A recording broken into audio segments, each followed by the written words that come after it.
Chapter 1. Finally Soul. His body was surrounded by light that flowed out from the dimensional administrator.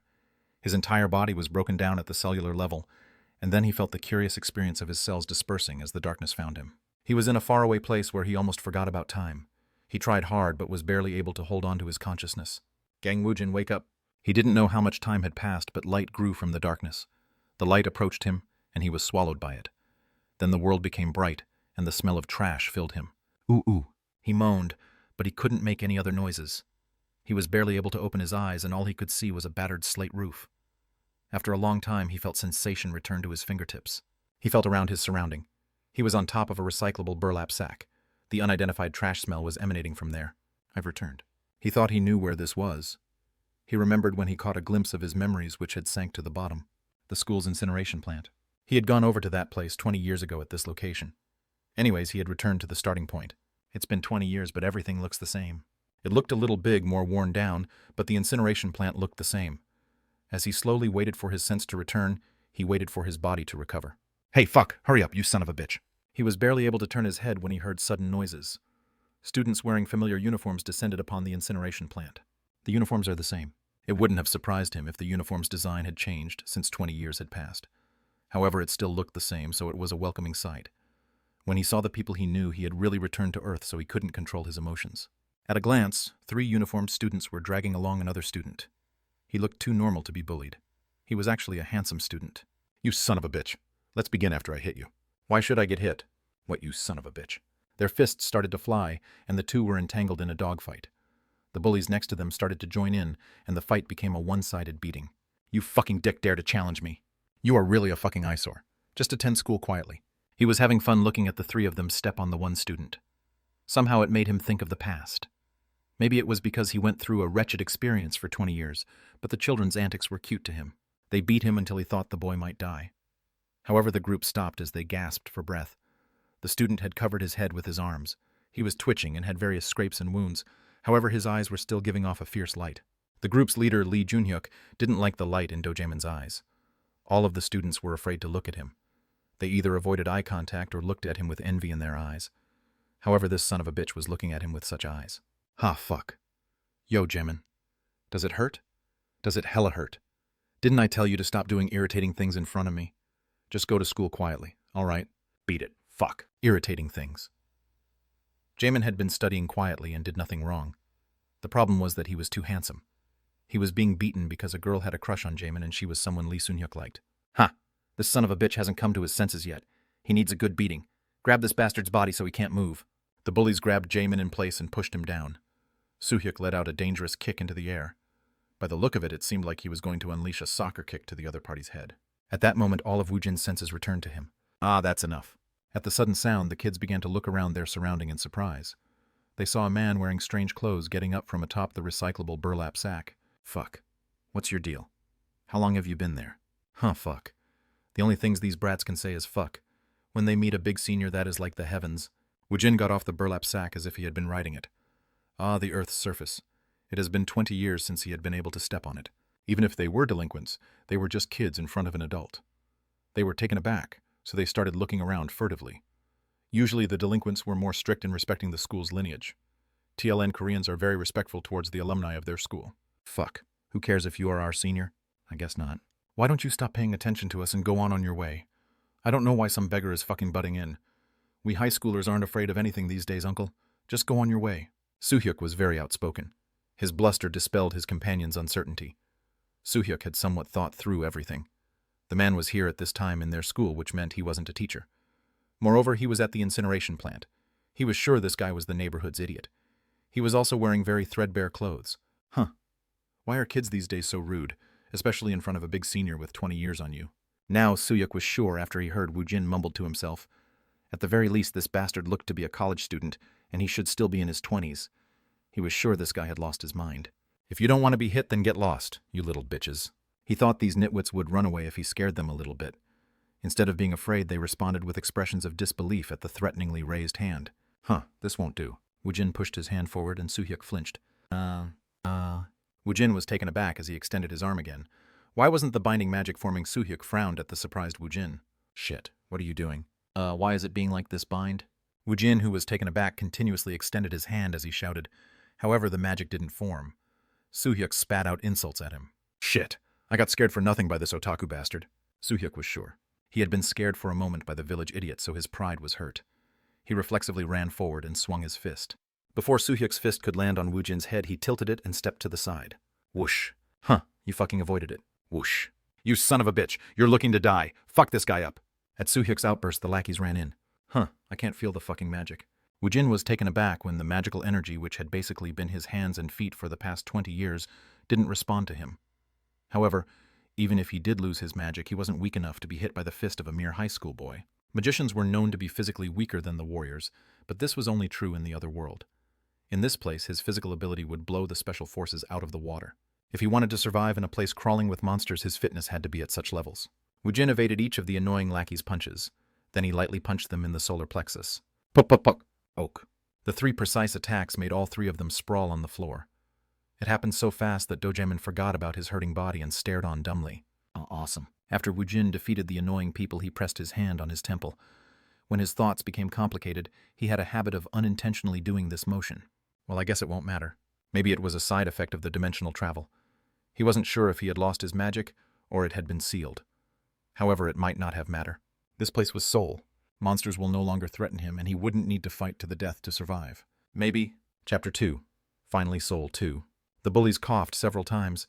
They stealthily got up, then they hurriedly ran away after surveying the situation. Woojin thought about chasing after them. However, he didn't have any reasons to do so, therefore he left them alone. Thank you very much. As Dojamin approached him, he bowed his head. This strange person was wearing weird clothes, but he had helped Jamin. It is nothing. However, let me ask you a question. Jamin had started to come up with a story when he heard Woojin's words. Since he had rescued a kid from being beaten by bullies, he thought he would ask a question like, why were they hitting you? Of course, this was assuming he was a normal adult. What's today's date? Yes, I'm asking for today's date. It is November 10th. What year is it? It is 2015. What? Kang Woojin was so surprised that he didn't speak for a long time. He had been summoned to the other world on the year 2010. He was in his 3rd year of high school. What is happening? He had spent 20 years over there, but only 5 years had passed on Earth. Woojin pressed his hand against his temple as he ordered his thoughts. Maybe this is better for me. He thought that 20 years had passed here and would never suspect it otherwise. This was why he thought it would be impossible for him to find his family again. However, if it had only been 5 years, then they might be living in the same house. Once he thought about it, it wasn't a bad situation. He looked for a mirror in his surrounding but couldn't find one. Woojin's eyes once again looked towards Jamin. Hey, how old do I look? What? Should the idiom out of the frying pan into the fire be used in this situation? He had escaped the bullies, yet he might have been caught by a crazy person now. Jamin thought about what to say, but he decided to speak as he saw it. Around 22. Is that so? Did my body get younger? Did I find my youth after I lost all my magic? Or was my body restructured? He would gradually puzzle over it, but Woojin had to resolve some urgent business first. He had returned after 20 years, but only 5 years had passed.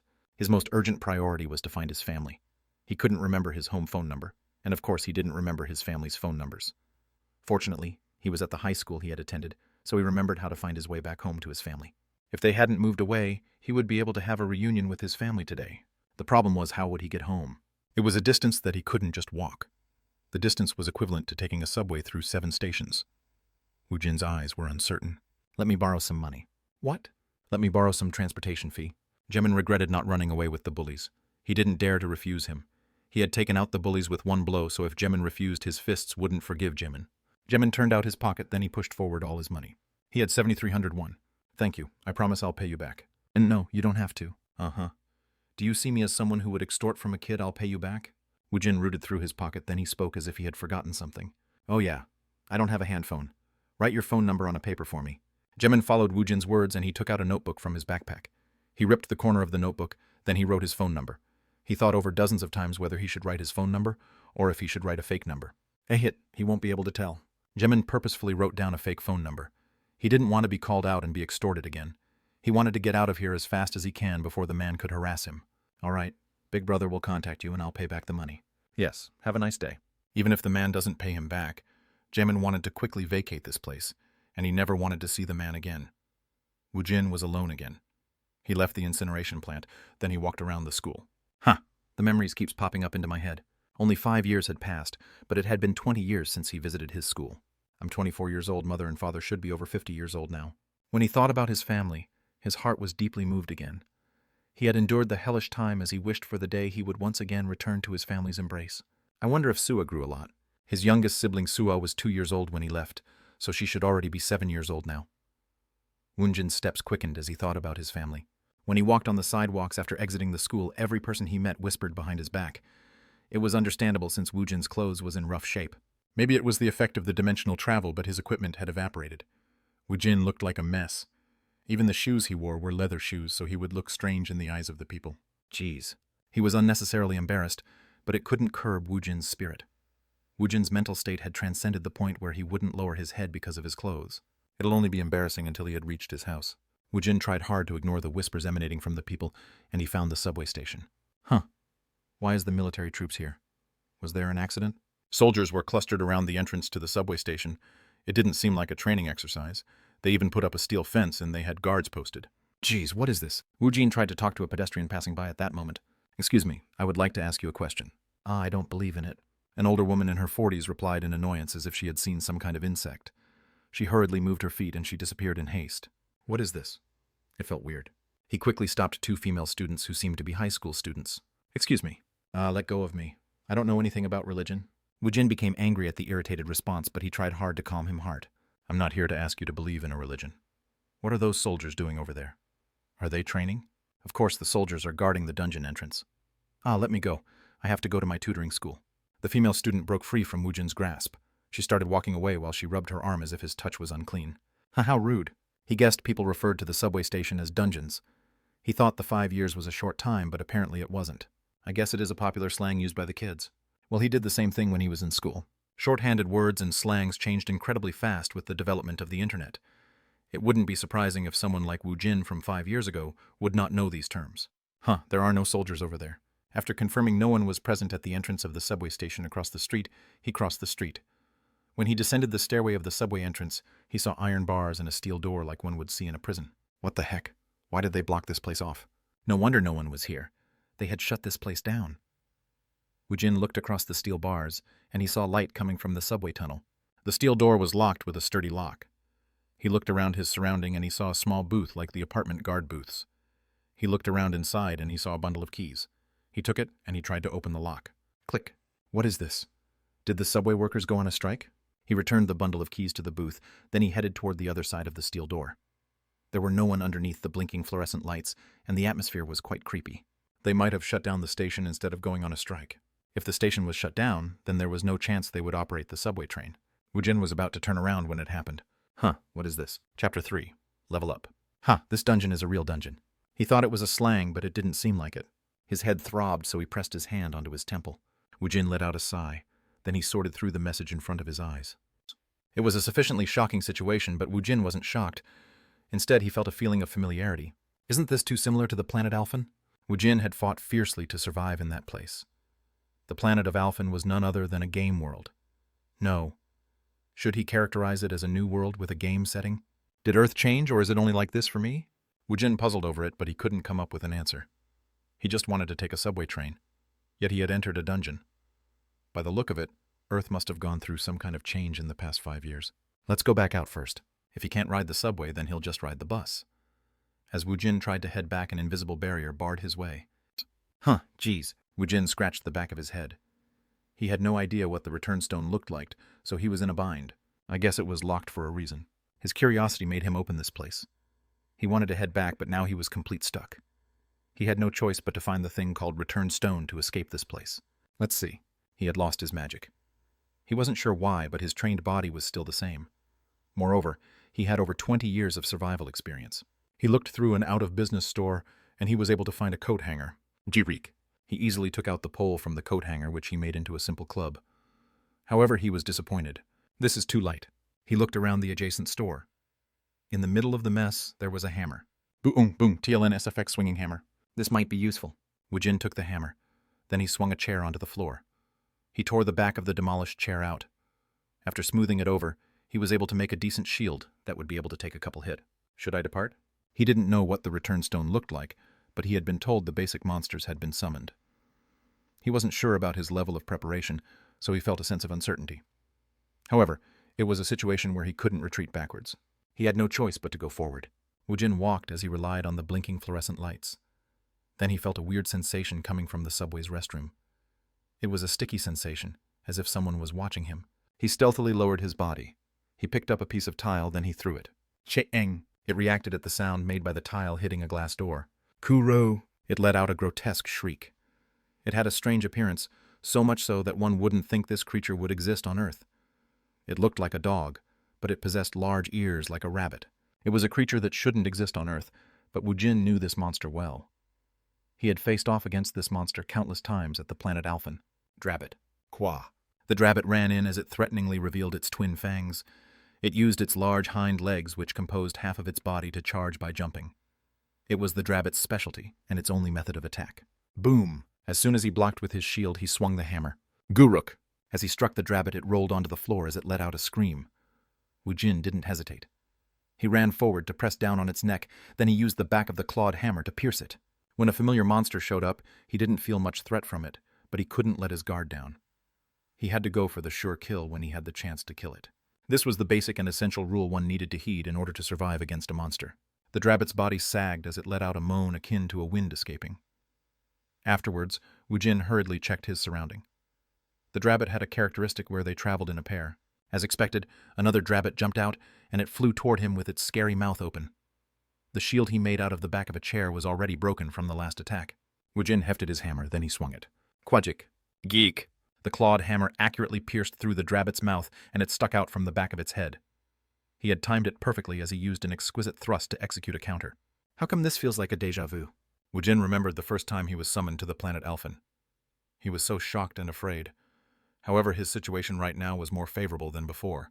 How is it possible for the monsters of planet Alphen to show up here? Even this dungeon feels out of place. He felt an unknown sense of danger. The feeling felt too familiar to him. The message that showed up in front of his eyes and even the monsters starting to emerge were something that wouldn't have been strange on planet Alphen. However, this was Earth. The problem was this was a subway station on Earth. I guess I'll level up if this continues. This was one of the reasons why Woojin was able to survive on planet Alphen. That place was like a game world. No Woojin might have felt this way since he was a human from Earth who was familiar with games. It might be that world's law of nature, but it had felt like a game for Woojin. The only difference was that the world wasn't a virtual reality. It was real.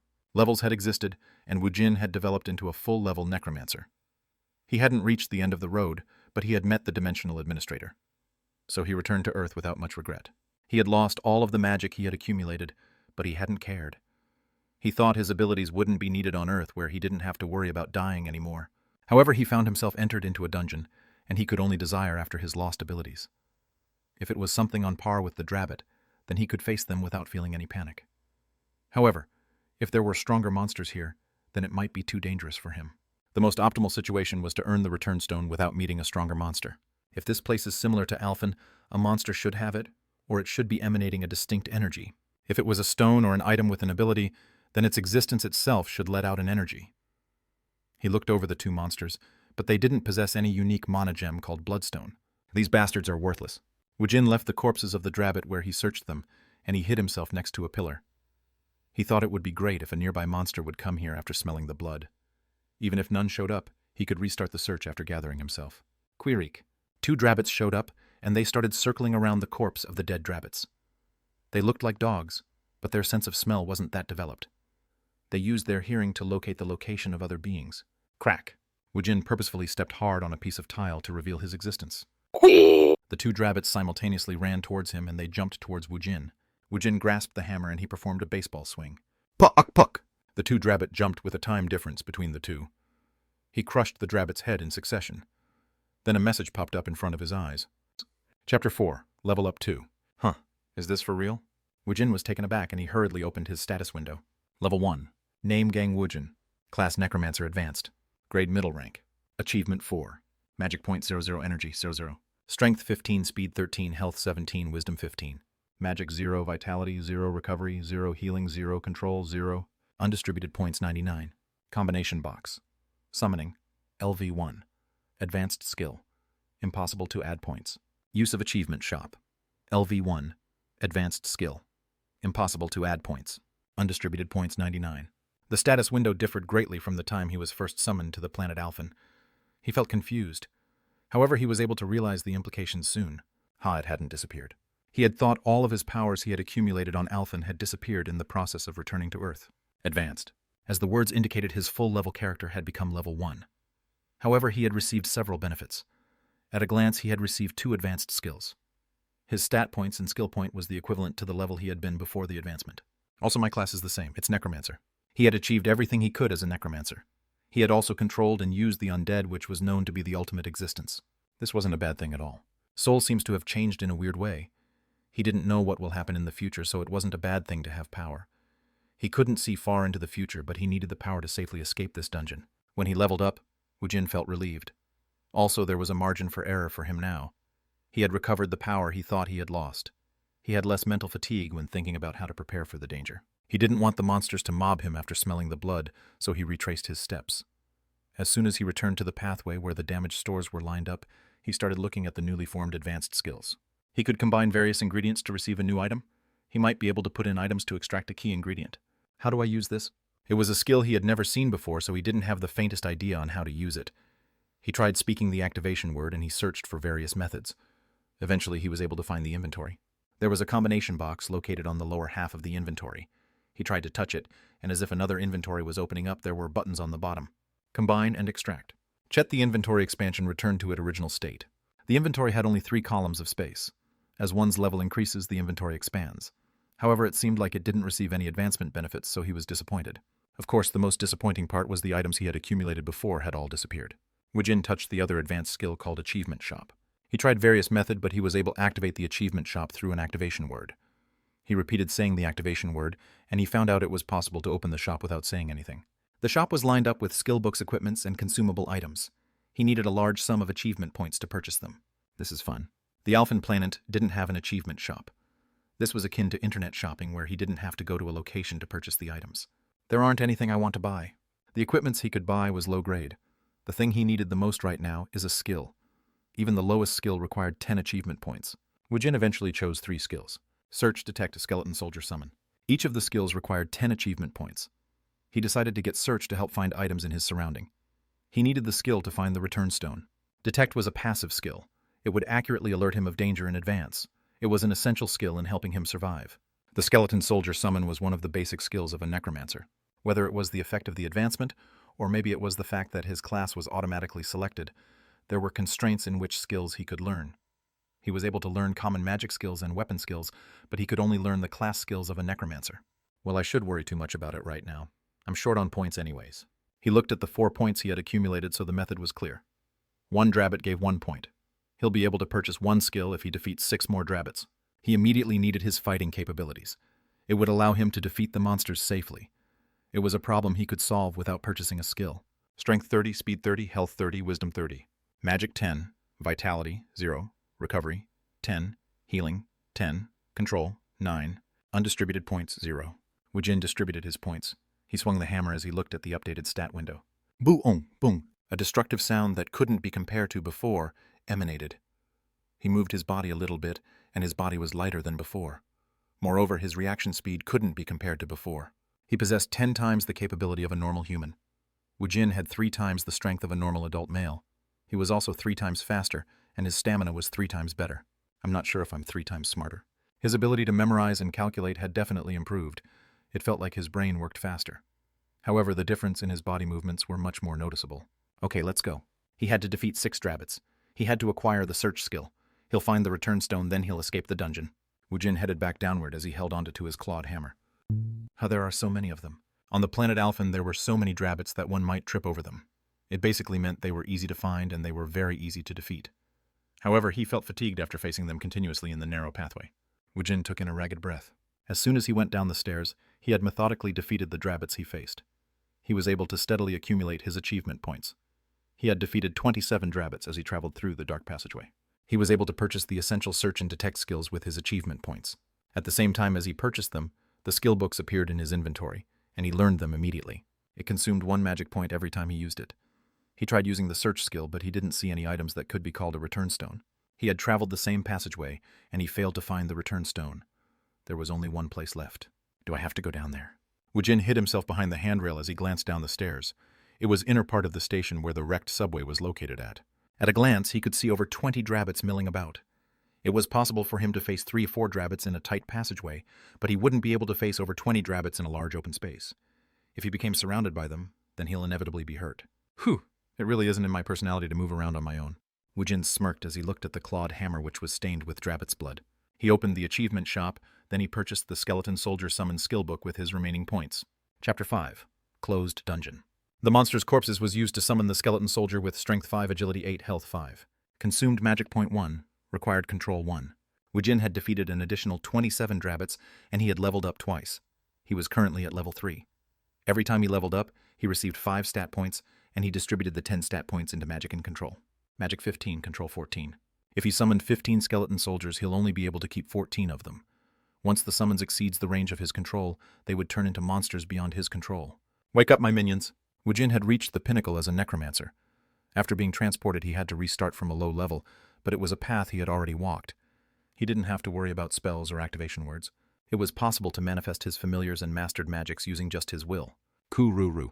From nearby, the 3 corpses of the drabbit exploded, and 3 skeleton soldiers was summoned. They were very weak, so he rarely used them in his latter days. Still, he felt extremely happy to see them again. Let's go. He still didn't have rear any support magic, but it would not be a problem with the drabbits. Woojin and the 3 skeleton soldiers descended the stairs. It caused the drabbits to run towards them in response. Charge. The skeleton soldiers let out a horrible shriek. Then they ran forward, swinging their bone knives threateningly. Pa'ak! Ki-ek! One skeleton soldier fell into a heap from one blow as a drabbit used a menacing headbutt. The others were lucky. They were only bitten on their arms and legs. Since the skeleton soldiers were composed of bones, attacks using teeth weren't a threat. The skeleton soldiers were very weak, and their attack capabilities were insignificant. They swung their blunt bone knives, but it wasn't very effective against the drabbits. However, they had blocked the drabbits' dangerous first charge, so they had done their job. Pa'ak-puk! Woojin swung his clawed hammer, and the drabbits' heads continued to explode. In a flash, he had killed 3 drabbits, and he used them as fodder to summon an additional 3 skeleton soldiers. Keek. One had been demolished, but the number of skeleton soldiers had increased. The 5 skeleton soldiers reliably blocked in front of Woojin. Woojin used his will to control them as he advanced. Qua! From between the broken windows of the subway train, drabbits ran out en masse. There were so many of them that Woojin halted in his track for a moment. Block them. The 5 skeleton soldiers stood parallel to each other as if they were setting up a barricade. The drabbits jumped at the skeleton soldiers like moths to a flame, and they started headbutting the skeleton soldiers' limbs. Pusuk! The middle skeleton soldier fell. One drabbit broke through the line, and it flew accurately towards Woojin's head. Woojin swung the clawed hammer like a cleanup hitter as it split the air. One more added. The corpse of the drabbit was flung away, and the corpse exploded to form another skeleton soldier. Woojin headed towards the drabbits tangled between the skeleton soldiers, and he brought down his clawed hammer as if he was threshing. Die! As he ended the drabbits' lives, he intermittently summoned more skeleton soldiers. Woojin had 15 magical points. His magical points would become empty if he summoned 15 times. The magical points recovered naturally, but one could use items or skills to recover it. If he increased the recovery stat, then his natural recovery of magical points quickened. For a magician, the most important stats were wisdom magic and recovery. The stat healing dealt with the natural recovery of his body. It increased the recovery speed of vitality, which was consumed when one used healing skills or combat skills. This was the most important stat for warriors. Woojin possessed 10 stat points on both recovery and healing. After a certain amount of time, the recovery would restore 10 magic points, but the more important one was the 10 points in healing. After one day, a shallow wound would disappear without any scarring as it healed. All of you die. He trusted his healing power, so Woojin charged as he hefted his clawed hammer. Bu-ongpuk. His movements already exceeded the limits of a human. Every time he swung his clawed hammer, a drabbit died. The couple dozen of drabbits filling the subway station was defeated in a matter of moments. When Woojin's reached level 4, his low magical points instantly recovered. I'm so thirsty. Woojin looked around the station, which had turned into a field of drabbits' corpses, and he headed towards the vending machine. He pried open the door of the already broken vending machine. Quagic. He used his superhuman strength to create a gap between the vending machine's door, and couple cans came into sight. Woojin picked up a cola can, and he blew on top of it. The accumulated dust flew into the air. It looked to be relatively intact, so it seemed like he could drink it. Dak. Cheek. TLN tab opening SFX fizzing SFX. When he opened the can, he gulped down the warm Coke. Kua! Go-ho! TLN SFX! The fizzing gas made him belt out a satisfying burp. Woojin grinned. He had defeated the monsters inside the subway station, which had turned into a dungeon. It almost made him think this was still planet Alphen.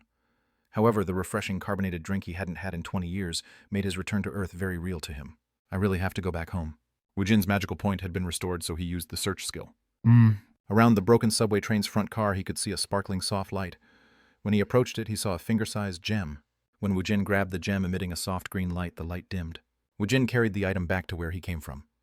When he was close to the barrier, the return stone let out a light, and it scattered as it touched the barrier. Ch-ch-choot. After seeing the barrier disappear, Woojin went up the stairs of the Guachun station's first exit. Ooh, I thought I was going to shit my pants. Oh Junhwan was a rank 9 public servant. After completing the assault, he had been assigned to the closed Guachun Station first exit dungeon as an access control personnel. It had been 1 month since he was dispatched here. He fulfilled the temporary reassignment period without any accidents happening. He'll be going back to the headquarters tomorrow. After he hurriedly returned after using the restroom, it felt like the sky was about to fall. What is this? The locked dungeon entrance door was open. He felt dizzy and the sky turned yellow. Did a civilian go in? I'm fucked. It was unlikely to think that a roused had entered a closed dungeon. The Guachun Station's first exit wasn't a spot where particular ingredient items dropped. It was just a dungeon infested by the low-ranked monster Drabbit. Unless it was a beginner. Roused looking to train here, he couldn't think of a reason why someone would look for a dungeon that didn't drop anything of significance. It was hard to think a roused would go into a location with no benefits. Moreover, a roused could just apply to enter the dungeon in the first place. This was why he was assigned to this place. He looked across the open entrance and he was able to see that the barrier had already formed. It was a signal indicating someone was inside the dungeon. Ha fuck, I'll have to quickly request for help. For the roused, the Drabbits were classified as a low-level monster, but it was a monster to civilians. Oh Junhwan was about to quickly make a call, but the barrier became clouded and a man walked out. Before he could press the send button, Junhwan's body froze. Woojin slowly walked out, and he was surprised when he met the gaze of Junhwan. I opened the door and entered out of curiosity. Are you aroused? At Junhwan's question, Woojin puzzled over his words. Before he could speak, Junhwan spoke quickly. Whew.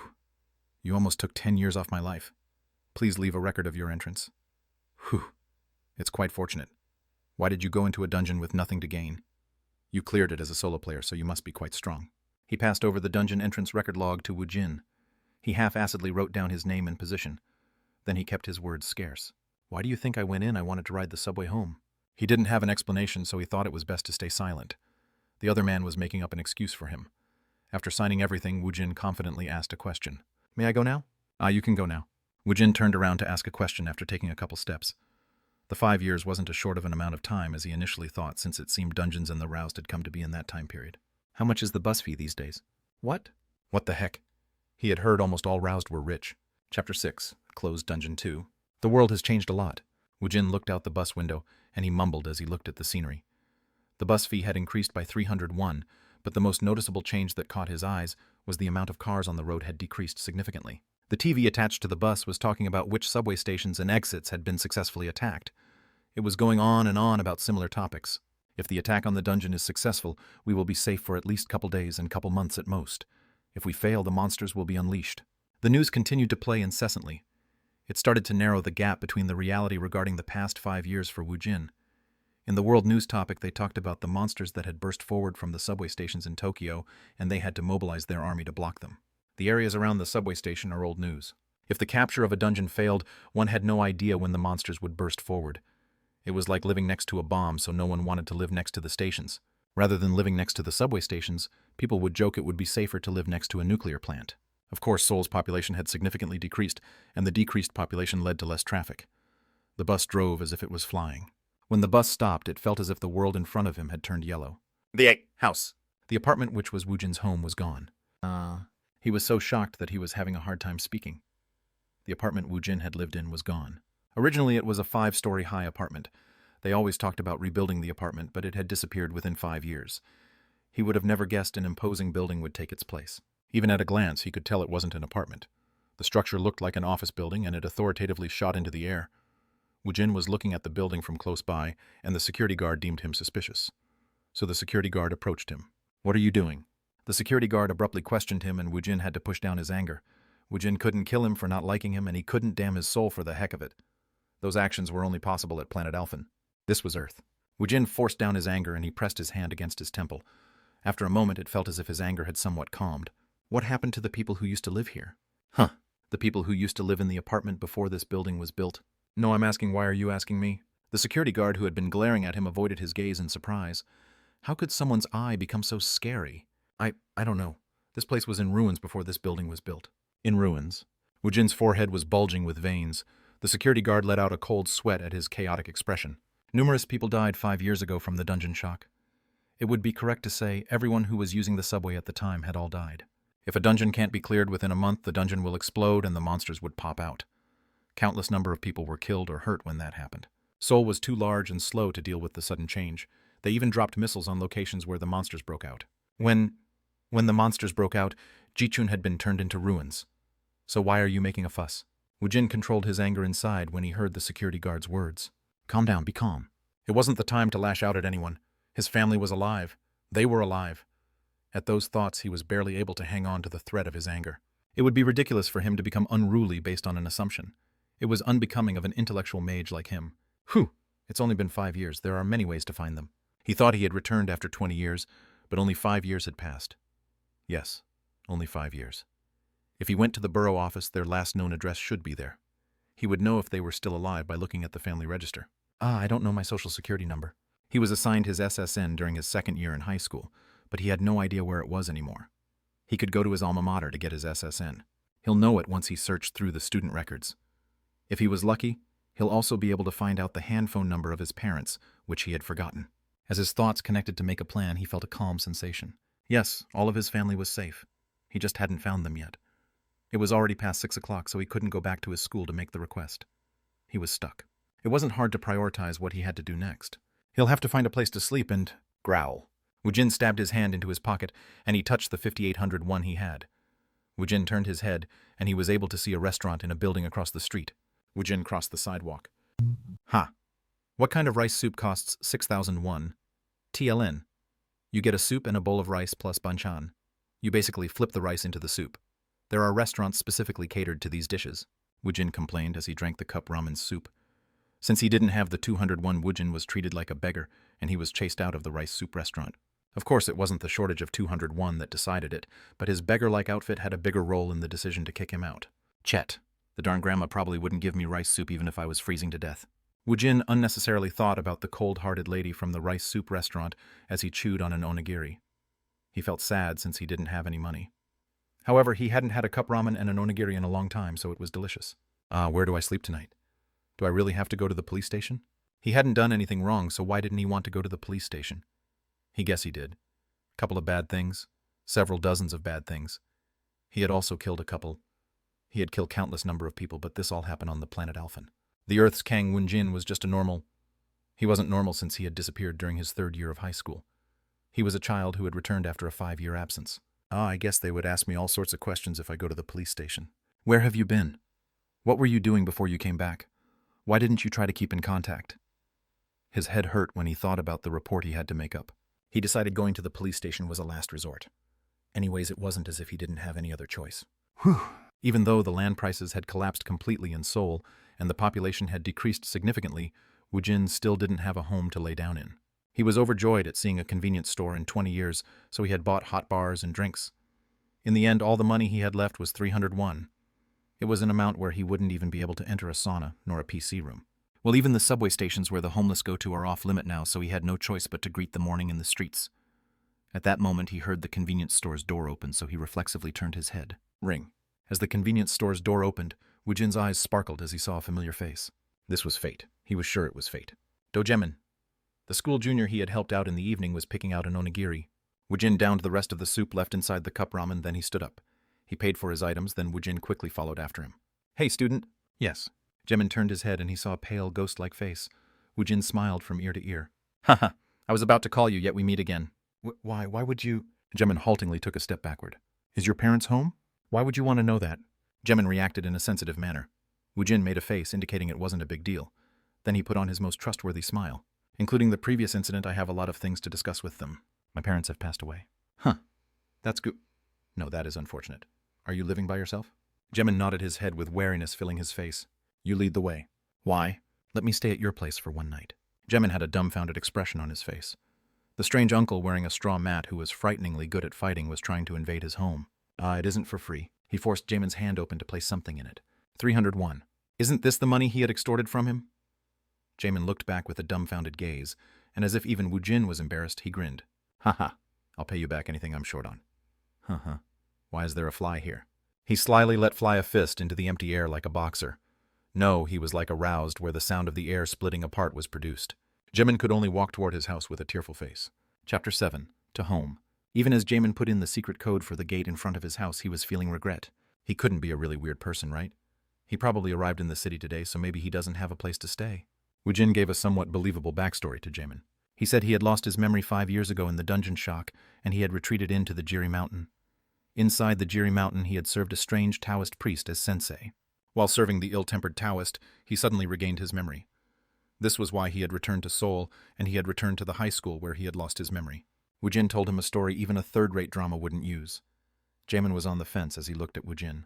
If he is in such a situation, he should go to a police station. Jamin didn't even get to say this out loud.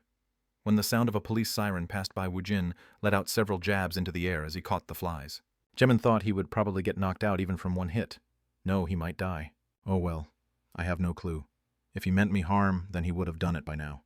Didik Dirori, TLN input SFX. The door opened and he followed in after Jamin. Woojin smiled radiantly. Wow, you have a nice house. The house was an ordinary villa's studio. As the land price became cheap in Seoul, the rent became cheap as empty houses increased. However, the electric and gas fee had increased as well, so it was still hard for people to live there. The monsters always destroyed all the infrastructure, so of course the price would increase. The studio was quite large. There were a lot of room left, even after a bed and a desk was put in there. Ha, I'll be in your debt for a day. Do you mind if I wash first? Woojin brazenly spoke as he headed towards the restroom. He took off the pieces of straw mat, then he took a shower. Jamin could only sigh as he heard weird sounds come from the restroom like, this is great. I wonder if this is appropriate. They had talked about various topics while coming here, and he didn't seem like a bad person. This was just a hunch he had felt. Even if Woojin didn't look like a bad person, he was assuredly weird. He had fallen into Woojin's pace, and before he realized it, they had come home together. Jamin munched on the onigiri he bought from the convenience store. This was his dinner. The money he needed to purchase dinner was taken by Woojin, so he had no choice. Whew, that was refreshing. Hey, do you have any clothes you were going to throw away? Wait a moment. Woojin acted as if he was visiting the house of a very close cousin. Jamin was uncomfortable with the situation, but the water had already been spilt. He just gave Woojin the basic white t-shirt and a black shorts. Do you have an underwear? I'm already burdening you, so it would bother me a little if I took your underwear and wore it. Woojin laughed brazenly, and he wore his clothes as he went commando. Then he opened the refrigerator to take out a bottle of water, and he downed it. Jamin didn't have the energy to be surprised anymore by his natural look. Whew, I have to study now. Okay. I won't interfere with your studies. Go ahead and study. Do you think I can use your computer? You are asking for everything. You can use it. Jamin yielded his desk with the computer on it. He opened a desk he used for meals, then he opened his book. Jamin started focusing on his studies so much that it was frightening. After his parents passed away, the only family he had was his older sister. This studio and even the privilege of going to high school was through his older sister's sacrifice. Even now, she was working arduously in a factory. The only way he could pay her back was to study hard. Jamin was studying so fiercely that Woojin didn't dare to talk to him. Whoa, even though he is handsome, he is studying really hard. Woojin turned on the computer. Then he connected to a familiar portal site. He searched about the dungeons. The internet was the best option to learn about the changes that had occurred on Earth in the past 5 years. Let's see. Dungeon Shock, August 5th. I was summoned around that time. His summon to the Alphen planet and the Earth's subway stations turning into dungeons were too close to be called a coincidence. He couldn't exactly remember it, but his intuition was telling him it happened on the same day. It means there is a connection. Why was he summoned to the other side during the dungeon shock? He still didn't know the exact reasons. He just struggled hard to survive, and he longed to return home. He felt a feeling of unsatisfaction. Roused, what is this? They are just people with supernatural powers. He couldn't help but be surprised when he looked up the Roused. The Roused were able to use specialized skills like teleportation, ignition ability, super speed, and etc. The Roused's specialized ability was important, but the ability to use the magical artifacts acquired from the dungeons was more important. If they could use the magical items, it meant they possessed magic. It wouldn't be wrong to look at them as magicians. The real world has magicians. As a top necromancer, he had advanced to receive amazing bonus stats, but he was still genuinely surprised by this. Since the characteristic of this dungeon was that it was underground, they couldn't use heavy firearms. Therefore, the Roused basically become the heroes of the entire Earth as they worked out of Seoul. If left alone, the dungeons were ticking time bombs that could go off at any moment. Moreover, the dungeons went through changes. They were classified into 3 different types, and the attack plan differed for each of them. Dungeon. It literally was a timed dungeon. If a new one was created or a subway station changed into a dungeon, a 1-month countdown began. If the dungeon was cleared before the countdown ended, it turned into a mine. If they failed, the dungeon break happened. Mine. At first it was used as a figure of speech, but it had stuck so even the government called it that name. The conquered dungeons only summoned the basic monsters, and this was when the exploration happened. The basic monsters carried some value, and sometimes they were able to find artifacts. These mines reset after a certain amount of time. At most it would reset after a couple of months, and at the very least it would last a couple of days. No one knew when the dungeons would be reset, so government employees were assigned to look over the dungeons. Dungeon break. It was a horrible event where the dungeon attack has failed after the period of 1 month's time. As the word indicates, the dungeon bursts. The barrier crumbles and the monster within escapes to the outer world. Woojin had entered the Guachun station's first exit, and it was a mine. Moreover, the rank of the basic monsters was so low that bloodstones weren't produced. The drabbit itself also had no particular use. It became an abandoned mine when it was decided it was of no value. Occasionally it was used as a resting dungeon where the beginner roused trained. However, this happened very rarely. Woojin looked up the Hammer Guild. He wanted to find out the identity of the imposing building built where his home used to be. He was genuinely curious. Jimin's neck stiffened as he studied, so he straightened his neck. He looked at the monitor on a whim, and his eyes became round. Uncle knows about the Hammer Guild. Huh. Hey, call me Big Brother. Do you know what goes on in this place? Of course I know. It is one of the 3 most successful guilds in Korea. Jimin's eyes sparkled as he gave an explanation. Hammer Guild, Hwarang Guild, and KH Guild. These 3 were the most powerful guild in Korea. So they are companies. It's a little bit different. It started off as gathering places for the roused, but it is almost like a company now. No, should I say it is a big union between the roused. He started tilting his head in confusion, and Jamin started organizing his disorganized explanation. For the roused, it is a union. For a normal person like me, it is a company. It is my dream company. You can't get in with ordinary qualifications. Jamin was studying hard as he made the 3 great guild in Korea his target. The benefits for the workers was amazing, and the annual income was quite large. If he's able to join the company, he'll be able to pay back the kindness shown by his struggling sister. Huh, is that right? Jamin became starry-eyed, and he let out a voice filled with desire. Woojin was unaccustomed to such looks, so he asked roughly, "Anyways, won't those bastards from earlier in the day bother you tomorrow?" Jamin's countenance became dark when he thought about the tenacious personality of Lee Soo-hyuk. He had somehow gotten through today since Woojin had shown up. It seemed his school life will become tortuous starting tomorrow. When he saw the other's face, Woojin spoke coolly. "Hey, I have some business with the school, so let's go together tomorrow. I'll solve all your problems." Together. Jamin felt worried when he saw the confident Woojin. Chapter 8. To Home 2. Huh, you were alive, Woojin. His homeroom teacher from his 3rd year in high school looked as if he had seen a ghost. Woojin laughed bitterly. Numerous people had died during the dungeon shock, and it seemed Woojin was counted as one of the casualties. In reality, it had been 20 years since they met again, so he didn't feel much emotions. The teacher looked for Woojin inside the student record. Here is your phone number. Ring. The teacher immediately called the number. The number may or may not have changed. Would he be able to hear his mother's voice? Had the number changed? Woojin was sitting on the opposite sofa, and his heart was pounding. "Hello?" The homeroom teacher heard a tired, middle-aged woman's voice. He used a special tone of voice reserved for speaking to a student's parents. "Yes, hello. My name is Lee Sang-woo. I'm a teacher at Mido High School." "What Mido High School?" The shaking voice seemed similar to the dimly remembered voice of his mother. Woojin's heart sped up, and it felt like he was out of breath. "Yes. Are you by any chance Mrs. Lee Soo-gyung?" "Yes, you are correct. What is it you need? If it's Mido High School, then it was the school our eldest went to." Woojin felt like his heart was about to stop when he heard the voice across the phone. Even when he was hit squarely by Balrog's whip, it didn't hurt as much as this. Woojin snatched the handphone as if he was stealing it, then he spoke in a shaking voice. "Mom." There were no words spoken across the phone. However, one could tell how surprised she was. She must have been shaking so much since her entire feelings was conveyed to him. "Mom, this is Woojin, Kang Woojin." It was harder to speak the word mom than using a 9th circle magic spell. His throat was tied up in knots, and he was barely able to hold back his tears. Instead of hearing words from across the phone, he could only hear the sound of weeping. "Woojin, is it really our Woojin? Are you really our Woojin?" At the sound of her wails, Woojin couldn't even guess how much sorrow she had endured. The sadness turned into joy as his tears fell. "I've returned." TLN crying SFX my Woojin. He had survived 20 years for this moment. "Where did you move to? I'll go there." "No, I'll come over there. I'll be there soon, so don't move an inch from there." He heard the sounds of hurried feet. Woojin gave the teacher his phone. Whew! He let out a long breath he had held as he tried to swallow his tears. After the teacher received the phone from him, he tried to calm the mother. He ended the call only after a lengthy conversation. At this sight, Woojin was reminded he needed to buy a phone soon. "She'll be here in about 1 or 2 hours. "Whew, thank you, teacher." "Oh, whew. I didn't really do anything. I'm more thankful that you are alive. Do you mind if I look around the school?" "We'll do whatever you want."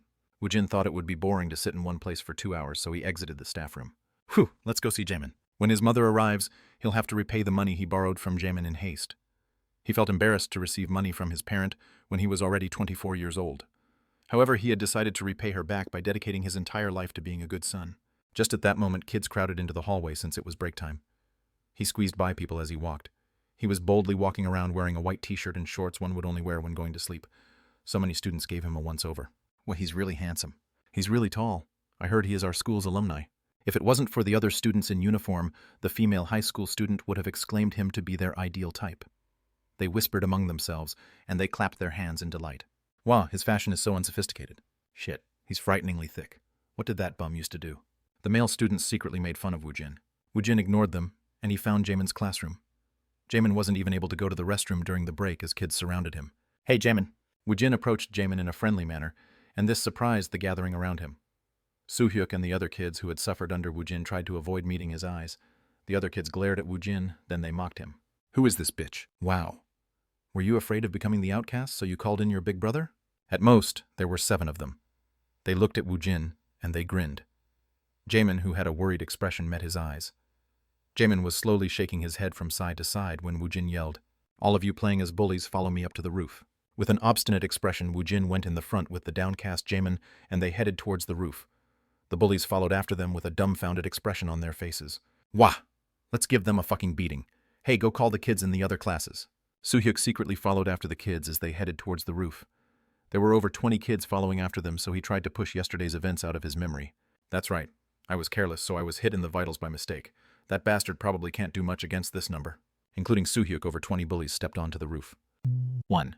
A haughty voice came out of Woojin's mouth. We are. The bullies were lined up in a line, and they simultaneously lowered their body to the floor doing a push-up. 2. Jamin's minions. 25 students were in a line, and they were doing push-ups at the same time. Even though Jamin, who was directly involved, couldn't hide his surprise. What did he learn at the Jerry Mountain? He must have learned martial arts. If not, how could he defeat the 25 large bullies in a flash by himself? It really took less than 1 minute. He had already made them do 50 push-ups, yet the break hadn't ended yet. When the teens' arms started to tremble, Woojin gathered them in one place. Hey everyone, come over here.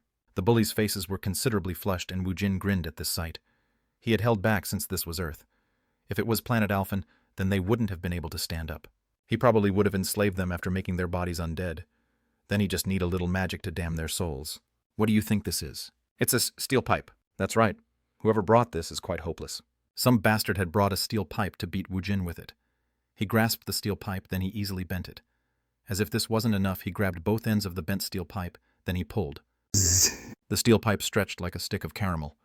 In a moment it couldn't take the tension, so it was ripped in half. The bullies looked at him as if their soul had been ripped away, and Woojin threw the broken steel pipe to the floor. Gang! Woojin put an arm around Jamin's shoulder, who was standing next to him. You won't bother Jamin anymore. We won't bother him. We'll absolutely not bother him. Woojin nodded his head as if he was satisfied with the shouts in front of him. Don't try to make him the outcast, and you guys should get along with him. All right. Yes. Then go back to class. At Woojin's word, the bullies felt relieved that they were still alive. Then they bickered to be the first one to get off the roof. Jamin looked at Woojin with a devastated expression. How am I supposed to go to school now? Rumors of such a large incident would be spread across the school. Woojin smiled brightly as he looked at his sour expression. I thought you were only going to study. Now no one will torment you. What is this? His argument was persuasive. He was only going to study. So why should he care if he didn't have some friends? Woojin patted Jamin's shoulder when he saw his flustered expression. Right. I was able to contact my mother. Soon I'll be able to repay the money you lent me. No, it's okay, big brother. It wouldn't be right. Woojin was excited at the prospect of meeting his mother. Jamin impatiently waited for the bell to ring, and he wanted to end the conversation with Woojin as quickly as possible. I'll repay your kindness. It couldn't have been easy to let a stranger sleep over for a night. No, big brother helped me first. You even did so today. He'll be embarrassed in the near future, but it wouldn't be too bad.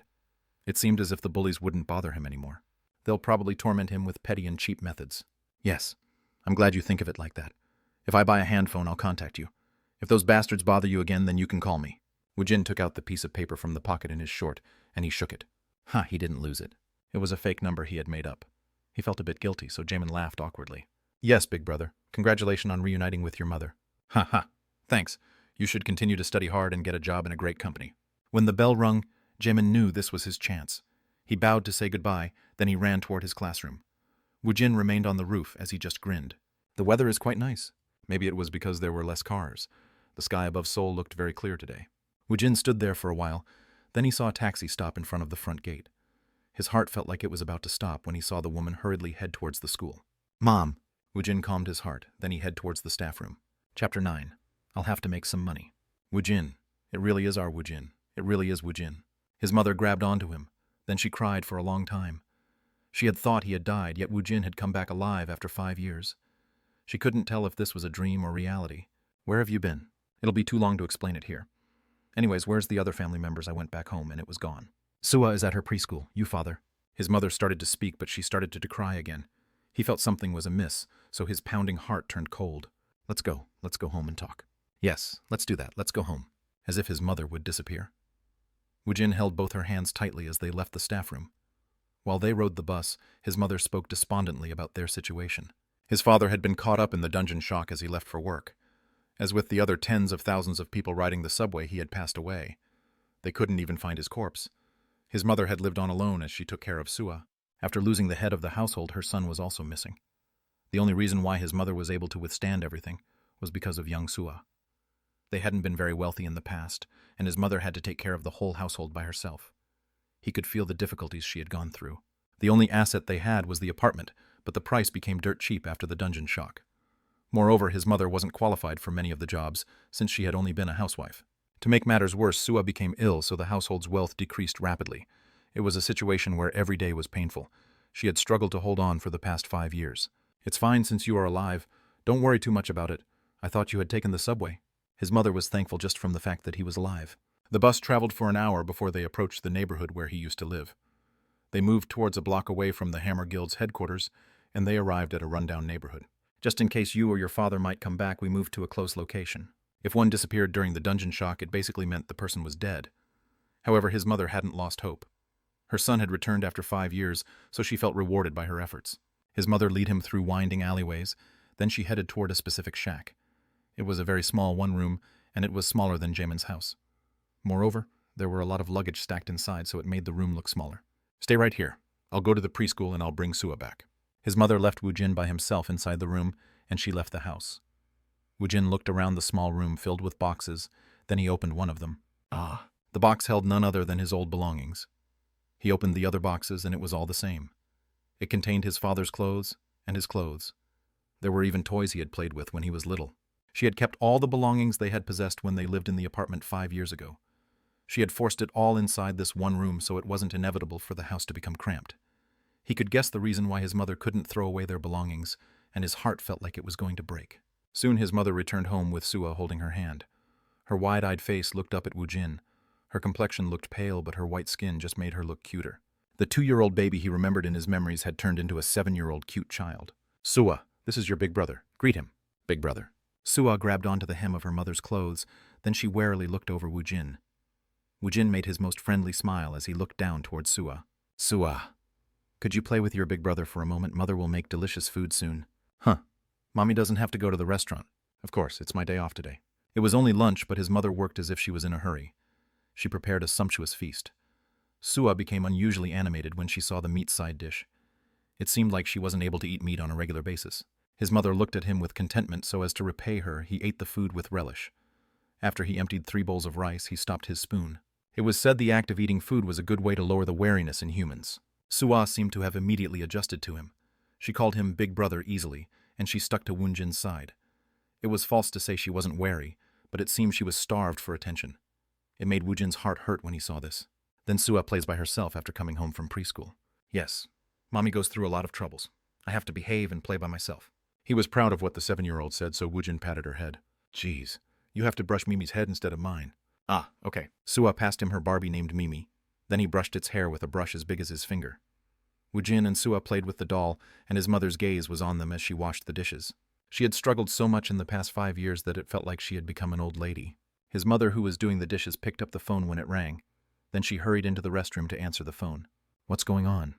Where did you go during the busy hours? Come back immediately. Today is a really important day. May I take a leave? Hey, lady, what do you think this is? There is no taking leaves at this small restaurant. You even got out of work regularly by giving excuses that your daughter was sick. If you don't want to get fired, come in right now. Woojin's senses were several times more sensitive compared to normal people, so it wasn't hard for him to hear the whispered conversation. Woojin roughly figured out the situation, and Woojin felt a heavy feeling. It felt as if a rock was pressing down on his chest. His mother exited the restroom, then she quickly finished washing the dishes. Then she spoke to Woojin and Sua with an apologetic face. Sua, I'm sorry, but can you play a little bit with your big brother? It's okay, I'll play with big brother. Even though she didn't have any old memories of him, Sua was already following after her big brother, and this made her very cute. I'm so sorry about this, Woojin. Woojin gave an ample laugh. It's okay, have a safe trip. Yes, I'll be back soon. After his mother went out, Sua let out the tears she had been holding back. She's always busy. Sua is always alone. Woojin's eyes turned round when he saw her crying figure. No, big brother is here now. I've never seen you so. How can you be my big brother? I'm really your big brother. Don't you remember me from when you were young? I even changed your diapers. Sua, don't we anymore? Woojin tried to appease the grumbling Sua, so he played with her. He had assumed his mother would return around dinner time, but she wasn't back yet. Therefore, Woojin started cooking. Woojin was used to sleeping out in the open when he was at the planet Alphen. When he opened the refrigerator, there were several ingredients left over from his mother's previous shopping trip. Woojin simply fried an egg, then he shared vegetable fried rice with Sua. His mother returned around 9 o'clock. I'm sorry. Mother is late. What did you eat for dinner? We'll have to buy you a hand phone tomorrow. His mother couldn't contact Woojin, so she must have felt frustrated. They laid down their bedding in the small one room, and he didn't even have space to roll over. Sua had already fallen asleep in his mother's arms, but Woojin and his mother had a hard time going to sleep. I'm very glad you are back. His mother had already said those words multiple times as she laid down her tired body. Woojin couldn't sleep that night, and he stayed up with his eyes wide open. This isn't it.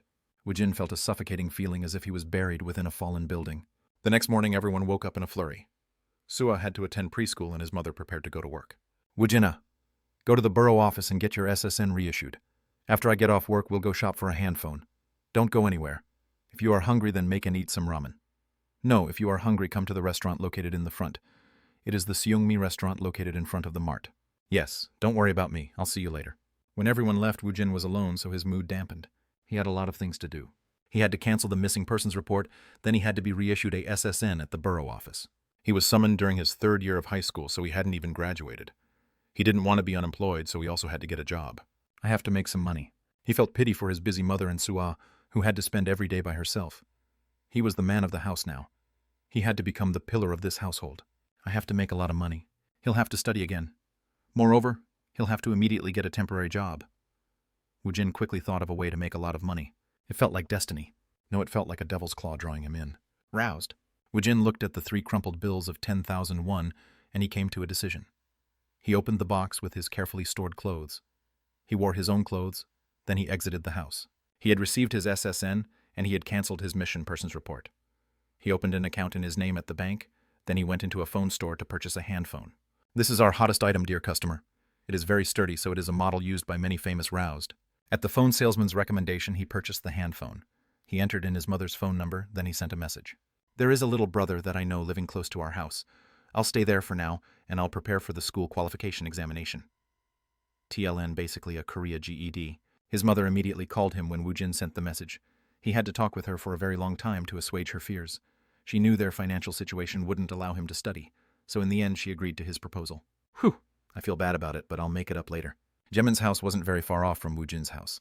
It was a distance he could walk to. He had decided it was the ideal place to stay until he bought a bigger house. Woojin unfurled the folded paper. Then he input Jamin's number. He pressed the call button, and the ringback tone rang. Soon a person picked up the phone. Hello, this is the Dongjin Agency's Park Huiso. He heard a husky voice. He checked to see if he made an error in pressing the numbers. However, it matched the phone number on the paper. Hello, if you made a call, then please speak. Is this Jamin? No. Click. Accompanying an annoyed voice, the phone call was terminated. Woojin clicked his tongue as he looked at his phone. Huh, what is this? Did he trick me? Woojin pressed firmly on his temple. Chapter 10. To the dungeon. Woojin grinned as he looked at his phone. This is great.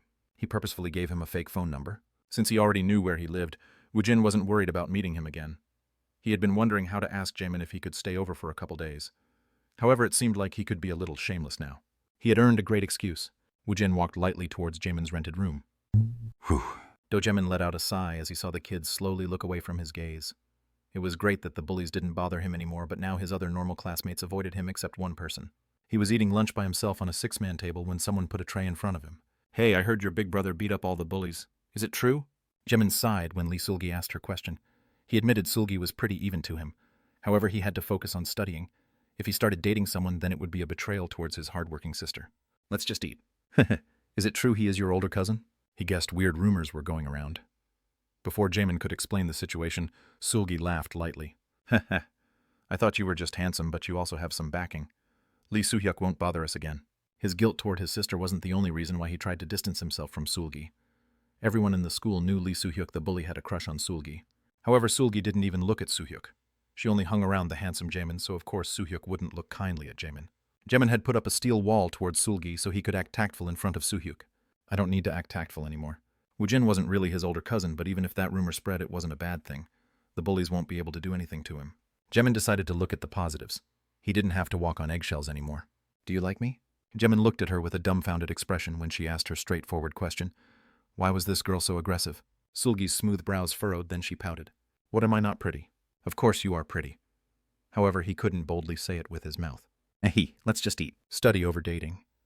It wasn't too late for him to date after he got a job. After the lunch period ended, Sulgi bothered him for a long time. Jamin broke free from her, then he headed toward his tutoring school. Ring. Big sister. His sister Do-ji-won always called him around the time he headed toward his tutoring school. Is everything okay? Nothing much. Oh yeah. I met a strange big brother yesterday. He said he was 5 years my senior, and he was an alumni of my school. Do you know him? He said his name was Kang Woojin. His sister was also an alumni of Mido High School. Now that he thought about it, his sister was 5 years his senior, so she should have been in the same grade as Woojin. Woojin. He was a kid who suddenly went missing before the dungeon shock. Ji-won remembered Woojin. However, she knew of his existence only because the entire school had known he had gone missing. During her school days, it wasn't as if she was close to him. You know about him, big sister? I'll give you a more thorough explanation when you come home this weekend. That big brother helped me out a little bit. Okay, Jamin. Sister's break time is over. Study hard. During her 3rd year in high school, his big sister was already busy working at the factory. His big sister was the reason why he could go to school without worrying about his living expenses. Jamin was also able to attend a tutoring school. His sister, who was 5 years older, was both his mother and father. She was the driving force fueling him to study hard. Oh yeah, he said he would give me my money back, but he just went away. Jamin grinned before he knew it when he thought about Woojin. He seemed to be a crazy person, but he also didn't seem like a bad person. He was really scary when he was beating up the bullies, but he had been nice to Jamin. Woojin's beating of the bullies was well worth the 7,300 won. From the beginning, he didn't plan on taking back the money. However, Woojin had promised numerous times that he would repay him, yet he had left without doing so. This thought made him laugh. Didik dirori. After the tutoring school had ended, Jamin dragged his tired body home when his eyes became round. He saw shoes he had never seen before. Moreover, that person was lying on his bed eating a tangerine. You are back, Jamin. Big brother. How did you know my secret passcode? I saw it last time when you pressed it. This is trespassing. I tried to call you, but someone else answered the phone. That is... As if he felt guilty, Jamin stuttered when he spoke. He really thought he would be extorted and put in a bad situation, so he had given him a fake number. Bitch, do you think I'll hit you? Just come over here. I have something I have to ask you. Jamin was nervous, so he sat rigidly. It was a strange scene where it looked like the ownership of the house had been switched. Woojin popped a peeled tangerine in his mouth as he asked a question. You said the roused make a lot of money. That's true. I read there were guilds associations and a lot of things like affiliations. I've also read some dungeons were disclosed to the public and it was monopolized. Explain it to me. It was such an out-of-the-blue question that Jamin tilted his head in confusion. Why are you asking about that all of a sudden? I want to attack the dungeon. Big brother is one of the roused. Jamin asked in surprise, then he kicked himself. Woojin had defeated over 20 bullies in a flash. If he wasn't aroused, his godlike movement couldn't be explained. He believed him like an idiot. He thought he had learned martial arts on the Jiri Mountain. I just need some money. Tell me what you know. If you want to enter a private dungeon, you have to register yourself with the association as a roused. Originally, Jamin already had a lot of interest in the roused and the guilds. No, it could be said every male around his age was interested in this topic. Woojin quietly heard his zealous explanation while he peeled another tangerine. So I just have to register myself as a roused, then I can make the most money by attacking the dungeon by myself. At Woojin's words, Jamin hit his chest as if he was frustrated. Did he even listen to his explanation? That is how the rate is calculated. However, it is too dangerous, so it would be best if one joins a guild. If not, you could get a job at the association or government bureau. I hear you have to take an entrance exam for a guild. I don't have time to wait for the result. Doesn't the associations and government bureaus all work on monthly salaries? I can't wait for a month. Jamin shook his head. Then at the very least you have to form a party. Dungeons are a really dangerous place. Oh yeah. You said you bought a cell phone.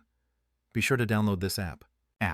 Woojin wasn't familiar with smartphones, so Jamin downloaded the app in his stead. I'll do it for you. This is Gallery 1.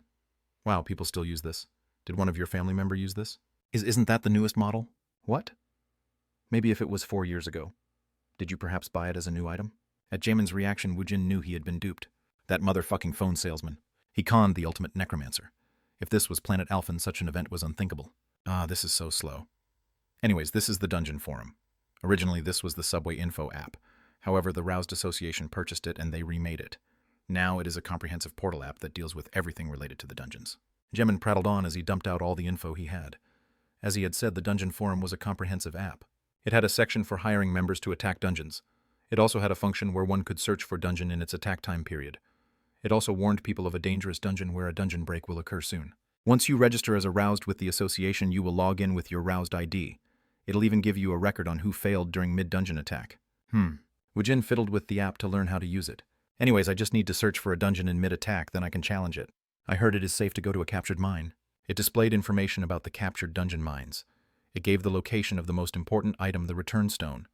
It also listed which monster appeared, and it was much easier to form a party. It was considered to be comparatively safe. The problem was, he had to give a fixed amount of loot he found in the dungeon to the guild or Roused, who first successfully captured the dungeon. He also had to give a fixed service charge to the association and another commission to the first person who captured the dungeon. Since Woojin hadn't recovered his previous power, he thought it was a good choice to enter a captured dungeon with an exploration term. The problem was coming up with the entrance fee he had to pay when he entered the mine for the first time. It was a burdensome sum for the current Woojin. Since one had had to risk one's life during a dungeon attack, everything was free. The mine was a gold mine where one could get items, monsters, corpses, and bloodstones. Therefore, it required an incredible amount of commissions and entrance fees. So a dungeon where I could make a fair amount of money has an entrance fees that is over 100,000 won. That's correct. There were numerous dungeons with higher fees, but there were no dungeons below it. The free dungeons were abandoned mines like the Guachun Station's first exit where one couldn't make any money. Woojin thought about it. He could challenge a dungeon in mid-capture to get a sizable windfall, or he could aim for a safe captured mine with less profit. He agonized over the decision, but his answer was decided. The thought of his family prevented him from doing a reckless challenge. He wasn't some apostle of justice. He had no reason to put his life on the line to clear a dungeon in mid-capture. Moreover, he couldn't return to his mother to ask for the entrance fee. Let me borrow some money. At the bold Woojin's words, Jamin felt like he had fallen into a trap he couldn't escape from. Chapter 11. Roused Registration. Woojin got off the bus, then he took out his phone to launch the map app. While it was loading, he saw a round bar rotating forever. He wondered how he should get rid of that damn phone salesman. After 30 seconds had passed, the map finally showed up. Woojin used the navigation function to head toward his destination.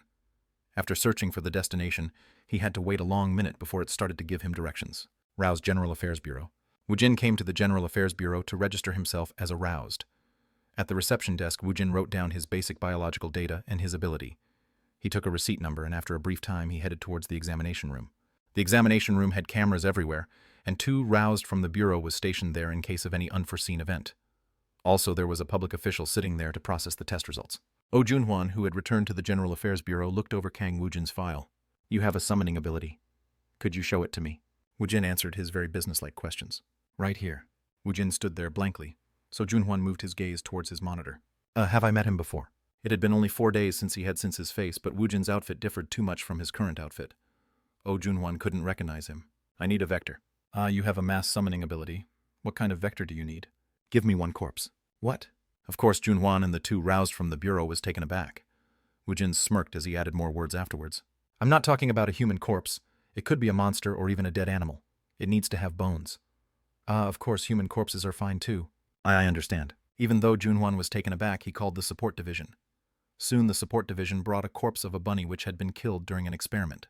He spread his hand towards the corpse placed in the middle of the examination room. Wake up. Pa. The bunny's corpse exploded and a skeleton soldier suddenly surged up. Keek. Junhwan gulped as the skeleton soldiers producing a bizarre sound. He had seen all types of weird Roused abilities, but this scene was a new one. However, Junhwan was only a rank 9, so it was his first time seeing this. However, it wasn't as if there weren't any Roused with such abilities. You are a necromancer. The Roused were given various titles based on their abilities like magician, warrior, or priest. Of course, there were necromancers who controlled the undead. There were even some famous people amongst the necromancers, as you can see. Summoner's ability is given a Roused rank based on their summoned being's battle ability. Why don't you try attacking that? In the middle of the examination room, a hologram appeared, so Woojin looked around the examination room anew. There were numerous equipment installed around the domed examination room, and it was projecting the hologram. Think of it as a simulated battle. I just want to see your summoned being's movement. The hologram was kobold, and it had a small body. It was a monster as common as the drabbit, but they were harder to hunt since they liked to group together. Moreover, they behaved like a swarm. Keek. The skeleton soldier moved according to his will, and it started to fight the kobold. It didn't have a real body, so his bone knife passed right through it. However, the machines installed around the surrounding picked up all the movements as it took measurements. After 5 minutes had passed, Juwan told him to stop. Do you have any other abilities? Well, I don't have any other notable abilities. Yet. Wait a moment. Could you follow me? Junhwan directed him to a break room. He said he'll only take a moment, but Junhwan took an hour before he came back with a black card. It looked like a high-quality credit card, but it had his picture imprinted on it like his ID. This is your roused registration card. It can be used as an ID and a debit card. The card simply had his personal profile, and there was a rank F written on it. Is rank F really that low? It can't be considered high. No, it is the lowest. Summoner's battle abilities are weaker than expected. Of course. He hadn't put his points into the LVL-1 skeleton soldiers. They could only exert half the strength of an adult. Well, if one's rank is too low, is there a restriction on which dungeons you can enter? There is no such thing. However, the party is distributed based on your rank when you are forming a party. That wasn't a problem. He didn't want to form a party. He planned on using the dungeon by himself. Woojin could sever a steel bar with his bare hands, and he could simultaneously move 14 of his summoned beings. Therefore, he didn't make a fuss out of it. Excuse me, have I seen you somewhere? At Oh Junhwan's question, Woojin tilted his head in confusion. He didn't try hard to comb over his old memories.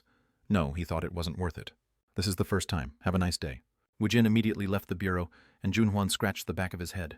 I know I've seen him somewhere. Still, he kept having an uncomfortable feeling. He was able to find the source of the discomfort only when Juwan returned to his seat. He was that guy from before, Gwacheon Station's first exit. On the first day he returned from his temp job, Junhwan had been berated by his superior. The reason being, he hadn't been vigilant in controlling the access to the dungeon. Junhwan searched through his drawer, and he took out the access record to the Gwacheon Station's first exit. Name Kang Woojin, affiliation Planet Earth, roused number 12345. When he saw the cheeky answer on the record again, his fists shook again. He's a rank F and not a high rank. Moreover, he is a noob who just registered today. Jeez. Junhwan was berated by his superior because of this bastard, and he had been in a huff for a while. He is only rank F yet. How did he clear it by himself? The Gwacheon Station's first exit had drabbits. They didn't drop any bloodstones, but it wasn't a dungeon where a F rank could clear it on his own. Jeez. Junhwan tilted his head, then he threw the file on the desk. He won't see him again, so why should he care? After leaving the bureau, Woojin took out his smartphone, then he opened the dungeon forum. He almost exploded from frustration when the loading screen took a while before the app started running. As he had learned from Jamin, he set the search option to the entrance fee of 10,001. Then he selected a monster rank that was 2 ranks below his summoned monsters. This is the closest one. Woojin checked for a bus line that goes to the Shinrim Station's 7th exit dungeon, then he waited at the bus station. Man, this app is quite convenient. In the past 5 years, the dungeons born from the train stations weren't the only thing new. In the past, only few people had smartphones, but everyone had one now. Moreover, there were a lot of convenient apps that were helpful in real life. As he got closer to the Shinrim Station, the building's height became lower, and the surrounding became desolate. The area around the station wasn't thriving with buildings. There were occasional vacant lots at the intersections, and he saw a really big parking lot. It looks like the dungeon break happened here at least once. If not, he had no explanation as to why the perfectly fine buildings were shuttered. There wouldn't be any empty lots present. When he previously headed toward the first exit, there were army troops already deployed there. His current destination, the 7th exit, had a crowd of people in front of it. Woojin had come here after reading a famous blog. It seemed many netizens had rushed over here. He shook his head when he saw the long line. I hadn't thought about this. The low entrance fee and the 2 rank below monsters meant the risk was small, but the competition to make money at the mine was fierce. Woojin had no choice but to get in line. Everyone was gathered in small groups, so it seemed like they were working together. This was when a man with sharp features spoke to him from further in front of the line. Chapter 12. Roused Registration 2. Hey bro, you look to be alone, so why don't you join our party? We've gathered exactly 7 people here, so there is 1 spot left. It's okay, I'll enter alone. The man was taken aback by Woojin's refusal. Why would you want to waste your entrance fee by entering by yourself? Since there is a time limit, there is a limit on how many bloodstones you can mine. The man laughed when he saw Woojin's confused expression. I guess you haven't been a miner for long. The roused were called by a slang.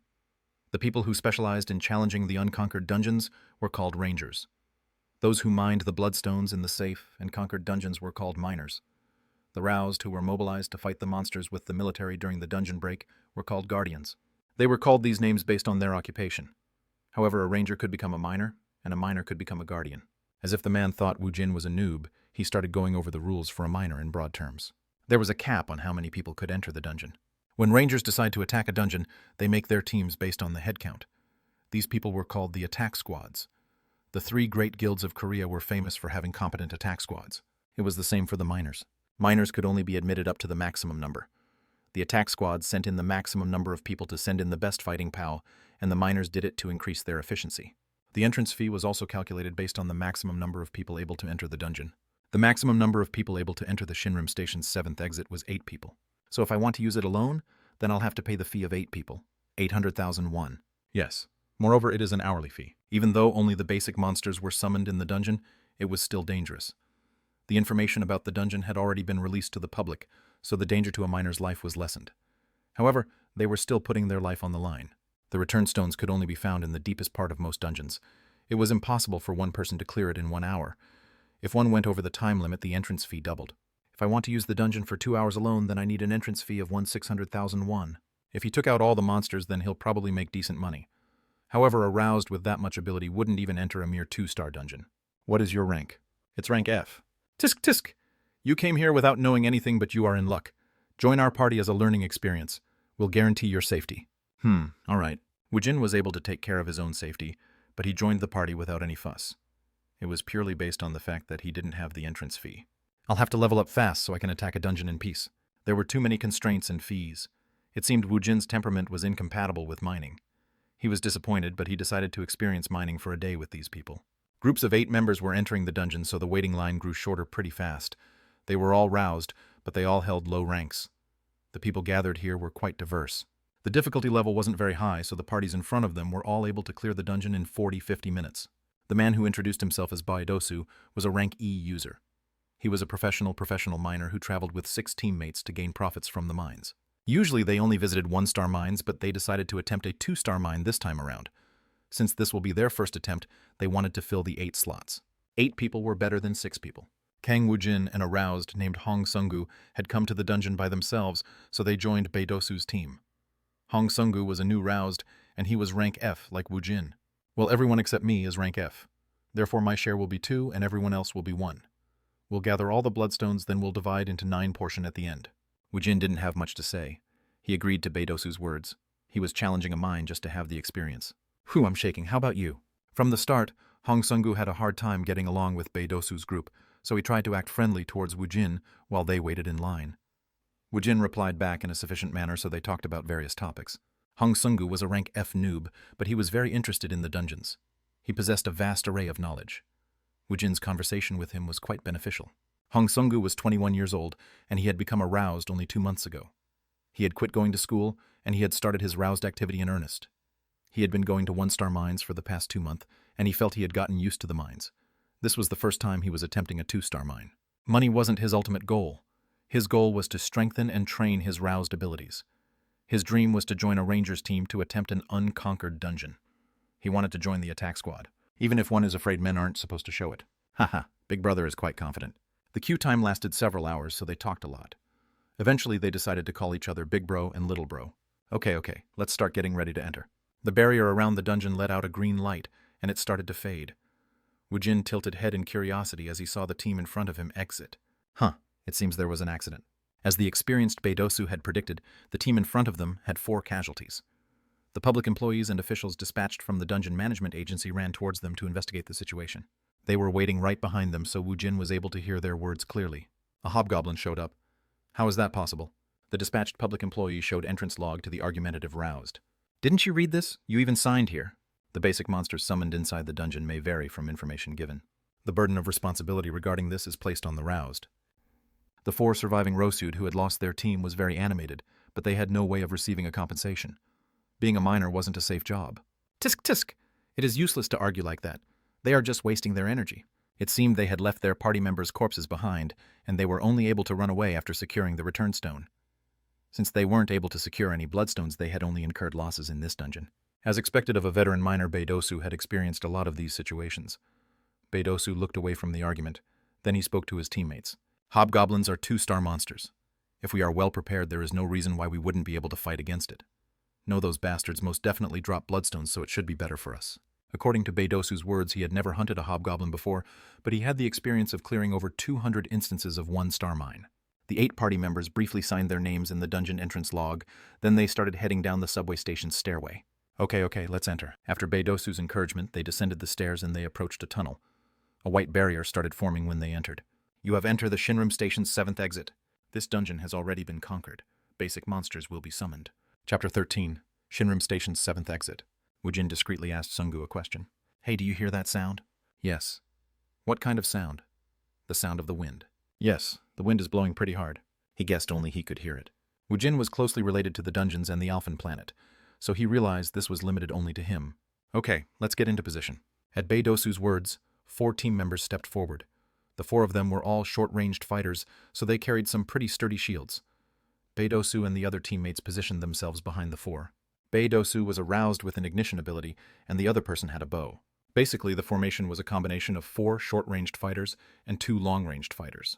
Well, the 2 of you are new to this, so please position yourselves in the rear. Let's try to be in sync. If we turn upcoming corner 4, normal goblins will be summoned. This was the first time Beidosu attempted a 2-star dungeon, but it seemed he had studied this place thoroughly. He knew this place like the content of a manual. Keek. When they turned the corner, 4 goblins rushed towards them. Goblins were small monsters with hideous faces, and they swung short clubs. Tang tang. The clubs were blocked by the shields, so it didn't do much damage. This was when Beidosu's ignition ability shone. Huaruruk. The flame suddenly sparked in front of their faces. The goblins lost their sight, and they became disorganized. At that moment, the closed combat fighters raised their weapons, then they stepped forward.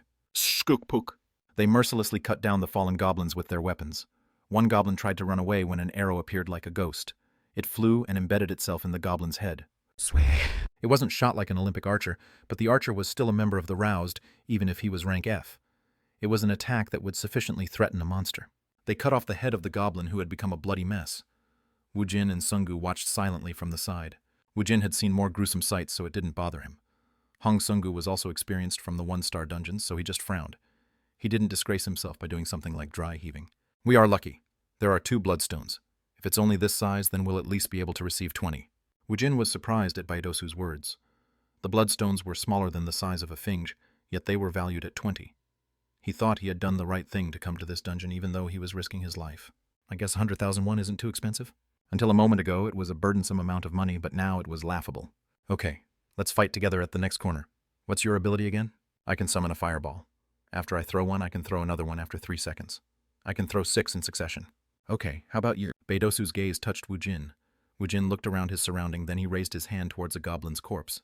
Pa'ak. Kekekek. A single skeleton soldier showed up. Everyone was surprised, so they looked towards Woojin once again. Huh. You are a summoner type. Well, do you have another ability? Woojin picked up the club dropped by a goblin, then he started swinging it through the air. Well, I have enough power to keep myself safe. The party was too busy looking at the skeleton soldier. This is the first time I've seen a necromancer. Whoa, this is amazing. I think it'll be great for searching or reconnaissance. While everyone was admiring it, Beidosu decided on the positions. We'll keep the same positions, but Woojin's summoned being can act as a scout. Mr. Hongu will let a fireball fly when I give him a signal. Woojin, while carefully turning the corner, opened his skill window. Then he increased the summoned skeleton soldier's skill. The monster's corpse was given as sacrifice, and a skeleton soldier of strength 14, agility 17, health 14 was summoned. Magic consumption 1. Required control 1. He used 8 points to increase its skill level. The skeleton soldier's ability was increased in 1 sitting, and it was capable of exhibiting a powerful combat capability greater than a fully grown male. When the skill level reached 10, the skeleton soldier's appearance goes through a change, so he only raised it to LVL 9. It would be annoying for him to explain the changed appearance. It should be able to pull its own weight. Woojin decided not to do too much. He'll just make a decent amount of money. He wanted to attempt the dungeon by himself when he had enough money. The next corner will have 6 goblins. At Beidosu's direction, the skeleton soldier drew the gaze of the enemies from the front. Then the close combat fighters built a strong shield wall. Sungu's fireball was surprisingly effective. Waruruk, boom! The goblins' formation collapsed when the head-sized fireball flew towards them. Beidosu's ignition ability couldn't directly cause damage, but it was good at creating a tactical advantage. The spark of flame would suddenly form in front of a goblin's face. While the surprised goblins were flailing about, the close combat fighters would run in and beat up the goblins. Woojin also participated as he used the skeleton to kill the goblins. The pile of bones is faster than I had expected. It is also powerful. Isn't it better than most F ranks? Beidosu's team acknowledged Woojin and Sungu. As the battle continued, they became more in sync, so the hunting speed increased. At first, their goal was not to clear the dungeon. They had decided to kill all the summoned monsters to extract the bloodstones, then exit the dungeon. They didn't take the shortest route to the return stone located in the lowest floor. They hunted everything as they descended. They caught a good number of monsters, so Woojin leveled up once as he became LVL5. The goblins also gave more achievement points compared to the drabbits, so every kill gave him 2 points. Woojin used the skeleton soldier, so he didn't have much to do. The original team had grown experienced together in the 1-star dungeons, so they worked harmoniously. Since this was a 2-star dungeon, Beidosu was initially very cautious, but he was slowly gaining confidence.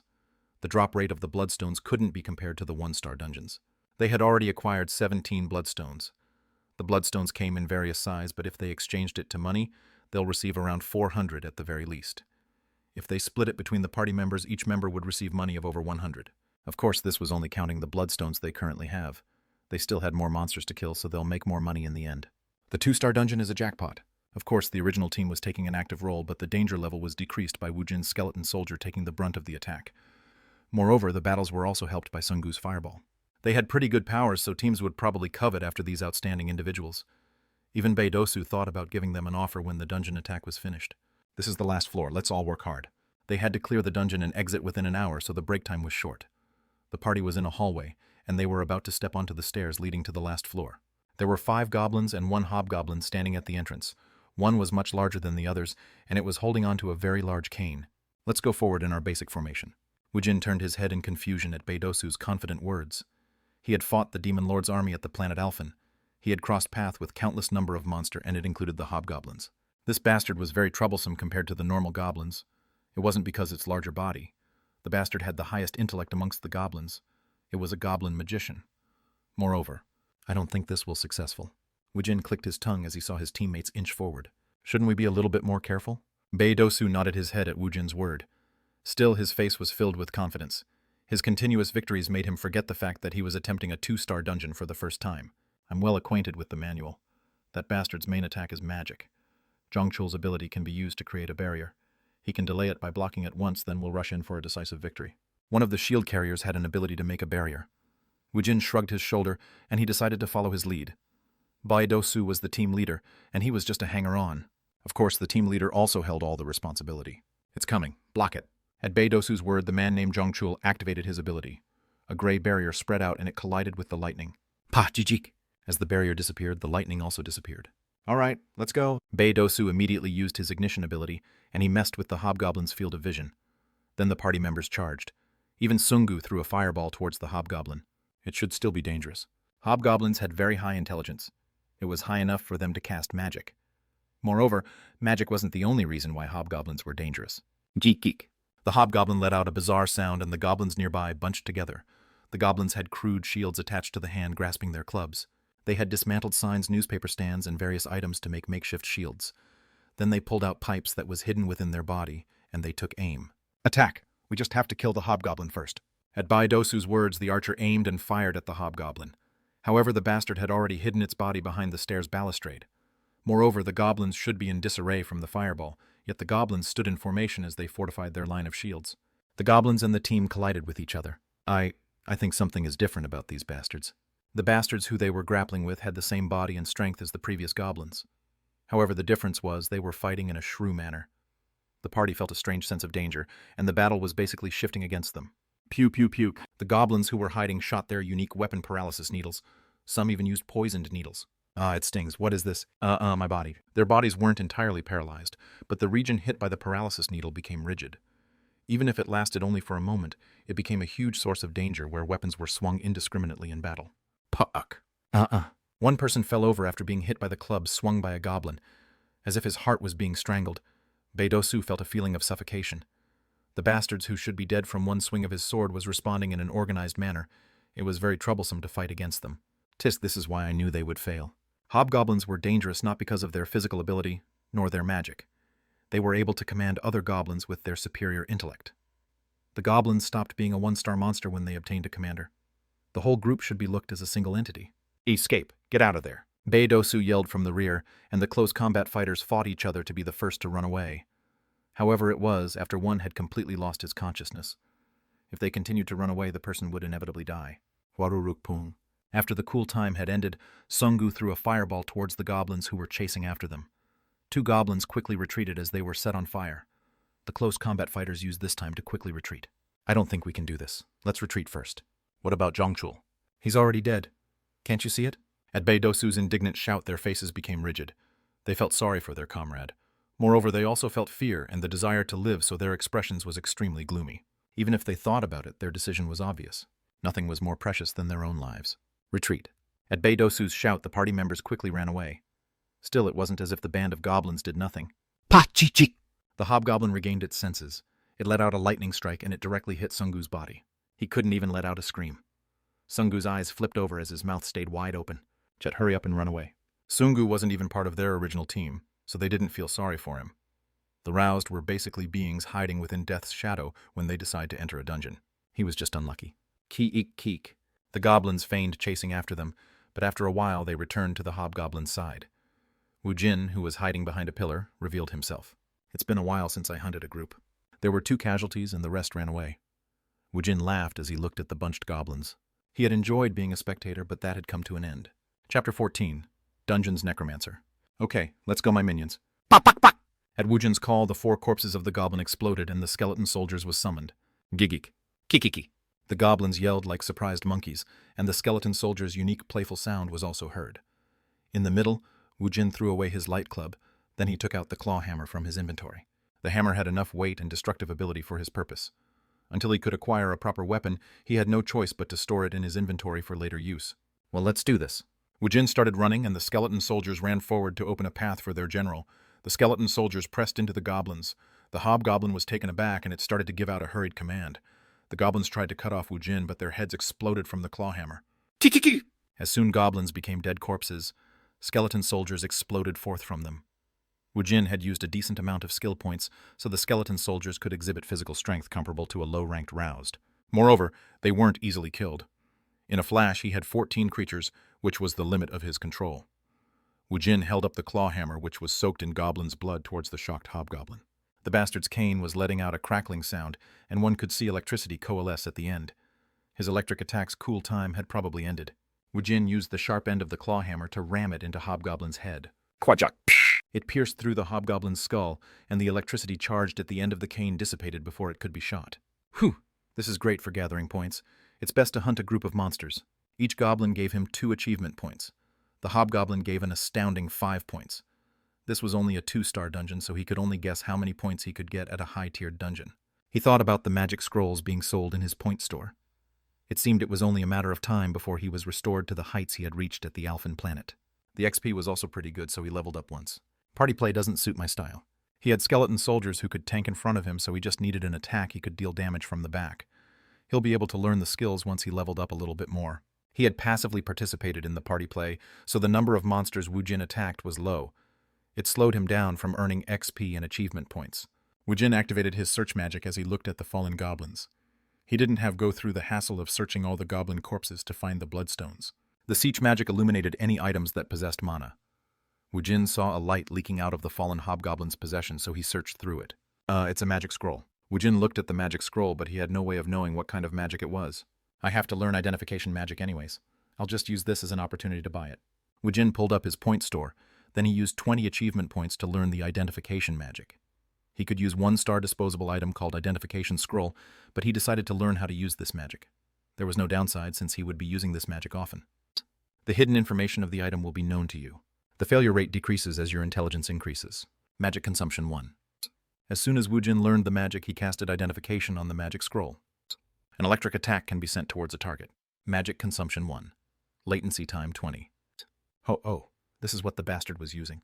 Woojin searched through his point store and he found the price of the electric shock scroll. It was priced at 100 achievement points. With 30 points, he could buy low-ranked elemental magic where he could create a flame or produce water. The electric attack was more useful as an attack magic, so he understood why it was 3 times more expensive than the others. It's still a middling price. He could earn the points if he defeat 50 goblins. If he thought about how fast he dispatched the goblins, it didn't look to be that expensive.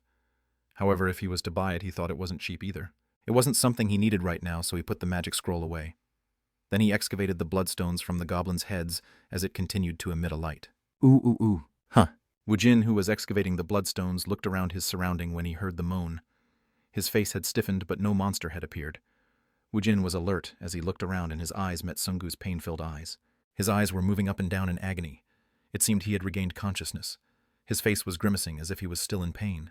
Woojin approached him and he squatted down next to him. It seemed effects of the electric shocks hadn't disappeared yet. Sungu forced words out with his stiff tongue. Help me. How much did you see? Woojin cut off Sungu as he asked a question. Sungu looked up with a pleading expression, but Woojin's face was indifferent. Woojin had seen countless number of people die. This included comrades and enemies he had met. Moreover, he had also seen innocent fallen souls being stolen. I don't care. This wasn't Alphen planet. He didn't really need to kill Sungu. He wasn't a spy from a hostile country, so silencing him wasn't a necessity. But please save me.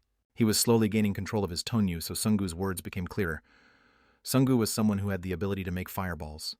He was someone who dealt in magic, so he was somewhat resistant to magic. If he was a civilian and not aroused, he would already be dead. However, if he was left here, then he'll surely be killed by the monsters downstairs. What will you do for me if I save you? I'll keep my mouth shut. About what? The fact that Big Brother is a rank D roused. Woojin smirked at Sungu's words. It seemed one had to be a rank D roused to easily defeat a hobgoblin and a couple dozen goblins. Still, he didn't really care if his story was spread. Woojin wasn't interested in such things. How much are you willing to give me? What? Is this how one felt when one couldn't say anything from being too flustered? Hong Sungu didn't know how he should answer the question, so he hesitated. If I leave you here, then you'll probably become like him. Woojin pointed towards the bloody corpse of Zhang Chul. He had been beaten by the Goblins' Club in numerous locations, so he was a gruesome sight to behold. I'll give it to you. If he could live, then how could the money be a problem? He'll take out his entire savings if he was able to live. Money was something he could earn more as he increased in the roused ranks. How much do you want? At Sungu's word, Woojin unfurled 2 fingers. Sungu was surprised and he gritted his teeth. If it's 2,000, then it is well worth my life. TLN 2, around $18,000. He'll be spending all the money he had saved, but it didn't matter. He had just started his life as aroused, so he'll make much more in the future. I understand. Woojin smiled in satisfaction at Sungu's reply.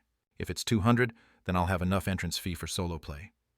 TLN $1,800. This was his 3rd day back. Roused Kang Woojin was still naive. Chapter 15. What goes around comes around. Whew, it's done. Sungu wiped the sweat off his ghastly face. The last floor was a very large space, and there had been enough monster to fill up the whole floor. Of course, Sungu wasn't sweating because he had participated in the battles. Did you excavate it all? At Woojin's words, Sungu brought the pile of bloodstones to him. How can someone like Big Brother be rank F? At the very least, you should be rank D. Since you have a lot of abilities, you could even receive rank C. I'll get it later. Sungu looked at Woojin, who spoke indifferently as if he was seeing a monster. The monsters on the last floor of the dungeon was wiped out by Woojin and his summoned beings. Sungu was assigned the role of excavating bloodstone from the monsters, Woojin pointed out. He basically did the cleanup work. Woojin had the ability to hunt 1-star and 2-star monsters by himself. His battle ability was close to a rank D, and he wouldn't fall short against a rank C in terms of versatility. He was able to summon the skeletons, and he could search for the bloodstones. Moreover, he was able to extract some gray energy from the dead monsters' corpses, and he was able to use it to heal himself. Isn't there a saying that says, a sandalwood is fragrant even in seed leaf?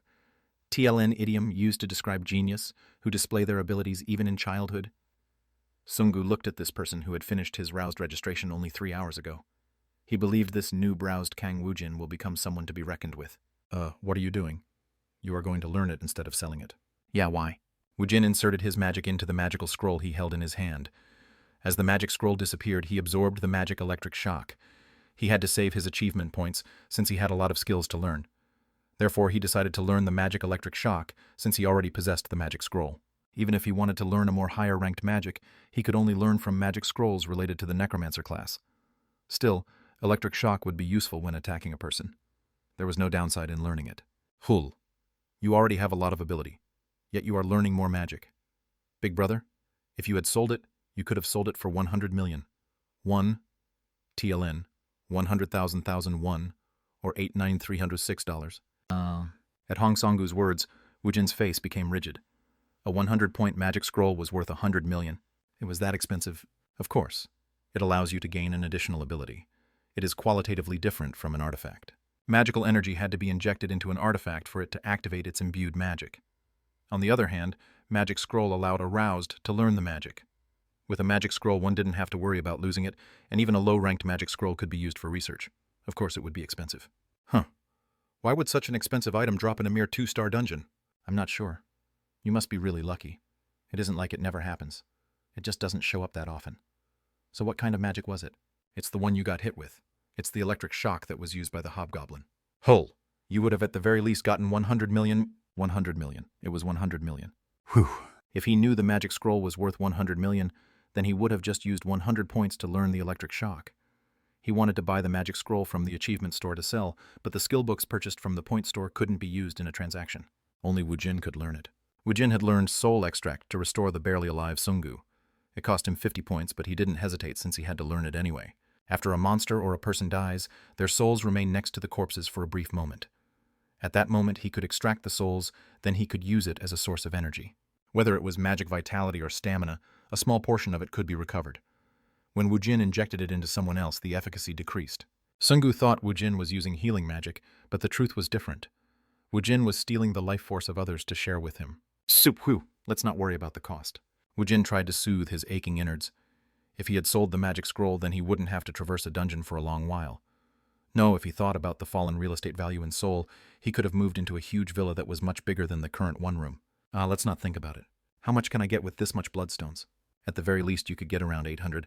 I think you can get more. I'm not too sure. He had invested 100,000 won, so he made a good amount of profit. If his party members hadn't run away, we would have only received 1 million won for his cut. It's all mine. Of course. How about the return stone? I have it here. Then let's go. Woojin and Sungu swept the bloodstones into the bag and they were about to head upstairs. It looks like an ambush. He only had a low-level detection skill, but he could feel a faint sense of murderous intent. Woojin gave Sungu a warning. When Woojin came to a stop, Sungu's expression also turned serious. They had killed all the monsters. Unless they re-entered the Dugneon, the monsters won't regenerate. If there was an ambush, then it had to be Beidosu's party. Are they trying to PK? Woojin questioned Sungu, whose voice was shaking from worry. Does this happen often? It happens occasionally. It probably happens more off the record. This is why people don't party up with a group they don't know. The Hell's Gate is opened when a treasure like Magic Scroll and Artifact is found. If there is a fight, how is it handled? No one will know what had happened inside the dungeon. It is an written rule that they'll only act when there is indisputable evidence. Then it's an easy way to dispose of a dead body. Woojin grinned, and he looked up into the dark stairway. He stopped walking, then he looked back. There were monster corpses lying everywhere. Woojin took several steps back as he distanced himself from the stairway. Sungu also followed Woojin's action. Hey, stop hiding there like a rat. Why don't you come out? Soon, there was a response from Woojin's words. Beidosu's party slowly stepped onto the stairs. One had an awkward expression, and another seemed to be apologetic. The rest had a no-nonsense attitude. What happened? Did you defeat them all? Beidosu put on a performance as he slyly asked a question. Woojin spoke in a low voice towards Sungu. I'm planning on taking him by surprise when he gets close. What should I do? Sungu looked at Woojin with worried eyes. Woojin shrugged his shoulders. You bastards ran away yet.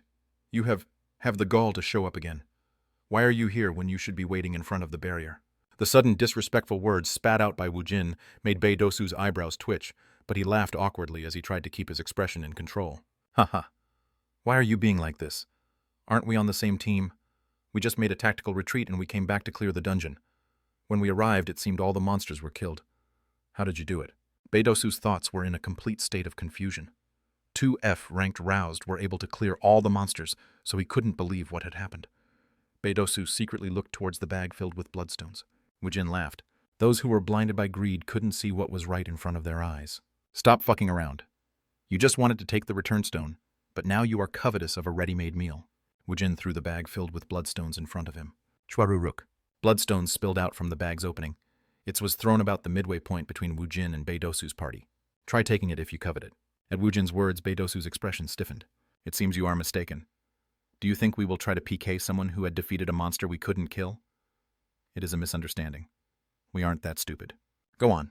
I'm sorry for not looking out for you. However, my life was on the line. So what could I do? We just came back to look for the return stone. Since you cleared the dungeon, we were fortunate enough to be able to retrieve Zhongchul's corpse. Therefore, I am very thankful. At Beidosu's words, Woojin felt that he had been too sensitive. Yes, the people here weren't at all like those from the Alphen planet. Maybe they were hiding themselves on top of the staircase in case they ran into a monster. From their perspective, they had no idea of what was going on at the bottom floor. Maybe I'm being too sensitive. For the past 20 years, he had lived in a location where people betrayed each other for a fistful of money. This is why he was always on edge. However, this was Earth. This place was Seoul. It is a place where peace and moral was alive. Warururuk. My ass. Woojin hurriedly waved his arm through the flame that ignited in front of his eyes. Right now. At Beidosu's shout, the man with the bow shot an arrow toward Hong Songu. His fireball attack was an ability they had to get rid of first. After Beidosu ran away, He had come to an agreement with his party. They weren't skilled enough to attempt a 2-star dungeon. The money wasn't that great, but they had decided to return to the 1-star dungeons. They returned to carefully look for the return stone, but all the monsters were dead. Even the hobgoblin was dead, and this made his head spin. Greed grew in him. No matter how hard they searched, they could only find Zhongchul's corpse. Woojin and Sungu's corpses were missing. This meant the two of them had conquered the bottom floor by themselves. If they were able to defeat the hobgoblin, this meant one of them was hiding his real capability. This is why they had prepared an ambush, but their opponents saw through it first. Dosu tried to put Woojin at ease. At the same time, he tried to assess the situation. He tried to determine if it was worth killing them. Dosu's eyes almost flipped over backwards when Woojin threw the bag filled with bloodstones. It was a sum of money equivalent to working a 1-star dungeon for 1 month. Dosu confirmed from Woojin's sharp reaction that he was suspicious. He is on guard against us. The fact that he was on guard meant it would be dangerous for them. He didn't know what method they used to kill the numerous monsters, but he was wary of attacking them. He decided to use the fact that his opponent was feeling a sense of danger against he. He thought it was worth trying to attack them. Let's hit them. Dosu gave the sign they had agreed to in advance, then he used his ignition ability. At the same time, Woojin's face was engulfed in flame and an arrow pierced through Sungu's shoulder. Ku-uk. The party members attacked the surprised man even before the flame had formed. The weapons would cut through more easily through human flesh than the tough leather of monsters. Whew! Please don't resent me. Aren't all roused like this? Dosu took out the dagger equipped on his belt, then he stabbed it toward the staggering Woojin. Shweek. Even though the flame was impeding Woojin's sight, he was able to grab the hand, stabbing at him. Woojin reversed the grip on the hand as he threw him. His strength and speed was so fast that Dosu didn't have the chance to do anything. He was on par with a roused with a physical ability. Whew, that's pretty hot. As the flames faded away, Woojin wiped his face with his hands. He glared at Dosu's party, who was taken aback. Sungu had an arrow in his shoulder, and he was looking at Woojin with tear-filled eyes. It was a pretty insolent attack. His face was slightly red, and it seemed he had taken some minor burns to the face. However, Woojin was smiling. I guess I should have expected this. Woojin extended both his arms. Pop! The scattered monsters' corpses exploded, and the scraps of meat flew everywhere. It was a grand sight. If one had a weak constitution, the grotesque sight would make one faint. Resent me. Woojin let out a white smile. Resentment wouldn't change anything. I'll laugh to my heart's content. He'll taken on all the resentment from the weak. It would be too cruel for him to deny them that much, since their souls would be imprisoned as they will fall from grace. The skeleton's bone knives didn't show any hesitation or mercy. Ku-ak! In a flash, the entire party was taken down, then Woojin headed towards Dosu. He was still twitching, so it seemed he was still alive. Wait a moment, let's talk. Are you waiting for your ignition ability's cool time? Kwajik. Woojin unhesitatingly stabbed the dagger he took from Dosu into his heart. Dosu trembled for a moment before he went limp. Woojin looked at him without showing much interest as he took the Dosu's bag. It was filled with bloodstones they had acquired before they met the hobgoblin. Moreover, Woojin searched Dosu's body, and he took his wallet. He took out all the cash and he stuffed it into his pocket. Before he knew it, Woojin was humming a tune. Unbelievable. In front of Hong Sungu, 4 lives were taken in an instant.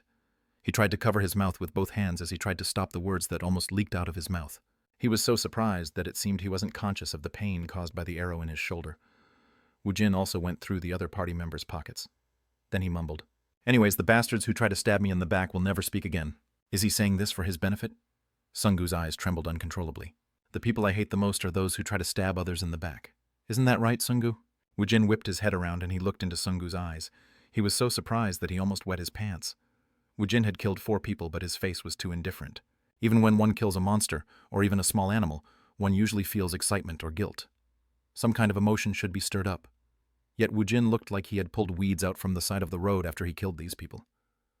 Sungu couldn't sense any change in his emotion. It felt like Woojin was something more than a murderer. His peacefulness drove the terror deep into Hong Sungu. Why aren't you answering me? Chapter 16. You reap what you sow, too. That is correct. Woojin had emptied the pockets of Dosu's party members, and he had a happy expression. When one looked at his expression as he counted the money, one couldn't find any indication that he was feeling any guilt. Sungu couldn't even let out a moan since he was afraid of Woojin. He just stood there. Sungu got his feet wet in the 1-star dungeons, but this was the first time he saw someone be killed in front of his eyes. Moreover, the killing was done through a person's hands. Woojin looked indifferent after he killed these people. He acted as if he had experienced such trifling events numerous times. They carried around a lot of cash. Woojin felt great since he obtained an unexpected revenue of $900. At Woojin's humming, Sungu suddenly started to hiccup. You almost died because of me. And no, if it wasn't for Woojin, he would have already died when he was left to the monsters. Then why don't you double the amount? What? I saved you twice now. In total he wanted 4. Even if he emptied all of his savings account, he wouldn't be able to come up with the $40,000. Sungu made an expression as if he was about to cry. Woojin took out the arrow embedded in his shoulder with a happy expression. Then Woojin gathered the undispersed souls of Beidosu and his party members. He used it to heal Sungu's wounds. Hu-oop! Sungu felt something enter him, and he gasped as he felt the rapid regeneration. This wound healing couldn't be compared to the one before. The soul extraction was more effective if the soul came from a higher form of life. Of course, a human's soul would be a better source of energy than a monster's soul. Thank you. It was nothing. Everything I do will be charged. Yes. Sungu quickly gathered the scattered bloodstones, then he followed behind Woojin. When Woojin and Sungu exited the dungeon, the public service employees' eyes became round. Huh. Why are there only 2 of you? They were all taken down by the monsters. At Woojin's composed words, the public service employees' eyes narrowed. Then how were you able to gather all the bloodstones? Even if others die, it doesn't mean one should leave all the valuables behind. Right? At Woojin's assertive answer, the public employee's eyes narrowed further. When he looked at the situation, he guessed these 2 had stabbed the others in the back to monopolize the profit. However, he had no way of proving it. Just sign here before you leave. The Bureau may contact you if they decide to hold an investigation on a later date. Woojin and Sungu signed the entrance ledger that was handed over to them. Then the public employee in charge used a deceased stamp to make a mark next to the names of the roused who had entered with them into the dungeon. If one was near a subway station, there was always a decent bloodstone exchange store nearby. The price of the bloodstones almost never fluctuated. The exchange store took a fixed amount of tax, and it also took the fee one was required to give to the very first person who cleared the dungeon. The rest was deposited into the customer's account. When Woojin exited the Shinrim Station's exchange store, his mouth was practically hanging from his ears. I've earned over $13,000 from a single dungeon. The bloodstones were worth $1,300, and he had taken $900 from those bastards' wallets. Originally, this was supposed to be split amongst 8 people. However, the important fact was he had earned $13,000. Moreover, if he included the $4,000 he'll receive from saving Sungu's life, then he had a large sum of around $17,000. Next time I'll have to go around the dungeons by myself. If he could make this much money at once like this, he didn't need to worry about the entrance fee. He could clear a dungeon in 1 hour, so it would be much more profitable for him to clear it by himself. Woojin wrapped his arm around Sungu's neck. Put in your phone number.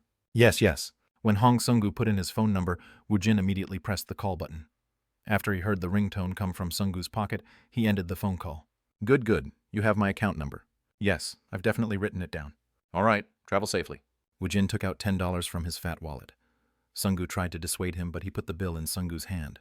Use it for transportation fee. Thank you, big brother. Oh yeah, remember I really hate bastards who stab me in the back. I'll bear that in mind. Sungu lowered his head after he watched the happy Woojin leave. Sungu's face looked as if he had lost his country. He said 4. I'll be short even after I break open my savings. Hong Sungu had become aroused 2 months ago, and he had made a lot of money compared to his 21-year-old peers. Still, it hadn't been easy for him to make money. He had visited the 1-star dungeons every day for the past 2 months. He was able to earn more than $30,000. He had been successful in saving some money, increase the effectiveness of his fireball ability, and decrease his cool time. It was an incredible amount of cash flow compared to a regular person. However, it was money he had earned by putting his life on the line. His stomach churned at the idea that he would have to blow all the money he had struggled to gather. Still, he was pulled out from a certain death. So how could he compare his life to his entire asset? He probably could get a loan for $4,000 to fill the missing amount of money. When he said 4 bills, I hope he didn't mean the big 4 bills. Whether it is $40,000 or $400,000, he intended to give him everything he got. However, he probably didn't have the ability to make $400,000. It was a figure that felt too far away to reach. He hoped Woojin didn't put such a high price on his life. Sungu headed towards the bank to break open his savings. Woo Sung-hoon was a pretty successful owner of a cell phone store. He had 8 years of experience as a salesman, and he had used the money he had saved to purchase a store. His store was quickly becoming a fixture. There is no customers today. Sung-hoon let out a yawn when the glass door opened and a man quickly ran in. Where's the restroom? Is it here? The man abruptly opened the door behind the counter. Then he entered it. Sung-hoon watched this with surprise in his eyes. He probably lost the ability to speak since he was too flustered. What is this? Who is this crazy man? Sung-hoon rose from his seat and he spoke in an annoyed voice. Mister, that is the storage room. Please come out. When there weren't any reply or reaction, a vein popped out on Sung-hoon's forehead. He wanted to make sure the man wasn't doing his business inside the room, so he opened the door to the storage room. Geez, come out. Sung-hoon's clothes were grabbed by a hand and he was forcibly dragged into the storage room. Kudang-tang. As he was thrown into the boxes containing products, Sung-hoon knew something was wrong. He's crazy. A crazy man has appeared. Sung-hoon quickly located his opponent. No, his opponent grabbed him first. He was lifted up by his collar, and Sung-hoon struggled as his feet didn't even touch the floor. What kind of strength? Sung-hoon was a big man, but his opponent was stronger than him. Moreover, his denseness was proportional to his strength. Weak Zook. Sung-hoon was suddenly struck on his cheek, so he lost the words he was about to say. His ears rang with a buzzing sound. TLN mop mop. Moreover, he couldn't think about anything, as if he had become dumber. Weak Zook. The opposite cheek was struck, and Woo Sung-hoon's consciousness started to fade. He tasted a coppery taste in his mouth as the inside of his mouth started bleeding. Weak Zook. Sung-hoon came to his senses when his cheeks were hit again. He felt an instinctual fear. He used all of will to desperately open his mouth. Help me. Weak Zook. Instead of an answer, the hand flew towards him. Sung-hoon felt a sense of despair when his numb cheeks were hit again. He has completely lost his mind. If I'm not careful, I might really die. Did he see it on the TV? Indiscriminate violence? Didn't innocent people get beaten for no reason? Or maybe someone sent a killer after him? Now that he thought about it, the opponent probably entered the storage room since it didn't have a CCTV. He was sure this was a planned attack. Hey you! Yes, sir. For the first time, the other person spoke instead of using his hand. Sung-hoon reflexively answered him. Hui Kwadung. The man in question once again roughly threw Sung-hoon against the wall. Ook. Get up. Attention. Yes, sir. It had been a long time since he was in the military, but his survival instinct made it all come back. If he let out even a squeak, it felt like he would be beaten to death. The man in question was emitting such an atmosphere. His pose made him look like a mafia boss who was in charge of several hundred underlings. I hate bastards who hit me in the back of my head. TLN figure of speech about betrayal. Moreover, I hate those who dare to scam me. They hadn't even met before, so how could he have hit him in the back of the head? Sung-hoon was too scared to make an expression showing his innocence. Woojin glanced at him. You're not going to answer me. I'm sorry. He really wanted to know what he had done wrong. All right. Think of this as your lucky day. If this was the Alphen planet, I probably would have killed you immediately. Sung-hoon didn't know how the man could say he had lucked out in this situation. Be thankful you were born in Korea. Yes, sir. Long live the Republic of Korea. Don't overdo it. Yes, sir. He was in a country with human rights. He had to follow the laws and morality of this place, so he couldn't kill this man for such a transgression. Woojin decided to end this. Took TLNS effects of phone hitting the floor. The cell phone he threw fell right in front of Sung-hoon's foot. You sold me this newest phone yesterday. Fuck. Sung-hoon finally remembered who this man was. He looked like a guy recently arrived from the boondocks, and he had sold him a handphone that was worth less than $10 for $90. He had felt so good about that sale that he even remembered the guy's name. The pushover from yesterday is this bastard. How could a person change so much? The yesterday's pushover came back today as the Grim Reaper. Moreover, it seemed he was aroused. If he knew this person was aroused, he wouldn't have tried such a clumsy scam. I bought the newest phone. However, when I went home, I was told it was an old one. Was there an error on your part? This was an extreme situation where his life may be on the line, so he started quickly turning the wheels in his thoughts. Woo Sung-jin had 8 years of experience as a salesperson, so of course he knew what was Woojin's intent. I must have made a mistake. I knew that was the case. Bullshit. You beat up a person like this because of a mistake. Give me another one. What kind of model? How would I know you choose it for me? Give me the most expensive one. Woo Sung-hoon thought hard on it. However, he eventually had no choice but to take out the one smartphone he had left in stock. Woojin had a happy face as he exited the cell phone store. Hoo-hoo, the world has become so much better. It didn't even take a second before the map opened. The navigation searched for his destination, then at the same time it started giving him directions. The internet was very fast and everything was to his satisfaction. The latest phones are the best. Woojin opened his address book. Mother, do Jamin, real Jamin, 4,000, phone salesman. That guy transferred it correctly. For a person in the modern age, the address book was a list of one's human connections. Woojin smiled as he looked at the list of phone numbers. He told the phone salesman that he would be back again. He ordered the salesman Woo Sung-hoon to enter his phone number, then Woojin warned him not to change his phone number.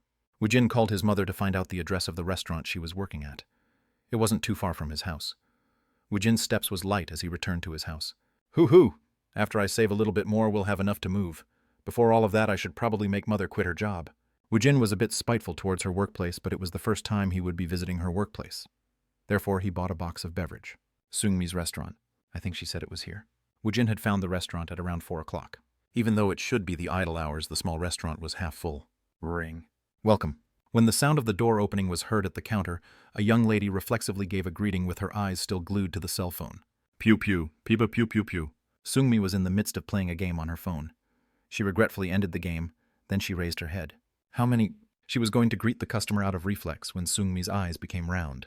He had a robust body, and he had wide shoulders that went well with his tall frame. He wasn't handsome yet.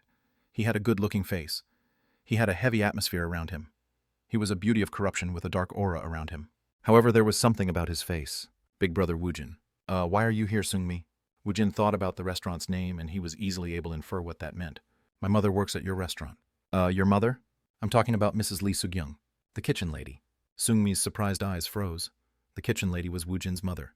Also, what happened to you, Big Brother, 5 years ago, I'm sure. Woojin grinned. Come back home. TLN, he spoke broken English and Korean. I'll leave it alone. Ah! A sigh leaked out of Seungmi's mouth. Her first love, who disappeared 5 years ago, had returned. Chapter 17. Their situation. A tiring battle ensued. Please quit. I can't quit. You don't have to earn any money. I'm making a lot of money now. This is the money I earned in half a day. Woojin opened his bank app. Then he showed his mother his account statement. However, she wouldn't budge an inch. You came back after 5 years yet. How could a mother thrust you back into such a deadly situation? Then, do you want me to continue to live by receiving allowance from you? Do you want me to stay unemployed for the rest of my life and live off the money you struggled to earn? Woojin hit his chest as if he was frustrated. I'll make a lot of money. I'll make enough that Mother won't have to worry about money ever again. Mother and Sua is my responsibility now. I've returned, so I'm the head of this family. Woojin, you... His mother couldn't say anything. She just let her tears flow. The word head of the family swirled around her head. Her oldest son had gone missing, and even her husband had died. The daughter she had late in life was only 2 years old, and she had always been a stay-at-home mom. Yet she had to live on with such a heavy burden. It wasn't apt to say she had lived, but she had just held out. Woojin tightly hugged his mother as a river of tears flowed out of her. Before the tear-filled mother and son could have a conversation, the owner of the restaurant gave a fake cough. She was Seungmi's mother, Kim Sunok. If it was up to her, she would have yelled at them for making a spectacle at someone else's store. However, her daughter Seungmi was giving her a signal, so she looked on without doing anything.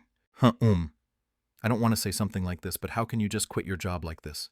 I know what your situation is like, but you should have a conscience. You know, our store is busy, so work until I can hire someone. Woojin's face stiffened at Kim Sunok's words. He wanted his mother to immediately quit this arduous kitchen work, but his mother's answer was faster than his. Yes.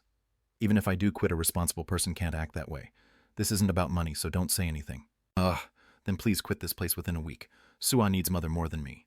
She was only a 7-year-old preschooler. She had always felt very sorry towards Sua, so his sister might have been the straw that broke the camel's back. Husband, our Woojin. She didn't know what skills he had acquired, but her son had suddenly showed up after 5 years. He said he would go away to prepare for the school qualification exam, but he came back after he earned a lot of money. For someone who worked at a restaurant, the money was quite the windfall. Her tears wouldn't stop falling as she thought about her past arduous days. Mother, Hoo-hook, this is so sad. Seungmi also started crying, so Kim Sunok passed her a handkerchief. She had never seen her daughter act this way, so she was taken aback. Even though Seungmi was her daughter, she wasn't a kind girl, and she could be a bit of a bitch. Normally, her daughter would call the kitchen lady auntie, then she would treat her with a bad temper. For some reason, her daughter was acting like a chaste and modest woman today. After crying for a long while, Lee Suk-young reined in her emotions. Then she started to plead towards her boss, Kim Sunok. Do you think I could get off work early today? If she doesn't let you off, then just quit. At Woojin's rejoinder, Kim Sunok made a sound of indecision. However, in the end, she had no choice but to allow it. It made a big difference for a single person to be missing from a busy restaurant, but she couldn't do anything about it. It would be a bigger trouble if she didn't show up starting tomorrow. Yes, Mother. Please go in first. Have a nice time with Big Brother Woojin. Oh, okay, Miss Seungmi. Lee Suk-young was bewildered by the restaurant owner's daughter, Seungmi. She was responding in an amiable way. Big Brother, be safe. I'll see you again next time. Oh yeah, here is my phone number. Park Seungmi snatched Woojin's phone away as if she was stealing it. Then she put in her number to call her phone. Have a nice day, Mother. After receiving her goodbye, Woojin and Lee Suk-young left the restaurant.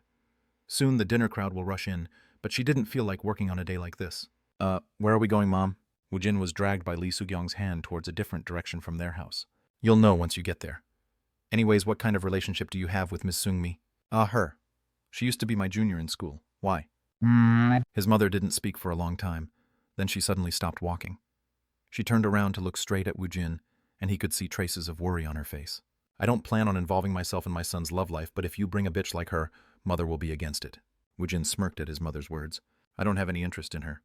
I was wondering what you wanted to say to me. The girl had given him a lot of stuff during Valentine's Day, but for him, 20 years had already passed. The only thing he remembered was her face. At the time, he didn't have any feelings toward her, so he doubted he would develop any feelings for her now. Moreover, he could imagine how she had treated his mother by her reaction. So he was disgusted by her. Where are we going? You'll know once we arrive there. Lee Suk-young took her son Kang Woojin to a newly built apartment not too far from their home. The Hammer Guild built their headquarters in the devastated region, and they had made a lot of progress there. However, a massive park was also built to one side. Lee Soo-gyung made her son buy a bottle of alcohol from a convenience store near the park's entrance. Then she bought a single chrysanthemum flower from the flower shop. They walked through a secluded path inside the park, and they arrived in front of a large monument located at the center of the park. Several 100,000 people died during the dungeon shock. A lot more people died in the subsequent dungeon breaks, but if one had to pick the day when the most deaths had occurred, it was the day of the dungeon shock. Woojin had disappeared on that day. On that day, everyone who had used the subway system had died. A lot of parks were built near the station since it was destroyed by the subsequent dungeon breaks. Woojin wordlessly placed the flower in front of the monument, then he poured out the alcohol. He kowtowed with a heavy heart. Lee Soo-gyung could only silently watch him as she shed her tears. Husband, our Woojin has returned. Our Woojin. Woojin finished his kowtow, then he hugged his mother tightly. His mother couldn't control her emotions, so she cried endlessly. Father. Woojin started thinking about his father, and his emotions turned melancholy. He hadn't had the time to spare since his mother had been struggling by herself, but he hadn't forgotten about his father. Woojin missed his father. However, the ache he felt towards his mother and Suwa was larger. Maybe the past 20 years had desensitized Woojin from death. Please tell me now. What do you mean? Where and what have you been up to during that time? Oh. When he saw his mother's earnest face, Woojin struggled for a long time, but he decided to tell her the truth. However, he was mindful of the shock his mother would receive, so he tried to downplay the truth. He had overcome countless near-death experiences, and his hands snatched away countless lives as he struggled fiercely to live. There had been countless people afraid of him, and their gazes had been filled with fear. He didn't want his mother to look at him like that. I think it was caused by the dungeon shock. I was summoned to a planet named Alphen. If everything was like before, she wouldn't have believed him. However, the world had gone through a change, and the impossible had become possible. All right, what did you do over there? How should he explain this? Woojin thought about it, and he opened his mouth after he ordered his thoughts. It wasn't too dangerous. It was like a game. I leveled up some, then I diligently hunted. I ordered around my summoned beings, and I even participated in wars. However, Mother shouldn't worry too much about it. I used my summoned beings, so I just watched from far away. At Woojin's words, his mother's expression stiffened. High ego. TLN SFX. I guess it is like saying, OMG, I was so worried about you, but you came back after playing some game. That's not it. Chapter 18. Their circumstances, too. Igo. You scoundrel mother worried about you so much. As Woojin's back was being slapped, he pondered about what to do. Should he just tell her the truth? Igo. You spent 5 years playing a game like an addict. Then you came back. That wasn't it at all. Still, I'm thankful you returned in good health. Woojin thought about telling her a little bit more of the truth to resolve the misunderstanding, but he abandoned that idea. Who cares if she believed this or that? I've returned home and his mother was happy. The tears flowing from his mother didn't have any resentment in it. If she held any resentment, it was towards the inhospitable years that had passed them by. The hand that was hitting him started losing its strength and her teardrops became thicker. Woojin cried with her. He cried endlessly as he tried to shed the past 20 years. Sua's eyes turned round as she asked a question. Why is Mother's eyes so red? Did you cry? No. Why would Mother cry? No, you did cry. I know why Mother cried. Why? You are happy since Mother will also be able to eat beef. Isn't that right? Ho. You rascal. That's right. I'm so happy that your appa bought us beef so tears came out. He could see a glint of tear on his mother's eyes. It wasn't from sadness. It was a teardrop of happiness. Woojin grinned slyly. After they left the park, Woojin took Sua to a meat grilling restaurant. It was rumored to be the best one in the neighborhood. The price was too expensive, so they had never been to the store before. Chi-chi-chik. The beef made a delicious sound as Woojin cooked it, and he placed it on Sua's dish. While Sua was chewing on her food, she picked up a piece of meat, and she placed it on her mother's dish. Mom, eat this. It's really delicious. Okay. Since Sua gave it to me, it is more delicious. His mother ate a piece of meat, then she made a happy smile. Sua grinned as she looked at Woojin. I really like it since Oppa came. Really. Do you like Appa since I bought you beef? Yeah, I like it a lot. Minsu always make fun of me. He says he always eat a lot of meat. Minsu. He is the richest in our class. That is why he brags about what he eats every day when he comes to preschool. He has a lot of toys. His father is aroused, so he is really rich. Is that so? Don't be jealous of that. If Sua wants something, then just tell Appa. I'll buy it all for you. Appa is also aroused. TLN. Kuh. Phrasing. Maybe I should have gone for enlightened as someone suggested. Wow. Really, Appa is the best. I like Appa. Sua laughed merrily, but his mother looked like she hadn't let go of her worries. I'm still not sure you should do it. I'll be all right. I'm not that weak. Moreover, I won't do something that is too dangerous, so you don't have to worry about it. Oppa is in danger. No, Appa isn't in danger. As he started to seriously cook some more meat, Woojin took a bottle of soju, and he poured it into his mother's glass. As if she was still sensitive to such actions, her eyes started to water. My son, who was in his 3rd year in high school, has come back as an adult. You are able to drink alcohol with your mother. I guess so, but this is the first time I'm having soju. Huh. This is the first time my son has drunk soju. You have to learn how to drink alcohol from an adult. Hurry up and take this glass. This was the first time he had soju, but he had drunk a lot of other alcohol. Woojin took the soju cup with a pounding heart. Gol gol. You father would have been proud if he saw you. Our son had already grown into an adult. You could drink alcohol with me, and you also bought us meat. When they talked about his father, he became melancholy, but it couldn't even be compared to his mother's sadness. Woojin drank the entire cup of soju. There was a bite to it. It was quite good, but he was starting to feel the effect of the alcohol. There was a bitter aftertaste, and it was quite delicious. This is pretty good. He didn't know about the other stuff, but the taste of alcohol here was preferable to the ones at the planet Alphen. As time passes, he'll look fondly back at his experiences, but he couldn't do that yet. He had escaped that hellhole, and he was very happy to be with his family now. Let us be happy, mother. Yes, my son. Me too, me too. In her ignorance, Sua pushed her cup forward, but he poured her some soda. Then they made a toast. His mother seemed to be drunk as she kept thanking him. He took the happily smiling Sua and his mother back home before he headed out again. He had withdrawn money from an ATM as they walked the street, and he placed $1,000 on top of the kitchen table. He wanted to give her all the money he had earned, but he needed it for seed money. He needed a certain amount of money to pay for the entrance fee for the higher-ranked dungeons. It would allow him to quickly make money. Woojin wanted to move to a decent house soon. Ha, this is great. Woojin accompanied his mother and Sua home. Then he decided to walk the night street. It was 7 o'clock. He'd taken Sua to an early dinner, so it was still quite early. This was the first time he drank soju, and the taste continued to linger. He wanted to drink more, but he didn't want to get drunk by himself. 20 years had passed, so instead of thinking about his close friends' faces, the first face that came to mind was Dojamin's face. That guy, I have to repay his money. He owed a lot of things to him. Woojin always settled his favors and grudges. He repaid goodwill, and he took revenge on those he had a grudge against. Jamin was a big help in learning about the changed earth. Woojin visited a still-open department store, and he entered to buy some presents.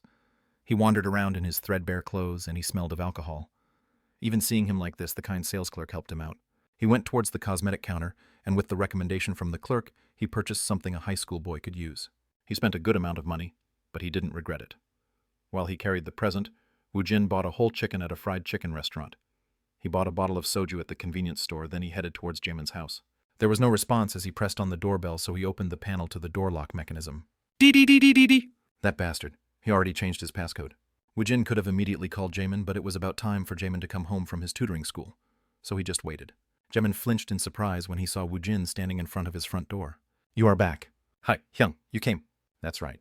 Let's eat some chicken together. Jamin stealthily glanced towards Woojin. He covered his finger with his other hand before he opened the front door. D-ro-ri. Woojin acted naturally as he spread the chicken and plates on top of the kitchen desk. Bring some glasses.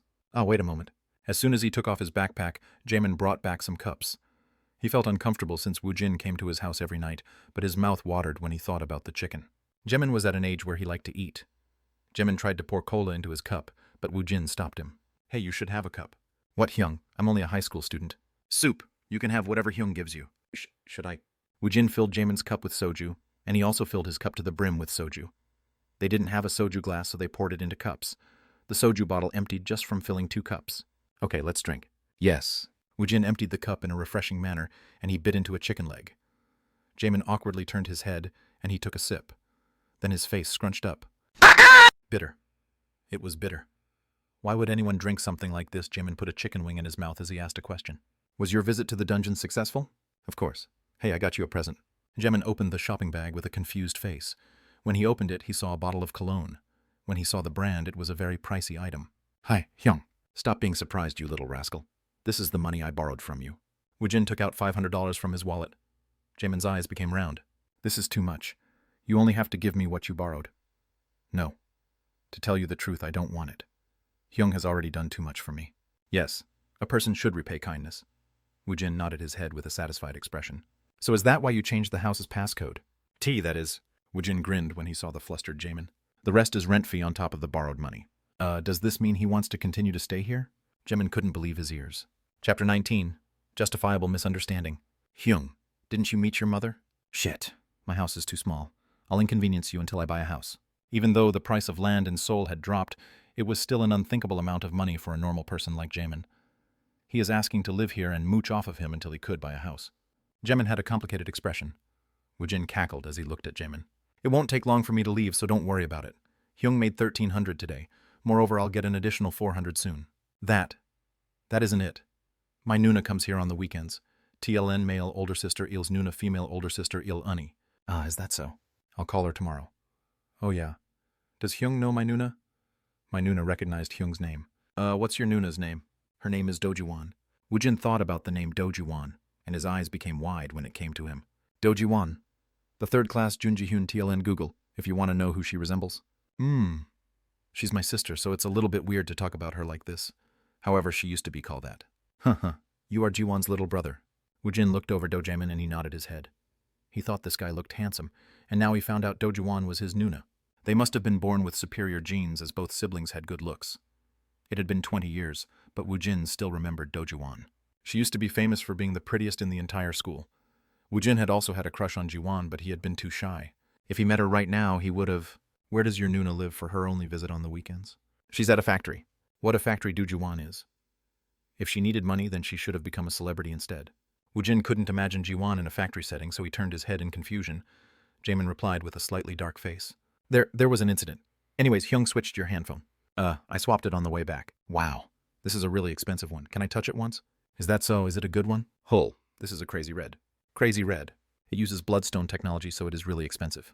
Hyung must have made a lot of money. Bloodstones was a new material with an enormous amount of energy within it. After the end of a 5-year research, the technology was adopted for use, and it was slowly being used in actual objects now. The battery technology using the bloodstones were a hot issue in the IT market. He exchanged it for free. What this was free? Well, it was an event. It was a once-in-a-lifetime even where the salesman's life was on the line. Hull, you are lucky. This is really expensive. It seemed the phone salesman had a conscience. Woojin let go of the little ball of grudge he held against him. Jamin was more excited than the owner of the phone. He spent a while explaining to him about the new functions when a message came. Dring. Jamin looked at the line on top of the screen and his eyes widened when he read the content. 9, 13, 21, 13. Deposit 40,000. Total 51,230. X-Bank Hong Sungu. How many zeros are there? Jamin looked at the figure. Then he looked at Woojin. It said he was a rank F on his Rouse card, yet he was able to earn $13,000 in one day, and now he earned an additional $40,000. Jamin couldn't help but look at Woojin in a different light. Hi, Hyung. You are very capable. Woojin snatched his handphone back and he frowned. That bastard. I told his to send 4 bills. Woojin immediately gave him a call. The amount is getting on my nerve. It is getting on my nerve. Before the single ring could pass, Sungo picked up his phone. Hello, Hyung. Did you check the deposit? Hey, asshole. Do you think I'm a beggar? Didn't I tell you to send just 4 bills? What is this? Of course, when you said 4 bills, you meant that 4 bills. As if he had put his hand over the receiver, the sound was muffled. However, Woojin had a sensitive hearing, so he frowned when he heard it. What are you saying? Hi, Hyungnim. I want to talk to you face to face. Please tell me your address. What? Why do you want to find me? I'll explain it once I get there. Where are you, Hyungnim? Sungu's voice sounded desperate, so Woojin gave him the address in confusion. There is a large cafe called Angle Angel near there. I'll be there in 10 minutes. Sungu hurriedly ended the call. At Sungu's reaction, Woojin stared at his handphone. That bastard, what's up with him? If Sungu had just told him his account number, he would have returned the $36,000. So why does he want to meet up? Since we are out of alcohol, I'll briefly head out to buy some. Meanwhile, you eat the chicken. Yes, Hyung. Change the front door's password to the original one. Yes. Woojin decided he would buy more of the depleted soju, then he would meet Sungu and give him back his money. Jamin was left alone, and he took another sip of the soju. He frowned. Why do people drink this? He popped open a cola, then he washed the flavor out of his mouth. Then he started playing with his handphone out of boredom. This should be expensive. Jamin checked the cologne's brand and his mouth dropped open when he searched for the model. $200. The price was too high for a high school student to use it without feeling a sense of burden. Moreover, he rarely used cologne. Maybe if he smoked, then he would have. I guess Hyung spends based on his emotions. He is spending recklessly since he making money. His mood became restless when he saw the $500 given to him by Woojin. His Nuna was probably working hard at the factory right now, but her annual income was less than the 53,000 Woojin made in a single day. Jamin was bored waiting for Woojin to return, so he accessed an online community he frequented. Then he wrote a post. Brothers, I got a perfume for a present. About 3 days ago I met an uncle by coincidence and I let him sleep in my rented room for a day. He bought me a cologne and he also gave me $500. Isn't it a real windfall? Currently I'm eating chicken and alcohol. Hyung went out to buy more alcohol since we are out. He has a lot of money. TLN. Just Google it if you don't know. Let me boast about my present. Jamin uploaded a picture of the cologne as proof. Then he waited for the reaction from other people. Dring dring. The replies were explosive. TLN, they are speaking in message board style. Sometimes they aren't even talking in full sentences. Nim, be careful of your backside. TLN XXX Nim. It is an honorific but shortened to Nim here. Perfume rented room success. Today real shared room. This Hyung will move to your next door neighborhood. He isn't getting alcohol. He probably went to get condoms. Stupid. He won't get pregnant, so why buy condoms? What stupid? Then enema. He said enema. Nim, it isn't too late. Throw away your rented room and guard your behind. So who will be the bottom? The person who paid will be the top. Congratulations on your anal's grand opening. What is anal? Your asshole, you stupid mofo. Request but, monitor ready in front. Jemin frowned. Tisk tisk. If they are jealous, then they should just say so. Why do a gay ad-lib? Jemin continued to read the posts being posted, and he glanced at the front door. He wouldn't do that. He won't. The delicious chicken suddenly tasted like he was chewing on rubber. Is he deluding himself? He probably won't. Chapter 20. Justified Misunderstanding 2. Hong Song-gu let out a sigh after he ended the phone call. The 4 bills was actually 400,000. It's no wonder why, since he thought $20,000 was a bit cheap for saving someone's life. He really had been underestimating the price of his life too much. Even someone like me is worth 200,000. He had been saved twice, so it was 4 bills. It was 400,000. This isn't how I should be spending my time. Sung-gu let out a sigh. It had been only 2 months since he had become aroused. He had worked tirelessly during that time, but he had been only earned around $30,000. Even that wasn't enough, so he had to borrow money from all around. How was he suddenly going to come up with a large sum of $360,000? I guess this is the only way. He had prepared this just in case. Sung-gu gathered a bundle of documents, then he went outside to catch a taxi. When he arrived near the Sadahung station, he hurriedly entered a large cafe named Angel Angel. He looked around, and he was able to find Woojin sitting near a corner. Hyung-him, how are you doing? The two of them had left the dungeon, and they had went their own ways around lunch. This occurred only a couple hours ago, so why was he asking how he was doing? You came. So why did you insist on coming here yourself? It was the right thing for me to do to come here. That's all right. Just leave after you give me your account number. Ok. Sung-gu's face turned pale from fright. Is he trying to return his money to him? Doesn't that mean he didn't need his money, and Woojin wanted to kill him?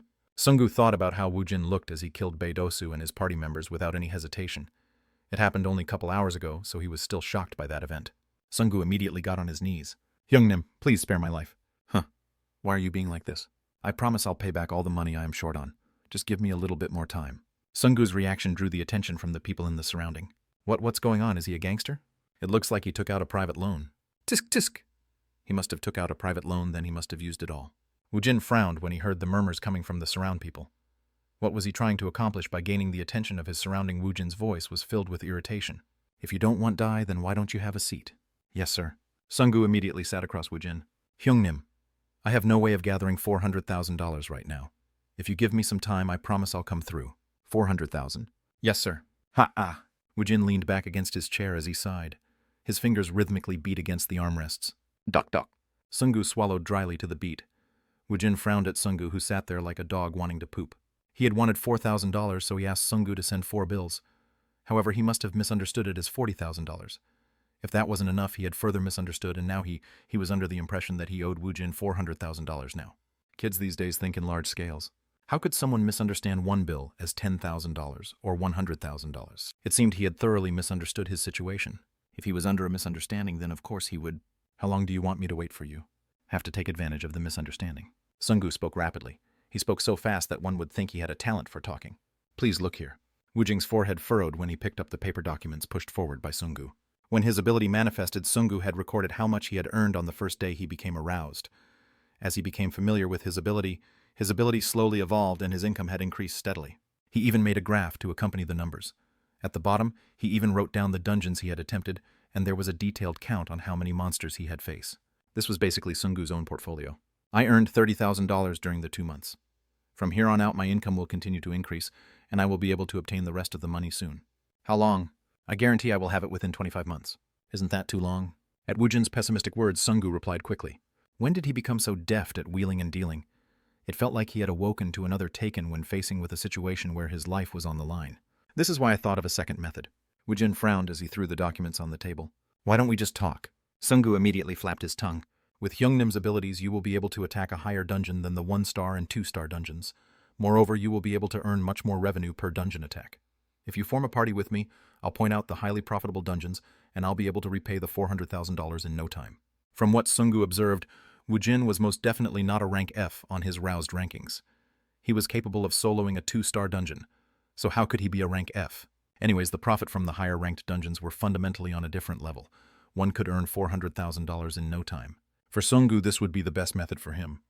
He wouldn't dare attempt a high-ranked dungeon by himself, but it was possible with Woojin by his side. He just had one problem he had to resolve. Does that mean you want to comfortably mooch off of me? No, this is why I thought up a third plan. Sungu started laying out his third plan as if nothing had happened. During that period, I will work as Hyungnim's manager. Manager. Yes. All roused with a slightly higher rank travels with one. There is even a separate supporting department for them at the guilds. The manager takes care of duties like selecting the dungeons, making reservations, selling the bloodstones, and more. The manager even drives the roused around. So they are basically servants. Huh. He is speaking the truth. But why do I have such an unpleasant feeling? Your analysis is correct, Hyungnim. Woojin had an amused expression when he heard Sungu's words. Managers basically did the same work as a celebrities major. It wasn't a bad proposal for Woojin. Since you don't have the money, you want to work it off with your body. Ah, he was correct. You are spot on, Hyungnim. Woojin thought for a moment before he opened his mouth. All right, for how long? Hyungnim should decide. 1 year. I would feel a little bit bad if you worked for free, so I'll give you a little bit of money on the side. Sungu abruptly stood up from his seat. Thank you very much. Hyunghim. No, I'm the one who should be thanking you. He could have just taken back the $36,000, yet he wanted to live the life of a servant. Jemin woke up with a burning thirst in his throat. Ook. He looked around his surrounding with a dizzy head. He was on his bed. Bits of his memories started to piece itself together, and his memories slowly came back to him. He had waited a long time for Woojin, who had gone out to buy more alcohol. He started taking sips from his soju cup, and he had fallen asleep on the table. So why was he in his bed? Huck. He still had his shirt on. Jamin hurriedly peeked underneath his blanket. He still had his pants on. He unnecessarily started touching his butt, but he didn't feel any pain. Whew. Thank you, our Father who art in heaven. When his nervousness melted away, he tried to get up since he had to pee. This was when he saw Woojin lying on top of a blanket placed on the floor. He saw 2 bottles of soju on the desk, so it seemed he had fallen asleep after drinking by himself. I guess he really is a kind Hyung. Jamin felt relieved. As he was about to head towards the restroom, Woojin let out a moan. Ooh. Woojin had curled up and his body was shaking. Is he sick? Jamin stretched out his hand to touch the curled up Woojin. Before his hand could make contact, he felt a stinging shock on his hand. That stings. Jamin was so surprised that he sat back down on his bed. Maybe it was the shock, but he started seeing a hallucination. Gray objects were wrapped around Woojin, and they were slowly swimming around him. Some were black, but none of them had a defined form. Jamin's eyes were out of focus, and he could only look on dumbly. Ghost. A sprite. Or a hallucination. He felt a thick hatred and resentment towards life. No, it was the source of evil. Instinctual fear. Jamin's dilated eyes flipped into his head and he fainted onto his bed. Ooh. Woojin let out a moan and his body was drenched in cold sweat. His face was screwed up as if he was in pain. It looked as if he was possessed by an evil spirit. Necromancer. He who opposed the laws of nature. He who denies death. Eventually he who become tormented by death's curse. Woojin continued to moan. Chapter 21. 3-star dungeon. Hyungnim, I'm over here. The next day morning, Sungu was waiting in front of Woojin's house on the appointed time. Whose car is this? It is my mother's car. She doesn't use it a lot, so I usually use it. Woojin nodded his head as he looked at the white Matisse. I guess it was better than not having a car. Why are the windows open? The AC is broken. It was almost the end of summer, so the morning was a bit chilly. It didn't matter if they didn't have an AC. Woojin tilted his head in confusion when he saw Sungu, who was putting on his seatbelt. It's your first day as a servant, so why are you in such a good mood? Haha. Isn't there different degrees of being a servant? Woojin grinned as he asked a question.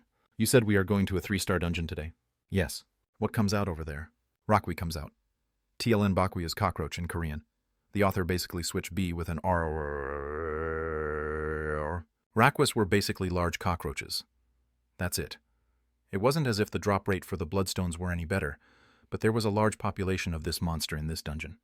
This is why this dungeon contained a lot of bloodstones. Sungu gave a briefing about the dungeon while he drove.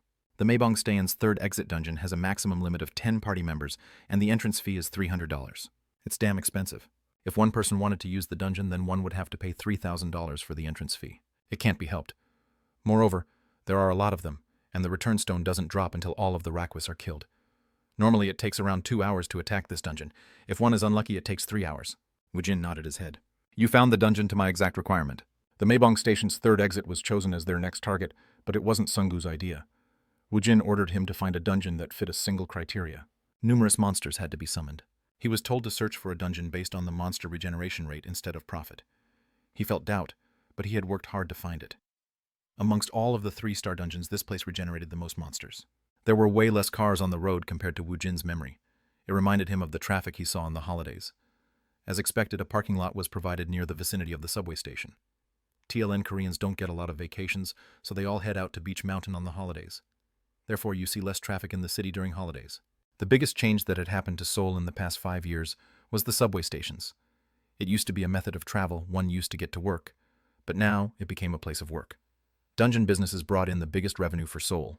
Even the parking fee is damn expensive. Sunggu laughed lightly when he heard Woojin's complaint. I think you'll be very surprised once you balance your account after attacking this dungeon. There is a vast difference between a 2-star and a 3-star dungeon. Well, we'll know once we get there.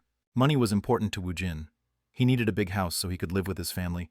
At the very least, he wanted to be able to sleep in a different room where he could fall asleep in a defenseless state. It was a dungeon where the profit was great, so the entrance fee was expensive and there were many people in queue. One could only make appointments for 4-star dungeons or higher. They also restricted the roused who were below rank D from even attempting the 4-star dungeon. A mule like Sunggu could probably squeeze in, but a rank D roused won't even be able to become a leader for a party when attempting a 4-star dungeon. Until the 3-star dungeons, there were no restriction. One didn't need to make an appointment. The order of the dungeon attempt was basically a first-come, first-served basis. This was why the queue time was longer compared to the time it took to complete 1-star or 2-star dungeons. However, it wasn't so for this 3-star dungeon. They had come early in the morning, so there were only 2 teams in front of them. Even if everyone took 2 hours, they would have to wait 4 hours. Hyungnim should go rest in a cafe, then return later. One of the main duty of a manager was staying in line as a proxy. Woojin looked around the surrounding and he could see cafes and other convenient facilities. It made him doubt whether the development area around a subway station was really dangerous. It seemed the resident area moved farther away, but the commercial facilities seemed more developed here. Moreover, the dungeon was always open. The roused converged here 24/7 to attack the dungeon. Of course, a location where a lot of people gathered would flourish. It's okay, I'll wait with you. I moved Hyungnim. Sunggu's flattery came out almost automatically. He had also studied on his own, so he could talk continuously about what he knew about the roused, their society, and the different types of dungeons. He didn't want Woojin to get bored. Pew pew pongya. Woojin found out why the Crazy Red was a popular smartphone amongst the roused. The sturdiness of its build didn't even need to be explained. It was also able to run for half a month without one needing to charge it. The insane battery allowed one not to be bored during the downtimes. Woojin waited 5 hours to enter the dungeon. Woojin paid $12,000. He paid the cost for using the dungeon for 4 hours. Sunggu looked at Woojin, and he energetically gave a fighting pose. A stocky guy like him was doing all he can to act cute, and it made him look at Sunggu with pity now. Hyungnim, fighting. You have to go too, you dork. I have to. Who's going to excavate the bloodstones? I moved Hyungnim. Sunggu let out a soulless exclamation, then he quickly followed behind Woojin. I thought you purposely suggested to become my servant so you could follow me around. When there was no answer, Woojin turned to look at him. Sunggu had an expression of guilt. You are quite perceptive. It seemed flattery came naturally to him now. Woojin smirked. Dude, do it in moderation. Moreover, just call me Hyung. Yes, Hyung. Life was a battlefield. Sunggu was at fault for overreacting and adding the extra zeros to the $4,000. Woojin didn't feel the need to take back what he had offered. He wasn't Sunggu's parent or guardian. Free money was free money. However, if he still insisted on becoming his underling, he would repay him back the money he lost. As a necromancer who had reached the pinnacle, Woojin had at least that much generosity. Be a good guide. Do my biddings well. I'm not going to work you without giving any compensations. After we finish this dungeon, you can have 10% of the profit. It was a 9-1 ratio. It was an unreasonable number, but Sunggu's face was filled with joy. For him, the very act of attempting a 3-star dungeon was difficult. Even if it was only 10%, it would still be more than he could make from attacking 1-star dungeons several times. He would be able to get his hand on a large sum of money. Thank you very much, Hyung. Sunggu really felt thankful towards him. Woojin seemed to prefer solo play, but it seemed he would be able to enter with him. He would be able to be carried by Woojin as his manager. He'll be able to experience a 3-star dungeon and use his ability in relative safety.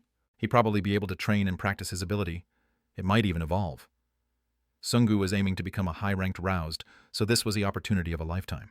Woojin knew all about this, yet he acted like he had been fooled, so Sunggu felt thankful towards him. Let's go. Time is gold. Yes, sir. Woojin was thankful towards Sunggu, who had become a servant for just $4,000. Level up. The moment Woojin gained another level, he shook his head in a fierce manner. There are frighteningly a lot of them. The floor was jam-packed with Rakwi corpses. These bastards barreled towards any life form in their vicinity. They had the tendency of using their number as an advantage. One could build a solid defense against them, or one could kill them faster than they could gather. These were the only methods of dealing with them.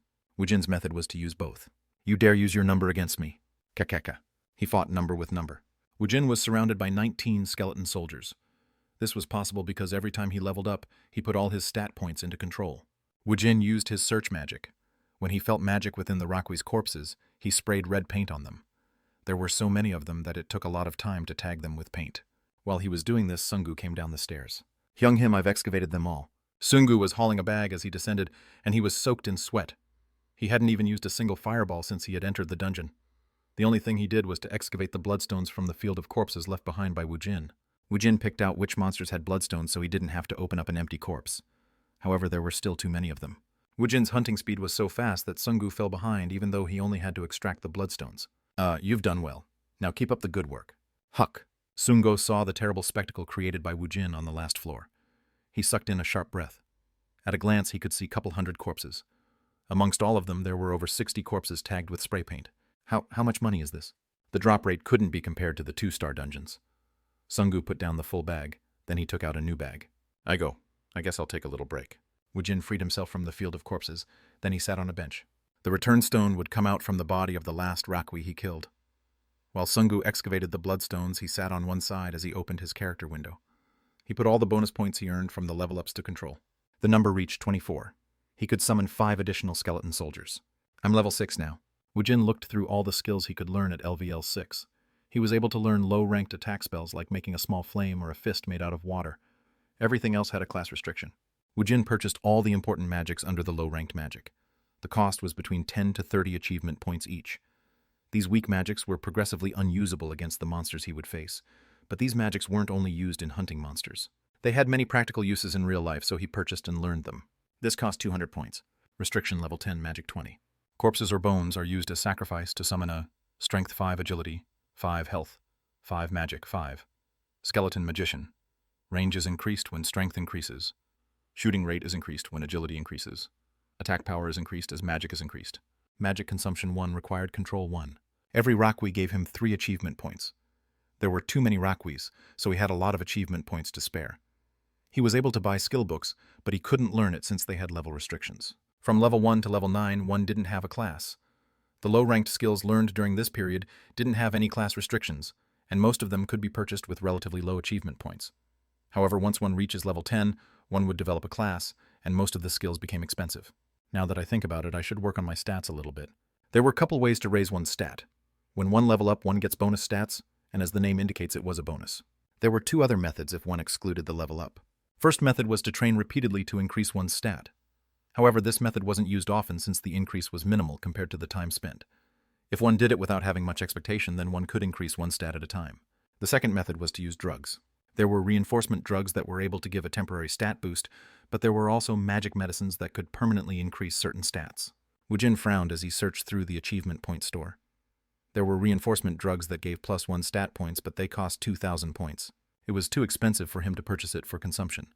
However, it wasn't as if he didn't gain anything. Ingredient Orc Tendon 3, Drabbit Tail 5, Rat Fang 2, Effect Strength +2. He thought he did pretty well by using 150 of his achievement points to purchase this recipe. The composition method was simple. He just had to use his advanced skill combination box. It is all done, Hyung-nim. I also found the return stone. Woojin grinned as he looked at the fat bags filled with bloodstones. At the very least, there were about 5 times more bloodstones compared to the previous 2-star dungeon. Also, didn't Sungu say the bloodstones became denser and more expensive as the dungeon's rank increased? How many minutes had passed? It's been 27 minutes. Woojin stood up as he laughed. We'll run it 7 more times. Hurry up and gather everything. Huck, I understand. The skeleton soldiers approached them, and they picked up the bags. Woojin and Sungu wanted to save time, so they practically ran towards the entrance. The public employee assigned to this place by the Dungeon Management Bureau was surprised when they came out much earlier than expected. When 2 Rank F roused attempted the 3-star dungeon that had a maximum capacity of 10 party members, he thought their actions were ill-advised. However, it seemed he was wrong. Even if you cleared it before the time ran out, we won't refund the entrance fee. Woojin smirked at the public employee's words. I'm going to keep attempting the dungeon within the time limit, so don't worry about it. What? I don't have time, so don't ask me any questions. Woojin and Sungu grabbed the bags, then they ran towards the Bloodstone Exchange store. They converted it all to cash. 54,300. He used simple calculations to determine he could earn almost $400,000 in a day. Sungu would receive 10% of that figure, so he had an expression of disbelief on his face. 5,430. This was the money he had earned in 30 minutes. If one joined a full normal party attacking a 3-star dungeon, one share of the profit would be equivalent to this. However, Sungu wasn't skilled enough to attempt a 3-star or even a 2-star dungeon.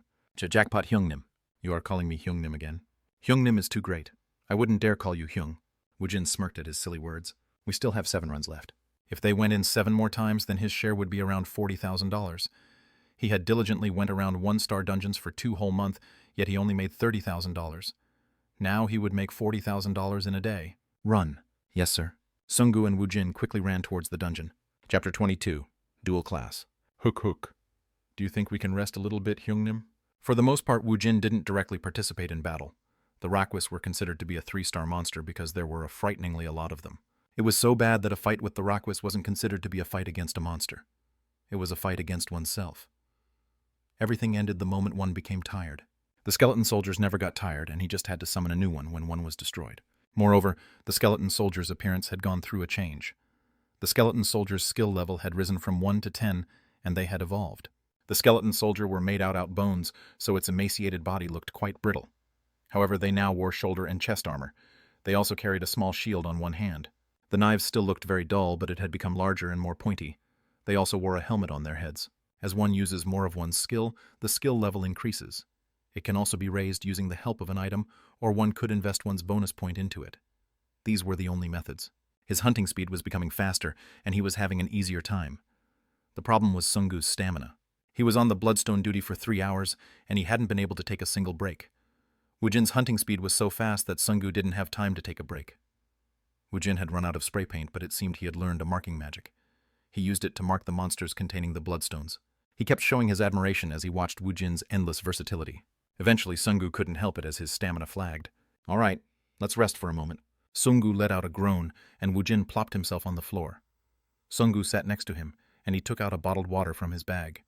He gave it to Woojin first. Sungu was drenched in sweat, and he had a tired expression on his face. However, he still gave Woojin the water first. Woojin grinned. Dude, you are going to live a long life. What? I like the cut of your jib. Woojin drank a gulp of water, then he handed it to Sungu. Sungu kept gulping down the water like a man who had come across an oasis in the desert. Yeah. It felt like the water was being absorbed into his bones. Sungu's body shook, then he relaxed. How much time do we have left? We have 1 hour and 12 minutes. As time passed, their pace had increased. They had already completed the dungeon 6 times before 3 hours had passed. The adjust amount is, I think it's over $300,000. We should almost have $400,000. The Bloodstones exchange store took a fixed amount from the final figure to give a fee to the first roused who defeated the dungeon. The association also took a portion, but the rest was automatically deposited into roused registration account. As Woojin looked at the knocked-down Sungu, he pondered over an idea. He would be able to purchase a decent house for Sua and his mother with $300,000. Money was basically the means to an end. It was a tool to get what he wanted, but the money itself wasn't his goal. I'll give up on the Bloodstones. Woojin stood up from his seat. Sungu followed his example, and he also got up. Ook. Hey, Sungu. Yes, Hyungnim. The Bloodstone we excavate from now on is all yours. What? I'll mark it for you, so do your best in excavating it. Hyungnim. Keep up the good work. Woojin almost ran as he led the skeletons downstairs. Well, should I record my lap time? Kekeka. Sungu blankly glanced down towards the stairway where Woojin had disappeared to. Hi, Hyungnim. If he excavated all the Bloodstones before Woojin could end his hunt, he would be able to make around $50,000. He didn't care about the price of his life right now. The amount of money he was able to make was contingent on how much he moved. He was tired for only a moment. Before the marking magic could disappear, he hurriedly swung his short sword. After Sungu entered the dungeon, he started moving like a madman. He tried to close the distance between Woojin, and he excavated the Bloodstones from the marked Rakwi's corpses. He had repeated this action for several hours, so he had already become an expert in cracking open the Rakwi's head. However, Woojin's hunting speed was too fast. Sungu was able to clear only 1 floor before Woojin was coming back up with the return stone. My money. When he thought about the marked Rakwi corpses below, he wanted to pound against the floor. However, he couldn't do anything about it. He followed Woojin out of the dungeon to enter it again. There was 20 minutes left before his 4 hour of using the dungeon came to an end. Before Woojin could step onto the last floor, he stopped walking. Woojin was taken aback. He tilted his head in confusion. Class. Originally, one would have to choose one's class at level 10. He had chosen to become a Necromancer on planet Alphen. When he was transferred here, he had already chosen the Necromancer class. He thought hard as he looked at the window that popped up in front of his eyes. Woojin frowned when an endless banquet of classes popped up. He had already experienced this when he reached level 10 on the Alphen planet. The problem was, he already had a class. Does this mean I can have a dual class? He thought hard on it, but that was only answer that came to him. For class designation reward, you will be given a warrior's weapon. Woojin let out a sigh. Doesn't this put me in a tough spot? His skills and stats were not connected to each other. He had some skills where he needed magic, and some skills required vitality. Necromancer was a class that specialized in magic and control. If he had become a magician, then there were a certain amount of overlap in skills. However, when one reaches level 10, one's class is determined by one's movement pattern. If he knew there was a dual class, then he would have only used magic from level 1. He wouldn't have swung his clawed hammer. Well, I can't do anything about it.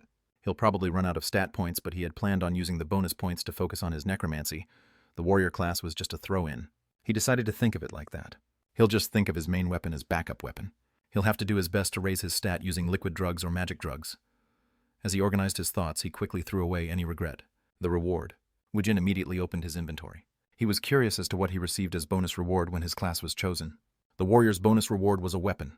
He also received a summoning demon for when he was a necromancer, and it was capable of growth. Huh, there are 2 of them. Woojin grinned. Dual class? I guess it isn't so bad. Woojin took out the warrior's bonus reward. Pop-pot! A blue box appeared. As the light dispersed, a rod was pushed towards him. It was curved like a cane. It looked to be a magician's staff, but the composition was very different from a normal staff. It's a steel pipe. The staff was made out of steel, and it looked like the steel claw hammer. The battles up until now must have influenced its appearance. A warrior's weapon was basically one's best friend, and they are akin to one's life. The warrior's weapon grew alongside the user. It is always with you, and it is always ready to come out at your beck and call. Effect strength, +5, durability, recovery, dispelled state. Skill summon dispel. Woojin held the steel staff in one hand and he thought about dispelling it. As soon as he thought about it, it disappeared. Summon. Papat.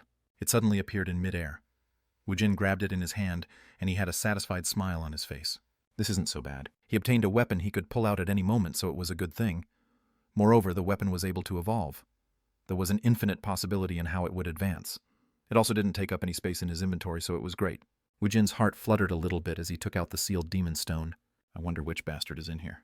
He didn't know if he had be lucky or unlucky on the planet Alphen. He netted a succubus, and she was of no help in battle. Still, he hadn't been bored since she liked to talk a lot. Pop-pot! The summoning stone disappeared, and a thick smoke rose up. The smoke coalesced into the shape of a small child. She was a cute girl with a black one-piece dress, and she wore a hat with lace hanging off of it. Master. A small female child suddenly hugged him. He lifted the small demon off of him. You, Bibi. Yes, master. Where have you been, TLN? She's speaking in a very cutesy way. It'll be lost in translation. Woojin could only dumbly stare down at his low-ranked succubus Bibi. He crouched to look Bibi in her eyes. What? Why did you show up? Hang. Master unsealed me right now. Huh. Woojin's head hurt from his troublesome thoughts. He clutched his head and he pressed firmly on his temple. Then he asked Bibi a question. Did the dimensional travel bring you with me? No, you said you were sealed. I'm so happy I was able to meet Master again. Anyways, what is this smell? It smells like Tronet's minions. Bibi pointed towards the Rockwis at the last floor. What Tronet's minion? Tronet was the name of the demon who had invaded the planet Alphen. Demon wasn't the right description. He was a calamity. They are letting out a similar smell. Bibi's words made his press hands against his temple again. Tronet's invasion reached Earth. This might be why the dungeons formed here. He had no way of knowing if it was true. He felt a strange sense of danger, and it got on his nerves. He had escaped hell, but the hell was trying to come here. If it is Janus Nim, then he would know. Janus. Sage Janus. He was considered to be one of the top mages on the Alphen planet. After Tronet invasion, he had turned himself into a lich. He had become a lich, and he existed for 200 years as he lived alongside Alphen's history. Amongst the family he commanded the best was, of course, the undead magician, Lich. He never thought he would hear that name again. Yes, he was in the sealed room with me. There was Ryong Xing Xing and even Kibanim.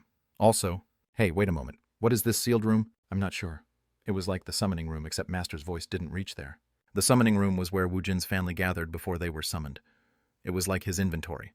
It was a type of pocket dimension, and it was his family's paradise. Are you saying everyone is sealed? Yes, I was the very first one to hear Master's voice. Woojin finally understood the situation. His necromancer class had transferred with him. His entire familiar beings had been sealed until he was able to call on them. He had to be LVL 80 to do the lich summoning. It seemed the level restriction was the cause of his family being sealed. If Earth has been invaded by Tronet, he understood why the dungeons had formed here. At the same time, he felt a sense of crisis. It wasn't the time to leisurely kill the monsters to excavate the bloodstones. Woojin felt the need to level up faster. Hyung Nim. He heard a voice from upstairs. He turned to look at Bibi. You should go back in. Hing. I want to stay by Master's side. I'll call you again, so go back in. I understand. I'll be able to hear Master's voice inside the summoning room. Pot! Bibi turned into a single strand of smoke as she disappeared. At the same time, Sungu came running down the stairs. Did you hear a girl's voice right now, Hyungnim? I didn't hear it. Why are you still here? Let's conclude our hunt today after we take care of the monsters down there. They would barely be able to do one more dungeon run, but Sungu was as exhausted as he could be. So he readily nodded his head. I understand. Woojin had a complicated expression on his face as he dragged his skeleton troop down the stairs. Chapter 23. Hammer Guild. Young Minchin was the team leader of the 4th support team of the Hammer Guild. The 4th support team managed any work related to dungeon equal to or below 3 stars. The team was also in charge of educating the new roused inducted into the guild, and they helped out with the training. After he got to work, he always hand-brewed his coffee. He was a coffee maniac. He started off the day leisurely as he drank a cup of coffee in his large office. This was an important ritual for him, and it gave him joy. The 30 minutes after he got to work was his small time of happiness. His team members didn't bother him unless there was an important business. Diriri. He was about to grind the coffee beans with his hand mill when the phone rang. He picked up the phone. This is 4th support team leader Young Minchin. Team Daughter, this is Heyman. Kim Heyman was part of the management staff he had deployed to the Maebong Station's 3rd exit. The Maebong Station's 3rd exit was taken by the Hammer Guild about a month ago. They were now in charge of managing the dungeon where the Rakwis spawned. Yeah, what's going on? These guys arrived at the dungeon this morning and they reserved 4 hours before going in. There is something wrong with these guys. Did they die? It was common for the roused to meet an untimely death when they attempt a dungeon. No. They were able to safely clear it, but their clear time is abnormal. The first attempt took 30 minutes, but it is taking them 11 minutes to clear the dungeon now. Huck. They just came out right now and it took them 9 minutes 47 seconds. Hey, I won. Collect all the money. Minchan heard low voices in the background and he already knew what Heyman was doing. Hey, what are you doing? We made a bet on whether they would be able to clear the dungeon in less than 10 minutes. Never mind about that. Why don't you look up these bastards? They said they were rank F, but I'm sure they are ranked higher. Something was most definitely off. This didn't make any sense. 2 ranked F roused was able to clear a dungeon spawning Rakwis in less than 10 minutes. Keep your phone by your side and wait for me. I'll call back after I look them up. First, when their reserved dungeon time comes to an end, try to detain them. Yes, sir, team leader. Keep up the hard work. After Minchan ended his phone call, he logged on to the association site to look up their information. What this guy registered yesterday. The other guy seems to have registered only 2 months ago. They were fledglings, yet they were clearing 3-star dungeons. Moreover, they were clearing it within 10 minutes. One is a necromancer, and the other is a flame magician. By looking at their specialty, one could roughly guess the style of their hunting method. It basically meant either there was a mistake when measuring their roused rank or they were intentionally hiding it. Anyways, it was obvious the 2 roused were well above rank F. At the very least, they should be. Rank C. F aroused exhibited a rank C ability from the beginning. Every single one of them matured into a high-ranked roused. It has been a long time since a promising roused had appeared. I must catch them. Young Minchan abandoned the coffee he loved, and he immediately left his office. As the 4th support team, their main job was to manage the dungeons equal to or below 3 stars, but it was also important to scout the roused using their dungeons. Minchan's car raced towards the Maebong station. After he roughly parked near the road, he headed towards the 3rd exit. Kim Heyman was waiting for him, and he gave Minchan a greeting. Hyungnim came by yourself? It's business hour right now. Cha-cha. Team leader. Heh. It's be about 8 minutes since they entered. They'll be out soon. By looking at their clear time, they still have time to go through the dungeon once more. They had reserved 4 hours, and they had 15 minutes left. They'll be out soon, so they might attempt the dungeon once more. These guys aren't playing around. They've already made over $300,000. Oh, whew! If I was skilled, then I would do the dungeon runs like them. If a high-ranked roused team attacked a 3-star dungeon, of course it would be possible for them to clear the IT within 10 minutes. However, those high-ranked roused had no reason to attempt a lowly 3-star dungeon. If they were able to clear a higher-ranked dungeon, the $300,000 was chump change. The 3-star dungeon would basically be a repetitive labor. It was as simple as that. Either these bastards have incredible potential, or they are criminals who are using fake identities. If they possessed some amazing roused ability that grew enough within few days to allow a rank F to sweep through a 3-star dungeon, he had to get a hold of them. It was a different story if they were criminals with laundered identities. The supervision over the roused was very strict. It would be very hard to cover up one's identity to go through the roused registration again. Criminals wouldn't do such eye-catching deeds like this in the first place. Why aren't they coming out? It's about time they should be coming out. Woojin's party had already passed the 10-minute mark. Heyman was becoming restless when they didn't come out like usual. Dungeons were a place where one didn't know what was coming. Everything further than one's nose was an unknown. It wouldn't be strange for a high-ranked roused to die even in a low-ranked dungeon. It means this will be their last run. Heyman was restless for no reason, and he glanced at his watch. They had only 4 minutes left.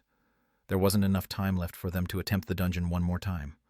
Either this was their last run, or they wouldn't be coming out forever. Fortunately, it wasn't the latter situation. Woojin came out with a complicated expression on his face, and Sungu seemed exhausted. Well, we burned through it like white-hot fire. Sungu's 2 arms felt like it was about to be ripped off. However, he couldn't help but laugh when he thought about the bags filled with bloodstones on his back. The bloodstones were worth about $50,000 and it was all his. I made the right choice. He made a good choice by sticking to Woojin and becoming his manager. This was a once-in-a-lifetime opportunity. What are you doing? Go quickly settle our account. Yes, sir. Hyungnim. The adjusted profit would all be going to Sungu this time, so Woojin didn't have to go with him.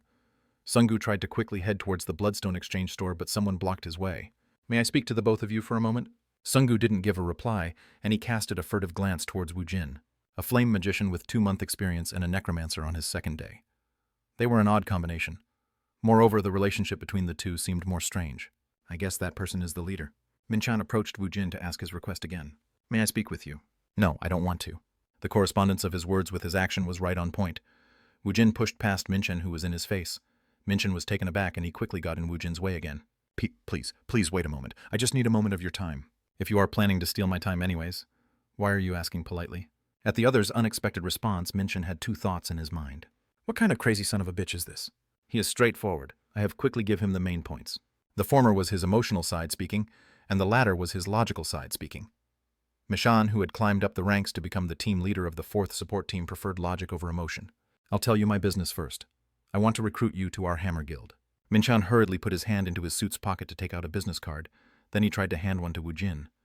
Woojin didn't even entertain the idea of taking the business card. He had heard a lot of information from Jamin and Sungu, so he was well versed on this subject. I refuse. Woojin didn't even think for 1 second before he gave his answer. Minchan had to suppress himself from grumbling, and he was barely able to reply back. Well, it seems you don't know about the Hammer Guild yet. Isn't it one of the 3 great guilds of Korea? It seems you know much. I'm not in a good mood, so why don't you stop bothering me? Woojin's thought was on a razor edge as his mind was filled with thoughts about Tranet. He became irritated when this person started pestering him. He didn't want to speak to him, and it was about a subject he didn't want to talk about. Of course he wasn't happy. Fortunately, Minchan was quick to pick up on others' mood. Well, it doesn't have to be now. At least give us a call once. Hammer Guild takes good care of the roused with skill.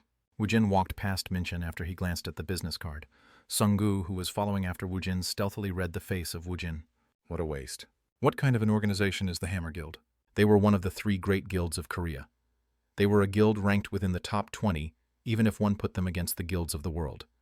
They were a powerful guild, who possessed 2 rank aroused. 1/4 of the dungeons in Seoul were Hammer Guild properties. The guild was probably making an enormous amount of money just from the entrance fees. If one was noticed by such a guild, it guaranteed a fast advancement in one's status. Moreover, a member of the support team and the team leader was here to recruit him. This meant they were very interested in him. How could he kick away such an opportunity? Sungu knew Woojin was in a foul mood. Money wasn't the only thing the guild possessed. They had numerous magic and artifact. Moreover, they had experience. Sungu's goal was to increase his ability, and he wanted to advance in rank. As aroused, this opportunity was like a dream. Minchan didn't miss Sungu's anxious reaction. Please talk it over carefully with your party member. Then please give us a call. Ah, yes. Sungu sneakily took the team leader Jung Minchan's business card.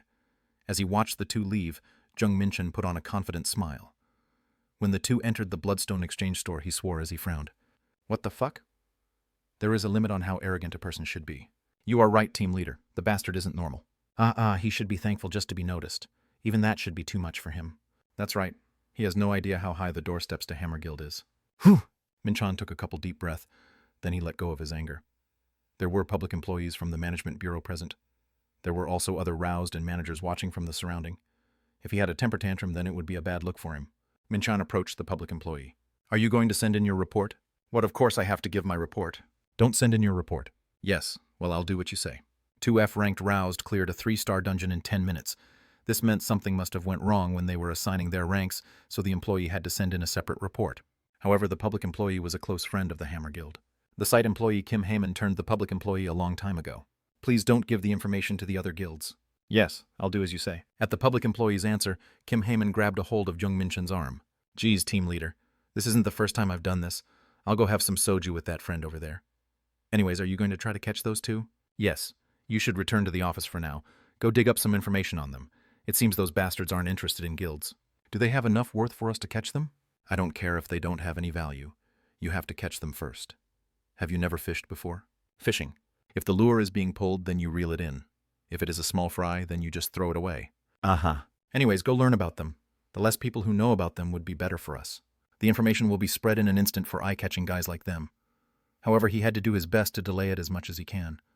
During that time, it would be best if they entered into the Hammer Guild. If they poked around too much, then they would lose an excellent rouse to other guilds, and it would be their loss. They are coming out. At Kim Heyman's words, he turned to look. Woojin and Sungu was exiting the Bluestone Exchange store. Minchan and Heyman stood next to each other. Then they looked at the two with a confident smile on their face. We earned a lot. Woojin looked at the final adjusted figure and he felt a little bit relieved. With this much money, he wouldn't have any problem purchasing a house. This was the achievement of a roused who had been registered for only 2 days. 380,000. This was the balance in Woojin's account. He already had $50,000 in there, and he had gained $330,000. Hyungnim, I respect you. Sungu had received his 10% cut, and Woojin allowed him to keep all the bloodstones he had excavated at the end. He had made $93,000. This large sum of money blew all the thoughts about all the money he lost out of his mind. He was once again surprised he had made so much money in one day. Let's go back to our neighborhood. Yes, sir. They headed toward the parking lot to find their car. When they were passing the parking fee window, Woojin grinned. I guess the parking fee really isn't that expensive. Didn't I tell you? Also, the 4-star dungeons will be very different. The drop rate for an artifact is quite high there. If he purchased a house, then his immediate need would be fulfilled. His immediate goal was not to gather money. He knew his goal had to be leveling up as fast as he could. Woojin's expression turned complicated again, and Sungu threw out a question towards Woojin. Hyungnim, why did you refuse the guild's offer? Do you have any reasons? It's simple.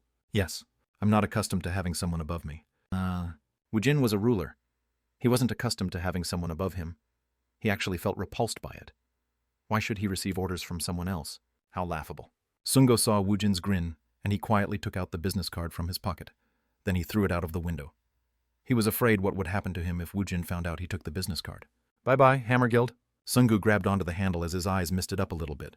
Chapter 24. Looking for a house. Woojin arrived at Sedong at around 11 o'clock. He called his mother to see when she could get off.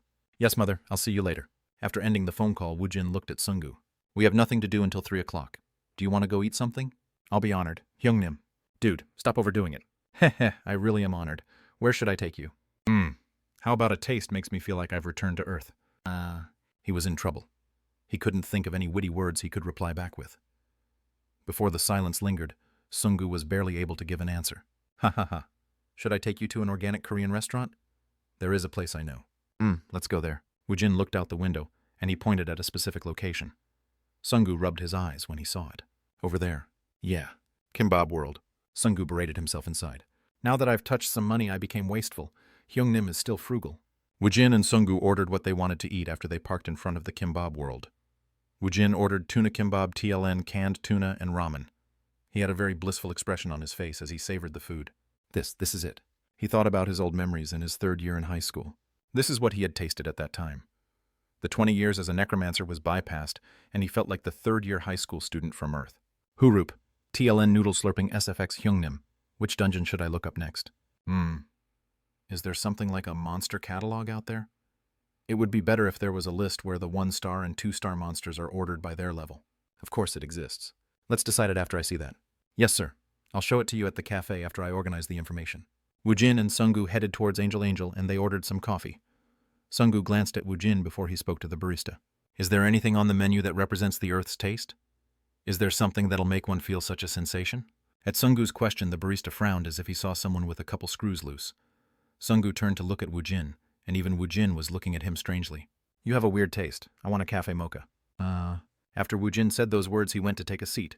Sungu's face turned red. I would like an Americano and a cafe mocha.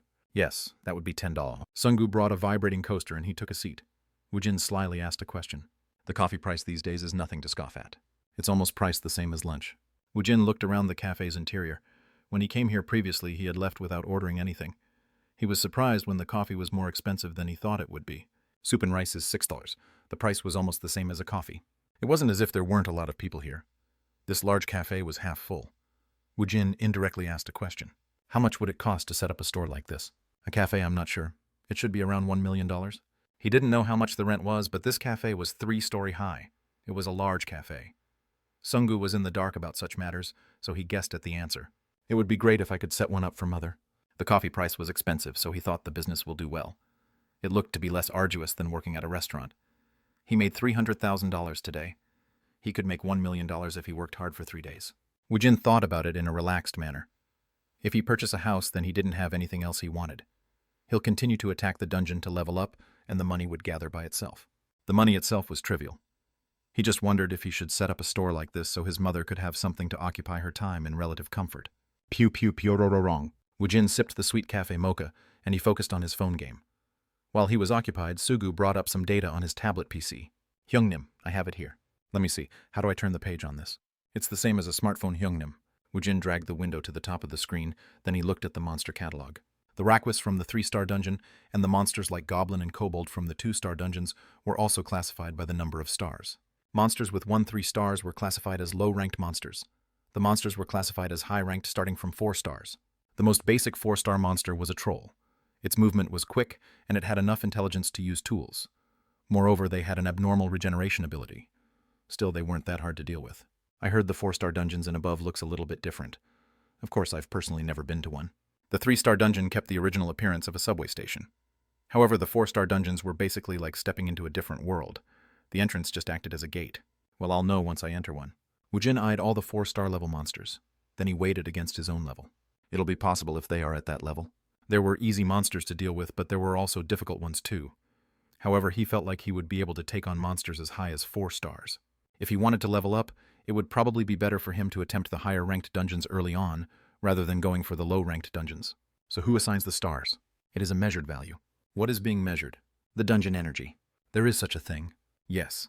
Every time a dungeon is reset, the dungeon energy can be measured. Teams read these estimated report to decide if they should attempt a dungeon or not. Woojin nodded his head. The stars weren't really assigned to the monsters. It was the grade for the dungeons. The monsters were categorized depending on which ranked dungeons they spawned the most at. This is why it wasn't strange to see a 3-star monster, a hobgoblin, in the 2-star dungeon. First, I want to see and experience it. Find out more about the 4-star dungeons. We don't have to line up starting from the 4-star dungeons. We can make an appointment. I'll look up if there are any empty spots in the schedules. Woojin learned that the 4-star dungeons and above were field-type dungeons. Woojin spent the remaining time listening to Sungu's various explanations. Woojin and Sungu exited the cafe when the appointed time arrived. Hyungnim, I could take care of these small matters for you. No, my mother has to live in the house, so she should see it. Yes, Hyungnim. If you need anything, please give me a call. He gave a respectful bow. Woojin nodded his head as he saw Sungu walk away. I've earned a pretty good servant. Sungu sometimes overdid things, but he really liked the affable Sungu. He headed towards Sungmi's restaurant with light steps. Sungmi was sitting on the counter and she was immersed in her handphone game. Even though she was in the midst of setting a high score, she threw her phone down as she suddenly stood up. Oppa, you came, did you eat? Yeah, I ate. Do you want some coffee? No, I'm heading back out immediately. Where is my mother? Wait a moment, I'll call for her. Sungmi headed inside the kitchen, and she saw Lee Soo-gyong and the other kitchen ladies busily working since it was lunchtime. She was taking care of a stack of dirty dishes. Mother. Elder brother Woojin is here. Please hurry up and come out. TLN lost in translation. But Sungmi is speaking to Woojin's mom as if she is her mother-in-law. Oh, okay, Ms. Sungmi, let me finish this up. At Lee Soo-gyong's awkward exchange, her fellow kitchen ladies made a big fuss about it. Whew. Mrs. Lee must be very happy. Your son is making so much money that you are going to look for a house. The way he is making money is like that Yankee gentleman Neil Gates. TLN LOL. I go. That's right. I've heard about him too. His name was Neil or something. I've heard he makes a lot of money. Your Woojin is like him. That's right. I'm so jealous. If my son was like Woojin, I would have immediately quit this job. Go, hurry up and go. Your son is waiting for you. I still have to do my share before going. At her fellow kitchen ladies' compliments, Lee Jun-hyung finished washing the dishes with a shy smile on her face. Since she gained a dependable son, the restaurant work didn't feel arduous anymore. She'll come out after she finishes what she is doing. Oppa should sit here. It won't be too long. Okay. Sungmi pulled a chair towards him and he sat. When he saw Sungmi sit across from him, he asked her a question. What are you doing? I'm looking at Oppa's face. I feel a bit uncomfortable when something ugly looks at me. Sungmi's face remained gentle even when she heard Woojin's straightforward comment.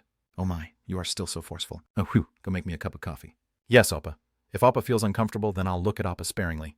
Now he remembered. He remembered the memories where Sungmi had clung onto him, even though he said he didn't like her. While Woojin was drinking the mixed coffee Sungmi made, his mother came out. You are here, son. Behind Mrs. Lee Soo-gyong, the other kitchen ladies followed her out.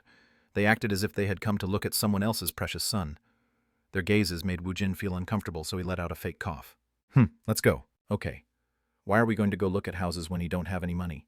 With a quiet anticipation, his mother asked the question. Woojin suppressed a bitter laugh as he looked at his mother with teary eyes. Well, he guessed it would be okay to go along with this. What do you mean we don't have any money? This was deposited today. Woojin showed her the figure on his smartphone. Even though she was secretly filled with anticipation, Lee Soo-gyung was surprised. When he said he wanted to move to a different house, she thought he had obtained around $5,000. $300,000. At Lee Soo-gyung's stuttered words, Seungmi's eyes turned round and she also checked the figure. She hadn't read it wrong. Ooh, wah, jackpot. It's $380,000. The Roused are the best. The Roused made a lot of money. They had heard about how much money the Roused made, but they couldn't help but be surprised when they saw it with their own eyes. Woojin's mother, Lee Soo-gyung, was so surprised that she became tongue-tied. Ah, you. Mrs. Lee has an excellent son. In a single day, he was able to make couple $100,000. Haigo. Who cares about that Neil or whatever? Ying. She won't even have to envy Monsuk. Who the heck is Monsuk? Ah, you know about them. The person who sells gas at the snobby large neighborhood. Ing. I heard about him. Ms. Kim is so knowledgeable. Ho ho ho. Mrs. Lee has been holding back until now. You said he had come back after playing some game and you were worried about him. Quitting your job is the least you can do. You could open up your own restaurant. If Mrs. Lee opens up a restaurant, then you can count on me. I'll go there to work for you. Lee Soo-gyung came to her senses when she heard her fellow employees prattle on. You, Woojin. Let's go see some houses. Woojin laughed when he looked at her. Woojin escorted his mother to look around several houses as a real estate agent guided them. His mother's had a blissful expression on her face as if she was in a dream, and she liked every house we went to. There were too many houses she liked, so she was having a hard time choosing one. These houses were much better than the one room, and they were even better than the house they had lived in before his disappearance. At the time, they wouldn't have been able to buy houses like these with just $300,000. As they were choosing a house, they came across a problem from an unexpected place. I don't like this house. The kindergarten had ended, so Sua had come to join in their search for a house. However, she acted like a petulant kid as she threw a tantrum at every house they visited. Why don't you like this house, Sua? We can't have a dog in this house. Mom promised me.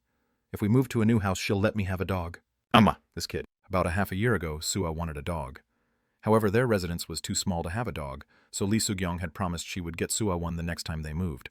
A long time had passed, yet Sua remembered it. When she looked at Sua, she had on an obstinate face. Woojin thought Sua's antics were cute, so he let out a delighted laugh.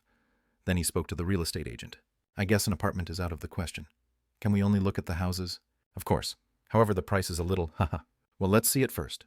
Amongst the couple houses on the market, they were able to find a house where everyone liked it. Oh wow, this house is great. Sua jumped around in joy. It was a 2-story house with a small backyard. After the Sadang Station's dungeon break, a new rural housing development had formed on the newly available land. When the monsters rampaged, many apartments had collapsed, so it was commonplace to prefer a single home near the stations. I'll buy this house. Woojin made a straightforward decision, but the real estate agent had a difficult expression on his face. This house was put on the market for a quick sale, so it is priced below the market price. However, it still costs $603,000. The price difference between what you had specified is quite large. It's okay, I'll sign the contract. Then let us return to the office. The real estate agent called the owner so they would be able to meet each other at the office. Woojin gave a call to Seunggu.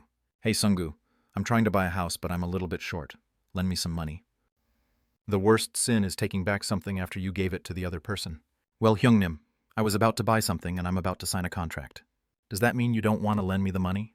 No, it would be my honor to be able to lend my money to Hyungnim. Woojin smirked. When we complete the next dungeon, I'll pay it back with interest. Thank you, Hyungnim. He was able to solve the problem of the money shortage cleanly. Woojin headed towards the real agent's office. Chapter 25. Little Devil Bibi. They would move in a fortnight. The contract fee and the intermediate payment would be required on the day of the move. Therefore, Woojin didn't need to borrow Seunggu's money. Woojin had been summoned to the planet Alphen during his 3rd year of high school. No real estate contracts existed on that side. The locations he traveled to and where he fell asleep for the day was his home. He lived like that for 20 years. He had never made such a trifling contract like this. This was why Woojin didn't know what the intermediate payment and contract fee was. While they were looking at the houses, the sun had long ago descended. They filled their hungry stomachs at a nearby restaurant, and Sua was already sleeping from exhaustion. He carried Sua back home, and he laid her down. Lee Soo-gyung had a disappointed expression since she didn't want to part from her son. Why don't you live with us until we move? No. However, we will have a place to live together soon. Woojin wanted to stay. He had looked forward to meeting his family for 20 years, so why wouldn't he want to? However, there were things he didn't want his family to see. This was why he was trying to buy a house as fast as he could.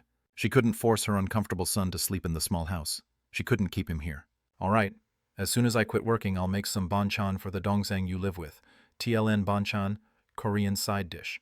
Dongsang refer to younger sibling used in a general term to refer to Jamin gender-neutral term. It would build up my face a little bit. At her son's cheeky behavior, Lee Seung-yong was able to banish a little bit of her unease from her heart. The fact that her son had returned was like a dream. However, consecutive dreamlike events were continuing to unfold in front of her. I'll see you tomorrow. Please quit within couple days. If you are bored after sending Sua to kindergarten, then I'll set up a cafe for you. Son. I'll be happy if I'm able to eat dinner with you and Sua every night. I feel the same way. Woojin stroked Sua's head as she slept. Then he stood up from where he sat. I'll see you tomorrow, Mother. Okay, I'll see you tomorrow, son. Woojin was sorry to have to say goodbye. He headed towards Jaemin's house. Whew, still I've been fortunate. Woojin was harassed by an evil spirit every single night. This was why he couldn't sleep peacefully. He wanted to avoid it, but he couldn't since it was a curse. Fortunately, a path opened up for him where he would be able to have some relief from the pain. After walking for a while, Woojin turned into an unpopulated alleyway. Come out, Bibi. Whoosh! At Woojin's call, a wind seemed to pick up, and a black smoke started to clump together. The black smoke seemed to coalesce. Then it scattered. This happened several times. The black smoke materialized, then it scattered into some unknown place. What the heck, come out, Bibi? Whoosh! The black smoke disappeared deeper into the alleyway, then it started to materialize in front of Woojin again. However, it was much smaller in size than before. Nya! The appearance of Bibi wasn't that of a small young demon. She looked like a cat, a very small young kitten. What's wrong? Nya! I couldn't materialize my body. I had no choice but to search for a small creature Aohung. TLN Korean SFX for cat is Ya Ohung. Every time she ends a sentence with the second half of the cat SFX. Woojin pressed his hand firmly on his temple. Where is this place? I can't feel any of Tronet's influence, Ong. Woojin picked up Bibi. Can you use your ability with that shape? Nyahung. Master is low level, so I am also low level, Ong. I can only use my nightmare Ahong. Woojin's family also possessed levels. When Woojin had been transferred back, it seemed their levels were reset. Bibi was a low-level succubus. However, it seemed her basic abilities like nightmare wasn't tied to her materialized body. If you can use that, then that will do. Even if Bibi leveled up, Woojin didn't really need her abilities. That'll show up later. Nyahung. It smells nice here. It's the smell of peace. She was a demon, yet it seemed she was wishing for peace. He couldn't keep a wry smile off of his house from her words. This might be to my advantage. There won't be any problem if you live with me like this. Is that so, Nyang? I can stay with Master instead of waiting in the summoning room, Nyahung. All right, but you can't speak. Nyahung. I know at least much Nyang. How would a cat be able to speak Ong? Bibi was quick on the uptake, so she'll be fine. Bibi was a big help when Woojin slept. Instead of suffering through the evil spirit's curse, he would rather have the nightmare. Was that too perverted, TLN, preferring one pain over another? Bibi was an important being to Woojin. If she was in her young demonic form, it would be a bit problematic if this situation was viewed through the morality of Earth. However, she looked like a cat now, so it wouldn't be a problem. No one would care if he slept with a cat by his side. Now that he thought about it, Sua wanted a dog. Hey, can you change into a dog? Nyang. The model for my materialization is already set and I can't change it, Ong. Well, she might also like a cat. After his tutoring school ended, Jaemin headed toward his home. Nuna, please take care of yourself when you travel here. I'll meet you in front of my tutoring school. Today was Friday. His sister was coming home tomorrow. Rory. When he opened the door, he instinctively put his guard up as he looked around his room. As expected, Woojin was sitting on the bed. He was watching the TV as he ate a tangerine. Ha ha ha, you are here. Even though Jaemin had appeared, Woojin's gaze was still fixed on the television. If someone saw this scene, it would look like Woojin had lived here for a year. No, he acted so naturally that some would mistake him for Jaemin's brother. Moreover, Woojin wasn't alone today. Hi, Hyung, what is that? Jaemin pointed towards the cat with a surprised expression on his face. His finger was shaking. $500 was too large a sum, so he couldn't call him a trespasser. However, he was living off of me, yet he brought home a pet. I picked her up on my way here. I'm going to keep her.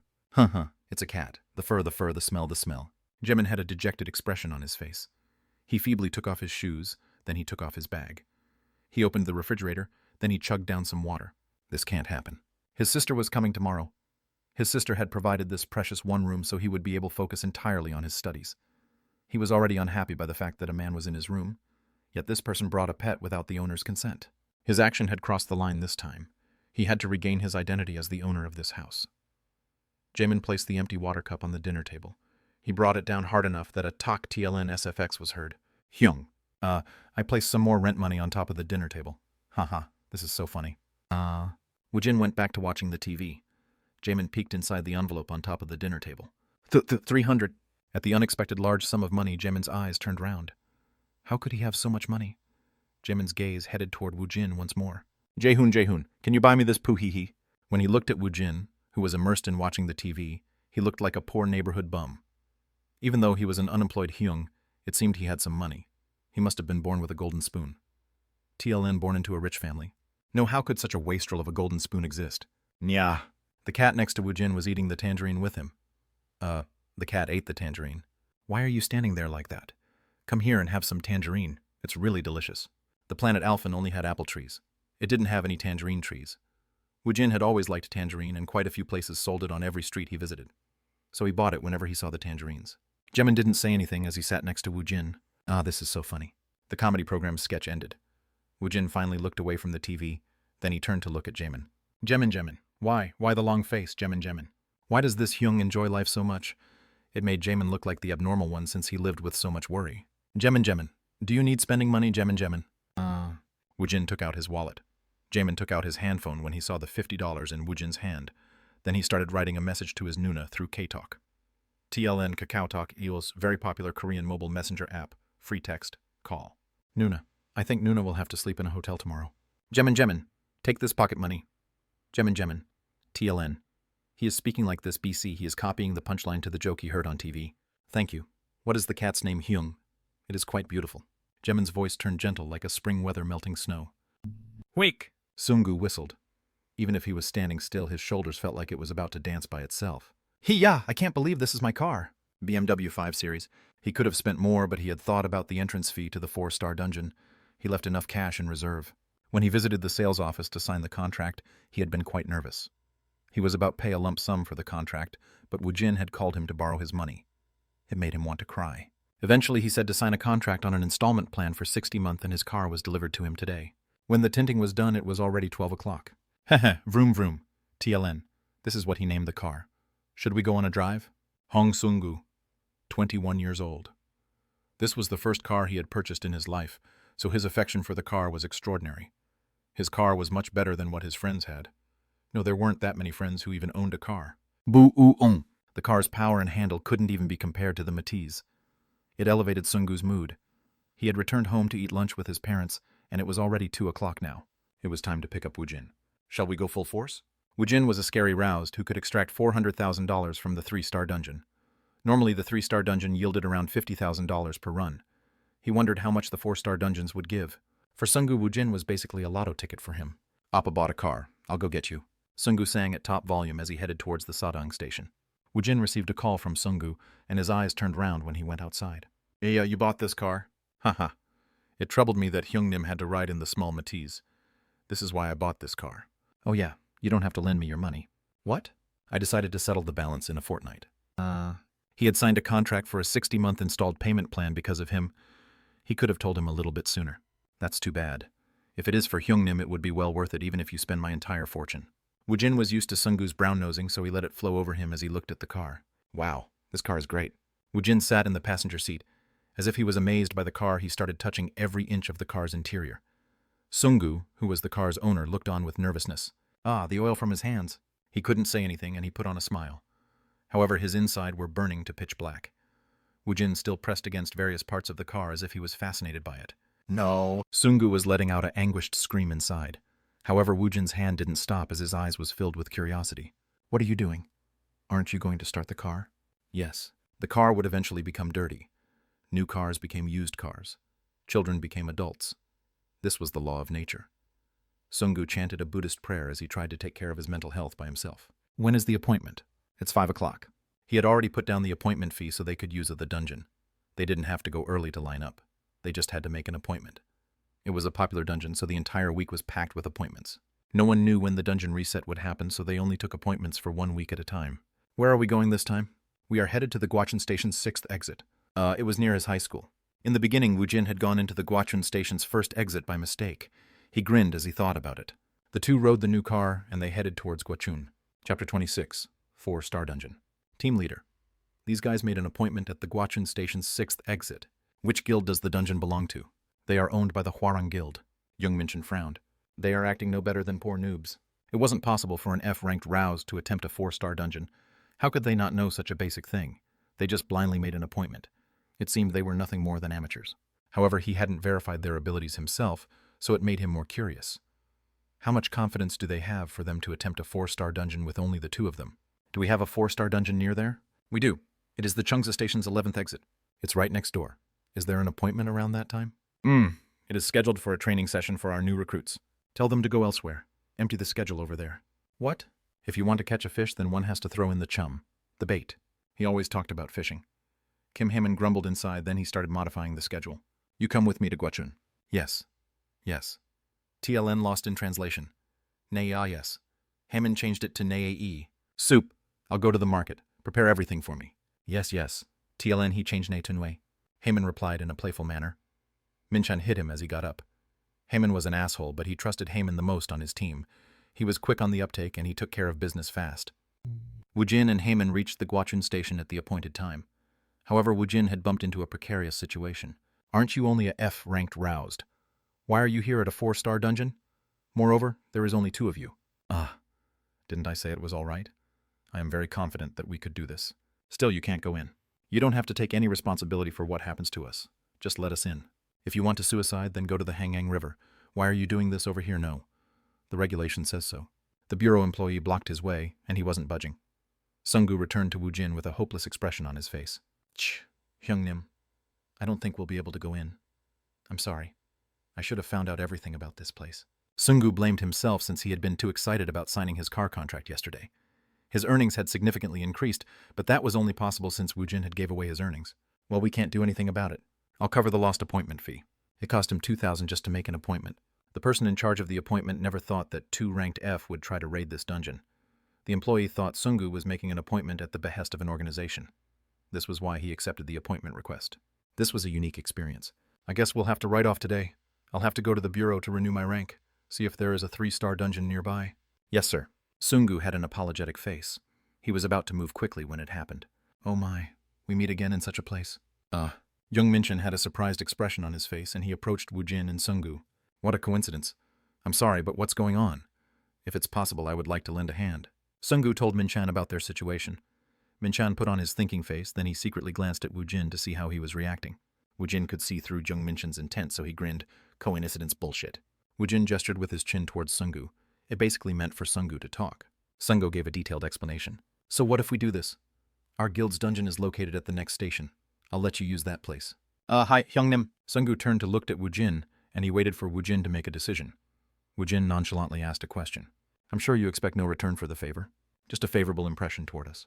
Minchan put on a friendly smile. This caused Woojin to laugh with him. I'll use it with thanks. You are very straightforward. Minchan smiled as he looked at Woojin. His reaction was softer than yesterday. No, he might not be a psycho in the first place. Yesterday's reaction might be an exception to the norm.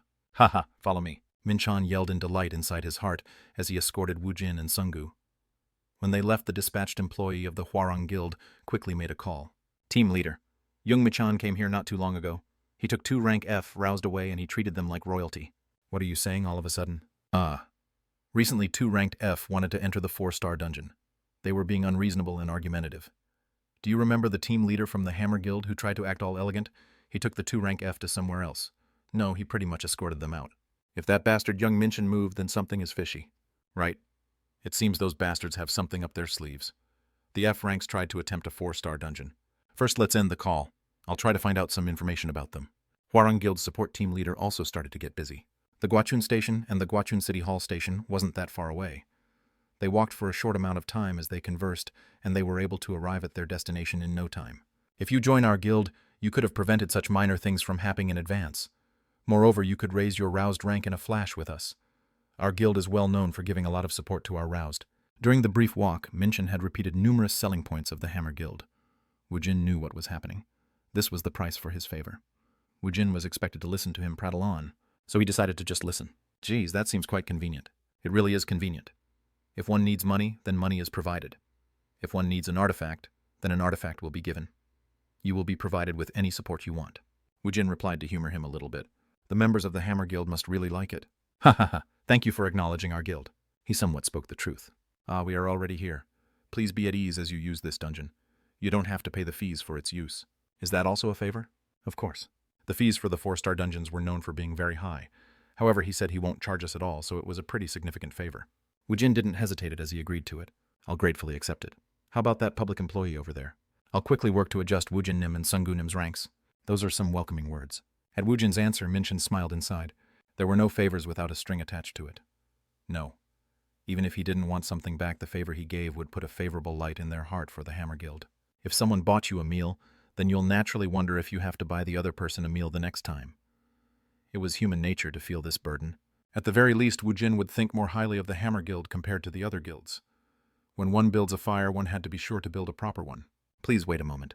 I've prepared a present for the two of you. You also got us a present? Woojin didn't show any signs of refusing the present.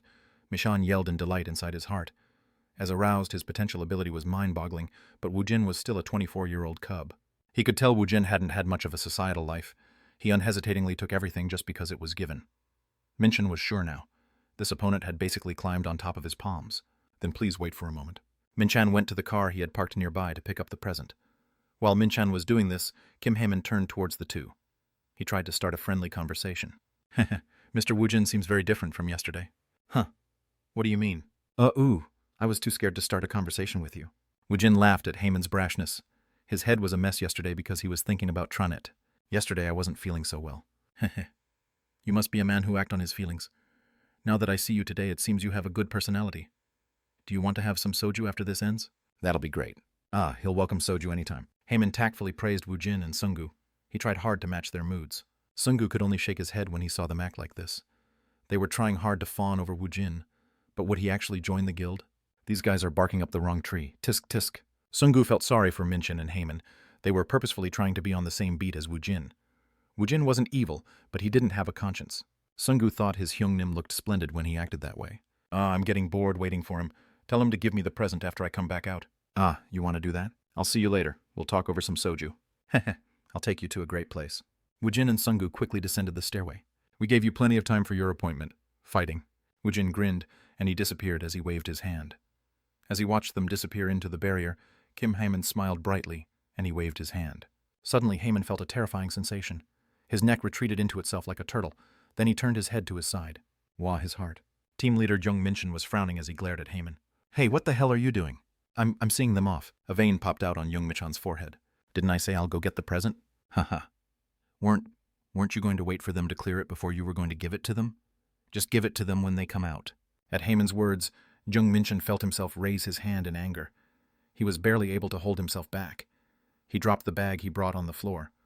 The large sports bag let out a thump as it fell onto the floor. It was quite heavy, so the impact ripped the zipper open and the content was revealed. There were water filters, first aid kit cloth, and a seeker. Moreover, it held a map with the location of the return stone and a dungeon guide with the location of the enemy's position. A survival kit. The 1 3-star dungeons were low-level dungeons. The 4 6-star dungeons were high-ranked dungeons. It wasn't simply about the classification of high rank and low rank. There was a fundamental difference in the structure of the dungeons. The present Jung Minchin had prepared was none other than a survival kit. The F-ranked bastards came to attempt a high-ranked dungeon. But how much do you think they know about the high-ranked dungeons? That is... Haemin's face was turning pale. The recommended team composition for attacking a 4-star dungeon was to have a rank C team leader. The rest of the Rouse team had to be at least rank D. However, only 2 of them entered without any information about the dungeon. This isn't a favor anymore. We basically cornered them into the jaws of death. A 4-star dungeon with no information about it? It was a horrifying situation. Haemin spoke carefully. Do you think they'll come back alive? They basically went into jungle barehanded. Haemin's face turned white. From the beginning, he should have said it was a survival kit instead of a present. Minchan and Haemin didn't speak for a while. Excuse me, team leader, what if they do? What? What happens if they do come back alive? Well, they had gone to the jungle barehanded. Moreover, if they returned alive from a place crawling with monsters, and it was only the 2 of them instead of a team, at the very least they will be rank B. Minchan's face turned dark as he spat out those words. Moreover, they'll probably be filled with animosity. They won't have any goodwill towards our guild. They had cornered them into the jaws of death without giving them any proper information. No, he wouldn't be able to say anything if they accused him of pushing them in a trap after digging it. They would also be reprimanded from the Roused Affairs Bureau. On the surface, it looked like they had thrown 2 rank F roused into a 4-star dungeon. Whew! Hurry up and tell them to change their roused rank right now. Jung Minchin's sigh made Haemin more timid. Woojin and Sungu steadily went down to the lower floors. Woojin defeated the monsters and he searched for the bloodstones. Then he marked the corpses with his marking magic. Sungu followed after him and he cut open the monsters' corpses to bag the bloodstones. They had been nervous since this was a 4-star dungeon, but the monsters were much weaker than they had expected. It was on the same level as the monsters from the 2-star and 3-star dungeons. Are you really sure this is a 4-star dungeon? I'm not sure. He hadn't fought against the monsters, so he had no idea. Even the 2-star monsters had been a tough opponent for Sungu. Therefore, he couldn't tell the difference. Woojin said they were weak, so he just took Woojin's words at face value. Maybe this dungeon is more easier than the average dungeon. Well, who knows? Let's quickly dispatch them, then we could head out. Woojin cleared the lowest floor where the subway train would be parked, then he used his search magic. For the first time since he had entered the dungeons, Woojin was taken aback. What, the return stone isn't here? What, that can't be? Sungu stopped extracting the bloodstones. He approached Woojin with a worried expression on his face. Maybe my search skill level is too low. If he increased the search skill level, it would only increase the search radius. If an item was hidden in a secret location, he had to learn a higher ranked magic. This required one to be a magician class. Well, let's search again as we head back. Extract the rest of the bloodstones. Yes, Hyungnim. Woojin was suspicious as to whether this dungeon was really a 4-star. The quality of the monster here was subpar. He had a method that could accurately measure this. Achievement points. Monsters of Rakwi quality gave 3 achievement points. The bloodstone drop rate wasn't that high, but there were a lot of them. He thought it would be better to attack a spot where a lot of Rakwas spawned. I've excavated them all, Hyungnim. Then let's search for the return stone as we head toward the station's entrance. The return stone doesn't always come out from the monster's corpse. It could be hidden in various locations. This was why Woojin retraced his steps, and he used the search magic again. Even as he approached the entrance, there was no trace of the return stone. He suddenly felt uneasy. If we ascend here, it'll be the entrance, Sungu mumbled to himself. When they climbed the stair, a portal emitting a red light formed in front of the barrier. It let out a strange sound. Woojin and Sungu looked at it with a queer expression on their faces. Chapter 27, 4-Star Dungeon 2. Is that a portal? The color was different, but the portal made by the Dimensional Guardian had the same appearance. No. The size is a bit smaller. Suddenly, Sungu kneeled down in front of Woojin. I'm sorry, Hyungnim. Why? This is my fault. When I bought my car yesterday, I became too excited. I was lax in my preliminary research of the dungeons. Woojin smirked. It's all right, get up. At Woojin's generosity, Sungu stood up with a touched expression on his face. He threw away the excited feeling from his heart, then he put a tight rein over his feelings, using his nervousness. I've lost my mind. Sugu looked back on the past 2 days, and he had to admit he had been too excited. Sungu normally attacked only 1-star dungeons. The first time he raided a 2-star dungeon, he had almost died. He had acted like he had forgotten about that incident. If it wasn't for Woojin, he would have died on that day. Moreover, he wouldn't even be able to enter a 4-star dungeon, or even a 3-star dungeon. For Sungu, a 4-star dungeon was basically a death trap. Even though he was coming to such a place, he hadn't done the proper research. He came here with light feet as if he was going to a picnic. He had gone crazy. He really had lost his mind. Moreover, the little amount of research he had done wasn't for this dungeon. It was for the previous dungeon. When they moved to a different dungeon, he should have done more research, and he should come up with another plan. He had been in too much of a rush. Now that I think about it, this situation is a bit weird. Even though they said this was a favor, it hadn't felt like they were pushing us to enter. I guess. Woojin also thought for a moment. Woojin didn't worry about the past events since it was a useless thing to do. Either they planned on screwing me over, or they have a very high opinion of me. Woojin started thinking about the future instead of the past. Portal. Should he go in or not? He had searched all over the subway station, but he didn't find the return stone. His path was already chosen. He was going to choose the path with no worries. Let's go in. Yes, sir. Hyungnim. Even if it is hell, he would follow Woojin. Sungu decided on the spot. He didn't care about the guilds. Woojin was his guiding light. He was his rescue rope. Woojin passed through portal. He didn't feel the strain he had felt when he returned to Earth from planet Alphen. The view in front of his eyes turned dizzy. Then his visual field cleared. It felt different from moving to a different dimension. It felt like he had passed through a sticky liquid. It was unpleasant, and it made him feel dizzy. However, there weren't anything wrong with his body. Woojin was surprised at the scene he saw in front of his eyes. A jungle with thick brushes and large trees was sprawled out in front of him. Hi, Hyungnim. At Sungu's shocked expression, Woojin turned to see a naked Sungu. At Sungu's appearance, he raised his hand, and it seemed he wasn't wearing anything either. It basically means only the body can go through the dimensional shift. They were basically thrown naked into the jungle. Woojin opened his achievement store, and he started to shop for clothes. Fortunately, basic clothes with no option cost less than 4 points. It was being sold at a cheap price. As if Sungu was a little bit embarrassed, he let out a fake cough. Sungu's gaze secretly dropped down towards the lower half of Woojin's body. Of course, Hyungnim is great. TLN, he used a double entendre in Korean deg.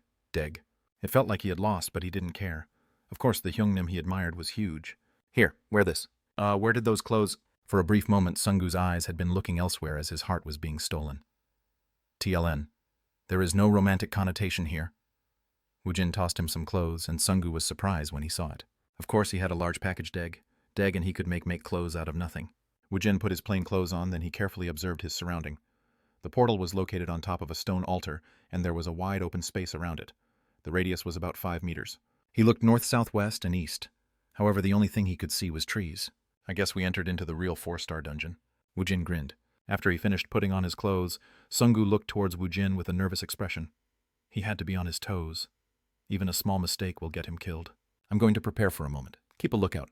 Sungu immediately started to look around his surrounding. Woojin opened his achievement store. Then he started getting ready for everything that could be thrown at him. He was level 10. He had his transfer bonus, so he would be rated higher than a normal level 10. However, this was a 4-star dungeon, so even he might be in danger. Necromancer's characteristics allowed one to deal with numerous low-level enemies with no problem.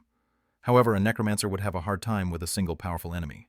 He didn't know which monsters would jump out at him, so he had to make preparations beforehand. Fortunately, he had hunted like a madman at the Rakwi spawn site. He had taken a loss in how much bloodstones dropped, but his achievement points had steadily stacked up, so he had a lot in spare. Woojin bought all the small magic he would need for everyday life. Then he purchased several warrior-class skills. One could feel how strong one's opponent is. Don't make the warrior angry. His anger allows him to use an unbelievable amount of power. Once he rages, his enemies will be slaughtered. Strength, agility, stamina stats are increased by 50%. Duration time, 30 sec. Reuse cooldown time, 60 min. The warrior from time to time shows an unbelievable jumping ability. Energy consumption 1. A warrior's charge is reckless. Anywhere he wants to be, he is already there. Energy consumption 1. Warrior's powerful blow. 100% attack is added to the basic attack. Energy consumption 1. Warrior's sense and rage were passive skills. Moreover, he purchased jump, charge, and strike, which were active skills. All of them were class skills one could learn at level 10. If one wasn't a warrior, then one wouldn't be able to learn it. Alright, that should be enough. Now the leftover stat: Strength 30, Agility 30, Stamina 30, Intelligence 30, Magic 25, Vitality 0, Recovery 10, Healing 10, Control 34. Unassigned points. Woojin had stacked 20 unassigned points as he leveled up to level 10. He put the points into magic and control. Then he bought several potions from the achievement store. He might run out of magic during a battle. If I want to work on my stat, then I'll have to increase my inventory. He decided to raise his stat through research. He needed various ingredients to make his drugs. Woojin's inventory was only 3 shelves. He bought 3-dimensional bags with 3 shelves each. The purchased dimensional bag immediately expanded his inventory into a space of 12 shelves. If he wanted to expand his inventory again, then he had to buy different types of bag. It seemed the purchase limit for the same type of bag was 3. The 6-shelf bag cost 10,000 points. The price was too burdensome for him right now. He had to see the recipe, then he would know which ingredient items he needed to gather. Therefore, he bought all the reasonably priced recipes. I guess this much battle preparation should be enough. In the first place, necromancers use their summoned beings to fight their battle. They didn't put much importance on equipment. Their skills were more important. He had a lot more bonus points left, but he decided to save it. If the difficulty of the battles were too high, then the bonus points would be invaluable. It was basically Woojin's hidden trump card. Woojin used the rest of his points to purchase small items. He put it into his inventory, then he stood up. Woojin thought about summoning his steel staff, and it popped out into being in his grasp. Let's go. Yes, Youngnim, by the way. What? Is Younghim able to use the subdimension? Woojin suddenly produced clothes from thin air, and he had also taken out a staff. This was why he asked the question. If it wasn't a subdimension, then he had no explanation on how Woojin was able to do this. Yes. Huck. The subdimension artifacts were very expensive. Woojin wasn't using an artifact, so it meant he was using magic. One had to be rank B to use the subdimension magic. There weren't that many rank B roused in Korea. Hi, Youngnim, you are incredible. I admire you. Stop playing around and hide your life signature. Yes, sir. Woojin took deliberate steps forward. From now on, they would be in the real 4-star dungeon. The detection skill he had steadily raised was level 3. Now it was possible for him to detect a monster's life signature from a distance. There are 3 of them in the front. I don't know what they are. What should we do? You hit them. When those bastards start attacking, just escape towards me or you'll be summoned back as a skeleton soldier. He-ek. Sungu had a vivid image of his body exploding and a skeleton soldier being summoned through him. Even if he died, he didn't want to die like that. You dork. Stop being so afraid. I'm just telling you to be on your toes. Nervousness was like a poison in battle. However, the day you don't feel nervous on the battlefield is probably the day you will die. This was more poignant in a battle with monsters. Whether you become the hunter or the hunted, it wasn't like the faces of a coin where it is one side or the other. Are you going to melt and become the water or freeze to become an ice? Woojin always looked relaxed, but his senses were wide open and it was on edge. Let it fly. Waruruk.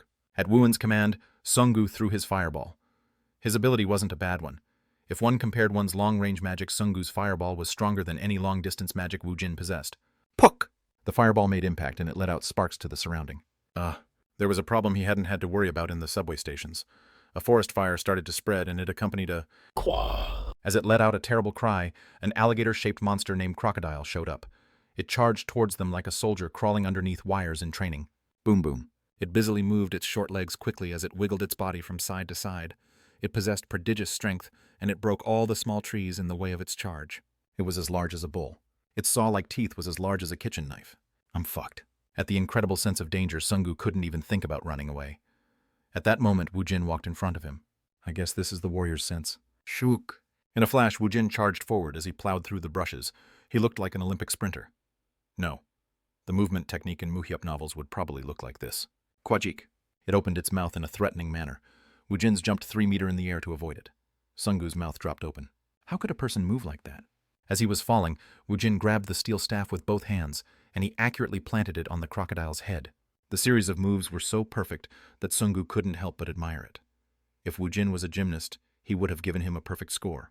Sungu saw Woojin's movement, and it was beautiful. Also, its leather is really tough. Pak! Guruk! He was rough and violent.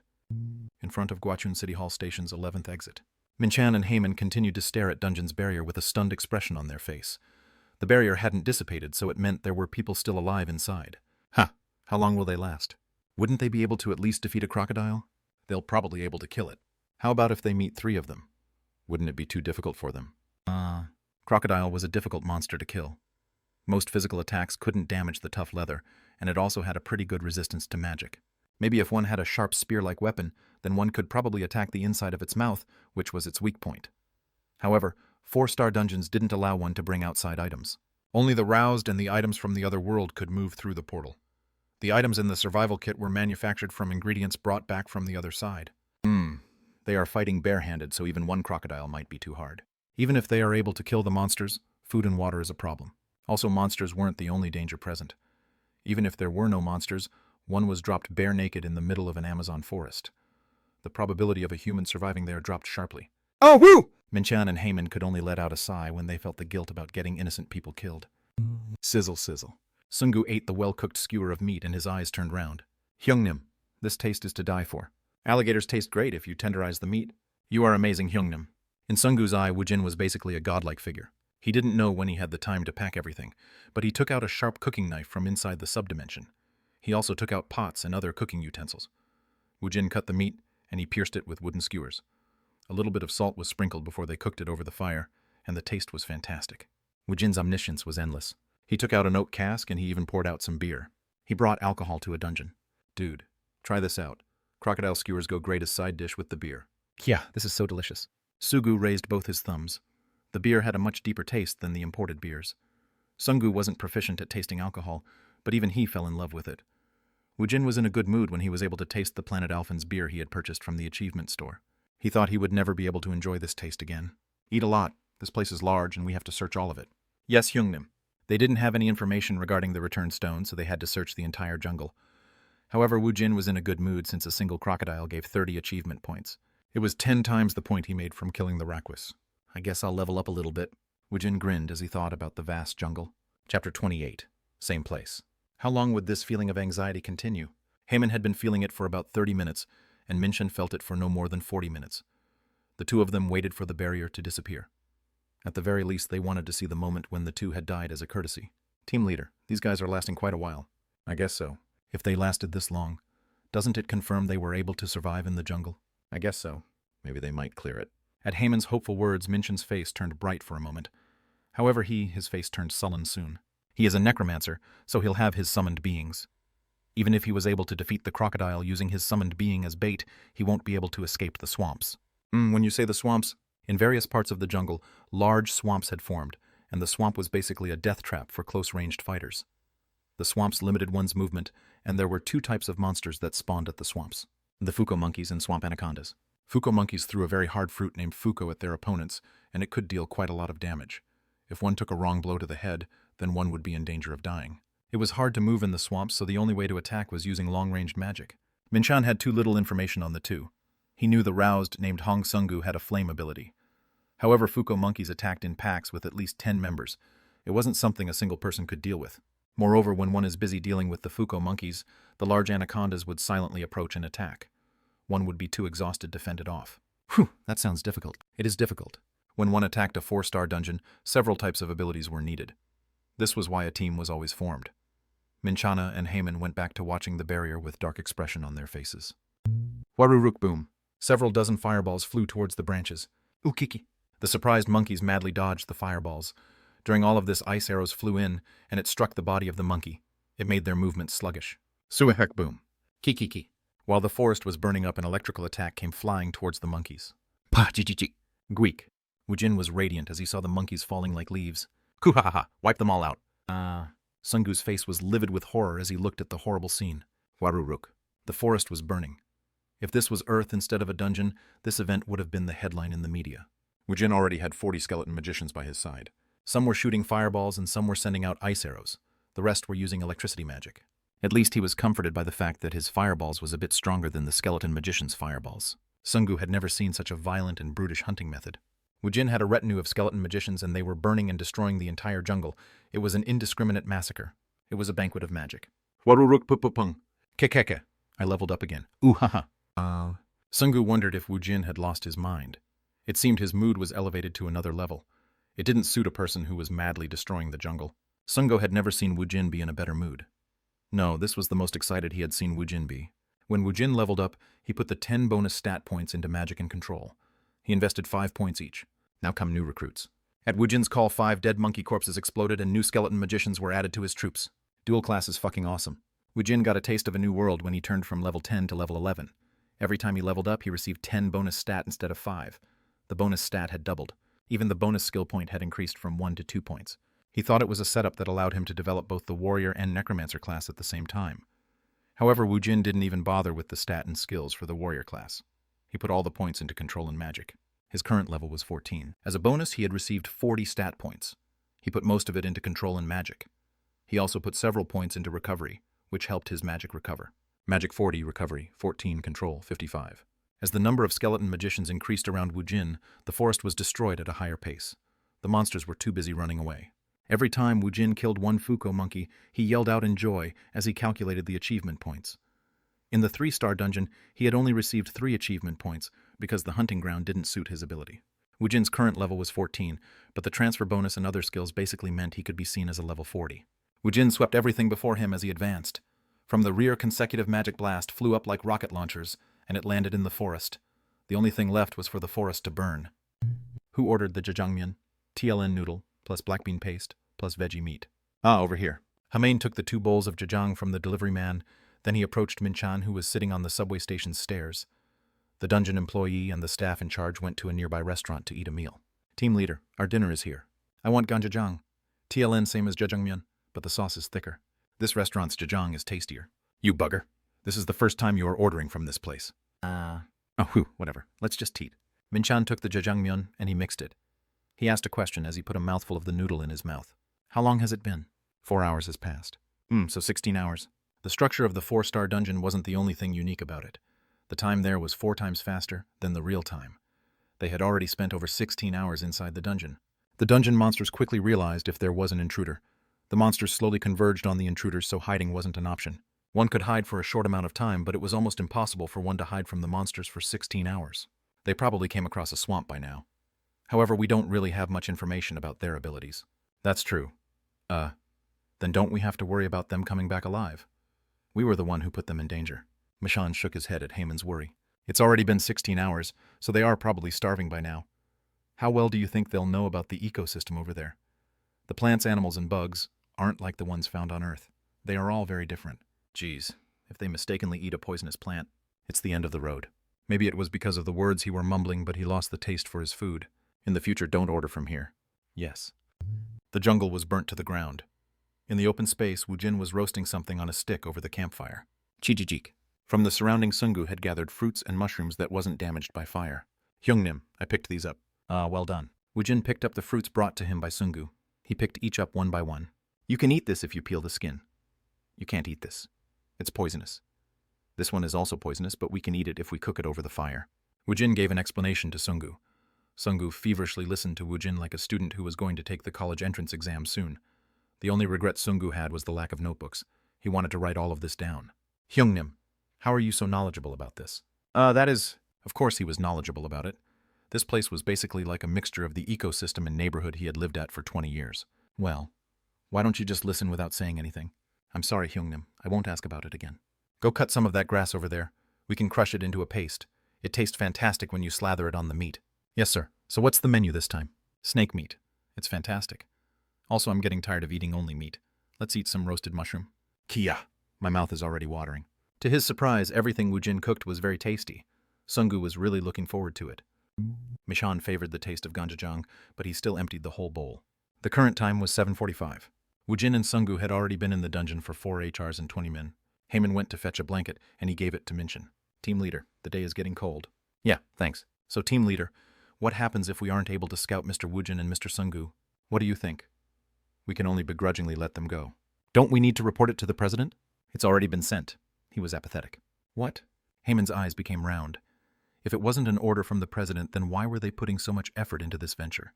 He had already ordered the employee to raise Kang Woojin to rank C and Hong Sungu to rank D. The newly issued roused card had already been delivered to Minchin's hand. If he was to be blunt, it basically meant, if those two died, then their work would be much cleaner. They would lament the fact that they weren't able to rope the two into the guild, but the consequence would end there. The complication would arise if those two came back alive, and they took issue with what happened. Hey, Heyman. Yes, team leader. You know about me. In the past 5 years, my eyes have never deceived me. It makes sense. Team leader's evaluation of others had always been on point. Minchan had been involved in dungeon-related work since the dungeon shock. He was a veteran. He wasn't a founding member of the Hammer Guild, but the work he had done for the guild was quite illustrious. Didn't team leader discover Park Jinwoo? Hammer Guild had 2 ranked A roused.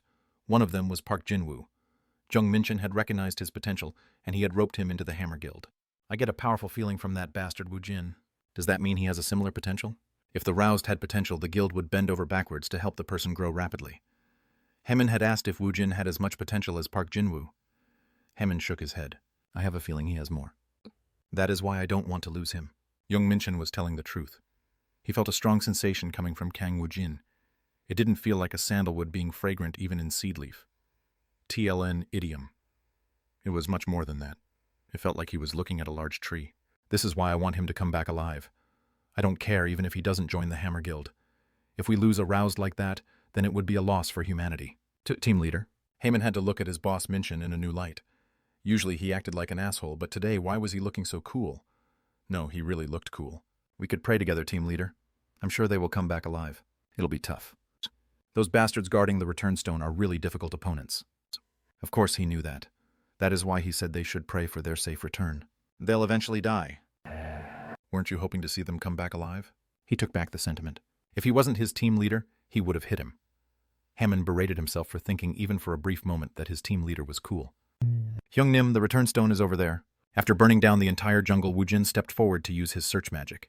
The return stone was in the middle of a large open space, and it was floating on top of an altar.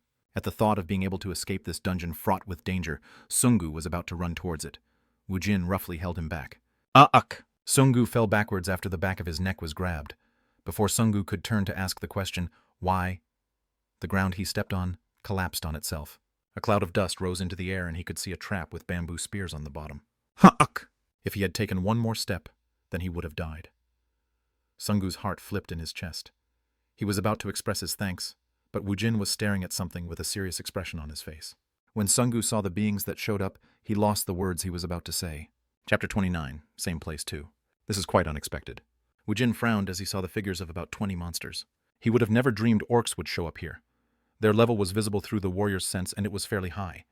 He had to assume their actual fighting power was much higher. These bastards were analogous to humans. When the monsters of this race gather in a group, they were able to work synergistically. Rakuri Makturi Ko Alphen. Sungu was surprised when bizarre words started to flow out from Woojin's mouth. Hi, Hyungnim. Sungu wasn't the only one who was surprised. The orcs were surprised, and they started to murmur to each other. How can a human from Earth speak the language of the orcs? Woojin made a bitter laugh. Orc were of a similar race. They were one of the tribes that made up Alphen's society. Woojin wondered how these orcs came to be in this dungeon. Weren't the dungeons a route being used by Tronet to invade Earth? Why are the Alphen's orcs here on Earth? When Woojin replied in a similar words to their question, a large orc stepped forward. Who are you? How come a human from Earth knows the Alphen's orc language? That's not important. I'm asking why you are in this place. We lost our base. Woojin was surprised at the orc's words. Does that mean Alphen was taken by Tronet? The orc turned silent at Woojin's words. How could the human from Earth know so much about the matters regarding Alphen? That's right. One piece of the counterweight disappeared and Tronet became the owner of everything. We are able to exist here after we made a contract with Tronet. Contract. Earth will become our new base. The invasion of Earth. Woojin frowned. It was a bullshit contract. Earth didn't belong to Tronet in the first place. Do they want to die? How dare they come here? When Woojin spoke in Korean, Sungu asked with a dumbfounded expression on his face. Hyungnim, are you okay? What? I thought Hyungnim was speaking in tongues. Sungu had genuinely been worried. Woojin had suddenly let out guttural sounds. Sungu's concern seeped with loyalty, and it awakened Woojin's senses. Whew! So this is what rage is. Woojin bottled up his anger. Then he looked at the orcs. He had to direct his anger towards the orcs instead of Sungu. After they lost their homeland, they had crawled into someone else's land. Moreover, they were trying to take it away. I'm not afraid of a team battle. If it was a team battle, he was confident he wouldn't lose. Bombard them. At Woojin's words, the skeleton magicians on standby started to bombard the orcs with each of their own magic. The fire, ice, and electricity magic flew like raining arrows toward the orcs' position, and it scorched the earth. After a moment of disturbance, the cloud of dust subsided, and Sungu had a shocked expression at what he saw. Those bastards are unscathed. The orc shaman had used a barrier magic to protect themselves. Woojin grinned. Whether it was the orcs or whatever else, he wouldn't allow them to take Earth while he was here. Let's see if they could hold out against this. If his magic wasn't working, then he just had to increase their power. Woojin opened the skill window and he immediately raised the level of skeleton magicians to 10. Keek. The appearance of the skeleton magicians started to change. A black air current started to form around their emaciated bodies, and it materialized into a black robe. If they stood still, one could mistake them for people with hood over their head. The hands made out of the emaciated bones thrust out from between the robes. Then a light 2 times the size of the previous one formed to make magic. Shoot them. At Woojin's command, magic that couldn't even compare to the ones before started to rain down on the orcs. When the fireball made contact, it exploded. The ice froze its surrounding. The strengthened electric shock was the most effective against the orcs, since the orcs used tempered iron as weapons. Brave warriors charge. Beat them before they charge. Shook. At Woojin's command, the skeleton magicians let out consecutive magic spells. When their level increased, the range shooting rate and power of the magic had increased. The orcs had been a good distance away. While they were charging towards Woojin, over half of them had died. When the orcs closed the distance, Woojin immediately canceled the summons for the 40 skeleton magicians. Waruru. Their body broke down and a pile of bones was created. Woojin grinned. Let's change second round into a different event. He used the bones as medium to summon the skeleton soldiers. His 40 points of magic would all be used up, but he didn't care. He had other methods he could use. He wasn't only about the magic. Well, let's go. Kekeka. Woojin lifted his steel staff and he charged. The skeleton soldiers quickly moved behind him. The orcs' attacks were very strong. The skeleton soldiers were weak in endurance, so their skulls were broken after a couple blows. However, Woojin didn't care. Every time the orc brought down a skeleton soldier, it got injured. The next skeleton soldier would also wound the orc again as it fell. The orc couldn't face a skeleton soldier for the 3rd time. It was killed after being pierced by a skeleton soldier's sword.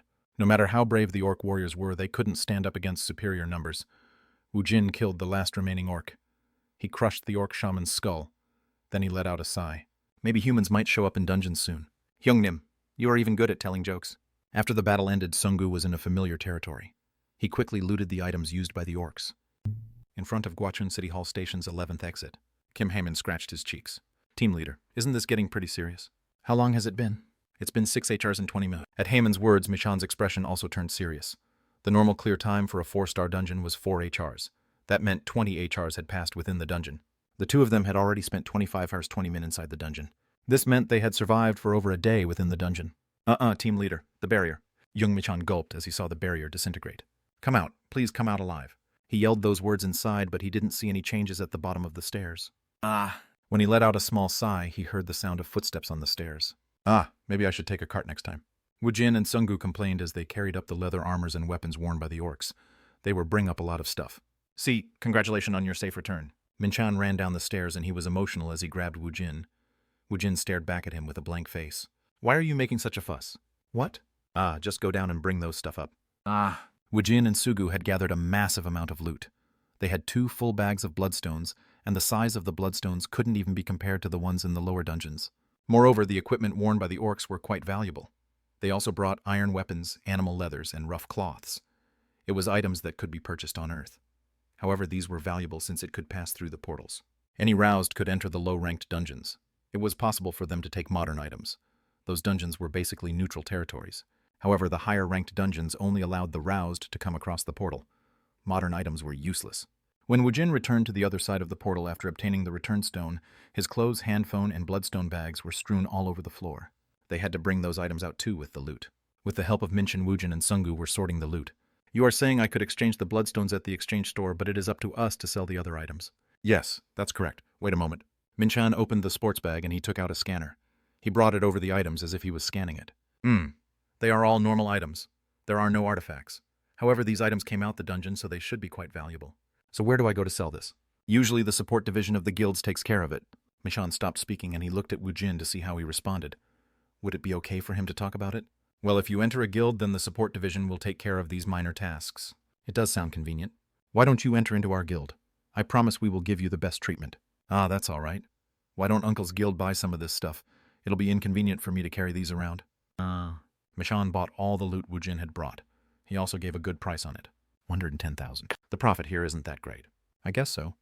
However, wasn't it a bit easier than before? Sungu knew what Woojin was getting at. At the Rakwi spawn site, he was busy extracting the bloodstones, so this was a bit easier for Sungu. Woojin also never felt he was in danger at that place. However, if he thought about the profit in terms of how much they made per hour, the 3-star dungeons was a better option. The gears inside young Minchan's mind started to spin quickly. By looking at Woojin and Sugu's reaction, it seemed they had never really been in danger inside this dungeon. Maybe he is rank A. Minchan felt his heart pound. If it was possible, he wanted to accompany Woojin into the dungeon. He wanted to see with his own eyes as to how he attacked the dungeon. This particular roused had only attacked the dungeons on 3 occasions, yet he shook Minchan's heart. This was the first time he had felt this way. Please give me your phone number. No, please give it to me. You are going to bother me if I do. Of course. Minchan wasn't going to lose the roused he had an eye on. However, Woojin was a tough cookie. He had given a lot of help to Woojin and Sungu even though they weren't members of his guild. However, he didn't want to lord it over them. It seemed Woojin didn't feel thankful towards him. It felt like his treatment of Woojin was considered as matter of course. Let's coincidentally meet again next time. When the money was deposited, Woojin brushed himself off and he stood up. Minchan didn't have any reason he could use to stop him. I'll see you out. It's all right. Haha, I insist. Let's go. Hamine followed after the two, and he saw them off from the parking lot. Minchan felt dejected as he sat down. Soon Heyman hurriedly came running back. Team leader, I got it. What did you get? His phone number. Minchan's eyes turned round and he looked at the phone number in Heyman's grasp. Kang Woojin 010-12-6. Are you sure this isn't a fake number? No, I called it up. If he was going to give it away so easily, then why did he play so hard to get? I'm not sure. Minchan frowned. He couldn't make heads or tails of this situation. Previously, he acted like he would reject joining the guild, yet his action right now left some room for doubt. It seems he isn't entirely opposed to joining the guild. Is he some kind of an expert at negotiations? Minchan thought Woojin was a 24-year-old young man who was short on experience in society. He had to revise this opinion. After thinking for a long time, Minchan suddenly asked a question. What did you say that convinced him to give you his number? I just said I wanted to have some soju with him next time. He had no idea what was going on inside of Woojin. Chapter 30. Same place, 3. Inside Sungu's car. I guess crocodile leather sells for a high price. I guess so. Woojin looked through the presents given by Minchan. Among the several items he was looking at the Guachun City Hall subway station's 11th exit guidebook. It listed which monsters were present in the dungeon and the pattern they showed up in. It also listed the vulnerable points. There were a variety of information that were essential in attacking the dungeon. It listed how much a part of a monster could be sold for. It also described the valuable plants and what types of valuable ores could be found there. These were easily found items. Woojin hadn't known it, but there was a robust market for these items in this reality. Well, it's too bad, but I can't do anything about it now. Woojin knew he hadn't been able to bring out a lot of things, but he didn't feel any regret over it. Also, in the future, he didn't have to think about gathering all those items by himself. Hey, Sungu, you take care of it next time. Yes. Sungu would rather excavate the bloodstones. If he had to dismember monsters' corpses to bring the valuable parts, it was a little bit... my dream of becoming a flame magician. The desire to advance his ability was as strong as the desire to make money. He really respected the high-ranked roused. After meeting Woojin, Sungu had more occasion to use the butcher knife instead of using his flame magic. He had become a master at extracting bloodstones, but his flame ability was in a standstill. However, he had made a contract, so he planned on being faithful to his job as a manager for 1 year. The amount of money he made was unimaginably larger than before.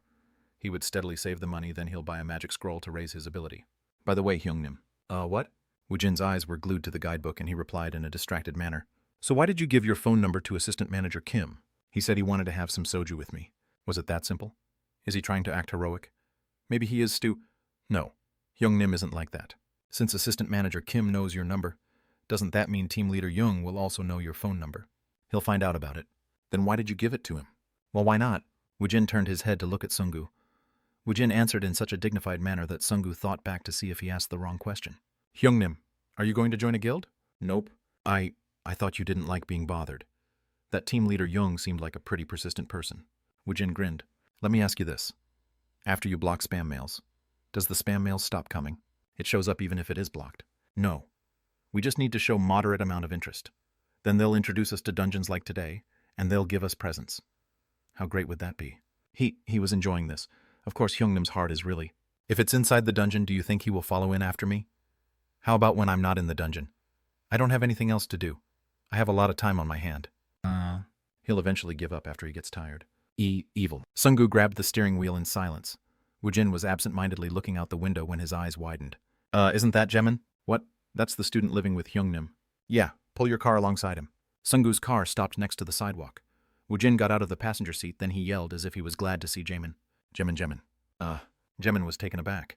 He had come out near the school to eat out with his sister. He saw Woojin wave at him with a bright smile. Jamin unconsciously lowered his head. Hello, Hyung. Top floor of the Hammer Guild. One of the 10 rank A roused in Korea was here. Guildmaster Park Sango. The intercom placed behind his desk's nameplate rang. His secretary's voice came out when he pressed the button. President, the 3rd support team leader is here for a visit. Let him in. B. The intercom turned off. Then the door opened soon after. The passionate support team leader was the same age as him. He was 35 years old. He had joined the Hammer Guild late, but he had made significant contributions in helping the Hammer Guild expand. He managed the lower dungeon, which were the main source of funds for the guild, with a steady hand. He also had the ability to find talented prospects, so he stood out from others in the guild. President, I'm here to give my scouting progress report. It is about Kang Woojin, who I had reported to you before. Have you succeeded? Not yet. Didn't I give you all jurisdiction regarding this matter? You don't have to give me progress reports. Perhaps your negotiation isn't going well. It would have been great if there had been an actual negotiation. The problem was Woojin didn't even think about negotiating. If Team Leader Jung is keeping tabs on him, then I don't care about how much he wants. I'll leave it up to your discretion. Scout him if you want. You will have to settle a matter regarding him. Woojin was already able to make a lot of money. No, he had found an amazing hunting method that allowed him to make as much money in the 3-star dungeon as the 4-star dungeon. He needed something more than money to entice him. Park Sango looked at the document he had to sign and he frowned. Do we really need give him the position of vice president? Does he really have that much worth? The vice president seat is no joke. Park Sango looked through the other files. Kang Woojin's background was written in detail. He returned after he went missing for 5 years. As soon as he came back, he went to the 2-star dungeon once and 3-star dungeon once. Today he completed a 4-star dungeon once. Yes, I predict he is a Rouse possessing a very outstanding ability. Have you seen it? What? I said, have you seen it? I haven't seen it yet, but my prediction... Park Sango threw the documents, then he leaned back to bury his body into his chair's backrest. Look here, Team Leader Jung. Yes, President. They were of the same age, but there was a large gulf between the boss and a subordinate inside the company. Minchin had the better educational background, but the gap between them was large. It was like the difference between a roused and a civilian. If he was really that competent, then why would I spare the cost of giving the vice president's seat? However, this is laughable. The position of vice president in the Hammer Guild isn't some part-time job. This guy is a baby who only cleared the dungeons 3 times. He isn't a known quantity. How can we give him the position solely based on potential? There were additional problems. Moreover, his potential is based only on team leader's hunch. Buduk. Young Minchin gritted his teeth. He had brought in numerous outstanding individuals based on his hunch. Hammer Guild was one step in front of the other guilds in terms of finding talents, and Minchin had a lot to do with it. He has to display his potential in a tangible way. If that isn't possible, find out about his abilities. Then I will be able to decide if he is worth the investment the guild will have to put out for him. How long did you expect us to make an investment solely on team leader Young's hunch? It isn't like you are successful every single time. He was right. Numerous roused were brought in at young Minchin's strong assertion, and there were a lot of them who hadn't reached their potential yet. Still, if the president would just think of all the times they made a profit, this level of investment shouldn't be too much. We shouldn't throw around the vice president's seat easily. Everywhere we go, people will look down on us. It'll bring down the Hammer Guild's prestige. Do you understand? Yes. B. The intercom rang just in time. He pressed the button and his secretary's voice leaked out. President, the vice president is here for a visit. Vice President Park Jinwoo. He was the greatest talent found by team leader Jung Minchin. He was a 27 years old with a handsome face. Recently he made a lot of appearance on TV, so he was as popular as an entertainer. He was also the only other rank A roused in the Hammer Guild aside from the president. His worth to the guild didn't even need an explanation. Park Jinwoo was tall, and he was wearing a suit. When he opened the president's door to come in, he came face to face with team leader Jung Min-chan. Jinwoo's eyes became round, and he smiled as he gave his greeting. Team leader Jung was here. Yes. Well, please go have your conversation with him. In the past, he had merely been a cub when Min-chan had found. However, he was a vice president now. His station was markedly different from the past. Jung Min-chan walked past him with a rigid expression, and Park Jinwoo shrugged his shoulders. By looking at this mood, it seemed he was chewed out by the president again. Still, he had recognized Park Jinwoo during his new browsed days. Min-chan had also introduced him to the Hammer Guild, so he had an attachment towards him. What's going on with team leader? Chet. I don't know. He saw some necromancer and he wanted to give the guy one of the vice president's seat. Park Jinwoo laughed at the annoyed words of the president. If team leader Jung is advocating for him, then don't we have to try to catch him no matter what? What do you mean catch him no matter what? I think that guy's eyes have deteriorated. Every kid he brings in are mediocre now. Recently, the prospects found by team leader Jung Min-chan was very mediocre. They were talented, but they didn't develop fast enough. The fact that team leader Jung was able to recognize your talent was pure luck. Still don't be too harsh on him. Chet. All right. Anyways, how was your work in the U.S.? Park Jinwoo. He had the wholehearted support of the guild since he was a rank aroused. He was also the representative of the Hammer Guild, so he had been elevated to the position of vice president. The guild conference opened in the U.S. As the representative for the Hammer Guild, he had to participate in it. He had just returned from New York. Park Jinwoo's expression turned serious. I looked at the surrounding moods, and I think the rumor is correct. It's true. President Park Sang-go also put on a serious expression. There was a very weird rumor circulating between guilds that started not too long ago. He had sent the vice president to the conference to confirm whether if the rumor was true. In your opinion, who procured it? I think it's the Titans. The Titans? There were several large guilds in the U.S., but if one had to choose, the best one would pick the Titan. It was an obvious choice. If the rumor was true, then the possibility of the Titan having the person was highly probable. A person who came out of a dungeon? Park Sang-go's face had turned serious. Should he call that person an alien? Should he call the person a new species? He hadn't seen this person, so he had nothing to say. No. It might be a rumor made up by Titan in the first place. The absolute truth would probably only be known to the top executive of the Titans. If the rumor was true, this would be the first such incident since the dungeons formed 5 years ago. In the heart of Manhattan, a limousine parked in front of a building that rose into the sky in an imposing manner. People who looked like security surrounded the car. They quickly moved to open the trunk and they took out a wheelchair. The limousine's door opened and a brown-haired middle-aged woman moved to the wheelchair. A blonde beauty in a tidy outfit approached her with a smile on her face. Mrs. Hamilton, was there any discomfort in coming here? Discomfort. This is the first time I've traveled in such luxury. She had flown here by plane for 6 hours. However, there wasn't a single moment in the journey where she felt discomfort. Thank you for accepting our guild's request. It's no problem. If someone needs my help, I'll most definitely agree to it. Mrs. Hamilton was America's most respected psychotherapist. With guidance from the blonde beauty, they headed towards the top floor of the guild. Mrs. Hamilton, before you meet the patient, you will have to sign this contract. The contract given to her by the blonde beauty was a commonly seen contract. It was a non-disclosure agreement. Many wealthy individuals were her regular customers, so she was used to seeing such agreements as their psychotherapist. When she signed the contract, the blonde beauty guided her to the patient's room. She was handed a concise summary of her patient. Hamilton asked in confusion as she read it. Does she have global aphasia? Yes. Mrs. Hamilton didn't ask any more about the patient's diagnosis. The file only had information regarding the symptoms exhibited by the patient. It didn't have any person information on it. She doesn't have any name, birthplace, age, or anything. The blonde beauty nodded her head. She was rescued from a dungeon. Your job is to find her voice again, Mrs. Hamilton. It is your job to fill the empty personal information of the patient. The beautiful blonde secretary led Mrs. Hamilton to a room. When she entered the room after opening the door, she couldn't help but yell in surprise. Oh my God. She had never seen such a beauty in her life. Even as a fellow woman, her almost unrealistic beauty surprised Mrs. Hamilton. As befitting a 5-star hotel, the room was decorated in an extravagant manner. However, it didn't even register in her eyes. She could only look at her. She was simply a mysterious beauty, with unearthly beauty. Moreover, she also gave off an unearthly feeling. For a woman who was rescued from a dungeon, her face was too peaceful.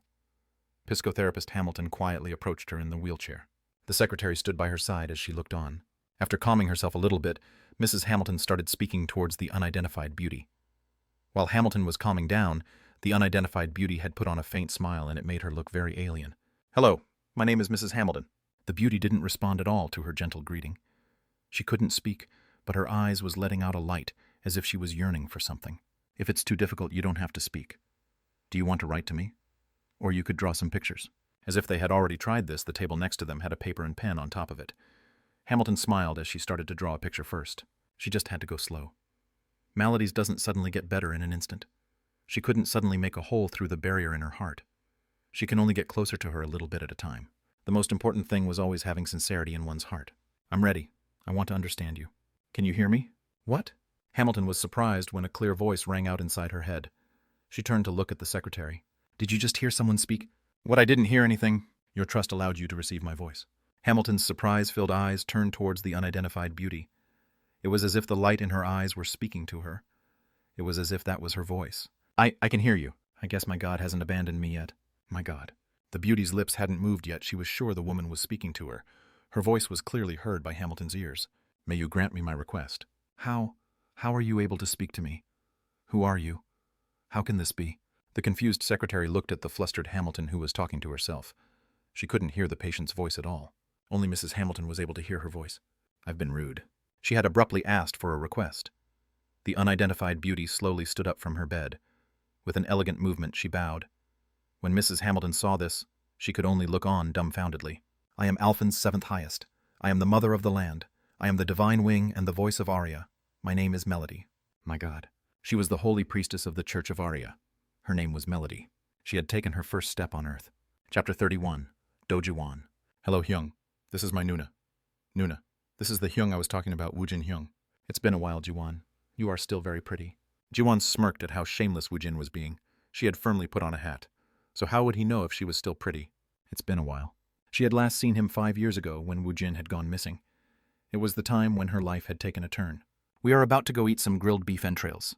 Do you want to accompany us for some alcohol? Grilled beef entrails? Do-Juan hesitated when she heard Woojin's words. Had he been this aggressive in the past? Juan tried to comb through her memories, but Woojin's current figure was very different from the past. No. She hadn't been that close to him in the first place 5 years ago.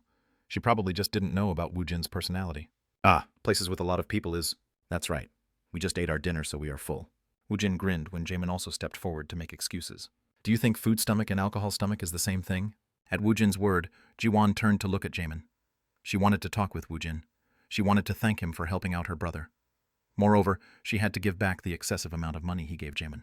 How can we go to an establishment that serves alcohol with my brother wearing his uniform? Let's just go home and talk. I heard all about you helping my brother. Hey, this kid is good at drink alcohol. At Woojin's word, Jamin had a guilty expression on his face.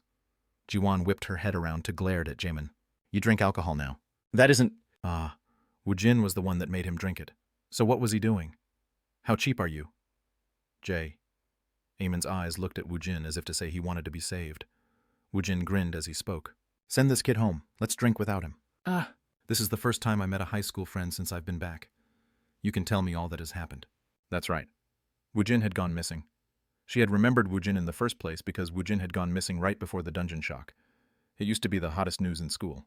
Let's go. Do you like beef entrails? Yeah, I also have something to say to you. Jiwan was about to go when Jamin grabbed his Nuna's arm. Nuna, don't drink too much. All right, you go home first. Nuna, if you feel like you are getting drunk, call me immediately. Igu, go home and study. You said your test is coming up soon. Jiwan saw her worried brother off, then she followed after Woojin. Is that your car? No, it's the car of a Dongzang I work with. Zing. Sungu opened the window of the front passenger seat to see outside. Then he bowed towards the passenger seat. Hello, Nunim. Yes. Hello. Jiwan quickly lowered her head. Then she pushed the brim of her hat down further. The large visor of the cap covered everything up to the bridge of her nose. However, one could tell she was a beauty just by looking at her slender jawline and red lips. When Jiwan sat in the back, Woojin followed her in. Hyungnim, where should I take you? Where do you think... Weren't you going to take me to a delicious beef entrails restaurant? He wanted to go to a beef entrails restaurant with such a beauty Woojin didn't care if Sungu thought it was weird or not. He wanted to eat beef entrails today. Nunim, are you okay with eating beef entrails? Yes, it's fine. However, can you find somewhere with sparse amount of people? Coincidentally, there is a place I go to regularly. They aren't doing well, so there won't be any people there. Woojin frowned. He wanted to eat at a place where the beef entrails was delicious. Doesn't that mean it isn't tasty? No, I guarantee it will be really delicious. Sungu was basically the chauffeur as he just drove the car. The two in the back seat didn't speak for a long time. So why are you going around wearing that hat? You didn't wash your hair. Sungu sucked in a breath at Woojin's word. Sungu had known Woojin had a difficult personality, but how could he ask a woman such a question? Perhaps his great Hyungnim was a virgin? TLN slang term was used. Mo-sol, shortened from motel solo single since mother's womb. The way he treats women is too clumsy. No, I just like wearing a hat. Is that so? Woojin tried to think about the past, but he came up blank. He just remembered Jiwan had been the prettiest girl in school. He couldn't remember her personality or even her appearance. Ah, is that so? Anyways, I'm really glad I got to meet you. I was surprised when Jamin said you are his Nuna. What was it? How can he treat a person in such a comfortable manner?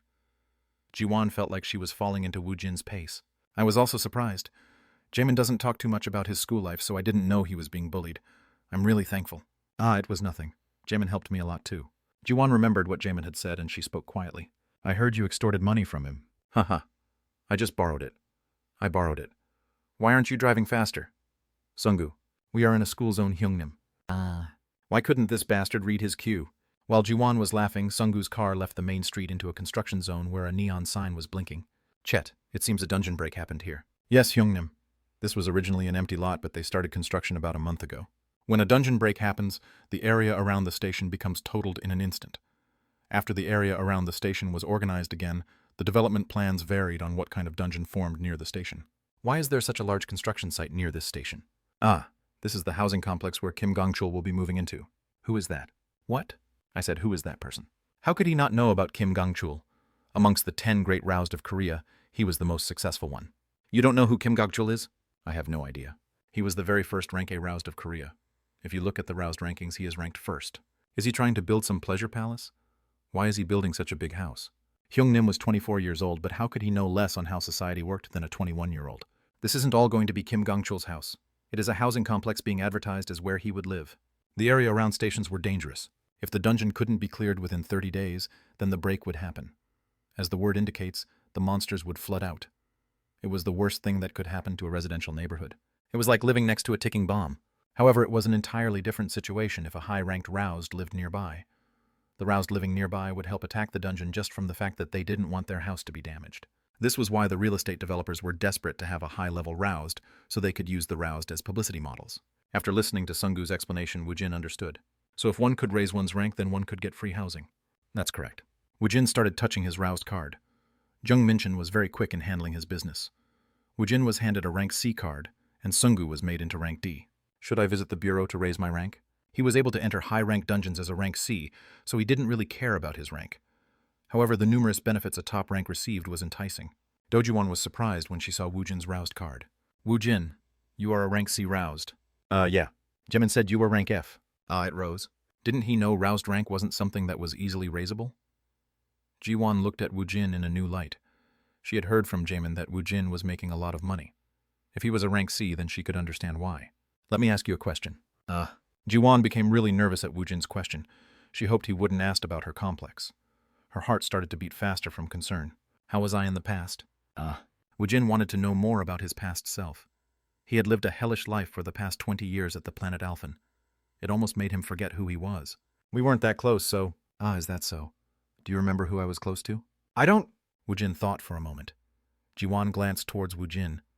When she saw Woojin look outside the window as he frowned, her heart fluttered.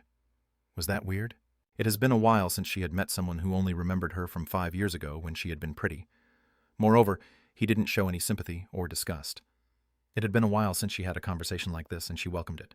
This was why she didn't want him to see it. Jiwon pushed her hat deeper onto her head. Sungu drove past the construction site of the housing complex. Then they stopped on top of hill at the poor part of the city. This place didn't even have access to a subway, so it was an inconvenient place to live. Most of the affluent people had left Seoul. The people in the poor part of the city remained as they guarded where they lived. Aigo, my baby is here. Grandma. Aigo, are you friends with my Sungu? No, it's just a Hyungnim and Noonim that I know. You are Sungu's seniors. Please have a seat. The restaurant was located in a rundown building and there were only 5 tables there. Moreover, the store was empty. It seemed Woojin's party was the first customer of the day. Was this place really a delicious restaurant? He came here with a very high expectation. This is your grandmother's store. No, this is the store of my friend's grandmother. You brought us here to increase revenue for your friend's restaurant. Heh. It isn't like that. Amongst all the places I know, this restaurant has the best tasting beef entrails. Woojin had a skeptical expression on his face. However, as the food was being laid out, his rigid expression relaxed. The beef entrails was delicious. No. It seemed every food on earth was delicious to Woojin. The grandmother, who was the owner, was pretty skilled at cooking food. This is the first time I am drinking alcohol with Hyung-him. I am honored. Fill it to the brim. Sungu poured soju into Woojin's glass. It is an honor to be able to drink with Hyung-nim's alumni. Ah, yes. Is this person in the mafia?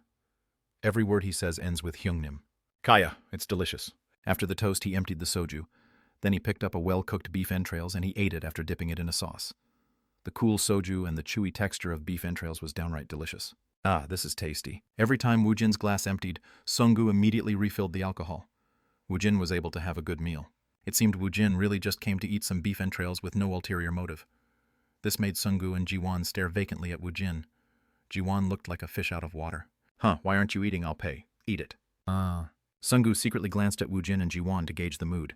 In the beginning, he thought Woojin had brought Jiwan because they were close schoolmates. However, it seemed that wasn't the case. By listening to their conversation, this was the first time they met in 5 years, and they were only acquainted with each other's face. Wah! If it was me, I would have avoided such an awkward situation. I would have just parted ways after giving a greeting. Maybe Hyungnim isn't used to being around a woman. Maybe Hyungnim liked the pretty Nana with the graceful jawline. Is that why he brought her here? What was Woojin thinking inside? As his manager, what was his duty? All right, I'll create the mood, then I'll excuse myself. Maybe Hyungnim was trying to test his ability. As aroused, he had cut short his college life, but he had a lot of experience drinking alcohol as a freshman. Sungu's wasn't placed under academic probation for nothing. He'll prove it here. Then several dozen methods to break this awkward situation passed through his head like instinct. Hyungnim, let's do a game. A game. A game. Woojin had left Earth during his 3rd year of high school. So how would he know the drinking tradition of a college student? Sungu grabbed a bottle of alcohol in one hand and he spoke in a regional dialect. Then Woojin experienced a new world. The situation developed too fast for Woojin to stop it. Woojin experienced a diverse game. On the floor below the table, 12 empty bottles of soju was lined up. Jiwan was slumped over and she was using her arms as a pillow. As he looked at Jiwan, the red-faced Sungu stood up on his chair. Then he started to shake his shoulders. Drink. Drink. The alcohol is going down. Gulp. Slurp. Gulp. Gulp. Keep doing the shoulder dance. Look at my shoulders. Tal. Woojin's face hardened. He had come here to eat the delicious beef entrail and soju. However, why was Sungu trying so hard to make him drink alcohol? Why don't you sit before I wrench your shoulders out of their sockets? His voice held a murderous intent. Sungu's dancing shoulders came to a halt. It was instinctual. Sungu neck retreated like a turtle. Then his gaze met Woojin's eyes. Sit. Yes, sir. Ah. He was waking up from the alcohol. Sungu quickly sat back in his chair.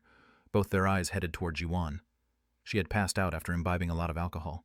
Jiwan was already passed out, and when she moved a little bit, her hat fell away. Sungu rubbed his eyes. He couldn't believe what he was seeing. However, he wasn't imagining it. The left side of Jiwan's head was bereft of any hair. On her scalp there were lumpy scars that was unsightly. The injury reached past her forehead and it reached her left eye. Sungu looked at Woojin to see his reaction. However, Woojin indifferently looked at Jiwan. Chapter 32, Dojiwan 2. Sungu had a hard time moving his lips. Woojin didn't speak. However, it wasn't as if he stopped moving. He grabbed a piece of beef entrails with his chopstick. He dipped it in the sauce, then he placed it on top of a perilla leaf. He also placed a garlic he had dipped in the soybean paste on top of it. Then Woojin emptied a glass of soju. Crunch, crunch. Ween smiled as he ate the wrapped meat. This really goes well as a side dish for the soju. Woojin raised his empty glass towards Sungu, and he wordlessly filled the glass. Hey, let's not do any games like this next time. How about we just quietly eat and drink alcohol? Woojin brought the soju glass to his mouth when Sungu didn't give him an answer. When their eyes met, Sungu spoke. Hyungnim. What? Why aren't you saying anything about it? About what? Sungu glanced towards the passed-out Dojuwan, and he gave a meaningful gaze towards her. What, her bald spot? Wah! How could he say such words so easily? Dude, so what? What? What's wrong with it? Hyungnim is okay with it. What about it? Woojin emptied the soju into his mouth. She has a small scar. It isn't like she is going to die from it. That wasn't what he meant. What do you pity her? Of course, wouldn't anyone feel sorry for her? Woojin grinned. He had lived in Alphen where the wars were endless. He grew up in a world where it was normal to arm oneself if one wanted to survive. Deformed appearance. Handicapped. If one was able to run on one's own 2 legs, and one was able to grab a spear with both hands, then the person was considered to be a normal person. From Woojin's perspective, Jiwan was just a woman with a scar on her head. She was Jaemin's Nuna, and she was an alumni from 5 years ago. Nothing had changed. Pour me some more alcohol. I'm in a good mood. Sungu didn't react to Woojin's words.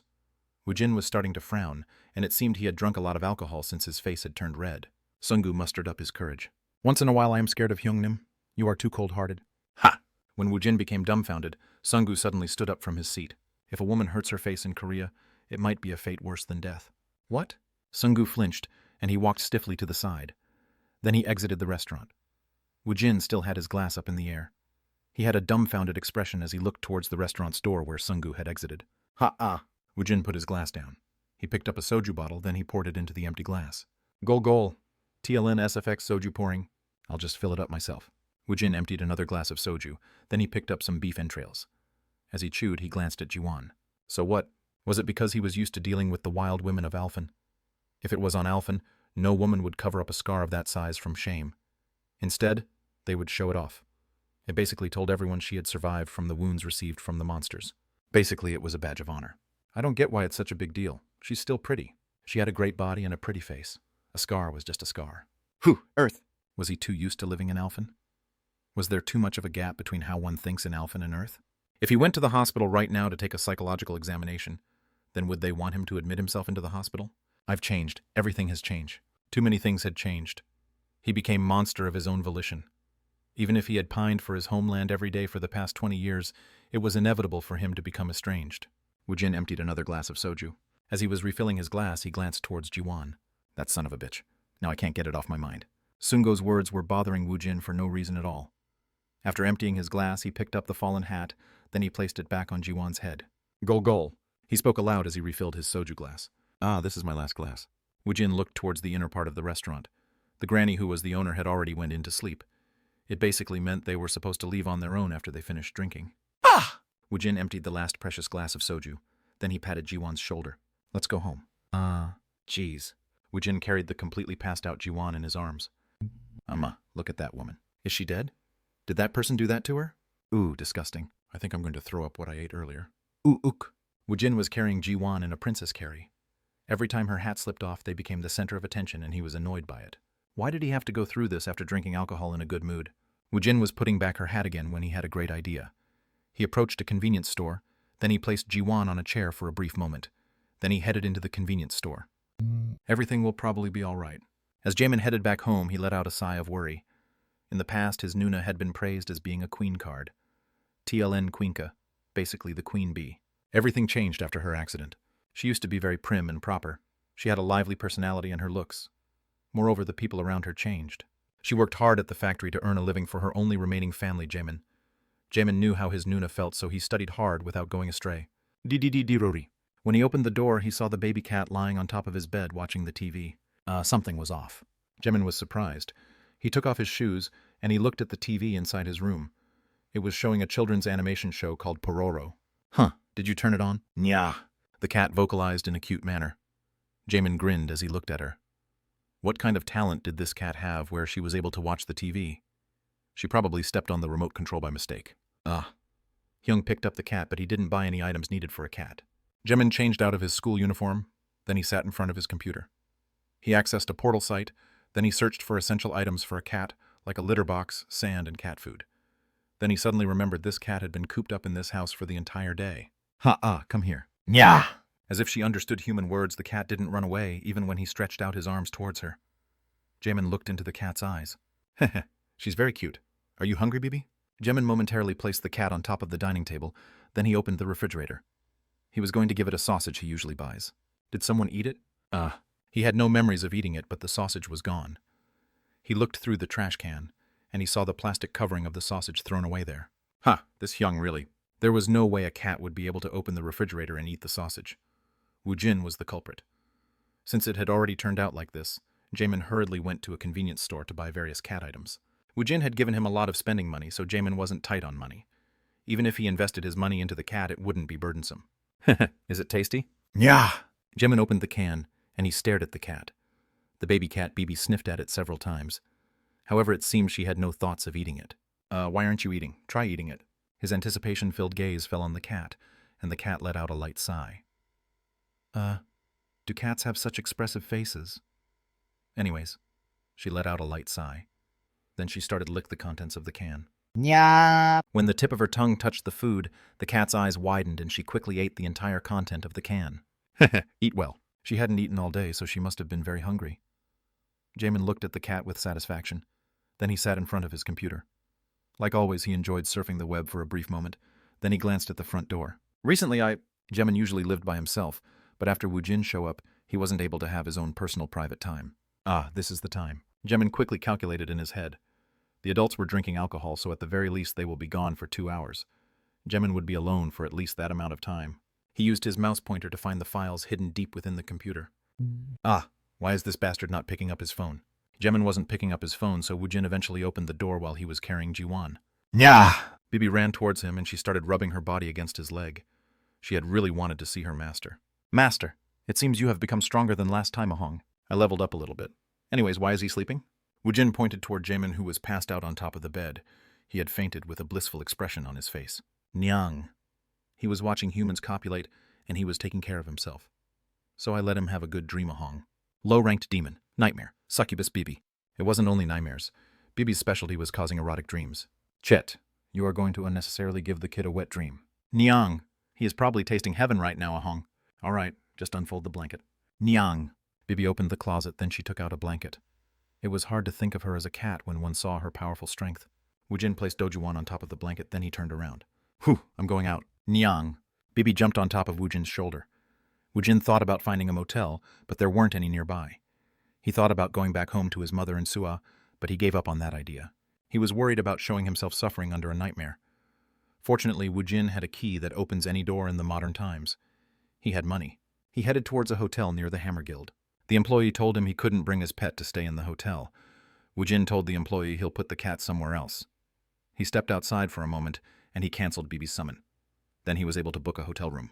Come out, Bibi. After he locked the door to his room, Woojin called for Bibi. A black smoke formed, and it coalesced into the shape of a baby cat. Nyaheng. This is a hotel, Ahong. That's right. This room costs 300. Nyaheng. Earth is a really nice place to live. Oh yeah. The thing called cat food is really delicious, Nyang. The cats on Earth grow up eating such delicious food. It is a happy planet, Nahong. Next time give me more as a favor, Nyang. Woojin grinned. By the way, Bibi. Nyang. Do you remember what Alphen was like before Tronet invaded it? Nyang Master was my first contract, so I have no idea, Ahong. I lived in the demon world before that. Whew. I guess I'll have to level up fast. At the very least, he had to reach LVL 80 so he could summon the Lich. It's been a long time. Let's sleep comfortably. Nyang. Woojin laid down on top of the bed and Bibi placed herself next to Woojin's pillow. After a brief silent moment, she heard Woojin's rhythmic breathing, and Bibi's eyes turned entirely black. Kyak, you lowly demons. The evil spirits suppressed by Woojin's control started to swirl around Woojin. They took advantage of Woojin's consciousness becoming murky. These evil spirits existed to torment Woojin. The low-rank succubus Bibi was the only one who could help Woojin. She helped prevent the evil spirits from tormenting Woojin. She controlled Woojin's dream by making it a nightmare. Woojin's consciousness became fuzzy. It felt like he was being sucked into the abyss. He was in the deep recess of his consciousness. It felt like he was sinking indefinitely, and he felt his limbs tremble as a sticky liquid bound them. It was red and sticky. Blood, blood, blood, and then more blood. Woojin was standing on top of a lake made out of blood. The blood darkened and it reverberated as it made a wave. Then the wave turned into hands and they grabbed his ankles. Don't abandon us. The black hands swayed towards him and the hands stretched towards Woojin. The contorted faces was despair itself. Please save us. They had been thrown away. He had thrown away these beings. Us, our monarch, please take us away from the pain. Some only had hands, and others only had their upper body. There were corpses of various size and shape. The corpses clung onto Woojin's body. Woojin couldn't shake them off. He couldn't even take one step. He silently endured everything. O Monarch of Allendale. Woojin's two eyes, which had been lively, started to shed tears. It was filled with regret and lingering attachment. I'm sorry. Were these the beings he killed? No. These were those who he hadn't been able to protect. The souls of the people he couldn't protect had turned into evil spirits, and they were circling around him. These souls had nowhere to go, and they couldn't let go of their vengeful spirit. I'm sorry I couldn't protect. I'm sorry. This was how Woojin was able to persevere through everything. Before Woojin could be swallowed up by the swamp of evil spirits at the field of corpses, a booming sound was heard from the distance. A large penguin, a dinosaur walking on two legs, a beaver, a bear, and even a fox showed up. Large friends of Pororo mounted an attack. Am I going to be chased by them too, today's nightmare? Before he knew it, the evil spirits had disappeared. If he was stepped on by one of Pororo's friends, he would probably be crushed to death. As he was chased by them, Woojin smiled. Chapter 33, Reset. Ooh. Jiwan's head felt like it was about to split open. She got up as she moaned. When she looked around her surroundings, she was at Jamin's house. Bits and pieces of her memories started to piece itself together. Woojin's dongzeng named Sungu took the lead and he started a crazy storm of games. It caused her to frantically drink alcohol. Sungu had wished in vain for her to take off her hat, and he was persistent in getting her to drink. Then everything became too dizzy, so she leaned forward on the table and her hat had fallen off. They saw everything. She wanted to hide it. She met someone who only remembered her beautiful old self. However, she had shown all of her embarrassing personal matter now. I don't get why it's such a big deal. She's still pretty. When her hat fell off, she didn't have the courage to get up, so she pretended to have fallen asleep. However, she did drink too much alcohol, so her memory was fuzzy. She thought Woojin had carried her over here. Then her film of memory was cut for real, and she couldn't remember anything afterwards. Jiwon put her hands over her reddened cheeks. Then she realized she still had her hat on. She tried to take it off. Ouch. Jiwon slowly pulled against her hat, and several strands of her hair was pulled along with it. On both sides of the hat, several strands of hair came off with the scotch tapes. When she saw this, Jiwon couldn't help but laugh. Jeez. She couldn't remember when he stuck it on her, but it strangely made her heart flutter. How could a scotch tape shake a person's heart like this? This was the first time. This person called her pretty, even though she had changed into a monster. She had assumed no one would think such thoughts about her, unless the person was crazy. However, Woojin had appeared in front of Jiwon. Ooh. Her heart fluttered and she was hungover. After quenching her thirst with water, she tried to go into the restroom, but the door was locked. Nuna is awake. Wait a moment. Why are you awake so early in the morning? While I was sleeping, I realized I didn't do the laundry. I didn't want Nuna to work too hard on my behalf. What the heck? At least leave the door open. But wait a moment. I'm almost done. It was 5 in the morning. The door to the restroom didn't open for a long time. Nyah! Woojin woke up from his sleep, and the first thing that greeted him was Bibi. Did you sleep well, Ahong? Whew! What were those things chasing after me? It's Pororo's friend Ahong. I saw it on the television, Ahong. TLN, it's a real TV show. If you are curious, Google this. Whew! It was a long dream. They chased after him with a bright smile. He could still hear the laugh of the animal friends circling around his ears. Bring me my handphone. Understood, Ahong. Bibi brought the handphone with her mouth. He opened the phone, then he composed a text message.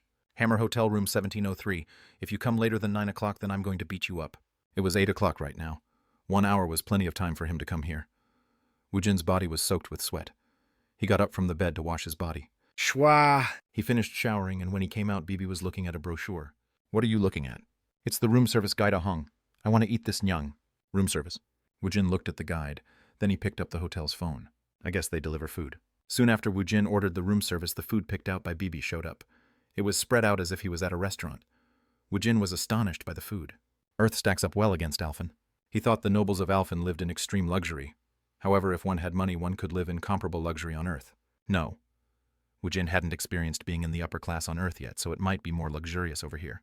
When the plates of food were spread out, Bibi quickly jumped on top of the dining table. Then she picked up a fork. Nyang! I wanted to eat this, Ahong. Bibi picked up a tonkatsu which didn't exist on Alphen. Nyang! They fried the pig. The cooking methods of the Earthlings is fascinating, Ahong. Even if it isn't pork, they fry everything. Is that true, Nyahong? Alphen's cuisine didn't have any fried foods. Bibi started talking about various foods she saw on TV and how she was going to eat all of them next time. Woojin realized something while he was looking at her. I should also watch some TV. It was the 20-year gap in his consciousness. He was gone for only 5 years, but Woojin had returned to Earth after 20 years. It wouldn't be strange if he claimed the Earth in his memory, and the current Earth were basically different worlds to him. Excluding the time he spent in the dungeon, Woojin decided to dedicate all of his time on watching TV. He'll be able to enjoy the popular culture, and it will allow him to quickly adjust to society. In the midst of the meal, the bell rang. Bibi, go back into the summoning room. Nyang, I haven't had my fill yet, Nyang. I'll buy you more later. All right, Ahong. You most definitely have to buy it for me, Nyang. Bibi turned into black smoke and she suddenly disappeared. Woojin packed his belongings, then he opened the door. Sungu was waiting on his knees in front of the door. When Woojin came out, he prostrated himself on the floor. I'm sorry. I lost my mind after I became drunk yesterday. Please forgive me, Hyungnim. It's all right. Were you able to make an appointment for a 4-star dungeon? If he thought about the money he made per hour, then quickly clearing the 3-star dungeons was the way to go. However, the experience he earned was low. If his goal was to level up, then it would be better if he attacked a 3-star dungeon. The money he lacked in purchasing his house could all be earned before he moved. I'll find it soon. Let's go down and have a cup of coffee. Woojin and Sungu went down to the coffee shop provided by the hotel on the first floor. They made their orders, then they sat down in the chairs. The coffee price here is really expensive. This is a hotel. Hotels are originally expensive. Chet. Anyways, hurry up and find it. Since you are making an appointment, why don't you just book us for everything available this week? Yes, sir. Woojin was a bit different from the others. If one was a normal, roused 4-star dungeons were more profitable than the 3-star dungeons. Woojin had a monstrous clear time, so he was able to finish a 3-star dungeon in a blink. He could make more profit per hour in a 3-star dungeon. However, if he became familiar with the 4-star dungeons, then he could probably decrease the clear time. It would allow him to make more money per hour. The 4-star dungeons were very large and there were too many variables. The 4-star dungeons were dangerous, so the roused teams attempted it carefully. Still, there weren't that many 4-star dungeons in existence, so there weren't many open spots. While Sungu was busily searching for a dungeon, Woojin focused on the game on his handphone. Pew pew pahang ya. Look who it is. Woojin heard a pleasant voice, and the voice wasn't welcomed by him. Woojin turned his head to see a smiling Jung Minchan. Geez, you show up like a ghost. Haha, before I go to work I always drink a cup of coffee here. He was lying. Hammer Hotel was managed by the Hammer Guild. He had known since yesterday that Woojin had checked into this hotel. Ajushi, this is another coincidence. Ha ha ha ha, I guess so. Maybe we are fated to meet each other. Woojin shrugged his shoulder when he heard the sly words. Then he pointed towards a seat. If you are here, then why don't you have a seat? Should I? When Jung Minchan took a seat, Woojin asked him a question. If you have some business with me, then be quick about it. Haha. What business would I have with you? I'm sorry about what happened yesterday. If you need anything, just say the word. I'll give you anything as an apology. Woojin grinned. Why was this man so passionate about bringing him into the same guild as him? What did he gain by it? Is Mr. Sungu perhaps making an appointment for a dungeon? What, yes. I'm trying to find an empty spot in the schedule for a 4-star dungeon, but there aren't. Dungeon Forum has a number of uses, but it isn't specialized. Please wait a moment. Minchan took out a notebook he brought on the table. He ran a program, and all the appointments to the high-ranked dungeons was projected on the screen. Hull. Sungu was surprised, but Woojin wasn't interested. He didn't care if a good computer program or his underling was used to make an appointment. If he was able to make an appointment, then either method sufficed. The guild support division is specialized to deal with such problems. Moreover, if a roused like Woojin joins our guild, you will get free housing. Ah, if you prefer the hotel, then you could use this place indefinitely. A lot of roused already use this place as their lodging. Woojin glanced at Minchan. That does sound good. Ha ha ha. Are you a little bit interested now? Look over here. This is the list of the empty slots for the 4-star dungeons. 4 slots of 11 a.m., 2 p.m., 5 p.m., and 10 p.m. was empty. The appointment fee and usage fee was all listed on the side. The program was most definitely better than the Dungeon Forum. So what should I do? Should I make you an appointment? If you were in a guild, then you wouldn't have to worry about such cumbersome procedures. It really seemed he would be more comfortable if he had a guild. Woojin asked a question. If I take down your guild leader, then will I become the guild master? No way. Then I'm not interested. Jung Minchan couldn't speak for a long time after he heard such absurd words. I knew it. I guess he wants a high position. Minchan thought his prediction had been correct. Woojin was in the midst of negotiating with him. He acted uninterested, but he kept leaving hints. The fact that he checked into the Hammer Hotel was a signal being sent to Minchan. It was a signal saying, I am staying here, so come find me. I have nothing that could reel this guy in. However, I have to catch a roused of this caliber no matter what. It would be best to accede to whatever he wanted. Adding Woojin to the guild would be a gain for the guild. Without the president's approval, it would be hard to give him the vice president seat. However, if Woojin was able to get the position of team leader for a roused team, then would he accept Minchan's offer? Minchan's mind raced as Woojin pointed to the very top dungeon listed on the screen. Will I be able to make appointments with this? Of course. Is it okay to help people who aren't in your guild? This is a favor, a favor. When Minchan laughed, Woojin also laughed after him. It was too elaborate for this meeting to have been a coincidence. Kim Hyman was ready outside the hotel with his car. Well, let's go. My car is in the parking lot. Don't worry about it. When you finish clearing the dungeon, I'll bring you back here. Of course, this is a benefit provided to the roused who join our guild. As they listened to Minchan's guild promotion, Woojin and Sungu got into the car. Hammond drove 2 stations down from the Sadang station. They headed towards the Seoul National University station. It was within walking distance. I've finished making an appointment. There is a little bit of time left before you can use the dungeon. Why don't we come back after having some tea? There was 1 hour left until the appointed 11 o'clock time. This was a great opportunity for Minchan. The descriptions of the Seoul National University station's second entrance is in the guide. However, would you give me some time to brief you on this dungeon? Seoul National University station's second entrance wasn't owned by the Hammer Guild. However, the information about the high-ranked dungeons were traded between guilds. This was why Minchan knew all the details about this dungeon. It was important to have a briefing before attacking a dungeon. If one paid attention and acted on the information, the dungeon attack became much easier. Knowledge was power. If one enters a guild, then one could clear a dungeon comfortably. Minchan wanted Woojin to know this. That'll be great. As Minchan's face brightened at Woojin's ascent, a bright light was emitted by the 6th exit across the intersection. It's a dungeon reset. He had seen it on film, but this was the first time Sungu had seen it in person. He spoke out in surprise. There was only one reason why the dungeon would glow. Dungeon reset. The mine's lifespan had come to an end, and it had turned into a new dungeon. If the dungeon couldn't be cleared in 30 days, then a dungeon break would happen. JGs, hurry up and contact the Guild Heyman. Yes, sir. Kim Heyman busily made a call. Woojin's gaze rested on the location across the intersection as he spoke. So a free dungeon formed over there. What? Dungeon reset. The first one to clear the dungeon went missing, so the dungeon basically became ownerless. However, a dungeon wasn't like picking up a coin off the floor. It would be reckless to attempt it. Woojin's 2 eyes became fully alert when he saw the people busily moving around the 6th exit. Chapter 34. Dungeon Reset 2. Can anyone attempt it? What? No way. It is very dangerous to attempt a newly formed dungeon. Usually the guild takes care of these kinds of jobs. Does the guild have a monopoly over it? That wasn't entirely true. There were autonomous rouse teams, and there were several instances where these teams were able to possess a dungeon. However, most of the undisclosed dungeons were taken by the guilds who possessed rouse teams specialized in raiding dungeons. Will I be able to attempt it or not? Minchan thought about what he would say several times before he finally spoke. You will be able to. However, the opportunity will only be available after the dungeon energy is measured. Jeez. Just give me an explanation without holding anything back. Minchan had no choice but to answer him. After the dungeon energy is measured, there is a restriction by rank on who could attempt the dungeon. If it is a 4-star, then you have to be rank C. If it is 5 stars, then rank B. Only an A rank had the right to attempt a 6-star. Woojin had an interested expression on his face. Aren't I a rank C? Then I'll have the qualification if the dungeon turns out to be a 4-star. What's next? The roused are given a chance depending on the order they arrive in. If the first challengers fails, only the teams with superior ranked forces are qualified to go next. If there are a lot of competitors, then the order is chosen through lottery. Ho-oh! When he heard this, Woojin turned to Sungu. Let's go, Sungu. Yes. It's first come, first served. Hurry up and run. Yes, sir. Woojin cut across the intersection and Sungu quickly followed after him. Wait a moment. How could he be so reckless? The dungeons weren't a joke. How could he attempt a dungeon with no information? Now that I think about it, didn't he do that just yesterday? He went into a 4-star dungeon without any information. The person running in front of his eyes had a clear time comparable to someone with information. Still. Woojin looked excited as he ran. He looked like a shopper attacking the food section of a mart during a closeout sale. I don't get why he is so excited. Jung Minchin shook his head from side to side. Kim Heyman laughed as he walked next to Jung Minchin. Isn't it entertaining to look at Mr. Woojin? Yes, it seems he has no fear. Maybe he has very little knowledge about the high-rank dungeons. That, Minchan felt like it was the opposite. However, he decided not to voice his opinion. Didn't Woojin register as a roused only a couple days ago? It hadn't even been a week. Jung Minchin's intuition was talking to him. It was saying Woojin wasn't attacking the dungeons without knowing anything. Where did a guy like that pop out from? He really was like a being from an unknown star. For the past couple days, this person was firmly entrenched inside Jung Minchin's head. Other roused didn't even catch his eyes. He was pouring all of his effort in scouting only Kang Woojin.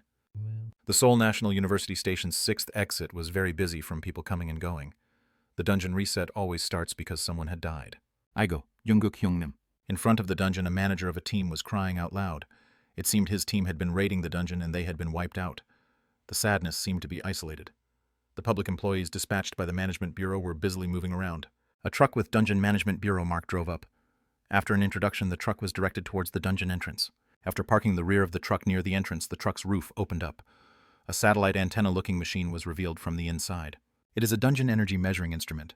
One can find out the general size of the dungeon with it. He didn't know when Jung Minchin had caught up, but he gave a polite explanation from next to Woojin. You will be able to go in if it is a 4-star. Did you write down your name on the registry? I did. Woojin had already written his name in the application registry being held by the Dungeon Management Bureau employee. He was the first one to do so. If it's 4-star or below, then it is mine. It will be yours by regulation, but I would recommend taking a team of roused. Our Hammer Guild has many capable roused who will be able to keep pace with you. If you join our guild, we could even make you a leader of a team. I already have one underling. Woojin focused his gaze on the monitor attached next to the machine. 81283728. The numbers repeatedly fluctuated up and down, and it made one's eyes dizzy.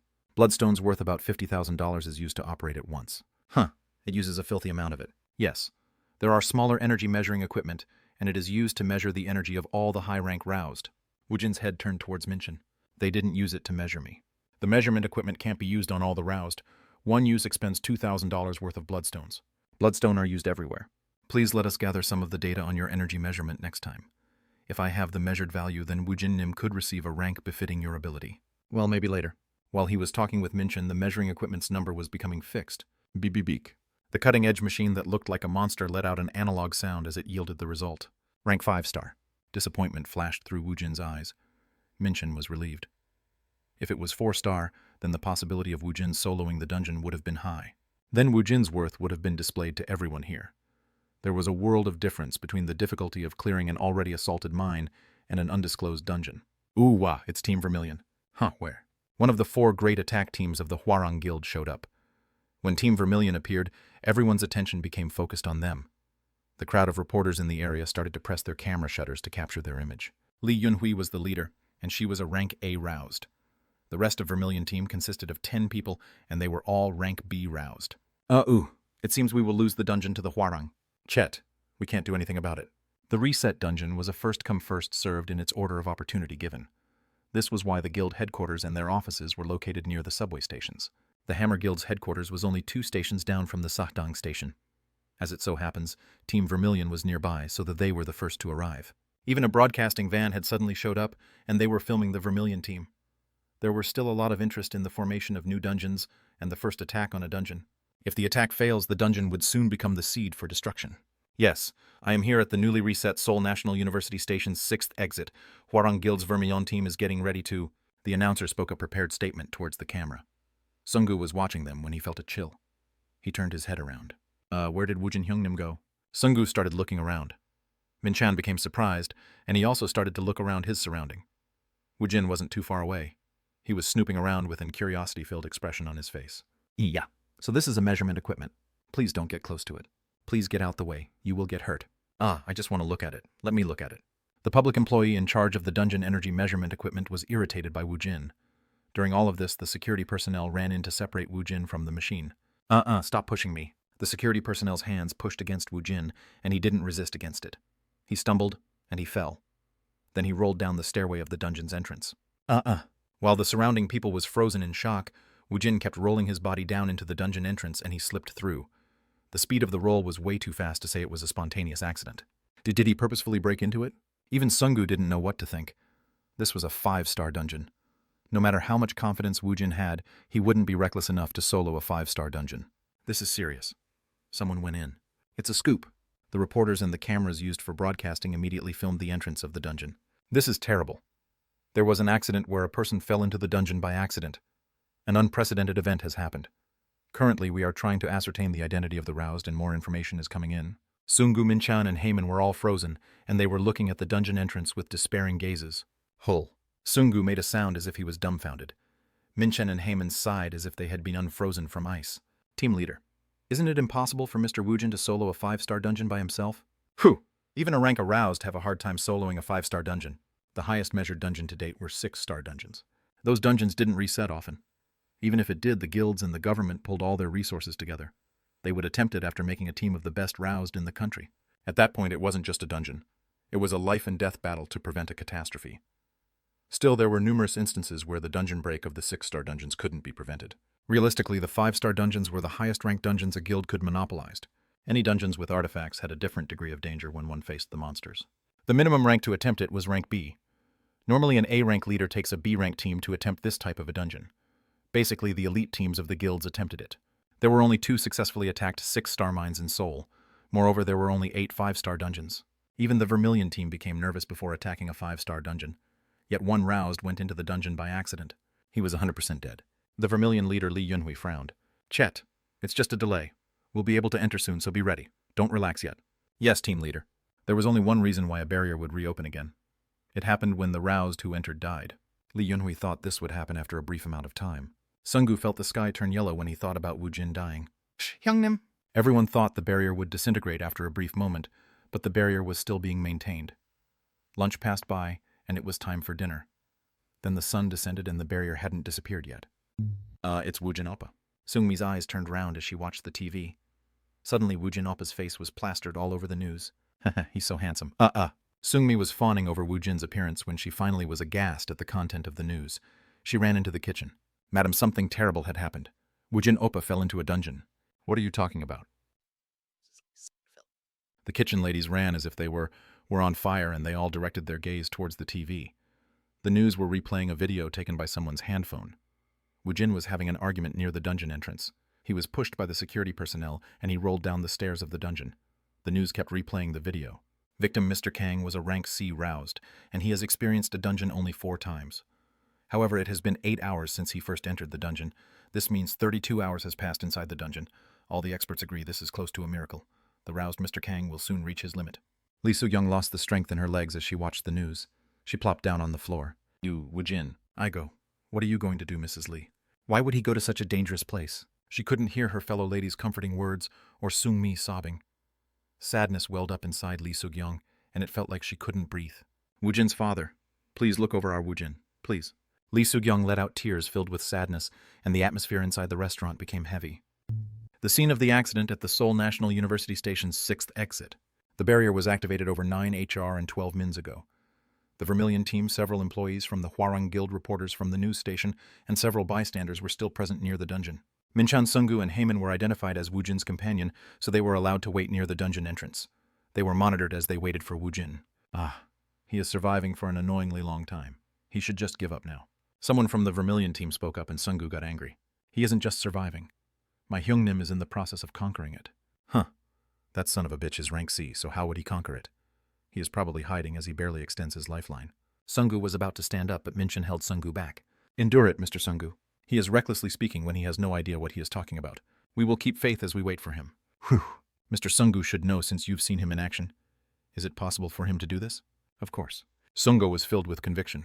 Woojin hadn't even been pushed hard in the 4-star dungeon. Woojin was thrown into a dungeon without any preparation, but he had his subdimension. Please talk to us a little bit. What is Mr. Woojin's ability? It says on the file he could only summon a single skeleton. I can't tell you anything. Sungu clamped his mouth shut and Minchan clicked his tongue inside. This young man was very stubborn. He had stealthily asked Sungu some questions, but Sungu wouldn't tell him anything. Let's have dinner. It was already late and they were hungry. The jjajangmyeon was delivered to them. When Sungu received the food, his eyes suddenly misted up. Hyungnim is having a hard time inside, but I'm here. Mr. Sungu, eat. Let's eat, then wait. The average capture time of a new 5-star dungeon is 12 hours. It would be 2 days' worth of time inside the dungeon. Moreover, Woojin might take longer than the average time. If he failed, they wouldn't be able to see him ever again. He felt guilty, but he couldn't help being hungry. Sungu ripped open the saran wrap on the jjajangmyeon, then he stirred it around. It happened when he put the chopstick to his mouth. Choo-choo-choot. The barrier disappeared and Woojin popped out. He was walking up the stairs. Uhungnim. Sungu wasn't chewing the jjajangmyeon, nor was he spitting it out. Woojin grinned when he saw this. Did you also order mine? Sungu forcefully swallowed the jjajangmyeon, then he ran towards Woojin. All the cameras were focused on Woojin. Chapter 35. Dungeon Reset 3. He entered by breaking the regulation, so will he be arrested or be given a penalty? Ha ha! It was when everyone's attention was focused on him, Woojin saw the security personnel that was still hanging around the station. He spoke towards the one who had pushed him. Ajushi, what were you doing pushing me? I almost died. I didn't push you. Woojin approached the security personnel, then he gave an exaggerated hug. Ha ha ha. It's all right. Everything is fine since I'm still alive. Ajushi was probably also surprised. You don't have to feel guilty. Aren't I still alive? No. How can this be considered just being alive? This was the first incident where Aroused had successfully cleared a 5-star dungeon by himself. Hey, hurry up and turn the camera. The people from the TV station who were taking a break started to busily set up their cameras. When the announcer spoke, Woojin's image was captured by the camera and it was broadcasted to the entire country. We are bringing you some breaking news. Mr. Kang, who had accidentally fallen into the dungeon, has surprisingly come back out alive. We have no idea what has happened, but I will try to interview the person directly involved. When Jung Minchan saw the announcer approaching Woojin, he sidled up next to Woojin. Minchan took off his coat, then he placed it around Woojin. Woojin was confused, but Minchan quickly placed an arm around him. Please don't do anything. If your identity is revealed through the press, then the press and people around the country will gather to bother you. That couldn't happen. Woojin obediently put the jacket over his head. Sungu was quick on the uptake, and he also sidled up next to Woojin. Kim Heyman quickly went to get his car so they could make a quick exit. During all of this, Jung Minchan blocked the path of television crew and the reporters who were relentlessly pressing down on their camera's shutter. He has just barely made it back out alive from the 5-star dungeon. He is declining to do an interview. He requires stability right now. Who are you, DT? Block us. Doesn't the public have the right to know? Several complaining reporters recognized Jung Minchan's face. Isn't he a Hammer Guild's team leader? Does that mean the Roused in the accident is part of the Hammer Guild? Was this incident disguised as an accident so the Hammer Guild could snatch the dungeon away? Jung Minchan became serious when he heard the reporters talking in whispers. Please stop these speculative reporting. I will sue you. If the personal information of the Roused is leaked, then we will respond strongly. Minchan blocked the reporters who were trying to earn at least a single shred of information. Heyman brought his car around during all of this. Team leader over here. Sungu and Woojin quickly entered the back seats. When Minchan also got in the car, Heyman quickly drove into the crossroads before the mass of people could crowd around the car. Whew! It felt like I've turned into a criminal. Minchan let out a sigh when he heard Woojin's words. Whew! I'm not really sure if I am in a dream or not. Minchan's heart pounded. His intuition had pointed out Woojin, but he would have never guessed Woojin would be able to clear a 5-star dungeon by himself. Moreover, it was an undisclosed dungeon. So what happened? What do you mean I was pushed, and I entered co.incident alley TLN? He clipped the word coincidentally into 3 parts. Minchan smirked at Woojin, who answered a question with a question. If someone saw him right now, who in their right mind would think this person just came out of a 5-star dungeon. So how was the dungeon? It was somewhat of a hairy experience. It must have been an arduous experience since you weren't able to bring out any loot. It was in his subdimension. He was late because he was gathering every last drop of bloodstones. Woojin didn't feel the need to tell him the truth. Well, it was something like that. Young Minchin half turned his body from the passenger seat, and he stared straight at Woojin. There will be a lot of noise in the media for a while. Don't go to a dungeon for the time being. Better yet, don't even come out. The Hammer Guild will try its best to block the reporters and the TV crews. Woojin grinned at Minchin's words.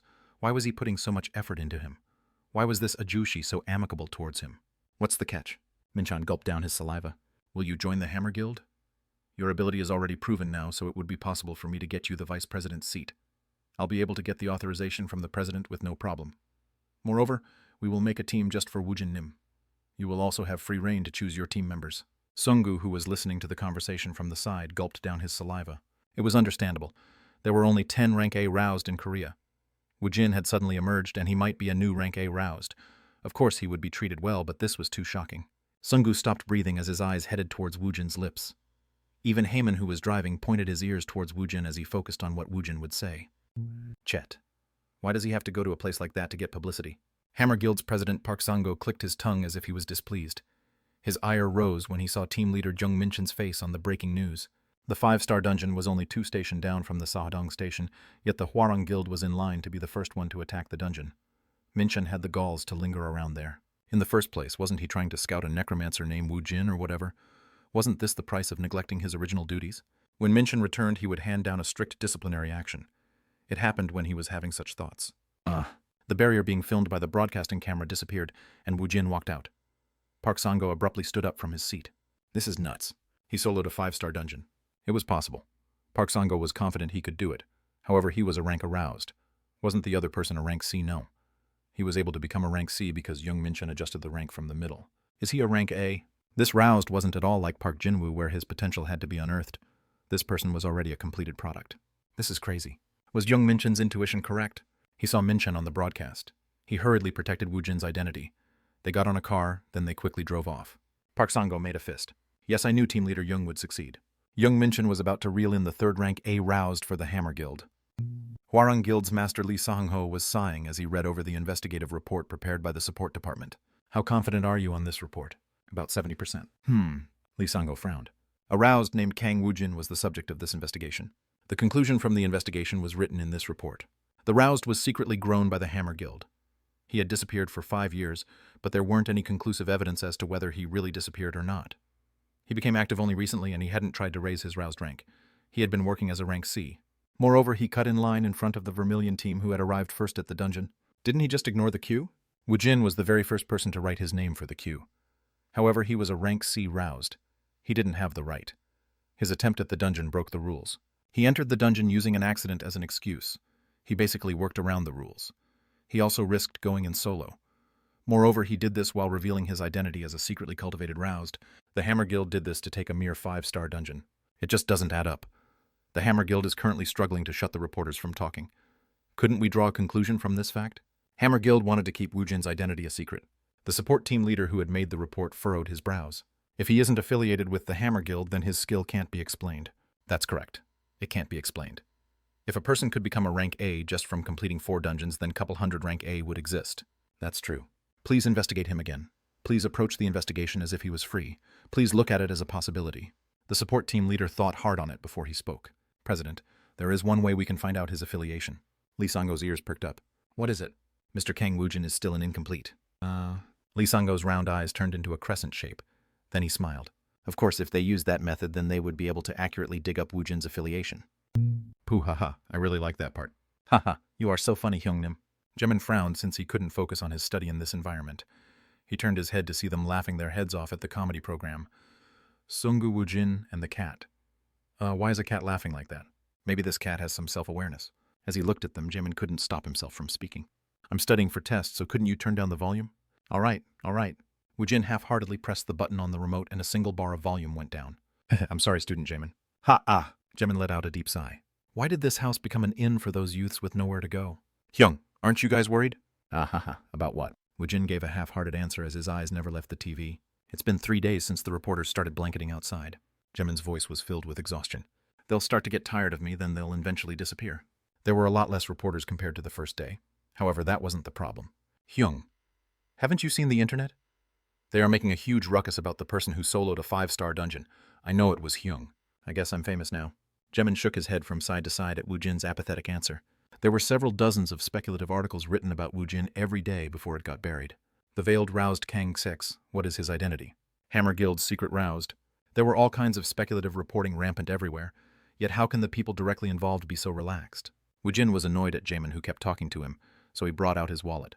I'm in an inconvenient situation, so I can't even go out right now.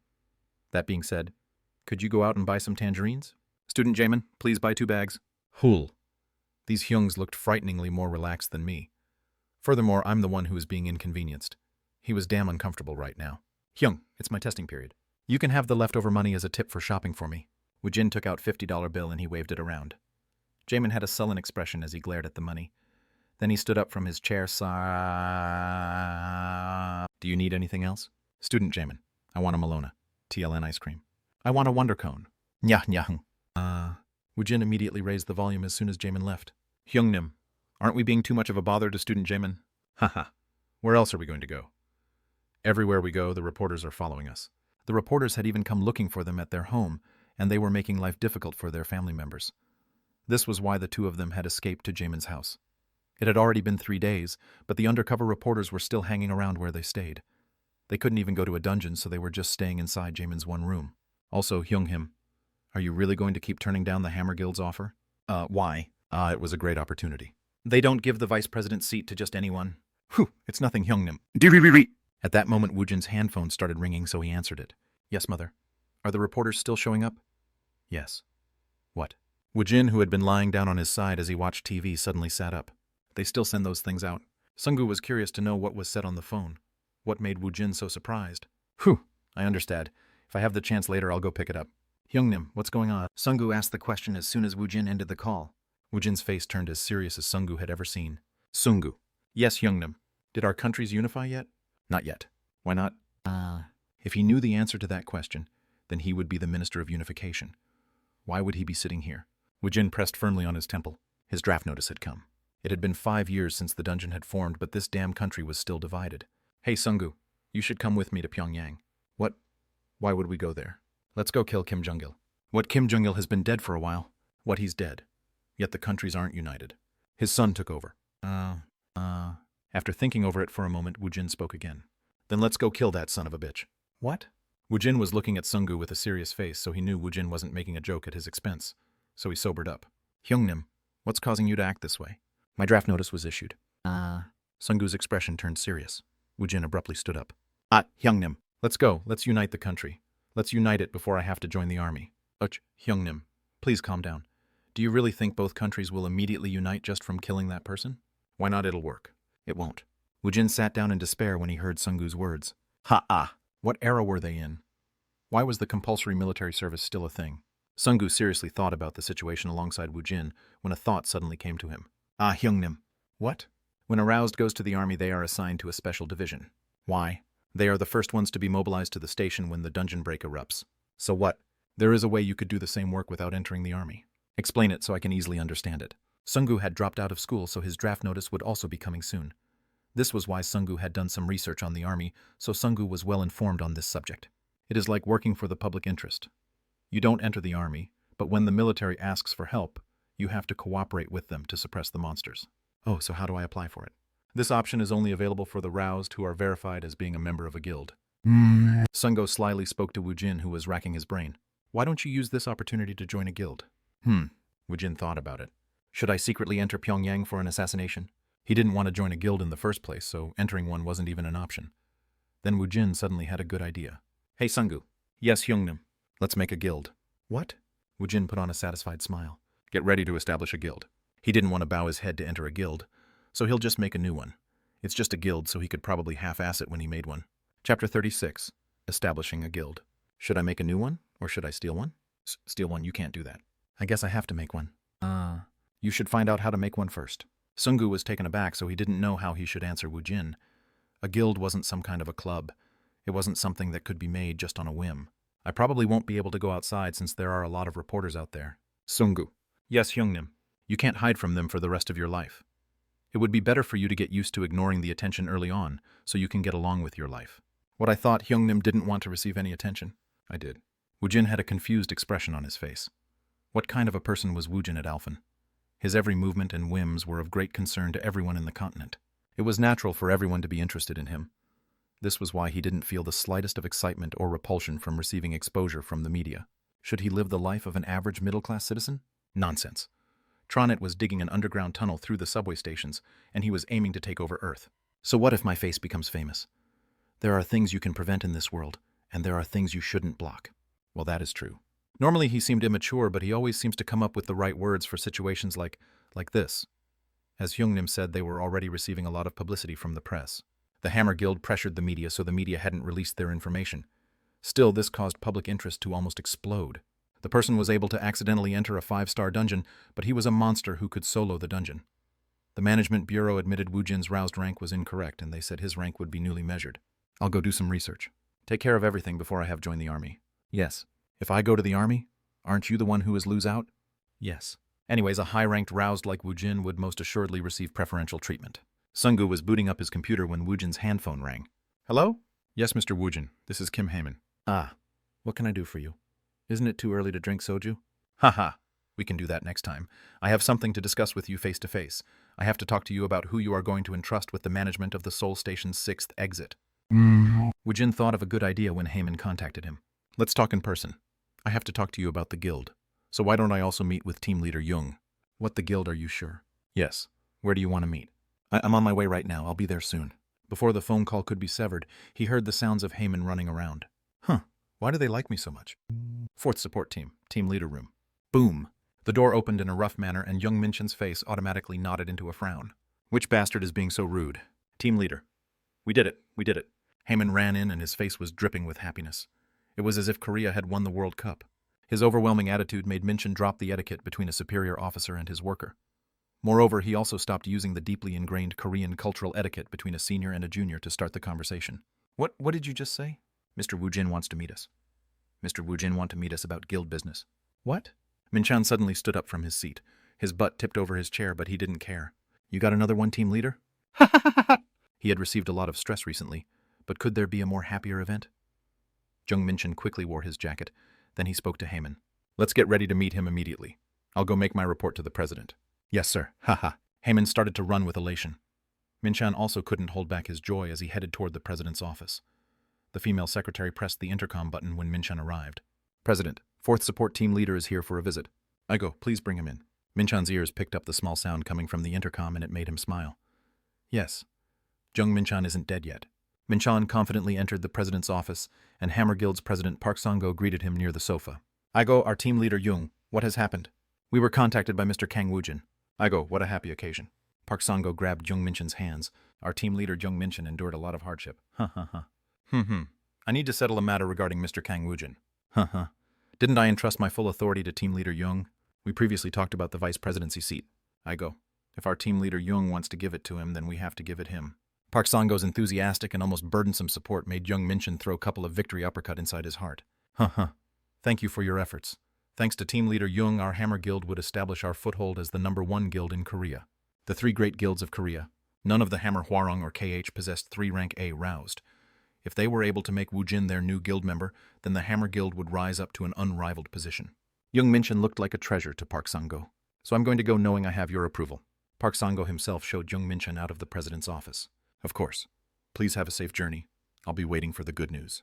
I'll be sure to return with good news. Hey, Secretary Kim, prepare a guild-wide company dinner. Yes, President.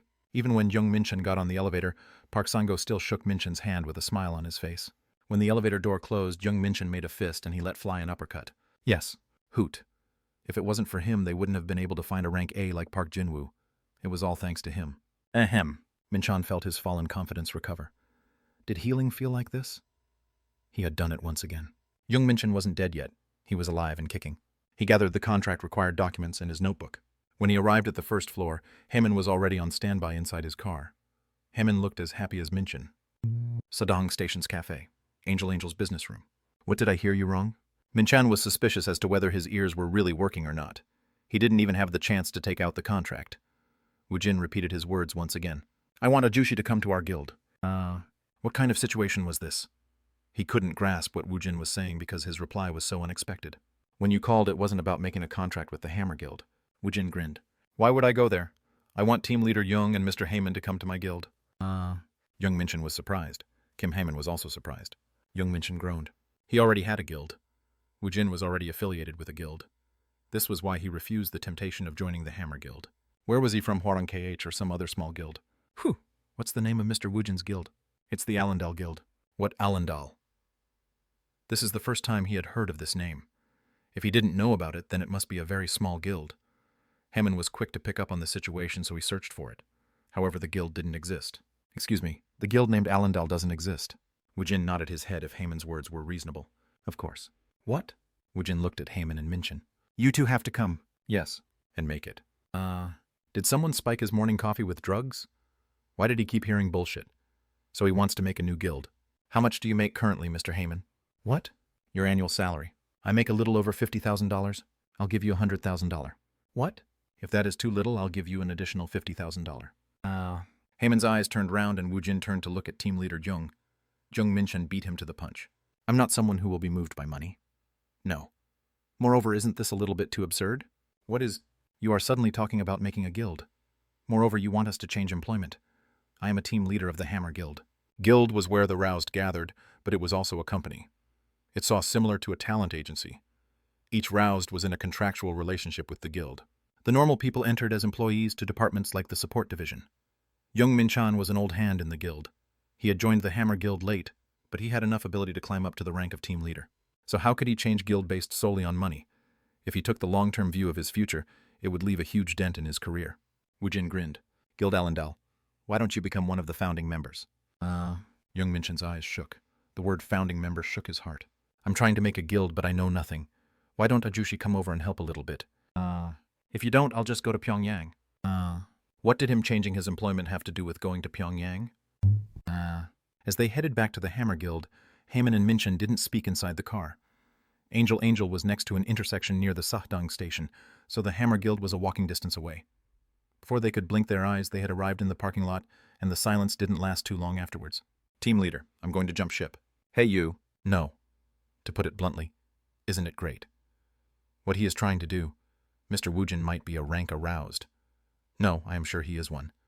Who else could solo clear a 5-star dungeon? Do you know how big his guild will become? If I stay in the Hammer Guild, then how far could I climb up? Hammer Guild had grown as large as it could get, and the guild would have a hard time expanding any further. His seniors who had entered the guild before him was firmly entrenched in the top seats. The prospect of him advancing in the guild was quite hopeless. Doesn't Mr. Woojin already possess one 5-star dungeon? To tell you the truth, if he manages just that dungeon, he wouldn't need to renege on my annual salary. He was right. Just by looking at the pattern in which Woojin attacked the dungeons, he could tell the guild formed by Woojin will have a very bright future. I have the chance to become a founding member. To tell you the truth, I could probably become a head of the support division, a position that handles everything that has to do with the support teams. By the way he said those words, it seemed Heyman had dreamed of the position for a long time. Minchan thought about it. Where was his ambition? Where did he fit in the Hammer Guild? The Hammer Guild's department heads and the members of the board were all founding members. Even if he kept making serious contribution to the guild, Jung Minchin would never surpass them to become part of the management. I'll also go. Team leader. When he heard Minchin's decision, Kim Heyman took out his resignation letter he always carried around. Do you always carry that around? All salaryman do so. Young Minchin grinned, and he also took out his resignation letter from the pocket of his suit. Heyman's eyes turned round. You too, team leader. All salaryman do so. Cool. Let's toss the resignation letter in style, then we can go have some soju. All right. Young Minchin and Kim Heyman headed towards their possible last day at the Hammer Guild. They took the elevator to the 11th floor where the 4th support team was located at. The office lights were all turned off. The curtain was closed and it was dark inside. He saw the members of his team standing around a cake with lit candles. It wasn't only the 4th support team. All of the support teams were assembled in the room. Moreover, President Park Sang-go and Vice President Park Jin-woo was also present. Team leader Young Minchin. Congratulations on being promoted to the head of the department. While Minchin was being confused, President Park Sang-go spoke as he laughed out loud. Ha ha ha.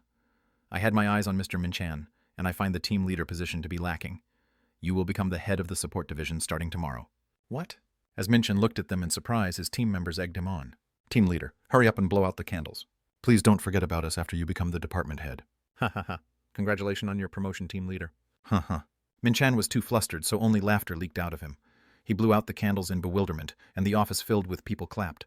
Well, he is back after finalizing an incredible deal. He is a genius of negotiations. Please clap once again for Department Head Young Min-chan. You are so cool, Department Head. Park Sang-go started a chant, and the continuous clapping assaulted Min-chan's ears. Min-chan and Heyman had pale faces, and they were just laughing. Yes, President. The genius of negotiation went to negotiate, but he was negotiated instead. He was ashamed of himself. Excuse me, President. Ha ha ha. Let's go to the company dinner to hear your good news. I booked a really nice place too today. Wow, it's a company dinner. Ha ha ha. He could only laugh. He could become the Hammer Guild's department head, or a founding member of a new guild. The sweet fruit he had always wanted was in one hand, and a seed that could grow into anything was in the other. Before he could hand over his resignation letter, everyone moved out towards the location where the company dinner was being held. Team leader, what should we do? What do you expect me? The flustered Heyman asked the question, but Min-chan could only shake his head. Why was the president overdoing it today? Ha-ah, they are throwing us a farewell party, so we should go. This big fuck-up wasn't created by young Min-chan. Park Sang-go. The president brought it on himself. Min-chan took out the resignation letters from his jacket, then he stabbed it into his back pocket. Chapter 37. Establishing a Guild 2. At the hotel owned by the Hammer Guild. The large banquet hall was filled to capacity with people. Except for those on duty tonight, it seemed everyone had gathered here today. This is crazy. Team leader, what should we do? How should I know? It wasn't an atmosphere where he would be able to have a private talk. It was as if all the chefs inside the hotel had been mobilized to prepare the buffet. Everyone was in a cheerful mood, but young Min-chan and Kim Heyman's face was turning darker as time passed. The department head, who would usually accept their letter of recommendation, had been transferred, and Min-chan had been promoted to the head of his own department. The president was sitting at the table reserved for the managers and directors. Min-chan was surrounded by his teammates, and he was continuously receiving congratulations for his promotion. At that moment, Kim Heyman pushed an envelope towards Min-chan. What are you doing? Please accept my letter of resignation. At least I have to get out. But we are going to the same place. Maybe I'll go there early and ask for a better position. Who knows? Maybe I'll receive a higher position than team leader Jung. Son of a bitch. He was normally rude, but why was he so impudent today? I'm uncomfortable in these kind of places, so the food won't even go down my throat. I'm going to go first. Team leader fighting. Hey. Heyman quickly disappeared as if he didn't want to be caught. The resignation letters held firmly in Min-chan's hand shook. Department head, please let me pour you a glass. All right. The employees were already calling him department head, and they were sucking up to him. Min-chan kept receiving alcohol from the employees, and he knew he couldn't put this off any longer. If he resigned, Min-chan would probably never see them again. But the guild society was pretty small. There was a chance they would cross paths, so there was no reason why he should leave on bad terms. It would only make it more difficult for Woojin and his new guild. He didn't know how many glasses of alcohol he had emptied already. Cool. Min-chan stood up from his seat, then he headed towards the table set aside for the directors. Ha ha ha. Congratulations on becoming the guild master of the greatest guild in Korea. Ha ha ha. What are you saying? It is all thanks to you all. Min-chan firmed his resolve as he saw Park Sang-go, who looked as happy as Min-chan had ever seen him be. It didn't matter what he said since he was fucking Park Sang-go over. The possibility of a beautiful parting didn't exist. Excuse me, President. Oh my. Aren't you the guild's #1 star chief Young now? Please come over here. The directors looked at Min-chan as the president called him over. Some of them were several prospects young Min-chan had found in the past. They were all rank B roused. They were held in high esteem for their high-roused rank and their history of attacking dungeons. It was a common occurrence to have yesterday's comrade be given a higher position in a brief amount of time. This was why not many roused bellyached at the other's promotion. They didn't become jealous. The positions were only words to be printed on a business card for the roused. Guild was just a place for them to gather. It was a place where they could work together for profit. If the roused didn't like the guild, they could leave after their contracts ended. Still, even if the title was considered to be a single line on the business card, it was a target to aim for. President, I have something to say to you. We have to listen to Department Head Jung's tale of exploits. I failed. At Min-chan's words, Park Sang-go's smiling face froze in place. I failed in making a contract with Mr. Kang Woojin. What did you say? I'm deeply ashamed of myself. Park Sang-go's face became turbulent. What kind of place was this? Wasn't this party thrown to congratulate young Min-chan's promotion and to celebrate him bringing in an almost verified rank A roused Kang Woojin into the Hammer Guild? How could you say such a thing right now? I'm sorry. Is this something you can get away with just by saying you are sorry? Do you want to be fired from the company? If that happened, then he would be thankful. Do you know how much money you spent while you tailed after Kang Woojin? Do you think an apology is enough? He had allowed Woojin to use the dungeon for free. Moreover, he spent money to secretly manipulate Woojin's roused rank. A loss was a loss. Yes, he was wrong. He was wrong. He made a very big mistake. I will take all the blame. Blame. Is this how you take the blame? What is this? This is my resignation letter. I will take all the blame and I will resign from the Hammer Guild. Park Sang-go glanced at the resignation letter, and he looked at Min-chun with a bewildered expression on his face. Are you crazy? What? You aren't a politician. Do you really think you are taking full responsibility by stepping away? Aren't you running away after making a mess? What could he say? No. What words were needed? He was going to quit. I'm leaving. Please take care of yourself. He placed 2 envelopes containing resignation letters on the table. Young Min-chun gave a bow, then he escaped the banquet hall in all haste. That crazy son of a bitch. Young Min-chun heard Park Sang-go fly into a rage, but he continued to walk as he closed his ears. His heart was jumping inside his chest. He was still nervous, but there was a faint smile on his face. It had felt great and satisfying. Moreover, he was filled with anticipation. Min-chun had selected the seed rather than the fruit. When he stepped outside, Heyman was already in the front with his car. Over here, team leader. Ah, this is why he still liked that rude bastard. Sadahong Station's Angel Business Room, 8 p.m. Welcome to Allendale. Min-chun and Heyman grinned at Woojin's words. I am looking forward to working with you. I will treat you as my president. Please look out for me. I will. Woojin and Min-chun shared a handshake. Feel free to treat me in a way that is comfortable for you. I will use all my strength to establish Allendale. Is that so? Then I can just call you Min-chun. Isn't he being a little bit too familiar with him, TLN? He stopped speaking in the respectful form. Please call me Team Leader Jung. All right, Team Leader. I'll leave the establishment of the guild in your care. Do what you consider is best. Yes. There was a saying that the people of the East being courteous is a thing of the past yet. Young Min-chun was having a hard time adjusting to it. So you want to go have some soju today? His view on life seemed to be simple. If someone else saw them, it would look like they were making a club instead of a guild.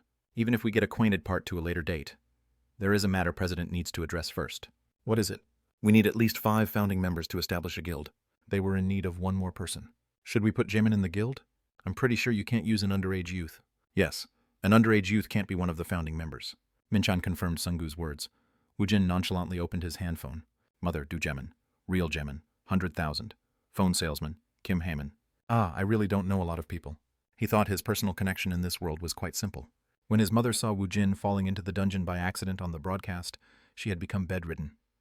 Moreover, the reporters kept bothering her at work, so she had to quit her job. Currently, she was just staying at home. Mother isn't an option. If he excluded Jamin and all the people gathered here, then he didn't have any more acquaintances. 1 was an unknown number. So the phone salesman was the only one left. Do we just need a name to use? What, yes. We just need to fill the 5 spots. Min-chun guessed Woojin was trying to use a family member's name for the position of guild's founding member. Woojin brought up the phone salesman's number, then he pressed the call button. Durururu. After a long wait time, the call was connected. Hello. Do you remember me? From that time? Oh, of course. I remember. I remember very well. Woojin put his phone down for a moment, and he looked towards Min-chun. What documents are needed? What, he just needs his ID, a copy of his ID, and if he has a seal, he should bring it. Woojin held up his handphone again, then he started talking again. Come to Angel near the intersection. Bring your ID and seal. Why do you need me to do that? I just need to borrow your name for a moment. Why aren't you answering? I saw it all on TV. TV. Your face is known to the whole country now. Do you think you will be able to ask me to do anything illegal? Do you think I am you? This isn't a scam, so come here with everything. I just need to borrow your name for a moment. I am going to call the police. I don't care if you call them or not. Do it before I get mad. Do you want me to go there? No, I'll be there. Min-chun asked a question after Woojin ended the call. Who is it? It's just someone I know. Is he coming here? He'll be here soon. Excellent. I'll fill out the required initial paperwork and I'll go to the management bureau tomorrow to get an approval. Min-chun took out several previously prepared stack of documents from his briefcase. I'm liking how this had turned out. Whether it was trying to run a guild or a country, one needed at least 1 aide. One would be able to dump the annoying work on the aide. Woojin was pleased by the fact that he had made an offer to Min-chun. Oh yeah, there is something we need to resolve with haste. What is it? We have to create a guide for the Seoul National University Station's 6th exit dungeon. There is no information on this 5-star dungeon, so it isn't an easy dungeon to attempt. If there is no guide, then we would be hard-pressed to get any appointments. The very first team or guild to clear a dungeon received a tremendous benefit. Every time the dungeon is cleared, a 30% commission was taken from the price of the bloodstones. Moreover, one could levy a usage fee for the dungeon. This was why it was required to disclose all the general knowledge of the dungeon. Once the information is disseminated, the difficulty in clearing the dungeon decreased, and it would become more manageable for the rank B teams to clear the 5-star dungeons. The large guilds and the upper-tier average-sized guild had numerous teams of that caliber, so this dungeon would bring in a lot of profit. Well, are we required to receive the roused who want to use the dungeon? I could just use it. During the times when President has to rest, wouldn't it be better if the dungeon is put to use instead of keeping it idle? You have a good point. Woojin didn't think too long on it. I'll immediately head towards the dungeon after the required paperwork is prepared. If he had an idea, then Woojin acted on it immediately. Let's go, Sungu. You want me to go? It's a 5-star dungeon. He had risen to rank D, but he didn't think his skill measured up to the rank. Sungu couldn't help but become nervous. Then you don't want to go? No, I'll go. He was scared, but at the same time he felt a weird anticipation inside his heart. Woojin grinned as he looked at Sungu. Woo Sung-hoon entered the cafe's business room. He turned his bleary eyes towards the people gathered in one place. They were the culprits causing a ruckus in the news. Look here, everyone is gathered here. He had seen them on the news. Kang Woojin was the one who had accidentally fallen into the dungeon. The others were at the scene of the accident. You are here. His body froze when he heard Woojin speak. He shrunk back as if he had met his natural enemy. Did you bring what I asked you to bring? I brought it, but then go talk to Team Leader Jung. What? Woojin and Sungu stood up. Keep up the good work, Team Leader Jung. It'll probably be tomorrow by the time I finish clearing the dungeon. We'll have some soju tomorrow. Yes, President. As I have told you before, I'll make the preparations. Woo Sung-hoon's eyes narrowed. What kind of situation was this? When Woojin and Sungu left, Jung Minshin offered his hand for a handshake. My name is Jung Minshin. I used to be the team leader at the Hammer Guild. I'll be starting the Allendal Guild with you. I'm pleased to meet you. I look forward to working with you. Hammer Guild, one of the 3 great guilds of Korea. This person used to be a team leader in the Hammer Guild. Kim Heyman shook his hand immediately afterward. Woo Sung-hoon grabbed his hand in confusion. My name is Kim Heyman. Please take care of me. If you are an acquaintance of the president, then friend or relative. What is this? They were swindlers. Woo Sung-hoon acted like he was listening to their stories, and he secretly searched for their info below the table. He had searched using Kang Woojin's news as the focus, so there were very little information on his companions. Still, the internet should have some articles about them. His eyes turned round when he searched for the articles. Chapter 38, 5-Star Dungeon. It's Kang Woojin. Someone let out a shout, and the flash of the cameras burst forth from all direction. The reporters had the boring job of waiting outside the dungeon since they wanted a scoop. Now the reporters swarmed Woojin and Sungu like bees. What are you guys doing? Sungu spread out both his arms to block the reporters. He called himself a manager, but Sungu wasn't proficient at the jobs done by an actual manager of Aroused. Mr. Kang Woojin, is it true you are aroused, secretly raised by the Hammer Guild?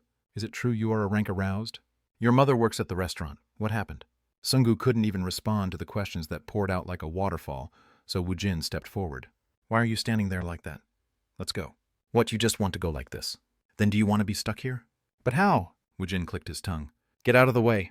I'll just answer their questions quickly. Why are you getting so worked up over it? He was so cool. He was his Hyungnim. The reporters rushed in front of Woojin. Hurry up and ask me a question. I'm busy. Mr. Kang Woojin, please respond. Oh, what? I said hurry up and ask me a question. The reporter was taken aback, but he used his professional mind to quickly come up with a reply. What kind of a relationship do you have with the Hammer Guild? I have no relationship with them. What is your exact roused rank? I'll be measured soon. Your mother works at the restaurant. What happened? What do you mean by what happened? She just works at a restaurant. That's it. He gave short answers to the trivial questions, and suddenly 5 minutes flew by. I'm about to go into the Dungoan, so could you guys move aside? This will be my last question. Speak.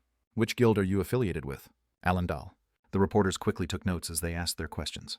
It is the first time I have heard of this guild. What kind of guild is Allendal? What kind of guild was it? It was his military exemption card. I'm done answering questions. Let's go, Sungu. Yes, Hyungnim. Woojin and Sungu pushed past the reporters, then they headed towards the dungeon's entrance. Several reporters caught up with him to keep asking questions, but he didn't give any answer at all. The entrance was guarded by public employees dispatched by the Management Bureau. This dungeon wasn't cleared by a guild, rather it was a privately owned dungeon. The Management Bureau had been entrusted with the supervision of the dungeon instead. There had been inquiries about the dungeon, but no one had made an appointment yet, so they weren't able to collect their fees even once yet. Mr. Kang Woojin, are you going to use the dungeon? Yes, here. Woojin took out his roused card, then he wrote his name inside the access control registry. Just the two of you are going in. The 2 of us will be enough. Woojin and Sungu entered the dungeon with multiple flashes from cameras directed towards them. When they crossed into the entrance, the barrier formed and everything external to the barrier was completely shut off. Sungu spoke in an excited voice. Ooh-wah. Hyungnim was like a famous entertainer. Stop talking nonsense and pay attention. Yes, sir. I'm not kidding. If you take even one direct hit, you will probably die. Huck. Yes, sir. Sungu sharpened his senses while still being nervous. Even a ghost learns a few things after 3 years. TLN idiom. Sungu was somewhat getting used to the life of being aroused, so he was able to focus his mind in an instant. Only Lrats will show up until the last floor. Lrats were enormous bat-like monsters. They stick to the ceilings of the subway station, and they attacked when they saw an opportunity. They were a very troublesome monster to deal with. If one didn't have a long-ranged attack, then this monster would cause a lot of difficulty. However, Woojin and Sungu had ranged magic. Oh yeah, try using this. Woojin took out a short stick from his inventory. When it was handed to Sungu, he took it in confusion and he was bewildered by it. A magical wand with a large ruby embedded in it. 100% effect for flame-based magics. I picked this up. You should use it. Hyungnim. Sungu was touched by the move. The price of a magical artifact was extraordinary. However, Woojin was just giving this one out without any qualms. It showed how great Woojin was. It wasn't just his ability to acquire such item. Sungu was surprised at Woojin's willingness to give this item away as if it was nothing. This was a very precious item. It's a low-level item, so it should be useful for a while.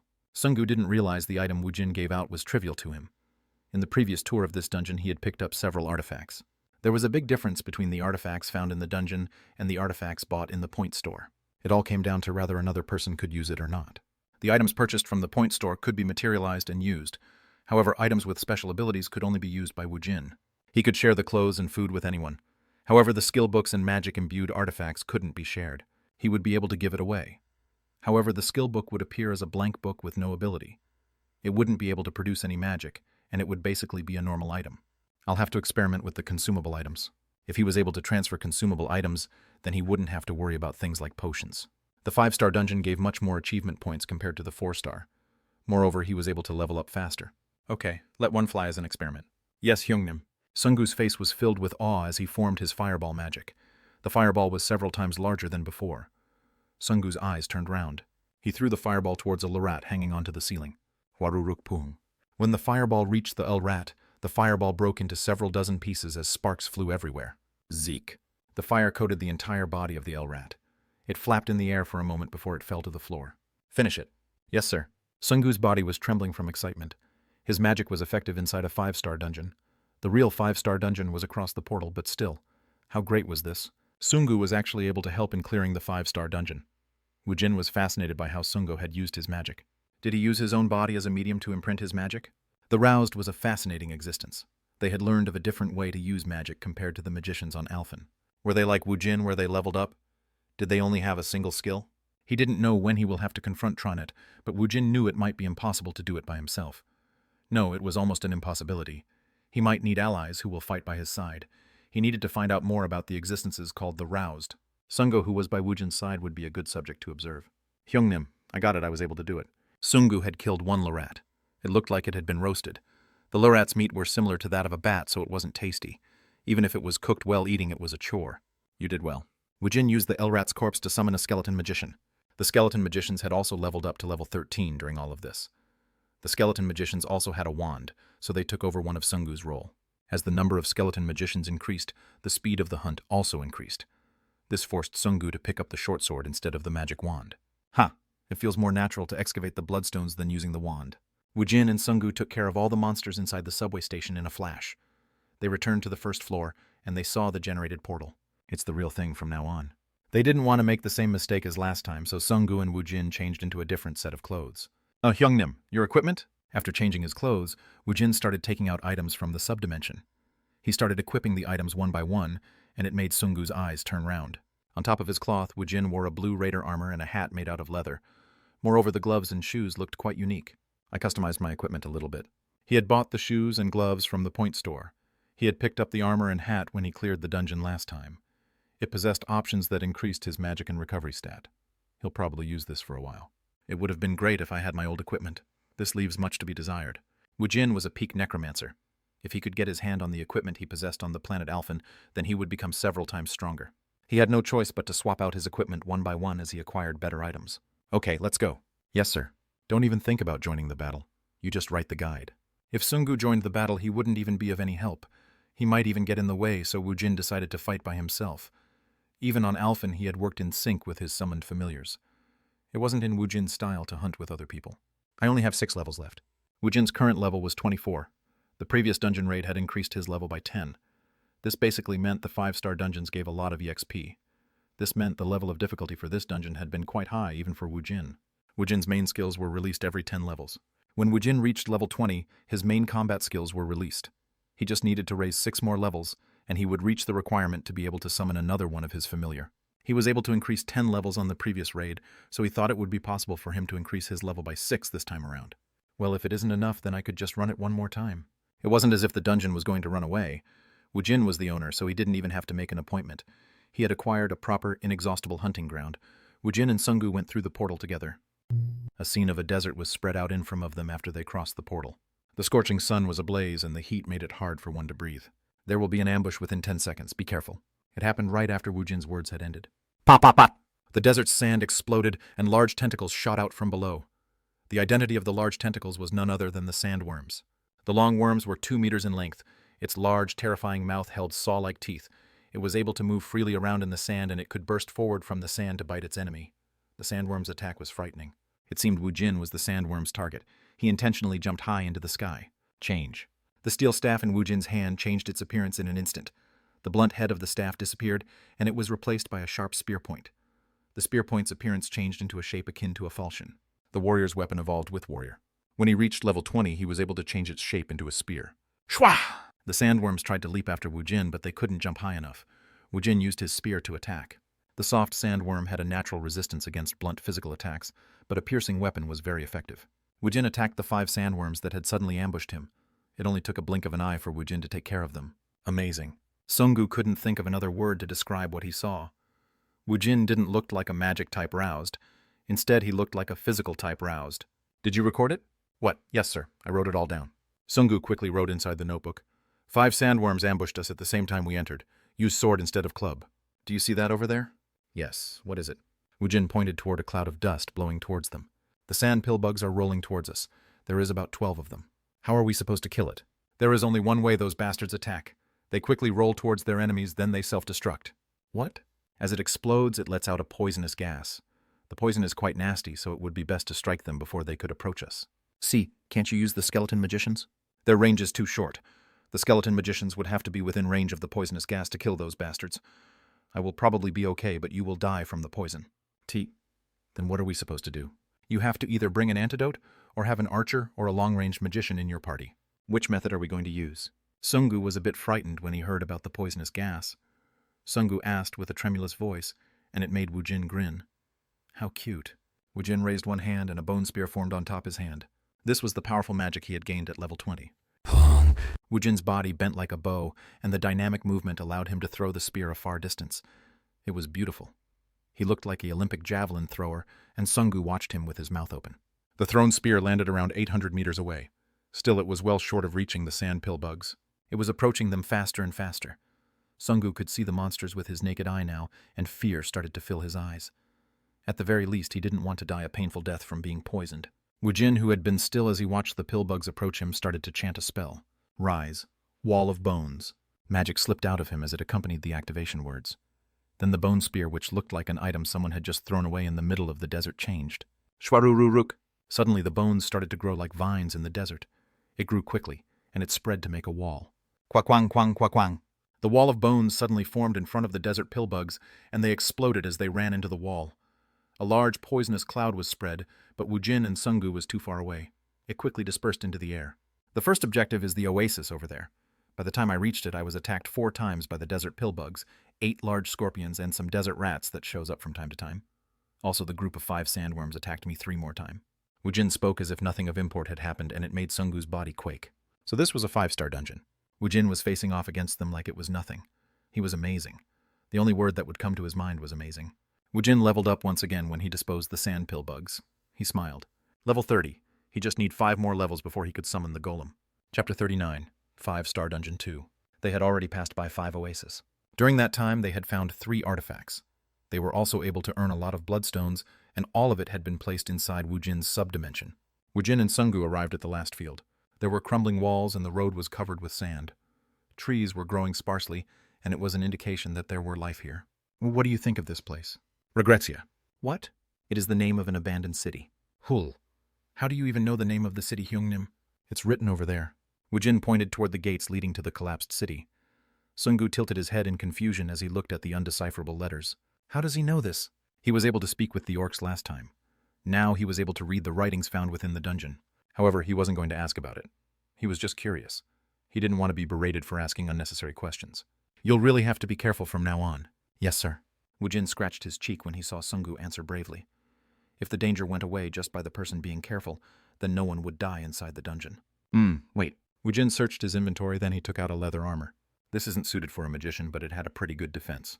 Try putting it on. H. Hyungnim. Sungu was close to tears as he accepted and wore the armor given by Woojin. It was made out of leather, but there was something hard covering the chest and sides. It feels like my body has become lighter. An armor worn by the soldiers of Regretia. It is a fairly heavy armor, but it increases agility by 5. Skill acceleration. After the elated Sungu put on the armor, Woojin spoke to him. It is an artifact imbued with magic. You said the roused could use it. Yes, Hyungnim. Try using it. What? Sungu was surprised as he started touching his armor. Does this have an imbued skill? The price of the artifacts depended on what kind of ability it had, and the price varied. Use it. Yes, sir. Sungu spat out a surprised sound when he put his magic into the armor. It felt like his body was floating and it made him feel dizzy. Moreover, a pain lanced through his head as if he had just ate a cold ice cream.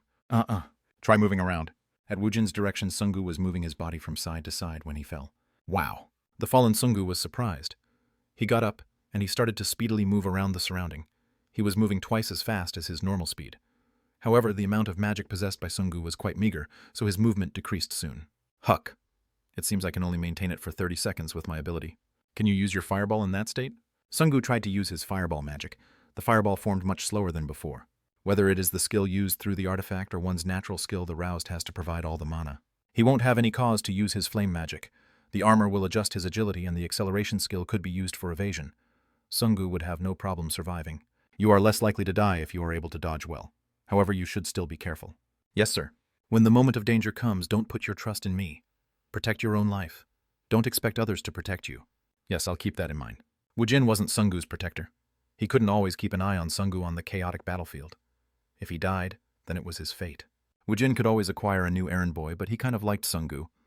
Woojin decided to prepare him as well as he could, then he would just have to hope Sungu will live a long life. It didn't matter what Woojin felt.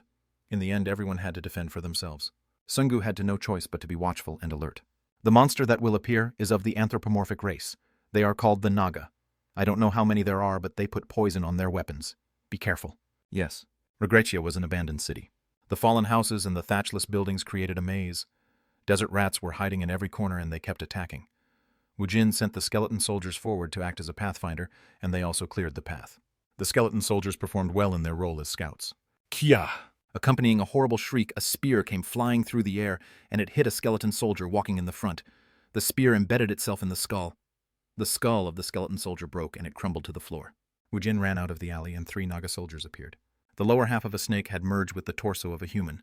The Naga looked rough, and they used weapons dipped with poison. It was unfortunate for them, but the skeleton soldier couldn't be poisoned. Keek. Ke. The skeleton soldiers quickly ran towards the Naga soldiers, but it wasn't enough. The bone swords couldn't penetrate through the armors they wore on their torso, and it also couldn't break through the scales surrounding the lower half of their body. The Naga soldier's spear was fast and accurate. The skeleton soldier's skull was crushed with a single blow. Even if there was a gap in strength, superior numbers could still be used to push the enemy. Even though the skeleton soldiers were level 17, it didn't pose any threat to the Naga soldiers. The skeleton magicians were probably more of a threat, but the Naga soldiers quickly hid themselves behind the terrain. Therefore, the skeleton magicians weren't that effective. Woojin kicked at the remain of bones left over after the skeleton soldier had been demolished. The stack of bones were scattered everywhere. Woojin aimed his bone spear at the Naga warriors. He threw the bone spear. Chorarak. It flew at high speed as it spiraled. The thrown bone spear was powerful enough to catch the attention of the Naga warriors. A Naga warrior's spear blocked Woojin's bone spear. Retreat. The Naga soldiers quickly disengaged from the skeleton soldiers, then they tried to widen their distance from the enemies. However, Woojin immediately summoned his wall of bones. Pieces of bones shot out in all directions, and one of the Naga warrior was skewered. The Naga soldiers had been surprised by the sudden appearance of a wall, and now a steel spear was flying towards them. Boom! They couldn't block it. No. Even if they did block it, the result wouldn't have changed. Woojin had used the level 20 warrior's skill Throw. He threw his spear, and it was sufficiently strong enough to kill the Naga. Release summon. Pot. At Woojin's command, the spear stuck inside the Naga warrior's heart disappeared, and it was summoned back within Woojin's grasp. The warrior's weapon evolved alongside the warrior. The various ways one could use it was endless. When one throws one's weapon, it is the final attack. When one lets go of the weapon, one has to bet everything on it. The speed is increased proportional to one's strength. The accuracy is increased proportional to one's agility. The warrior class had many innate skills. There were a lot of basic passive skills like warrior's senses throw and spearsmanship. Moreover, the endlessly recoverable warrior's weapon was well suited for being used as a throwing weapon. The purpose of skeleton soldiers' attack was to occupy their attention. That had been enough. Shwahak boom. Woojin's body was bent back like a bow. He let go of the spear as he shot his body forward, and the spear accurately pierced the Naga soldier's heart. The last remaining Nag soldier was dismayed. Woojin looked towards it and he opened his mouth. Ria ni la ruta, Riona Reket. Riket la Riona Reketania. Woojin once again spoke in words Sungu couldn't understand, and this time he wasn't confused by it. My god, how many languages does he know? He admired Woojin. Every move made by Woojin made him surprised routinely. He just took Hyungnim's smartness as a given. If you want to protect the Naga's temple, then gather all of your warriors and wait for me. Who are you? Tell me the reason why you are trying to trespass into the Naga's temple. My reason is the same as yours. I just want to protect Earth akin to the Naga protecting its temple. The guardians of the temple will all be gathered to repel you. While they were conversing, Woojin took down the wall of bones. Sungu had a quizzical expression on his face when Woojin spared one Naga. Hyungnim, why did you let one go? Moreover, what did you say? I told them to attack me with a large force. Wouldn't it be dangerous? They looked really strong. Wouldn't it be cool? What? What was cool, thinks Sungu. The answer is already determined. Find the answer. Find the answer Hyungnim wants. An expert like me, yes, Hyungnim, can use words to create a train. TLN, he used a gaming term, basically lining up gathering enemies. Is that what he meant? Wasn't the train used to round up easy monsters to kill? At a glance, the skeleton soldiers was incredibly inadequate to face these opponents. However, Hyungnim must think otherwise. You are very cool. Hoo-hoo, let's go. If I had to hunt down all the Naga, then it would have taken half a day. Woojin was excited about the fact that he'll be able to fight all the Naga in one sitting. Sungu was a little bit worried as he followed Woojin from the back. I'm level 30, so I should be able to do some group hunting. Woojin earned a main skill every 10 levels. The Golem Summon was one of the skills, but he had also earned an essential attack skill that was critical to Woojin. If he hadn't reached level 30 right now, he wouldn't have forced himself to hunt a group. However, he was level 30 now, so he would be able to do it. In the middle of the city, there was a large tower standing high over the city. The Naga warriors were packed around the tower. There were a little bit less than 100 Naga warriors. Sungu swallowed dryly. Hyungnim, aren't there too many of them? It'll be dangerous, so you should wait here. Yes, Hyungnim. Woojin marched confidently in step with the skeleton soldiers. He led them from the front. Are you the impudent human trying to take the temple? Can we dispense with the long speech? We will protect the temple at all costs. The Naga soldiers' fighting spirit burned brighter. There were 80 skeleton soldiers behind Woojin. He still had enough control stat to make more, but he didn't want to summon the maximum number. In this dungeon, the skeleton soldiers' role was insignificant. However, they were a linchpin for what he was about to do in this battlefield. Charge. Ki-ki-ki! The skeleton soldiers let out its unique yell and they quickly charged forward. They were already dead, so fear didn't slow them down. He didn't even need to vocalize his orders. They were beings under the control of Woojin. He just needed to use his will to change their formation, and they would move like his limbs. Ki-ki-ki! The skeleton soldiers ran forward with force, but their numbers were cut down quickly by the Naga warriors' spears. However, Woojin didn't look worried. When the last skeleton soldier was destroyed, a very large Naga warrior stepped forward. I guess the boss mob only comes out only once in the beginning? The Naga chieftain that showed up in his first raid was absent now. One of the 5 great warriors that had stood by the Naga chieftain was this field's boss this time around. The difficulty was much lower compared to the first raid. You dare to invade the temple with such an inferior undead army? Woojin waited in the back as all of his skeleton soldiers were destroyed. Woojin laughed. The undead army. The undead army had always faced the Tronet army as an enemy. If your voices reaches Tronet, then there is something you should inform him. Woojin summoned 2 bone spears for each hand. With twin spears in his hand, Woojin started to walk forward. 1 step, 2 step. I, the owner of Allendale, is on Earth. 3rd step, 4th step. As he took more steps, his speed became faster. On the last step, he jumped high into the air. He looked down from midair and he was able to see everything. Woojin looked at the pieces of bones littered around the Naga warriors. A large amount of magical energy exited his body. Shwaja hike. The pieces of bone fused with each other as it grew. It formed a massive wall of bones. No, it was a bone prison. The Naga was surrounded by the wall of bones. Woojin fell right in the middle of the crowd. Kwajik. An unlucky Naga warrior took Woojin's knee to its head and the skull burst open. Woojin pierced the bone spear he held in both hands into the Naga warrior's head. The Naga warriors nearby ran forward to surround Woojin. A shockwave emanated from the embedded bone spear. It spread out with the bone spear as its focal point. Pa'ak! The Naga warriors were pushed back all at once by the green shockwave. The damage caused by the shockwave was minimal. Green smoke started to spread and it clouded the Naga's vision. When the green-colored poison suddenly spread, the Naga lost control of their senses. The poison stopped one from breathing, and it ate away one's blood. Kyak kyak! Rigan Kata. The Naga warriors died as they let out a pain-filled scream. When he saw the state of the Naga warriors, Woojin laughed harder. I also know how to use some poison. The Naga's snake venom couldn't even be compared to Woojin's poison. Chapter 40. 5-Star Dungeon 3. Sungu had watched what had happened from atop a roof of a building. Freaking awesome. Woojin had deployed the wall of bones to pen in the Naga, and he ran straight into the middle of the opposition. Accompanying a shockwave, a virulent poison cloud started to spread to the surrounding. Then the indiscriminate killing started. The poison had no effect on Woojin. Woojin had moved through the Naga as he took their lives. When the last Naga struggling from pain died, the wall of bones came down. The green poisonous cloud which had filled the wall of bones coalesced into a single location. Woojin was in the middle of the coalescing poison, and the poison was being sucked into him. All of the poisonous gas absorbed back into Woojin as it disappeared. Insane. He was insanely strong. Were rank aroused supposed to be this strong? What did Woojin used to do? Why did he hide his strong powers to act as a rank F roused? Sungu felt like Woojin was a person from another world. Somehow Sungu was able to form a bond with such a person. He felt a mixture of surprise and fear. Hey, Sungu. Yes, Hyungnim. Sungu quickly closed the distance and Woojin was walked out of the gruesome battlefield. Collect all the loot. Yes, Hyungnim. Woojin had already used his marking magic to point out which items had potential value. There aren't any bloodstones, Hyungnim. Normally, Woojin marked the monsters with bloodstones inside their body, but he hadn't marked any of the Naga. The anthropomorphic race doesn't possess bloodstones. What? Just hurry up and pick up the items that are marked. Yes, Hyungnim. Sungu started picking up spears, armors, and other items that were marked. He would have to go through almost 100 Naga corpses. Sungu's acceleration skill was first used on a stage where he had to collect the loot. During all of this, Woojin headed towards the Naga's temple. The building had a basic circular design, and an altar was placed in the middle. As if they were protecting the altar, there was a statue of a Naga warrior on the right and a Naga sorcerer on the left. They stood there in an imposing manner. The return stone was floating in the middle of the altar. Woojin walked to the altar, and he obtained the return stone. Then a box suddenly appeared below where the return stone used to be. When he opened it, he saw a single ring. I guess there is only one since this is a basic dungeon. When he cleared it for the first time, he had earned 3 rings. However, this was a recursive dungeon, so it seemed it only gives 1 ring now. Woojin took the ring. Then he pried the red gem embedded on the pommel of the sword carried by the Naga warrior statue. Then he took out the blue gem embedded in the forehead of the Naga sorcerer statue. Woojin used the analyze magic on the 3 items. The ring received by the Naga princess as a wedding gift. When equipped heal +10, you can earn the same strength as the Naga warriors. Strength +3, seal of a Naga sorcerer. Magic +3. Not bad. One was an artifact that adjusted one's stat. The other 2 were consumable items. Even if this was a basic summons dungeon, the loot here was quite good. Of course, it wasn't as good as the first rewards. He had earned 3 artifacts and 7 consumable items. Even though the reward lessened, he could still make a tidy profit. Now that I think about it, I should have more main skills available for the warrior class. New skills were released every 10 levels for all classes. When Woojin reached level 30, he learned the main skills of a Necromancer. He could now use Golem Summon and Poison Nova.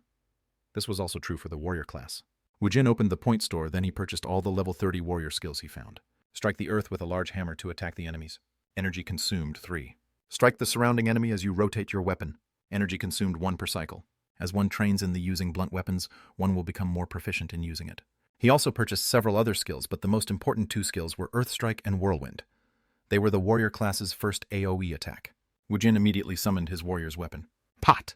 He read the steel staff's information. The warrior's weapons is basically akin to one's friend and life. The warrior's weapon grows with the user. It will always be with you, and it is always be ready for your call. Effect strength, +15 durability recovery, during cancelled state. Skill summon, cancel change, spear hammer. The evolved steel staff added an additional +5 strength, and it was able to also change into a hammer. Woojin immediately changed the staff into a hammer. Ucha. The head of the staff enlarged into the size of a human's head, and it changed into a large hammer. Even with his increased strength, the weapon was quite heavy. Woojin staggered when he first used it. Hung hung. He swung the hammer, but the center of mass was towards the end of the weapon. It wasn't an easy weapon to handle. He swung it couple times and he got the feel of it. The passive skill blunt weapon was of big help here. Being a warrior is quite useful. If he want to use it in an actual battle, he would have to practice using it over and over to increase the skill level. Still, it seemed quite useful, even though he had just learned it right now. Woojin cancelled his warrior's weapon, then he put the loots into his inventory. Then he stepped back outside. Sungu should be in the midst of picking up the items, but he wasn't there. Woojin started searching for him, and he found Sungu lying down between the Naga. Are you sleeping on the job? Woojin grinned as he approached Sungu, but Sungu didn't say anything. Woojin felt something was wrong, so he ran forward. Woojin saw the sight of Sungu on the floor, and his lips had turned blue. His eyes were flipped over, and he was shaking. It seemed Sungu's life was about to be extinguished. Poisoned. Woojin quickly pulled a Naga's soul, then he put the energy into Sungu. Hi, Hyungnim. Sungu regained some of his energy. He looked at Woojin with blurry vision, and he was barely able to open his mouth. What happened? I cut my hand while I was moving a spear. The Naga's spear was dipped in poison. Woojin looked at Sungu with an expression of disbelief. Jeez. Woojin stood up. Then he gathered more Naga spirits, and he poured more energy into Sungu. His complexion improved, and he recovered some of his stamina. However, his poisoned status did not disappear. Hi, Hyungnim, what should I do? What do you think? You'll just have to die. Hyungnim. Sungu flopped down onto the floor. Ah, so he was going to die like this. His life would come to an end in such a stupid manner. Woojin clicked his tongue as he looked at Sungu, who had fallen in despair. Will the detox magic work on him? If he wanted to use a proper detoxification or healing spell, he would have to be of the priest class, or else it would be impossible. Woojin purchased a detox magic one could learn before level 10. He had to spend 30 points. Come here. Pot pot! The light started formed in Woojin's hand and it passed through Sungu. However, his poisoned status wasn't dispelled. Chet, it's not working. Since it was a low-level detox magic, it could only deal with weak poisons. Weak poisons along the level of causing discomfort to one's stomach. Woojin opened his point store. Then he purchased an antidote. The antidote suddenly showed up in midair in front of Woojin. He handed the antidote to Sungu. Try drinking this. If this doesn't work, then I really don't have any other methods. Hook. Yes. Sungu prayed as he opened the bottle's top, then he took a sip. Ooh. Well, how was it? Ooh, I'm not sure. It tastes like uncarbonated cola. Ah, I'm not talking about the taste. Are you being detoxed? Ooh, I'm not sure. Woojin let out a sigh. He took back the antidote to inspect its information. It can cure the poison status. It cannot be given to others. I guess it won't work on you. Hyungnim. Woojin bitterly shook his head as he looked at the crying Sungu. He had become quite attached to Sungu, so it was a shame to send him off like this. If he died like this, he'll probably haunt him once again. Woojin's face was turning dark. He could buy the detox magic from the point store, but he wasn't of the magician or priest class. He had no way of using it. Still, he had grown attached to Sungu, so Woojin couldn't just send him off without doing anything. If you have a will, then tell me. I'll pass it on. I go. Hyungnim, please save me. Sungu cried as he approached Woojin, and he grabbed onto Woojin's pants leg. Hey, I'm not a god. How am I supposed to save you? While Woojin was backing away, the content inside the antidote bottle sloshed and it spilled into the surrounding. Chi. The antidote fell on a Naga's spear nearby, and it let out a sound as it smoked. Woojin's eyes opened wide when he saw this. Maybe if he used it like that. Hyungnim. If you save my life, I will never turn on you. Sungu had always regretted becoming mad at Woojin in his drunken state. Crazy. He had been crazy. He had lashed out against Hyungnim. Woojin pushed Sungu, who was tenaciously sticking to Woojin. Hey, get off me for a sec. I go. Hyungnim. Sungu wrapped himself around Woojin's legs as if Woojin was his last lifeline. The only one he could believe in now was Woojin. I might be able to save you, so get off me. Is that true? If you can save me, I'll do whatever you want. Then get off me first. No, I won't. I will never let go until you save me. Jeez. Woojin looked at Sungu, who was tenaciously clinging onto him. Woojin clicked his tongue. Then open your mouth. What? Sungu raised his head in surprise. Woojin spoke as he met Sungu's eyes. Sungu was told to do as Woojin instructed, then he would be saved. Sungu was wrapped around both legs of Woojin, and his gaze fell on that place. He said to open his mouth. Does that mean? Sungu groaned. He had to either die as a man or live as a gay. Hook. Hyungnim. You swung that way. Why didn't you tell me before? Did you go mad from being at death's door? Your face is already blue. Hurry up and open your mouth. Sungu's recovered stamina was quickly dwindling in his poisoned state. Sungu was becoming dizzy. While he cried, he grabbed Woojin's belt. What the hell are you doing? Didn't I tell you to open your mouth? Hook. Don't I need to take it out first, Sungu cried as he tried to unbuckle Woojin's belt. This motherfucker is giving me a headache. Woojin grabbed Sungu's head and he forcefully pulled it back. As his head was pulled backwards, Sungu cried out in pain. Woojin poured the antidote into Sungu's mouth. Accompanying a scream and a gargling noise, the antidote disappeared into Sungu's gullet. Guruk, cook. It seemed the liquid went into his airway, so Sungu coughed as he cried. Hook. Does Hyungnim like the rough stuff? Why don't you just shut your mouth unless you want to be beaten? Hook. You've been detoxed. Hook, yes what? Sungu was started touching his face in surprise. He didn't have any fever, and his sight had returned to normal. The pain in his head was gone, and he was now sure he had escaped his poisoned state. Woojin smiled when he saw this. Now I know how to use the consumable items. The items bought from the point stores will lose its magical property at the same time as it was given away. When Sungu drank the antidote by himself, it had turned into regular water. It seemed only Woojin could use it. If he couldn't transfer it to someone, then he would just have to use it himself. He just had to feed it to the other person. Sungu was filled with joy from the fact that he would live, and a strong question popped up in his mind. This was the most important question in Sungu's life now. Then I don't have to do it. What? Did this bastard go mad from the poisoning? This guy was uttering nonsense for some time now. Hyungnim wasn't a homosexual. Woojin summoned his bone spear. Why did he save this kid? He couldn't rein in his anger. I guess you need a little bit of a beating. Hook, I knew it. You lean towards the S&M. tears flowed down Sungu's face as he modestly pushed his butt toward Woojin. Whoo! The frowning Woojin's forehead furrowed deeper. Chapter 41, Hot Issue. The barrier is disappearing. What? That's crazy talk. The reporters gathered in front of the Seoul National University Station's 6th exit was surprised when they saw the barrier start to disappear. It takes an average time of about 8 hours to clear a 5-star dungeon. However, Woojin and Sungu was showing up after entering the dungeon for 4 hours. Even if the time flowed 4 times faster in there, they had completed the dungeon in about 16 hours. Hurry up and write the article. We'll have to try to get an interview from him. Oh, wow. What the heck is this? Doesn't this mean he is almost at Kim Gong-chul's level? Still you are comparing him to Kim Gong-chul. If one had to pick the greatest roused of Korea, then everyone would say it was Kim Gong-chul. Still, his impact won't be something to scoff at. Yeah, they are coming out now. Surely there weren't any roused in Korea that was hotter than Woojin right now. He was the roused who had cleared the 5-star dungeon by himself. He was still obscure since he is a new rank aroused, but there were a lot of controversy surrounding him. Why didn't he reveal his true rank? What happened during 5 years he went missing? What ability did he have? Etc. Since not a lot was known about him, there were a lot of speculations, and the conversations were hot in the internet community. It was the job of the reporters to reveal any information about the roused Kang Woojin, who was hidden by a veil. Mr. Kang Woojin, please do an interview with us. The reporters crowded in to get closer to Kang Woojin. He glared as he ascended the stairs. I'm not in a good mood. Why don't you get out of the way while I'm still being civil? His seething voice was fierce like the sound of a wild animal. The reporters flinched at his intimidating spirit and they retreated to the back. However, there were over 20 reporters gathered there. The reporter at the end of the line yelled out a question. Mr. Kang Woojin, please give us a statement. Woojin stood still as he looked around to see the reporters. Woojin's gaze came to a rest on a microphone placed right in front of his nose. Put that away. After hearing his threatening voice, the reporter quietly lowered the microphone. Woojin glared at them, and the reporters all avoided his gaze. Ooh, how can a person glare like that? Woojin started walking away, and the atmosphere deterred the reporters from talking to him again. The reporters latched on to Sungu, who was walking despondently towards them. Mr. Hong Sungu, you are Mr. Kang Woojin's only teammate. How did you guys meet? There are people who are comparing Mr. Kang Woojin and Mr. Kim Gong-chul. Who do you think is stronger?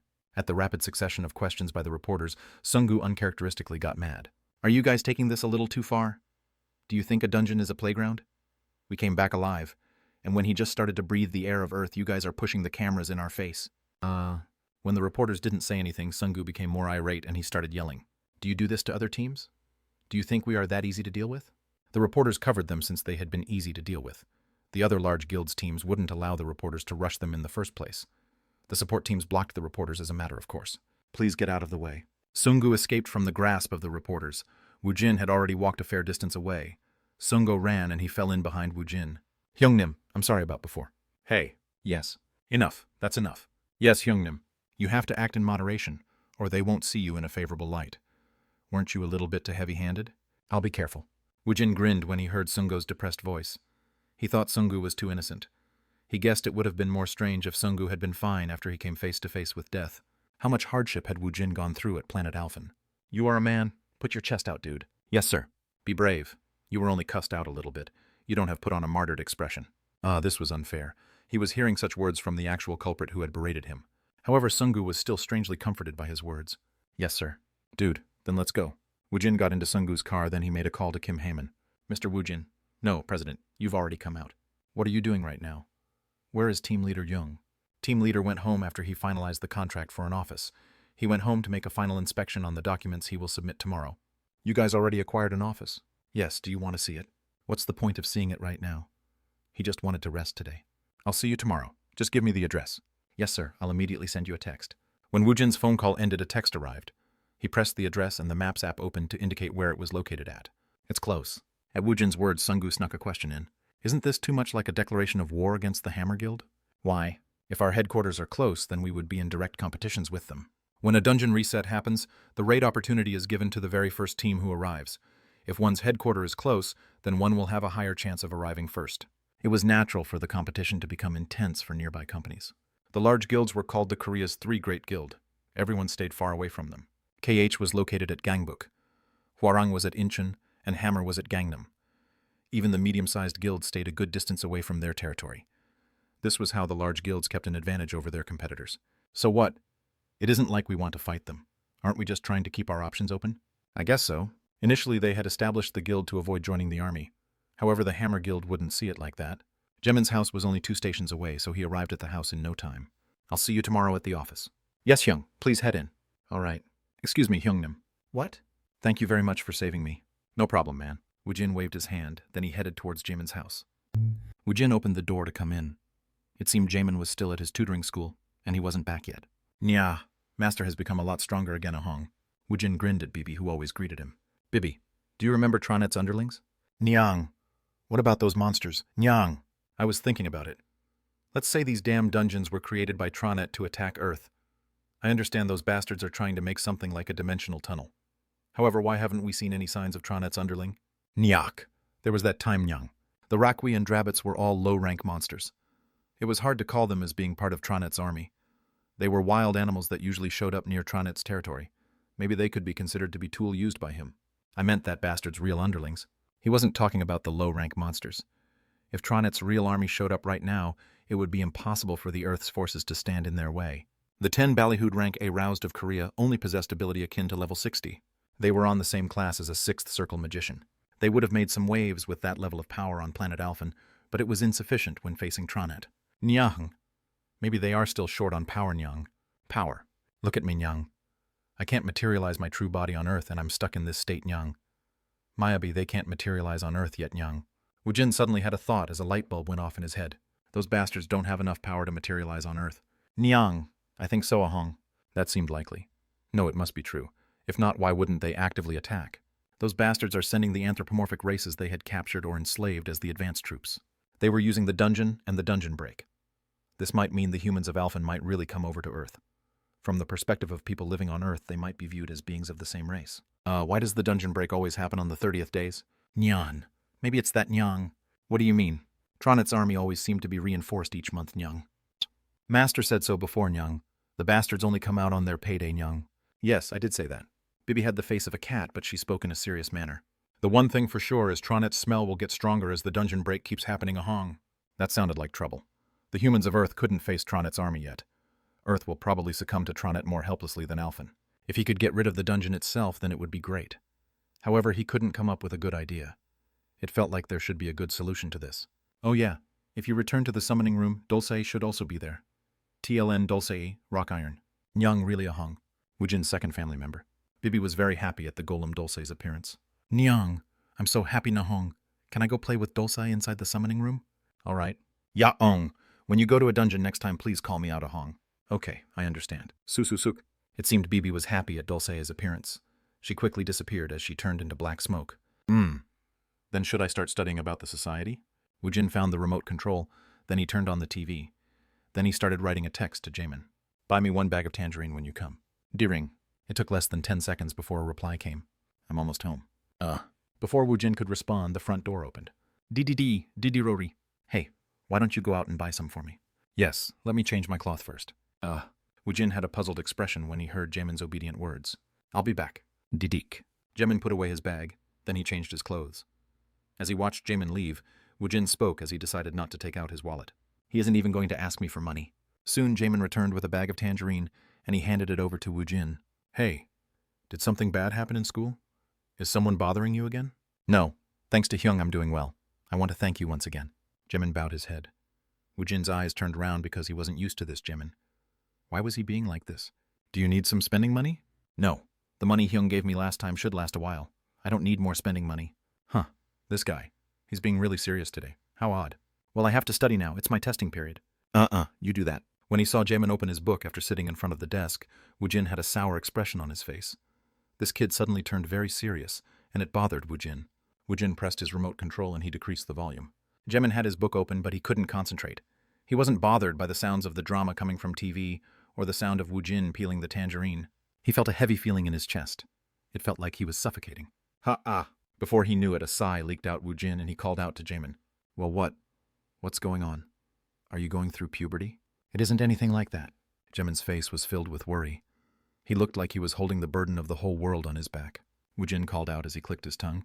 Dude, just hurry up and tell me. Stop sighing and just talk. At Woojin's word, Jamin closed his book. Then he sat down heavily next to Woojin. Hyung. Yeah. Woojin turned off the drama. Jamin bit his lips several times and he was barely able to find his tongue. Do you remember the time I told you about my dream? What? Do you mean you wanting to join a guild? Yes, I do. You said you want to make a lot of money. Woojin remembered what Jamin had said. Jamin bolstered his nerve, then he continued to speak. Hyung's story is all over the place recently. In the past, I didn't know Hyung was such a great person. He extorted a high school. No, he gave the money back. Anyways, Woojin had borrowed money for transportation, and Woojin didn't have a place to live, so he was living at his house. It would have been weirder if he had thought Woojin was a great person. So what are you sulking because I didn't tell you? No, I heard Hyungnim is making a guild. Woojin secretly smiled. Ah, so that's what it was. Do you want me to give you a spot in my guild? Hey, I was already going to add you in, but I was told underage kids can't join a guild. Dude, were you disappointed? No, he wasn't disappointed. However, my dream is to get a job at the Korea's 3 Great Guild. Then I would have a higher probability of obtaining that medicine. I am studying hard for that dream. Medicine. It isn't something one can purchase with money. It is given when you distinguish yourself in a guild. What kind of medicine? It's the regeneration salve. Ah, for your Nuna. Jimin clenched his mouth shut. Recently he searched Woojin's name on the internet when he was bored. Woojin was being compared to Kim Kang-chul. Will it be possible? However, he wasn't shameless enough to ask him for it. Gadok. Jimin's hand phone rang just in time and the awkward atmosphere was dispelled. Hyung, I have to go out for a moment. You do that. Jimin hurriedly put on his coat and he left. Woojin grinned. That guy needs to grow a pair. Jimin always studied hard. It seemed money wasn't the reason why he wanted to be hired by a guild. It was all for his Nuna. Currently his Nuna was working hard for her brother. He thought they were a very loving brother and sister. If he wanted to make a request, then he just needs to spit it out. Woojin laughed, then he opened his point store. Chapter 42, Hot Issue 2. Ooh. Why can't we see each other tomorrow at school? Why does she always call me out when the weather is cold? The weather was getting cold. Jamin quickly walked in haste as he adjusted his clothing. Jamin looked into the distance when he saw a woman sitting on a swing inside a small playground. Her figure was lit by the streetlight, and he was sure it was Lee Sulgi. Hey, we'll be able to see each other tomorrow at school. Why did you come here? It's dangerous. Yo, Jamin is now worried about me. Of course. It's really dark here, so it's dangerous for you. Heh. The study bug Jamin is now worried about this, Nuna. I guess it was worthwhile to come here. Sulgi's bright smile and her words made Jamin's heart pound. She was already pretty in her school uniform, but she was pretty in a different way in her casual clothes. Huh. Do you have something to say to me? What's the rush? Sit here. At Sulgi's words, Jamin sat next to her as he grumbled. Sulgi kicked the ground without saying anything. Her movement caused the swing to sway. Jamin didn't press her for an answer. He just waited for her. Today, Sulgi was in some undecipherable mood. What did she want to say to him in such a serious manner? Hey, Jamin? Yeah. I was chosen by the SW agency as a trainee. What? Jamin was surprised. If it's the SW agency, it was a really big entertainment management company, and if she was chosen as a trainee, with Sulgi's face, she wouldn't have any problem debuting as an entertainer. Yeah. Congratulations. Didn't I tell you in the past you will become an entertainer? Congratulations. Sulgi didn't show any signs of being happy at Jamin's congratulations. Don't you have anything else to say except congratulations? Say what? Jamin's heart trembled. Why was it shaking so much? Is it because she looks sad today? Sulgi would usually smile brightly towards him. His heart pounded. His imagination ran wild and it made it feel like he had stopped breathing. Don't you have anything to say to me? This might be your last chance. You have to become a great entertainer. Sulgi's face was filled with disappointment. Her moist eyes turned damp. When Jamin saw this, it felt like he had committed a sin. You stupid idiot. You made Sulgi sad. All kinds of guilt started to wash over him. However, he couldn't take back the words. Idiot, even until the end, Sulgi mumbled in a small voice. He couldn't hear what she said at the end. He was handsome and smart. He didn't play around like the other kids, and he didn't chase after the skirts of girls. She really liked him. In her heart, she had always wished Jamin would reciprocate her feelings. It seemed she was the only one wishing for such results. Sulgi stood up from the swing. She rubbed her eyes as she wiped away her tears. Then she stood in front of Jamin. Hey, Sugi. It felt like Jamin's heart was about to stop. It felt like the inside of his head was empty. Sulgi tried her best to smile. When this Nuna becomes famous, you are going to regret it. There will be a day when you will hit the ground in regret. She was so pretty. Just by looking at her eyes, his heart shook. He would most definitely regret it. No, he was already regretting it right now. What should he say? Would it be possible to turn back the time? His head was filled with complicated thoughts. However, the complicated thoughts flew away in a moment. Choop! Suddenly, Sulgi bent over, then her lips met Jamin's lips. Hoo-oop! He stopped breathing. A bat was continuously hitting Jamin's heart. It felt like time had stopped. Sulgi's closed her eyes and her face was right in front of his nose. Her long eyelashes trembled. Does that mean she is sad? Hoo-oop! As if she was surprised by what she did, Sulgi pulled back with a red face. Jamin's face also turned red, and he didn't know what to do. What should he say? No thoughts came to his mind. Sulgi saw his flustered figure, and she laughed. Poot! When I become famous, you better not bully me on the internet. Ah, no way. Retard. Is that the only kind of answer he could give? He was about to lose his mind. Sulgi waved her hand. Nuna is going. I'll see you tomorrow at school. See you. He berated himself for being a retard. See you. He said, see you. His excited heart cooled down. His heart was talking to him. It said, this is the end. This is the end. Catch her. Catch her. In the end, his body didn't react to the voice inside heart. Yubo, I have something to say. What is it? Uh-oh, how can it end there? The drama he was watching with much interest ended, and a commercial for a cafe started running. This meant he had to wait until tomorrow to see it again. He cleared his palate of regret when the front door opened. Dirori. Hey, you came back. Your Nuna's hand phone num. What the hell? Jemin came in crying, and he didn't even have the presence of mind to wipe away his tears. Woojin was taken aback. Jemin. Jemin immediately went into the restroom. He came out after he washed his face. He started wiping the water off, and he looked more pitiful like this. Soon tears started to fall once again like waterfalls from his red eyes. Sulgi. Hey, what's going on? Woojin wasn't sure if his words had been heard by Jemin. Jemin fell onto his bed, then he buried his face into the pillow. What happened? You shuong leave alone. Tielen Hyung should leave me alone. All right. He didn't know what Jemin experienced outside, but it wasn't a situation where he could ask for Jiwon's phone number. Jemin sobbed his heart out. Regret and remorse, sadness and fear. Now he wouldn't even be able to dare to look up at Sulgi. She will probably be up too high for him. Yes, how could he grab onto her ankles? Goodbye, Sulgi. He didn't know it when she was next to him. However, he knew it now that she was going to leave. Jemin found love late into his 3rd year of high school, and he cried endlessly. My dream was quite fierce. He had a nightmare every night, but today's nightmare was a bit worse than the usual ones. He dreamed of being chased by Jemin, who wouldn't stop crying. Jemin had already left for school, so Woojin half-heartedly washed himself before he left the house. I didn't get Jiwon's number. He wasn't in a hurry to get it. Woojin headed towards the address given by Heyman yesterday. It was a somewhat large building near the intersection. It's the 5th floor. Woojin entered the building, and the construction of the interior was in process. Heyman found Woojin looking around with a blank expression on his face. He approached Woojin. You are here, President? That's right. Where is Team Leader Jung? He went to the management bureau to hand in the paperwork for establishing the guild. When is he coming back? He should be back by lunch. Is that so? Do you want to look at the office? Let's see it. Heyman guided Woojin around the office. It was originally an office space, so the purpose of the construction was to reorganize the space. Do you have an interior design in mind? If you tell it to me, then I can immediately change it. Hey, just put a big TV in here. Yes, sir. Also, please don't be so formal with me. I am older, but aren't you the president? Woojin nodded his head at Heyman's words. Okay. Still, he didn't expect Woojin to go straight to talking in an informal manner. Since we've moved, let's have jajangmyeon for lunch. Yes. It felt weird.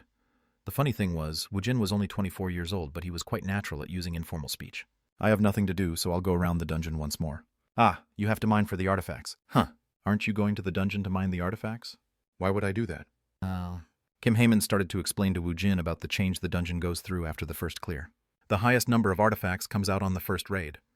After it changes into a basic dungeon, the number of artifacts that can be found inside decreases.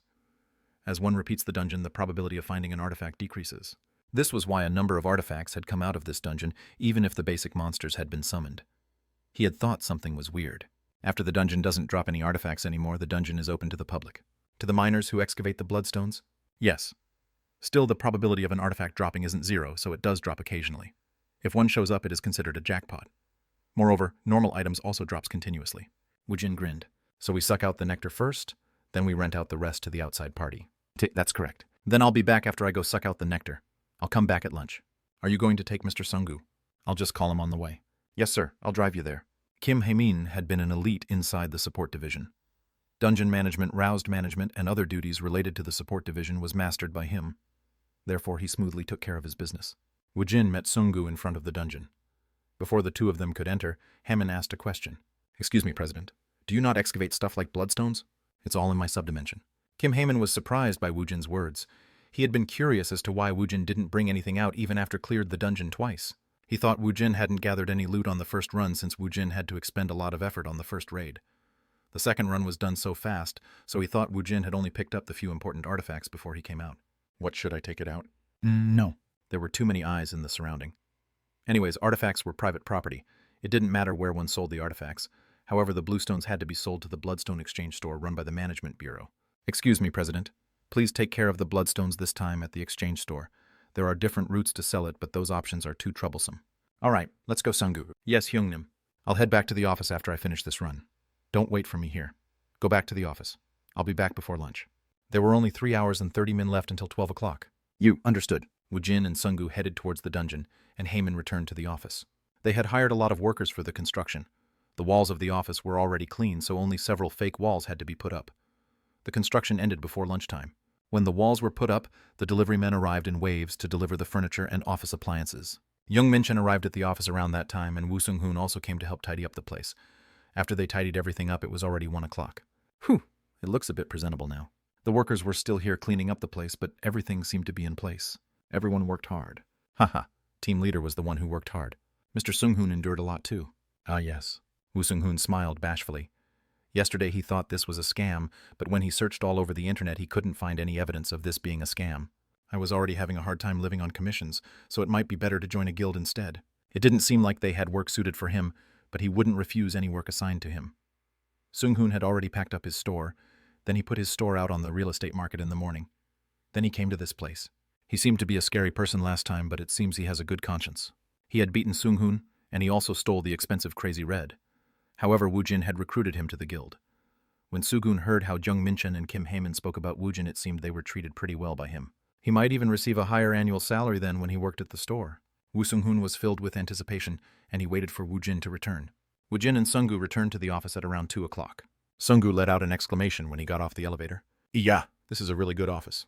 Sunggu was surprised, and even Woojin showed some signs of being surprised. In the morning, the office felt disorganized, but they had organized the office in a short amount of time. The space really looked like an office. It was a little bit too large for only 5 people to use this space. There seemed to be a little bit of an excessive number of desks here, and it bothered Woojin a little bit. Woojin saw the unexpected person inside the office, and he tilted his head in puzzlement. Why is this guy still here? What? Woo Sung-hoon had a confused expression on his face. I just wanted to borrow your name. At Woojin's word, Woo Sung-hoon's face drained of blood. Jung Minchen queried in surprise. You weren't trying to recruit him as founding member. Huh, I was just trying to fill up the required spots. Geez, I was mistaken. He thought Sung-hoon was close to Woojin, but it seemed that wasn't the case. Woo Sung-hoon was taken aback, so he didn't know what to do. Woojin grinned. Well, we could just assign him work when needed. Anyways, let's order some jjajangmyeon. I'm hungry. Yes, I know of a delicious restaurant nearby. Kim Heyman quickly picked up on Woojin's wishes, and he ordered the food. While Heyman was ordering the food, the topic of Woojin's subdimension came up. Does that mean you stored all of your loot in the subdimension? Yeah, I'll take it out after I eat. Everyone except Sunggu was filled with excitement at what Woojin said. It was the job of the support division to sell the artifacts and items at a good price. It's a little bit small over here. What's that over there? Woojin pointed towards a door. That is the president's room. The room next to it is the storage room. The office was so large that there were empty spaces left even after dividing the space. Woojin nodded his head after looking around. He needed a lot of room, and this space was of an adequate size. Well, I'll take it out now. Woojin opened his inventory, and he started pouring out all the loot he had stored up. He had over 300 Naga armor, and he also stacked up the spears the Naga used. Everyone's mouth fell open at the surprising amount of items. However, the finger-length artifact was what made everyone really surprised. Minchan held the artifact in surprise. This was considered to be one of the highest-ranked artifacts. It was something he had only seen in the Hammer Guild only several times. It was a super high-priced item. Chapter 43, Regeneration Salve. Isn't that a return portal marble? Return portal marble. Young Minchan carefully looked over the item. I think you are right. It's a return portal marble? Woojin looked at the fingertip-sized gem. The tear of the adventurer's god Skia opens a path to the starting point. Use portal formation. I guess it's used to escape a dungeon. See? Correct. It is an item that can't be easily found. When I was at the Hammer Guild, I only saw it 2 or 3. Is that so? Woojin looked around his achievement point store. He found an item with a similar function. The god of time here is determined to start his adventure anew. This item cannot be transferred to others. Use portal formation, price 3,000 achievement points. He would have to kill 1,000 Rakwas to fill the point requirements. However, each Naga in the 5-star dungeon gave him 100 points. Therefore, the achievement point was equivalent to killing 30 Naga. It wasn't an insignificant amount of points, but it was a useful item to have in case of an emergency. So how much is it? At the very least, it is worth $10 million. At his words, Woo Sung-hoon and Sunggu became wide-eyed. Isn't that too expensive? What function does it have? It has a very rare function. It allows one to escape a dungeon before it is cleared. This is the only way On could achieve such a feat. This wasn't an item needed by the low-rank roused. However, the return portal marble was more valuable than any other artifacts to the high-rank roused. It was well worth the price. One couldn't return from the dungeon without the return stone. The return stone acted as a key to opening the barrier. However, the return portal allowed one to escape the dungeon by bypassing the barrier. This is an item one must have to attempt a 6-star dungeon. The price is inevitably high since the supply is low. An incomplete dungeon meant a certain death for the roused. Even if all the teams were composed of rank A roused, the probability of clearing a 6-star dungeon was very low. This was why the team was required to have a return portal when attempting a 6-star dungeon. If one fails in clearing the dungeon, the portal could be used to come back outside. If the rank A roused didn't have this item, then they would have a hard time making up their minds as to whether they should dare to attempt the 6-star dungeon or not. So what's the actual price? Guilds or nations wants to procure as many of these items as they are able to. In the beginning, it was sold for a price close to $50 million. However, the price varies where you purchase it now, and it ranges from $10 to $20 million. Hull. Everyone was surprised. The fingertip-sized gem in front of their eyes was worth $10 million. Woojin was surprised by something else. If I could transfer it, then I would have been able to make 10 million per 3,000 points. The 3,000 points weren't a low figure, but the cash felt larger compared to the points. How much is this? Woojin took out a variety of items now. There were some minerals and mushroom-looking food ingredients. He also had medicines in bottles. The items he took out was all over the place. These are reinforcement stones. Whether it is a mineral or not, they are called reinforcement stones. It is an item that can strengthen the roused's abilities. You are well informed. So how much does each sell for?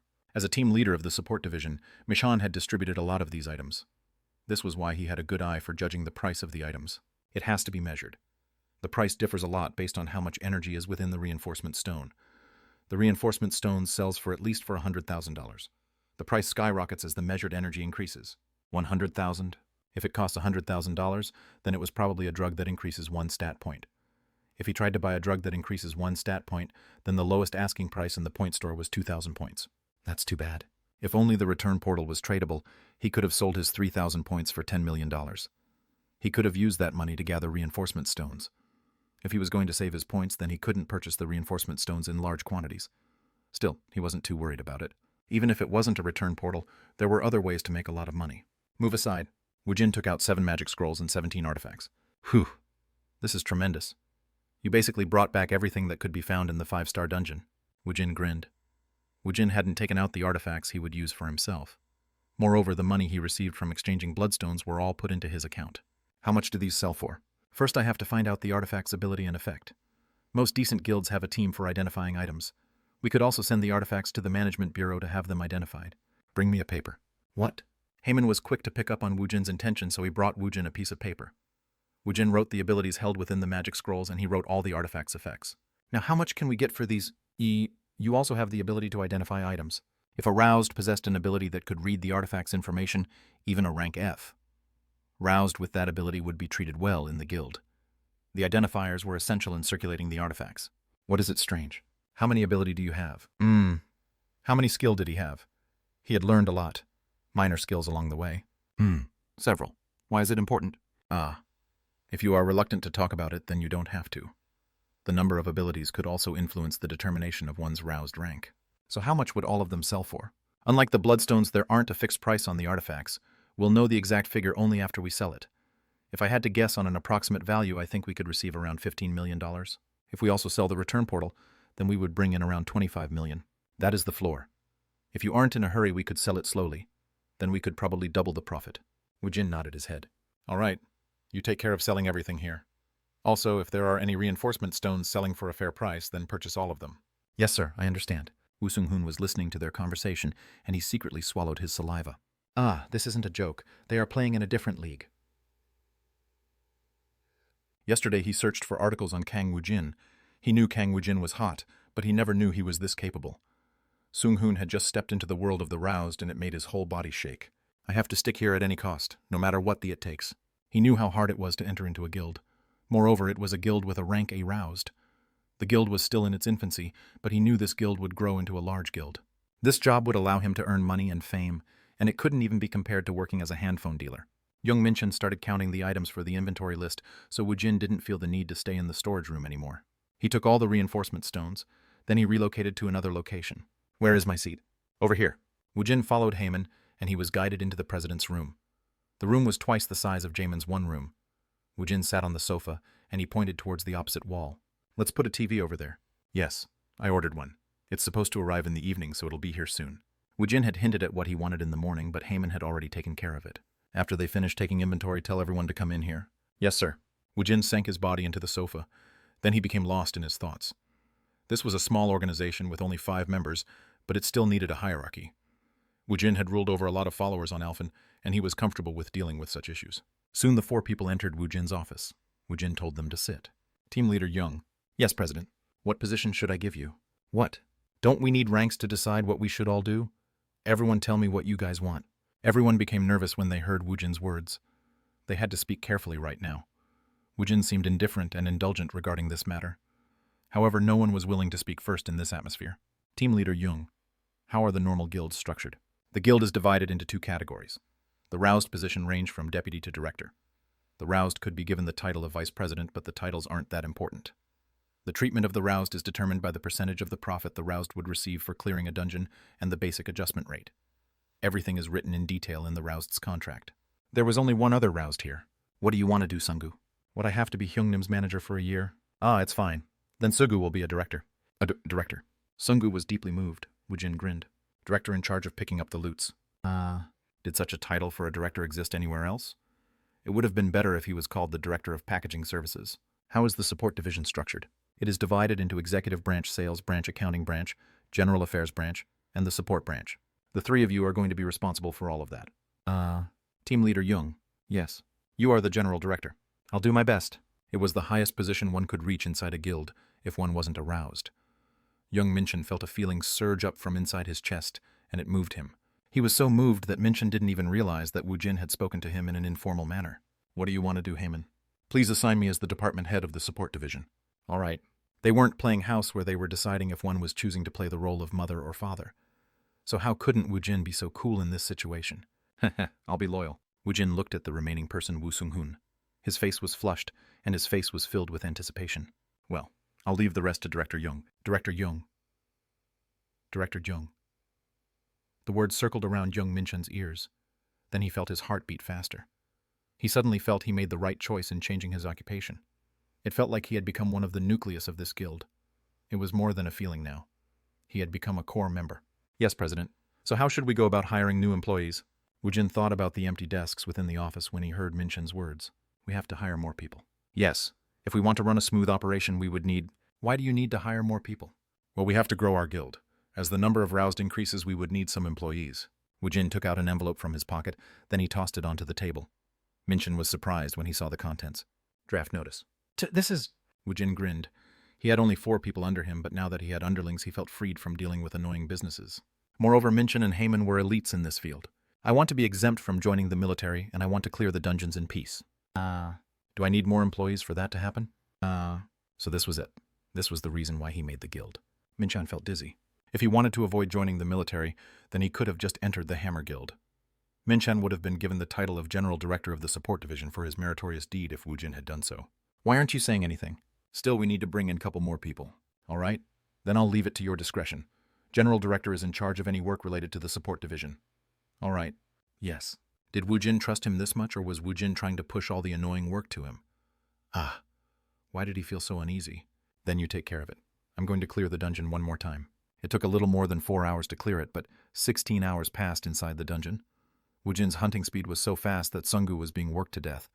Woojin wanted to go to the dungeon again with only this much rest. Sungu's face darkened and Minchin spoke to Woojin. Before you do that, you have to visit the Management Bureau. Why do I have to go there? You have to be measured for your true roused rank before the guild evaluation could proceed. I guess I'll go there first then. I'll go with you. Woojin, Sungu, and Minchin headed towards the Management Bureau. Heyman and Sung-hoon stayed behind in the office to sort out the rest of the loot. Fascinating. Woojin stood in front of a machine that looked like the dungeon energy measuring instrument. Every time the machine was used, a pile of bloodstones was used, so it wasn't used that often. Still, this was the most accurate method in measuring a roused's rank. The public employee finished setting it up. He spoke as he pointed towards the thick wall of the measuring room. Could you please direct your most powerful ability towards that direction? When a roused used their abilities, energy was emitted. The measuring instrument measured that energy. Woojin summoned his bone spear as if it was a trivial matter. Diriririririk. Several numbers appeared, and in the end the rank showed up. It says rank C. What did something go wrong? The 2 public employees saw the monitor, then they started having a serious conversation with each other. The media spoke as if Woojin being a rank A roused was a foregone conclusion. No. One just had to look at his accomplishments. He was able to clear a 5-star dungeon by himself. Without a hint of doubt, everyone believed Woojin was a rank A roused. Today's rank measurement was a formality. It was done so there would be a record of his rank measurement. Well, do you need something more from me? Do you have a more powerful technique? Well, if it isn't enough, then I could give you more. At Woojin's word, the public employees prepared the bloodstone again, then they activated the measuring equipment. I'll just emit magical energy until the rank A shows up. Turn the monitor towards me. What, yes? The public employee turned the monitor so Woojin would be able to see it. Woojin summoned 10 bone spears at once. The measuring instrument's number quickly rose, but a B showed up on the side. It seemed the bone spears wasn't enough. He quickly summoned the wall of bones, which consumed a lot of magic. He sent it towards the measurement room's wall. Then he consumed his vitality in preparation to use Earth Strike without a weapon. The letter A appeared on the screen. When Woojin saw this, he retracted all of his magical energy. All right, is that it? Yes, that'll be all. Then have a nice day. After Woojin exited, the two public employees looked at each other. As if they had seen an illusion, the public employees looked toward the measurement room where Woojin had exited. His control over magic isn't something to scoff at. He really might be comparable to Kim Gongchul. An A-ranked roused card was issued with Woojin's name on it. Articles about Woojin was published soon after, and after several hours, his name was the number 1 searched word on the internet. When Woojin entered the dungeon, Dojiwan had finished her work and she opened her handphone after coming back to the dormitory. Chapter 44, Regeneration Salve 2. After she finished her shift, Jiwan returned to the dormitory, then she fell immediately into her bed. The company had originally been a small one, but it had prospered from the dungeon business. Every day her workload increased, and each day felt more daunting as time passed. The door to the dormitory opened. Her roommates Heijin and Nayoung came in. Oni did a good job. Yes, you guys also did a good job. Heijin and Nayoung were both 21 years old. Jiwan was a 24-year-old Uni, but they weren't comfortable with the age difference. They might also be uncomfortable with her appearance. They got along well with each other and they excluded her. Oni, we will wash first. Yeah, you guys do that. Jiwan opened her handphone to take a brief break. After a hard day of work, she always read webtoons for a brief respite. Then she read short romance novellas. Jiwan let her imagination run wild as she thought of herself as the protagonist inside her romance novella. The sudden dungeon shock killed her parents during the 3rd year of her high school. After the dungeon shock, the subsequent dungeon breaks put Seoul into turmoil. Jiwan had almost died on that day, but she was barely saved by an unknown roused. She remembered the roused's face, but she didn't have any way of meeting him again. However, the cost of being saved was high. She had lost too many things. She was called a goddess, and she was the object of everyone's attention. She had been haughty, and she had rejected every single guy who had confessed to her. However, her life had crashed in an instant, and everyone looked at her as if she was a monster. Or they would look at her in pity. No man would ask her out just from pity. This was why Jiwan had never dated before, and the novellas made Jiwan's heart flutter. After she got off work, it was her sole comfort. This one's fun. This author always ends it at the most entertaining part. She had finished reading a couple tantalizing novellas, but her dormitory dongzangs were still using the restroom. Jiwan had some time left, so she started reading articles on the portal site. It's Woojin. She clicked on the hottest news article. She saw Woojin's picture on the first screen, and Jiwan's face unwittingly became red. As if he wasn't satisfied, something Woojin's sour face made her laugh. Woojin is incredibly famous. The portal's main page was half adorned with articles about Woojin. He was that hot. Kang Woojin's guild Allendale registered. Management Bureau is reviewing. Korea's 11th rank roused Kang Woojin. Which star did he come from? Supernova Kang Woojin. No one Kim Kang-chul's opinion. Kang Woojin's man, who is Hong Sung-gu. Kang Woojin's high school, Mido High School. His teacher's interview. Our 3rd-year Korean history teacher spoke about him. It was fascinating and exciting to see someone Jiwan knew become famous. She had shared alcohol with such a person a couple days ago. It felt like she was keeping a secret the public didn't know. It was a novel feeling. After she read over the articles for a while, she got up, then she opened the closet next to her bed. There were numerous hats of various colors stacked inside. Hats were an essential item she couldn't live without. Amongst all of them, there was a hat that occupying the corner of the closet by itself. The hat had transparent tapes on the side with several strands of hair clinging onto it. She thought about what happened a couple days ago, and Jiwan's smile automatically. People filled with prejudice always stared at her with pity and disgust.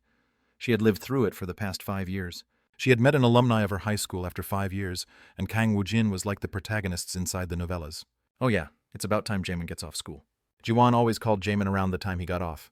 He was her only family member and the only reason why she continued on living. Anuna. Are you sick? What's wrong with your voice? He was sick. His heart hurt. Nothing. I'm fine. Okay. Did you eat? Are you on your way to the tutoring school? Yes. Oh yeah. Woojin Hyung texted me and he wants to know Nuna's phone number. Should I give it to him? Woojin wants it. Dojiwan's heart strangely beat faster when she heard it was Woojin. It's a little bit weird, right? I'll tell him no. Tell him. I said tell him that Hyung is a bit dangerous. Are you trying to get smart with Nuna these days? I understand, Nuna. I've arrived at the tutoring school. Do you mind if I end the call? All right. Study hard. I'm busy this week, so I won't be able to visit you during the weekend. Okay, I understand. Jiwon ended the call and her face was flush. Why did he want to know? Why did Woojin ask Jaemin for her number? I don't get why it's such a big deal. She's still pretty. Woojin's words were still fresh in her ears. She was sure she had heard him say it. It wasn't something she misheard when she was drunk. Maybe Woojin... No way. There are those that date ugly women, but there weren't anyone who would date a monster. She squashed the sense of anticipation that was trying to rear its head. Click. The door to the restroom opened. Haemin and Nayeon came out, and when they saw Jiwon in front of her closet, they were startled. Uni. I know we are in our rooms, but can't you wear your hat? That's right, Uni. You should have some manners. We were surprised. Okay. Jiwon hurriedly covered her face as she gathered her towel. She went into the restroom. Jiwon turned on the shower, then she started to undress. That orc bitch. She surprised me. Really? When I save some more money, the first thing I'll do is leave this dorm. Every time I see her, my heart trembles. How can she live with such a face? If it was me, I would have killed myself. They spoke as if they intended for Jiwon to hear everything. Jiwon soundlessly undressed. When she took off everything, Jiwon's body was beautiful. The sound of water from the shower wasn't enough, so she also turned on the wash basin's faucets. Swa! She placed both her hands on the wash basin as she stood. She had heard those words ad nauseum, but those words hurt much more today. It sounded like they were saying she didn't have the right to pursue anyone. Duk duk duk. Her sad tears joined the flowing water. No one understood her. The monster inside the mirror cried more sadly today. Ho-oh. After Sungu finished gathering everything, he let out a sigh. Then he headed towards Woojin. Hyungnim, I've gathered them all. Really? Woojin, who had been resting, put all the loot Sungo had gathered into his inventory. Hyungnim, your hunting speed is much faster than before. Of course, he had already almost reached level 33. Less artifacts are starting to show up. Yes, Hyungnim. It seems we gathered most of the artifacts. At Sungu's answer, Woojin cleared his palate in regret. He gathered only 3 artifacts this run. Let's go out now. Yes, Hyungnim. When Woojin and Sungu left the dungeon, Woo Sung-hoon was waiting for them. Director Young sent me. I was told to wait for President to come out, then I'm tasked to bringing you back. It seemed Young Minchin had sent Sung-hoon as a chauffeur. Where is Director Young? It seemed the guild was approved, so he'll be back in the office after he visits the management bureau. Okay. Then I'll bring the car around now, President. You do that. Woo Sung-hoon disappeared, and Sungu asked a question he had wanted to ask for a while. Hyungnim, how did you get acquainted with Mr. Sung-hoon?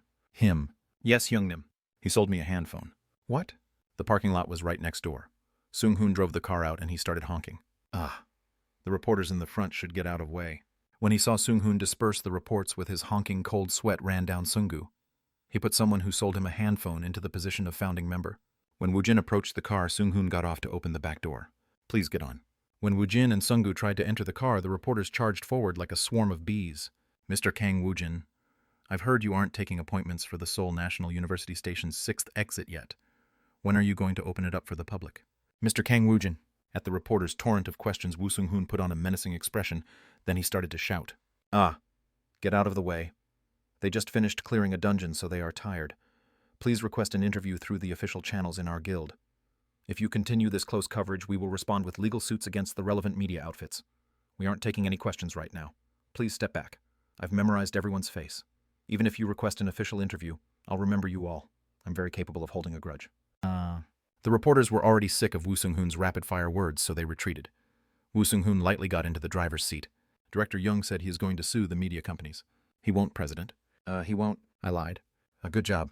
Woojin's praise caught Woo Sung-hoon's ears. Please allow me to serve you, President. All right. He had already folded his store. He'll give himself completely to the guild. Woo Sung-hoon grabbed the handle as a sense of duty filled him. 3 days had passed. He had cleared the dungeons 9 times, and the clear time recorded on the last raid was 2 hours and 49 minutes. This caused the reporters to busily write articles and release them in droves. It was an unprecedented event. Kang Woojin hadn't met the number 1 ranked Roused of Korea, but he was frequently being compared to Kim Gangchul now. No, he was being compared to the famous Roused of the world. The person in question, Kang Woojin, showed no interest in the subject. He sat on the sofa inside the president's room and he was eating snacks out of a full basket. Sound mushroom was ingested. Strength of determination was absorbed. Rainan's blood was absorbed. The medicines that increased stat couldn't be taken infinitely. The body needed time to accept the medicine, and the time needed increased every time a medicine was taken. He took Rainan's blood and Chen's sagacity. They both increased vitality, and he had taken them in succession. It would take a long time for the items to be digested. Woojin ate a variety of medicines which increased other stats. Some could be eaten again after 2 hours, and others took a whopping 17 days. Sungu watched Woojin eat the reinforcement stones like candy, and he gulped. That one is worth 200,000, 170,000, and that one is worth $500,000. Woojin was a money-eating hippo. A money-eating hippo was in front of Sungu. Woojin felt Sungu's gaze on him, so he spoke in a sly manner. What, you want some too? No, how could I? The medicine called the reinforcement stones were being purchased by Director Jung in his spare times. There was a delay period in ingesting it, so he couldn't ingest all of them at once. Still, he could give couple to Sungu without feeling the loss. Sungu had to follow him and do the odd jobs for him. If he became stronger, his survivability would increase. Moreover, Woojin wouldn't have to worry about him as much. Eat this, this, and this. Woojin picked the medicines that would increase strength, agility, and stamina. He handed it over to Sungu. Thank you, Hyungnim. Sungu was moved. He bowed to express his thanks. Well, it's nothing. If he became stronger, then he could carry more loot. If his agility increased, he'll be able to pick up items faster. If his stamina increased, then he could work more. From now on, I'll give you a couple medicines you'll need. Hong Sungu realized it was a blessing to have met Hyungnim. That's right, Director of Miscellaneous Work. Hurry up and eat these. The title described exactly what he did. But couldn't he call him something else? Director of Miscellaneous Work will try it. Sungu acted as if he had received the medicine from his king. He started absorbing each of the medicine with an expression of ecstasy on his face. Woojin grinned, then he took out his handphone. He opened the messenger program, then he pressed the chat window. Chat with Dojiwon-nim. Well, it's me. What isn't this, Dojiwon? 1. Why don't you answer your phone? She hadn't seen this either. The avatar had a picture of her and Jamin. He was sure he had contacted Dojiwon, but she wasn't picking up her phone or responding to his messages. What the hell? Whether I give her the medicine or not, I can't do anything unless I meet her. Woojin spoke to himself and Sungu replied back. Sugu's face had turned red as he was absorbing the reinforcement stones. Yes. What are you talking about? I'm talking about Jiwon. She isn't answering her phone. If she is on her shift at the factory, she won't be able to use her phone. Still, it's Saturday, so isn't she off today? Jimin said she's too busy to come this weekend. Jiwon Nuna doesn't really have any reasons to avoid you. Did something happen that day? That day. Woojin frowned when he thought about the day when the three of them ate beef entrails. Was she angry because of the tape? What? The hat kept falling off, so I taped it on her. I don't have any experience with women. What were you doing instead of going on dates? He wanted to snap back with, what about Hyungnim? And it almost made it past his mouth before his patience persevered. Go outside and bring me someone who is well-versed in these matters. Yes. Sungu sulked as he exited the room. Then after a moment he brought Woo Sung-hoon into the president's office. Did you call me, President? Yes, I did. Look at the text I sent. What's going on here? Is she purposefully not reading the text I sent? It was here. His chance was finally here. Young Min-chan and Kim Haemin was outstanding at their job, and they were willing to do all the mundane work. Hong Sungu had a place in the guild since he was aroused. Woo Sung-hoon was the only one with a tenuous position within the guild. He didn't want to be kicked out, so he ingratiated himself to everyone. Then he had taken on every miscellaneous work. However, an opportunity for him to shine was finally here. The heavens was helping him so he would have a chance to succeed. You made the right choice in hiring me. I'm a specialist in these matters. I'll prove my worth. Sung-hoon smiled in satisfaction, but Woojin looked at him with doubtful expression. Chapter 45. Regeneration Salve 3. There are a lot of flashy techniques, but the basic foundation is sincerity and emotiveness. I have the answer for this situation. You have to try to break through to her by forcing the issue. Woo Sung-hoon spoke passionately, as if this personally concerned him. Sung-hoon called Jamin to find out when his Nuna would get off work. Then he looked at the clock. We'll barely make it, President. Why don't we start moving first? Where are we going? Everything about President is perfect, but your style is a bit... How about doing a makeover so the women would like you more? He wanted to apply some medicine on her, so why did he need to dress up for it? Well, it was the weekend, so it would be okay if he took a break. Let's go. Sungu didn't have anything to do, so he followed Woojin and the excited Woo Sung-hoon to the department stone. Our time is tight, so let's clean you up first. As a new rank. Aroused, he had societal recognition and fame. It was his first visit to the department store, but Kang Woojin was made a VIP. The department store's VIP employee welcomed Woojin and she guided him to the VIP lounge. The private room was decorated lavishly, and the employee started measuring Woojin with a ruler. Please stay here, President. I'll bring the clothes. Woo Sung-hoon left. Woojin Sungu and a salesperson assigned to them was left waiting in the room. Her face was so pretty that Sungu couldn't meet the employee's eyes. His nervous eyes could only roll around. Bring me some water. Yes, customer. At Woojin's word, the employee assented to his request, and she brought a tray with a cup of water on it. Woojin indicated towards the tray with his chin. Drink this. What, yes? It seemed the water was for the nervous Sungu. Whew! Hyungnim is used to places like this. This was the first time he had come to a department store in Korea like this. However, on Alphen, well, I'm kinda used to it. Of course, Hyungnim is... Sungu's respect for Woojin deepened, and at that moment Woo Sung-hoon entered the room. It seemed he had finished shopping. He was followed by employees carrying clothes. Kang Woojin was the VIP, but it looked as if Woo Seung-hoon was the one who was puffing his chest out. President's hair and makeup should be styled like this. Seung-hoon brought up a picture on his handphone to Woojin's face, and he started giving an explanation. Woojin grabbed and pulled his ear. Hey, Seung-hoon. Yes, sir. Isn't this enough? He was in danger. Seung-hoon's instinct was warning him. If he pushed Woojin any further, then he would be in danger. President is very well built, so a well-fashioned clothes will bring your style to life. Woojin grinned. He just wanted to give Ji-won the medicine, so he didn't know why Seung-hoon was making such a fuss. Still, it wouldn't be bad if he could purchase some good clothes. Woojin entered the dressing room to change his clothes. When he came out after changing his clothes, Seung-hoon and Seung-gu raised both their thumbs towards him. A man should always wear a suit. Woojin had a sculpted body, so the suit and tie really brought him to life. As if he looked dashing, several of the female employees who had brought the clothes had flushed faces. Seung-hoon pushed shoes and a watch towards Woojin. A watch completes the suit. Woojin grinned as he put on the watch. I'm going to go out then. Please take Director Hong. At Seung-hoon's word, Woojin shook his head. Do you think he is some kind of a chauffeur? He worked his butt off until now, so he should rest today. I'll just take a taxi. Sure enough, Seung-gu felt like he was about to die. It had only been several days, but he spent 4 times the time inside the dungeon. He didn't have time to rest during the rigorous schedule, so he was exhausted. While you are resting, don't even come to the office. I'll see you on Monday. Tell Director Jung what I told you. Yes, sir. Please succeed. Succeed with what he just needed to put the medicine on her. Woojin was about to go when Seung-hoon gave him a note. I finished researching about Pyeongtaek. If you follow these instructions, then you will be fine. Woojin looked at the note, and it had several addresses of popular restaurants. It was a pretty well-planned-out date course. Well, he guessed he could take a brief break since he was going there anyways. Well, thanks. Have a nice weekend. When Woojin stepped out, the department store employee called somewhere and she ordered a car to be readied for Woojin. Hooah! It's a rare time off. What are you going to do, Mr. Seung-hoon? Seung-gu automatically grinned when he thought about the delicious 2-day break. However, Seung-hoon looked at Seung-gu with a determined expression on his face. Hoo. I still have some work to do. What? I've never failed at creating a couple when I set them up. I'll support the president all the way. What Hyungnim went to confess. Hoo. Why wouldn't he? Seung-gu tilted his head in puzzlement when he heard Seung-hoon's confident words. Did Woojin Hyungnim really like Ji-won Nuna? He had no idea. Hoo. Then I'll see Director Hong on Monday. I have a lot of things to prepare. I have to get to Pyeongtaek as fast as I can.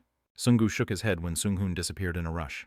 I'm pretty sure he wasn't planning on confessing. Seung-gu thought he had heard something about healing from the president's office. Well, he was a single guy, so he was in uncharted waters. Since Seung-gu was at the department store, he decided to shop for presents to give to his parents. His body was weary, but he had accrued a vast amount of money these days. He should at least buy some presents for his parents. While Seung-gu shopped, Woojin headed towards Pyeongtaek. I'm late. Woojin tried to ride a taxi, but the department store let him use a car as a courtesy. So he was driven in comfort to the factory where Ji-won worked. However, Ji-won's line was already done with their shift, so they had retired to their dorm. Woojin had no choice but to look for her at the dorm. The dormitory looked like an old 7-story apartment building, and there were 2 of them standing side by side.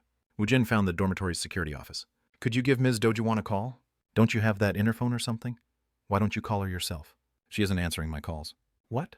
An old security guard glanced at Woojin, and he made a knowing expression. You fought with your girlfriend? After retiring, he had spent the last 10 years as a security guard. This kid dressed up to the nines, and it seemed he had come to look for his young lover. I'll call her for you. While the security guard left his seat, Woojin decided to wait outside. Ji-won came out after finishing her shower, and she was getting ready to sleep. Her line was being rescheduled this weekend, so after a short break she had to go in again for the night shift. However, the doorbell interfered with that plan. Ms. Do-ji-won, your lover is looking for you. Hurry up and go out. When the security guard's voice was heard across the door, it wasn't Ji-won who reacted first. It was her roommates Haejin and Na-young. Wow, Ani had a boyfriend. Well, jackpot. The girls quickly headed towards the window, and they stuck their heads out. Wow, this is crazy. He is tall. He is looking this way. He is handsome. He is a jackpot. When she heard them making a great fuss, she decided to see who had come looking for her. She stuck her head out the window. When Woojin saw her face come out from the 3rd-story window, Woojin laughed and he waved his hand. Wow, this is crazy. He looked over here. He really Uni's boyfriend. I think he just waved his hand when he saw Uni. Wow, I think he did. This is a huge event. Ji-won was taken aback by the fuss created by Haejin and Na-young, so her face stiffened. Why did he show up here out of nowhere? Ji-won hurriedly found her handphone, then she pressed the call button. Why did you come here? Why do you think I came here? You weren't answering my calls or texts, so I decided to come here. Ji-won let out a sigh. Haejin and Na-young covered their mouth and they were acting silly. What jackpot? It's really him. It's the real one. If you have something to say, then just say it. It isn't something I want to speak over the phone. Come out. Let's go eat something, and I also have a present to give you. While Heijin and Nayoung tried not to scream in delight, Jiwon brought the handphone closer to her ears. Jiwon was uncomfortable with the girls, so she started to edge backwards. However, this made the girls more interested and they chased after her to listen to her phone call.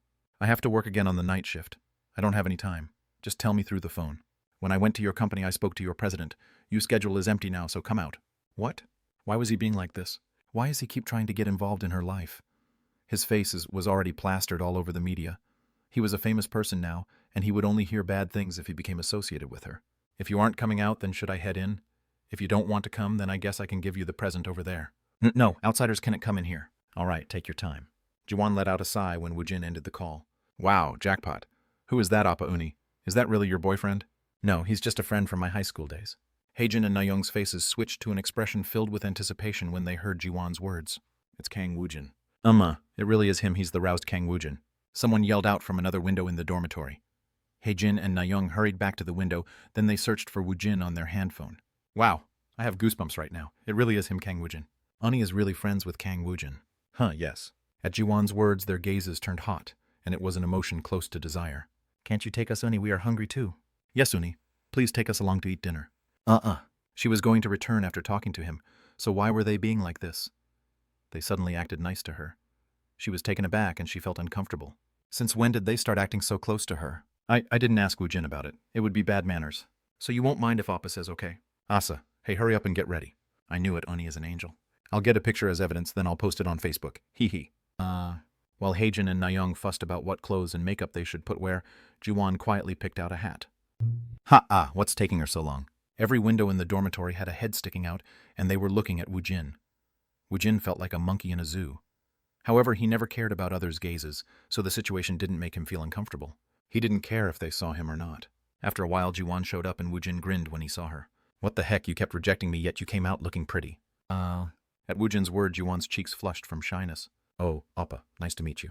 They had followed after Jiwon and the girls gave their greeting toward Woojin with wide eyes. What is this? Who are these ogos? One had a wide face like an orc, and the other's eyes were squinty. One was an orc, and the other was a goblin. Dojiwon was surprised by Woojin's words, and she tried to put a hand over his mouth. They are my roommates. They said they wanted to go have a meal with you. Jiwon's troubled words made Woojin grin, and he pushed her hand away. Are you guys hungry? Yes, Oppa. They thought they heard some unpleasant words, but since they will be able to eat dinner with the roused Kang Woojin, they decided to overlook it. Woojin took out a $50 bill from his wallet. Hey kids, I saw a lot of stores selling fried chicken when I was coming here. Go order something and eat it. Appa needs to have a talk with this pretty Uni. What did you say? How rude. They were quickly disappointed. Jiwon didn't know what to do when Woojin led her away with his hand on her shoulder. Well, let's leave these dongzangs. They look like they will be great at eating chicken legs. We can go have something delicious. Woojin. Woojin pulled her away with his hand, so she was unavoidably led away. This situation was so ridiculous that she unintentionally let out a laugh. What's happening? When she saw the flustered Heijin and Nayoung, it felt like a stone that was pressing on her chest was removed. What the heck? This doesn't make any sense. Kang Woojin really sucks. I'll tell everyone on Facebook. Yeah. When I read the articles I wrote, he was cool. I'll have to change it through the app. What nonsense. Will food go down his throat if he eats with someone like Jiwon Uni? I don't know. I think he's a crazy bastard. It's basically the handsome man and the beast. I put on my makeup for nothing. Let's go eat some fried chicken. Let's just go back in. As the girls head back into the dormitory, Woojin took Jiwon away and they got into a taxi. Chapter 46. Regeneration Salve 4. It was quiet inside the taxi. Woojin asked a question as he looked at Jiwon's uncomfortable figure. Why were you avoiding my calls? Was there a word that was more ambiguous than the word just? Do I make you feel uncomfortable? No, it isn't like that. She was nervous instead of uncomfortable. She might come to like him. She felt nervous at the prospect of starting to like him when she wasn't qualified to do so. She was forcing herself to ignore him, but he came here to find her. So what's the real reason why you are here? No reason. I just had something to give you, and since I'm here, I might as well go on a date. Date. Too many surprising events kept happening to her one after another, so she was dazed. We're here. Let's go. She got off when she heard Woojin's words, and she realized she was at downtown Pyeongtaek. There were too many people here, so she'd never been here before. It's a little bit too early to eat dinner, so let's go watch a movie. Woojin, this place is a little bit... Woojin spoke as he looked at her. What is it? Because there are a lot of people here. Yes. Are you that worried about other people's gazes? How can she not mind the other people, especially with this face? Jiwon pressed her hat further down her face. After looking at Jiwon, he led her to a street stall. He opened his wallet, and he bought 2 shoddy masks. Do you want to be Iron Man or Spider-Man? What the heck? What kind of guy was this? While Jiwan was flustered, Woojin put on the Iron Man mask. He was in a suit, yet he was wearing a mask worn by children on Children's Day. He looked ridiculous. Try wearing it. She was taken aback when Woojin took her hat. He put the Spider-Man mask on her face. How is it? Please give me back my hat. Her hat was akin to her clothes. Without it, she felt naked when other people looked at her. He took her hunched shoulder, then he pointed toward a glass window. How is it? What do you mean, how is it? She looked like an idiot. They were Spider-Man and Iron Man. It's all right, then let's go. You want to go around like this? What's wrong with it? Do you want me to buy you another mask? No. Then let's go. Woojin grabbed Jiwan's hand and he led her away. While being dragged away, she glanced at their figure in the building's window. An Iron Man in a suit was leading a long-haired Spider-Man away. Every time they passed by, their gazes landed on the two of them. Wow, what is that? That's really funny. What is that, wah? Jackpot. TLN jackpot or daebak is a term used when you express approval or admiration. Jiwan's shoulders shrank. Wow. Their figures aren't a joke. Who are they? Are they celebrities? Is it some kind of an event? Halloween is still far off. They stood in front of the crosswalk. She felt people watching them as pedestrians tried to catch a glimpse of them. Eyes, eyes, eyes.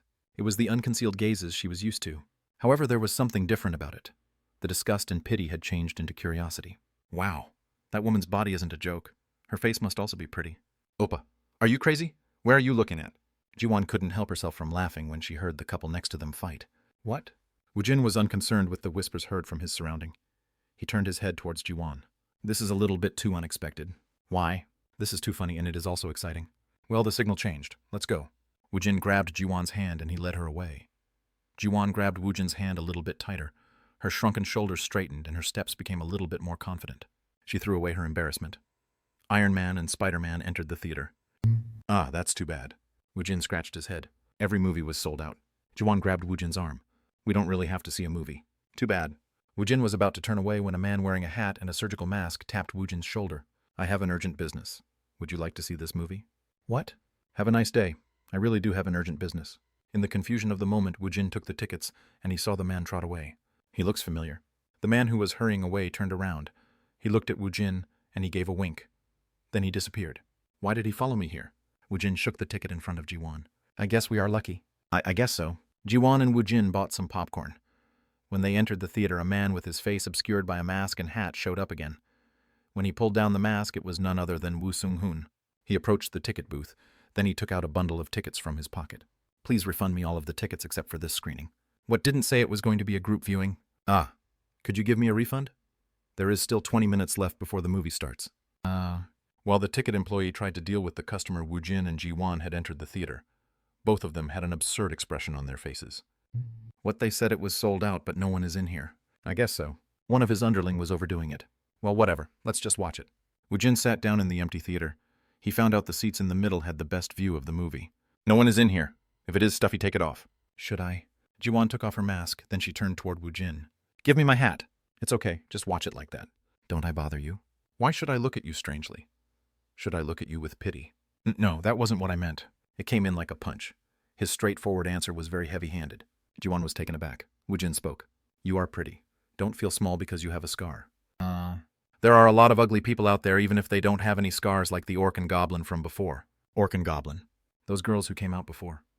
For a moment I thought I had entered a dungeon. Still you should judge people too much on their appearances. Well, aside from the appearance, their souls weren't pretty. It was greasy. Soul. Your soul is pretty. It's pure white. Wah! She had goosebumps. How can he say such a buttery comment with a straight face? She didn't know him that well before, but Woojin's personality was like the fourth dimension. He wasn't surprised when he looked at a monster like her. No, it seemed he didn't even have a pulse.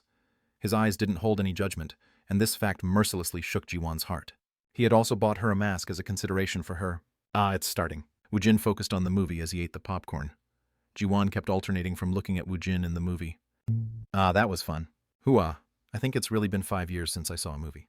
I think it's been 20 years since I've seen a movie. Ho, what? Woojin grinned when Jiwan laughed. Even if she had her mask on, he could tell she was having a good time. He felt the happiness in her clear soul. See, isn't it good to laugh? I have to go use the restroom. When Woojin left briefly to use the restroom, Jiwan wrapped both her hands around her face. What am I going to do? Her shaking heart was starting to run harder. What should I do? While Jiwan was shell-shocked, Woojin went to use the restroom. While he was urinating, Woojin's phone buzzed. He took it out to check the message. I've made an appointment at XX restaurant in President's name. It would be best if you take a stroll there. It was a text from Seung-hoon. What the hell is he up to? He had planned on eating soon, so Woojin exited the theater with Ji-won. He searched the address on a map, and he realized the restaurant wasn't too far away. They had to walk a busy road full of people, but he didn't mind. Ji-won had gotten used to the Spider-Man mask, so she was rather excited. Oh, hey there, hero couple. Come spin this once, it's free. It seemed to be an advertising event where one had to spin the roulette. Ji-won and Woojin waited in line, and soon it was their turn. There was only a 10% chance of losing. It was an event where almost every spin yielded a prize. Ji-won turned the roulette, then she gathered her hand in a prayer. I'm really bad at these kinds of stuff. Despite her prayer, she landed on a dud. Too bad. Haha. Do you want to spin it? Iron Man? Wouldn't it be great if you could give your girlfriend a present? Woojin grabbed the roulette, then he spun it hard. The roulette started to spin, and it was slowly heading towards a dud. Ji-won watched on in anticipation, and Woojin looked at her. The man in charge of the roulette had bet his life on this event, and all three of their emotions intersected. The roulette was about to stop on a dud. The man in charge of the event discreetly bumped the roulette. This caused the roulette to spin a little bit more, and it barely cleared the dud. Woojin won a prize. Oh, you won the special prize. Congratulations. The man handed Woojin a small shopping bag. Everyone else had received tissues, water bottles, and prizes of the same ilk. However, Woojin's prize was different. Woojin narrowed his eyes as he looked at the man in charge of the event. He glared at Seung-hoon. Seung-hoon winked back at him. Let's go. Woojin started to walk again. Ji-won played a lottery game along the way, and she also looked at the accessories being sold at a stall. They walked in a leisurely manner. The surrounding people still looked at them with interest, but the two of them really didn't pay attention to the others. Everything felt like a new experience, and she was thankful for everything. When was the last time she had experienced something like this? She usually walked like she was being chased by people in the busy streets. Ji-won felt like she was in a dream. If this is a dream, I don't want to wake up from it. She was wearing a mask, but if Woojin wasn't with her, she wouldn't have dared to do any of this. Iron Man and Spider-Man ignored the whispers inside the restaurant, and they finished their meal. Then they walked towards a nearby park. There were a lot of people on the trail inside the park. There were families on a night walk, couples enjoying a date at night, and there were even students walking around. Still, it was less crowded than the main street. They walked without talking. They sat on a park bench after their silent walk. Ji-won couldn't help but laugh at her current situation. This is too funny. What is... This is... We wore strange masks to the theater and we ate at a restaurant with Inn on. People must have thought we were strange. Who cares? Yes, you are right. The smile around Ji-won's lips faded away. It sounded wonderful. He had the courage to do so. I'm still short on courage. This really is like a dream. I was able to walk in a busy street, watch a movie, and eat out at a restaurant. Even if it was a brief moment, she was thankful that Woojin had allowed her to dream. For a brief moment, she had deluded herself into thinking Woojin liked her.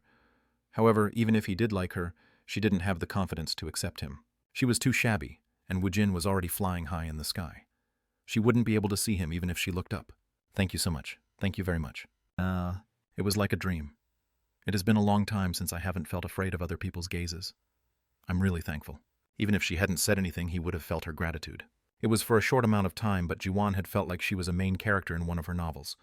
However, life wasn't a novel, and one had to wake up from a dream eventually. It was time for her to return to reality. If she dreamed a little bit more, then she would fall for Woojin. Spider-Man has to return to being the Hulk now. Ji-won tightly shut her eyes, then she took off her mask. Woojin grinned. For your courage, I have a present for you. He grabbed the medicine bottle in his hand. It was at that moment. Suddenly, fireworks exploded in the air. The people who were enjoying the walk in an indifferent manner let out a cheer. Each person held a single flower in their hand. Wow! Congratulations. Congratulations. They gathered around the two to congratulate them, but everyone was taken aback when they saw Ji-won's bare face. What the hell? Hull. Her face. He must really love her. These people had participated in this event after being hired by Seung-hoon. They started to speak noisily.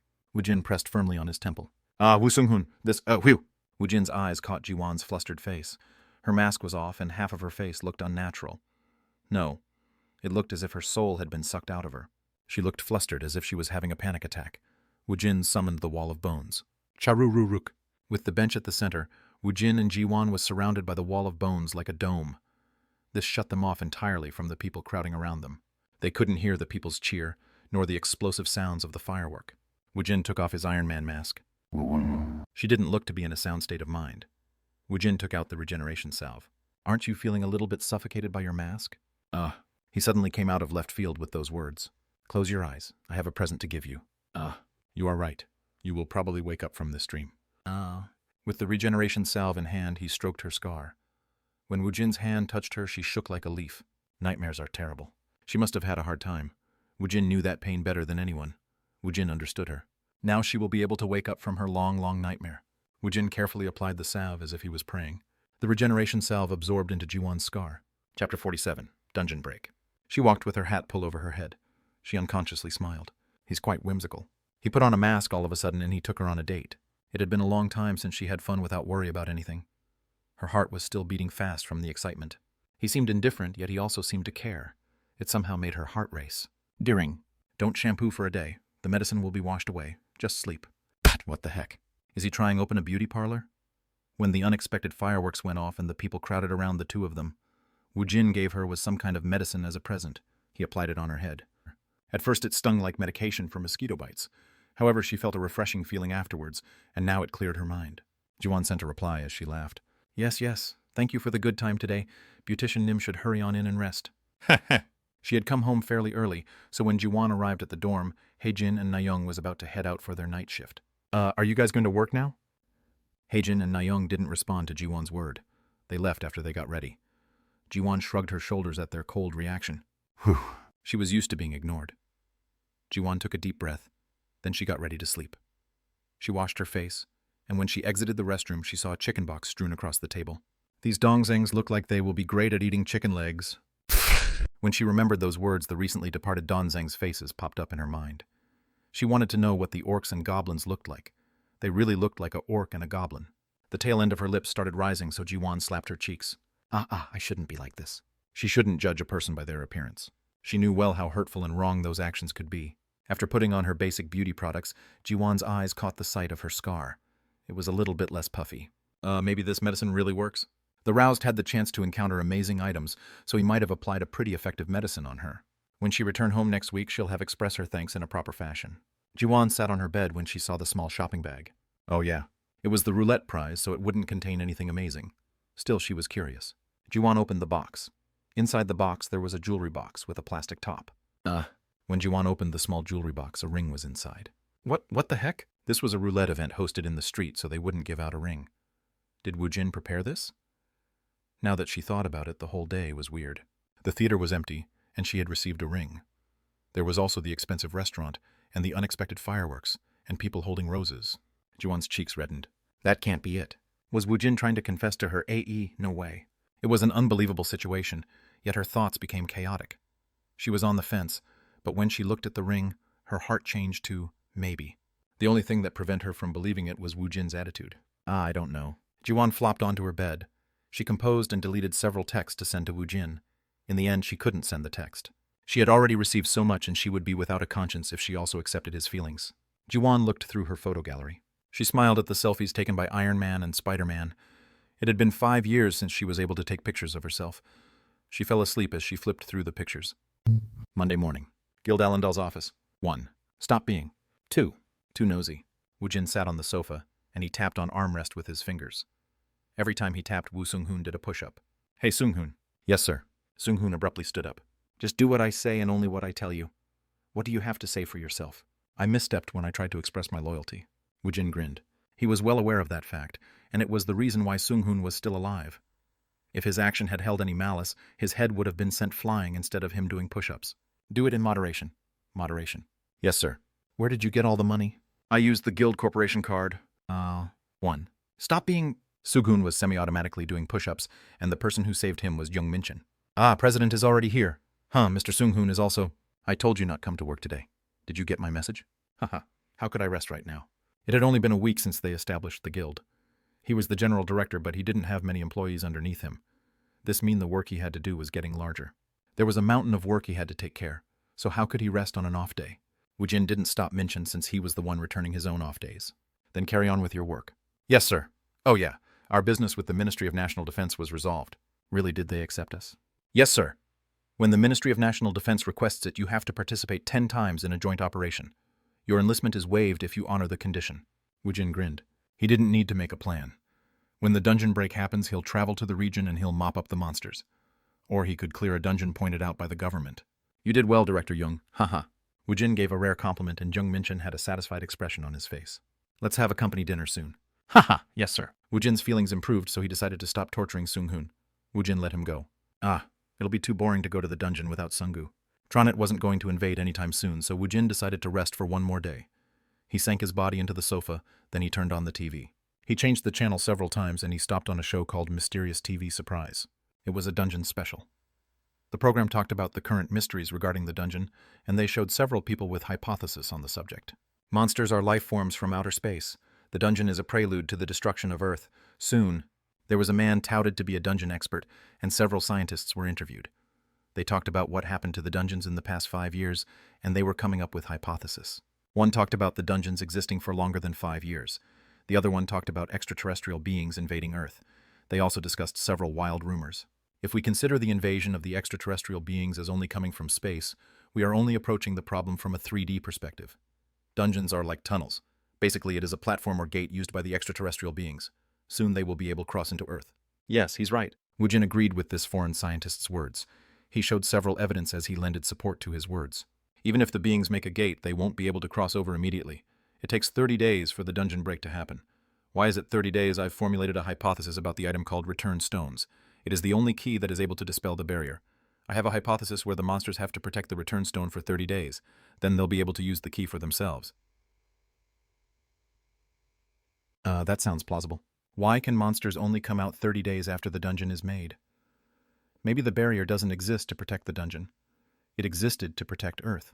The monsters from the early dungeons were weak. They staggered as if they were on drugs. In the beginning, we received a massive amount of casualty since we weren't prepared for the monsters. However, when we compare the current monsters to the ones back then, the past monsters were most definitely weaker. Footage from the dungeon shock Woojin hadn't known about was played. They are small. I'm sure they aren't able to materialize because of the low energy. This had already been proved through BB. What was it like after the dungeon shock? At the time, we only had 4-star dungeons. Afterwards, the 5-star and 6-star dungeons started forming more frequently. If events accelerate in this manner, it won't be long before 7-star dungeons would start showing up. Before he knew it, Woojin was sucked in by what the professor was saying inside the TV. The hypothesis he was presenting was precise. Dungeons with larger amounts of energy was being formed. The number of dungeons increased steadily after the dungeon shock, and similarly the number of roused on Earth was also increasing steadily. In the beginning, the highest rank roused was rank C. Now they were in an era where there was a line of rank A roused. If they waited a little bit more, a higher ranked roused might show up. No, it was inevitable for them to show up. Woojin wasn't sure about everything else, but he was sure about this. Rank aroused were only on par with the 6th circle magicians. Of course, there were higher-ranked beings in existence. So what was the cause of the increased number of roused and the appearance of the high-ranked dungeons? In what way was the Earth changing? The professor inside the TV was giving a warning. Dungeons are not mines. The bloodstones we plunder may just be the bait they are scattering around. It felt as if Woojin was hit on the head with a hammer when he heard those words. Bloodstones had energy in it. The root of the energy was mana. The mana concentration? The bloodstones were used to increase the mana concentration on Earth. This would increase the number of roused, and it would eventually change Earth's environment to be more suitable for the activity of monsters. What's the name of that professor? After a moment, the professor's name popped up and he wrote it down on a memo. His name was James Toppler, and he was from England. Woojin was immersed in watching the TV when he heard a knock. President, it's Minchan. Come in. Minchan spoke to Woojin with a troubled face. Ministry of National Defense contacted us. The Ministry of National Defense. They want to mobilize us already. Yes, he aren't required to participate. We just have to send an explanatory statement. Minchan's job was to make up a believable explanatory statement. No, we'll go. What happened? It's a dungeon break. This will be the first time he'll be able to see the dungeon break with his eyes. Where is it? It's in Daegu. It is the Jukjeon Station's 3rd exit. Did Sung-hoon get off work? He's still outside. Ready my car? Yes, sir.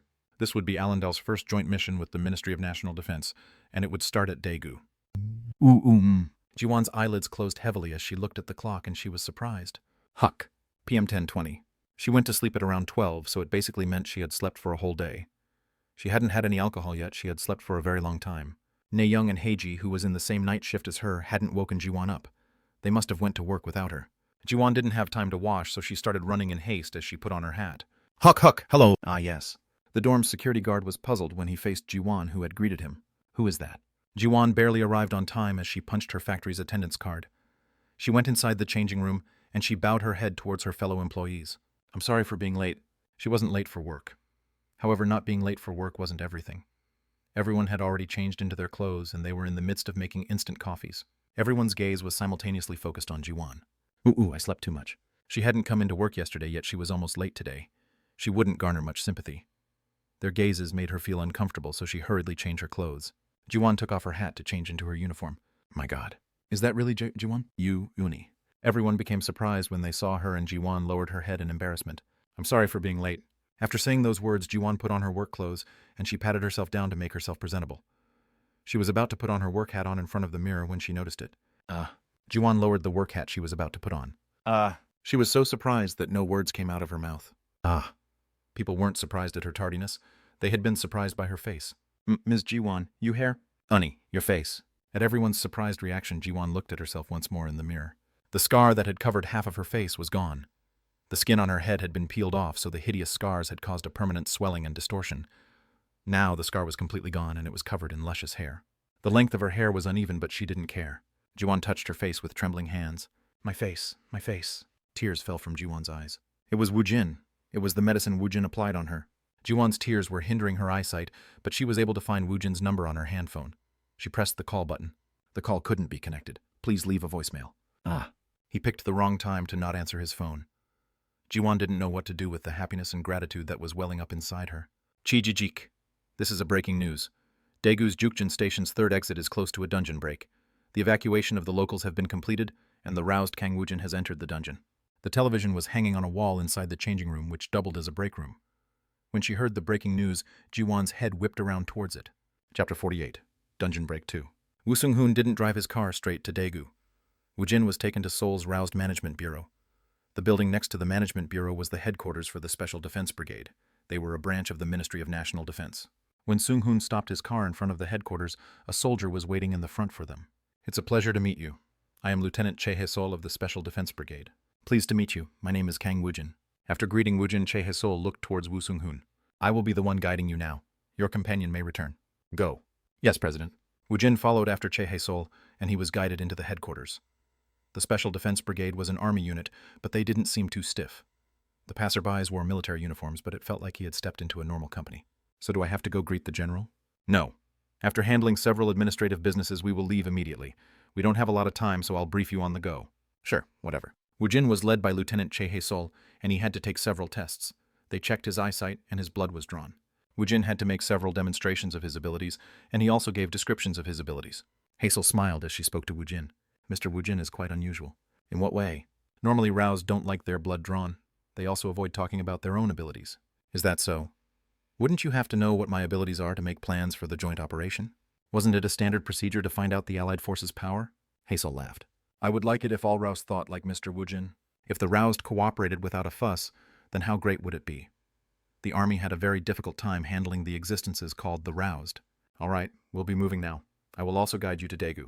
Okay. Woojin tilted his head in confusion when he saw the Ofcal vehicle on standby inside the parking lot. Are we going by car? Yes, we mobilize by car. Isn't there going to be a dungeon break? Aren't we in a hurry? Woojin thought he would be riding a helicopter. However, he was going by car, so he couldn't help but wonder. Hae-sol laughed as she opened the door to the back seat. To be precise, the dungeon break will happen 2 in the afternoon. I'll give you the details when we are on the move. Sure. Woojin took his seat and Lieutenant Che Hae-sol sat next to him. Let's depart. When the driver started up the car, Che Hae-sol started explaining the operation. All the locals have been evacuated 2 days ago. The inspection for the last stragglers will end today. The break will happen tomorrow at 2:11 p.m. The most common monster that will appear are goblins and trolls. Moreover, a few ogres will show up. You already know what will show up. Of course, the 6-star dungeon's break happens when the attempt at clearing a dungeon fails. Woojin understood what had happened. During a dungeon raid, the roused used the return portal to escape the dungeon once they realized the dungeon was beyond their power. When they escaped, they brought back information about what's in the dungeon. If it is happening tomorrow afternoon, we still have time left. Why aren't we trying to clear it again? What? Che Hae-sol was taken aback by Woojin's question. She couldn't help but be puzzled when he asked a question about something that should be common sense. A return portal can be used 3 times to escape a dungeon. On the 4th, the portal itself won't open. So, yes. Hwarung's Vermilion team failed the dungeon's first raid. On the second run, Hwarung and KH combined to make a team, but they also failed. On the 3rd try, we asked for cooperation from the rank aroused in Korea, but we failed in forming a team. We used a foreign roused organization to form a team to challenge the dungeon, but they also failed. It is impossible to make another attempt now. Moreover, all 3 teams failed at the entrance of the dungeon.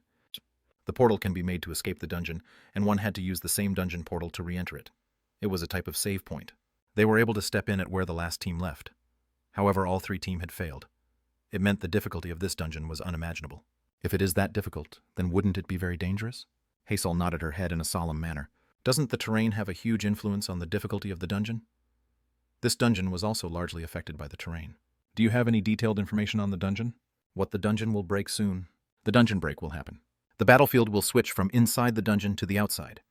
If the dungeon was the monster's home field, then the land outside the dungeon was the Earthlings' home field.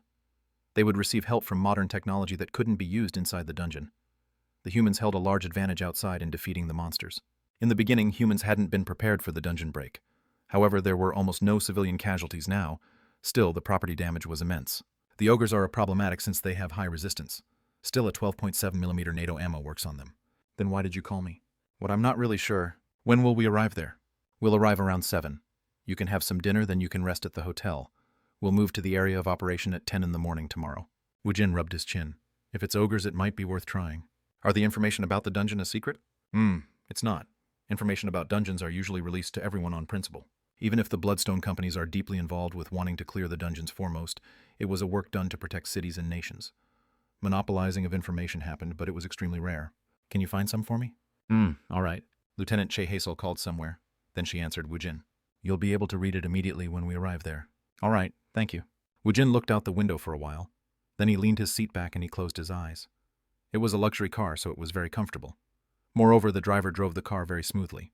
When Woojin crossed his arms and closed his eyes, Lieutenant Che Hazel didn't speak to him any further. We've arrived. Thank you for your hard work. Woojin's eyes opened almost at the same time as when the car stopped. He looked outside the window, and he saw a very subdued and quiet city. It reminded him of a ghost city. Where are we? We are in front of the command and control center. Woojin glanced up and he saw a sign for a specialty coffee shop. After we meet the commander, we'll go to the hotel. Yes, sir. There are other rows dispatched here. Would you like to greet them? I'll do that. Where is the data? It'll be delivered here soon. If you are going to give it me, please print it out. Yes, we'll do so. Woojin entered the cafe and the 50th Divisional Commander was waiting for him. It seemed he was notified Woojin was coming. The Divisional Commander requested a handshake. I'm the 50th Divisional Commander. I'm Manager Lee Junhee. TLN, he's speaking in a dialect. My name is Kang Woojin. When Woojin copied Lee Juntae's accent, his eyebrows twitched. I'm reassured by the fact you came here. After you hear my brief overview of the operation, you can go greet the other roused. Understood. Contrary to Manager Lee Juntae's words, his face indicated that he wasn't too thrilled with the other allies joining up with his troops. The divisional commander left since he showed his face to Woojin, and the other roused scattered around the cafe caught Woojin's eyes. I am the Operation Command Assistant Major Kim Junyoung. I'll be explaining our operation. Kim Junyoung started explaining about how they will clear the monsters tomorrow. They will set a line centered around the Junjuk station, and they'll lay down a concentrated fire when the monsters come out. Then they'll fortify the second and third lines.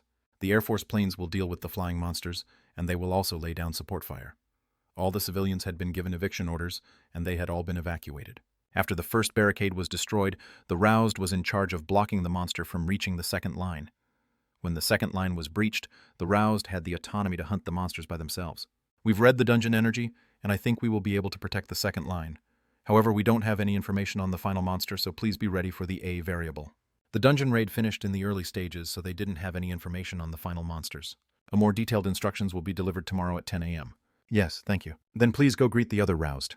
When Woojin turned his head, he saw every roused staring at him. If one discounted the military and guild association, the total number of roused participating in this operation was 480. Amongst them, there were 30 roused who were at least rank B. And upwards of 20 people that were part of that group was inside the cafe. The rest were resting in the hotel. Korea's 11th rank aroused. There were a lot of people curious about Kang Woojin.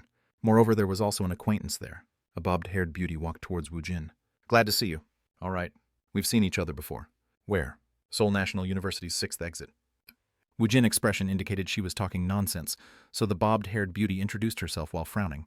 I'm the team leader of Hwarang Guild's Vermilion team. My name is Lee Yunhui. Surprisingly, Lee Yunhui was the roused representative of the Hwarang Guild. She would be participating in the operation. Okay, nice to see you.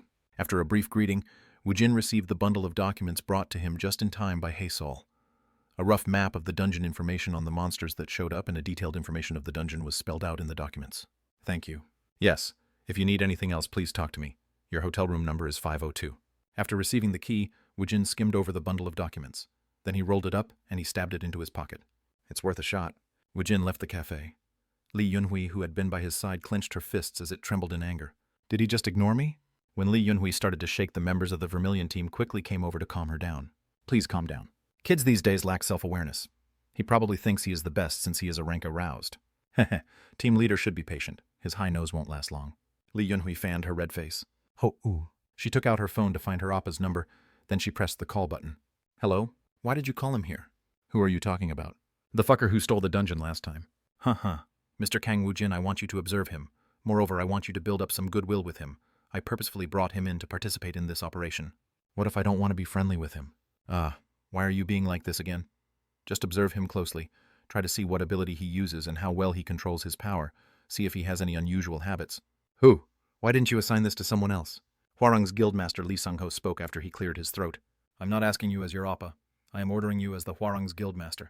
Gather as much information on the roused Kang Woojin. Li Yunhui's brow furrowed when she heard his serious voice. I'm quitting the guild. Keep up the good work, bitch of an Appa.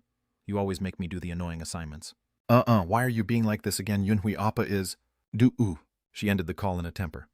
Li Yunhui exited the cafe's entrance with a frown on her face. Where did he go? Li Yunhui couldn't locate Kang Woojin, so she asked a soldier near her. Where did Mr. Kang Woojin go? He said he wants to look around the site, so he went there. Wasn't the dungeon going to break loose tomorrow anyways? Why would he want to go there? Do you mind if I use one of your vehicles? What? Yes, sir. We'll prepare one soon. Li Yunhui got on the military-owned vehicle in front of the hotel, then she headed towards Jukjin Station's third exit.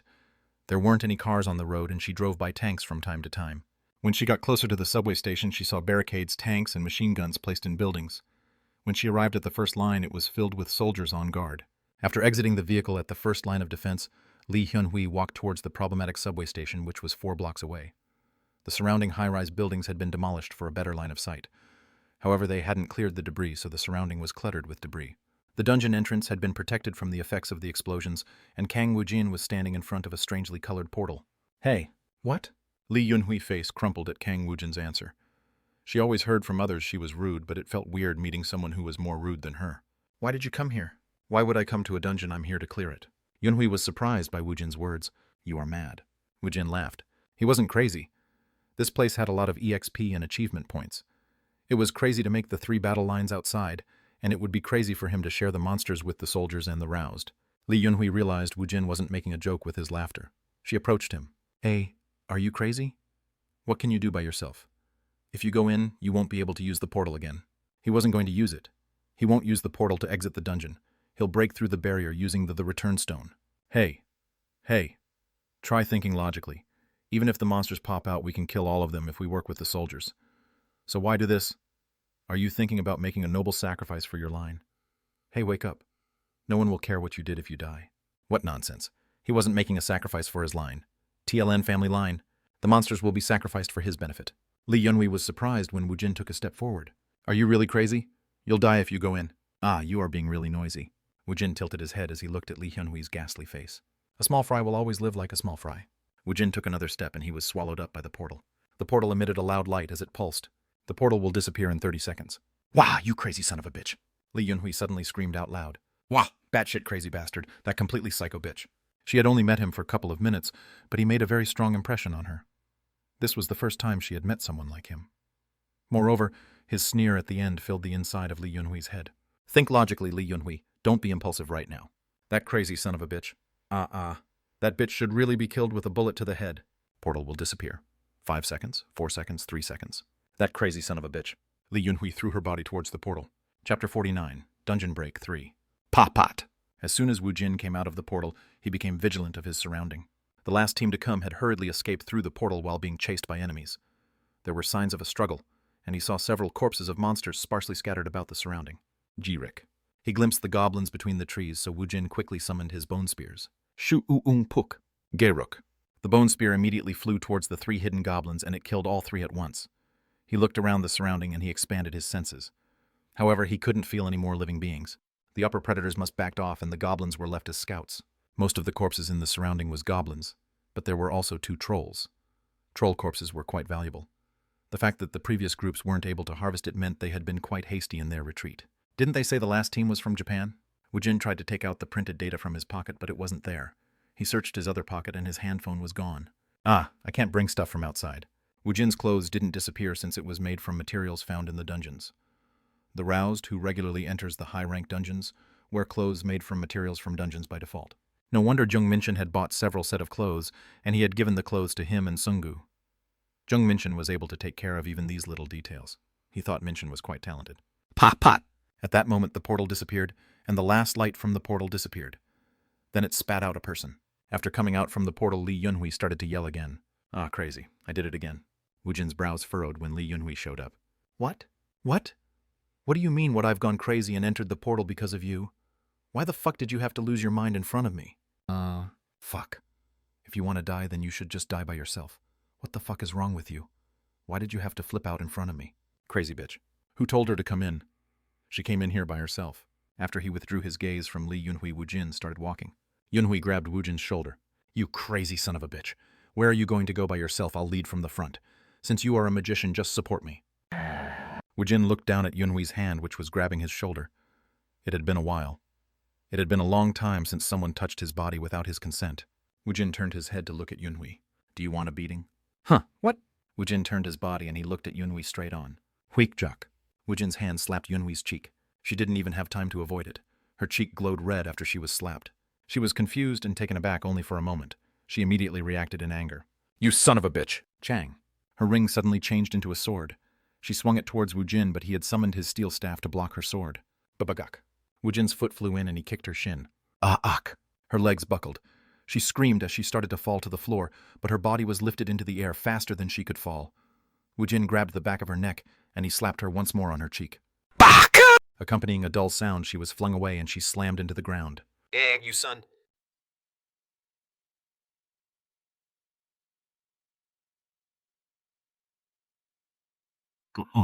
Woojin jumped quickly and he brought down his steel staff. It grazed the end of her nose as it embedded itself in the ground. See what will happen if you say one more word.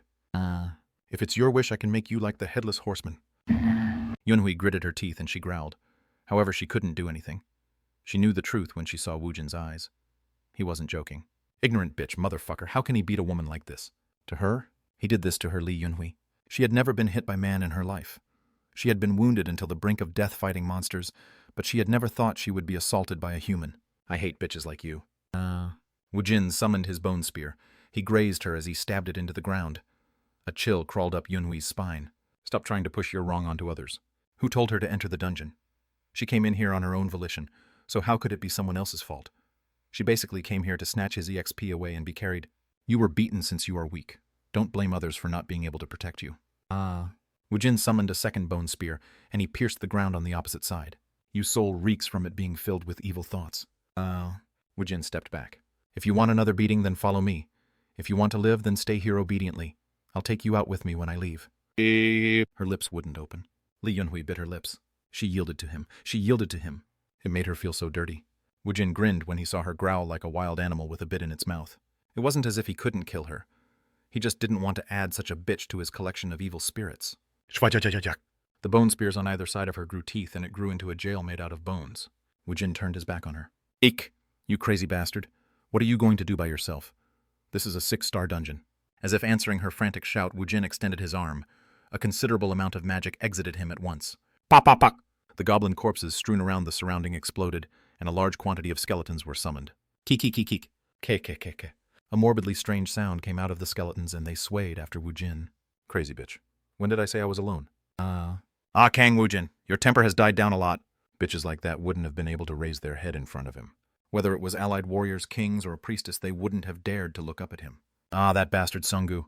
He must be relaxing since it is his day off. Fuck. Somehow that makes me vexed. Somehow Sungu's absence felt large today. A soul has to be clear and warm for him form an attachment. Also, it made it more fun to order one around. Woojin led the skeletons towards the forest. When a large group moves, they leave tracks of their movement. If they are in enemy lines, then one should try to erase one's track to the best of one's ability. It was survival instinct for herbivores to erase the smell and track of their movement by moving carefully. Carnivores chased after the faint traces with stealthy movements. They had the hunting instinct. Kung kung. 2 trolls stealthily followed the various footprints. The tracks led them to a large cave. The scent was everywhere. There was an intruder right in front of their noses. It was a quarry. The 2 trolls entered the cave. When they entered the dark cave, they saw a human cooking and eating meat over a campfire. Moreover, red eyes were lined up deep within the darkness of the cave. Another one came. Hey guys, go greet the customers.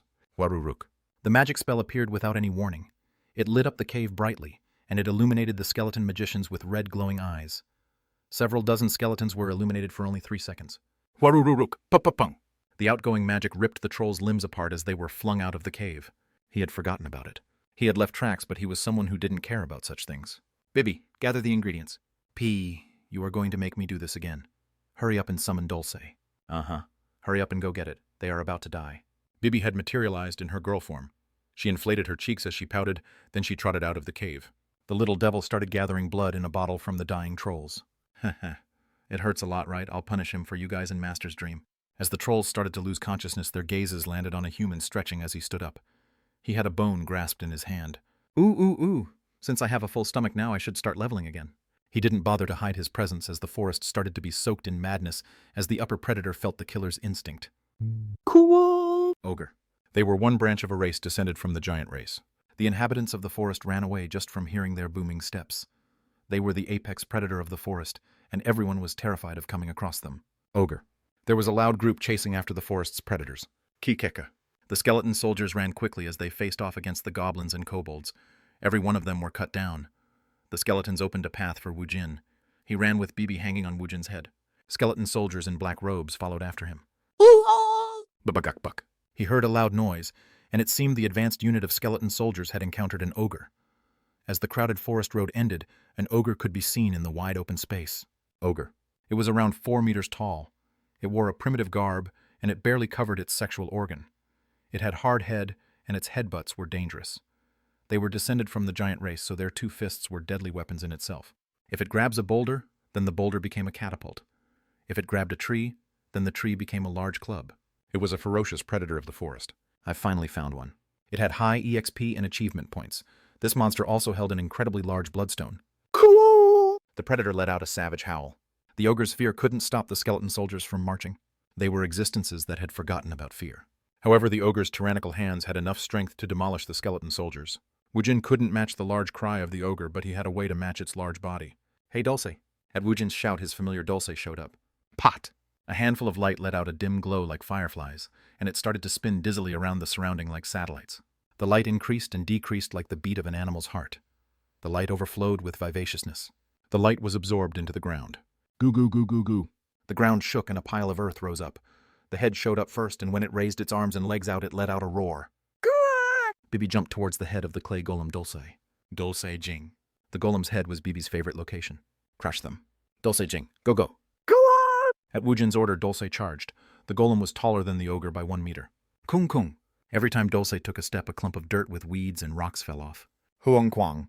Dulce's fist struck the ogre's face. However, it was a level 1 golem, so it was very weak. It was impossible for the golem to inflict a critical blow. However, the attack was enough to draw the attention of the ogre entirely on Dulce. Woojin jumped on Dulce's back and he ran along it. When he leapt, Woojin transformed the warrior's weapon.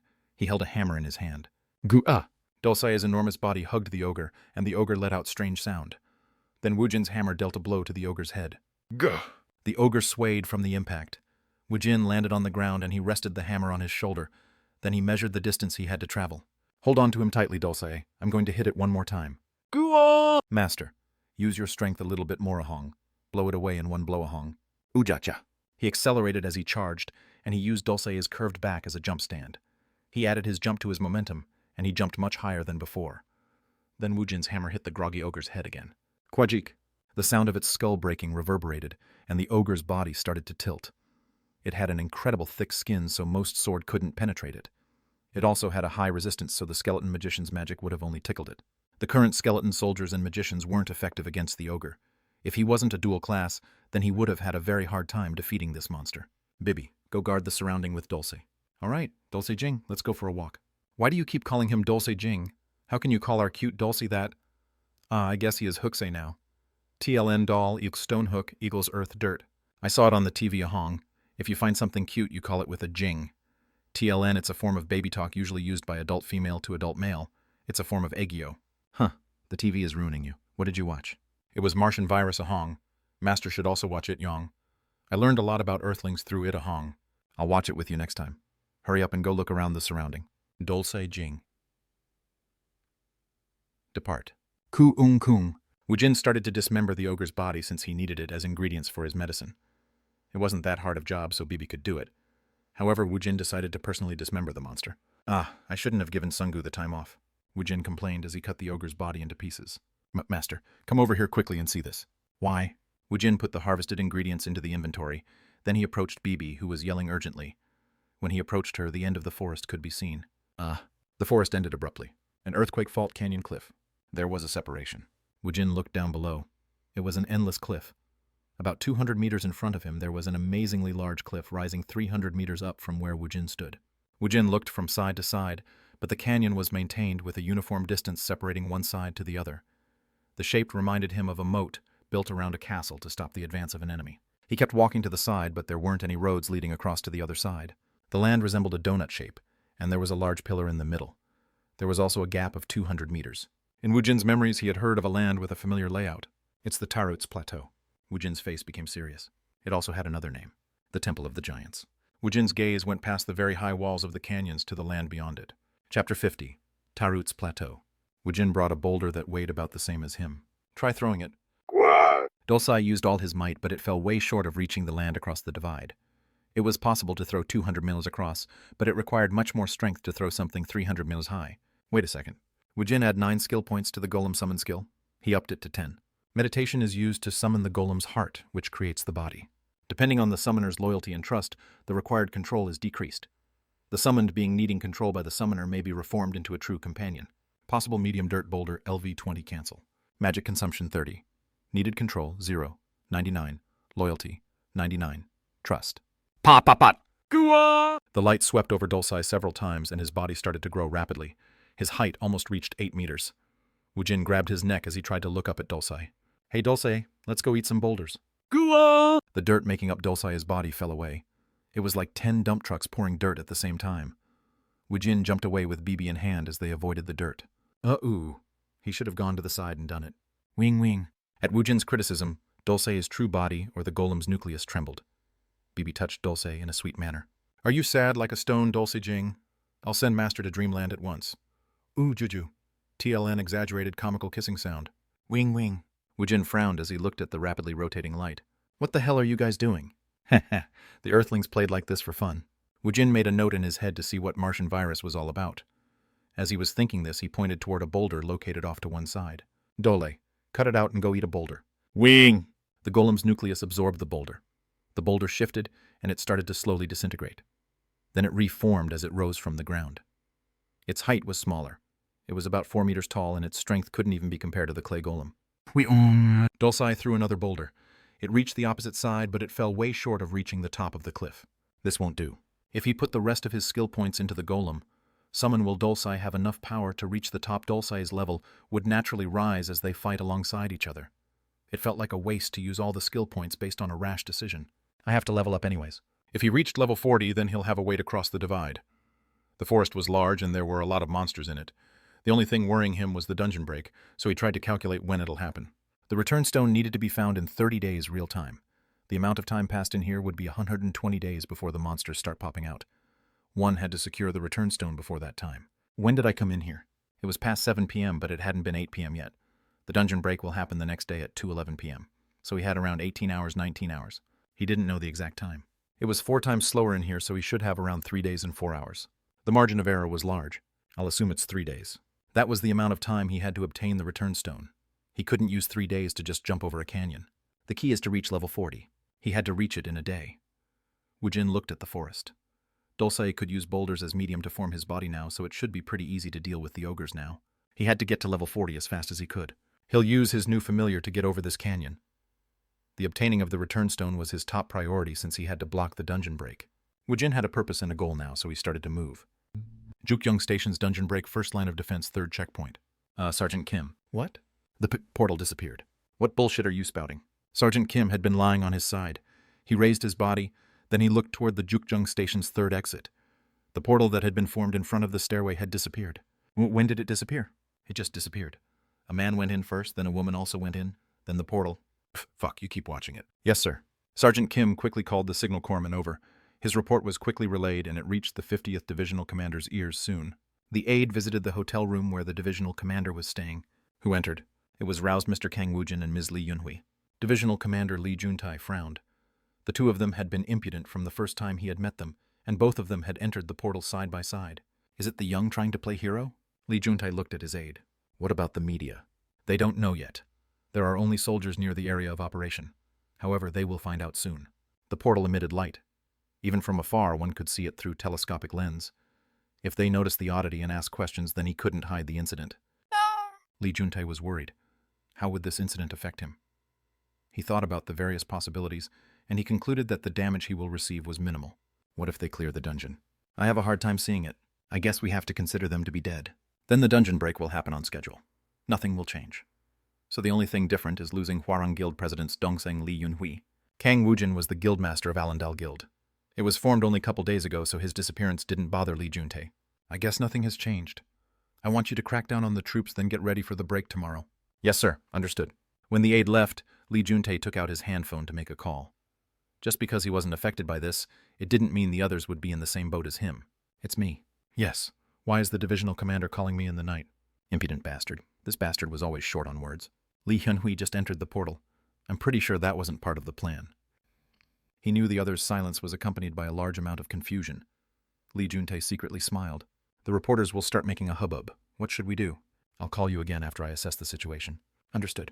Please suppress the media reports. I'll be heading to Daegu immediately. Li Juntae laughed after he ended the call. This bastard was arrogant because he rose to the seat of president at a young age. Li Juntae was amused by the current situation. The guy manipulated the events, and now his Dongzhang's blood was about to be used as a scapegoat. Ready my helicopter. Yes, sir. Li Sungho's cold face was rigid. He picked up his handphone, then he called the Li Yunhui's vice team leader. Yes, President. You maggots, where is your team leader? What team leader tailed after Mr. Kang Woojin? A vein popped out on Li Sungho's forehead. You son of a bitch, I told you to look after her so that bitch Yunhui won't get into trouble. What? He didn't know why he was being yelled at, so the vice team leader answered in a dazed voice. This made Li Sungho yell louder. You son of a bitch. They said Yunhui went into the portal right now. I'm currently heading there. Before I get there, find out what happened. Go right now. Yes, President. Do. Hu-ook. Li Sungho took deep breaths to suppress his anger. His face was red and both his eyes were bloodshot. His anger didn't show any signs of abating. At that moment, his handphone started ringing again. Li Sungho frowned when he read the name that popped up on the screen. Why is this old man so good at hearing things? Li Sungho pressed the answer button. Yes, Chairman. President Li, what's happened? It isn't a big incident. What do you mean it isn't a big incident? Your Dongzhang went in. Is she perhaps trying to clear the dungeon? Are you really going to put me in an awkward situation like this? How can that be? The money I invested isn't small either. Yunhui acted on her own. It doesn't represent the stance of Hwarang. Let's see what happens tomorrow. The dungeon break will happen on schedule. All right. It is regrettable what happened to your Dongzhang. I'm sorry for making you worried. Duke. When the phone call ended, Li Sungho's face became red and it looked as if it would explode. You son of a bitch. Regret. Did he say regret? His Dongzhang was about to die. Yet he only felt regret. Li Sungho was about to throw his phone when the phone rang again. Deary ding dong, deary ding dong. When he saw the number, Li Sungho laughed loudly. I guess he is feeling really impatient. He must have planted many eyes in various places. The information traveled on an LTE level. The official statement to the media wasn't even sent out yet. So how was he able to know and call him so soon? He must have a lot of people in his pocket. Of course these bastards are experts at such dealings. Li Sungho answered the phone. Yes, Congressman Park. Are you trying to play with me? Is Hwarang trying to pull some mischief? We aren't trying to plot any mischief. The dungeon break will happen. After the city is fully demolished, we have to redevelop that place. Do you get what I'm trying to say? Do you realize how much of my money is invested in this? My money. Absolutely. Please don't worry about it. Duke. After the phone call ended, Li Sungho didn't have the strength to be mad. He flopped down onto the floor, and a dejected laughter leaked out of him. Ha! Li Yunhui. He was merely a rank B, so she was the roused that had to represent the Hwarang Guild instead of him. If she is gone, then the current Hwarang will disappear. The Guildmaster Li Sungho of the 3 great guilds of Korea won't exist. That crazy bitch. She should have appropriately managed her anger. Fuck. He had soothed and humored that rude bitch to come this far, yet she inevitably made an accident. Moreover, it was a suicide. Even if you are going to suicide, you shouldn't have done it during this big deal. Li Sungho's cold face hardened. Two. From a distance, Li Sungho heard the rotor of a helicopter, so he stood up from his seat. Li Sungho's chest wasn't filled with sadness. It was filled with anger instead. The fact that he lost a rank aroused affected him more than the fact his Dongzhang had died. The wings that would have allowed him to achieve his ambitions was broken. Hoo-oo. The relationship between the siblings had festered too much for him to feel sorrow for his Dongzhang. I have to pee. Li Yunhui looked between the bones, which was as thick as her arm. She looked around her surrounding, but she couldn't see Woojin anywhere. It had already been a while, so he must have covered a lot of distance by now. That psycho bitch. How can he beat a woman like that, especially a pretty girl like me? Yunhui released her anger towards Woojin, and she broke off one of bone teeth. She was a rank of physical ability roused. Duduk. She didn't have any problems escaping a bone prison of this caliber. Her strength was several times higher than a normal person. Uh-oh, they said that bitch was a magician, so why is he so fast?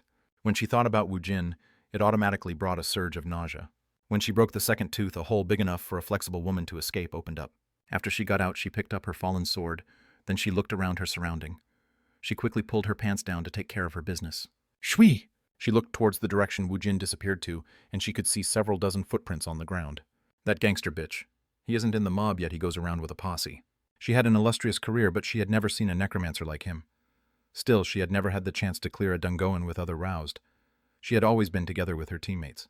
When she pulled up her pants, she tilted her head in puzzlement. Is he really going to clear it himself? When she thought of Woojin's overflowing confidence, she was sure he could do it. Moreover, when she recalled the glare he gave her at the end, her body automatically shook. Whew, fuck! Her pride had been hurt. The humiliation drove her crazy. She had thought she had moved beyond death. However, the extreme fear she had felt, and the desire to live, had corrected that notion. She felt an unbearable humiliation at having such thoughts. If he wants to kill me, then he can try. Of course, she had no plan on dying. It wasn't as if she couldn't clear this dungeon in the first place. She had chosen not to clear it. Her group stayed in the beginning portion of the dungeon, and they hadn't even attempted the dungeon. She had no idea if it was possible to clear this dungeon or not. If they seriously tried to clear this dungeon, they might have still failed. However, Li Yunhui was confident she would have been able to. If it wasn't for her Appa's order, her Vermilion team would have been able to clear this dungeon. I'll be the one getting out of here first. She wasn't confident she could face all the monster, but she was confident she could find the return stone and run away with it. She was a rank of swordswoman. She was the shadow hunter Li Yunhui. Chapter 51, Tarut's Plateau 2. On top of a tall tree, a person was hanging off of it. Warururuk. The forest was burning. The body of flame raged harshly and acrid smoke filled the air. This is the first time I've seen someone crazier than me. Li Yunhui admitted it without much difficulty. He was a crazy bastard. The dungeon break would be happening soon, yet he could leisurely enjoy his hunt inside the dungeon. Moreover, he set the forest on fire. Kang Woojin was a crazy bastard. She was sure of it. I have to hurry up and find it so I could get away. Clearing the dungeon wasn't that hard. At the very least, that was what Li Yunhui had thought. She just had to carry the return stone back to the barrier, then she could exit the dungeon after opening the barrier. There is the matter of the final boss, but Li Yunhui was confident in herself. She wasn't confident that she would be able to face the monsters. She was confident she could steal and run away with the return stone in secret. She was confident in her skill to move covertly. This was why she was called the Shadow Hunter. She traveled away from the fire, then she approached the center of the forest. Li Yunhui looked at the faraway canyon as she guessed her location. It should be around here. When the Jukjung Station's third exit was reset, and it was measured to be a 6-star dungeon, the first team to attempt this dungeon was none other than Hwarang's Vermilion team. It was the team led by her. Then on the second try, she was also in the group collaborating with the KH Guild. They investigated the dungeon, and they assessed whether clearing the dungeon was profitable or not. They decided not to clear it. It was decided the economic value of a dungeon break was higher than clearing this 6-star dungeon. However, she didn't care about the money or economic factors. Moreover, this mission hadn't sat right with her. This might be better for me anyways.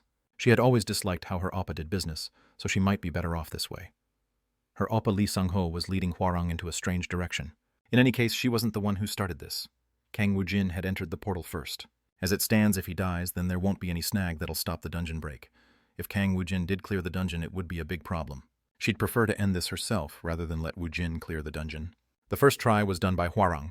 The second try was done by a combined force of Hwarang and KH. The third try was attempted by Japan's Hennessy Guild.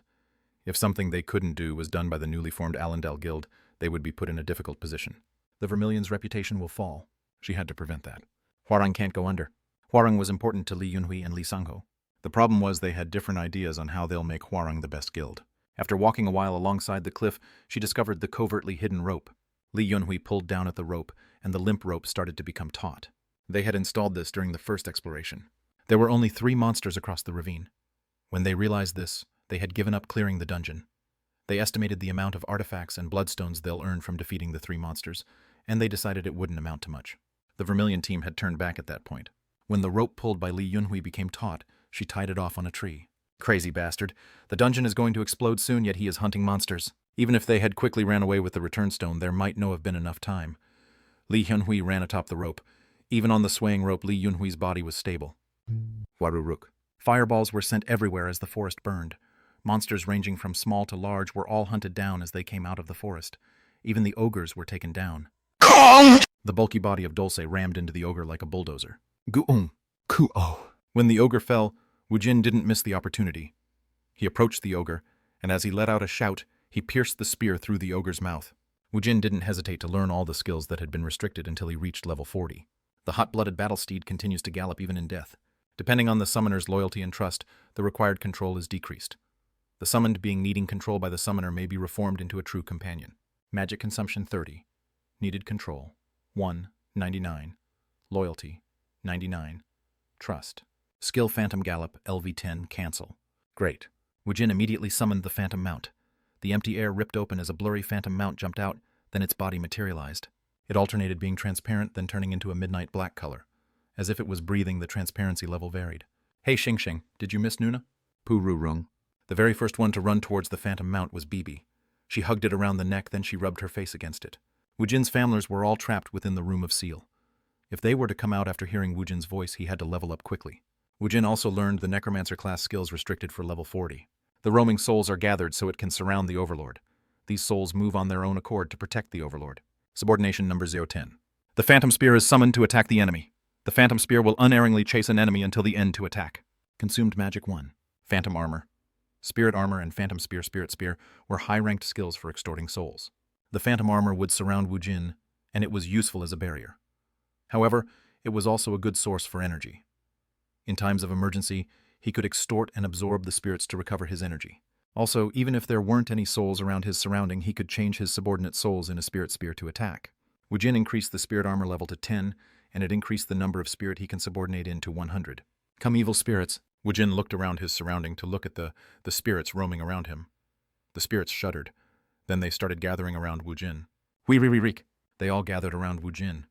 After being subordinated, they revolved around Woojin like satellites. Woojin learned the level 40 warrior class skills. The warrior's weapon could now change its staff form into a spear, a hammer, and a great sword. He learned how to use a great sword, and he also learned a powerful single strike move called Decisive Strike. All right, let's go. Come here, Dulce. Kururung.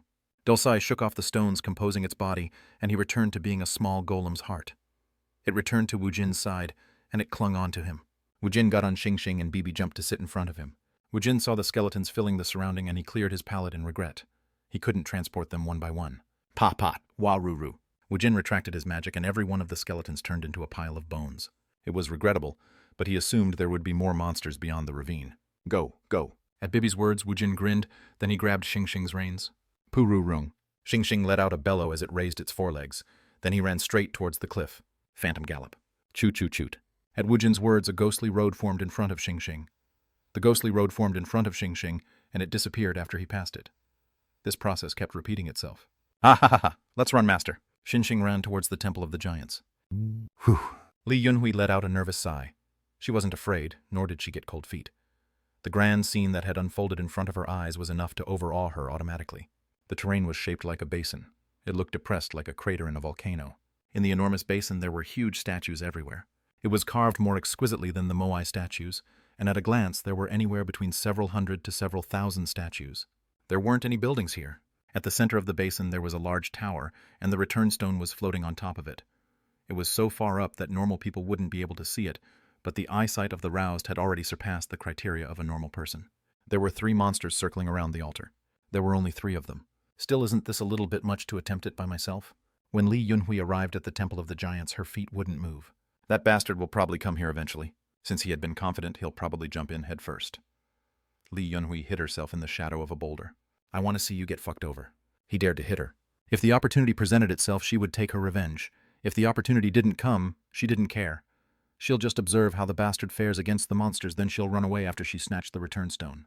As she hid in the shadow, Li Yunhui's body assimilated into the surrounding, and she disappeared without a trace. It was 1 in the afternoon. Huarong's guildmaster Li Sangho was at a press conference. In your view, what's the chance Ms. Li Yunhui and Mr. Kang Woojin will survive entering the dungeon? It is slim to none. There is about 1 hour left until the dungeon break. From what I know, Li Yunhui is your biological sister. How are you feeling right now? Li Sangho glared at the reporter who asked the question. What kind of question is that? A family member was about to die in front of his eyes, yet he was given such a question. This why they are called trash reporters. Of course, Li Sangho felt anger and relief more than he felt any sadness. There was only 1 hour left. It basically meant both of them had failed. The dungeon break will happen as scheduled. Unlike how he felt inside, Li Sangho spoke with sadness showing on his face. I'm done answering questions. It looked as if his red eyes were forcefully holding back his tears. His face looked like it was filled with deep sadness and anger. He got up from his seat as he dabbed at the tears welling in his eyes. "Please wait," Hwarung's president. The reporters all got up, but the Hwarung Guild members acted as bodyguards while the president exited. After exiting the press conference room, Lee Sung-ho turned to the guild member to ask a question. His anguished face, which had been soaked in sadness, had already cooled into a cold mask. "How's the dungeon?" "It's still the same." "Whew, how fortunate." Let's go to the command center." From early morning yesterday until now, Lee Sung-ho had been under an incredible amount of stress. He waited to see if maybe Lee Yunhui or Kang Woojin would come out after clearing the dungeon. Lee Sung-ho and the guild members got into their cars. They passed the third line and they head towards the first line on an empty road. There were soldiers in front of the commander center and a group of people were making a fuss outside. When he saw them, Lee Sung-ho's face hardened. "What? Why are civilians here?" "I'll be back after I find out what's going on." "It's all right. Let's head there together." When he approached the group, Lee Sung-ho saw 5 people arguing in front of the soldiers. "Did I say we want to go in there?" "He is Allendal's guildmaster. I just want a detailed explanation on what happened. It is as the report sent out to media described." Jung Minchun spoke respectfully towards the soldiers, but the soldiers kept repeating the same words. Jung Minchun, Hong Sungu, Kim Haeman, Woo Sung-hoon, and even Dojiwan was there with obstinate expressions frozen on their faces. "Even if you speak more words here, it is futile. It is 13 hours 6 minutes right now. In exactly 5 minutes, we have to forcefully remove anyone still left around here. 1 hour before the dungeon break, any personnel that weren't combat personnel were all evacuated. Usually the army was put in a bind when civilians entered the area of operation. However, they had officially requested the help of Allendal on this operation. Guildmaster Kang Woojin had come here at their request. The members of Allendal had immediately rushed over here when they heard about the incident. They were barely able to argue their way across the second and third line.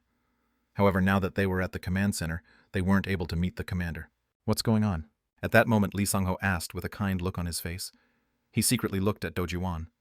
Even in such a chaotic situation, her appearance was outstanding enough to momentarily steal his gaze. "We are guild members of Allendal. We heard our president entered the dungeon." I know about you guys, Allendal." Lee Sung-ho's face turned cold. That son of a bitch messed up his plan. Lee Sung-ho was also going to lose Lee Yunhui because of him. "The dungeon break will happen in 1 hour. Any responsibility or compensation from the damage will be discussed after we repel back the dungeon break." "What? Didn't my Dongzheng Lee Yunhui become collateral damage because of your president's action? Didn't that kind girl sacrifice herself in order to save your president?" Jung Minchun was taken aback, but Hong Sung-gu yelled out in anger. "Why would it be a sacrifice? Our Hyung-nim will come out soon after he breaks open the barrier." Lee Sung-ho's oily eyes glared at Hong Sung-gu. This green rookie dared to. Even after receiving Sung-ho's murderous glare, Sung-gu didn't back down, and he glared back. How ridiculous. "There is no chance Kang Woojin will clear the dungeon, so all of you should go back. In the meantime, I'll be sending my guild's lawyers against you." Their faces turned dark at Lee Sung-ho's angry scolding. It was at that moment. The soldiers across the first line started making a ruckus. What's going on?" "I'll go find out." The guild member quickly moved towards the command center when Lee Sung-ho angrily yelled at him. Then the guild member returned with a pale face. The barrier was lifted. Lee Sung-ho's face hardened and Sung-gu yelled out, "That's our Hyung-nim." Lee Sung-ho glared at Sung-gu as he asked his guild member, "Who is it? Who came out?" "That is..." The guild member haltingly gave his answer. Dojiwan was standing on one side with a nervous heart, and tears started flowing down from Dojiwan's eyes. Chapter 52, Tarut's Plateau 3. "Is this the Temple of the Giants?" At Woojin's words, Bibi's mouth dropped open as she took in the sight in front of her eyes. "Ooh, Wang. I would believe it if someone told me this was a tomb." "Chet, maybe." Woojin swallowed dryly as he looked at the statues ranging from several hundred to several thousand in number. "Let's go there first." Woojin returned Xing, then he walked with Bibi. Dolsai, the twitching ball of light, sat on top of Bibi's head. Could these be used to make a golem? The best way to find an answer to a question was to just do it. Woojin pointed with his finger. Dolsai flew towards a statue, then he absorbed himself into it. The statue shifted and the body started to move. "Oh, it's working." "Nope." Dolsai was flung out of the statue. Woojin frowned when he saw this. "Wing!" A dejected Dolsai was hugged by Bibi. The statue was already being controlled by something else, so Dolsai couldn't use the statue as its own body. "Just go eat some dirt." "Wing!" Dolsai absorbed into the ground, and he raised his body as a cloud of dust swirled around him. When Dolsai used the earth, his power was weaker than when his body was made out of stone, but the size of his body was twice as large. This is going to be a bit annoying. Go! One by one, the giant golems started to wake up. It wasn't as if all the golems had woken up. Only the nearest golems to him started waking up. It seemed this was a trap that will automatically activate when one gets within a certain range of the golems. So only 5 awoke. 5 golems awoke when they sensed Woojin's intrusion. There weren't any corpses or spirits around, so most of his necromancer class skills were useless. However, he didn't care. Is it time to increase my warrior class skills? Woojin summoned his warrior's weapon, then he changed its appearance to a hammer. He was quite used to the heavy weight of the weapon now. Woojin raised his hammer, then he charged the golems. Li Yunhui was surprised. She had hidden her body inside a shadow. They were golems. She had made the right choice in turning back. Would she and her teammates be able to fight such a large number of golems? Maybe if they went in a straight line towards the altar while defeating the nearby golems, then maybe it would have been possible. However, what if she had? She had seized the return stone, and the worst possible situation had happened. What would her team have done if all the golems attacked them at once?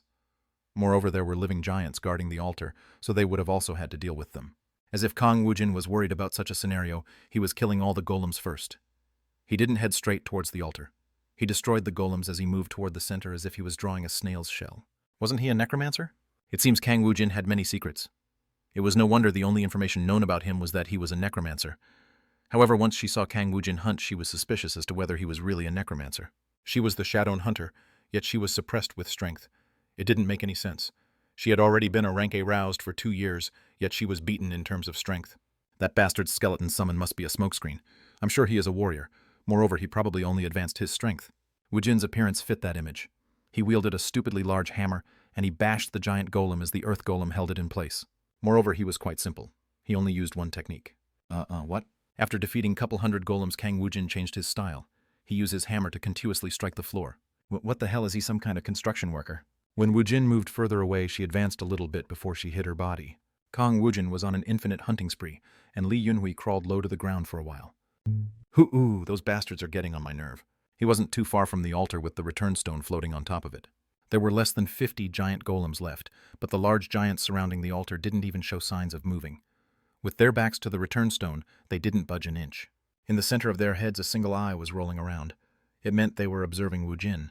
Woojin didn't worry about the one-eyed freaks as he took care of the giant golems. It felt like he had spent over a whole day fighting the golems. Currently, the return stone was letting out a bright gene light as if it was about to explode. It probably meant it was almost time for the dungeon break. His warrior class skill level had increased drastically. His repetitive movements slightly increased multiple stats, and it was the result of the arduous time he had spent. Moreover, he had already reached level 49. He had defeated every single golem. Too bad. If Master could have defeated one more golem, then you would have reached level 50. Then you could have played with your dolls. I'll just have to defeat them. Woojin headed towards the Cyclops, who hadn't even moved an inch away from the altar. Ku-ong. Behind Woojin, Dulcai formed his body by aggregating the pieces of stone from the giant golems. As always, Bibi was riding on top of Dulcai's head. Come down, Bibi. It's going to be dangerous. Understood. Cyclops were dangerous. They were also one branch of a race descended from the giant race. However, one would be in trouble if one assumed they were comparable to the ogres. Ogres had inherited the ferocious wild nature of the giant race, but the Cyclops had a larger body. Moreover, they had inherited the wisdom of the giant race, who once built a glorious civilization. I know you. Woojin stopped in front of the Cyclops. You know me? Yes, the charging titan of destruction. The Cyclops' gaze rested on the golem Dulce, then it looked at the small Bibi next to him. Witch of hallucination. The Cyclops' massive eye headed towards Woojin. Woojin was laughing. I also know about your dark nights. I guess I'm a bit famous. The Cyclops shifted when the hard Woojin's silly joke. How could I not know you, Necromancer of Massacre? The Cyclops moved both its hands. Terror of the living. A golden mace was summoned on top of the Cyclops' hand. King of the dead. The other Cyclops on the side also summoned their maces. They took one step towards Woojin as they watched him. Alendal's Monarch. The 3 Cyclops raised their maces and they took one more step. Immortal. Kung. The Cyclops' maces fell towards Woojin, but Dulce was faster than them as he ran in. Kung. Dulce stretched his body to block the attack of the Cyclops. Various parts of Dulce's body broke off and stone dusts flew everywhere. Woojin retreated slightly, then a smile formed at the corner of Woojin's mouth. Did Tronet also send you guys? You won't be able to block Tronet's main army. Bullshit. The moment you decided to run away, your defeat was determined. Woojin frowned in anger. He hadn't run away. Do you want to die? Your anger is the evidence of your defeat. Woojin transformed his warrior's weapon into a spear. Stop spouting bullshit. Woojin's body shot forward like a missile towards the Cyclops' eye. Pu-oo-ook. The spear stabbed into the Cyclops' eye, but the Cyclop didn't try to avoid Woojin's strike. He instead grabbed Woojin out of the air. Woojin was caught in the Cyclops' hand, but he swirled around in place to escape the Cyclops' grasp. Ku-ung-kwang. Woojin dodged the Cyclops' indiscriminate blows and he continued to attack. Each mace strike was deadly, and Woojin felt like he would rather face 100 ogres. It was quite difficult to face off against 3 Cyclops. This is driving me nuts. He was having a difficult time avoiding each attack, and his occasional attack wasn't stacking any damage on them. It was quite useless.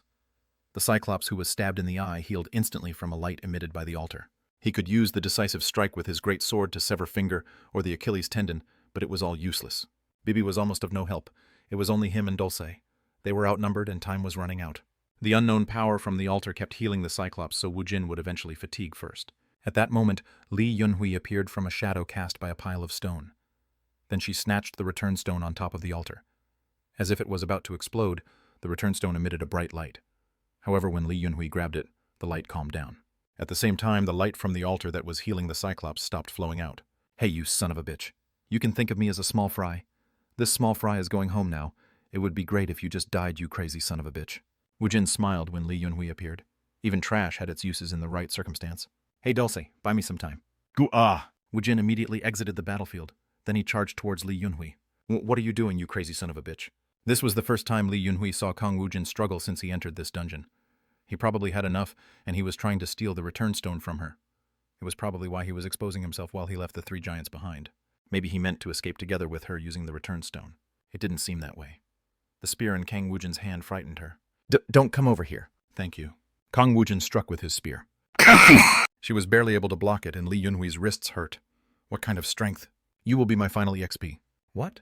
Woojin aimed the spear toward Li Yunhui's heart. A rank roused Li Yunhui.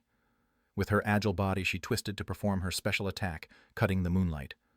Woojin didn't even try to avoid the attack. He charged in faster and he struck with his spear. Crazy son of a bitch. Her eyes were filled with shock.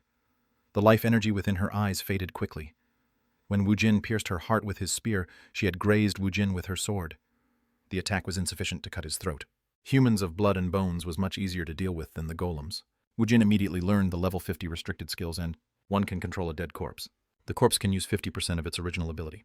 It can only carry out simple directions. Magic consumption 1. The corpses within the caster's 10-meter radius or the corpse in control can be detonated. The power is increased as more magic is consumed. Woojin's magic caused Li Yunhui's corpse to suddenly stand up, and only the white of her eyes could be seen. Li Yunhui's corpse ran madly towards the golem. As Woojin ran, he increased his main skill Corpse Explosion to level 10. Li Yunhui's body jumped, and the body attached itself to a Cyclops' head. A large amount of magic exited Woojin, and the corpse exploded. The explosion blew the Cyclops' head right off. Then the fallen Cyclops got up, and the corpse hugged the other Cyclops. It was only 2 attacks, but he had used up all of his magic. The last remaining Cyclops tried to retreat, but Dulce grabbed him. In a flash, Woojin had approached the Cyclops, and he was laughing. "You said I ran away? If you guys are confident, then tell everyone to attack me." Woojin pierced the Cyclops' eye with his spears. "Master, you aren't going to play with your doll Ahong." When he looked at Bibi's bright smile, it really drove home the fact that she was a demon. Woojin suddenly laughed. "I'm no different from her." Woojin wiped the blood flowing down his face. He used soul extortion to heal his wound. "Soup! I think I'll have to apply some salve." Yunhui's attack had made a deep cut. He applied the regeneration salve on his throbbing wound. The scar will be completely gone after a night's rest. Woojin picked up the return stone from the floor, then he quickly gathered the artifacts. Chapter 53. Topic. Jokshin Station's third exit. "Doesn't this mean it's safe if the barrier is gone? We received an official request to come help here. The Allendale Guild members have the right to pass through. Please let us in." But Young Michan pushed past the flustered soldier, and he walked forward by force. Sungu and Hyman used this opportunity to jump after Minchan, and Wu Sun-hoon also followed after them. "Get out of my way!" Lee Sang-ho ordered the soldiers in anger, and they unconsciously stepped back. Jiwan also used this opportunity to head past the first line. Tears were streaming down Jiwan's face. Her eyes picked up Woojin figure. Blood was staining various parts of his body. Moreover, there was a deep sword wound on his face. Jiwan ran forward as tears fell down her face. "President." Kang Woojin blinked his eyes when he saw Jung Minchan, Hong Sungu, Kim Haemin, and Wu Sung-hoon run towards him. When did you guys get here?" "We came here as soon as we saw the news." Is that so? I dropped my handphone somewhere around here. Help me look for it." Currently the whole nation was in a state of unrest because of President Yet. Before the slack-jawed group could respond, Jiwan ran forward to hug Woojin. Woojin was pushed back a step when she jumped into him. "Hoo-hook, Woojin!" "Jiwan. I worried so much about you." Jiwan looked up at him with face covered in tears, and she had a runny nose. Woojin grinned. The medicine absorbed well into her. "You've gotten pretty hoo-ook." She was shedding tears uncontrollably. Yes, she became prettier. Jiwan thankful. She was so thankful that she couldn't hold herself back. She had been shocked when he entered the 6-star dungeon. Her heart became nervous when she thought about what could go wrong. She would be able to thank him, and she wouldn't be able to give him an answer. "What happened to your face, Hoo-hook? You idiot. Why did you get hurt like this?" Jiwan caressed Woojin's face. If she touched it like that, the medicine will come off. It was going to disappear tomorrow. Hook. What are you going to do being hurt like this? Jiwan cried in sorrow. She had regained her face. However, Woojin's face. No, it didn't matter to her. Even if Woojin became a monster, she wouldn't care. She was just thankful he came back alive. When she received the ring as present, Jiwan had chosen her answer. She was infinitely lacking compared to Woojin, but if he was okay with her... Jiwan grabbed Woojin around the neck, then she stole his lips. Whoop. Woojin's eyes turned round from surprise. Why was she acting this way? What? Hook. This is my answer. He had never asked her a question.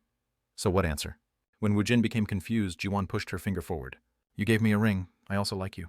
Woojin didn't know what was going on, so he started to look around his surrounding. He caught sight of Woo Sung-hoon standing next to Jung Min-chan with both his thumbs in the air. It was that bastard. It was that bastard again. Huik, President is so cool. He said it in a low voice, but everyone could hear him.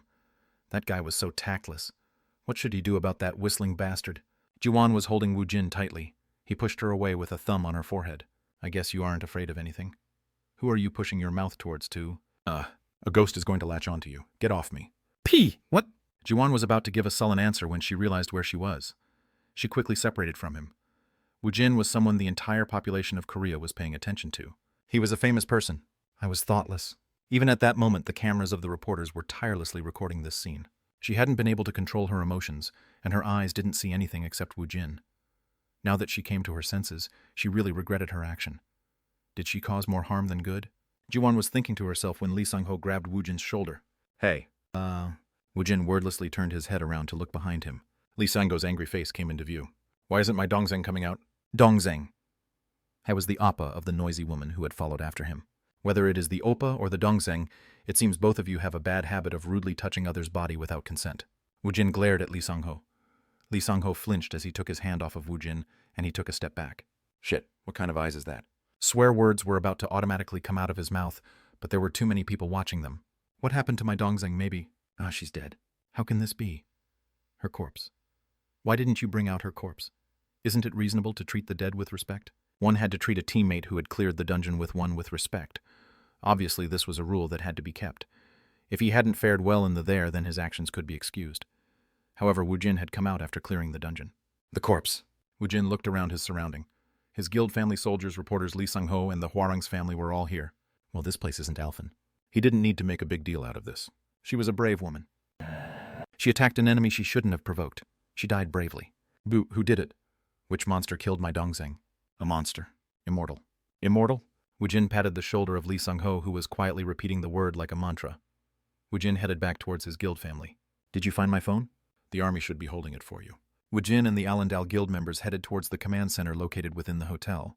Lee Sang-ho's clenched fists shook. Please calm down. There are a lot of people watching us. Gather the reporters. What? Motherfucker. Do you think I'll stay put sucking my thumb? The dungeon break didn't happen. Lee Yunhui was dead. Worst. This was the worst of the worst-case scenario. Lee Sang-ho calculated inside his head, his gaze headed towards the disappearing Woojin. That Now that he thought about it, ever since that bastard appeared, it felt like Woojin was always blocking his path. He stole a 5-star dungeon not too long ago, and now he stole the 6-star dungeon. Lee Sang-ho was barely able to hold back his anger. He got in the car to avoid the eyes of other people. Diri-diri-ding-dong, diri-diri-ding-dong. Lee Sang-ho saw the name that accompanied the ringtone, and his stress level shot up a notch. He had to pick up the call from this number. Oh, fuck. Accompanying a cuss words, he pressed the answer button on his handphone. Yes, Chairman. Yes. Yes, I will take those steps. Yes, I'll minimize the damage as much. After a while, Lee Sang-ho ended his phone call, and he tried to calm his insides, which was seething with anger. That fucker Kang Woojin. The crazy roused had come out of nowhere. Rank A. That rank might be a joke now. The media was already labeling him as a rank AA roused. Yunhui probably helped him. However, 2 people had cleared a 6-star dungeon. He probably thinks he made it out well by himself. Lee Sang-ho chewed on his lips. Even if Woojin was some outstanding high-ranked roused, he didn't care. The society was organic and everything was intricately intertwined. Kim Gang-chul was the #1 ranked roused in Korea, but Lee Sang-ho wasn't afraid of him. Kim Gang-chul was powerless. If one insisted on being principled when everyone was bending the rules, then it was the end of that person. On the other hand, Lee Sang-ho was influential. Hwarang was one of the 3 great guilds of Korea. He had personal connections with politicians and people from the financial world. His dongzeng Yunhui hadn't liked it, but Hwarang was able to grow so large because he learned how to get on in the world. Moreover, the connections with these people had a large role in the growth. He hadn't been wrong. I can't stand it when someone steals something from me. Woojin dared to get in the way of his ambition. Lee Sang-ho's eyes narrowed. Life is a battlefield. Jot mana. TLN. He quoted a 2009 Korean meme. He'll teach Woojin a stern lesson. I just cleared one dungeon, so why do I have to do an interview? Then I'll decline the interview. I'll send out a press release to the media with the information you have given me. You do that. What are you going to do about finding the artifacts? I guess I'll return home after I find them all. I'll make it so that you will be able to use this hotel for a month. Director Hong and Heyman will stay to help. I guess one porter and an errand boy is enough. Sunggu and Heyman puffed out their cheeks. Oh yeah, what did my mother say? Woojin had been secretly worried about his mother. Every time he went into the dungeon, he was always put on TV. Well, please listen to my words without being too shocked, President. What happened? It was news about his family, so Woojin was nervous. At Woojin's query, Jung Minchin spoke with a straight face. She doesn't know about it yet. What? I contacted her and she hasn't watched the TV yet, so she doesn't know about this. Woojin's forehead furrowed. He guessed it would be better than her finding out and being worried about him. Still, somehow it gave him an odd feeling. She said she couldn't reach President by phone. I took the liberty to tell her that you had left your handphone in your office and you were away on a business trip. Are you okay with that? Haha, of course. So I'm guessing this incident hasn't come up continuously on the news. After the breaking news came out, the news channels have been showing this location on a live feed. This is the first time a two-man team attempted a 6-star dungeon, so even the foreign presses are treating this incident as newsworthy. It still felt odd. What was my mother doing? The moving date was approaching, so she was going around shopping for furniture. His mother must be really excited. She didn't have any time to watch TV. Maybe this was for the best. He didn't want his family to worry about useless things. If I head back after picking up all the artifacts, then wouldn't it be past the moving date? Mr. Sunghoon and I will take care of it. President should just focus on clearing the dungeon. Okay, No. This is naturally the job of the support division. Then we'll leave you to it. Jung Minchin got up. Kim Hyman and Woo Sung-hoon also got up. Please carry on with your conversation. Kim Hyman was pushing in his chair when he grabbed Hong Sung-gu's arm. He was sitting there, being tactless. Director Hong, we still haven't finished the conversation from earlier. Yes. What conversation? Kim Hyman's eyes kept moving, trying to give Sung-gu a hint. However, Sung-gu obliviously looked back at him while he drank his cafe mocha.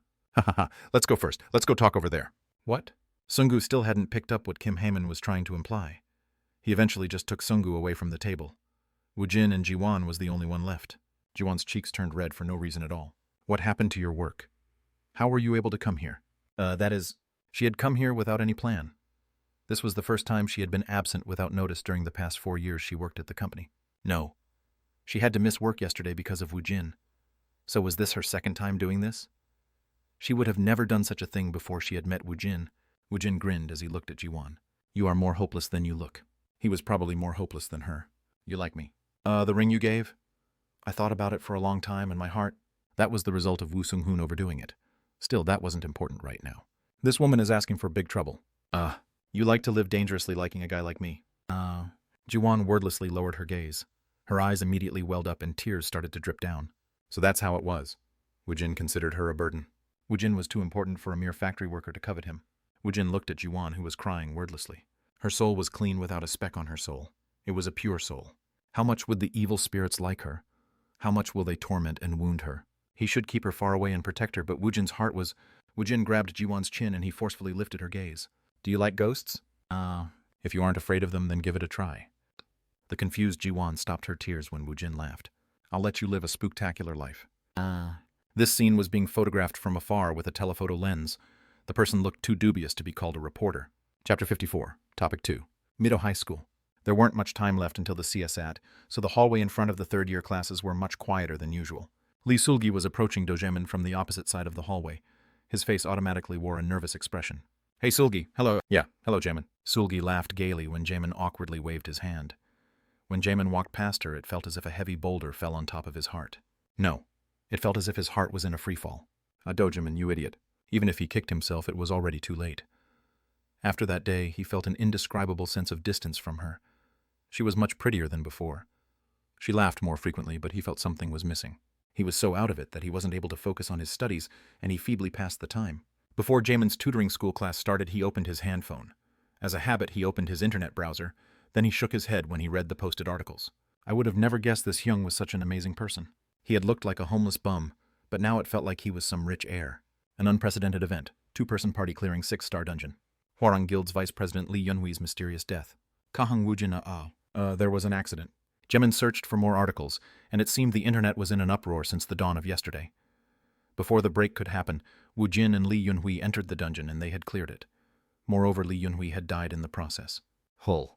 It was big news that the two of them cleared the 6-star dungeon to stop the break, but the more shocking news was the death of the famous roused Lee Yunhui, Kang Woojin's woman interest. You what?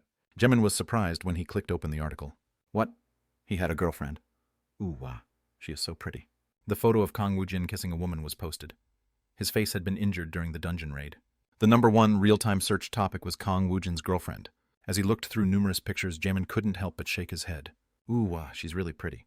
She looked very familiar, but amongst all the women he had seen before, she was the most beautiful woman he had seen.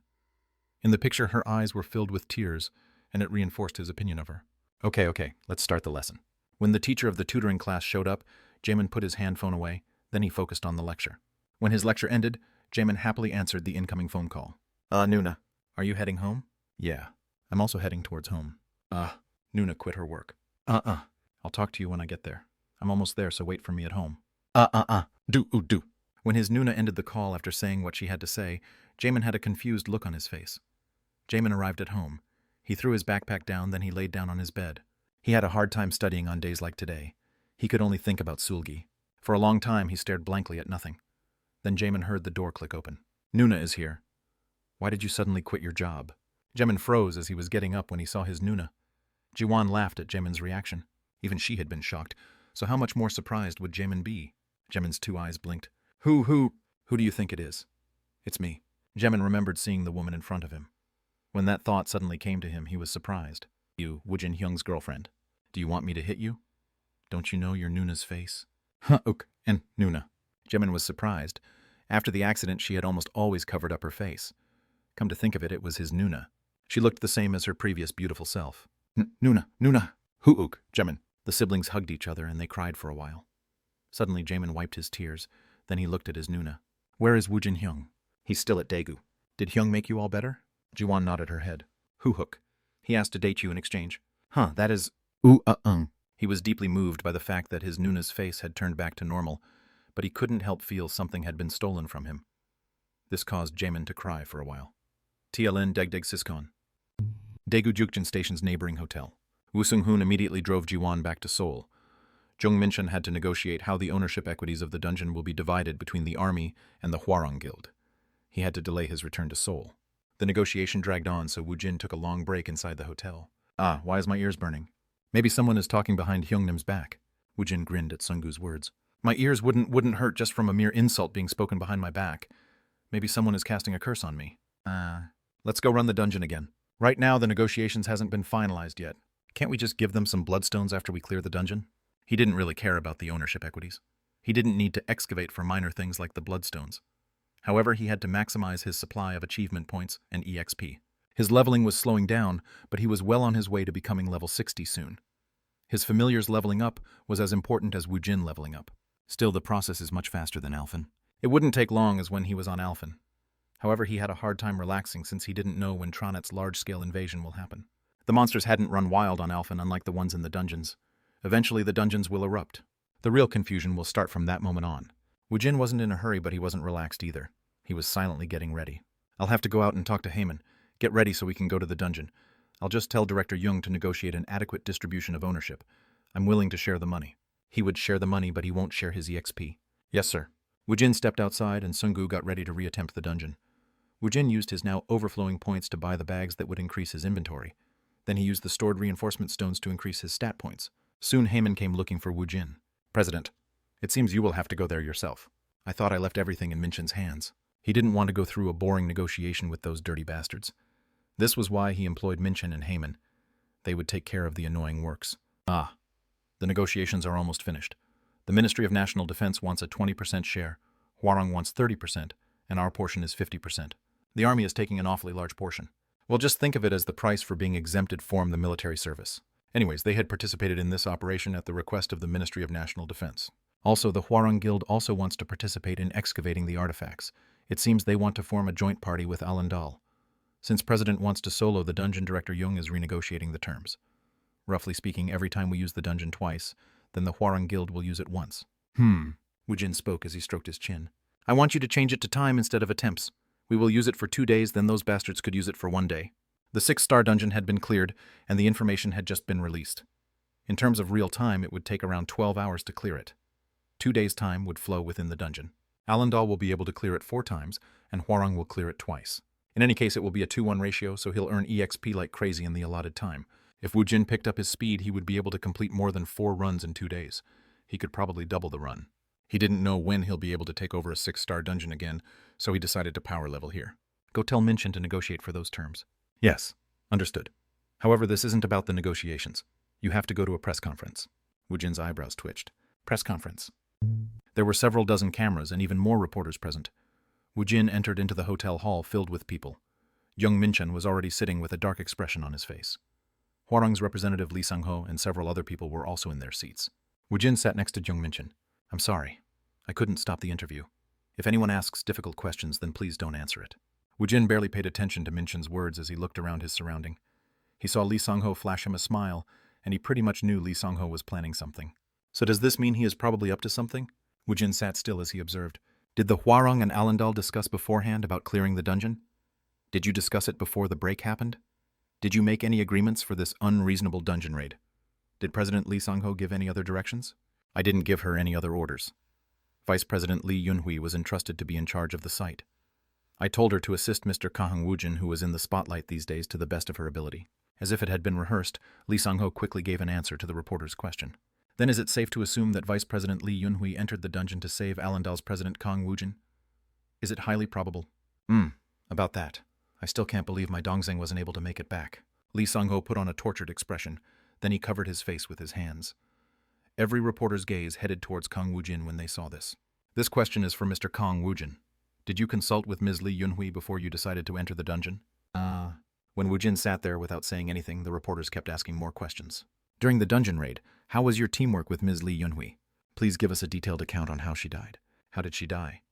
Was immortal? The final monster? Did Mr. Kang Woojin make every effort to save her? Woojin kept silent as they continuously asked him questions. The one who answered was Young Minchin. You all are asking too much questions. It has only been several hours since our president finished clearing the dungeon. At Young Minchin's answer, one reporter immediately gave a rebuttal. I just found this out a moment ago. Didn't he request to go into the dungeon again? That's right.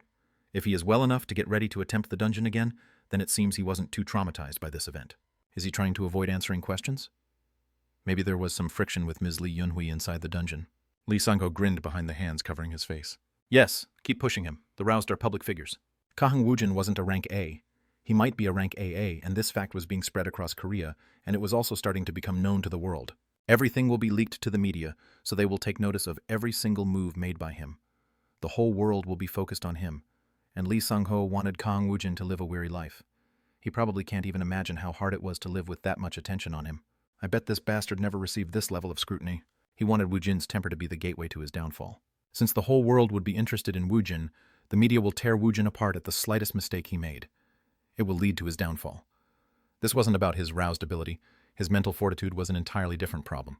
Mr. Kang Woojin, the people of this nation has the right to know. Please end your silence and answer the questions. At Woojin's silence, Jung Minchen's face hardened. The atmosphere was being steered towards a weird place as if they were in some hearing. If he had known the press conference would turn out like this, he would have done everything to prevent it. Lee Sang-ho had gained the upper hand in the negotiations, and he had to concede to the request of having a press conference. He had guessed Lee Sang-ho was angry from losing his Dongzeng, but of course his president wasn't at fault.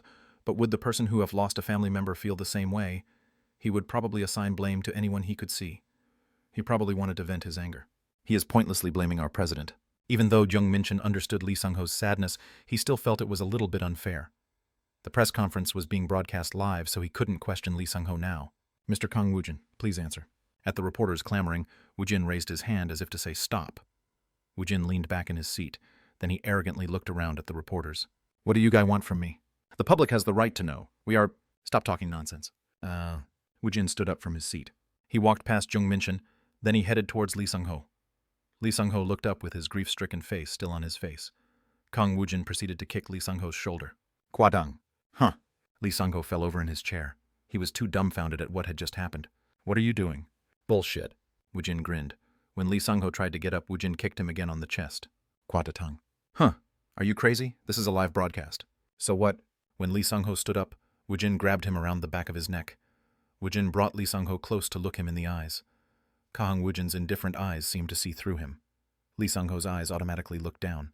If you want to spread bullshit, then you do it yourself. Don't be a little bitch working from behind. Hoo-hoo, you are making a mistake. This is being broadcasted live to the entire country. Lee Sang-ho laughed even though the back of his neck was being held.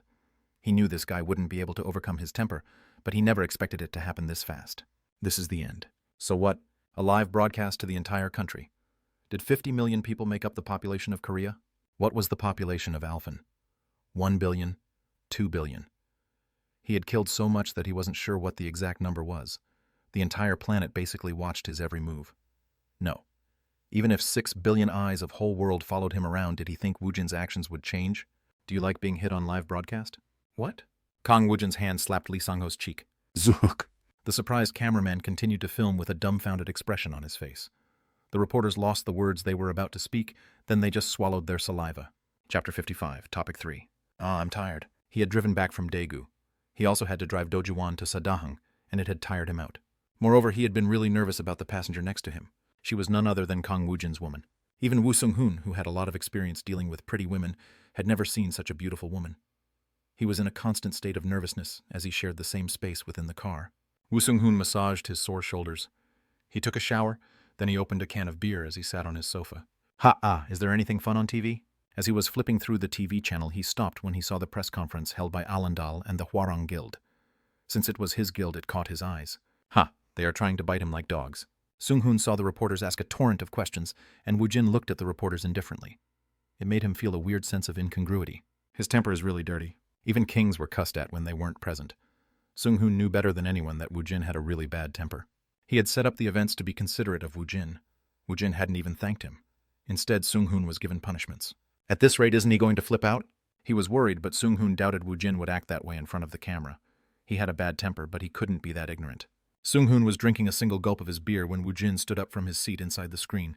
He became nervous in spite of himself. He's going to make an accident. He's like a crazy wild horse. When he saw Woojin's expression, he knew Woojin was in a really bad mood. Sung-hoon was an experienced salesman with 8 years of experience, so he was quick to pick up such tells.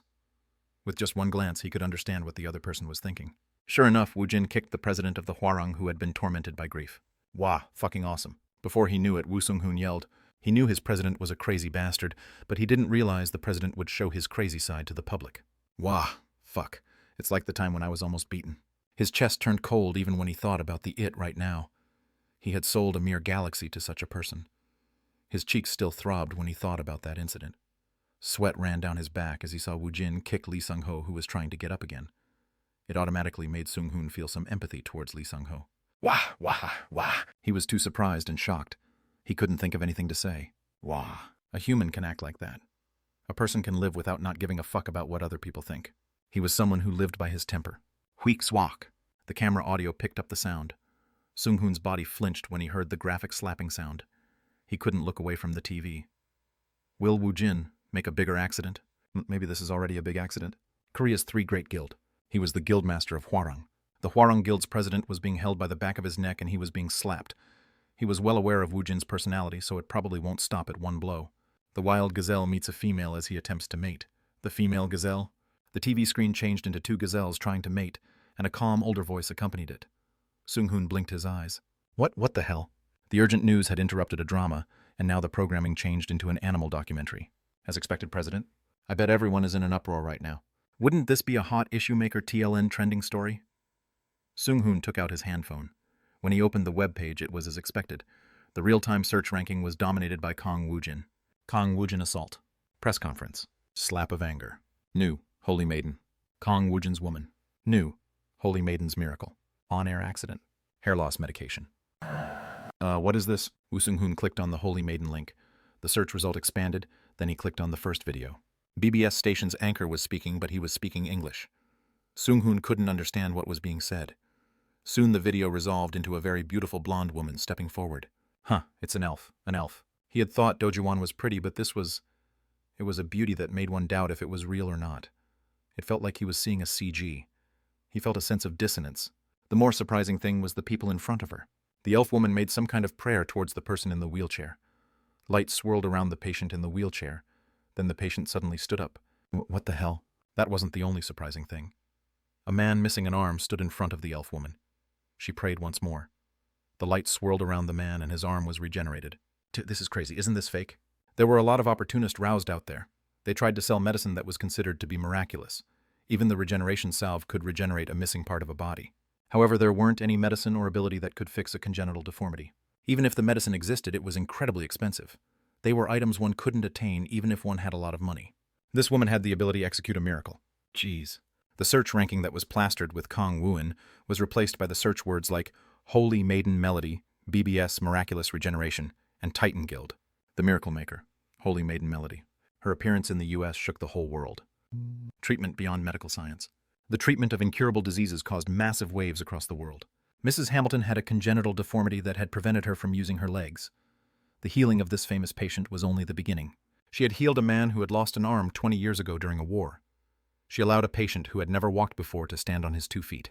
The miracles were surprising, and a big crowd gathered at the Titan Guild to wish for a miracle. There were numerous people from various nationality and class gathered there. However, they all weren't able to experience the miracle. It was only for those who believed. It was for those who wanted to become the servants of Arya. While the Holy Maiden Melody from the Church of Arya displayed her miracles, she revealed the existence of the goddess Arya to Earth. As the number of believers increased, voluntary offerings started to be given. It's pointless to stop her now. The Titan Guild Master Deacon searched for Melody so he could meet her. An entire floor of the Titan Guild's headquarters was assigned to Melody and her followers. President, are you really going to agree to her request? Look over there. Ath. His secretary's words. Deacon pointed towards all the people worshipping the goddess Arya. Many people had converted to the Church of Arya. The first step to receiving the Holy Maiden's miracle was to convert. She was only able to exhibit her powers to those who believed in her goddess. She already has followers. It doesn't matter if we like it or not. Our guild has to agree to the request if we want to continue our relationship. The secretary agreed with Deacon's resigned words, so he shut his mouth. We need her precognition ability. He was right. Her foresight allowed the Titan to possess 5 5-star dungeons and 2 6-star dungeons in just 1 week. Moreover, she had requested only one thing, Arya's Holy Knight Order. Isn't there already a lot of volunteers? That is why I am worried, Master. He understood why the secretary was worried. Within the Titan Guild, there was a significant number of roused who had joined in worshipping the goddess Arya.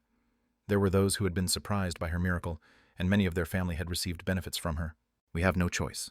Since we can't stop it, we have to make the best use of her. Deacon spoke in a sour manner. He felt bitter inside since it felt like his leadership role had been passed on to her.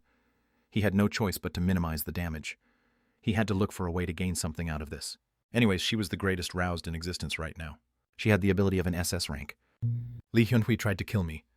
Don't ask me why I killed her. Ask this bastard who is trying to assassinate me from behind the scenes. Kang Woojin voice thundered towards the reporters. Then he left the press conference. The reporters were busy with activity, and Lee Sung-ho was lying idle on the floor. No one asked any questions and no one spoke. Silence. Woojin left after he threw a grenade. After receiving the grenade, Lee Sung-ho, who was lying still on the floor, suddenly got up. His face was swollen, and he looked ridiculous. Fuck. His brutish behavior didn't have a limit. He would have never guessed Woojin was this stubborn. President, what do you think happened? What do you think he probably made that shit up? Lee Sung-ho gave an angry reply as he left the press conference room. Shit. There was a limit to how embarrassed he could be. Lee Sung-ho asked a question towards the Hwarang Guild members following him. Ku-uk tue. He dirtied the clean hotel hall by spitting a loogie mixed with blood. The inside of his mouth was numb, and he couldn't feel anything. His vision was fuzzy. It seemed a blood vessel had burst in his eye. Fuck. How many times did he hit me? It was ridiculous. Lee Sung-ho had fainted midway. He was a rank B physical type roused, yet he had fainted from being slapped. He hit you 7 times, son of a bitch. Lee Sung-ho let out a string of cuss words. Brute asshole. Crazy bitch. Even if he attributed all the cuss words to Woojin, it wasn't enough. Ready my car. Gather all the lawyers at the headquarters. Yes, President. Lee Sung-ho used the back door of the hotel to slip out quietly. You were too harsh. It is a massive incident now. The public sentiments will be up in arms against you. At Jung Minchan's words, Woojin stopped walking. Woojin looked straight at Jung Minchan. Hey, Minchan. Yes, President. He didn't think of Woojin as someone younger than him. Kang Woojin looked larger than life to Jung Minchan. Those bastards were trying to corner me. They were trying to paint me as a murderer. But it isn't the truth, right? It's the truth. Jung Minchan was so surprised that he could only blink his eyes. Heyman and Sungu had been trailing behind. Even their faces froze. She tried to kill me, so I killed her. I was stronger. Is that going to be a problem? Of course it'll be a problem. How could it not be? Still, Minchan didn't know how he should answer that question. If someone tried to kill him, wouldn't it be more strange to let the person kill him? Do you know what the schemers who plot in the background fear the most? It is making a big mess out in the open, in public. It'll cause a big problem for that person. He won't be able to easily conspire from behind the scene. Young Minchin was about to give a retort to Kang Woojin's words, but he stopped himself from speaking. What would be the result of this? The narrative would change from why couldn't Kang Woojin prevent Li Yunhui's death to was Huarong really behind the assassination attempt of Kang Woojin? There weren't any evidence. It was something that had happened within the dungeon. He thought Woojin had acted without thinking through the ramification, but it seemed Woojin had made some plans of his own. Jung Minchin's face was filled with admiration as he looked at Woojin. Indeed, you are the president. So how are you planning to pick up the pieces? Why would I do that? Kang Woojin shrugged his shoulder. That's your job. He acted without a plan, this asshole of a president. If you think your salary is insufficient, then increase it. It seemed Woojin still had a conscience. I'm going to go to the dungeon so you pick up the pieces. Let's see Director Young's skills. Let's go, Sunggu. Yes, Youngnim. Woojin was basically doing a hit and run after a major accident. Kim Haemin put his hand on the devastated Young Minchin's shoulder. An indescribable sense of kinship was formed, and their wet eyes met. Kang Woojin and Sunggu exited the hotel, but they weren't able to go straight to the dungeon. Wah, it's Kang Woojin. The road in front of the hotel was filled with people. One could see such a large crowd at a fan-signing event for a famous celebrity. The reporters who weren't invited to the press conference was busily pressing the shutters to their cameras. What the hell? Why is there so many people gathered here in the middle of the night? When Kang Woojin took a step, the people made way for him. He was such an amazing roused that the people watched from the surrounding as they didn't dare to approach him. Their eyes were filled with a mixture of thankfulness, happiness, and novelty. Thank you. I am very thankful that you protected our house. From this day on, I'll always cheer for you no matter what. Oppa, you are so cool. Thank you. I lived in this neighborhood for 70 years. Thank you very much. Thank you. Hook, thank you very much. There were old people, newly married couples, students in uniform, and even stern-faced older men. 6-star dungeon break. The residents had given up on their neighborhood, and they had to evacuate. Now they were all here to express their thanks to Kang Woojin. They hadn't gathered here to see a celebrity. They came to see their benefactor who had protected their home. Kang Woojin grinned. He had been able to level up by monopolizing the EXP to himself. Moreover, he had protected these people's home. Every step Kang Woojin took, the crowd parted to make way for him. Hong Sunggu, who was following Woojin, was choked up with emotion. His chest automatically puffed out in pride. Ajushi, thank you very much. A small child ran out from middle of the crowd, and she pushed out a bouquet of flower towards Woojin. Kang Woojin stopped for a moment, and his eyes met the child's eyes. The child's eyes were laughing. It was a crystal-clear smile. Well, this is... Kang Woojin received the bouquet of flower. He lifted the child with his other arm as he raised the bouquet of flower into the air. Not too bad. The people cheered at Kang Woojin's action. Wow. Hooray for Kang Woojin. Young Minchin came out when he heard the loud noise made by the people, and he shook his head. Maybe picking up the pieces of this incident might be much easier than he had thought. The Allendale leader might be a Janus. TLN Roman god Janus, he has 2 faces. Minchan and Haemin looked on as the Allendale's president headed towards the dungeon while receiving cheers from the crowd. Kang Woojin was a hero who had saved this city. Chapter 56. Director Hong Sunggu. The altar for the goddess Arya was made. Earth's sculpting techniques were amazing, so the sculpture described by Melody was completed within a day. Melody prayed every day in front of the goddess's marble statue. Hamilton quietly approached her. She didn't need the wheelchair anymore. If she wanted to go somewhere, her 2 legs were good enough to get her there. She was a doctor of psychology. She had always believed in the will of a person. However, she had become a fervent believer of the goddess now. Holy Maiden, the guildmaster is here for a visit. Understood. When she heard Hamilton's polite words, Melody spoke as she got up from her knees. She still borrowed her goddess's voice to communicate with others. If a person didn't accept and believe the goddess Arya, one couldn't communicate or receive miracles from Melody. One wouldn't be able to receive her blessing. Melody gently smiled as she looked at Hamilton. In the near future, the goddess's blessing will be with you. Oh, good heavens. Thank you very much. Hamilton's body shook. She followed behind Melody with a deeply moved expression on her face. She healed those fallen in despair. The members of the Arya Church couldn't be more proud of being a believer. There were many people who wanted to be saved. When a real god appeared, people gathered like clouds. They wanted to help in forming this power. Melody headed towards the reception room. Melody, the holy maiden of goddess Arya from Alphen, was surprised by the civilization and the items they possessed. She needed time to get used to this place, and she also needed the time to get ready. The Titan Guild was actively supporting her. In return, she shared her holy powers, and she also shared her foresight with them. When Melody arrived at the reception room, Titan Guildmaster Dion and his secretary got up from their seats. Please observe good manners towards the holy maiden. After Hamilton spoke, Deacon approached Melody. Then he got on one knee. When Melody raised her hand, Deacon kissed the back of her hand. The blonde secretary also did the same gesture. Melody only smiled after this gesture was finished. You were looking for me. Her words were heard by Deacon and the secretary. Whether they were or weren't part of the Arya Church, it was hard not to believe in the existence of the goddess Arya when miracles were performed in front of their eyes. Deacon spoke. Yes, I have to speak to you about the Arya's Holy Night Order. Have you thought about it? Unlike the haughty way she asked her question, there was an excitement in her voice. There was even a smile forming on her haughty face as she anticipated with much pleasure. I'll help you assemble Holy Night Order, including letting those within the guild volunteer to join it. The goddess will be happy. There weren't even a hint of thankfulness in her words. She said it in a way as if she expected such deeds to be done in the goddess's name. Deacon didn't like that fact. He wasn't part of the Arya church yet. She was trying to make him into a servant who works for the goddess Arya. He wasn't sure if this was Melody's doing, or if it really was the will of the goddess she worshipped. If he was going to concede something, then he expected a compensation in return. Tronnet's army will reinvade Welshire Western Station in 3 days. At her words, Deacon immediately glanced towards his secretary. The secretary left the reception room, then she contacted the Western branch of the Titan Guild. There is something I'm curious about, Melody. She stood there with a haughty expression on her face. Hamilton, who was by her side, scolded Deacon.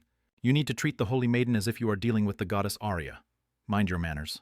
Deacon sighed inside, then he spoke again. I have something I want to ask you, Holy Maiden. Speak. What are you trying to achieve through the Holy Night Order? It is to protect those who follow Arya. This was already being done by the Titan Guild. Furthermore, wasn't the police of United States also protecting the people? I'm talking about your true purpose. I cannot lie. At her words, Deacon changed his tactic. If she can only speak the truth, then eventually she will answer his question. What are you planning to do after you protect the church?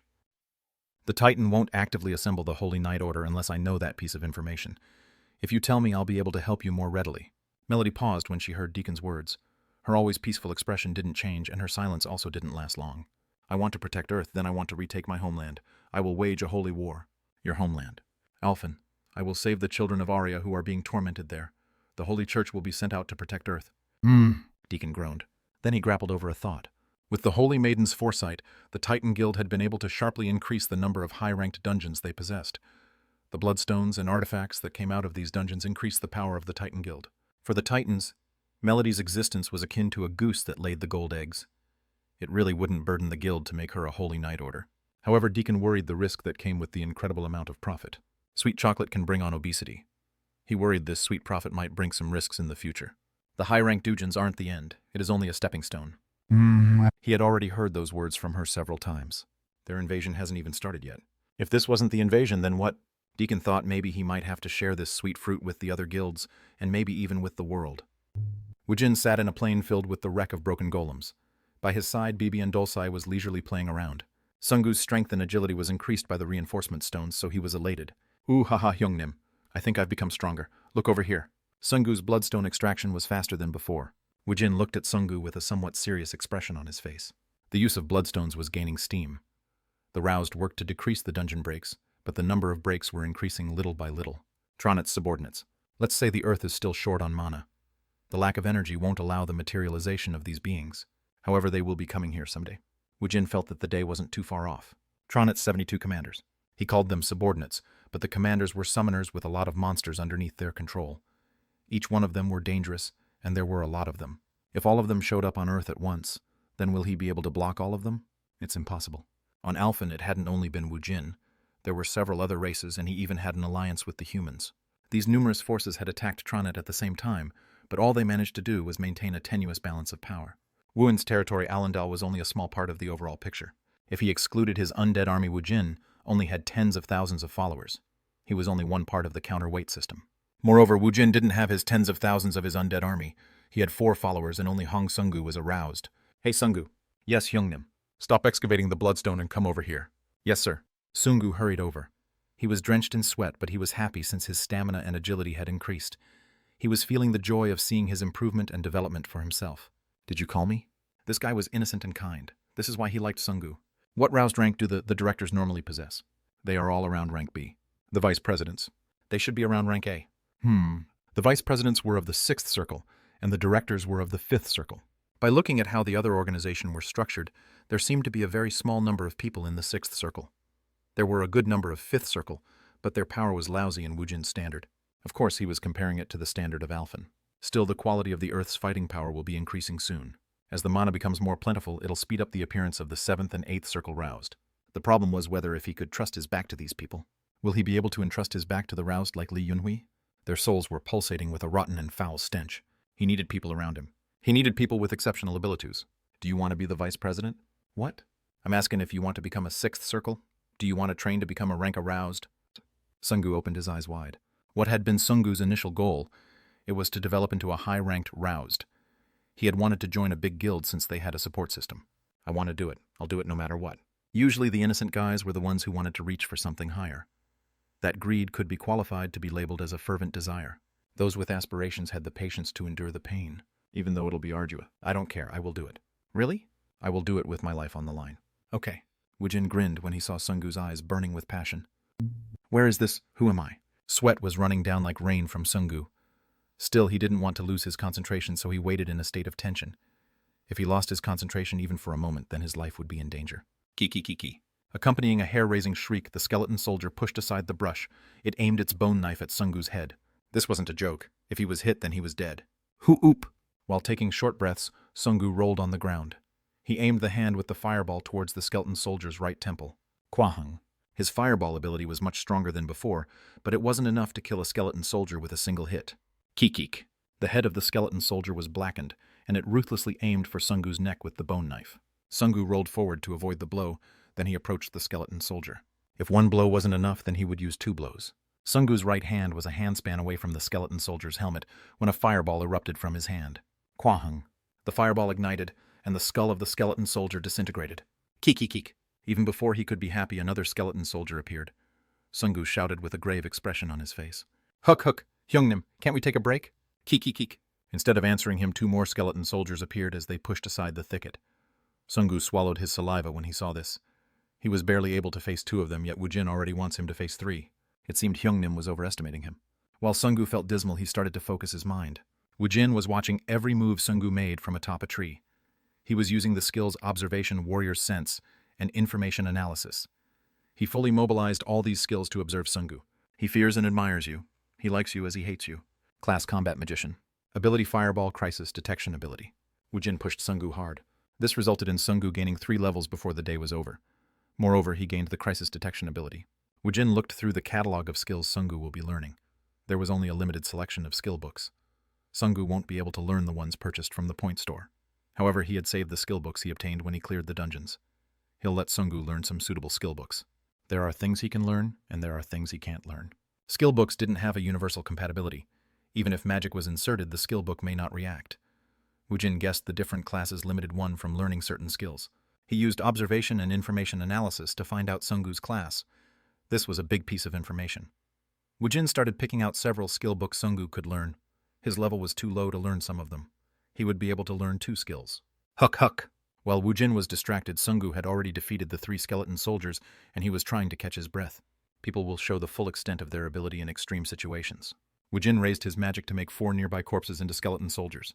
Goblin corpses were strewn all over the surrounding. Time flowed 4 times slower in here, and Sungu's growth was astonishing to see. Chapter 57. Director Hong Sungu 2. That's enough. Come over here. Huk. Thank you for your hard work. His mind and body was very tired, but Sungu still bowed first. Woojin grinned when he saw this. This is why he liked this guy. Sungu was hurt in various locations, and blood was coming out of the wounds. Woojin sent 1 soul that was part of his spirit armor towards Sungu to heal his wounds. Oh, thank you. Sungu's wound was healed. As his stamina returned, a little bit of color returned to his face. Woojin brought out 2 skill books. Just learn these first.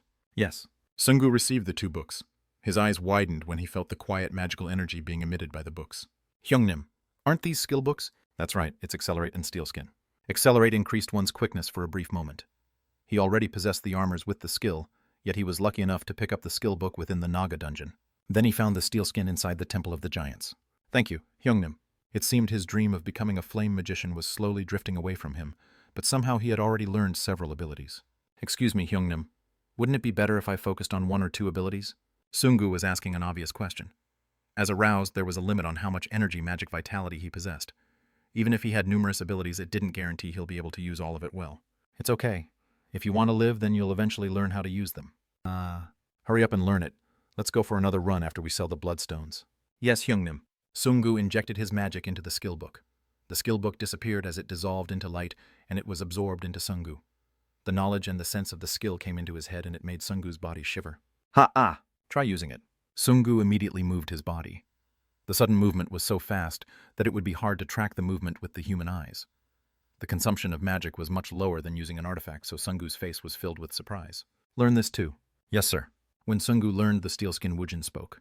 How is it? Yes. Give me your arm. When Sungu raised his arm, Woojin summoned a bone spear. Sungu's eyes widened in surprise. Are you going to hit me? Try activating the steel skin. When Sungu activated his steel skin, it felt as if his entire body had stiffened. Moreover, it felt as if he was in a dream floating in midair. He had a harder time controlling his body. It was a temporary sensation one felt when one's senses became duller. Gahang! Woojin swung his bone spear and it rebounded when it hit Sungu's arm. Woojin smiled in satisfaction. At the very least, his survival will be guaranteed this way. Woojin dismissed all the skeleton soldiers in the surrounding as he spoke to Sungu. Let go out, then come back in again. This time you are in charge of getting rid of all the goblins. What? You'll be fine. Stop being such a baby. It had merely been a month. No. It felt longer since he had spent a lot of time within the dungeon. However, it had been only 1 month in real time since Sungu had met Woojin. He had been a rank F roused who had almost died from a single electric shock from a hobgoblin. Now he had grown enough to take care of those caliber of monsters on his own. You'll be a rank A within 1 month. Sungu didn't think of Woojin's words as a joke. Sungu suddenly felt some emotion surge up from his chest. Large guild. He didn't need them anymore. The place he will bury his bones was in Kang Woojin's guild. Yes, Hyungnim. Woojin and Sungu continued to clear the dungeon for 2 days. They were heading back to Seoul in Sungu's car. There were large dark circles underneath Sungu's eyes. His hair was a mess like a magpie's nest. 2 days. No, he hadn't slept for 8 days. The accumulated fatigue pressed down at his shoulders, but his eyes were overflowing with confidence. He had learned several skill books given to him by Woojin. Kim Heyman, who had been on standby in Daegu, was ordered to acquire skill books as he was sent back to Seoul. It was to aid his growth. Every one of the skills would be learned by Sungu. The skill books had already been purchased for Sungu yesterday, and it would be there when he arrived at Seoul. This was why Sungu had personally grabbed the steering wheel. He felt full even if he hadn't eaten anything. However, he couldn't help becoming sleepy. Earth was unlike the dungeons where he had to fight with his life on the line. As the tension disappeared, the sleepiness he had been holding at bay came to him all at once. Woojin was laying down in the passenger seat with his eyes closed. He couldn't blame Woojin either. Woojin didn't have a driver's license, so he wouldn't be able to drive the car even if he wanted to, so it was all up to Sungu. 7 Valley Rest Stop 5 kilometers ahead. Sungu tried to shake off his sleepiness by making the rest stop his destination. He drove as he forcefully opened his eyes. When Sungu's car entered the rest stop, Woojin's eyes opened as if he was some ghost. You weren't sleeping, Hyungnim. I was just closing my eyes. Sungu had thought Woojin had been asleep. Did he guess wrong? Are you sleepy? Yes, I am a little bit. I'll go buy some coffee. Let's go together. Let's eat something. It was middle of the night, so cold breeze blew across the rest stop. The stores outside was closed since it was deep into the night. However, the rest area's convenience store and the restaurant was open for business. Woojin and Sungu ordered udon and ramen. They waited for their orders for a brief moment. Sungu kept nodding off, so he separated a single soul from his spirit armor. He sent it towards Sungu to recover his vitality. It immediately banished Sungu's tiredness, and it made him feel refreshed. If it wasn't for Woojin's soul extraction skills, Sungu wouldn't have been able to last for 8 days within the dungeon. Thank you, Hyungnim. His physical fatigue was gone, but Sungu's mental fatigue was still there. Woojin took a big bite of the udon. He spoke after he swallowed the food. Your physical fatigue is gone. You won't fall asleep. Your weak mind is the one wishing for rest. I don't care if you use hypnosis or another method, but you need to overcome this at any cost. If there is a protracted war, it is common for one to not be able to sleep for 10 days. Yes, Hyungnim. Was there some reason why he would have to spend over 10 days awake inside the dungeon? Most dungeon breaks were resolved in 1 day using strong weapons to overwhelm the monsters. Woojin drank the udon soup and he burst out laughing when he saw the TV mounted on the wall. She really resembles someone I knew before. From where? Sungu turned around to see the TV and his mouth fell open when he saw the elf woman. She is really pretty. She really is an elf. TLN, I'll use lowercase e if elf is used as a compliment. She isn't an elf. Isn't she beautiful? Not all elves are beautiful. In Korea, a pretty woman is sometimes called an elf. Sungu was going retort, but he swallowed his words. He looked at Woojin's expression, and it seemed Woojin didn't know about the term elf. Or maybe he knew a lot about the elf. While Sungu was swallowing his words, Woojin was busily moving his chopsticks. He ate the rest of the noodle, then he downed a cup of water. Hurry up and eat. The guys are waiting for us, so we have to get there quickly. Yes, Hyungnim. His title included being aroused and a director yet. He didn't receive any help from the support division, and he had to drive himself. The support division only had 3 people, so they were short on working hands. Even when supporting just 2 roused, it required a decent number of employees from the support group. Also, the guild Allendale could afford to hire these employees. Hyungnim, let's hire some employee when we return. Just eat the ramen. Yes, sir. Even if Sungu hadn't said it, Woojin had been thinking about it. If it's the support division, he would leave it to Minchan. However, Woojin thought about gathering the roused who might potentially become his comrades on the battlefield. I'll pick several promising candidates and I could teach them. Then those roused could teach the next new batch of candidates. Sungu will probably be the only one he had to attentively teach. The rest could be taken care by Sungu. Woojin grinned as he saw Sungu hurriedly slurp down the ramen. Eat slowly. Heh, yes, Hyungnim. Silly guy. Was he too kind to become tenacious? Now that he had tried teaching, Sungu, Woojin was a bit surprised at how well Sungu moved. Sungu had a good sense for battle. Woojin retracted his gaze from Sungu, then he looked at the rest stop's TV. The woman he had observed before was using magic. She made a cripple stand and she gifted an arm to an armless man. This woman was quite similar to the woman inside Woojin's memory, and she took similar actions to that woman. He stopped himself from unconsciously murmuring. Then he let out a sigh when he read the caption located on the lower half of the screen. Melody. What? Why was she here? Did she come here through the dimensional guardian like him? If she had surrendered to Tronet like the orcs and Cyclops, then she might have come over to Earth too. To him, she was merely a monster. Numerous questions started to fill the inside of Woojin's head. Then he came to a single decision. I guess I'll have to go ask her. It seemed he would have to go to the U.S. Good job. Hooah. Thank you for your hard work. When Sungu parked at the office building, Woojin gave him another soul for energy. It was 2 a.m., but all the guild members were waiting for them. Welcome back. Jung Minchen greeted Woojin, and it seemed Minchen had been waiting to say something to him. However, Woojin was quicker in telling Minchen his request. Find out about airplanes heading towards the U.S. How did you find out about it? What nonsense is he spouting again? Minchen read Woojin's expression and he spoke in a puzzled voice. Weren't you talking about the invite to the consortium? What? Give me the details. The Titan Guild rescued a person from inside a dungeon not too long ago. She is called the Holy Maiden Melody. Not long after President went into the dungeon, the video of her showed up on the internet. It has started a big conversation. The Titan Guild revealed this information. Woojin already knew about it. He had seen it on the Rest Stop's TV not too long ago. The Titan Guild is requesting the guilds of the world to head towards this consortium to discuss this matter. I was going to ask you if you are going to accept the invitation, but it seems you are planning to go already. Well, just purchase me a ticket. I'll have to go meet Melody. When he heard Woojin's words, he was worried Woojin would make another accident again. However, he couldn't do anything about it. He just had to pray that nothing would come out of this. So did anything unusual happen? Did you acquire everything I asked for? Yes, we acquired everything. There are also several things I have to go over with you. Young Minchen hadn't gotten off work even around dawn since he had information he had to tell Woojin as soon as he arrived at Seoul. What? Your mother knows now. I tried to block it from her, but it was such a large incident. What does she know now? She knows President had successfully cleared the 6-star dungeon. What did she say? She worried a lot. Why don't you go to your home instead of Student Jamin's house? We finished the move yesterday. That was the best news he had heard of late. He won't have to share a small one-room with his family. He wouldn't have to unnecessarily show himself being tormented by the evil spirits. He was a little bit worried about distancing himself from the amiable Jamin, but he would be able to live with his family again. So is there anything else? There is. What is it again? At Woojin's question, Minchen handed him a single A4 paper. What the hell is this? Is this a summons? Woojin frowned as he read the words to the request for attendance. Then he looked towards Minchen. What is this? They want you to come to the police station. Why? The Hwarang president reported you for assault. Oh, that motherfucker. Woojin frowned. Chapter 58. The Meaning of Family. Assault I did. Yes, President. You beat him up on a live national broadcast. However, Minchen didn't reply with those words. Woojin frowned when everyone stayed silent. Didn't I touch his cheeks slightly? I heard from Heyman that it was shown on TV for only a brief moment. Even if it was shown for only a moment, it didn't change the fact that it was an assault. Sung-hoon was experienced with Woojin touching his cheeks. He shuddered as his face became rigid. Maybe I should have just killed him. The cameras had been rolling, so he had held himself back a little bit. He thought his message had been sufficiently received, so he hadn't expected to be reported for assault. It seemed the Hwarang Guildmaster wanted to continue to tangle with him. Someone had to die to end a grudgeful relationship, and Woojin was always alive at the end. Hey, Sungu, you'll have to drive me. Hyungnim, if you want to go to the police station, you can go in the morning. At Sungu's worried words, Woojin's eyebrows rose. Why would I go to the police station? Then where do you want to go? Let's go to the Hwarang Guild. When everyone's faces made worried expressions, Woojin grinned as he glanced at everyone. I'll take care of it. So why are you guys looking so worried? How could they not be worried? Young Minchen stepped forward to calm Woojin. It would be a problem if this incident ballooned. Please let me take care of this. It would be laughable to comply with every summons. He was a guildmaster. Hwarang probably didn't want the authorities to carry out the sentence for assault. They were probably working a different angle. Wouldn't that be too annoying? Even if it is annoying work, I will be doing the annoying work. Isn't that fine?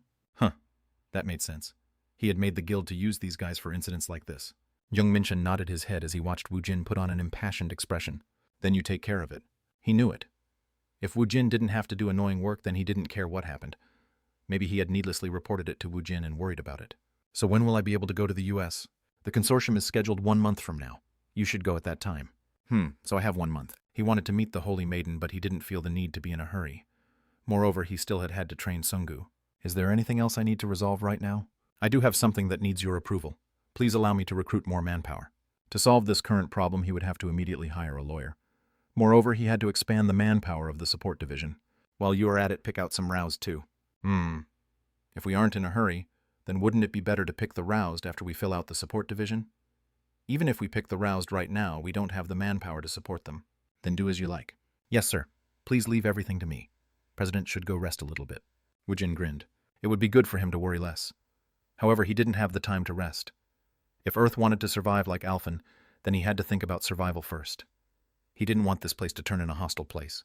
I'm going home. I'll see you guys tomorrow. Yes, please head out. After receiving a send-off from everyone, Woojin headed toward his home. The housing district wasn't very from the Sahdong station, so he walked slowly to his home. He had come here once when they signed the contract, so he wasn't worried about getting lost. When he was almost at his home, Woojin stopped walking. What's the secret password to the house? I guess Mother is asleep. Woojin stopped walking and he was about to take out his phone when he decided to put his phone back into his picket. It was 3 a.m. right now. He had been hardened on the battlefield, so he didn't care too much about sleep. Even if he stayed up for several nights, he wouldn't die. He didn't feel the need to make a ruckus so early in the morning. I'll just come back later in the morning. Woojin changed his steps towards downtown. Unlike Woojin, Sungu was exhausted, so his phone was off. Jung Minchan and Kim Haemin was busy because of work. Moreover, he couldn't call out Jaemin, who was a student. He felt uncomfortable contacting Jiwon. It was 3 a.m. It was an ambiguous time. The person who was walking by Woojin's side on the night street was none other than Woo Sung-hoon. President, where should I take you? You just need to tell me, and I will cater to your tastes. What did he prefer to do? Woojin looked across the street, and he pointed at a sign with his chin. Let's go there. Yes. It was a 5-story building, and there were signs for tutoring schools on each floor. No matter how much he searched, the only likely destination was the PC Bong on the 2nd floor. Do you mean the PC Bong? Yes, let's go play some Chaos. He hadn't played the game in 20 years, so it was fuzzy in his memories. However, he was already excited when he thought about the nostalgic memories. He thought about his memories from his 3rd year in high school. The memories almost deluded himself into thinking his dirty and stained soul had become purified. He couldn't return to his innocent days where he hadn't lived a hellish life on Alphen, but Woojin and Sung-hoon headed towards the PC Bong. When he looked around the PC Bong, Woojin gave himself up to his deep emotions. Sung-hoon watched Woojin from the side, and he nodded his head at Woojin's mundane choice of hobby. If he had taken Woojin to a room, then he would have been scolded. Please sit over here, President. How much do they charge for this now? Woojin moved the unfamiliar mouse several times. Soon he got used to it, and he started to look for Warcraft. Sung-hoon looked over from the side, and he spoke. President, we don't play Chaos anymore. It isn't popular anymore, so you'll have a hard time finding a match. Is that so? What are they playing these days? Well, 5 years had passed, and the change in popularity of games in Korea was fickle. It is similar to Chaos, but everyone plays LoL now. Really.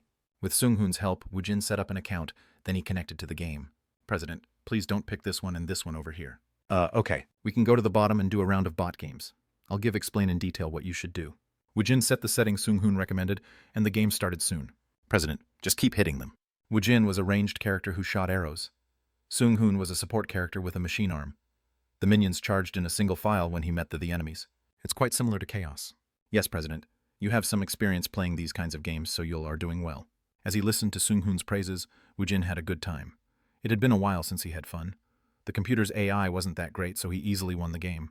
Woojin smiled. It had been a long while since he played a game. This is pretty fun. Then let's go into the queue instead of playing bot games. All right? I'm coming in as a Smurf. Sung-hoon brought his level 5 character, and he entered the queue with Woojin. People were much better than the AI, and Woojin kept dying since he was unfamiliar with the game. I made a mistake again. Ha ha ha. It's all right, President. You are doing really well. Sung-hoon tried hard to ingratiate himself to Woojin. Sung-hoon's heart pounded as he looked at the rapidly scrolling chat box. Hey, retard, stop throwing the match. Do you only charge when you see a red HP? Are you that weak? Isn't your mother sick?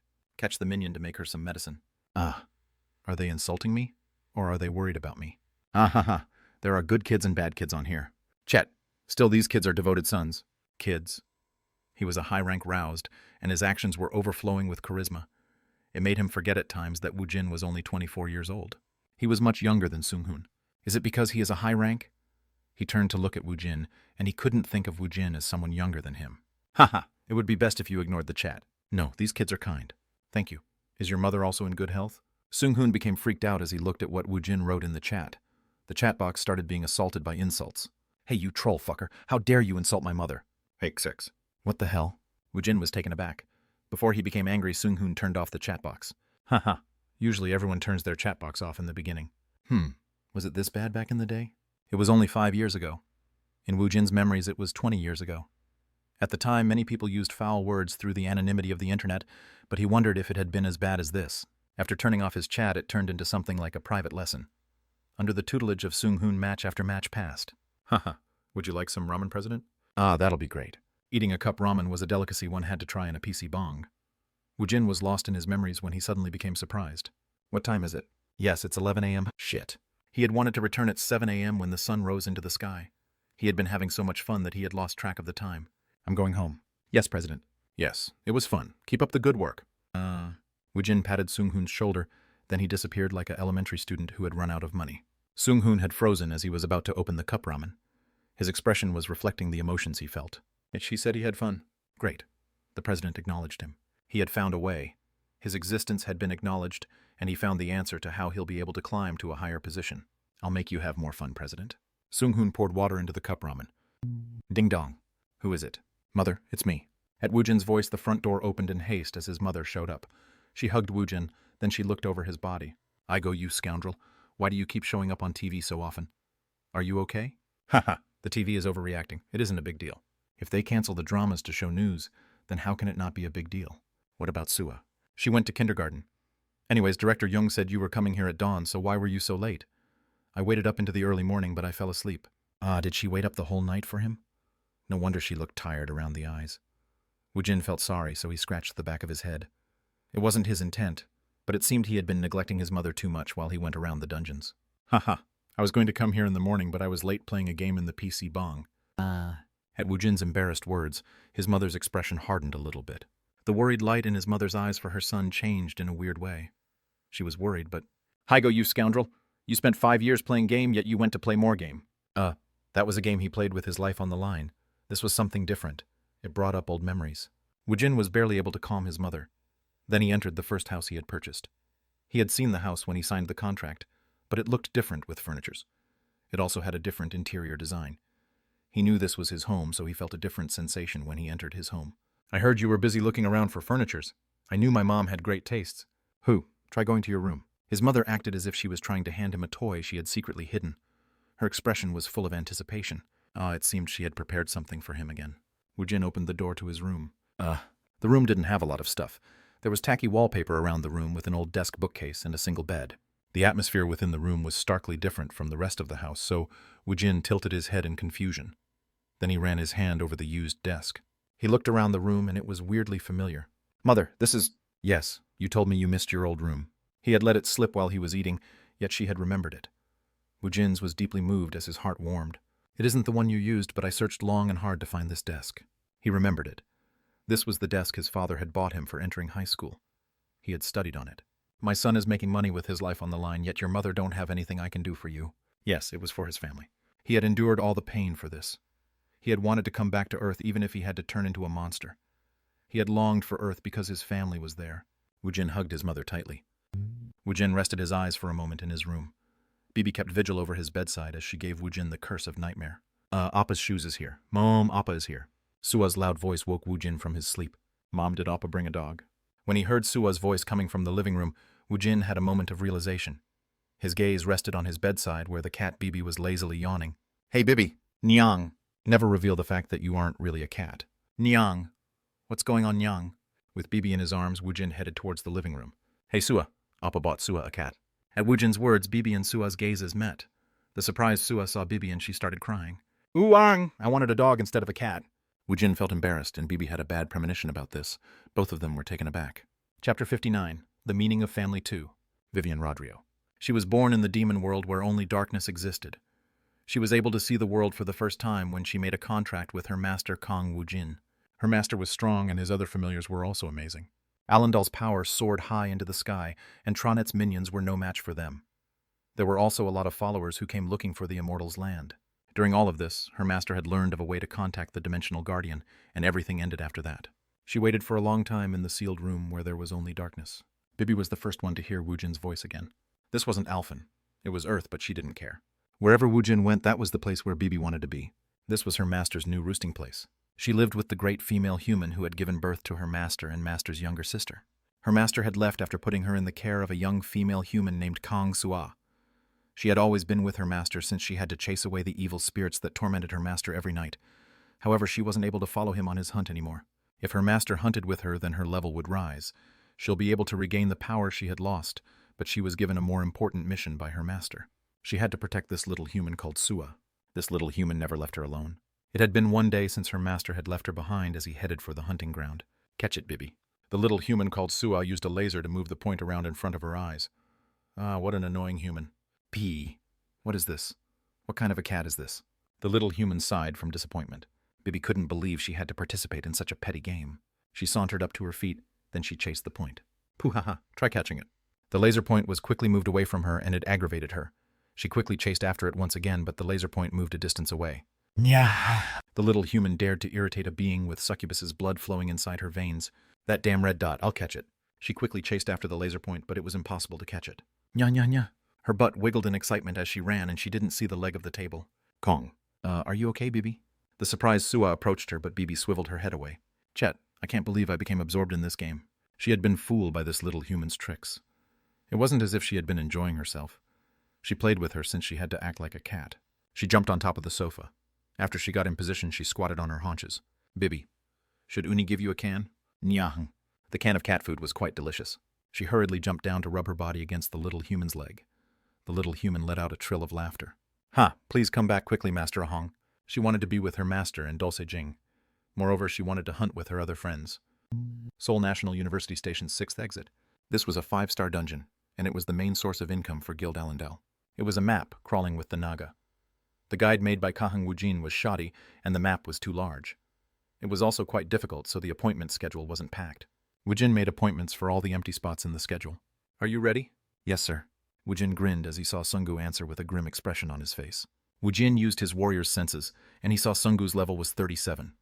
If he breaks through to level 40, then he'll be a 4th circle magician. He'll be a rank C. When Minchin was in the Hammer Guild, he had forged Sungu's rank to be rank D. Currently, he was rank D, but he will surpass that rank soon. Okay, let's go. He had made an appointment for 12 hours. This meant 2 days would pass inside the dungeon. In 2 days, if you are able to come back alive, you will be a rank C. Yes, Hyungnim. One could feel power within Sungu's voice. If Woojin said he'll make a block of fermented soybean from Adzuki beans, then he would believe it. They headed into the dungeon with Sungu in the front. It had been over 4 hours since they had entered the dungeon. Sungu fell over from a lack of breath. As he lay on the floor, his vision started to dim into darkness when some unknown energy entered him. His vision suddenly started to become brighter. Hyungnim. Every time Sungu was about to die, Woojin used the soul extraction to recover his energy. Woojin raised him back up. It is still impossible for me to solo this dungeon. I wouldn't be able to do it even if this was a 4-star dungeon. Yes, Hyungnim. Rank C roused don't normally solo a 4-star dungeon. Moreover, the Naga's Desert Temple was a 5-star dungeon. Look at them closely. You have to learn all the monsters' special characteristics and weaknesses. If you are short on strength, then come up with a good plan. Yes, Hyungnim. Even after Sungu overcame a deadly situation, he wasn't given a break. It felt like each word spoken by Woojin was engraved into Sungu's blood. Almost everything that shows up here is poisonous. This is the only meat we'll be able to eat. Woojin had cut open a horrifyingly ugly worm to get the worm's meat, and he was cooking it over the fire. Also, they didn't need to gather wood for the fire. They used the flame magic to quickly cook the meat. It tasted bland. It was dry and a little bit bitter. It was like chewing dried fish. They ate this food for survival, not because it was delicious. Woojin didn't teach Sungu only about fighting. He taught Sungu how to survive. He was instructed on how to win when meeting certain monsters. If he couldn't face an enemy head-on, then he was told to hide and wait for an opportunity to attack. Woojin was teaching all the battle and hunting techniques he knew. From here on out, the only troublesome opponents are the Naga. Don't be feeble-minded and don't be afraid. It is possible for you to defeat any monster in here. Yes, Hyungnim. If Woojin said so, then it was so. Sungu recovered his vigor, and his fighting spirit burned once again. Well, you could probably fight a one-on-one battle. If there are 2 of them, then you will most definitely be killed. Why do you keep giving me that constipated expression? I'll set it up, so you'll only have to face them one-on-one. Yes, Hyungnim. When Woojin and Sungu arrived at the Naga's abandoned city of Regratia, the battle started in earnest. The Naga were scattered around the city, and they didn't gather in one place unless they were provoked. Originally, the city was entangled like a maze. Woojin placed bone walls at every strategic point. He matted so that Sungu would be able to focus on a one-on-one battle. If two Naga showed up, then Woojin would kill one. He left the other one alone so Sungu could defeat it. The Naga warriors were valiant and strong. The Naga warriors wouldn't ignore a weakness or a momentary lack of focus. Sungu was still very inexperienced. Shu upuk. Ha-uk. Empty air escaped Sungu when he saw his stomach be pierced by a spear. His thoughts turned yellow from the fear of death, and he could only think about the pain he was feeling. The Naga warrior put on the smile of a victor when it happened. Huik, Kwang. Guik. The Naga's head was crushed by a hammer swung by Woojin. Woojin indifferently looked at Sungu, who had a spear penetrating his belly. Hyungnim, why would a bastard who will die soon call out for me? Sungu's eyelids fluttered. His hands grabbed the spear, piercing his stomach, but he was slowly losing his strength. Even if a hole was made inside your stomach, you should have done everything to at least cut off your opponent's head. Did you already forget about the new technique you learned? I'm sorry. You don't have to apologize to me. You are the one who is going to lose your life. So why would you apologize to me? If one suffered an attack, then one had to do everything to counterattack. If one dumbly stood still, it was basically waiting for the opponent finish the job. It was the action of a loser. Sungu had his chance. He had hesitated for a moment, and he had been swept up by his fear. He had blown his opportunity. If you want to live, then take out the spear yourself. Sungu looked at the spear penetrating his stomach. Woojin wanted him to take this out himself. Even if he ignored the fact that it will hurt, his intestines would spill out. Since he could endure the pain, it would be better if Hyungnim could do it. If you die, I'll give your soul as a snack to Xing Xing. Ooh. Sungu grabbed the spear, and he put his strength into it. He was too scared to die like this. It was funny. Every time he thought about dying, he felt fear, but it also gave him an equal amount of courage. Gubak! Every time the spear moved a little bit, it felt as if his vertebrae was being twisted. He was subjected to an extreme amount of pain. Is this how having a hole in one's insides felt? The inside of his head turned white, and it made him wonder if his stomach had somehow disappeared. Gah! His knees automatically bent. The spear blade broke free, and he saw his insides fall out. He didn't know if it was his small intestines or large intestines. He supported his intestines with one hand, and he pulled out the spear with the other hand. Kuak. After the blade of the spear was pulled out, blood started to pour out from the wound. He tried to block it, his hands, but it was of no use. The spear point had also exited the back, so blood was flowing out from both sides. He felt the blood flow down the small of his back. His consciousness was quickly fading, and across his heavy eyelids he saw Woojin grinning. Woojin extracted a soul from the Naga who died from a crushed head. Then it was absorbed into Sungu. The spinning world came to a halt, and his wounds started to quickly heal. It seemed one soul would be insufficient, so Woojin took 2 more souls from his spirit armor. Then he absorbed the 2 souls into Sungu. Doesn't that hurt like hell? Isn't that obvious? Yes. If you want to live, then you have to become mean and tenacious. He knew it. This was why he had become much more mean and tenacious. It was just that he still fell short. What happens if I suddenly disappear? What are you going to do? If Hyungnim disappeared, then Sungu wouldn't be able to come inside this dungeon.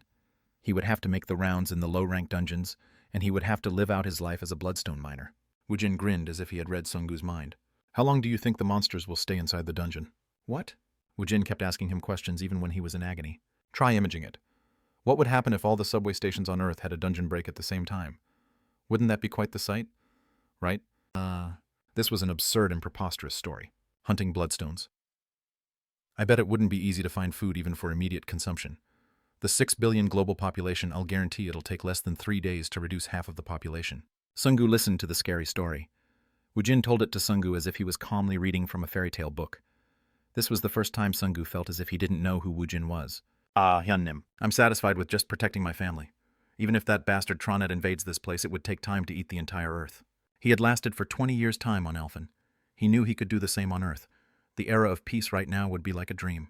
Doesn't it make you mad? Someone's claiming your front yard without your permission? If you want to protect your family, then don't be so soft. What? Why did he suddenly feel this sense of crisis? If those bastards invade us, I won't be able to protect you from the back. You will have to survive on your own. Woojin's words held the truth. When the war begins, there will be no one behind Sungu. He would stand in the front lines of the war. If Sungu wanted to follow Woojin's back without dying, then he had to become much stronger by a large margin. Moreover, he had to do it quickly. The only person who could make this come true was Sungu. After starting the dungeon at 7 a.m., they came out at 7 p.m. Sungu was utterly worn out, and Woojin had a smile like always. They headed towards the office. President, you are here. When Woo Sung-hoon's loud voice rang out, everyone got up from their seats. It seemed a good number of the empty desks had found owners. How do you do? The new employees started giving their greetings. There were a mixture of experienced workers and new workers. Young Minchun probably chose good employees and he'll probably keep them in line. There were a couple bastards with odorous souls, but did you ready it? Of course. After hearing Woojin's words, Sung-hoon confidently led Woojin to the lounge. It was a place where the employees could take a break. There were glass desks off to one side of the room, and the latest computer rig with large monitors was placed there. To be exact, there were 5 computers decked out. What is that? It a special game room made for President. I investigated the new hires, and there are 2 diamond players. There is even 1 platinum. Heh. You won't have to worry about your team rank. We just have to be bussed around. Woo Sung-hoon was a silver too, so he spoke with confidence. Woojin let out a sigh. You do a lot of unnecessary things. Did you prepare the other thing? Sung-hoon guessed he wasn't talking about this. Woo Sung-hoon was momentarily taken aback, but he remembered the passing words spoken to him in the morning. Ah, do you mean the dog? Yes. Of course, I've prepared it. Woo Sung-hoon brought a steel cage forward from the corner of the room. The dog was about the size of his thigh, and at a glance one could tell it was a puppy of a large breed. He is a mastiff. His father performed very well in the dog-fighting ring. I had a very difficult time getting him. His mother was also quite well built, so he'll probably grow up to be around 80 kilos. If he'll be president's pet, shouldn't the dog be of this caliber slush? Ha-ah! Why does this bastard always overdo things? I'm going to give it to my little sister. Are you sure this dog is suitable for a 7-year-old? Sung-hoon's eyes quickly shook. However, his 8 years' experience as a salesman wasn't all for naught. Then the mastiff is the right choice. These brutes were used in warfare in the past. He'll grow up to be a very large dog. He'll become a reliable bodyguard for you, little sister. When President is absent, he will loyally protect the house. His explanation was oddly convincing. Woojin stroked his chin. Chapter 60. The Meaning of Family 3. This was the 4th day she guarded the house without her master. Bibi let out a sigh. Oh, woo! The little human still kept bugging her to play. Her master dropped off a dog, and he hadn't been home for 2 days. The little human cried that the dog was already too big. Moreover, she still pointed the laser pointer and the fishing rod towards her. Still, the middle of the day was her free time since the little human was at kindergarten. The great mother who gave birth to her master went out today, so she didn't have to keep the pretense up. She looked like a cat, but she didn't have to act like a cat. Bibi opened the refrigerator, then she took out a salmon. Since she had materialized into this body model, her appetite and behavior followed some weird instinct. She was ripping open the wrap covering the salmon when that bastard approached her. Come. Get away from me, Ahong. Bibi chased away the annoying dog. He was a pain in the ass left here by her master. He was only a dog, yet the bastard was larger than her. It seemed the little human had wanted a small dog. Rurungkung. Go away, Nurunga Ahong. TLN dog name is Nurung, generic name usually given to yellow-brown dogs or cows. The dog was given the name Nurungi since her master didn't put too much thought in naming him. The dog continued to growl as he looked at Bibi. She had a small body, and she had a tempting morsel in her possession. It seemed he saw her as a pushover, and he was going to try to take the fish away from her. Bibi snorted. You won't be able to climb up here, Ahong. Rurung. When she saw Nurungi continue to growl, Bibi let out a sigh. She was reduced to being treated as an easy mark for a dog. How had it come to this? Go away while I'm saying it nicely, Ong. Bibi swung her pink paw and she struck Nurungi's head. Pook! Gegeng! Ging! Nurungi was surprised and he quickly ran away. Oh, whew! When will Master come back? Every time her master returned from a dungeon, his level increased incrementally. Bibi also wanted to quickly level up and become powerful like the old days. However, her situation didn't allow it. As the time ticked forward, she became bitter. Soon the little human will be coming home from her kindergarten. Guild Allendal's office. Woojin absorbed the reinforcement stone, which increased his stats. He kept eating the reinforcement stones until the point where the consumption will delay the absorption. Sungu was sitting across from him, and he was absorbing the reinforcement stone given by Woojin. Sungu had various wounds on his body, and one could feel a wild, coarse energy from him. Every time Woojin made an appointment to a 5-star or 6-star dungeons, he let Sungu experience fighting various monsters. Still, most of the monster were defeated by Woojin. Sungu only defeated a small portion of monsters, but even that small amount was very important. Sungu was able to hunt monsters at a high-rank dungeon. He was a respectable 4th circle rank C roused. Sungu was using his abilities in extreme life and death situations, so he was quickly becoming stronger. Duck. Come in. After a knock, young Minchin entered carrying a box. These are the skill books President was talking about. You finally purchased them. Woojin put on a puzzled expression when he received the box. He instructed Minchin to get 3 items, yet there were only 2 in here. The last one. A 4th circle skill book is very pricey. We also keep buying reinforcement stones, and on top of that, most of the guild's finances is being used to purchase items. Are we short on money? Yes. However, we aren't in the red. It just means it'll take a little bit longer to acquire the item. They already possessed a 6-star dungeon and a 5-star dungeon, so they earned a good income. However, the amount wasn't immensely large. They kept spending the money, so the surplus fund they had stacked up in the beginning was being rapidly diminished. In the past, they had to buy items like reinforcement stones to increase Woojin's stat. Moreover, they now had to buy items to strengthen Sungu. This is why they had to spend much more. The guild's funds comes out of the dungeons. A guild had to either increase the number of dungeons one possessed, or increase the number of roused who will clear the dungeons. Are there any reset dungeons? Recently we've had some rotten luck. We are newly formed, so it isn't easy for us to get to a dungeon sooner. Woojin had been in the right place and the right time to clear the Seoul National University station. If not, it would have been possessed by Hwarang. The dungeon reset only happened occasionally. It wasn't easy to find a newly formed dungeon. The large and mid-sized guilds were firmly entrenched here. It wouldn't be easy for Allendale to squeeze in between them to win the competition. Moreover, even if Sadang Station was right in front of their nose, a large guild was next door. Hammer Guild was competing with Allendale. Moreover, Allendale wasn't large enough to have branches near other stations yet. They didn't have enough people to spare. Look for 6-star dungeons that's about to blow up. The training of Sungu was a worthwhile endeavor, but he couldn't slack off in leveling himself. The EXP he was gaining decreased by a significant amount, but the 6-star dungeon still gave him a lot of EXP. Yes, understood. I'll look into it. All right. So what happened to Hwarang? We are still in negotiations. I believe it'll be resolved soon. Don't be too lenient towards them. If it isn't progressing well, then we can just smash them. When he heard Woojin's words, a chill ran up Jung Minchin's spine. Woojin smiled at his nervous expression. I'm joking. It was a joke. Haha. I'll quickly resolve it so President won't have to worry about it. It didn't sound like a joke to him. Minchin thought he had to resolve the negotiations as fast as he was able to. He would do it even if they suffered some minor losses. Contact me immediately if you acquire any information. Yes, sir. The 6-star dungeons are closely tied to the Ministry of National Defense. It is highly likely we'll lose part of our profit from the commission. If everyone gave up on clearing a 6-star dungeon, then the dungeon would erupt from the dungeon break. It was understandable why the Ministry of National Defense was in charge of these dungeons. That'll be better for me. Let's quickly fulfill my military obligations. He'll lose some money, but he'll be able to monopolize the EXP. Moreover, Woojin will get a bigger cut of commission than the others. If he had an opportunity to clear a 6-star dungeon, it was no real loss. Yes, I'll inquire about the dungeons as fast as I can. Also, when are you going to hire new roused? Let's do it after I come back from the US. Before that happened, he planned on intensively molding Sungu into a rank A. Woojin will stuff all the information and knowledge about monsters into Sungu, and Sungu will be able to train the newly hired roused by himself. Then I'll be heading out now. All right, go do your work. Minchan exited the president's office after he finished his business. Only Woojin and Sungu was left in the room, and Sungu spoke with a sheepish expression on his face. Hyungnim, am I really worth investing so much? Sungu was being trained and supported like a special roused in a large guild. He was in an enviable situation. Woojin answered without any hesitation. It'll be easier for me if my director of miscellaneous works becomes stronger. Ah, that damn miscellaneous. Money is only a means to an end. He just wanted to become stronger using the money. What was the point in saving money? Unless the dungeon raids come to an end, the money will continue to flow in and be gathered. Don't value money too much. Just think about how you will be able to live on without dying. I've grown you this much. How unfair would it be if you died? If that happens, you'll only be useful as a medium for summoning my skeleton soldier. I guess so. Woojin spoke such frightening words as if it was nothing. So Sungu scratched the back of his head. Woojin grinned as he looked at Sungu. When is your appointment time for the 3-star dungeon? It is at 6 o'clock. I'll have to start heading out soon. All right, go suffer. Yes, sir. This will be the first time Sungu will be attempting a 3-star dungeon by himself. He had gone to much higher-ranked dungeons, but he had always been with Woojin. Sungu won't have Woojin, so his survival couldn't be guaranteed. The difference was quite stark. He couldn't help becoming nervous about soloing a 3-star dungeon for the first time without Woojin. Have some confidence, dude. Yes, Hyungnim. He was a rank C roused. This 3-star dungeon had already been in circulation, so there was no reason why he wouldn't be able to clear this dungeon.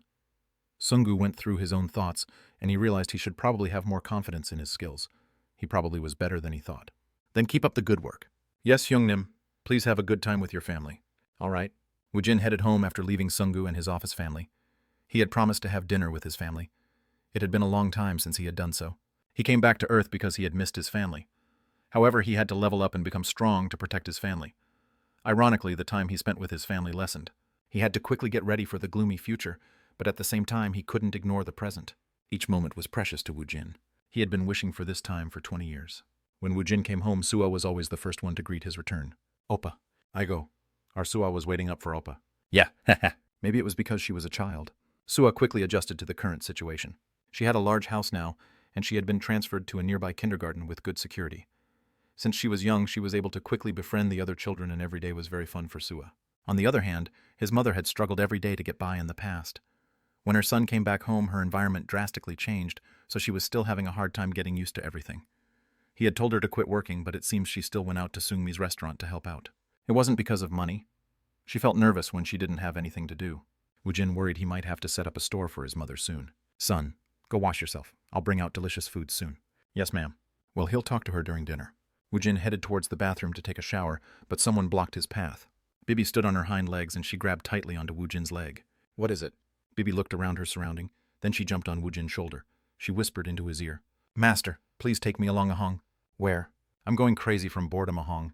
I miss going into a bloody battle with Dulce Jingong. Woojin grinned at Bibi's word. She must have been bored to death rolling around the house. Since she missed the battlefield, it reaffirmed Bibi was a demon by nature. How's Sua doing? Don't even say anything, Nyang. You brought a brute of a dog so she doesn't even play with him. She just keeps bothering me, Nyang. Sua said she didn't like cats, but it seemed Sua played well with Bibi. Bibi, where are you? When she heard the sound coming from the living room, large tears fell from Bibi's eyes. Master, please Ahong. Just tell her I ran away from home, Nyang. Then he wouldn't have an excuse to sleep by Sua's side at night. I'll come up with something. You promised Ahong. Please take me to the next battle Ahong. When Woojin nodded his head, Bibi felt relieved and she jumped down. Bibi, Uni was looking for you. Where have you been? Nya. Woojin secretly put on a small smile as he showered when he heard the sounds coming from the living room. Soon a feast was set up on the dining table and 3 people were sitting around it. Is it some kind of a special occasion today? I want my son to eat a lot. You are enduring a lot of hardships. Lee Suk-young looked at Woojin with a thankful and a reassured expression. I went to Seungmi's place today. They said my son is doing bigger things than I thought. His mother didn't watch a lot of TV, so she was slow to pick up on what was happening around the world. It seemed her friends at Seungmi's restaurant must have said something to her. Woojin guessed what was said, so he spoke. A.E., it isn't dangerous work. You don't have to worry about it. At Woojin's words, Lee Suk-young grabbed her son's hand tightly. You mother has ears. I know how dangerous your work is. Don't worry. My son is doing something big. So how could I stop you because of a single person's selfishness? Don't worry about your mother. Mother? Woojin held Lee Suk-young's hand. At that moment, his mother spoke. Moreover, I heard you have a girlfriend. She even heard about that. You aren't too young anymore. You should marry quickly to continue your line. I think that's a good idea. Woojin let out an awkward laugh at Lee Suk-young's sincere words. His mother was thinking too far ahead. Woojin thought he should at least introduce Ji-won to his mother once. In the midst of the enjoyable dinner, his hand phone rang. Woojin smiled when he saw Young Minchen's name. President, I found a dungeon without a waiting list. If there weren't anyone on the waiting list to raid the dungeon, it meant they were waiting for a dungeon break. From Woojin's perspective, it was basically a report on the EXP and artifacts he'll be able to obtain. Where is it? It's in Pyongyang. Woojin's ears twitched. Did he hear wrong? North Korea. Yes, President. Woojin let out a laugh of disbelief. He had talked about Pyongyang, and now it seemed he would really go there.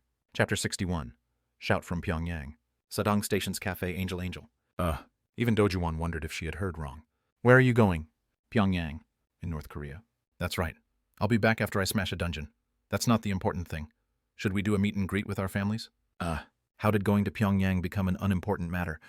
Moreover, he wanted our families to meet and greet. Ji-won was confused as to how she should accept this request. Let's just eat some food. I heard you quit work. Yeah, I've already repaid most of my debt. You have debts. It was from the hospital fees incurred when I was hurt. The dungeon shock happened when she was 19 years old. Her parents passed away and she had received a big injury. She didn't know how the world worked, so she incurred debt from various places. If her face hadn't been hurt then, she could have probably earned the money easily. However, she would have been led down a bad path. Is that so? Then what are you going to do? Do you want to come work for me in my guild? I'm also thinking about setting up a cafe. Are you interested? Cafe. Woojin was the hottest roused right now. Yet he suddenly wanted to go into the cafe business. If he just went around the low-ranked dungeons, he would make much more profit than running a cafe. It seems my mother is bored. It's okay. I always wanted to do something in particular when I pay back all my debt. What is it? I want to become an author of a romance novel. The words came out of nowhere, so Woojin momentarily lost the ability to speak. At his awkward silence, Ji-won's cheeks turned red from embarrassment. It's just a hobby I want to try. Cool. It's cool. I'll read it later. Ji-won's cheeks became redder when he said he'll read the words she had written. She was embarrassed, so she changed the topic. Oh yeah. The Alumni Association called me not too long ago. They were asking for your phone number, but I haven't told them yet. After Ji-won lost her face from the accident, she became alienated from her friends. After she finished recuperating, she started working, so she didn't have time to meet up with them. However, Woojin had become famous after he was shown on TV. When both Woojin and Ji-won showed up on the airwaves, her former classmates must have heard about it. The missing boy and the monster girl had morphed into a handsome man and a beauty. Some of her alumni saw them when their pictures were decorating the internet portal. Really, I guess I'll see my friends after a long time. Geez, I'm not sure I'll be able to remember their names. I'll contact them once I return from Pyongyang. He'll probably have some time before he had to go to the US. Jiwon was surprised by Woojin's words. You want to go together? We'll go see them together. Why? He vaguely remembered several faces and names. However, he couldn't match the names to the faces. He'll be able to meet his friends after 20 years. It was less than Woojin, but Jiwon would be meeting her friends again after 5 years. She had a bit of a different reason from Woojin as to why she was shaken. Nothing. Let's go meet them together. Jiwon had a lot of close friends. No, she had thought she had a lot of close friends. Jiwon's beauty made her the center of attention before, and there used to always be a lot of people around her. When she hurt her face, her friends left one or two at a time. Several people looked at her with pity in their gazes, so Jiwon cut herself off from them by her own choice. When she looked back at her high school days, she realized she hadn't really been close to anyone. Now only Woojin was by her side. This was why he was her benefactor, who had found what was precious to her. I'm sure you are busy. You should go now. Woojin looked at his watch and it was already 11 o'clock. His meeting was at 12, so he should start heading out. Do you want anything? Huh. I'm going to Pyongyang. At the very least, I should buy some souvenirs. Poot. Jiwon couldn't help but laugh at Woojin's words. If one only heard Woojin's words, one would think this trip was a trivial matter. No matter how close the land was, North Korea felt very far away to the people of South Korea. What was Pyongyang famous for? Woojin tried to sort through his memories, but he couldn't remember the names of his friends, nor could he remember the famous specialty products of Pyongyang. Please come back without getting hurt. Jiwon stroked Woojin's face. His wound was completely healed. It was just a scratch. I guess I'll just buy whatever I see. Maybe it was because he was too used to escaping death and receiving wounds. He was indifferent at the prospect of getting injured. Roused Management Bureau's Lieutenant Che Hae-sol of the Special Defense Brigade was meeting Woojin once again in a matter of days. She pleasantly greeted him. It is an honor to see you again. I'll be your guide all the way to Pyongyang. Well, I would prefer someone I'm used to. Hae-sol smiled at Woojin's words. This man's name came up daily on the ranking of the most searched words. Kang Woojin's down-to-earth personality was fascinating. It made her wonder if this person was really the figure in the news. I'll be giving you a briefing on your schedule. After lunch, we will travel past Panmunjom to head towards Pyongyang. We should arrive at Pyongyang by dinner time. After some rest, you will enter the dungeon in the morning. TLN Panmunjom, it's where the DMZ is. If you are interested, search YouTube for Conan Stars in North Korea's first late-night talk show. He goes there. That's it. He thought he would have to go through complicated procedures to be able to enter North Korea. He guessed this wasn't the case. We've already received permission to enter from North Korea's delegation. We'll arrive at Pyongyang tomorrow. If Mr. Woojin succeeds in clearing the dungeon, there will be great profit for both the North and South Korea. Depending on whether Woojin could succeed clearing the dungeon, the content of the negotiations would change drastically. You take care of the complicated stuff. Do you mind if I head into the dungeon as soon as I arrive there? He didn't feel the need to spend the night in North Korea. To be honest, he would feel safer sleeping inside the dungeon than sleeping in North Korea. Chairman of the National Defense Commission, Kim Jong-un, wants to have a meeting with you. Meeting my ass. It would be preferable if you accede to... Ji Hae-sol saw it on TV. She had seen Woojin's fierce kick and the beating he administered.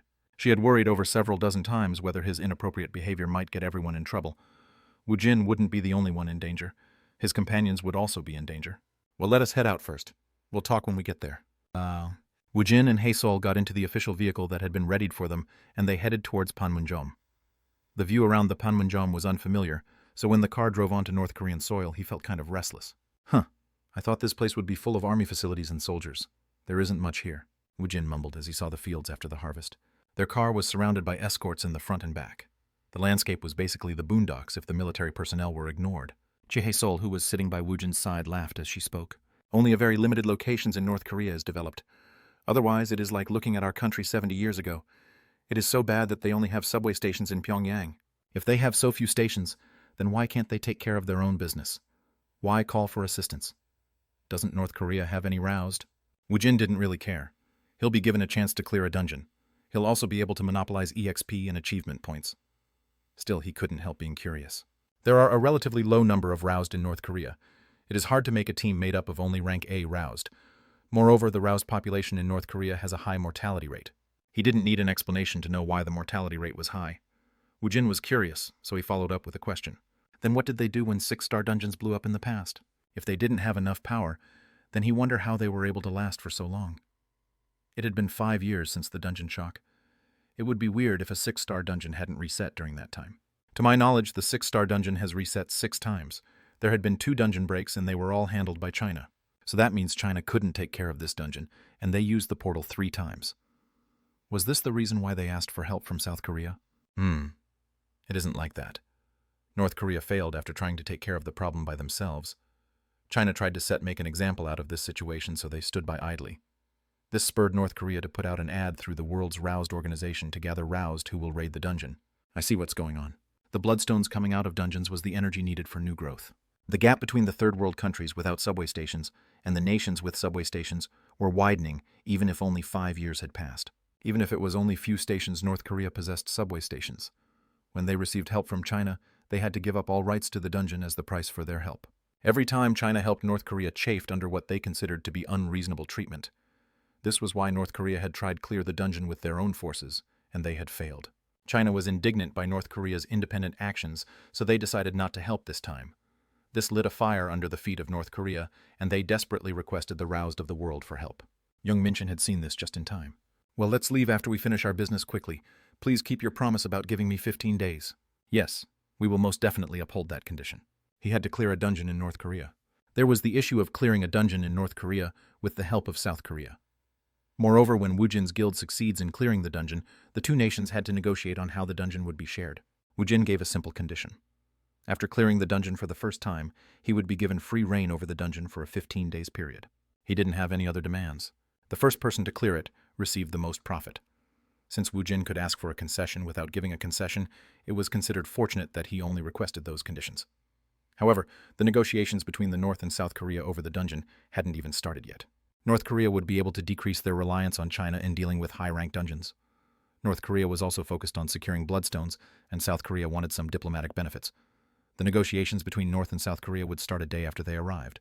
However, the success of Woojin's dungeon raid was more important right now. If Woojin failed, he would die in the dungeon. However, Lieutenant Che Hae-sol, who came here with him, would also be put in an awkward situation.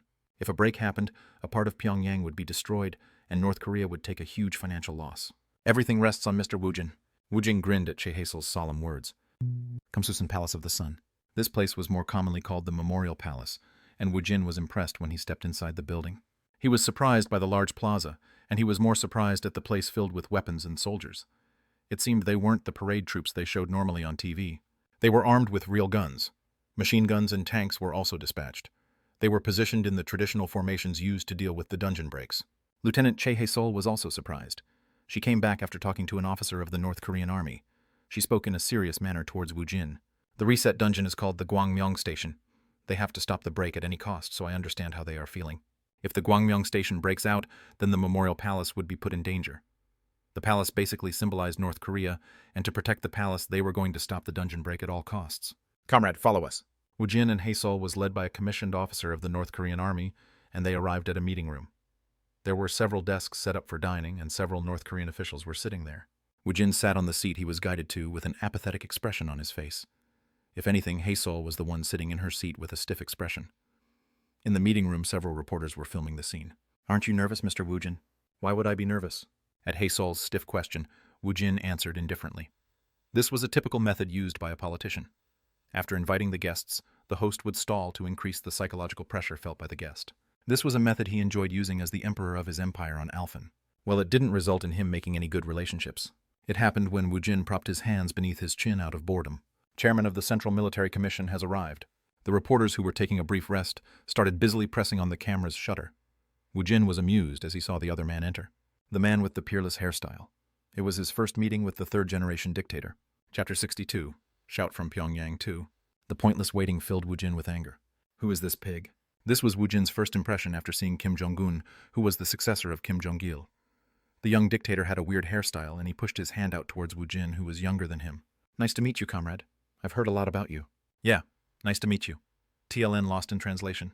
He is talking as an equal, informal. When Woojin shook hands face-to-face with Kim Jong-un, the North Korean officials who showed up with him frowned in anger. Comrade, he is the chairman. Be careful with your words. At his words, Woojin raised his hand to cover his mouth. Nice to meet you, Jung-una. Kim Jong-un, who was directly involved, froze. The North Korean officials who came with him and Che Hae-sol, who came with Woojin, also froze. It was a mistake. This was a mistake. Che Hae-sol was regretting everything. Woojin hadn't cared about the recording cameras when he slapped Hwarang's guildmaster's cheeks. She hadn't prepared for such a situation. She was in the wrong in thinking he would show some manners towards North Korea's supreme commander. No, she wasn't in the wrong. She had assumed such matters would be dealt with common sense. A normal person would have been careful all on one's own. Che Hae-sol's only fault was forgetting Woojin was a human who would go past the boundaries set by a normal person. The faces of the officials from the North Korean army was filled with anger. You son of a bitch. Where to think this is? How dare you play with us? Instead of being cowed by their agitation, Woojin grinned. He said to cover it, so Woojin covered his mouth. TLN. This is something that was lost in translation. The word in question has two meanings. First definition is to pick and choose carefully. The second definition is to hide something. So why was he angry? Woojin taunted the official with an amused expression on his face. Kim Jong-un, who was looking on, laughed.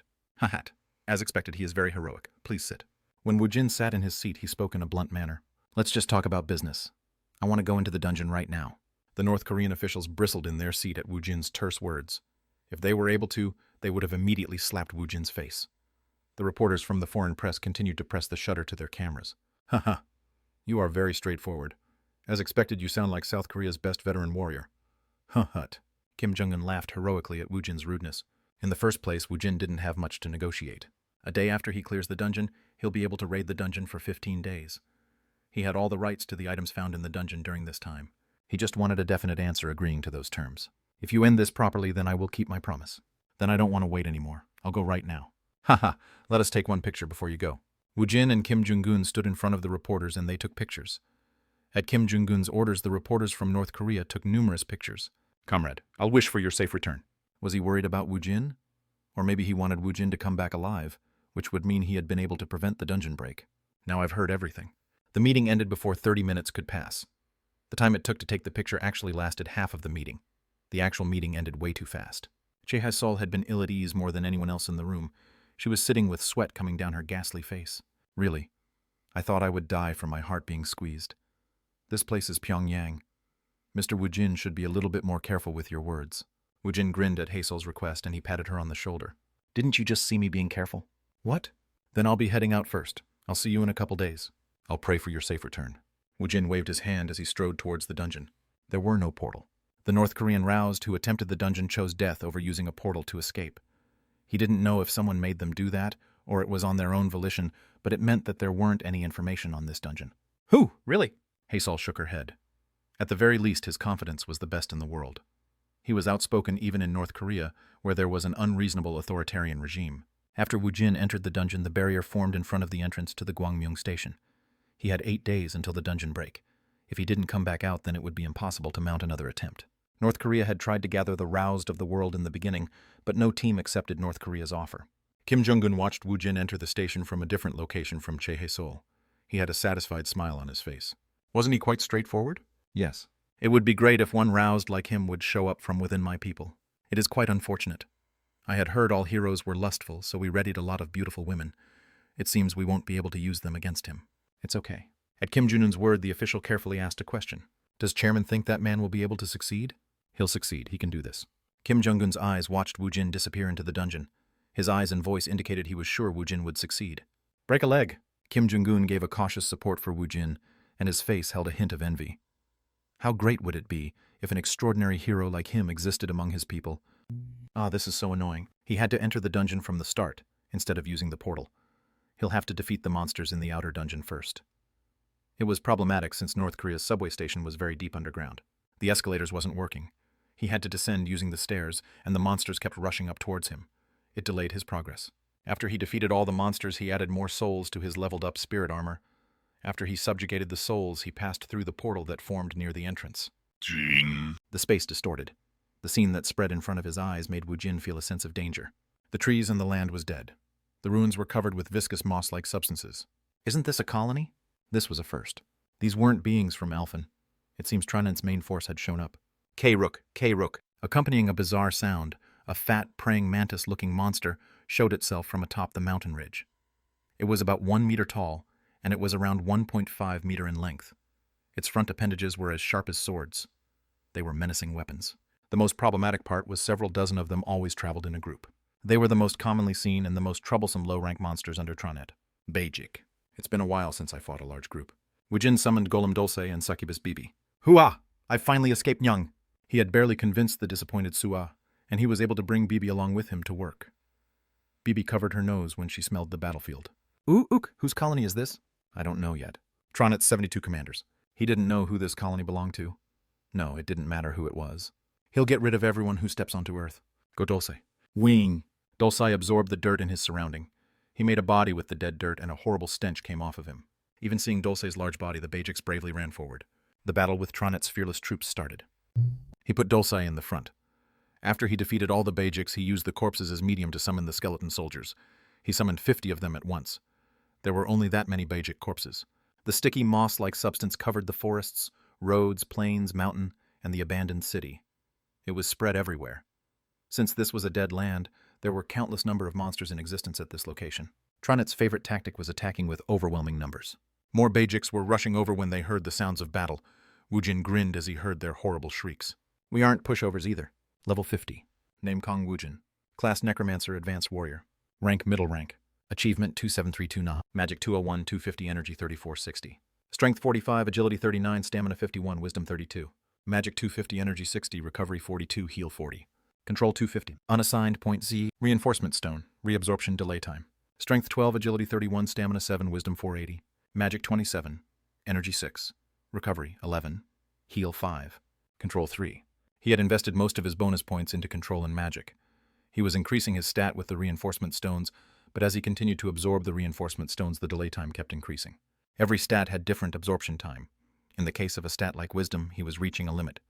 He had taken a reinforcement stone a couple days ago, yet it wasn't fully absorbed yet. Currently, Woojin could control 250 of his summoned beings. If he blended the skeleton soldiers and the skeleton magicians, he could put forth a large troop. If he wanted to maximize the power of the skeleton soldiers, then he needed commanders. This would require the presence of Death Knights. Still, Woojin was quite good at commanding the skeleton soldiers himself. Diversity wasn't a strong point in Woojin's troops. Kek. The Bajix ran towards him while letting out horrible shrieks. Monsters that seemed to be a hybrid between a spider and ant lifting its head was seen behind the Bajix. It's a launcher. These bastards spat thorns that was akin to tentacles. It had a long range, and its power puts a bullet to shame. They were quite troublesome to deal with. There are also Rantos. There were only one in sight right now. It was as big as an elephant, and it was surrounded by an enormous carapace. It had a high resistance to magic, and the carapace had outstanding defensive power. The skeleton soldiers' swords and the magic of the skeleton magicians wouldn't work against this opponent. Either a Death Knight's Dark Blade or Lich's magic could threaten this monster. Woojin couldn't summon these familiars, so he would have to use the powerful attacks of the warrior class. Dulce, make a path for me. Goo. Dulce caused vibrations as he charged towards the center of the enemies. The skeleton soldiers stood in lines as they readied to charge. In the back, the bones of the skeleton magicians appeared, and they raised their hands to create and maintain their magic. They readied themselves to fire. Susuk. Woojin summoned his phantom steed. He got on, then he changed his warrior's weapon into its axe form. These were the warrior class skills that had been unsealed after he reached level 50. When his weapon changed into an axe, he could use smash and whirl. The destructive power was increased by a notch. Let's go, kids. Keek.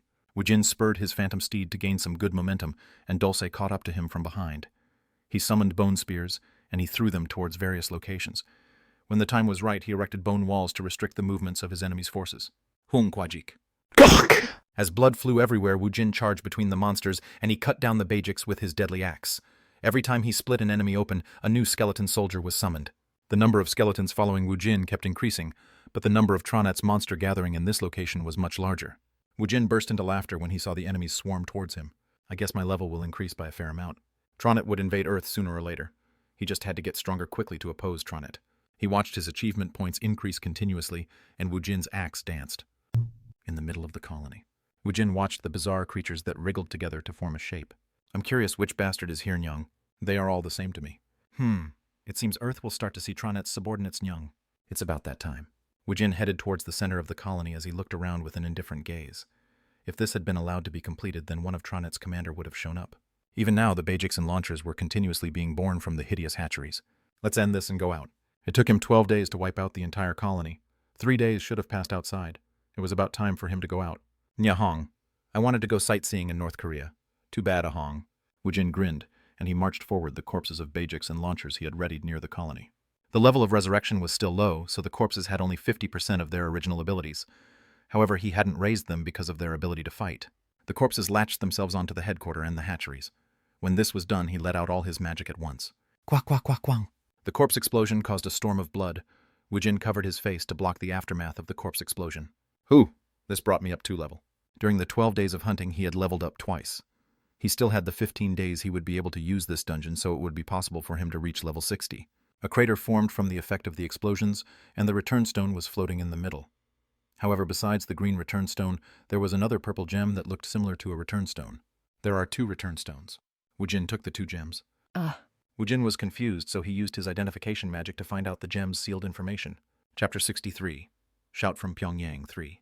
It is a miraculous fragment making up the material world. It is an ingredient used to make the dimensional domain. Woojin stroked his chin. He held up the bright purple gem and he looked it over. However, no more information popped up. Bibi, do you know anything about the dimensional domain? I have no idea. This was the first time Bibi had heard about it, so Woojin didn't ask any further questions. He wouldn't get any answer from worrying over it, so he decided it would be better to ignore it. He put the dimensional fragment into his inventory. Then he walked away with the return stone in his hand. It was time for him to exit the dungeon. The barrier was disappearing. The eyes of the 2 North Korean soldiers guarding the entrance to the Gwangmyung station widened. Hey, look at that. What is that? Oh, Hook. The barrier is disappearing. That son of a bitch from South Korea really succeeded. Hurry up and report it to our superior. While the North Korean soldiers moved busily, foreign reporters were hiding nearby. They took pictures of Woojin walking up the stairs. They raised their telephoto lens. Shit, this doesn't make any sense. This is crazy. He soloed a 6-star dungeon. This will be a huge topic. An amazing roused has appeared in Korea. This right here. Won't this roused be hot as Melody who showed up in America? Hurry up and contact the headquarters. While the reporters busied themselves, Woojin looked at the person coming towards him after he left the dungeon. The soldiers were still manning the line of defense, but Woojin could see reporters scattered amongst them. Unlike South Korea, the reporters didn't run forward to ask aggressively for an interview. They just watched him. After receiving the urgent message, Lieutenant Che Hae-sol had come running over to the dungeon. She didn't hide her elation. I knew you would succeed. Good work. Well, didn't we come here knowing I will succeed? Ha ha ha. Of course. However, I am still surprised you were able to pull this off. There had been no volunteers who wanted to go into this dungeon, yet Woojin cleared the dungeon in triumph.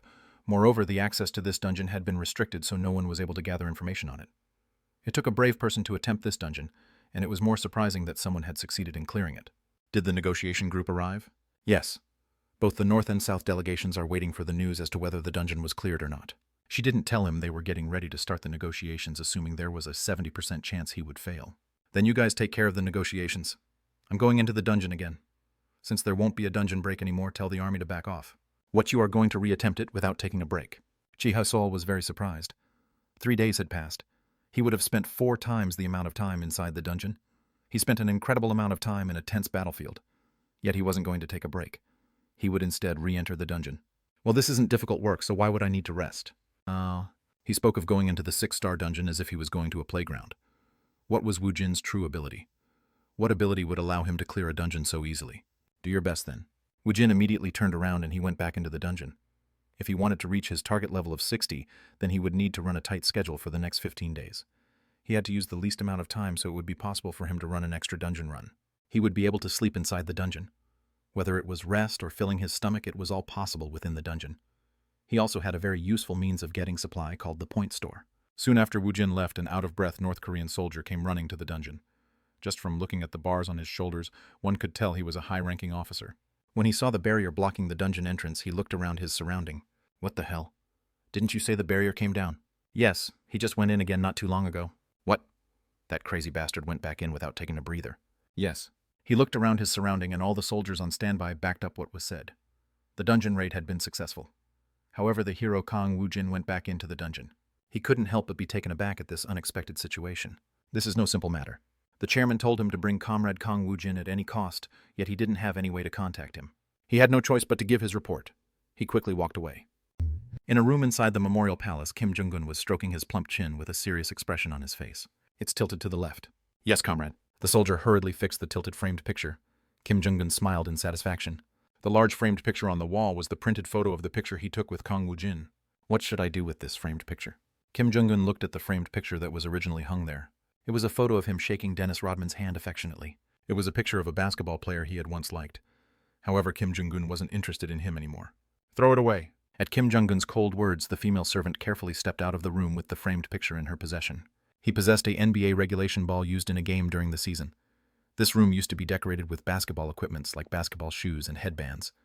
Now the items that came out of the dungeons lined the room instead. At the end of the wall with the framed photo, there was something akin to a small dungeon museum. The room was filled with artifacts and stuffed low-ranked monsters. Kim Jong-un looked at Woojin inside the framed photo and his face was filled with envy. Duck, duck. Come in. Kim Jong-un looked towards the open door with a large smile on his face, yet the person he was expecting wasn't there. What is it? Where is Comrade Kang Woojin? That is, he entered the dungeon again. What did you say? The North Korean army officer tried to explain the situation, but it was a waste of time. Why didn't you stop him? He had already entered when I got there. Do you think my words are a joke? He desperately begged, but not a single lash moved on Kim Jong-un's face. Cold sweat started running down the officer. Comrade, I think you will need to self-criticize your actions. Please spare me. At Kim Jong-un's words, the officer immediately got on his knees. I have no business with you. Get out. See, Chairman, please. He begged, but it was a waste of time. No, the ruckus he caused was driving the nail into his coffin. I guess you won't even need to reflect on your own action. The guard from the security department who was standing behind Kim Jong-un took out his pistol. Then he immediately shot the man in front of them. Tahang. The North Korean army officer died for such an absurd and groundless reason. However, the guard didn't show any surprise. He merely noted such an event had happened again. Now listen to me. Go wait for Kang Woojin with both your eyes open and bring him when he comes out. Yes. The unlucky guard who was chosen for this task couldn't show any signs of complaint.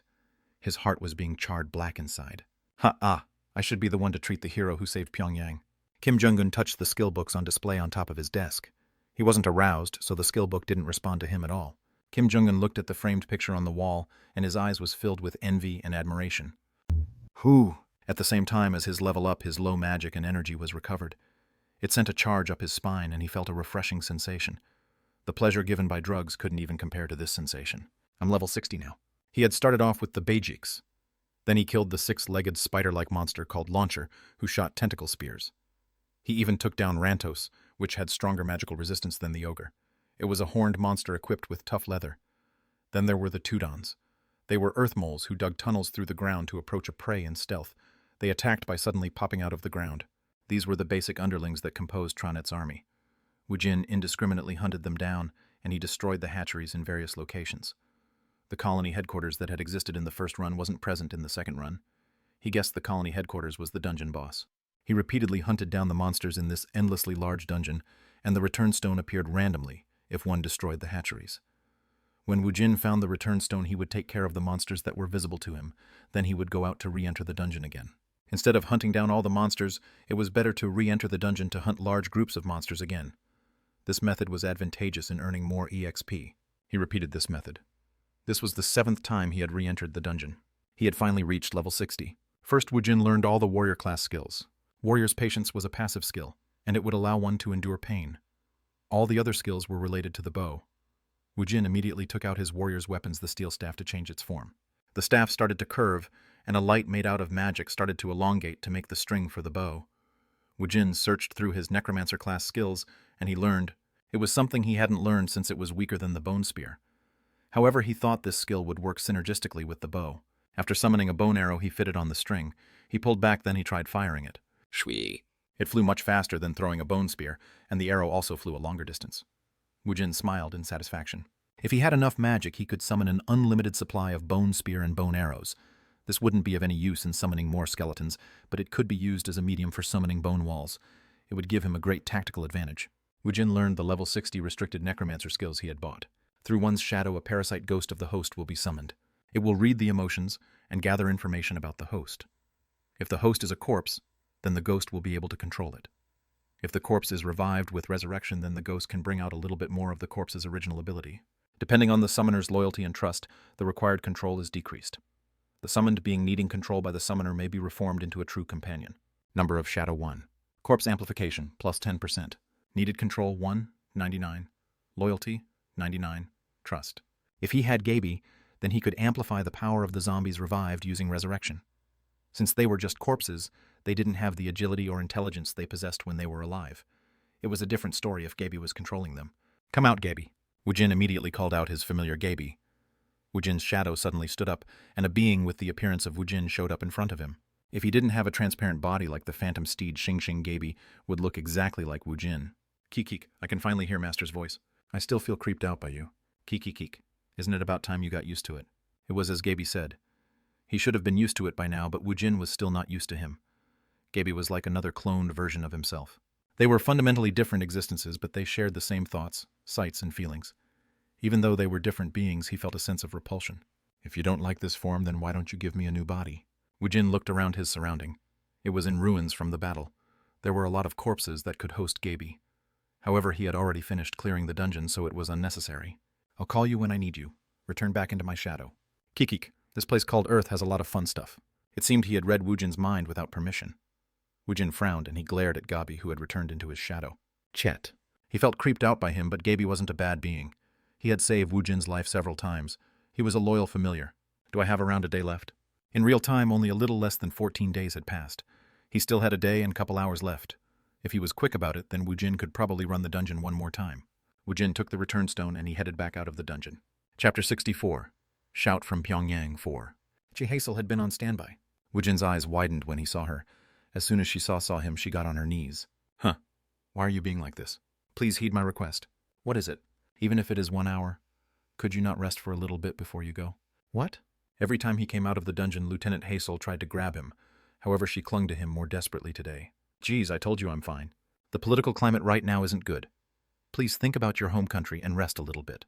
What nonsense is she talking about? When Woojin tilted his head in confusion, Hazel looked around her. Surrounding, then she approached Woojin to speak into his ears. North Korea wants to extensively advertise this successful dungeon raid. South Korea wants to package it as a North and South joint operation. Then just go with that. Woojin had a so what expression on his face. Please come with me. I have to return to the dungeon. You take care of the politics. Hazel had an almost tearful expression on her face. The most important person in these proceedings wasn't showing his face at all. Couldn't he at least take couple pictures with the others? Woojin decided to be considerate of Hazel's situation, so he decided to vacate 1 hour of his schedule. Geez, this is quite tiresome. The Memorial Palace became busy when they heard Woojin was coming. The high-ranking North Korean officials and the negotiation team from South Korea all gathered at the banquet hall. Several of them had dissatisfied expression on their faces since they had been waiting on Woojin for 2 weeks. However, it didn't bother Woojin one bit. All kinds of delicacies were prepared in a grand fashion in the banquet hall. Woojin ate some food, then he stood with Kim Jong-un and the representative of the South Korean negotiation team. The three of them took pictures. Please smile a little bit. At the reporter's request, Woojin made an exaggerated smile. The high-ranking officials, North Korean officials, were displeased when they saw this. Well, I'm really busy, so let's wrap this up. Woojin was about to leave when a major stopped him. He was a bodyguard affiliated with the security department. Comrade, please sign your name on here for me. Woojin stared blankly at the white paper handed to him by the guard. You are the greatest roused in South Korea. It would be an honor to receive a signature from you. I was wondering what you wanted. Woojin grinned, then he signed his name on the paper. Good luck. Thank you, comrade. When the guard received his signature, he let out a sigh of relief. The guard even secretly looked towards Kim Jong-un to give him a wink. Woojin felt something was off, so he summoned Gabi. Gabi, do you see that pig over there? I see him, master. Try latching onto him. Kukuk, finally my first mission on Earth. He felt Gabi exit his shadow. Gabi secretly slipped into Kim Jong-un's shadow. When Gabi entered inside Kim Jong-un's shadow, he would able to share in the experience of the host's movements and feelings. Moreover, when he returned to Woojin, Woojin would be able to experience what Gabi experienced. It's going to be tight. He had only 1 more day left to use the dungeon. If he wanted to gain a little bit more achievement points, he would have to move more diligently. A man with sharp features was eyeing Woojin as he disappeared from the banquet hall. Republic's Supernatural Force Commander Ri Pyongan. Another man approached him and he quietly whispered to Ri Pyongan. Commander, we are ready. Are you sure about this? Do you really want to take him head on? Carry it out with the utmost stealth. Understood. When the man he ordered disappeared, he let out a twisted laugh. That bastard dared to look down on the Republic. A mere roused from South Korea was being pushy inside the heart of North Korea. He was extremely unhappy about it. It also bothered him that Woojin put on a dignified appearance and he didn't show any deference towards the chairman. The chairman admired the roused. He had established North Korea's supernatural special forces, and Ri Pyongan was named the commander of this force. Their roused population was small, so whenever the high-rank dungeon reset, they had to receive help from China. Their loss was quite substantial. China was mining gold in their front yard, yet they couldn't prevent them from doing so. To clear this 6-star dungeon, they had sent in a team of roused they had ambitiously cultivated. There had been 2A rank and 8B rank. This group represented almost half of the high-ranked roused of North Korea. The Republic even gave them their only 2 return portal, yet the whole team was wiped out. No one knew what had happened to them. Since they died before being able to use the return portal, they didn't have any information on the dungeon. Moreover, they had lost the roused they had cultivated with much difficulty. In a flash, the confidence in the supernatural special forces was lost, and Commander Ri Pyongan's position was also shaken. With only the North Korean forces, they weren't even able to clear the 6-star dungeon. Moreover, they still had to worry about the dungeon break. China ignored North Korea, and the other nations of the world also ignored them. In the end, a pompous roused from South Korea had come to raid the dungeon. Ri Pyongan had snorted at the time. However, Woojin had cleared the dungeon in 3 days, and he experienced a sense of crisis. He knew the chairman was trying to appease the roused named Kang Woojin. If he joined the Republic, then his post as commander of the supernatural forces would immediately be in danger. The dungeon had already been cleared, and the negotiation on how they would divvy up the dungeon had been resolved. North Korea still had 2 rank A roused and several dozen skilled rank B roused. The first clear was difficult, but the subsequent raids significantly decreased in difficulty. Moreover, they had been able to learn a significant amount of information about dungeon from the negotiation talks. That son of a bitch. Since the hunt was done, it was time to put down the hunting dog. Woojin was able to solo the dungeon by himself, but in the end he was still a human. If a roused got shot or blown up, then death was inevitable. If it happened inside the dungeon, then there wouldn't be any evidence. Before one clears the dungeon of monster to use the portal, one could still use items from Earth. He will become the fertilizer for the growth of our strong and prosperous country. Everything he did was to make his country strong and prosperous. The chairman had a brief lapse in judgment. This was for his comrade. Ri Pyongan looked towards Kim Jong-un with eyes filled with ambition. Woojin walked past the soldiers still seriously guarding the dungeon, and he headed towards the dungeon entrance. You are going back in again. Of course. This will probably be your last run. We wish you good luck. The soldiers opened a path for him as he headed toward the dungeon entrance. He just needed to work hard for 1 more day. No. He just needed to work hard for 4 days inside the dungeon, then he'll be able to go back home. Woojin entered the dungeon with a light heart. Right before the barrier could form, another person jumped into the dungeon. The soldiers weren't surprised by the extra person who had entered. He was able to enter. He had entered before the barrier could form. If the barrier dissipated, it either meant one cleared the dungeon, or all the people who went into the dungeon had died. This time they were hoping for the latter situation. Well done, Comrade Namjoseon. A single soldier departed to make a report on the situation. However, they didn't see one foreign reporter taking pictures of these events from afar. 4 hours had passed since Kang Woojin had entered the dungeon. Ri Pyongan was worried. Did we fail? The agent who had followed behind Woojin was a rank C roused of the supernatural forces. The man's loyalty to the Republic was extraordinary. He had strapped bombs on his entire body and he had entered the dungeon. This was a plan where his life was forfeit from the start. As soon as he entered the dungeon, he was supposed to hug Kang Woojin and blow himself up. Even if he wasn't able to grab Woojin, it didn't matter. The entrance of the subway station was narrow, so an explosion from a short distance would be just as deadly. So why hadn't the barrier disappeared yet? If he came back alive, shit. Ri Pyongan felt irritated just from thinking about it. He had sent in enough explosives to blow up an entire building. How likely was it that Woojin would come back out alive? Yes. Even if he wasn't killed, he would have received a critical wound. He's probably on his last breath. He probably received a critical wound, so how will he be able to find and use the return stone? The roused had abilities well beyond the imagination of humans. Kang Woojin must have had some trick up his sleeves to be still alive. However, he was sure Woojin had received a critical wound. One needed a return stone to break through the barrier. Even if he was alive, his life would probably end at any moment. He felt frustrated since he had no idea what was going on inside the dungeon. However, Ri Pyongan kept his hope alive as he waited for Woojin to die. It had been over 2 days and 1 hour since Kang Woojin had entered the dungeon. Something is wrong. What? At Lieutenant Che Hasel's words, the leader of the negotiation group, General Lee Sun-chae, replied in a gruff manner. If we take into account of Mr. Kang Woojin's personality, he wouldn't attempt something he wouldn't be able to do. Something must have gone awry. Lee Sun-chae's voice was filled with strained emotions. It had been over 2 days since Woojin had entered the dungeon. He was given 15 days to use the dungeon for himself, yet an extra day had passed. The South had agreed to pay for cost of Woojin staying for an extra day, so Lee Sun-chae couldn't help but feel worried. Woojin's last clear time was 1 day and 17 hours. Normally he should be out by now. So what else do you want to say? Don't we have to launch an investigation? Do you realize where we are? What can we do over here? This was Pyongyang. There were dozens to 100 eyes watching them in secret. What could a mere dozen people making up the negotiation group do in this situation? Please look at this. Che Hae-sol had received a photo from one of the foreign reporters. She held it out. It was a picture of an unknown man following Woojin into the dungeon. Lee Sun-chae's expression turned serious when he saw the photo. When did you obtain this? I received it around 30 minutes ago. After Che Hae-sol obtained the photo, she came to report with a worried heart. We'll have to investigate immediately. We'll have to make a formal complaint towards North Korea. Are you crazy? At Che Hae-sol's agitation, Lee Sun-chae coldly berated her. If someone had hatched a scheme, then it would be North Korea's doing. Still, how could they lodge a complaint against them? Should they ask them to just reveal their plots? It would be like throwing oil onto a fire. This was the heart of North Korea. When they turned their backs for a moment, it would basically be like jumping into a tiger's maw. Let's just observe for now. If they hatched a plan to kill Kang Woojin, they were basically handing the negotiation team a huge bargaining chip. Even if they were going to lodge a complaint, they would have to do it after they returned to South Korea. They would handle it through diplomacy. Only Che Hae-sol had a face full of anxiety and concern. It had been over 2 days and 18 hours since Kang Woojin had entered the dungeon. What is this? Kim Jong-un saw the news article on the tablet and he vented his anger. It was an article from a French news agency. It was a picture of an unknown man slipping into the dungeon entrance after Woojin. Who is this bastard? We are trying to find that out right now. Hurry up and find out about it. Tell me who this motherfucker is right now. As you command. Kim Jong-un's face became red. His ample chin, fat, trembled. South Korea's greatest roused might die this day. No matter how he thought about it, he would come out at a loss. He had to find the bastards who hatched this plan. It was always the excessively loyal bastards who gave him the most problems. Damn bastards! Kim Jong-un brought his fist down. His gaze landed on the white piece of paper inside the framed picture. It was the paper with Kang Woojin's signature.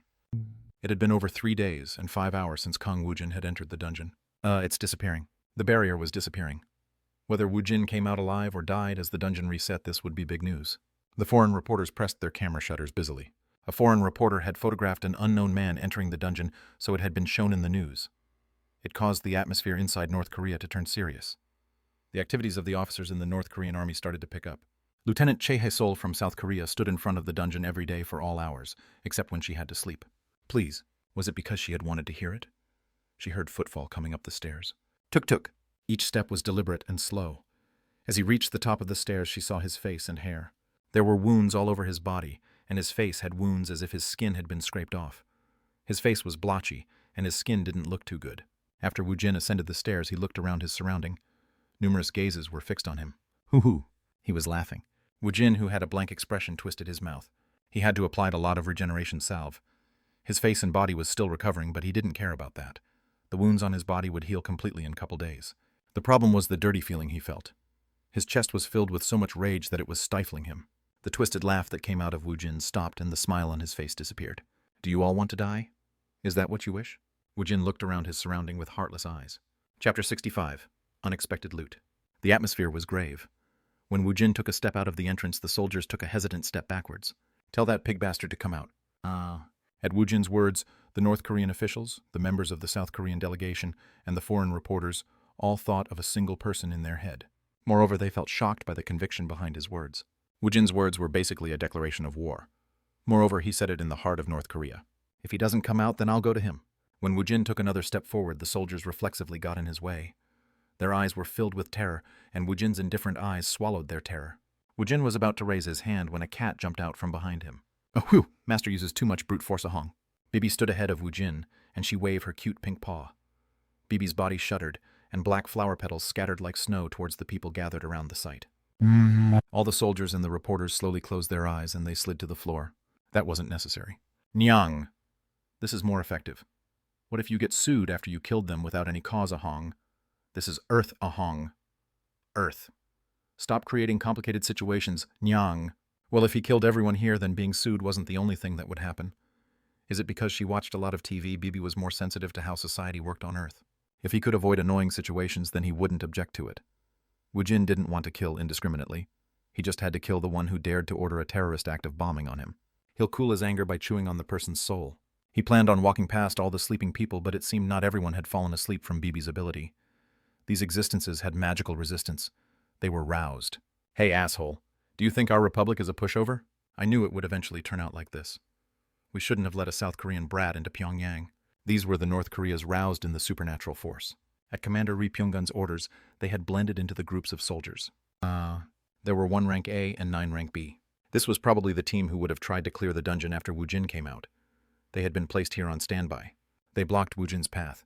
Woojin looked at them one by one. What asshole? Who cares if he stared at them? At Woojin's words, the roused started activating their abilities. When Woojin saw this, he grinned. Yes, this is how it should be. He wanted to cut off the head of the snake. It would be more absurd if the underlings ignored such an act. Before they could ready themselves, Woojin summoned bone spears. As expected of high-rank roused, they easily avoided his attack, but Woojin was aiming for something else. Jing! Woojin took couple spirits out of his spirit armor, and he shot out several spirit spears. The spirit spears chased in pursuit until they hit their targets. Hut. What is that? Some used barrier magic to block the attack. Some used attack magic to break the spirit spear instead. While they were distracted for a moment, Woojin had already let fly his bone arrows. Pushuk. Woojin continuously shot out his arrows. The warrior class's archery skill allowed Woojin to be very proficient in shooting the bow. It let him shoot the bow like an expert. However, several roused immediately counterattacked after blocking the arrows. This roused had a very fast and sharp attack. His quick sword was on par with Li Yunhui. He remembered being stunned when she had injured his face. However, his current level wasn't comparable to before. This was only a rank aroused's attack. Ka-ang.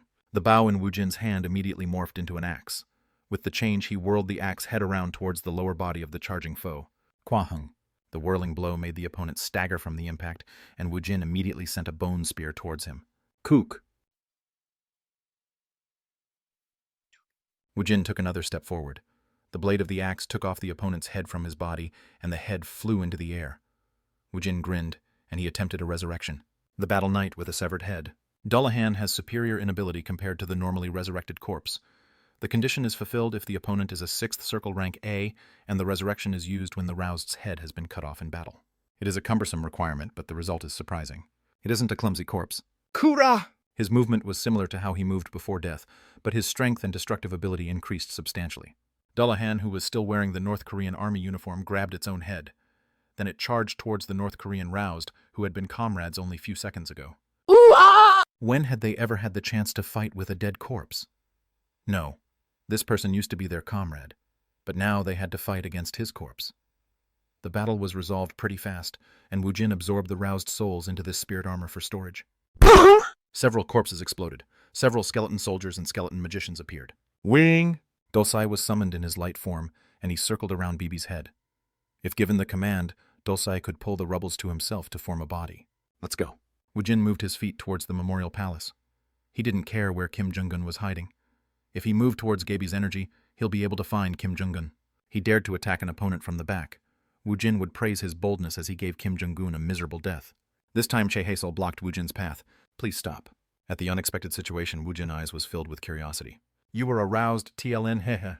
She didn't have much of a presence, so he hadn't checked before. When he activated his warrior's sense to observe Che Haesel, she was a level 11. She had barely reached the first circle. She was a rank F roused. Normal people were between LVL 1 to LVL 9. She had a trifling amount of magic resistance, yet she was able to resist Bibi's sleep curse. Her mental toughness was commendable. Please stop. We can still salvage this situation. Woojin grinned. You always speak as if I made some accident. She is going to salvage situation. Well, Woojin could only be dumbfounded at her words. But the accident will start now. 10 high-ranked roused of North Korea's supernatural force had died. In the middle of the Memorial Palace's square, 300 soldiers were put to sleep alongside the reporters. An accident that is bigger than this. Che Haesol's head suddenly throbbed. She knew he wasn't kidding from the look in his eyes. Moreover, she had witnessed him kill 10 high-rank roused who had been helpless against Woojin. Korra! The corpse held its head by its side, and the eyeballs rolled around the socket. The sight was more than grotesque. Even the skeleton soldiers who had shown up after the corpses exploded felt unreal to her. Haesel swallowed her saliva. She had never seen someone who was this stubborn. Please stop, I beg of you. Why? It'll be war. This might erupt into a war. This was an armed conflict inside Pyongyang. It was an unprecedented event. This was going to cause a huge ripple effect. The problem was it wasn't necessarily a good ripple effect. What war? I just have to teach that pig a lesson. Does this mean he can't punish the pig? At Woojin's indifferent answer, Haesel stared blankly as she lost the ability to speak. I hate bastards who stab me in the back. I can't forgive him. Stabbed in the back. Then the mysterious man who entered the dungeon was a North Korean agent sent to attack Woojin. Still, he had to hold himself back. Please think about your homeland. You can't start a war. Geez, stop babbling. You talk too much. I won't start a war. Woojin walked deliberately towards Haesel, who was blocking his path. Every time Woojin took a step closer, Haesel's heart thudded in rhythm with his footsteps. When Woojin was right in front of her, her heart was beating so fast that she wondered if her heart had escaped her body. If you don't want to die, then get out of my way. She felt a chill run up her spine at Woojin's words. Che Haesel bit her lower lip. Then please kill me instead. You have to restrain yourself. I don't know what happened in the dungeon, but please curb your anger. This isn't the way to do this. At Haesel's words, Woojin quietly looked at her. Yes, he could hold himself back. However, didn't he need a reason to do so? He had no reason to hold himself back. The pig sent a suicide bomber to him, so why should Woojin spare him? Please. Woojin's fist planted itself into Haesel's stomach. Haesel's body folded into itself like a shrimp from the single blow, and she slumped to the floor. It would be painful, but the blow wouldn't kill her. Woojin looked around his surrounding. No one was awake to block Woojin's path. He saw voyeurs watching from a distance. They moved busily, but he didn't really care about them. The tunnel leading to an underground bunker beneath the memorial palace. Durururu. T-Rin! A gun emplacement placed in the wall fired, but the spirit armor blocked everything. It couldn't hit Woojin. Kwahung. Woojin's hammer hit the wall, and the gun emplacement twisted and it collapsed with the wall. Heek. When the thick wall protecting them disappeared, the two soldiers who weren't roused was filled with terror. Nyang. Bibi immediately casted her sleep curse, and Woojin just shrugged his shoulder. Why bother with doing that? Young, it's all right, Ahong. Woojin looked around the hallway filled with smoke. The smell of gunpowder was quite strong. There was only one steel door left. Hey, Jungan, why don't we talk for a moment? No answer came from inside. He was sure there was someone in there. He could feel Gaby's existence across the door. Maybe he couldn't hear Woojin's voice. Quang quang! It was a steel door that could withstand an explosive. Woojin struck it with his hammer, but it didn't budge. Chet, hey Dulce. Dulce was already level 27. His basic form could use dirt to make his body. At level 10, he could use stones. Moreover, he was able to use metal at level 20. Kukukuhung. The entire steel door was ripped away, and it started to form a shape. Dulce formed in a crouching stance, and he immediately got out of Woojin's way. The underground bunker shook as pieces of concrete fell from the ceiling. Heek! The door itself turned into a golem. He could see a frightened Kim Jong-un and his bodyguards from the security department inside. Woojin grinned when he saw them. Should we have a little talk? His smile was crueler than a smile from a devil. You dare try to kill me? Comrade, I've never gave such an order. Kim Jong-un replied with a shaky voice. Monster. He was a monster among monsters. The supernatural forces roused demonstrated for him a couple times, but none of them were like Woojin. Woojin was outspoken, and he was an impossible opponent to beat. Kim Jong-un really felt the threat to his life. He had hidden himself. Yet Woojin knew where he was like a wraith, and Woojin had come after him. Well, there is a way I'll be able to find out the truth. When Woojin grinned, a paper-thin shadow exited Jung-un's shadow, and Gaby was reabsorbed into Woojin's shadow. He experienced what Kim Jong-un's shadow felt, and experienced while Woojin was inside the dungeon. Then Woojin's eyebrows furrowed. He really didn't do it. Bibi shook her head at his embarrassing situation. Master made an accident again, Ahong. Just resolve it in an amicable manner, Ahong. He had already ran wild once, so his anger had lessened a little bit. Still, he wasn't planning on forgiving anyone. Kim Jong-un wasn't the only one who needed to receive his punishment. Hey, Jung-un. Please speak, comrade. Find me the man who ordered the suicide bombing on me. I never let live someone who stabbed me in the back. I give you my word, comrade. I'll find the one pulling the string from behind at all cost. I will hand out an exemplary punishment. At Kim Jong-un's words, Woojin grinned as he raised his hand for a handshake. This was my misunderstanding. Sorry. He had turned Pyongyang inside out. Woojin didn't know if an apology would be enough, but no, it is my fault for not keeping my subordinates in line. If there weren't any misunderstanding, then we could have been good friend. At Woojin's words, Kim Jong-un made an expression of regret, then he shook hands with Woojin. Woojin laughed as he saw Kim Jong-un's ample fat on his chin. The feared dictator leading North Korea was a mania for the roused. His mania was so fierce that he collected numerous artifacts even if he didn't have any abilities. It was weird. Moreover, he was fan of Woojin. Then I'll accept these presents, comrade. Woojin grinned. He knew where all the artifacts were kept inside the memorial palace. Moreover, he also knew about Kim Jong-un's hobby room, where he stashed away a lot of artifacts. Comrade Kang Woojin smiled while he was looking at me. Kim Jong-un matched his smile. The roused held strength that was beyond the limit of human. Kim Jong-un's respect towards the roused was much deeper than what Woojin had suspected. Chapter 66. Unexpected Loot 2. Woojin walked out of the underground tunnel. Please stop. Somehow Che Haesel had found Woojin. She ran towards him and she blocked his path. She was still grimacing as if the pain hadn't subsided yet. Please stop. It isn't too late. We can still mend this. Che Haesel meant what she said. A war would erupt if events continued to progress like this. She had to prevent such an event from happening. Che Haesel spoke with utmost sincerity. This isn't the way. Please stop. She really felt that way. A war meant tens of thousands of people would have to sacrifice their lives. She wanted to stop such an appalling tragedy from happening at all cost. Woojin looked at her with a non-committal expression. Haesel studied Woojin's expression, and the light in her eyes shook. No way. He had already made a mess. Kim Jong-un was dead. Strength left her legs. Another bloodstorm will rage. She had made a mistake. She shouldn't have asked Guild Allendale to clear Pyongyang's 6-star dungeon. Haesel was in a daze as she flopped down on the floor. Woojin secretly smiled when he saw this. He isn't dead yet. Really. You did well. Yet are you still planning on killing him? Haesel swallowed her saliva. Well, I'll see what happens. Woojin wanted to see how they took care of the person who ordered the suicide bombing. Please hold yourself back. If your anger isn't quelled, then I'll give you my life instead. I mean it. From her sitting position, she got on her knees. Really? The war of the Korean Peninsula may never end. It has been less than 100 years since the last war. This land shouldn't have to go through such a tragedy again. If you would be satisfied from just taking my life? No. She wasn't worried about the conflict turning into a world war, but this war would be held on the Korean Peninsula. Her beloved country would be ruined, so wouldn't giving up her own life be well worth the price of stopping this war? Woojin narrowed his eyes as he looked at Haesel. She didn't have a blemish-free soul. It wasn't like Jiwan's clear and innocent soul. However, this was the first time he had seen such a shiny soul on earth. It meant her will was filled with sincerity. She wasn't lying when she said she'll offer up her life. Lieutenant Che Haesel. Yes, you really are forfeiting your life to me. Of course. If I could stop this disaster from spreading, I will. If Kim Jong-un was still alive, then they could still cover this up. Woojin shrugged when he saw Haesul's sincerity. It would be wasteful to just kill you. Discharge from the military. Did I hear you wrong? After your discharge, come work under me. If you do that, I'll spare Jung-un. Haesul's face was filled with conflict. Didn't she dream about becoming a genuine soldier? At that moment, Woojin felt the presence of people approaching him. A group of people came out of the passageway.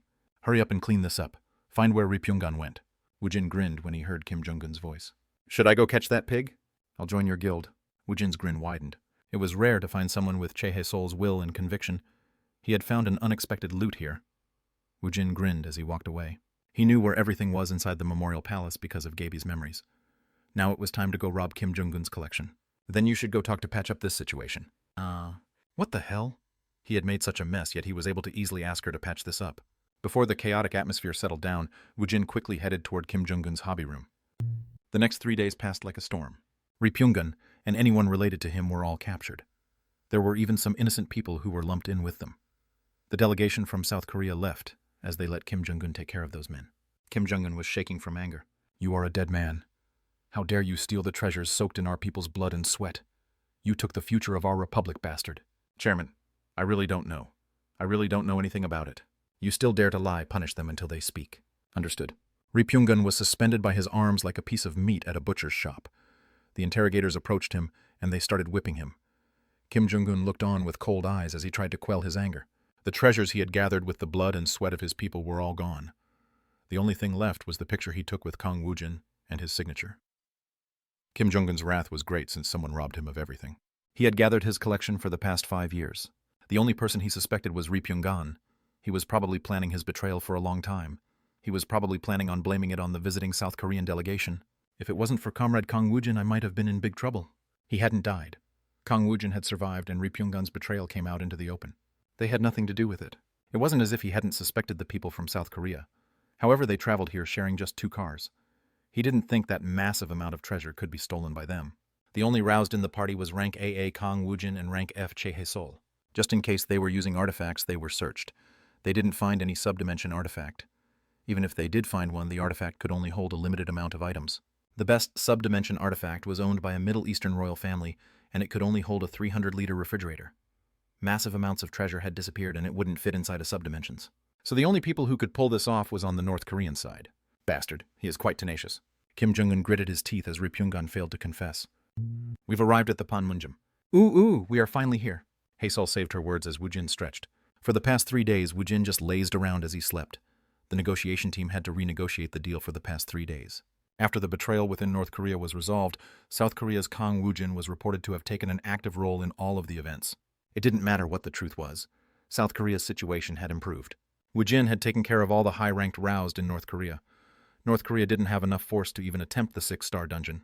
They had removed China from the equation, so the relationship between the 2 nations turned for the worse. Russia wasn't an option either. Eventually, it was agreed that South Korea would run the dungeon, and North Korea would share in the profit. If one excluded the violence that erupted within Pyongyang, the end result was very good for South Korea. Woojin, the person in question, slept lazily inside the memorial palace, even though he was the one who had caused all the ruckus. He even slept through the sounds of the firing squad for Ri Pyongan and his accomplices that erupted early in the morning. Che Haesul didn't have a strong heart like Woojin, so she was nervous the whole time she stayed in North Korea. The angry atmosphere made the negotiations strenuous. They passed the Panmunjom, so she was on South Korean soil. However, she couldn't relax yet. I have something I want to ask you. Speak. Che Haesul didn't know when it happened, but Kang Woojin spoke to her naturally in an informal manner. Why did you hold back after giving the condition that I join Allendale? Woojin was bold enough to slap Hwarang's guildmaster on live TV. If she took his brute personality into consideration, it made her wonder about something. She knew if Woojin wanted to do something, then we wouldn't easily be deterred from his action. What do you want to hear from me? What? At Woojin's response, Che Haesul scratched the back of her head. She was embarrassed to say what was on her mind now. Did she want to hear praise from him? Did she want to hear about the worth of her ability? Did she want him to talk about how she stopped him from killing North Korea's ultimate dictator? Now that she thought about it in her head, she basically wanted to ask questions when she already knew the answers. Woojin was looking out the window. Haesul watched the back of his head, and her face turned red from embarrassment. It's nothing. Che Haesul cleared her throat in embarrassment. Woojin grinned. If you fill an organization with people with ability and worth, then the organization will run itself. He didn't want backbiting in his guild. He didn't want to supervise his underlings. He wanted people who will take care of the annoying and difficult works for him. This idea was very appealing to Woojin. You have worth. You are an outstanding individual with a lot of appeal. It made him want her as an underling so he could order her around. Woojin retracted his gaze from the scenery outside the window. Then he turned his head. He saw the young soldier's face, whose eyes were shaking from being moved by his words. She didn't cry, but her eyes were moist. I will find you immediately after I am discharged. You do that. Woojin decided not to tell her that he wasn't going to kill Kim Jong-un in the first place. Guild Allendale's office. The only large TV in the office was located inside the president's room, so the founding members were all gathered there. They were watching a TV special with the edited version of the breaking news that had occurred for the past 3 days. They had turned the show on so much that they almost memorized the content of the news special. They saw Woojin so much on TV that it didn't feel like he was absent from the office. Yes. If we compile all the new until now, it seems Ri Pyongan was the main figure who had staged a coup d'etat. He was the commander of supernatural force of North Korea. What is your opinion on this? The roused abilities are like a double-edged sword. The roused transcends the human limitation, and they protect our country from the monsters. On the flip side, there are those who would participate in crimes. The roused could be very dangerous to a regime like North Korea. The betrayal of a commander of the supernatural force puts the North Korean regime in a very dangerous situation. Yes, it was Allendale's guildmaster who had cleared the 6-star dungeon. If it wasn't for President Kang Woojin, the coup d'etat might have brought Kim Jong-un's reign to an end. What are your opinions on this? If a new figurehead with radical ideas had seized power in the North, then we would be in much more danger. President Kang Woojin did a meritorious deed by helping keep the status quo of the relationship between the North and the South. Will he receive a medal for this? He'll get it. President Kang Woojin's exploit rapidly mended the relationship between the North and the South. President Kang Woojin's assault scandal hasn't been resolved yet. What do you think about Direk? When the members of the panel started repeating the same points again, Young Minchen turned off the TV. Everyone faced each other with serious expressions on their faces. They are 100% right. Don't you all know about President's personality? At Woo Sung-hoon's words, everyone silently agreed. The story is coming into focus. Maybe our president threatened Kim Jong-un. It was said that Ri Pyongan stole all the artifacts gathered by North Korea. It sounds like something our president would do. Kim Hae-min questioned Woo Sung-hoon's sharp conjecture. No way.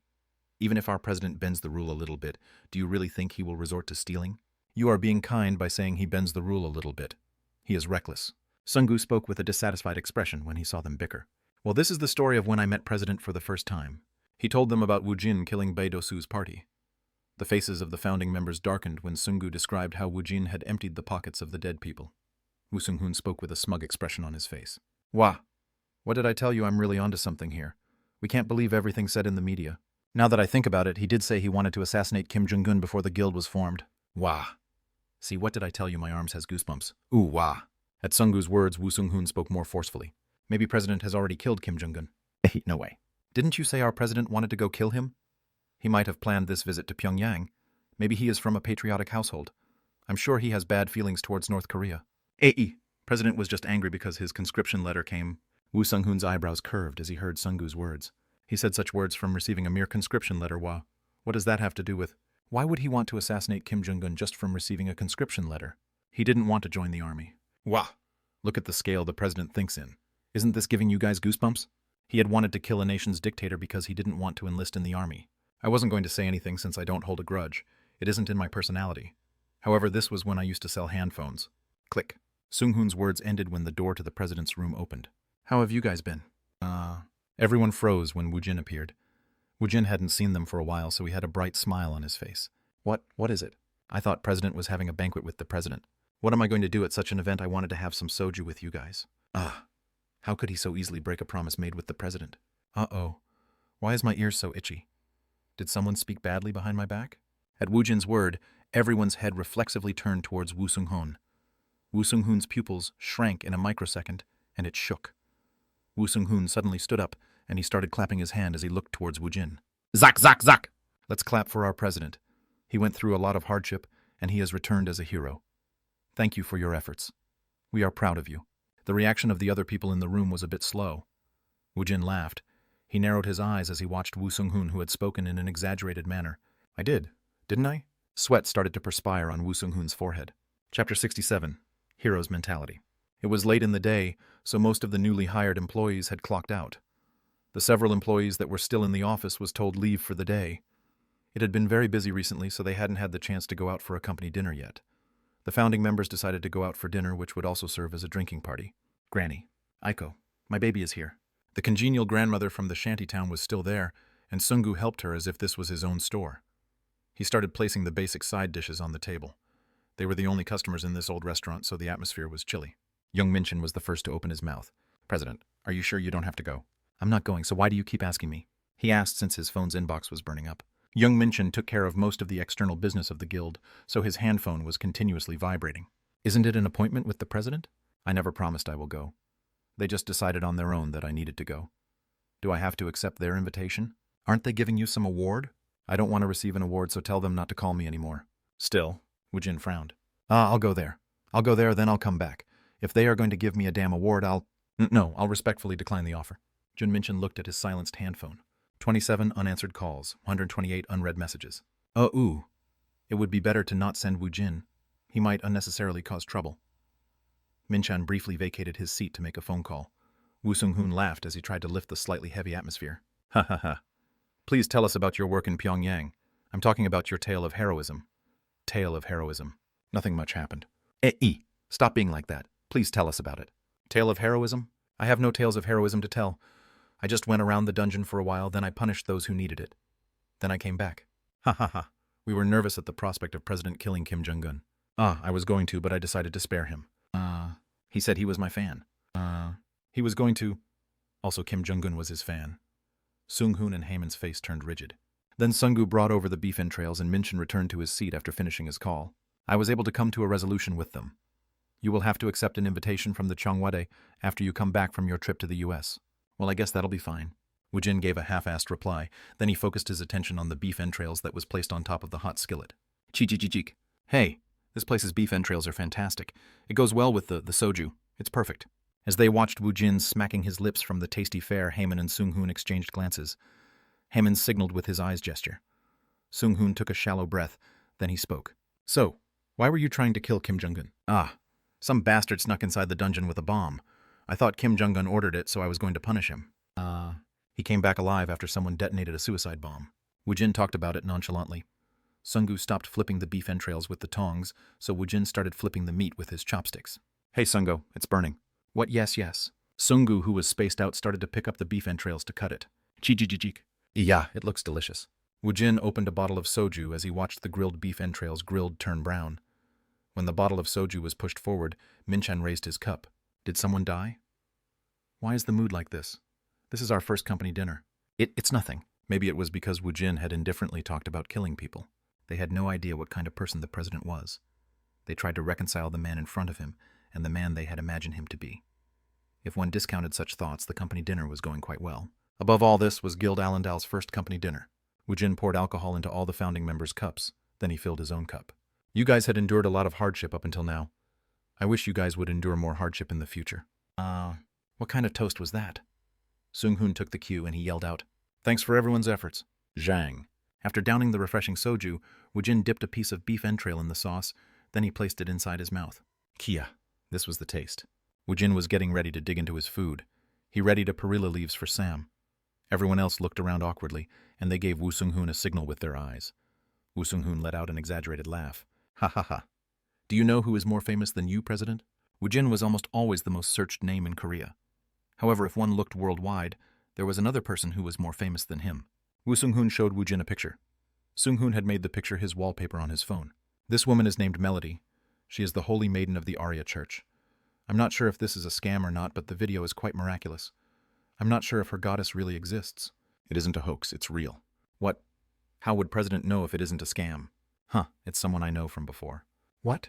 Unlike the surprised Woo Sung-hoon, Jung Minchin put on a more serious expression on his face. Melody was none other than the first person to come out of a dungeon. She was the first human to be found inside a dungeon. She is said to be a S rank roused at the minimum. You actually know this person. I know her. Why do you think I'm going to the U.S.? I have some questions for her. They hadn't know that fact. They had thought he was going to the U.S. to take part in the consortium hosted by the Titan Guild. Now they found out he was acquainted with the holy maiden Melody. What kind of relationship did you have with her? Woojin emptied another cup of refreshing soju, then he shoved a large Som TLN Google It food related into his mouth. Everyone was waiting for Woojin to answer the question. Everyone waited for his answer, but Woojin continued to savor the taste of the food in a relaxed manner. Woojin chewed for a long time. When he swallowed, he drank some cider. There is a planet called Alphen. Is the president interested in astronomy? Everyone stayed silent as they listened to him. Woojin opened his mouth. I went missing 5 years ago. At that time I was summoned to planet Alphen. Everyone was silent after they heard Woojin's shocking words. Woo Sung-hoon gauged the mood, then he let out a small laugh. Ha ha ha. President's sense of humor is too complicated. It took me a long time to understand it. I'm not telling a joke, so stay still. Yes, sir. Sung-hoon's shoulders shrank and everyone focused on Woojin with grave expressions on their faces. I don't know why I was summoned there. I struggled to live in that place for 20 years. I survived and I was able to return to Earth. However, only 5 years had passed over here. It is quite similar to the time flow within the dungeons. Yes, when I returned, Earth had changed in a strange way and dungeons had formed here. Everyone was swept up in confusion at Woojin's earnest words. Should they trust or distrust his words? Should they take his words at face value? Was this the secret to Woojin's incredible abilities? I don't know how she did it, but Melody probably came over using a similar method. No, I have no idea how she did it. This is why I want to go ask her some questions. Was it because they had heard an incredible story no one dared to open their mouth? Sungu carefully asked a question. Hyungnim, are you sure you should be telling us such tales? The roused Kang Woojin had appeared like a comet, and his backstory was being endlessly speculated. Moreover, everyone was curious as to his whereabouts when he was missing for 5 years. No one knew where he had been. What? Why do I have to hide it? Dungeons had formed and monsters were crawling out everywhere. On top of that, the Holy Maiden had appeared. Is there a reason why he should keep his story a secret? Woojin didn't think too hard on it. His story would eventually become known sooner or later. He was preemptively telling his Allendale family the information since he wanted them to get ready for what was to come. What kind of relationship did you have with the Holy Maiden on the planet? With Melody? Woojin grinned when he thought about his old memories. It was complicated. Really complicated. I guess she is something like a friend. A friend. Titan Headquarters Arya Church. Holy Maiden Melody borrowed her goddess's power to communicate with others. She had only been able to communicate with the believers until not too long ago. However, the Holy Maiden's capacity to learn a language was almost supernatural. Now she was able to competently carry on a conversation in English. Everyone had thought she was a mute. They were once again surprised when they heard the Holy Maiden's beautiful voice. What is this? Yes, what's wrong, Holy Maiden? The Holy Maiden was always graceful, and sometimes she looked to have an arrogant air around her. However, this was the first time Hamilton had seen the Holy Maiden express any expression on her face. This was how much the Holy Maiden had been taken aback. Recently, the Holy Maiden started learning how to operate a computer. Mrs. Hamilton walked over to look at the screen. The monitor held a picture of a roused from Korea named Kang Woojin. This is Mr. Kang. Mr. Kang, could you find more information on this man? Of course. Hamilton was adept at using the computer. She used Kang Woojin's name as the keyword to look up several things. She brought up several columns with fairly detailed information on Kang Woojin, and she showed it to Melody. Melody slowly read the columns and the light in her eyes shook. Hamilton, who was next to her, could feel her shake. Melody had always been unflappable, so much so that Hamilton wondered if she was really human. However, she was shaken up right now. Holy Maiden, are you okay? How can this be? It is him. What, do you know this person? Melody's white face turned paler. She knew him. How could she not know him? He was the most famous person on Alphen. Necromancer of Massacre. Why is he here? Melody's body shook as if she had seen some horror movie. Holy Maiden, please calm down. Hamilton calmed Melody. She hurried, turned off the monitor showing Woojin's picture. After 10 minutes, Melody was barely calm enough to make a request towards Hamilton. Could you conduct a more thorough investigation on this person? Of course. While Hamilton was sifting through the information, Melody looked out the window to calm her heart. The Arya Church was located on a high-rise building. The Manhattan city could be seen at a glance. As she saw the panoramic view of Manhattan, her body shook. I would have never guessed Immortal would be in this place. When he disappeared, the situation Alphen changed drastically. When the undead army in his control disappeared, Tronet had taken over all the territory that used to owned by the Immortal. This quickly broke the balance of power. Everyone had assumed the Immortal was dead. How else could they explain his sudden disappearance? Earth was an amazing place. The supply of mana was low, so there weren't a lot of roused here. Moreover, the quality of the roused couldn't be compared to those in Alphen, but there were much more soldiers here with chemically powered weapons. It took them less than 2 hours to kill all the monsters that came out of the dungeon break. They had great firepower. Moreover, information could be spread at an incredible speed. Her words couldn't do it justice. She was too astonished. There were many more countries on Earth compared to Alphen. It was counterintuitive, but the people of this world was more together than her own lands. It was because of the smooth communication method. It could be attributed to the existence of the internet. The internet allowed one to find out what the other nation was doing, even if they were very far apart. No way. What is it? Melody looked towards Hamilton as she asked a question. Do you think my existence was reported in South Korea? Of course. You are the most famous person on the world right now. The Holy Maiden's face paled. What should she do? Should she just run away? Should she abandon all her plans? If the immortal hears of this, maybe he still didn't know she was here. Ah, I found it. He is Guild Allendal's master. He'll be attending the upcoming consortium. Allendal. Allendal. She never expected to hear the cursed name of the undead kingdom again on Earth. This is the end. Holy Maiden Melody fell into despair. She was sure the immortal knew about her existence. She didn't have anywhere to run, and she didn't have anywhere to hide. Chapter 68. Hero's Mentality 2. The grilled beef entrails quickly disappeared, and several rounds of alcohol was passed around. Several people were drunk, and their faces were red. This was especially true for Woo Sung-hoon. He had drunk faster than anyone else, and his eyes were already half closed. Ooh. President is quite strong against alcohol. Woo Sung-hoon, who had bragged about playing around a little in the past, couldn't hold his liquor. He wagged his tongue towards Woojin. Woojin drank his soju, and his expression didn't change at all. Woojin grinned. If he compared soju to Alphen's alcohol, it was like drinking water. Hook. President drinks alcohol well, so why did you hit me? Hey, why are you being like this? Sungu and Heyman tried to hold back Woo Sung-hoon as they were mindful of Woojin. It hurt. So what if I overpriced the handphones I sold? It happens. Ook. Should he feel regret about not killing that bastard? Sungu and Heyman saw Woojin's expression turn sour, so they quickly put Woo Sung-hoon inside the car. When Sung-hoon was leaned against the back seat, he immediately fell asleep. Ooh. Sungu laid Sung-hoon down, then he asked a question using his liquid courage. So Hyungnim. What? I worry you don't pay enough attention to the mass media every time I observe you. Woojin grinned. What's the point of caring? Isn't it annoying the reporters will flock to you? I'm used to it. How could his words not get through to Woojin? Sungu couldn't coherently get his point across, so he was frustrated. Jung Minchin, who was listening from the side, understood what Sungu was trying to say, so he chipped in with his words. You will have problems with the law, and you might have to worry about international isolation. What is the benefit of making enemies? I'm making enemies. Woojin stroked his chin. After he drank a shot of alcohol, he looked at Sungu Minchan and Heyman. They were all Allendal's guild members, so they would have to know about this eventually. In the past, I thought the same as you guys. I was mindful of other nations. I was scared about the public sentiment, and I was conscious of how others looked at me. What happened in Allendal that made him so unreasonable now? Laws exists right now since countries exist. How long do you think that will last? What? Everyone's attention was on Woojin when he asked such a ridiculous question.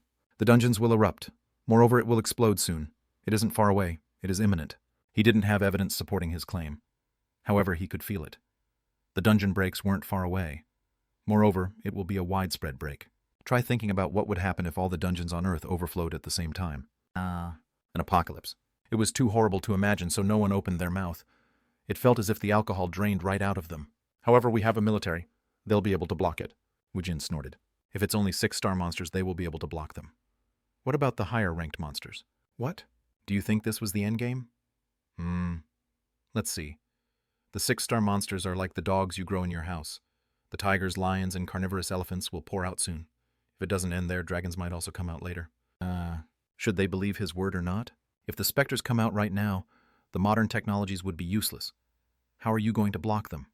Are you going to hack them? It would basically be suicide.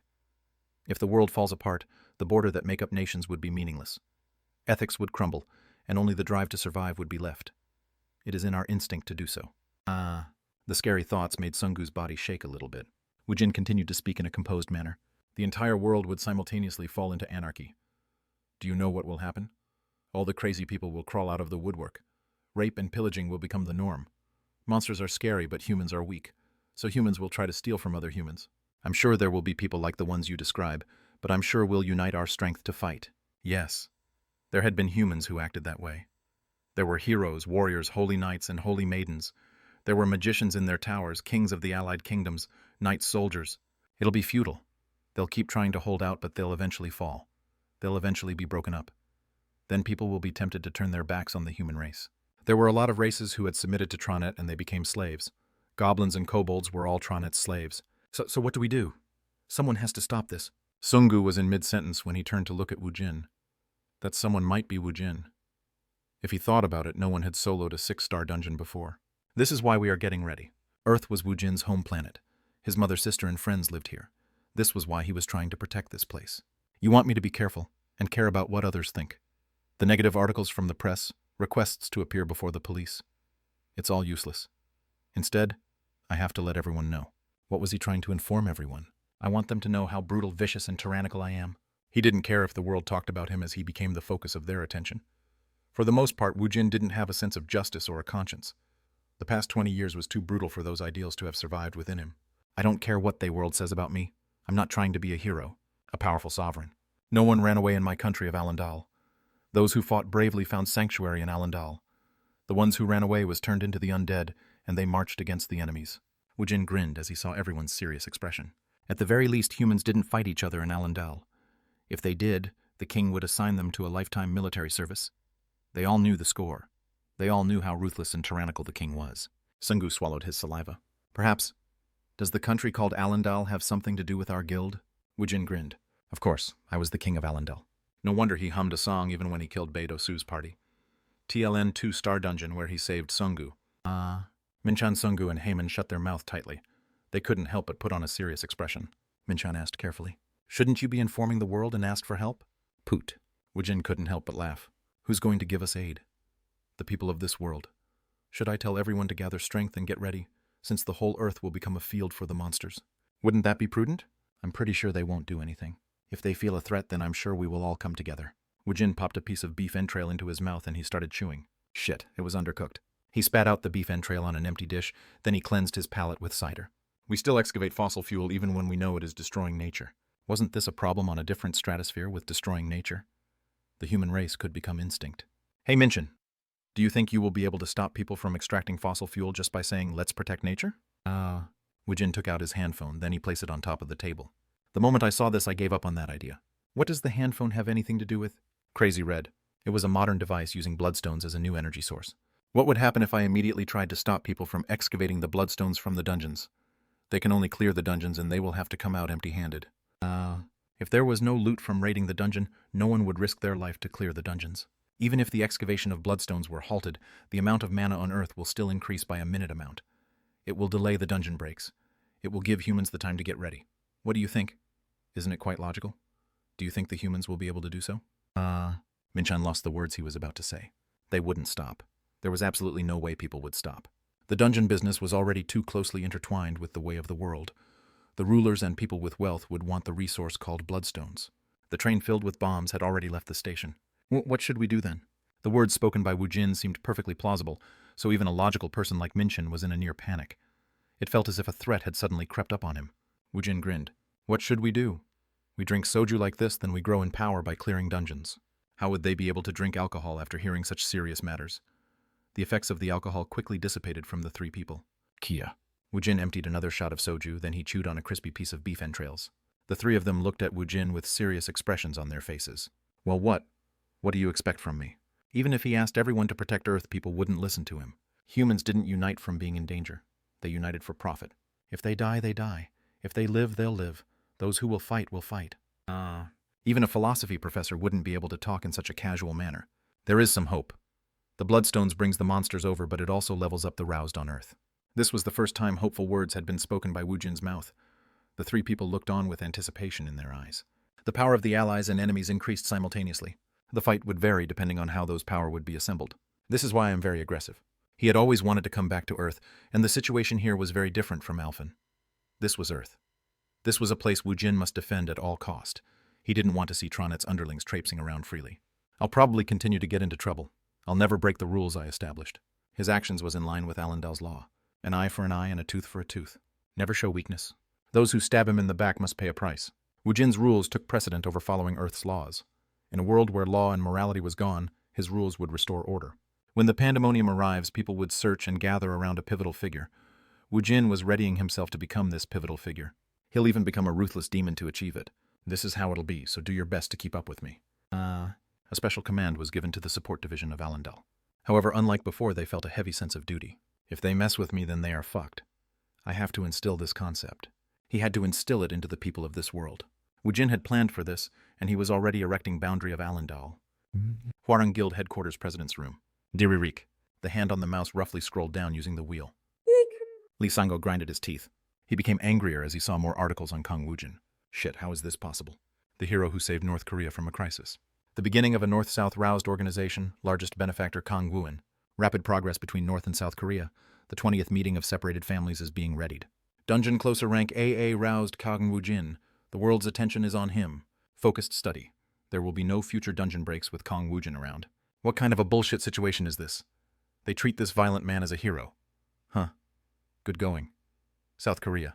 Kang Woojin was still under suspicion for assaulting him, yet there wasn't a single line in the articles mentioning that fact. Lee Sang-ho's insides were boiling and there were no methods that could calm him down. Diriri. When the interphone rang, he pressed the interphone's button in annoyance. What? President, the chief of the police is on the line. What put him through? The police chief was a big fish, and Lee Sang-ho had met him only once before. He had steadily worked to become close to this person, and it hadn't been easy. He couldn't believe a person of such stature was calling him first. This is Hwarang Guild's President Lee Sang-ho. It's Lee Chul-dong. Yes, Chief Lee. We've met previously on Senator Chi's 60th birthday. I won't beat around the bush. Let's close Mr. Kang Woojin's assault case. What? It was an incident that was live broadcasted to the entire country, Chief. More than 50 million citizens witnessed it, yet you want to cover it up. It was an order that came down from the top. I know it is unfair, but let's just cover it up. This doesn't make any sense. I've delivered the message. I'll presume you understood what I'm saying. I'm ending this call. Do. Chief. A vein popped out on Lee Sang-ho's forehead. He threw the phone in his grasp. Kwadang-tang. The line coming off the receiver was connected to the interphone, and the whole system was thrown to the floor. Those sons of bitches, they have all gone mad. Good-going citizens of South Korea. Shit. Doesn't this country respect personal rights anymore? They were all rotten to the core. After venting for a while, Lee Sang-ho opened a safe hidden within a wall.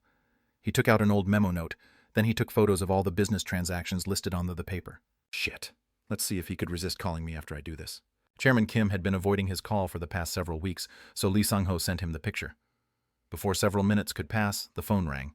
Lee Sang-ho put on a dirty smile as he pressed the talk button. Are you really going to be like this? Are you threatening a mutual suicide? If you agree to my single request, then I will destroy the ledger. What is it? I know of your dealings in the Middle East. Please connect me to them. After a long silence, Chairman Kim had no choice but to assent to his request. He would be put in a very bad position if his ledger was revealed. All right, let us meet and you bring the ledger. Yes, Chairman. After ending the call, Lee Sang-ho put on a gruesome smile. You dared to hit me. He picked a fight with the wrong opponent. He dared to lay his hands on Hwarang's guildmaster Lee Sang-ho. Chapter 69. To the U.S. Uwak. Sungu opened the backseat door of his beloved steed and he let out a scream. Ook. It stinks. What happened? Woojin pinched his nose, then he took a step back. Oh, he made a mess. After Heyman looked into the backseat of the car, he shook his head.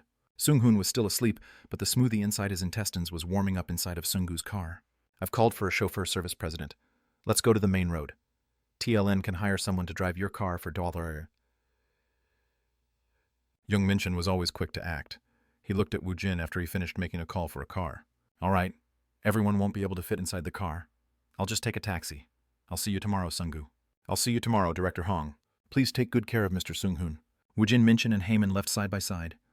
Sungu looked at the back seat with tears in his eyes. Hoo-hook! I'm sorry, hoo-hook! He didn't know if Sung-hoon was in a drunken stupor or he was talking in his sleep. Sungu felt sorry for him, and he also felt annoyed. My bung-bung, bung-bung, TLN nickname for car. It hadn't been too long since he took out this car, yet it was already in this state. Sungu held back his tears as he waited for the chauffeur to come. Woojin got off on the main road in front of his house. I'll see you tomorrow. Yes, President, please head on in. Woojin waved his hand, then he walked into an alley. When he checked there weren't any people around, he called out Bibi. The black smoke coalesced, and a figure of a cat solidified on top of Woojin's shoulder. Nyang! We are already home, Nahong. When Woojin's familiar was inside the summoning room, they shared his sight and senses. From Bibi's perspective, it was better for her to stay inside the summoning room instead of the house. She didn't like being separated from Woojin. Why are you worried? I am worried, Ahong. Woojin laughed as he picked up Bibi from his shoulder, then he held her against his chest. Sua should be close to the dog now. Originally, Sua had wanted a dog. She might leave Bibi alone now. The secret code this time is... Woojin found the memo inside his handphone, then he pressed the secret password to the front door. Dee-dee-dee-dee-reek. After returning home, the first one to greet Woojin was the dog. He came running towards Woojin. Wal ku ru rung, TLN bark bark growl. He had been only gone for several days, but the dog had grown a lot. Woojin flicked his finger on the dog's forehead. He's showing teeth after not seeing me for only several days. Woojin lifted the fairly large dog, then he looked into the dog's eyes. He glared into the dog's eyes and his eyes shook. The dog couldn't maintain eye contact, so he turned his gaze away. Gu-ung, gu-ung. Sua was the one to rescue the whining dog. Mom Appa is here. Sua bounded towards him. Woojin let go of the dog and he opened both his arms wide. I go. My Sua missed Appa. Yeah. After she gave a brief hug, she immediately went towards Bibi. She quickly grabbed Bibi into her grasp. Hey, Bibi, didn't you miss Uni? Nyang. Instead of forgetting Bibi, her absence must have fostered Sua's yearning for Bibi. Woojin let out a bitter laugh. Bibi sent a gaze asking for salvation towards Woojin. You don't like playing with the dog. I play with Bokwi, but I like Bibi better. Bokwi is his name. After she spoke in a bright manner, she ran into the living room while she hugged Bibi. Then she searched for her laser pointer. His mother showed up around that time. You are here, Woojin. Yes, mother. Let's talk for a little bit. Woojin followed his mother into the kitchen. After he sat near the small dining table, his mother took out some water from the fridge. She placed the water in front of Woojin. Did you drink alcohol? Yes. Okay. Did you meet the president? No, I was at a company dinner. It seemed the news said he was heading towards the Cheongwade immediately after he returned from North Korea. Woojin felt a bit awkward, so he changed the topic. I'll meet the president soon. So why isn't Sua asleep yet? The company dinner wrapped up early, but it was already 11 p.m. It's Saturday tomorrow. She said she'll sleep after seeing her oppa. If that was true, then why was she playing only with Bibi? Sua still feels very awkward around you. You should be mindful of that. While she played with Bibi, Sua kept sneaking glances towards the kitchen. Now that he thought about it, he had memories of Sua when she was a baby. However, Sua didn't have any memories of him. She had suddenly gained an oppa, but the oppa didn't come home regularly. Should we go on a family trip? I'm not saying this to steal time away from my busy son. Woojin suddenly felt embarrassed at his mother's words. Sua's been sick a lot in the past. The hospital says she's doing fine, but she occasionally develops the same symptoms as before. Even though Woojin and his father had disappeared, Suha's hospital fees were a big reason why their household's wealth had diminished so quickly. When Woojin started raiding the dungeons, she had the money to purchase almost everything she wanted. This was why Lee Soo-kyung went back to the hospital to treat her daughter's ailments. In the past, she couldn't afford to treat Sua. However, contrary to her expectation, the hospital test result gave Sua a clean bill of health. She is so young, and when she occasionally has a seizure, mother's heart is... When his mother's eyes started to become moist, Woojin's heart became heavy. The child is sick, but the hospital keeps saying nothing is wrong with her. I was so frustrated that I even visited a shaman not too long ago. The shaman said she was inhabited by ghosts.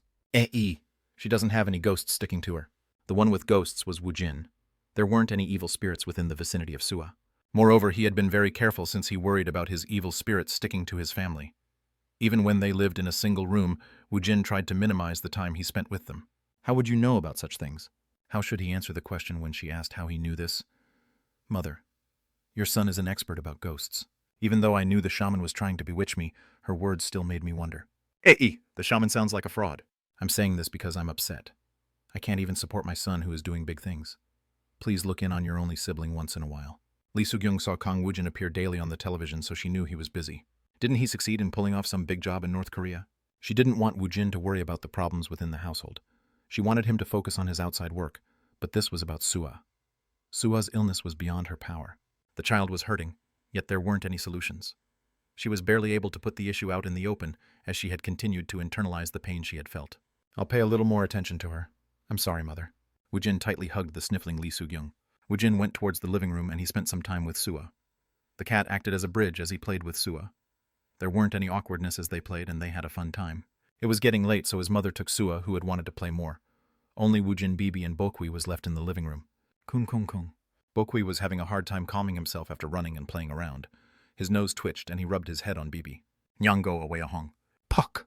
Ging! Bibi swung her front paw. Bokwi ran away after he was hit on the head. Nyang! Let's go bring a new cat a hong. I'd rather kill monsters. This is too hard a hong. You just have to play with her for a brief amount of time. What's so bad about it? Nyang. It's more about me pretending to be a cat. It's very taxing a hong. So that's what stressed her out. Woojin also put on a serious expression. Please endure it for a little bit more. Nyang. I understand a hong. Then stay at home for a while. You should keep a close watch on Sua to see if any evil spirits approach her. He didn't think Sua was being tormented by an evil spirit, but since his mother had said it, he was leery of dismissing her claim. He thought about attaching Gaby on Sua, but he was still a low-level shadow. He could have a bad influence on the host. As of right now, Bibi was the best option. The child's soul is strong a hong. A mere evil spirit won't be able to latch onto her a hong. You should stay with her just in case. Understood a hong. Bibi was his familiar, so she could feel Woojin's emotions. She knew how precious his family was to Woojin. Bibi followed Woojin into his room. Ging, ging. Bokwi was the only one left in the hallway, and he looked around nervously at the dark corridor. After a moment, the door to Woojin's room opened slightly, and Bibi walked out into the hallway. Nyang, you may come in here a hong. Bokwi wagged his tail as he followed Bibi into Woojin's room, and he laid down at the foot of the bed. It was Saturday, but Woojin came early to the office. His mother was curious about Dojuan, so they had made an appointment for lunch. In the evening, they had promised to meet the high school friends they were able to contact. Before all of this, he had some work he had to finish at the office. Since it was Saturday, the new employees didn't come to the office. The founding members had come to work at an earlier time, and they were waiting for Woojin. "You are here. Where's Heyman?" "He's inside the storage room. Let's head over there." Minchan received an order from Woojin to buy out the floor. Minchan paid a premium to clear out the other offices on the floor, and he made contracts for the other office spaces. The current office they had was getting too cramped, and this also resolved the problem of security. They decided to use a roughly 1,800 square feet space as the office for housing the sales department and a storage room for the artifacts. The storage room held a small amount of artifacts that wouldn't even fill up a 1-ton truck. Moreover, the normal items and large ingredients made up most of the pile. In the first place, Allendale had only 2 roused Woojin and Sungu. It was inevitable for the collection to be small. The drop rate for artifacts were high only for the first clear of a dungeon, so even if they had a low number of roused, the guild possessed a relatively numerous amount of artifacts. "Are you a bit sober now?" "I'm deeply ashamed." Woo Sung-hoon was still hungover. He lowered his head. It seemed Minchan and Heyman had been hardened by company life. Their faces were fine. Sungu's body couldn't be compared to before, so he looked fresh. "I guess I'll take it out now." "Yes, sir." Everyone looked at Woojin with anticipation in their eyes. Woojin opened his inventory, and he started taking out Kim Jung-gun's collection. Kim Jung-gun wasn't aroused, but he had gathered a lot of artifacts and skill books. Woojin had run out of inventory space, so he had to waste a lot of achievement points to add additional slots. It was as if Woojin was snatching items out of empty air. The items started pouring onto the floor like piles of clothes one saw in the market. The amount of items far outstripped what one could earn clearing a dungeon several times. Everyone's mouth fell open in shock. "What are you guys doing? Start sorting it out." "What?" "Sort out the item we'll be able to sell on the market. Then sort out the stolen goods we'll have to fence." President actually acknowledged these were stolen goods. He would have been put in an awkward situation if Woojin unreasonably demanded him to sell all these items on the market for money. Minchan was thankful towards Woojin. Woojin poured out a lot of artifacts, and it filled up an entire section of the storage room.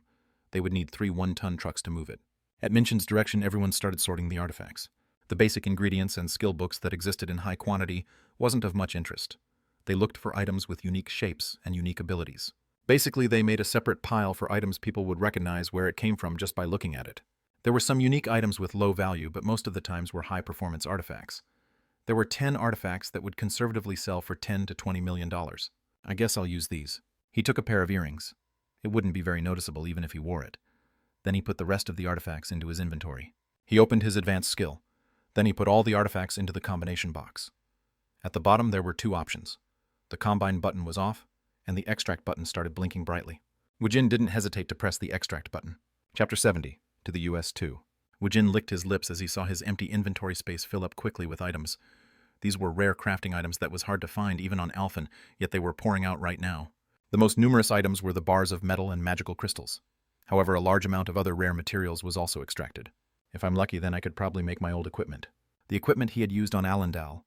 It aided in his magic, and it also assisted in controlling the undead. If he could regain all of his equipment, he could probably recreate his undead army on Earth. No, he needed it. There was a limit on how much he can increase his stat using bonus stats and reinforcement stones. If he could get all of his equipment, he would be 3 times or more powerful than his normal self. Woojin looked through Point Store Index to find the equipment he had used before. 3 million achievement points. Woojin's mouth fell open when he saw the price of his old equipment.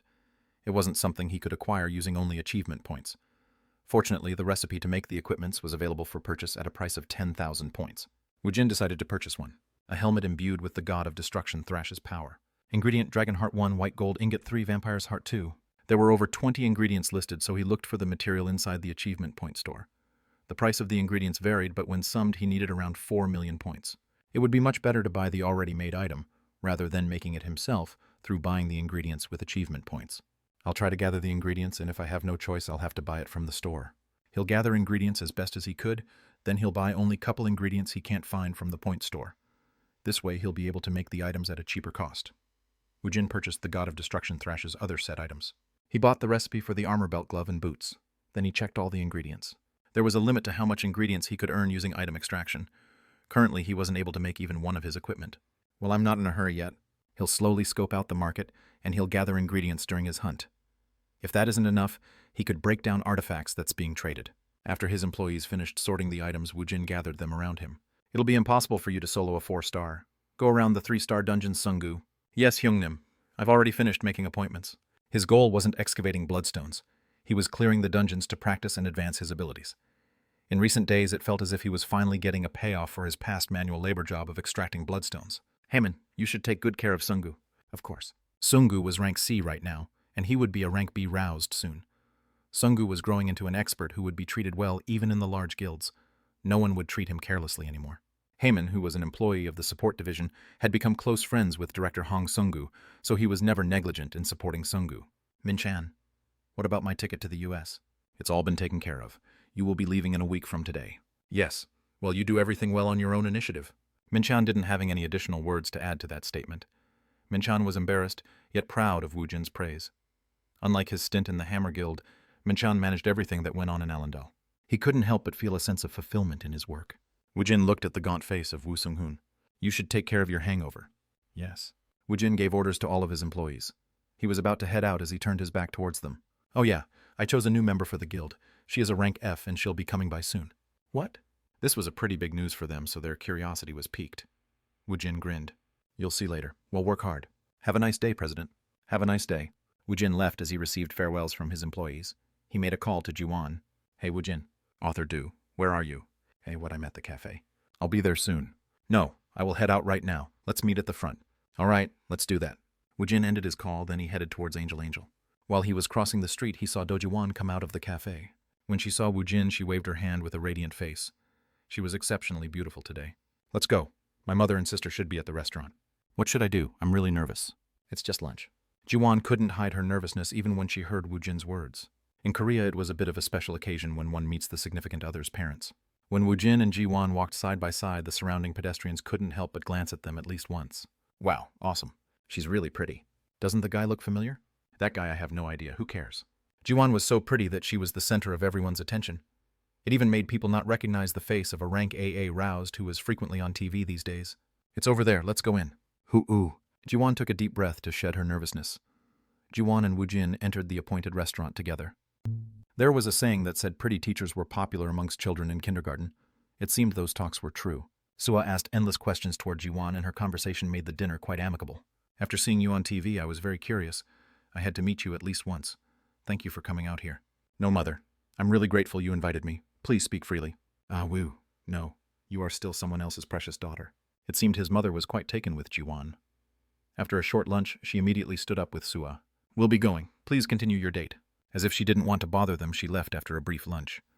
Woojin put on a wry smile as he watched his mother leave. His mother didn't want to interfere with his love life. She was satisfied after meeting with the woman he was dating.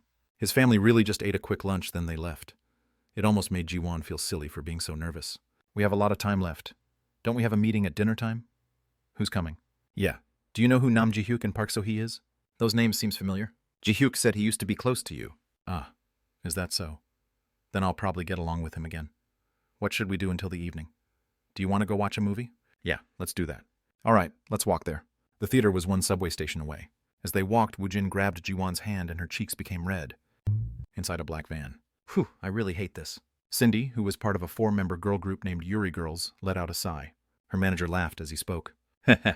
You have to paddle when the tide comes in. Let's hurry up and go. The director is waiting for us. Woo. Will the number of people who watch this movie increase if we do this? It's all about portraying a certain image. Do you really think everything ends after the filming ends? We all have to work hard to promote the film. What would they say if the main heroine didn't show up on stage? Even if the number of people who will watch this movie won't increase, you'll gain more fans. I want to rest. It had been 6 years since Yuri Girls debuted, and their popularity was in decline after being pushed by the younger girl groups. However, Cindy was still popular as ever, and she was too busy to eat and sleep. She had successfully transitioned into an actress. This movie will allow her to reach a new zenith in her acting career. She'll be hitting her prime. Let's hurry up and go. All right. Cindy put on her sunglasses. Then she exited the car after the road manager opened the door. She had naturally high cheekbones, and she put on a gorgeous smile. However, the expected crowd wasn't in front of her van. Usually, even if they kept her whereabouts a secret, the fans would show up like swarms of clouds. However, she didn't see any of those fans. The security personnel who had been waiting for Cindy greeted her. Opa, I think we were too secretive. I guess so. The manager was also a little bit taken aback by this situation. This might better since we can relax. Let's hurry up and go. Cindy went into the ready room with the security personnel, and she saw that the room was crowded near one side. What's going on over there? Did another team other than ours show up? Wait a second. I'll go check it out. After the manager quickly ran towards the crowd, he came back not too long afterward, and he made a great fuss. Wah, jackpot. What? It's Kang Woojin. Kang Woojin came to see the movie. Is that so? Cindy knew who Kang Woojin was. He was aroused who was much more popular than celebrities. Opa. Huh. Go get me his number. Cindy's words made the manager's brow furrow. His face suddenly stiffened and he exuded his disapproval. Hey, why are you being like this again? We can't have a scandal again. Opa. Did I say I was going to date him? I just want to build a friendly relationship with him. Hurry up and get his contact information. Hey, I have to keep my promise to the president. Do you want me to go there myself? Wouldn't people recognize me? That would cause more trouble. The reporters probably would love such a situation and they would flock toward them. The manager tried to find another excuse. Hey, he has a girlfriend by his side. Ha-ah. Cindy let out a sigh, then she lowered her sunglasses slightly. She looked at her manager with eyes filled with confidence. Appa, I'm Cindy. Cindy, Yuri girl's Cindy. She was a good actress, and she worked diligently. She behaved in a pleasant manner towards the staff. He liked everything about her except the fact that she acted as if being a celebrity was a position that gave her power. Do you want me to go there myself? No, I'll go. Before a bigger incident could happen, the manager quickly burrowed through the dense crowd. After he returned, Cindy could guess what had happened when she saw his expression. What you couldn't get it. Did you tell him you are Cindy's manager? I did. He still didn't give it to you. He said, who is she? At her manager's words, she saw the security personnel trying to hold back their laughter. Cindy adjusted her sunglasses, then she walked in a calm manner. Huh, he doesn't know about me. He turned me down. Cindy was barely able to hold herself back when her pride was trampled. She moved towards the ready room prepared for her by the theater. After she greeted the director and the other main actors, she went into the theater to greet her fans from the stage. Woojin held up his ticket as they entered, and he whispered towards Jiwon. We are fortunate I still had the cancelled tickets, I guess. Aren't you uncomfortable with this situation, Woojin? Why? People will mob you. Woojin grinned at Jiwon's words. I'm used to it. Are you uncomfortable? Do you want to wear a mask again? No, I'm fine. Jiwon couldn't help but laugh when she thought about the masks. When her face was damaged, people looked at her with pity and disgust in their eyes. She could tolerate the stares and interest people showed her now. No, it actually brought up old feelings she had buried. During her high school days, she had been called a goddess, and she was the center of everyone's attention. Woojin and Jiwon got in their seats and they ignored the glances everyone was giving them. They waited for the movie to start. I guess it's a stage greeting. Jiwon was lucky, since advanced reservation was needed to view the stage greeting. Her eyes twinkled. The director and celebrities came in, and they started to introduce themselves. Nice to meet you. I'm Muram Heroine's director, Lee Jae-hung. Hello, I'm Muram Heroine's main character, Cindy. Hello, my name is Chae Ja-song. My role was a warrior in charge of guarding Ms. Cindy. As she watched the celebrities give stock greetings, an old memory surfaced within Jiwon. Do you remember Cindy over there? She was in the same year as us in high school. She was the trainee in Class 8, TLN trainee for the talent agency. He couldn't even remember his friends from his own class, so how could he remember a person from a different class? He vaguely remembered there used to be a girl who had been a trainee. Is that so I don't remember her? Heh, she's probably the most successful alumni. No, I guess you are more successful now. Successful my ass. Woojin was grinning when his eyes met Cindy's gaze. Isn't she looking towards us? Did she recognize you? Maybe. When Jiwon went to the restroom, the manager had approached him to ask for his phone number. He didn't feel too good about it. Cindy continued to stare directly at Woojin, and she brought up the microphone to her mouth. Chapter 70, to the US 3. Mr. Kang Woojin, who is the most popular man right now, came to see our movie. It is really an honor. At Cindy's words, everyone inside the theater turned to look at him. Kang Woojin let out a bitter smile as he looked at Cindy. If you don't mind me asking, could I bring you up to the front of the stage? At Cindy's words, a staff rapidly approached Woojin. The staff spoke as he bowed towards the audiences sitting close to Woojin. Excuse me, please move for a brief moment. Yes, excuse me. The people sitting next to Woojin all stood up and they moved into the aisle. They made way so Woojin could come out. The staff approached Woojin and he spoke. Please come this way. I do mind, so fuck off. What? If she already knew she was being a bother, then she should have left him alone. Why did she have to annoy him by asking him a favor? Tell her I said hello and to fuck off. I'm starting to get annoyed. Are my words insufficient? When Woojin started gathering his magic, the staff member started feeling a threatening energy, so he started backing off. I'll deliver the message. The staff member quickly approached Cindy to deliver Woojin's words. The theater was quiet, so everyone heard what was being said. The director laughed as he grabbed the microphone. Haha. I'm sorry for making you wait. I'm sure his rebuttal means he really wants to watch our movie as soon as possible. Please have fun. Enjoy the movie. After a brief farewell, the director and actors exited the stage. Everyone kept sneaking glances towards Woojin. Jiwon whispered into Woojin's ear. It seems Cindy doesn't know she graduated from the same high school as you. Well, it was likely she had no idea. Woojin didn't know Cindy, and Cindy didn't know Woojin. The movie was quite entertaining. The Roused used magic. They showed abilities that was impossible in real life. They were very expensive to hire, but a movie casting The Roused didn't need special effects or CG. They could film everything on the spot. They were rank F and rank E roused hired professionally for these works. They didn't make a lot of money, but not everyone wanted to risk their life for a large income. When the movie ended, it was close to the appointed time. Since the weather was getting chilly, people were wearing a thick layer of clothes. Woojin suddenly realized Jiwan was wearing a very worn coat. Didn't you say before that you have some debts? Ah, I paid it all off. I received my severance pay. If you need some help, just tell me. You don't need to help me. I've already received too much from you. She owed him an incalculable debt from the fact that he had restored her face. What's Jamin doing these days? His college entrance exam is right around the corner, so he is really busy. He is taking his studies really seriously these days. Is that so? I guess he got past the shock. Shock. The girl he liked entered a trainee program for entertainers. He made a big scene. He cried a lot. Jimin said that. You didn't know? This was the first time Jiwon heard about this. She had thought there were no secrets between her sibling. She was a little bit disappointed that he didn't tell her what had happened. So that is why he is studying so hard these days. There aren't any downside if he studies hard. Woojin decided he should meet with Jamin after he took his college entrance exam. He always talked about entering a guild, so he'll let Jamin enter his guild. Woojin followed Jiwon to the appointed grilled meat restaurant. They were led to a room reserved to Nam Ji-hyuk, but no one had arrived yet. After a brief amount of time, Nam Ji-hyuk and Park Soo-jin opened the door, and they carefully entered the room. Soo-jin. Jiwon. Park Soo-jin was her friend who had kept in contact with Jiwon until the end. Since Jiwon had been busy with her factory work, she was rarely able to keep in touch with Soo-jin, so they had become estranged. When Woojin cleared the dungeon in Daegu, Soo-jin saw the article with the picture of Jiwon kissing Woojin. Soo-jin had recognized her, and she had tried to get a hold of Jiwon again. When Soo-jin saw Jiwon's face, she started crying. Good for you. Girl, you are all better now. You are whole. I'm all good now. Hoo-hook. Good. That's really good. Soo-jin started crying from genuine happiness, and it made Jiwon's eyes well up with tears. It was as if separated family members had reunited after a long time. They hugged each other as they cried with runny noses. Nam Ji-hyuk felt awkward by the scene, so he approached Woojin. It's been a while. The friend he had thought was dead when Woojin went missing had suddenly shown up after 5 years. Moreover, he was one of the top roused in the world, and the media covered him daily. He used to worry about the college entrance exam with Woojin. They used to study and play chaos together. Only 5 years had passed, but his friend had become someone amazing. Ji-hyuk couldn't help being awkward, and he was mindful of how he acted around Woojin. Woojin was meeting his friend after 20 years. You're here. He wordlessly raised his glass. Gul.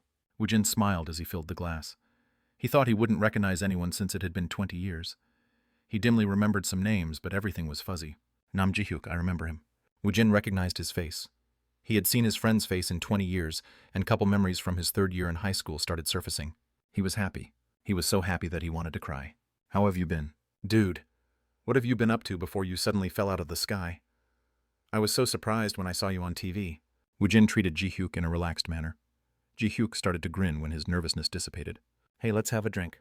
All of his classmates from Mito High School was gathered here. There were friends he was close to during his high school days, and there were those he only remembered by their faces. However, this moment was very precious to him. It felt as if the immortal of Alphen was turning back into Kang Woojin of Earth. He wouldn't be lying if he said he would be satisfied if he was struck dead right now. His family was here, and now he had friends here. He wouldn't mind dying in battle now. There were people who will remember him. He wouldn't have any regret even if he died. However, he wanted to live much more now. He wanted to protect his family and friends who remembered him. He hadn't fought tooth and nail to survive, so he could just return to Earth. The war to protect everyone was just starting. When the meat and alcohol started coming out, the atmosphere turned mellow. Woojin listened to old stories about his life from his friends, and it was great. He felt warm and cozy when he started dwelling on his old memories. He was happy as if he was a babe in his mother's bosom. For a moment, he escaped from his worries about Tronet and the dungeon break. He felt as if he was in a dream for a brief time. After they parted from their friends, Jiwon and Woojin walked the night streets together. It was great. Woojin let out a breath, and the happiness could be heard in his voice. I'm glad you liked it. Jiwon also smiled. It felt as if she repaid a small portion of the kindness she had received from him. I guess we'll meet more of our friends at the end of the year, right? I guess so. Jiwon didn't meet as many friends as Woojin. There was an alumni reunion at the end of the year, and she was already looking forward to it. A person who kept glancing at Woojin and Jiwon in the street approached them with a pen and a paper. Mr. Kang Woojin, I'm a fan. Please sign this for me. Woojin looked back dumbly, and the people in the surrounding rushed towards him. One person after another continuously stepped up towards him. Even if they took home the paper with signature, it was of no use. However, everyone still tried to get a signature from him. I'm not a celebrity, so why should I sign this? Aren't you a public figure? Why don't you get out of the way? You are being annoying. At Woojin's cold response, the people crowding around him hesitated. Woojin started walking, and the people made way for him. He escaped from the crowd while he led Jiwon by her hand. Chet, what the hell? Can a public figure act like that? Woojin stopped walking when he heard the people whisper behind his back. He was about to turn around and say something, but Jiwan grabbed Woojin's arm. Let's just go. Who? He shook his head. Woojin started walking again as he looked at Jiwan. Was he too emotional right now since he met his high school friends? He became angry at the whispers he would usually ignore. I'll have to buy a car. Huh. Yes, that will be for the best. Since he can't wipe out the people in the street, he'll just have to avoid them. You don't have a driver's license? Nope, I don't have one. Woojin was summoned during his 3rd year in high school. There was no way he would have a driver's license. I guess I'll have to get a driver's license first. Woojin took hold of Jiwan's hand and they walked the streets. 1 week passed by quickly. Woojin went around to gather information about setting up a cafe for his bored mother. In the evenings, he set aside time to play with Sua. Sua, who had felt a bit awkward at his presence, started to slowly open her heart.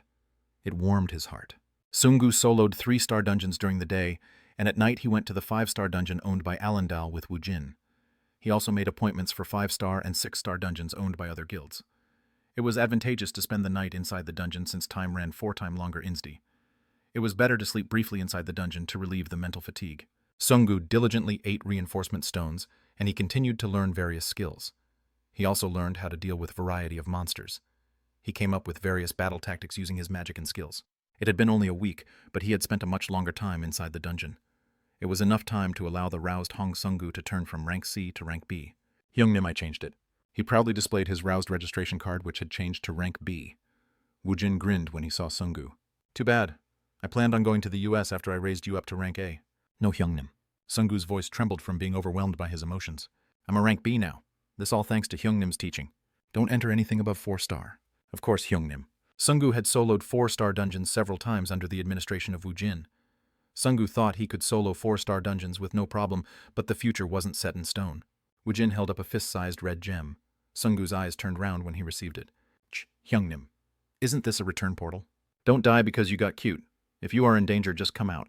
Ak Hyungnim. He had easily gave up a rare $10 million item to him. Sungu looked like he was about to cry. You've developed into something useful, so it would be a loss if you die now. He was always like this in touching situations. Sungu knew his indifferent words was different from what Woojin felt. Don't die a pointless death. I've invested a lot of money in you. If you die, wouldn't it have all been a waste? How wasteful would that be? He was almost sure Woojin's real feeling was warm. Still, Woojin had invested couple million into Sungu, the reinforcement stones artifacts and skill books he had used. Moreover, the ring on Sungu's finger was a subdimension artifact able to store 3 items. It was worth around $3 million. The return portal was like a lifeline. Sungu put the item into his subdimension. Then keep up the good work. I'll accompany you to the airport. It's all right, just go clear a dungeon. Sungu was still giddy from becoming a rank B roused, so he kept laughing for no reason. Woojin and Minchin got on the taxi. If Woojin went alone, he would get into all kinds of trouble.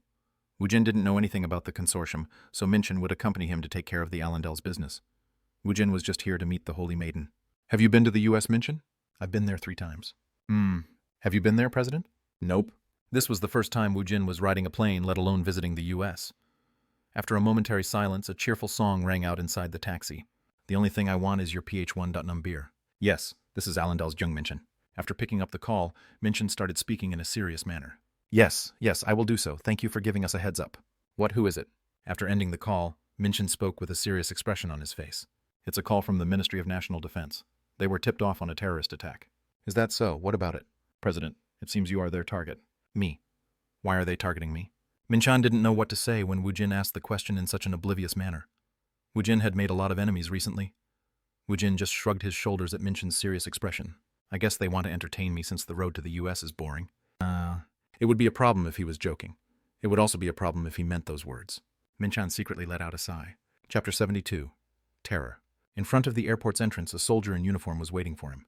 Hey, Solt. Woojin was glad to see a familiar face, so he waved his hand. You are here. Please greet him for me. This man is our guild's general director. My name is Jung Minchin. I'm Lieutenant Chehe Sol. In the near future, we will be eating from the same pot of rice. Minchan tilted his head in confusion as he shook her hand. Woojin grinned. She the new recruit I chose? Lieutenant Chehe Sol was the new recruit he was talking about last time.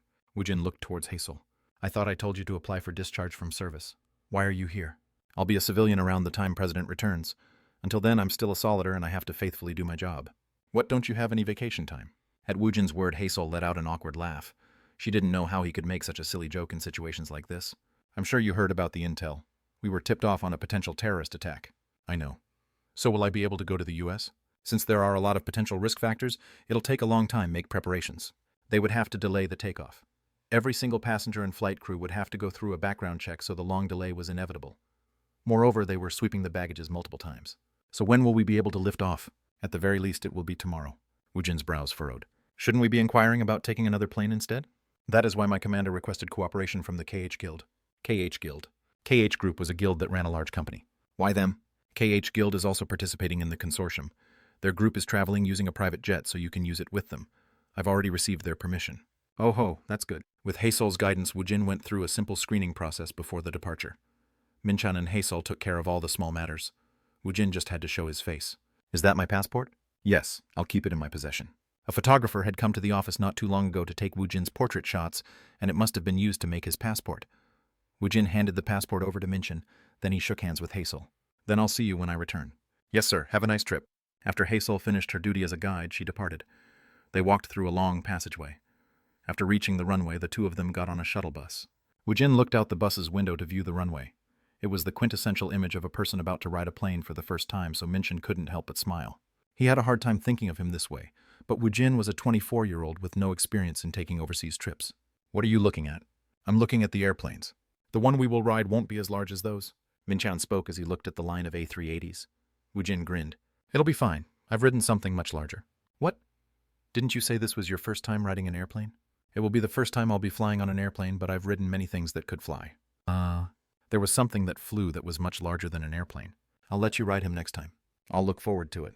Woojin put on a bitter smile at Minchan's answer. It wouldn't be a comfortable ride. He could imagine the expression Minchan would make at the rough ride. The bus stopped in front of an airplane with a KH Group logo on the side. In front of the steps, a man in a neat suit was waiting for them. My name is Yongchan Sung. I am the Senior Vice President of KH Guild. I was notified of your arrival. We'll be imposing on your hospitality for a little bit. Yongchan Sung smiled at Minchan's words. You won't be imposing anything on us. It is an honor to serve President Kang Woojin. Please come up. Our guild's president is waiting for you inside. Woojin walked up the stairs. When they entered the passageway, they didn't see any airplane seats. Instead, a room arranged like a living room was revealed. There was a 40-year-old middle-aged man sitting on top of a sofa. Woojin was recently on the news on a frequent basis, so his fame was quite recent. However, the masses already knew the face and profile of all top 10 rank A roused of Korea. Jung Minchan recognized the man's face, so he whispered into Woojin's ear. He is KH Guild's President Baek Jongdo. When Woojin walked closer, Baek Jongdo suddenly stood up, and he quickly walked towards Woojin. Then he raised one hand high in the air. Aigu President Kang. Woojin blankly stared back at him. Jongchan Sung, who was also his personal assistant, quickly approached Baek Jongdo to hold him back. His face and ears was red. President, they are guests we are seeing for the first time, so please restrain yourself. Understood. Baek Jongdo pushed his hand out towards Kang Woojin.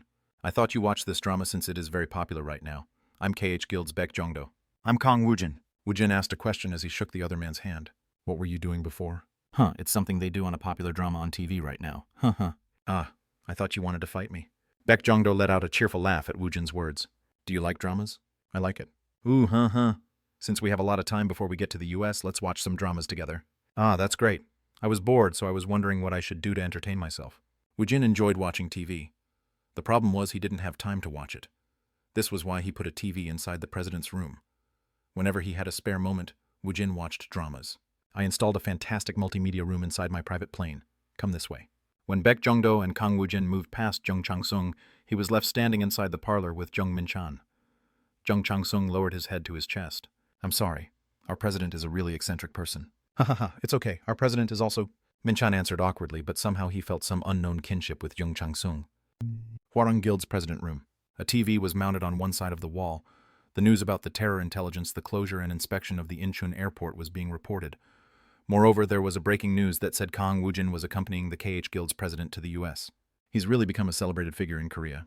His every move was now being reported on the internet and the news. The cameras were constantly on Kang Woojin since his clearing of the 6-star dungeons, and his visits to the US were big news. Lee Sung-ho frowned as he glared at his silent handphone. Diri ding dong diri.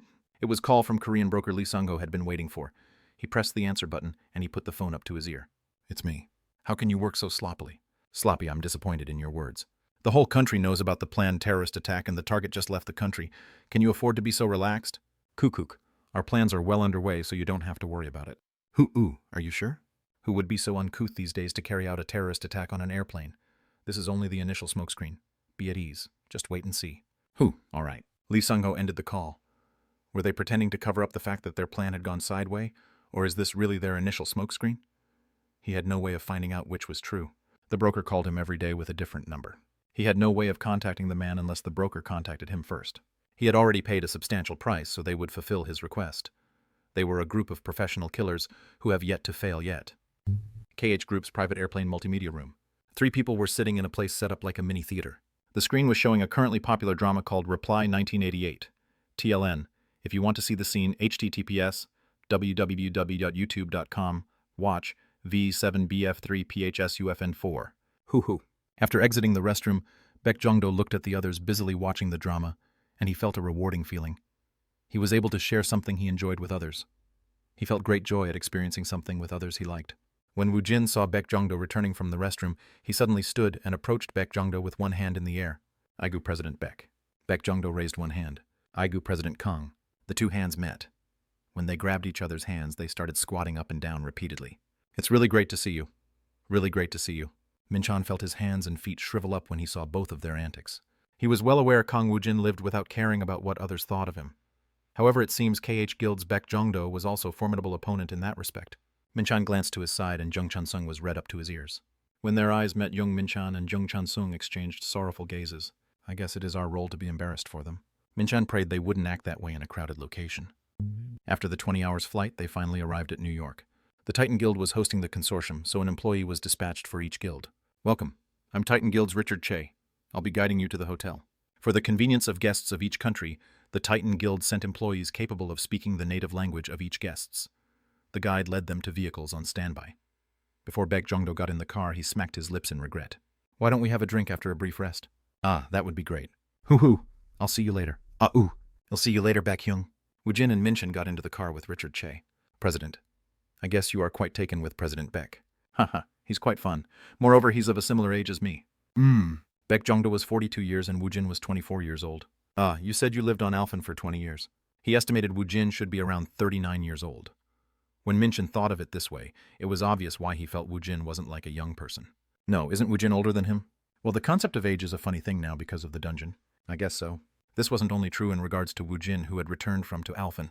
The time within all the high-ranked dungeons ran 4 times longer inside. It would be laughable to apply the standard age on the roused. Instead of age, shouldn't they measure the time experienced by each roused? Still, isn't he a little immature for a 39-year-old? Well, one's life is weighted differently depending on the life one lived. When he heard Woojin's quiet mumble, Min-chan felt guilty. It felt as if his inner thoughts had been revealed. Woojin spent a hellish 20 years over there. If he wasn't able to find merriment, he would have probably killed himself long before. Even though Baek Jong-do was a scion of a rich family, he might have led a similar life to Woojin. They probably lead a life heavy with burden. The car left the airport and they stopped at a hotel nearby. It was a dark night and one could only see hotels lining the street. One couldn't see any place that would provide entertainment. The consortium would start tomorrow at lunch. Please rest comfortably. We'll have a vehicle ready at 11 a.m. After finishing the check-in, Richard Che returned to where he came from. Woojin and Min-chan greeted each other inside the elevator. Come out immediately after you wash yourself. I'm going out to drink. Yes, President. Everyone invited to the consortium were special guests, so there were no special treatments among the guests. Min-chan was placed in a business room on the 3rd floor, and Woojin was guided to a VIP suite on the top floor. Shwa! Woojin took a shower, then he dried his hair. After he drank the water bottle he took out of the fridge, he opened the carrier packed by Min-chan. There were several formal wear he would wear tomorrow packed inside, and there was also a sweatsuit in there.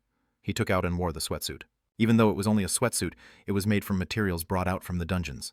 It was something a roused would wear. He wasn't too familiar with the subject, but clothes like this could easily go for several $1,000s. Before he was about to head out, Woojin turned off the light to his room. He felt a strange sense of danger. When he swept his gaze across the room, he saw a shaking red dot on one side of the room. A laser. Sua and Bibi played frequently with the laser pointer, so he was used to seeing the red light. The only difference was the size. The laser point was about 5 times larger. Woojin walked several steps forward to see where the laser point was originating from. When he looked out the window, he could the light of a laser being shot from a far-off building. At the same moment, Woojin saw a missile falling from the sky. The missile was heading straight towards Woojin. Chapter 73, Terror 2. As soon as he saw the approaching missile, he started running. Woojin ran towards the window instead of running towards the door. Pa-ang. Woojin's body broke through the thick window. Then he jumped as he pushed off the window frame. He jumped as he soared through the air. Woojin headed towards the missile. His shadow rode along the darkness to head towards the laser. The missile was flying towards him at a high speed, but Woojin only had to travel a short distance. How large would the explosion be? He couldn't test it inside the hotel since Jung Minchin was there. Moreover, a lot of people were in the vicinity. When Woojin was in midair, he punched the head of the missile. It would be great if he could change the direction of the missile, but he didn't care if it didn't. The contained energy burst outwards as it caused an explosion. The soul armor that was always around Woojin activated much quicker than the explosion. The barrier of soul was thickest at Woojin's fist. It created multiple layers to protect his hand. Kwahung. The incredible explosion was obstructed by the soul armor, so the flames exploded up into the sky. Moreover, Woojin endured the entirety of the repelling force caused by the explosion. Sure, Quan. Woojin's figure fell to the floor several times faster than the speed he had ascended with. Woojin flew between buildings as he barely avoided them. He crashed into the road, then a large crater was formed. Beak, beak. The shockwave caused the surrounding parked cars to blare out noisily. Pusa! The fragments and dusts from the cave-in of the road rose thick into the air. In the midst of it all, Woojin stood up. The spirit armor had somewhat contained the exploding missile, but all of his stored souls evaporated midway. Afterwards, he crashed to the ground, and Woojin had to absorb the damage with his body. Ku-oo. How can they act like this on U.S. soil? Woojin wiped the blood that trickled out of his mouth. His chest hurt, and he was having a hard time breathing. It seemed he had broken couple ribs. Whew! He had used up all of the souls he had imprisoned, so he couldn't use soul extraction to heal his body. He didn't want to kill and absorb the souls of the surprised people looking out their windows. If he was Alphen's immortal, then he would have already killed them. However, Earth's Woojin had other options. He bought a potion from the point store, then he poured it into his mouth. Ku-oo. As he roughly started to heal, the pain receded, and he started to get annoyed. A missile attack on U.S. soil? Which bastards did this? Did the Titan do this with the approval of the Department of Defense, or was it some other powerhouse? Whoever it was, they had basically sent a declaration of war to him. When he was in North Korea, the explosion was set off in the closed confines of a subway station, and he had barely been able to stay alive. Still, if he hadn't had his spirit armor, he would have died a fruitless death by the attack. Why are they keep targeting me? He knew different people was gunning for him, but the important part was, they were all aiming for him. It just reaffirmed the fact that the people of Earth won't be able to come together to resist against Tronet. No, it was impossible from the start. He hadn't run amok like a jackass. He just lived according to his personality. He decided to show the world who he was as he ignored others' gazes. He hadn't cared if he made enemies during all of this. If he had enemies, then it also mean he was making allies. He'll have to make some adjustments again. Who'll grab the leadership role of protecting Earth? Will it be the existing groups of capitalists? The roused with strength in their hands. The nations with the strongest military. Every bastard with a modicum of power would try to seize the leadership role.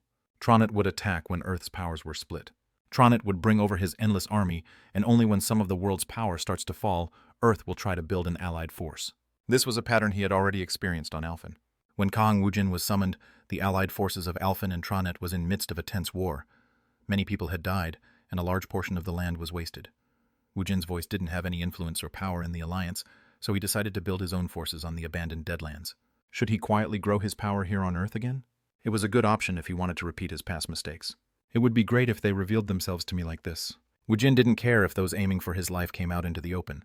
He'll make an example out of them so the entire Earth will imprint it with the image of him inside their memories. He didn't care if such an act would make people fear him. A more brutal enemy was in front of them, and the Earth had to come together. Woojin was going to lead them. At the very least, he wanted enough presence where his voice would be heard. He didn't care if he gained fame or notoriety from achieving his goals. The problem was, it's way too early. Events were happening much faster than Woojin had expected. He hadn't purposefully held back his personality, but at the same time he hadn't done anything that would have made enemies. He was disillusioning himself. So which dimwit was so impatient to get rid of him? Papa, papa, papa. Woojin lifted his gaze. The helicopter in midair a long distance away started to fly away. Bibi, go follow it. All right. A black smoke formed and she was carried off by the wind. She flew under the helicopter's fuselage.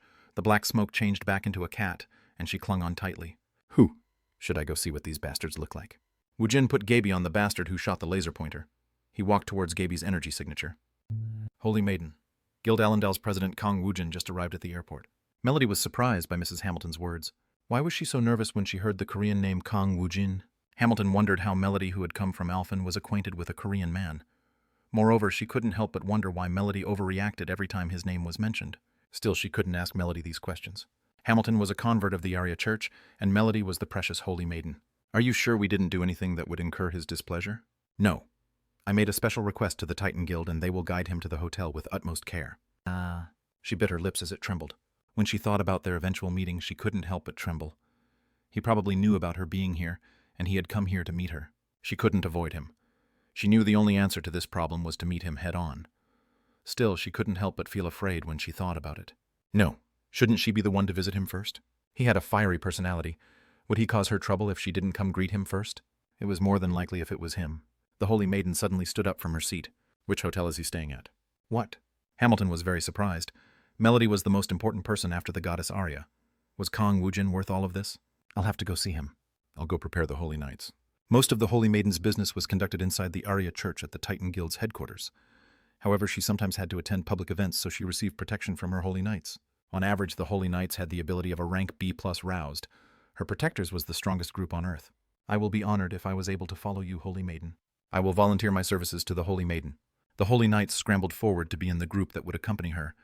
10 knights were chosen amongst them. They accompanied Melody as she headed towards the hotel where Kang Woojin was staying at. There were 3 vehicles, and the Holy Maiden got in the second car. James sat next to her. The Holy Maiden had healed his daughter's incurable disease. After he witnessed the miracle, he became the most fervent vassal of the Arya Church. He used to be a rank aroused representing the Titan Guild, but now he was the head Holy Knight of Arya's church. Is something bothering you, Holy Maiden? It's nothing. Some unknown uneasiness shone through the Holy Maiden's eyes, and James wasn't used to seeing her like this. She was always serene and happy. The Holy Maiden was like a real-life angel who had descended from the sky. She was beautiful, and she had a majestic bearing befitting an agent of the goddess. Still, this was the first time James had seen her act this way. He was unaccustomed to it. I'm fine. Please don't worry about me. Yes, Holy Maiden. James decided he would have to pay more attention in protecting her when he saw Melody's anxiety. As they were about to head towards the hotel, the vehicle came to a stop. What's going on? Please wait a moment. James pushed the mic button on the device in his ear and he spoke. What is it? Chijik, there was an explosion nearby. What? James looked over the driver's seat. Then he caught sight of the city that was beyond the window. There was a large bank of clouds on top of the city. It wasn't a natural phenomena. Did the windows shake a little bit before because of the after effect of an explosion? It seems there was a terrorist attack. We'll have to return for your safety. The Holy Maiden's chin shook. Is he on a rampage? Shouldn't she go see what's going on? I have to know what had happened.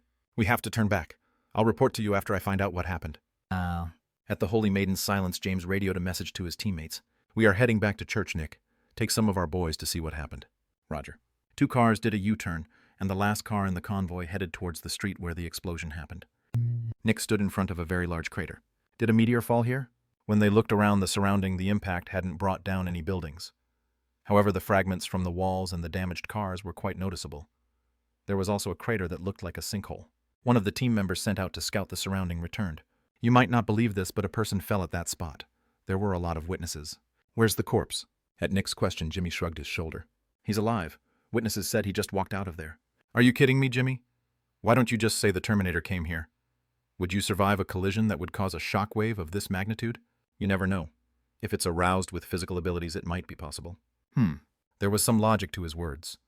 If it was aroused with magic-based abilities, a gunshot would kill the person. However, a bullet wouldn't even be able to pierce through the skin of aroused with physical ability. Many of them had steel-like skins. At the very least, one had to be a rank B roused with physical ability to survive this. Did a roused specializing in defense fall from the sky? Why? 2222222. The sounds of rotors made him look up, and he could see the news helicopters up in the sky. When he looked around his surroundings, several reporters were already taking pictures. Let's head back. As it is. What about our investigation? The news will inform us. Jimmy let out a guffaw at Nick's easygoing words. All right, let's head back. The Holy Knights of the Arya Church headed back towards the church. In front of Kang Woojin's hotel room. Please. Young Minchin stood behind the employee who was using the master key to open the door. He restlessly bounced on his feet with a nervous expression on his face. The building shook while he was taking a shower. Moreover, he also heard the sound of an explosion. The vibration felt like an earthquake. The first serious thought that came into his mind was about Kang Woojin. He immediately went to Woojin's room, but it was locked. Moreover, there was no response from inside the room. This was why Minchin had quickly chased down an employee. President, please. When the employee with the master key opened the door, Minchin's eyes took in the dark room with his eyes. Talk. When the room was illuminated, the wind blowing through the empty room made young Minchin's blood run cold. Minchin looked at the broken window with a devastated expression. President. He felt resentment. He guessed what had happened when he heard the sound of an explosion. It's President's doing. Young Minchin looked out the broken window. Then he searched the entire room. However, Kang Woojin was nowhere to be found. Did the President carry out an act of terror on U.S. soil? Even he couldn't settle this affair. Woojin said he wouldn't make any accident. Minchin plopped down in front of Woojin's messy carrier bag. Chapter 74. Meeting. Woojin tailed him for a long time. He was already very far from the hotel. Woojin was slowly walking down a back street of the inner city. The bastard started to take a circuitous route. He must have realized that Woojin was following him. I've been found. Woojin had nothing more to gain by following him. The man didn't seem dumb enough to go straight to his home base when he knew that Woojin was on his tail. Woojin agonized over the decision. He had already stuck Gaby on him. Should he let the bastard go so Gaby could gather information? It wasn't like Gaby was undetectable when he hid inside the shadows. Aroused with great senses would realize that something was amiss. In fact, acts such as surveillance tailing and eavesdropping wasn't his forte. Moreover, he was reluctant to kidnap, incarcerate, and threaten someone. I'll just worry about it after I catch him. Woojin walked quickly to close the distance with the bastard. When he turned the corner to the alley, Woojin saw a guy holding a large guitar case. It's that bastard. When Woojin started to gradually close the distance, the bastard turned to look at him. Both of them stopped walking and their eyes met. The bastard started running and Woojin followed him. 7th circle. This was the first time he had seen a roused who had passed LVL 70. This meant that his opponent was a rank AA roused. There were a lot of roused in the latter stage of level 60. It would have been strange if there were no level 70 roused to be found if one scoured the entire world. In the future, more roused would break through the 6th circle wall and enter the 7th circle. That was in the future. He was currently chasing a roused who was arguably one of the top ranked roused of Earth. A bastard like that is aiming for me. Woojin's curiosity grew since he wanted to know who was pulling this man's strings. Maybe he might have to become enemies with one of the great powers of Earth. Woojin increased his speed, but the bastard was quite fast. It wasn't easy to close the distance. It feels like he is purposefully leading me on. His speed was just fast enough that Woojin couldn't catch up to him. There was always a fixed distance between them. Truthfully, the bastard wasn't in a hurry at all. Woojin guessed that he was a 7th circle physical ability roused. Moreover, he seemed to be well trained. Lee Hyunhui couldn't hold a candle to this guy. This is fun. Woojin was a necromancer, but he was also a warrior. He used his dash skill and his speed increased by several magnitude. Woojin was about to grab the guitar case, but it seemed that the bastard also had a similar ability to the one he used. He suddenly sped up, and he created some distance between himself and Woojin once again. Look at this cheeky bastard. Was there anyone on Earth who had caught Woojin's eyes like this? Woojin was probably the first strong person that the guy had met on Earth. After running away for a while, the bastard stopped in front of a subway station. The bastard wagged his finger as he looked at Woojin. There was only a 2-lane road between them, yet this bastard was taunting him. When Woojin saw this, a thought flitted through his mind. In recent days? No. In the past 10 years, he'd never seen someone be so daring and provoking towards him. The bastard grinned. Does the bastard think he is Bruce Lee? After smiling, he immediately entered the dungeon. Woojin clicked his tongue in dismay as he watched the man. This is quite novel. It's cute. He didn't care about who was pulling the bastard's string. He was going to kill that son of a bitch. The barrier formed itself 30 seconds after the man entered the dungeon. Woojin passed through the dungeon's entrance. Al-Assad. He was born in Afghanistan, and his father had sold him to the militants at the age of 10. The moment his eyes witnessed his father being happy, as he grabbed a paltry amount of money for selling him, Assad decided to become a monster. He was quite good at using a knife and gun. The children his age were used as bait to absorb bullets, but Assad grew up to be a fantastic militant. The world he lived in was constantly at war. The dungeon break happened when he was 20 years old, and the world turned chaotic. The war was present before the dungeon break, and it still continued on afterwards. The only thing that had changed was his status as aroused. He was no longer used as a grunt in the war. He caught the eyes of militant group's leader. Instead of being sent into a regional warfare against the government forces, he was given more sophisticated assignments. He was given targets to assassinate, and he carried out terrorist acts. He was successful in all of his assignments, so he gradually made a name for himself. He was able to become a key member of the core personnel. At that point, he realized that he wasn't doing his work for his faith. He realized that he was doing it for the money, but it didn't matter. He didn't start what he was doing because of his belief in his God. His actions allowed him to punish others, and on top of that, he was able to make money. Money is what changed the world. He had never killed any monsters before. He only hunted humans. Today, he caught a necromancer who was reported as being rank AA. His rank wasn't important. He had assassinated countless roused, and he was well acquainted with their ranks. He knew better than anyone that a high rank didn't correspond with the person's combat power. He just had to quietly approach magicians and cut their throats. Even if one were rank A, one would die immediately. It was very easy. When he entered the dungeon, he gave up his body to the darkness to hide. His ability allowed him to assimilate into the darkness. His specialty was sneaking up on his enemies and killing them before they realized he was there. Hey! Come out. Are you trying to break bread with me inside the dungeon? Is he speaking Korean? According to the intel regarding his target, the bastard was Korean. I guess you aren't going to come out. The sound of his steps grew distant. It seemed this guy's luck was good. His steps steadily grew distant from Assad, who was hidden next to the wall. He moved deeper into the subway station using the staircase. Stupid bastard. It seemed that he didn't have any magic associated with the senses. Now he was sure that this person was a necromancer. The bastard had carelessly come into the dungeon after him. The baiting of his target had been successful. Now he just had to follow him and his hunt would start. Al-Assad assimilated into the darkness as he headed down into the dungeon. How far did he go? This was weird. His target had chased after him into the dungeon. Assad had baited the other man into doing so. However, this bastard acted as if he had forgotten about Assad's existence. Or maybe the man had too much confidence in his own ability. He slowly descended into the dungeon. As Al-Assad was carefully walking forward, he came to a stop. There are no corpses here. There were a lot of bloodstains in the surrounding, but there were no corpses. A weird sense of danger stimulated his senses. Quack. A light lit up the interior of the dungeon. Ah, you gave me time to recharge my souls. Thank you. Assad's target appeared in front of him, but the target wasn't flustered at all. Now show me your abilities. Let's see if it is useful. After his target said some words that Assad didn't understand, the skeleton soldiers lining up behind him rushed forward. 1, 2. It was useless to count them. There were enough to clog the dungeon. Assad unsheathed his specialized weapon, the two-handed sword, as he charged forward. Uh-oh, you are quite good. Assad was at a numerical disadvantage, but the quality of the skeletons were low. He methodically cut them down, but it wasn't an easy task. Each of his specialized skills for the two-handed longsword were put on display in front of his enemy. The information about him was being exposed to his enemy. You are an assassin type, and you are quite proficient in using a two-handed sword. One-on-one fights would suit you more than fighting a group. His target's Korean words kept grating against his nerves for some time. It sounded like he was being evaluated. The bastard didn't even lift a single finger as he watched from a distance.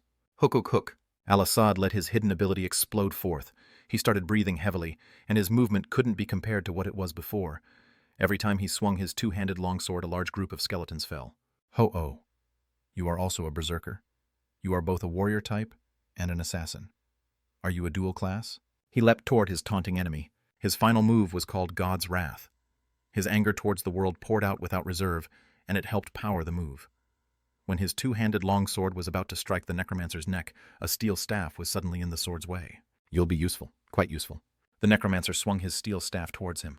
Hu-upok. He was momentarily confused at the unexpected strength of the impact. Didn't the intel say that he was a necromancer? His target's foot kicked out at Assad's chest. He couldn't do anything against his target's strength, so Assad grabbed the other man's foot. He tried to lift it up. Let's see what'll happen when I turn level 70. Suddenly the weapon changed into an axe and it fell towards Assad's neck. Kwajik. As if he was cutting wood, Woojin separated the guy's head from his body. Before the bastard's soul could escape, he purchased a soul seal stone and he put the soul inside. The bastard was only barely over 7th circle. However, this was the first 7th circle warrior's soul that he had obtained on Earth. It was meaningless to torture the bastard to find out who was pulling his strings. When Woojin reached level 70, he'll make this bastard a familiar, and he'll naturally find out everything that this bastard knew. Woojin put the bastard's corpse and his decapitated head inside his inventory. Then he gathered the surviving skeletons around him. Why did he have to come into a high-rank dungeon for no reason? He couldn't locate the return stone. As he had predicted, a red portal formed when he returned to the entrance. Will I be late? Didn't they say the consortium was at lunchtime? Woojin quickly started to hunt. When Woojin came out of the dungeon, he felt someone's gaze on him. Someone was monitoring Woojin from afar. Follow me, Gaby. I obey Master's will. After confirming that Gaby had been absorbed back into his shadow, he started to walk. It seemed the people who had attacked him were in charge of this dungeon. There wasn't anyone guarding the dungeon. Woojin memorized the dungeon's name, then he started walking. Where the hell am I? He had mindlessly chased after the man last night, so he had no idea where he was. It would be great if he had his handphone, but he left it at the hotel. Maybe the store sells English. Woojin checked his point store just in case, and he looked over the language drugs. There were drugs that allowed him to learn languages of Alphen. The store had English. It wasn't only English. The store had all the languages spoken on Earth. It was worth 200 points. Woojin bought it immediately, then he drank it. It was akin to learning a new ability through a skill book. Woojin learned the English language in an instant. Whether it was an ability or a new knowledge, it took root inside his head, and it felt quite miraculous to Woojin. Ha! His ears started picking up the conversations in his surrounding. He asked for direction from the people in the street, then he headed towards Manhattan's Titan Guild headquarters for the appointed consortium. It won't take long if I ride a taxi, but I don't have any money to pay for the ride. If this was Alphen, he would have just stolen it. Well, I did say that I wouldn't cause any accidents. He just started walking. The consortium started at 12, so he would be late. So what if he was late? Young Minchin had come to the consortium with him, so he would take care of it. Woojin just had to meet the Holy Maiden. While Woojin was walking on the streets, he caught sight of the news being shown on a large screen mounted on top of a building. It's about what happened yesterday. It seemed that someone had filmed yesterday's missile explosion with a phone. The site of the missile exploding and the large crater on the road was being shown. Terrorist attack. Is it a repeat of the 9/11 nightmare? Humanity's enemy isn't monsters but terrorists? Woojin read the subtitles on the muted news. The screen changed then, an announcer and an Asian man was shown. Minchan. The familiar Asian man was Jung Minchan. He was scrunching up his face like he was a constipated dog. When Woojin turned his head slightly, he could see that the same news being shown inside the convenience store located across the street from him. Da Lang.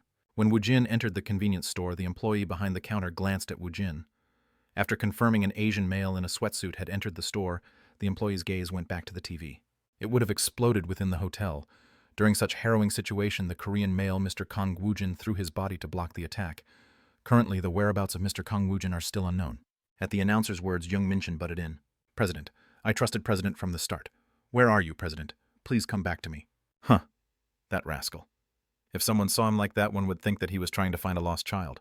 Still, Woojin's heart warmed a little bit when he saw someone being worried about him to that extent. Don't worry, Minchan. I can speak English now. The U.S. government will catch the terrorists. Please just return to us, President. I beg of you. Please, before the incident become much larger. I already caught him, you dork. Wayne grinned as a missing persons report was shown on top of the screen. Then the news showed the footage where he charged the missile. The missile was deflecting upwards as it exploded and he saw himself fall to the ground. The news was showing the footage in a loop. The eyes of the store's employee turned round and he alternated from looking at Woojin and the TV. Chapter 75, Meeting 2. After hearing the news, Melody was so surprised that she went searching for her goddess. She knelt in front of Arya's statue. Oh, goddess, that man saved other people. The unbelievable part was the method that he had used to save the people. His body. He put his body in front of other people. Even as she said it, she couldn't believe her words. It might be someone else. Yes, it can't be him. Melody's head was dizzy from the confusion. He looked exactly like the immortal in her memories, yet he did something that she would have never imagined him doing. She was confused as to whether he was the same person or not. Her anxiety overlapped over more anxiety, and she felt an enormous amount of stress. He's someone else. Someone else. She'd rather wished that was the case. Melody prayed to her goddess, but there was no answer forthcoming. Minchan wore a clean suit, but his expression looked gloomy. He was waiting for the Titan Guild's car. He had come out ahead of the appointed time. Director Jung. Senior Vice President Jung. Jung Chun-sung exited the hotel that was across the street. Afterwards, Baek Jung-do appeared and he greeted Minchan. There's no news about Woojin yet. Ha, he'll probably contact us soon. What could go wrong? Isn't he the greatest roused of Korea? Ha ha ha. Ha ha. Minchan let out a weak laugh. These people didn't know Woojin's true nature. His president returned alive after being sent to a planet called Alphen. He was a person who would charge at a missile, so why would he worry about Woojin? Minchan was worried about the unnecessary misunderstandings that might happen. He might even think that the U.S. carried out an attack against him. The missile attack happened here. This city was none other than New York. Woojin was shot at with a small missile capable of taking out a building. Minchan was sure that this would cause some misunderstandings. U.S. Department of Defense wasn't some scarecrow where they would do nothing when a missile was launched in a city like New York. Please don't let there be any misunderstandings. Minchan prayed that the U.S. wasn't the aiming for Woojin. If that was true, they had basically crawled into the middle of the enemy territory. I'm probably wrong. When the world turned chaotic, terrorist attacks continued to occur at a frequent basis. Moreover, the Roused's abilities were too fantastic, and there were a lot of terrorist attacks carried out by them. The Roused possessed the ability to access the subdimension, so they could even carry a missile in there. I hope President also thinks along that line. If he considered Woojin's past behavior, it wouldn't be strange to see Woojin attack the Pentagon without a moment's notice. So where is he at? He was very worried. It felt like he was about to have a nervous breakdown. If he left a child unattended near a river, he wouldn't feel as nervous as this. It felt like he gave away a button capable of launching a nuke after disguising it as a children's toy. It'll probably be boring. Let's go together. Baek Jung-do, Minchan, and Chan-sung rode in the same car. They headed towards the Titan Guild's headquarters for the appointed consortium. The invitation letters were sent out to every guild in the world, and only those with the invitation letters could attend the consortium. The reporters were already gathered around the entrance, and it was like they were attending some award ceremony. They felt like celebrities. The reporter and his cameraman chased their group down when the reporter realized that they were Korean. The reporter got in their party's way. May I interview you? What? Mr. Kang Woojin stopped a sickening terrorist attack which might have killed a lot of innocent people, and I know that you are in the same guild as him. Yes. The reporter was speaking too rapidly in English, but Minchan followed the gist of the conversation as he picked up words he knew intermittently. Surprisingly, it seems that he is still alive. Do you know where he is? I'm speculating, but I think he might have been kidnapped by the terrorists. As a fellow guild member, what are your thoughts? That's kidnapping. He didn't think that that was possible. Minchan decided to give a vague answer. Maybe he might be watching this news. Do you have any words that you would like to convey to Mr. Kang Woojin? Minchan looked into the camera as he spoke earnestly. President, I trusted President from the start. Where are you, President? Please come back to me. I was wrong. I thought President made a big mess again. It was my misunderstanding. Please just return safely. The U.S. government will catch the terrorists. Please just return to us, President. I beg of you. Please, before the incident become much large. You might cause a war by trying to catch him by yourself. Please come back. Minchan sincerely wished for it. The reporter didn't understand Minchan's words since he was giving the message to Woojin in Korean. One of the reporter's staff approached him to hand a paper with the translated words. Yes, this is quite surprising. It seems this guild member believes Mr. Kang Woojin is currently chasing the terrorist. It was just speculation. Minchan let go of the uncomfortable feeling. Then he entered the entrance being guarded by a line of guards. The large conference room was like the chamber for Parliament. It was like an opera theater. Minchan was surprised since the Titan Guild possessed a large space like this inside their office. It just reaffirmed the fact that they were the #1 guild in the US, so something like this was probably par for the course. Since the seats were designated beforehand, Minchan's seat was far away from KH Guild's Baek Jongdo and Jung Chan-sung. The empty seat next to him had a name card for Kang Woojin. When he saw it, a heavier weight pressed down on Minchan's heart. Soon the Titan's Guildmaster Deacon appeared on top of the stage. I want to thank you from the bottom of my heart for attending this consortium. Deacon gave a short greeting, then he looked around at the faces in attendance. There were people from the Chinese, European, and Japanese guilds. These guilds were always in competition for the right to be called the best in the world. Even Russia sent 2 guilds to the meeting this time. The Titan Guild had sent 4 invitations to Korea. They sent it to the 3 large guilds in Allendal. Hammer KH and Allendal were in attendance, but the Hwarang Guild was absent. Moreover, Allendal's guildmaster was currently missing. Deacon paid special attention to the Allendal Guild since Melody spoke about them until his ears was about to fall off. This consortium will deal with a matter too big for the guilds to deal with alone. We will broadcast this event to ask for help from all the roused on Earth. The consortium would be shown to the public in a couple of hours. It wasn't a live broadcast, but numerous cameras were placed inside the conference hall to film the consortium. Deacon gave a short greeting and thank you to each country's guilds. Then he shifted gear to deliver the message about the threat posed by the dungeons and monsters. His speech heightened the tension in the room. The news I have is about the origin of the dungeon, which is a mystery to mankind. Everyone's attention was immediately focused on him. We were able to find out that the dungeons are acting as a dimensional gate. They are currently acting as a bridge between Earth and a planet called Alphen. The time difference between here and there is 4 times. Deacon took a short breath as he looked at the surrounding people. More than 100 people were focused on him. Moreover, the cameras, which will allow numerous more people to view him, were also on him. The monsters of the planet Alphen are using the bridge called the dungeon to invade Earth. Humanity has to prevent this from happening. Someone yelled out with displeasure in his voice. Does this mean that you want to shut down the dungeons? It was a man from the Dakin Guild who had flourished from the dungeon business. Even if we destroy the bridge, they will put down a new bridge. It is an impossible task. I invited all of you here to propose a single request. He paused before he continued speaking. Humanity has to cross the bridge first, and we have to wipe out the monsters.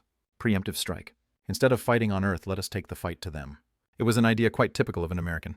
If the war happened on Alphen, then they would surely prevent the damage caused by the dungeon breaks on Earth. You keep saying that the monsters are coming from a planet called Alphen. Is that credible? Of course.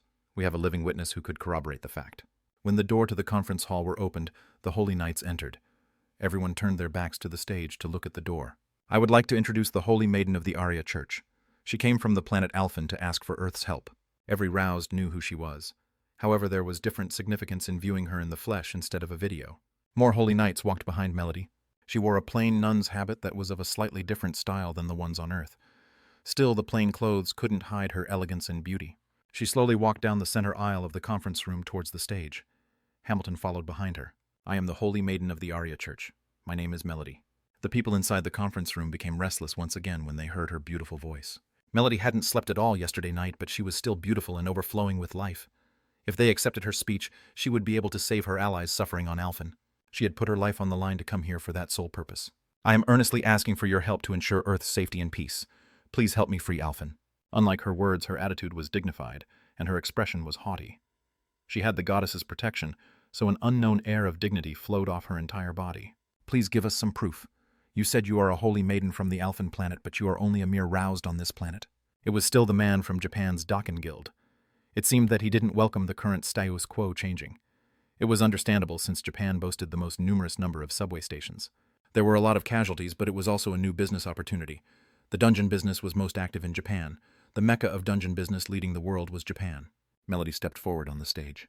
A mere roused. She was of the 9th circle. If she converted the term into Earth's rank, she was a rank SS cleric. Melody opened both of her arms wide. Light shone from her body and it filled the conference room. The holy and warm light swept through the entire conference room, and it gave a buff to every single person in attendance. The roused clearly felt the change, and even the normal people's bodies were filled with vitality. Isn't that proof enough? She was haughty and dignified. Those words personified her. The person from the Dakin Guild let out a moan, but he wasn't to be deterred. He continued to find fault with her words. You will have to clear my misgivings. Monsters crawl out of the dungeons. However, humans can only come back out when they enter a dungeon. The dimensional fragment named the Return Stone was a key used to reach Earth. However, the Return Stones weren't the only dimensional fragments in existence. There were keys that allowed one to head to Alphen. She had formed the Holy Knights to search for it. The way will be opened by the Me and the Holy Knights. For the safety of Earth, you all will have to head towards Alphen. If you hesitate, Earth will be turned in a desolate land like Alphen. It will happen in short order. This is a war to stop Earth's destruction. The heart of some people heated up at the Holy Maiden's words. Some started pounding on their calculators. Not everyone would join the war from a sense of duty. Those people moved only for money. She didn't care what their reasons was. Melody felt relieved as she looked over the people. Her goddess's words were right. There were saviors here on Earth. These people would once again regain the freedom of the planet Alphen. As the door to the conference room opened, a raucous sound leaked in from outside. Between the open door, an Asian man wearing a black sweatsuit was standing there.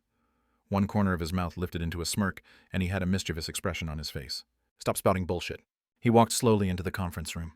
He followed the center path to walk a straight line towards the stage. He was slow and very languid. Everyone inside the conference room focused their gazes on the man. Some were glad to see him. Some showed curiosity, and there were even some uncomfortable gazes pouring toward the sweatsuit-wearing Kang Woojin. Melody stood atop the stage. She was shaking like a leaf. It worsened as Woojin approached her one step at a time. It felt like Melody's heart was dropping step by step towards the floor. It is him. It felt as if she going crazy. He was really on Earth. Woojin stopped in front of the stage. He looked up at Melody's face. She seemed to be in a state of panic. Isn't this quite awkward? She couldn't reply since she was too afraid. How many people were killed in front of that smiling face? If he was one's ally, one felt anxiety. If one became his enemy, this man was a calamity. I would have never thought that I would have the occasion to look up at you. The very surprised Holy Maiden Melody got off the stage. The haughty woman moved without any grace. She scrambled down the stage to stand in front of Woojin. Then, Melody started to slowly lower herself to the floor. The king who rules over the undead army. Alphen's language flowed out from Melody's lips. One of her knees touched the floor. God of Destruction, Thrash's champion. Then her other knee touched the floor and she knelt on the floor. Alendal's monarch. She started to slowly bend her waist forward. Her two trembling hands grabbed Woojin's sneakers. The undying, immortal. Her lips touched Woojin's shoes for a brief moment before her lips fell away. Arya's lowly servant. Melody retreated backwards as she walked on her knees. Then she lowered herself forward as if she was giving a kowtow. And gives greetings to you. Woojin let out a bright smile as he looked down at her. It's been a while, right? This was the first meeting between him and his friend who had come all the way from Alphen to Earth. Chapter 76. Mop-up. Silence. A pin could drop right now, and the sound would be heard loud and clear. The oppressive silence inside the conference hall stopped others from breathing. Chalkak. A reporter pressed the shutter of his camera by force of habit, and the sound was unusually loud. As if they were frogs coming out of hibernation, people started to move when they heard the sound. However, no one dared to open their mouth. So our mutual non-aggression treaty is broken. How can that be? It isn't anything like that. If I knew this place was Alendal, I would have never stepped a foot in this place. Woojin grinned. Woojin was curious about one thing. This was the reason why he had come to the U.S. himself. Why are you here? My goddess gave me a revelation. She wants me to guide the savior. This means Arya sent you here. Blasphemy. However, Melody didn't show any signs of being angry or disgusted. He couldn't be compared to someone like her who was able to hear a goddess's voice. However, he was someone who had already met face-to-face with a god. She bowed her head more in front of him. Yes, I'm only a lowly servant. I came here as my goddess decreed. It's all right. He already knew what she was going to say. Woojin waved his hand at her. Then he looked at Deacon. Let's have a little talk. Deacon couldn't understand Woojin's Korean words, so his secretary gave an immediate translation from his side. This location is unacceptable. Let's move to a different location. When Deacon started speaking to his secretary, Woojin finally had the chance to look at his surrounding. When he spotted a broadcasting camera, he walked towards it. The cameraman was taken aback, and he was beside himself when Woojin headed towards him. Woojin stood in front of him, and he asked a question. Is this being broadcasted live? At his unexpectedly sophisticated English, the shocked cameraman shook his head. No. Turn it back into a live broadcast. Woojin's words flustered the cameraman even more. When he turned to look at the executive from the broadcasting company, he also had a conflicted expression on his face. The content of the meeting was supposed to be kept a secret. The network made a deal with the Titan Guild to show only an edited version of the meeting at a later time. The guild had to give consent on what would be shown. It'll be like a year-end greeting. A year-end greeting. Woojin's words swayed the heart of the executive from the broadcasting company. This man was a hero who had saved U.S. citizens from a terrorist attack. The executive thought he had a duty to deliver his voice to the world. Americans had a large fear about terrorist attacks. In response to the attack, Woojin had thrown his body in the way to thwart the attack, so the public interest in him was tremendous. You can speak now. Woojin looked straight into the camera and he grinned. The bastard who shot a missile at me. The bastard who plotted against me as the middleman. The bastard pulling strings from behind. The cameraman didn't know Korean, but Minchin, who had come up from behind, covered his face with his palm. President, please speak a little bit more nicely. Soon I will find and kill all of you. Wait for me. After Woojin ended his speech, he turned to look at the broadcasting executive. Thank you.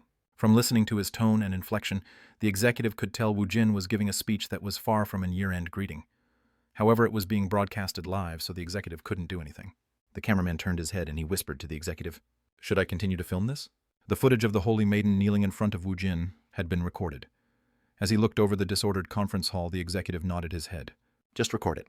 It would be unreasonable to send this through a live broadcast. This Asian man is... In a short amount of time, the Holy Maiden melody became the center of attention for every American. However, this woman had knelt in front of the Asian man. No matter how anyone saw it, she had shown him the utmost respect. This is going to be fun. The world will now focus their attention on the man named Kang Woojin. After finishing what he had to say, Woojin walked back to the stage. In a flash, Minchin approached Woojin from behind, and he called out after Woojin, "President." Minchin. Minchan looked at Woojin with a complicated gaze. Woojin had put his body in harm's way to protect him and all the people inside the hotel.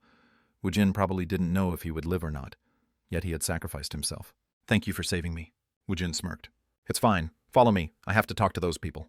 Titan Guild's Guildmaster Deacon passed the duty of hosting the consortium to someone else.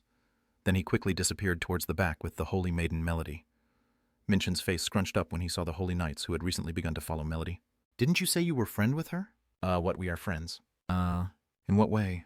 No matter how he saw it, he couldn't see Melody as Woojin's friend. "Just follow me." When Woojin and Minchin followed Deacon, the conference hall started to come to life. "Who's that Asian man? Is he Ms. Melody's husband? What kind of Holy Maiden had a husband?" "You never know, since it's a different planet." Even amongst the uproar, Baek Do-sung's face trembled a little bit. "Senior Vice President Jung." "Yes, President." Yes, please speak. It seems that I obtained a really interesting younger bro." Baek Jongdo's eyes were sparkling with curiosity and excitement. Jung Chun-sung grabbed his head. How was he interesting? Woojin was obviously a dangerous person. Jung Chun-sung let out a deep sigh. The office of Titan Guild's Guildmaster. When Deacon sat down on the seat of honor at the conference table, Melody approached him, and she spoke quietly. "You should concede the seat to Allendale's Monarch." "What?" Deacon was momentarily panicked. Woojin, who followed behind them, waved his hand. It's fine." Woojin sat to the right of Deacon, and Minchin naturally took a seat next to him. Melody continued to stand by Deacon's side, so he turned to look at her. "You should also sit, Holy Maiden." "I wouldn't dare." Woojin looked at the Holy Maiden. "Just sit." "Yes." The two of them spoke in Alphen's language, and it irritated everyone else's ears. Deacon furrowed his brows as he looked at Woojin. What kind of relationship did these two have? When a translator who was more proficient in Korean arrived, Deacon's curiosity was answered. "If you don't mind me asking, what kind of relationship do the two of you—" "She's a friend. A friend." Deacon's expression indicated that he didn't believe Woojin's words at all. Melody's face paled. "Oh my goddess, why would you send me such a tribulation?" "A friend of the immortal?" Her body shook from just thinking about it. We have something akin to an alliance." "An alliance. We struck down Tronet's army together." The Holy Maiden didn't say anything. He was fudging the truth when he said that they had struck down Tronet's forces together. Woojin had destroyed and killed anything that stepped onto Allendale.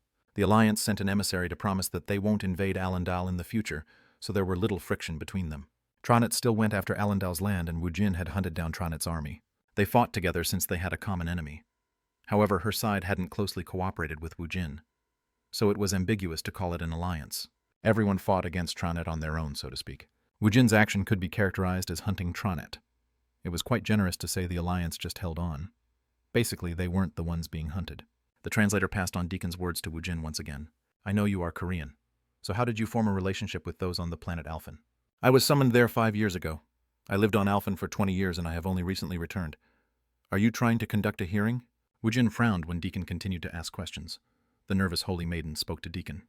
"Please don't irritate him. You are being rude to the Monarch." The endlessly haughty and dignified Holy Maiden was a nervous wreck right now. Deacon couldn't get used to it. He didn't know Woojin's identity. In his perspective, Woojin looked more like a human, and the Holy Maiden was more like a godlike figure. Anyways, he was very curious about this human named Kang Woojin, but Deacon didn't need to get all the answers from Woojin. It seemed that the Holy Maiden was well acquainted with Woojin, so he would get the information from her at a later time. Why did you want to see me?" When their conversation returned to the main topic, Woojin opened his inventory. Then he took out an item. He placed it on top of the table. "Kiak!" The secretary screamed and the translator quickly turned his head away. Even Minchin scrunched up his face as he looked away. Deacon's eyes hardened, but worry started to fill his eyes. What is the meaning behind this action? As the guild master of a large organization, his worries deepened. Surprisingly, the only one who didn't show any reaction was the Holy Maiden. Her expression said everything that needed to be said. Allendal's monarch brought someone's severed head.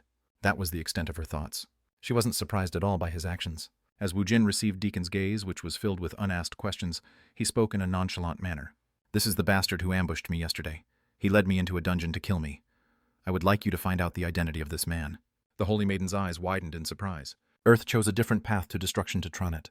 Someone on Earth tried to assassinate the monarch of Allendal. Isn't that the absolute worst way to suicide? In the past, kingdoms were destroyed for using such similar methods. Several kingdoms. Even if you come here to ask us, we didn't. I'm not suspicious of you guys. I want you to find out this bastard's affiliation. There can't be many rank AA roused working as an assassin on Earth. Still, we'll look into it. Deacon was going to negotiate with him, but the Holy Maiden quickly accepted the request. Titan Guildmaster, thank you for all your cooperation up until now. If I'm to repay this debt, don't I have to be alive? I have to return to Alphen alive so I can save countless number of people. Please don't agitate the immortal any further. The Holy Maiden pleaded with her eyes as she looked at Deacon. He swallowed what he was about to say. I'm going to go after the helicopter that shot the missile.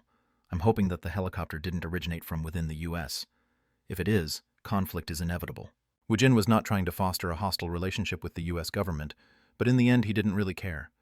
He was sure that there were a couple of people in the government involved in the attack. The government is trying its best to locate the helicopter. They don't have to search any further. I already know where it is. I'll be leaving soon. Melody, who had been standing still, suddenly stepped forward. I will go with you. Why do you want to follow me? At Woojin's dissatisfactory reply, young Minchin stepped forward. It would be better if you work with the Titan Guild. He wasn't doing this to perform a meritorious deed. He also wasn't doing this to ferret out all the terrorists. Woojin just wanted to take his revenge. Minchan wanted to lessen the chance that any misunderstanding would happen with the U.S. government. Titan Guild maintained a close relationship with the U.S. government, so there was a lot of advantage in having them along. The U.S. was much more sensitive to terrorist acts compared to other countries. Woojin had stopped a terrorist attack from succeeding, so the U.S. public was already treating him like a hero. Of course, it would be great if he was able to round up the terrorist at their base of operation. However, many U.S. citizens would not like someone like Woojin carry out a hostile act inside their country, unless he was really some kind of a superhero. It would be better to carry out this mission with the Titans. All right, when are we leaving? I'll scrap together a response team. 5 hours should be enough. He wanted to ask why it would take so long, but he reminded himself that his enemies won't be running away anytime soon. Even if they did run away, it wasn't a problem. He had sent both Bibi and Gaby to keep surveillance on them. Then shall we talk a little bit about your homeland? Woojin was curious as to how the situation on Alphen changed after he left. There was a saying that said if one meets a person from the same country in a foreign land, then it would feel like the other person was from your homeland. She thought the saying was spot on. Still, the Holy Maiden couldn't get used to the unusually friendly actions of the immortal. What would you like to know? What's Kyle doing these days? Hero struggled with the injury he sustained 3 years ago. About a year ago, he passed away while fighting one of Tronet's commanders. Ah, so that fellow died. That friend did have a bum leg. Yes. The leg that bothered him was the leg he shattered while fighting a necromancer named Immortal. Even when holy water and the god's blessing was applied in bulk, his injury never healed completely. How about the wrinkly old man inside the forest? The Great Elder of the Elfes. Melody's words faded and she looked at Woojin with trembling eyes. Was he really asking because he doesn't know? Why did you stop speaking? He really is asking because he doesn't know. So how should she phrase this? You killed him when you stole the world branch. No matter how hard she thought about it, she couldn't come up with an answer that wouldn't ruin the immortal's mood. Oh my goddess, how can you give such an ordeal? Tears started to well in the Holy Maiden's eyes. Chapter 77, Mop-Up 2. It was when the immortal visited the forest of the elves. At that time, he was protecting the world branch. He died because of me. Did I really do that? He propped his chin on one hand. The Holy Maiden tried to help him recall the memory. The Death Knight. Akiba did it. Woojin vaguely remembered it. He needed a branch from the world tree, so he had visited the forest of the elves. Anyways, he had opened up the way by using the Death Knight and his undead army. Geez, he could have just given me a branch. It's their mission. What? Nothing. If he had only wanted a single branch from the world tree in the first place, the elves would have given it to him. However, he had wanted to uproot the entire tree, so they couldn't stand by and allow him to do so. What about the great scholar? What was his name? Noting the great scholar Nautius died from an old chronic disease. Woojin decided he didn't need to ask what had caused the chronic disease. It would just make the situation needlessly more awkward. It's all right. Why are you looking at me like that? Jung Minchin was looking at Woojin with glazed eyes, which drew some ire from Woojin. After giving a fake cough, Minchun carefully asked his question. It seems that President had been a little bit rough. The Holy Maiden let out an exclamation. How great would it have been if he was just a bit rough? This guy mildly characterized the Immortal's actions as just a little bit rough. This bastard was also part of Allendale. He was tremendously evil. The Holy Melody decided to memorize young Minchun's face. I guess I was a little bit. The Holy Maiden swallowed the words she was about to say when Woojin coolly acknowledged that fact. She didn't want to respond in vain. Still, you should at least remember the name of the deceased. There was a brittle atmosphere between the Holy Maiden and Woojin, so Minchun said it just for the sake of saying it. However, Woojin rebuked him in a serious manner. Hey, Minchun, do you remember the English words you learned when you were in elementary school? How could he remember the several hundred to several thousand English vocabulary know in the first place? I learned it in middle school instead of elementary school. Also, I didn't learn any English at all. It felt as if they were getting off topic. Yes, it would have been great if I hadn't have to do what I did. Woojin spoke the truth. In the beginning, he had killed in self-defense. Afterwards, he became desensitized to killing. He didn't have some tremendous talent that allowed him to stand still like an idiot while his enemies aimed for his life. He wasn't a pacifist like Gandhi. This topic is making my mood sour. Melody shook like a leaf at Woojin's words. Please calm your wrath. No. Why did this woman keep shaking at every word he said? Maybe she thought he planned on killing her. It wasn't as if he had a reason to kill someone who hadn't meant him ill. Woojin frowned. So what were you talking about before? What do you mean? Weren't you inciting the guys into invading Alphen? Do want to die. The Holy Maiden's face turned white. If you took all the roused on Earth to Alphen, they will die a dog's death over there. Then what will happen to Earth? You should already know the dungeons will break eventually, regardless of what we do. Who is going to defend Earth at that time? This was the one piece of truth she hadn't revealed. It made the Holy Maiden's face turn pale. She couldn't underestimate Woojin just because he was laughing. She didn't know what that face was capable of doing. Are you declaring war against me? Absolutely not. The Holy Maiden once again threw her body to the floor. Stop bowing your head and sit. Give me a proper explanation. There is a way we can stop the dungeon breaks. I'm liking the sound of this. If they could stop the dungeon break at the source, then he didn't care if Alphen was used as the battlefield. Speak. If you possessed a dimensional domain, you could take over the nearby dungeons one by one. When you gain ownership of the dungeons, the monsters won't be able to head outside without the express intent of the Lord. This is the first time I'm hearing about this. Tronit's 72 commanders are the Great Lords. There are also numerous lords underneath them. Is that so? You didn't know about this. Is it something I should have known about? The Holy Maiden made an expression as if someone had shit in her mouth. Why was it so hard for her to maintain her composure in front of the Immortal? So why did Allendale fight Tronit in the past? What had he been fighting for? I fought him because he stepped on my land. When she looked back at her memories of the Immortal, he killed anyone who had invaded his territory. It didn't matter if the enemy was Tronit or the Alliance. He had invaded his opponents as a form of retaliation. However, he had never seized or occupied the other territories. Quite literally, he only took his revenge. He only demolished and plundered them. Currently, Earth only had empty dungeons. The low-rank dungeons are farmlands. The lords would be tempted by the high-rank dungeons, but the great lords won't be satisfied with just the high-rank dungeons. The low-rank dungeons were 1 3 stars, and the high-rank dungeons were 4 6 stars. The moment when the highest dungeon is formed, they will fix their eyes on Earth. Woojin tapped his fingers on the armrest of his chair. It was as he had predicted. When the 7-star dungeon starts to crop up, Tronet's commanders will show up. The Holy Maiden knew much more about Tronet than him. She also knew how the enemy's enormous forces were structured. So why do the dungeon breaks happen? It is a process to synchronize with Earth. Synchronize. The Holy Maiden calmed her voice, then she explained patiently. For example, a dungeon with 30,000 dungeon energy is reset.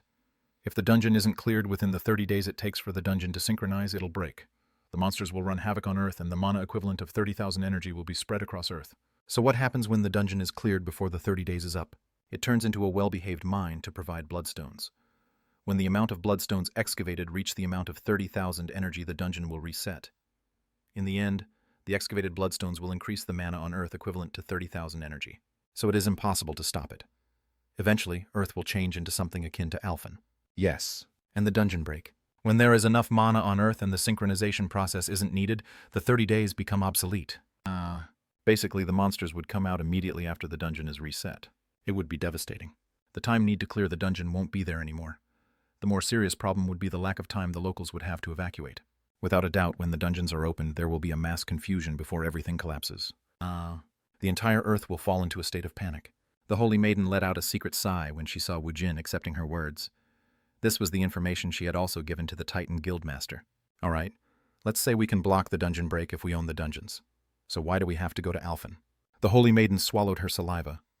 When the dimensional domain was established, Earth's dungeons could be placed within the domain. The dungeon break won't happen since the dungeons would follow the will of the being that owned them. The dimensional domain can be stolen once again. Ho, oh! Woojin showed a reaction to those words. If one wants to keep it, one has to become stronger, and the Holy Maiden's voice continued. Alphen will become the best hunting ground to do so. Earth will eventually be filled with mana. Afterwards, where will Earth procure the energy? Alphen could be the alternative. That sound pretty reasonable. The Holy Maiden internally sighed at Woojin's reaction. If we steal all the domains from Tronet's underlings, they'll basically be unemployed. As expected of the immoral. He thought about taking instead of protecting first. His reputation was well-deserved. Yes. Woojin grinned at the Holy Maiden's reply. If I steal all of them, then I'll finally be able to meet Tronet, who has never shown himself before. The Holy Maiden kept silent when she heard Woojin's vicious plan. Lies and truth exist in one place as they are two sides of the same coin. All right. Then tell me how I'll be able to acquire a dimensional domain. You can steal it, or you can personally declare one.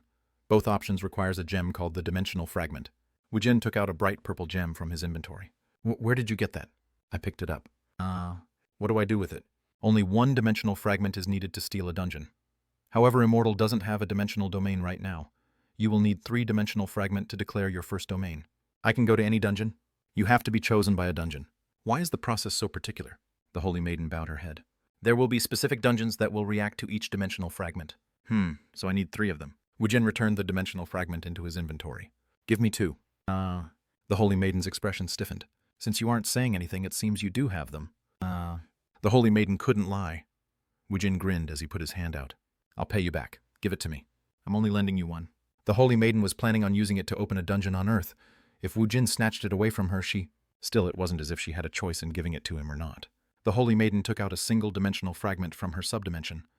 Woojin suddenly made a grab for it. Let go of it. I really paid a lot to obtain this. How much blood had she spilled to earn this? The surviving people of Alphen was waiting for her. She had to obtain a dungeon on Earth. Then, through the dimensional domain, she was going to open a way to Alphen. I know. I'll pay it back. Give it. You really have to return it to me. Do you want it stolen, or do you want to lend it to me? The Holy Maiden released her strength from her hand. Woojin quickly took the item and he laughed as he put it away. So we just have to find a dungeon that'll react to it. How could he be so excited when this matter decided the life or death of an entire planet? Woojin kept asking various questions about the dimensional domain. While he was asking his questions, a being slipped suddenly into his shadow. Woojin's body shuddered. What is it? Woojin used his inner consciousness to ask the question. Gaby, who had returned to his shadow, spoke in a somber voice. Master, the illusion witch was captured. What Bibi was captured? Woojin was surprised. His familiars in his summoning room shared his senses. Dulce was summoned even though Woojin hadn't called for him. I go. Minchan was surprised when Dulce suddenly appeared. There was a bright light, and numerous small lights like fireflies flew around it. Dulce was letting out a magical glow. The light, which was basically Dulce's body, shook uncontrollably. Wing! Dulce was very close to Bibi, so he shook from worry. Woojin felt the same way as him. How dare someone capture his familiar? Who did it? Tronet's underling. It was Rashmode. I escaped when the illusion witch was captured. You did well. Rashmode was one of the 72 commanders. Woojin stood up abruptly from his seat. I'll have to go first. The response team isn't ready yet. He didn't have the time to wait for them. Rashmode is here. The Holy Maiden's eyes twinkled at Woojin's words. Rashmode was one of the 72 commanders. Finally, the highest-ranked dungeon had opened on Earth. If she could take over the dungeon to make it her own. My dimensional fragment was taken from me. Even if an opportunity was revealed in front of her eyes, she couldn't do anything about it. Just gather the team as best as you can, then follow after me. The location? Woojin started explaining the pertinent information he had received from Gaby. He suddenly paused. There aren't any subway stations near there. Woojin looked at the Holy Maiden and his gaze was asking for an explanation from her. This synchronization is drawing near. Woojin's expression broke into frown. Follow me. I do as the Monarch wishes. Woojin had a freezing atmosphere around his as if he was angry. The Holy Maiden carefully followed after him. Chapter 78. Iron Golem. 22222. 3 helicopters in Titan's possession rose into the air. Kang Woojin, the Holy Maiden Titan's guildmaster, and 10 Holy Knights were the only ones being sent on this operation.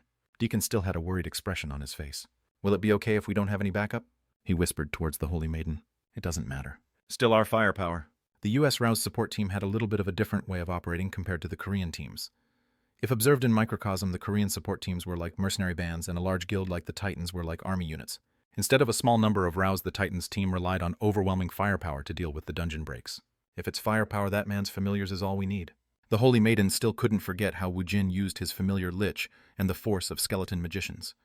She watched flame magic fall from the sky like rain. The scene had been too terrible of a disaster to describe it as a spectacular sight. I can't call Janice yet. Woojin had been disinterestedly looking out the window when he said the words in passing. What? I also can't summon the Lich. How? They are sealed. The Holy Maiden's eyes shook violently when she heard Woojin's words. Sealed the Immortal's power. That vast necromancy magic.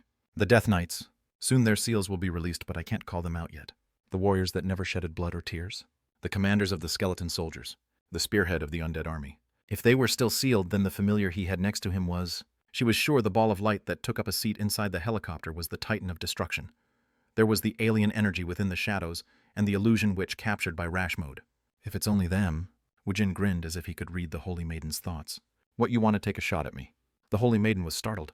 The image of him grinning made him look very dangerous. I don't know what you are talking about. I can see your eyes rolling around trying to size me up. I'll be your opponent anytime you want.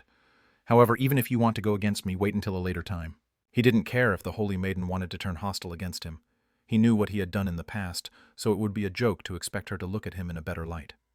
The only reason why the Holy Maiden was being careful was because of the fear that blanketed her memories. If the Holy Maiden did attack him, it wasn't as if Woojin was helpless. However, he had to rescue Bibi first.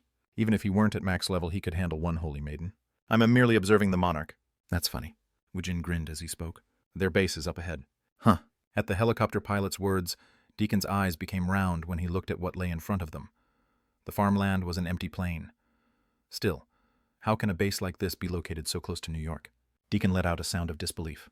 Woojin started to track the trace left by Bibi. When he looked towards the demolished building, he felt Bibi's energy. At the same time, he felt a sticky and unpleasant energy nearby. Rash Mode. Woojin's gaze became cold. The enormous farmstead held a helicopter, military vehicles, and even tanks. At a glance, it looked like a private collection of a rich military enthusiast. In truth, it was a warehouse with weapons procured by the mafia. From a room located inside the warehouse, a voice of a man swearing half the time was leaking out. Nyahang. Bibi had been crouching within the darkness. She quietly approached the man and her ears twitched. Boss, he failed. The mark is still alive. What, say it again? The target is alive. We are returning right now. Hurry up and come back here soon. Jack was the boss of the Rivers organization.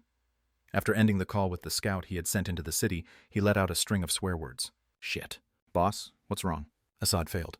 What? He never imagined such a thing could happen. Assad was the best assassin in the Middle East, yet he had failed. This means he isn't an average necromancer. What's the point of saying such an obvious statement? An ordinary roused of the magician class would have a very hard time killing Assad. The fact that the necromancer came out of the dungeon meant he had killed Assad himself. Do you think our base is compromised? Eek. I knew we shouldn't have worked with those Middle Eastern bastards. His stress continued to pile on as he thought about what could happen in the future. Since their target was still alive, a massive investigation would be underway soon. It's okay. We've already decided to abandon this base. But we still have some research to do. We'll have to move up the timetable a little bit. Jack put on his vest. The tactical vest had 2 pistols holstered on it. I'll be back after I meet the professor.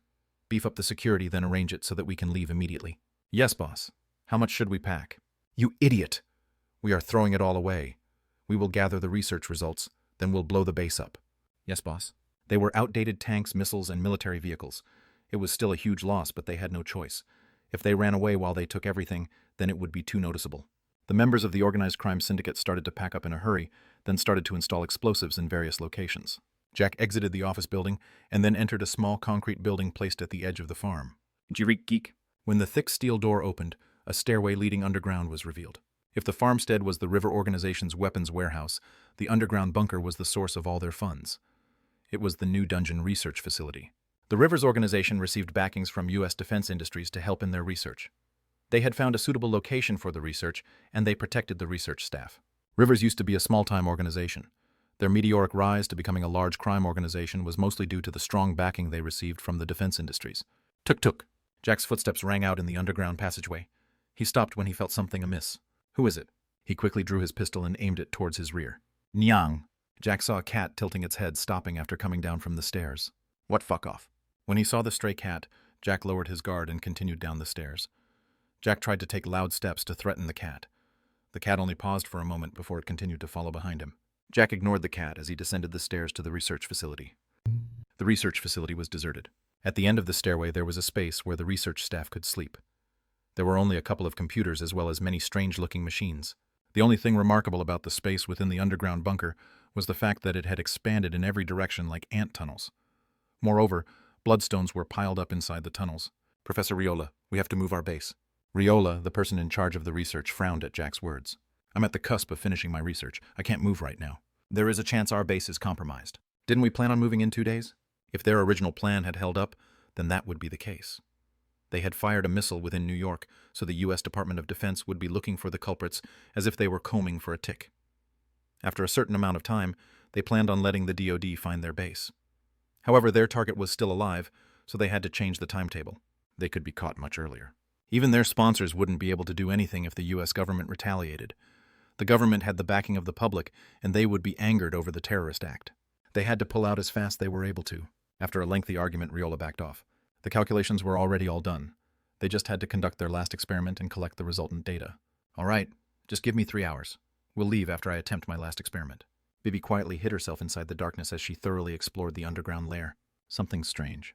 She felt a strange sense of danger, and it was getting on her nerves. The research staff busily placed bloodstones in various locations. Professor Riola opened a black box and took out a bright purple gem. Dimensional fragment. Bibi's eyes shone since she had seen this item once before. Professor Riola arranged the bloodstones like a magic circle. He placed the gem in the center, then he turned to look at the other researchers. We can head up now. Jack's boring wait had come to an end. He went up the stairs with the researchers. When everyone disappeared, the dimensional fragment rose into the empty air. Niang, something very grave is happening here, Ahong. Bibi was the only one left inside the bunker. She had an uneasy feeling as magical energy swirled around the dimensional fragment. The bloodstones placed around the surrounding let out a hum. One after another, the bloodstones rose into the air as it emitted mana. Ook. Something bad is going to happen if this continues, Ahong. Bibi felt something was wrong, so she started running up the stairs. Before Bibi could clear the stairs, the pillar of light shot out from the underground bunker and into the sky. Pop, pop, pop! When the amazing spectacle receded, the entrance of the underground bunker returned to its original appearance. Hurry up and bring it over here. With a pounding heart, Professor Riola activated the instrument that measured the dungeon energy. A fellow researcher was operating the machine, and his eyes turned round when he saw the rising value. It seems we've succeeded. What's the measured value? It's about 5 stars. It went past 6 stars. Great. Rioloa made a fist. He will overtake Toppler and be known as the world's top authority on dungeons. He accomplished something no one else had ever done. He was able to create a new dungeon that wasn't located inside a subway. The value is rising sharply. This value is... it's a 7-star dungeon. What? Riola was surprised as he looked over the numbers given by the measuring instrument. This was a value never before seen. Pop, pop! A powerful shockwave came out of the dungeon. The measuring equipment and the poor Lou-built ceiling of the farmstead collapsed. The shockwave pushed back the tanks within the warehouse, and the other vehicles were thrown backwards, as if a tornado had descended. Riola and Jack, who were near the dungeon, was thrown to the floor and sent rolling away. Several unlucky people died immediately. The other more unlucky people were at death's due, letting out ragged breaths. Kuhahaha. Which human summoned me, Rashmode? A bizarre, phlegm-filled voice was heard as Rashmode squeezed through the narrow door to the dungeon. His eyes twinkled as he looked at the cat within his grasp. Her hackles were raised. Ho-oh, it's a succubus with a very familiar energy signature. Nyah. Bibi glared at Rashmode, but she couldn't do anything. Gaby, who was in the shadows of the reconnaissance team inside the office, slipped out. The helicopter landed near the farm. Woojin walked without any hesitation, and a worried Dulcai followed behind him. Deacon, the Holy Maiden, and the nervous Holy Knights brought up the rear. His eyes traveled up the rough, unpaved road as he headed towards the collapsed farmstead.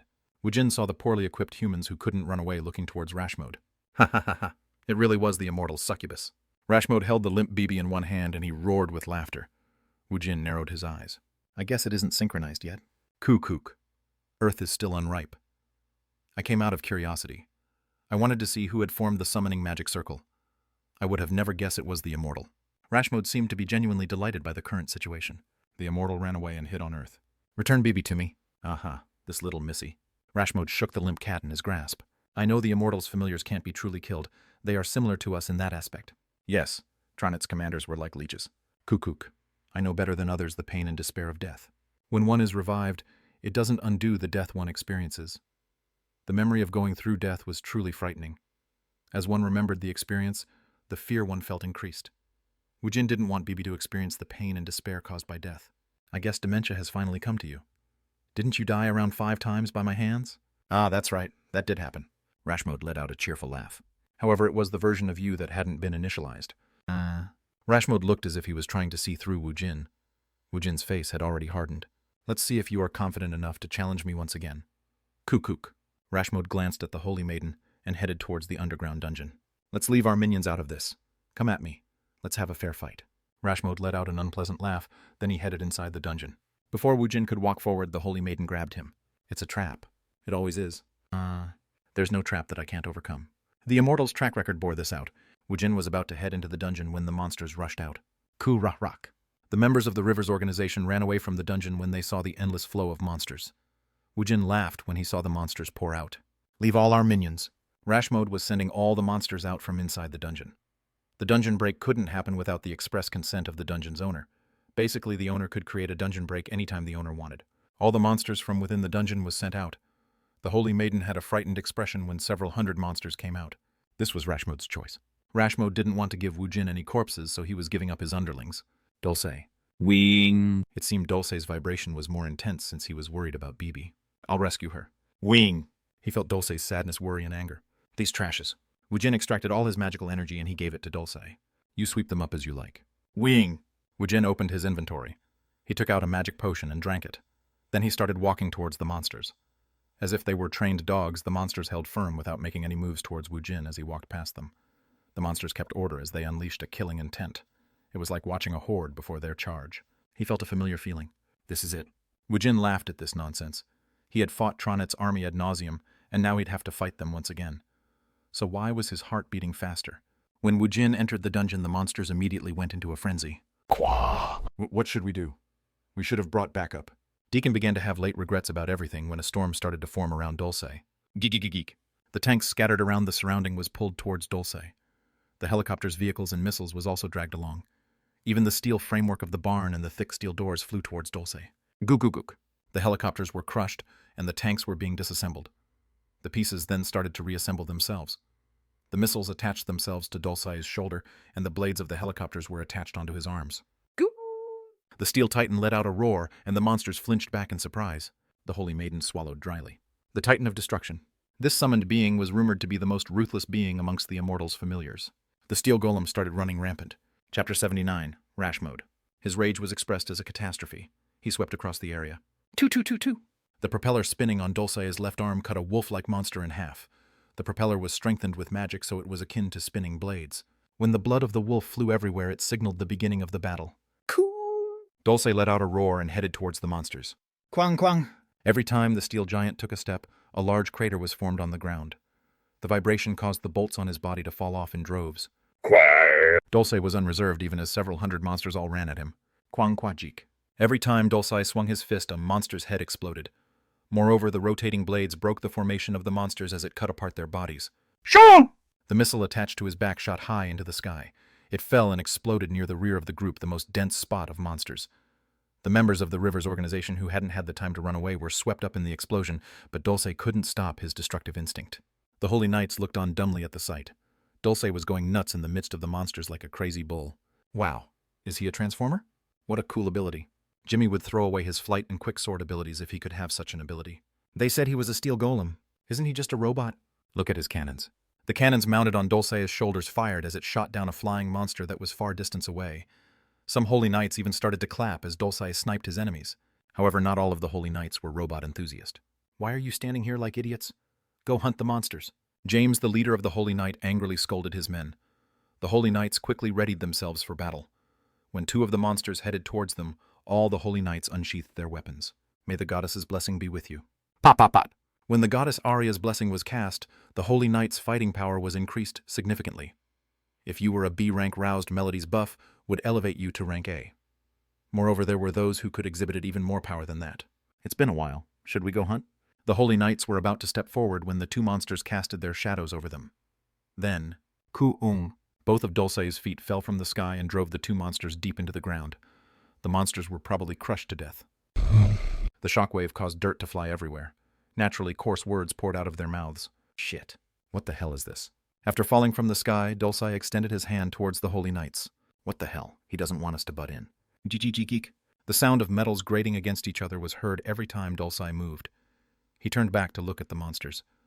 The Holy Knights shook their head as they looked at Dulce's large back. Then they turned to the Holy Maiden. Aren't we allies? What should we do? Please just wait. It was what the Titan of Destruction had wanted to face the monsters by himself. She didn't know his reason, but she decided it would be best to let Dulce do what he wanted.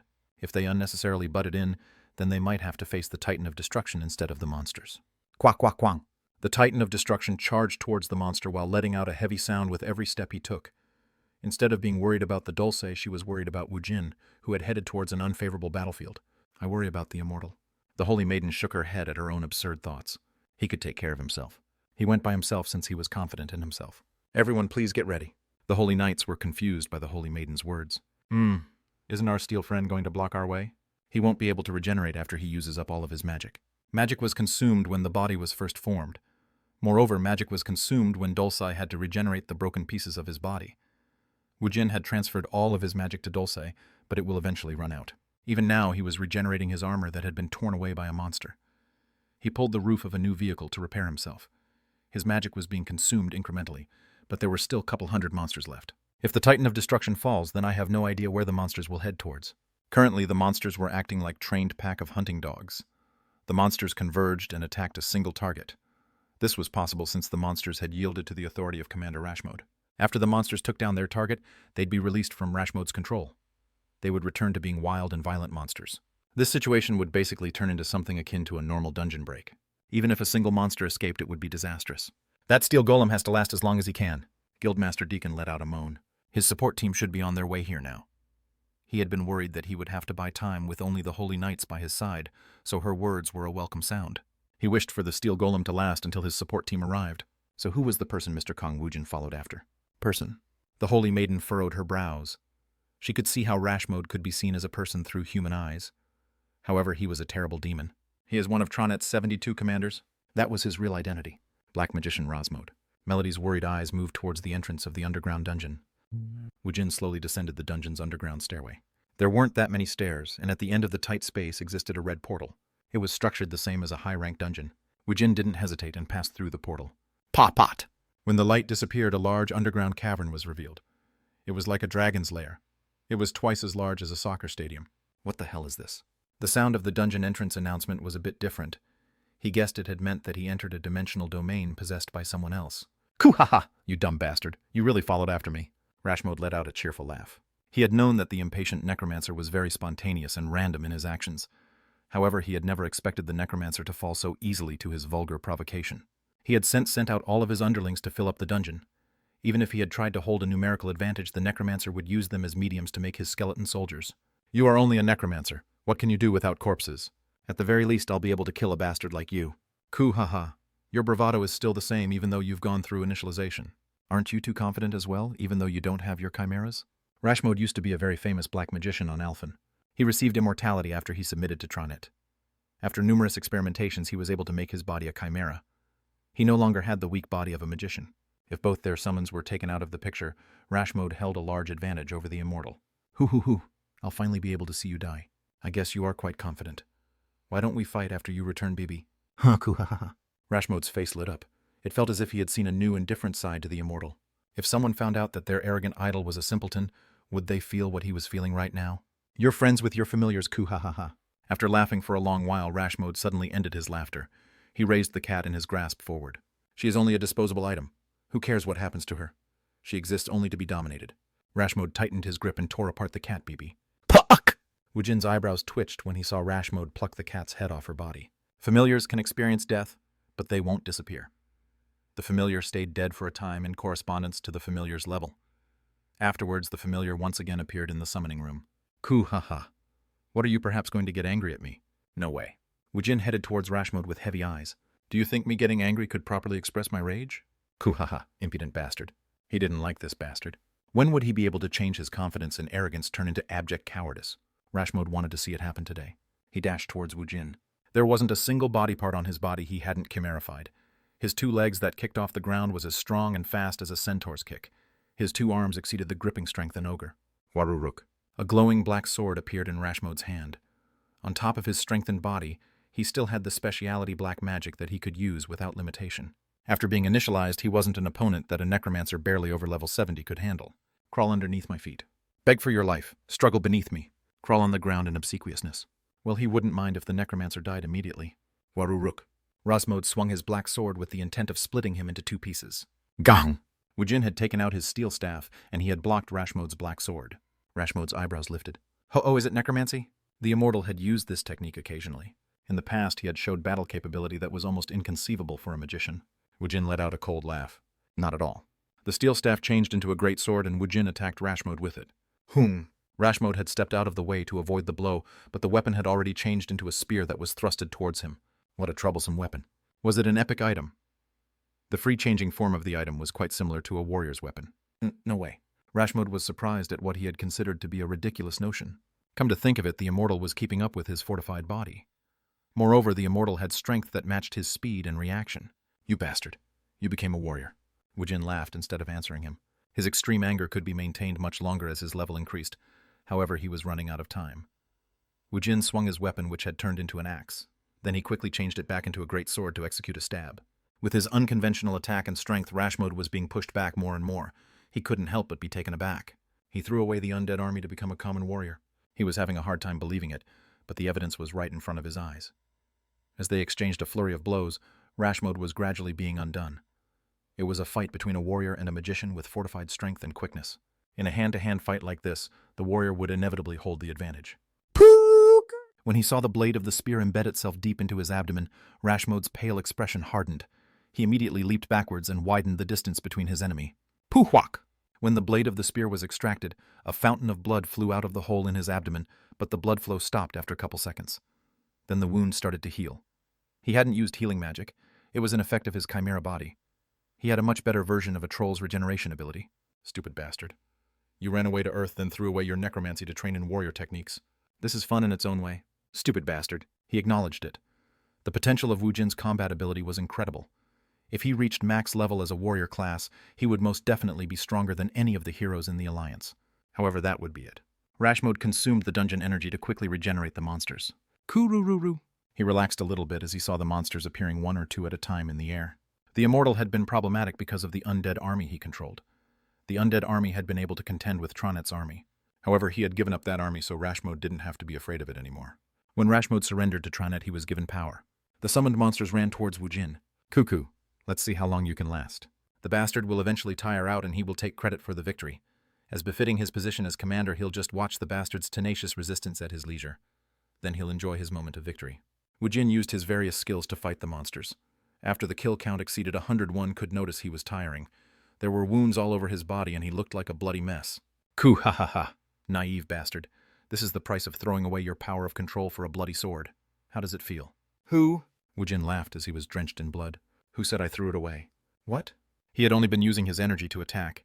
His mana had been slowly replenishing and was almost 90 full. Woojin stretched out both of his arms. The corpses that were littered all about in his surrounding exploded. Then the skeleton soldiers and magicians started to rise. Keek. The underground cavern was filled with skeletons, their voices terrifying. When a friendly force was killed, it didn't end at 1. The dead ally was turned into an enemy, so the score would become a 2. This was why the immortal had been troublesome to deal with. When several hundred skeletons looked back at him, Rashmode's face turned white. Chapter 80, Rashmode 2.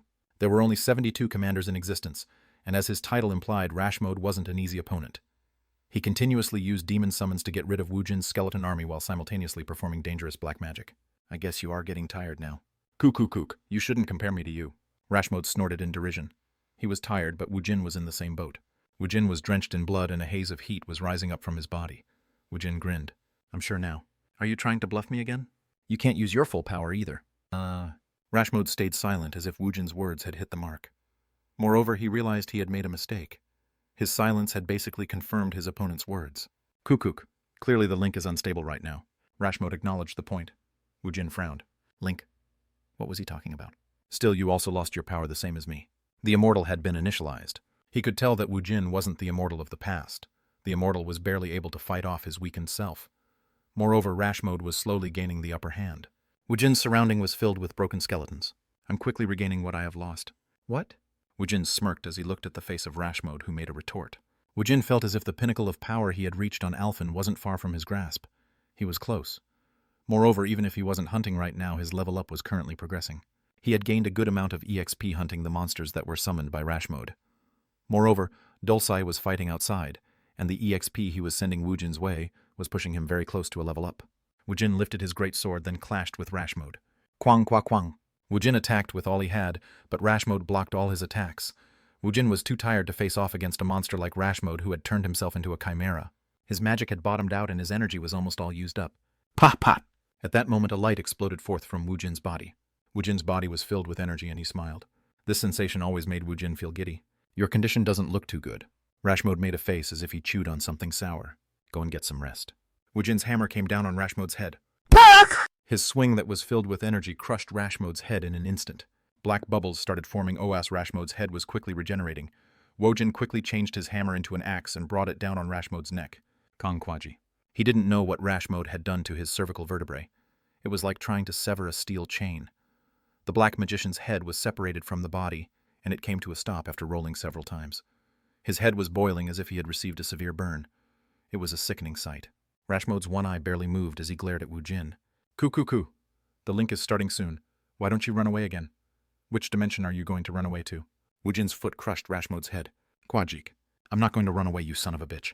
Fucking bastard. At least he gave Woojin a lot of EXP.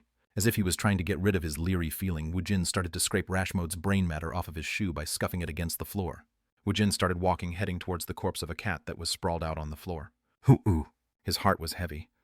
Until she was revived, she would have to roam through the deep emptiness. He knew how scary and horrible such an experience could be. Rest, Bibi. When Woojin touched the corpse of the cat, it turned into black smoke, and it was absorbed back into Woojin's body. She would wait in the summoning room for her revival. Where's the return stone? Woojin used his search magic, and he couldn't find anything on Rashmode's body. There were a lot of doors on every wall he faced. He headed towards the door that was giving off the most magical energy. When he opened the door, he saw a stone stairway leading up to an altar. There was a red gem as large as his body. Dragon's heart. The magical energy it held couldn't even be compared to the bloodstones. This was a treasure Woojin had only seen a few times before. Woojin looked around the lab as he put away the item inside his inventory. There were various body parts and bones of monsters mounted all around the lab, and they gave off a creepy vibe. What had he been trying to make? He didn't know what great chimera Rashmode was trying to make, but it had required the use of a dragon's heart. However, Woojin didn't really need to know that information now. I'll use it well. Woojin's hand touched the gem. Maybe I should make Ryong a friend.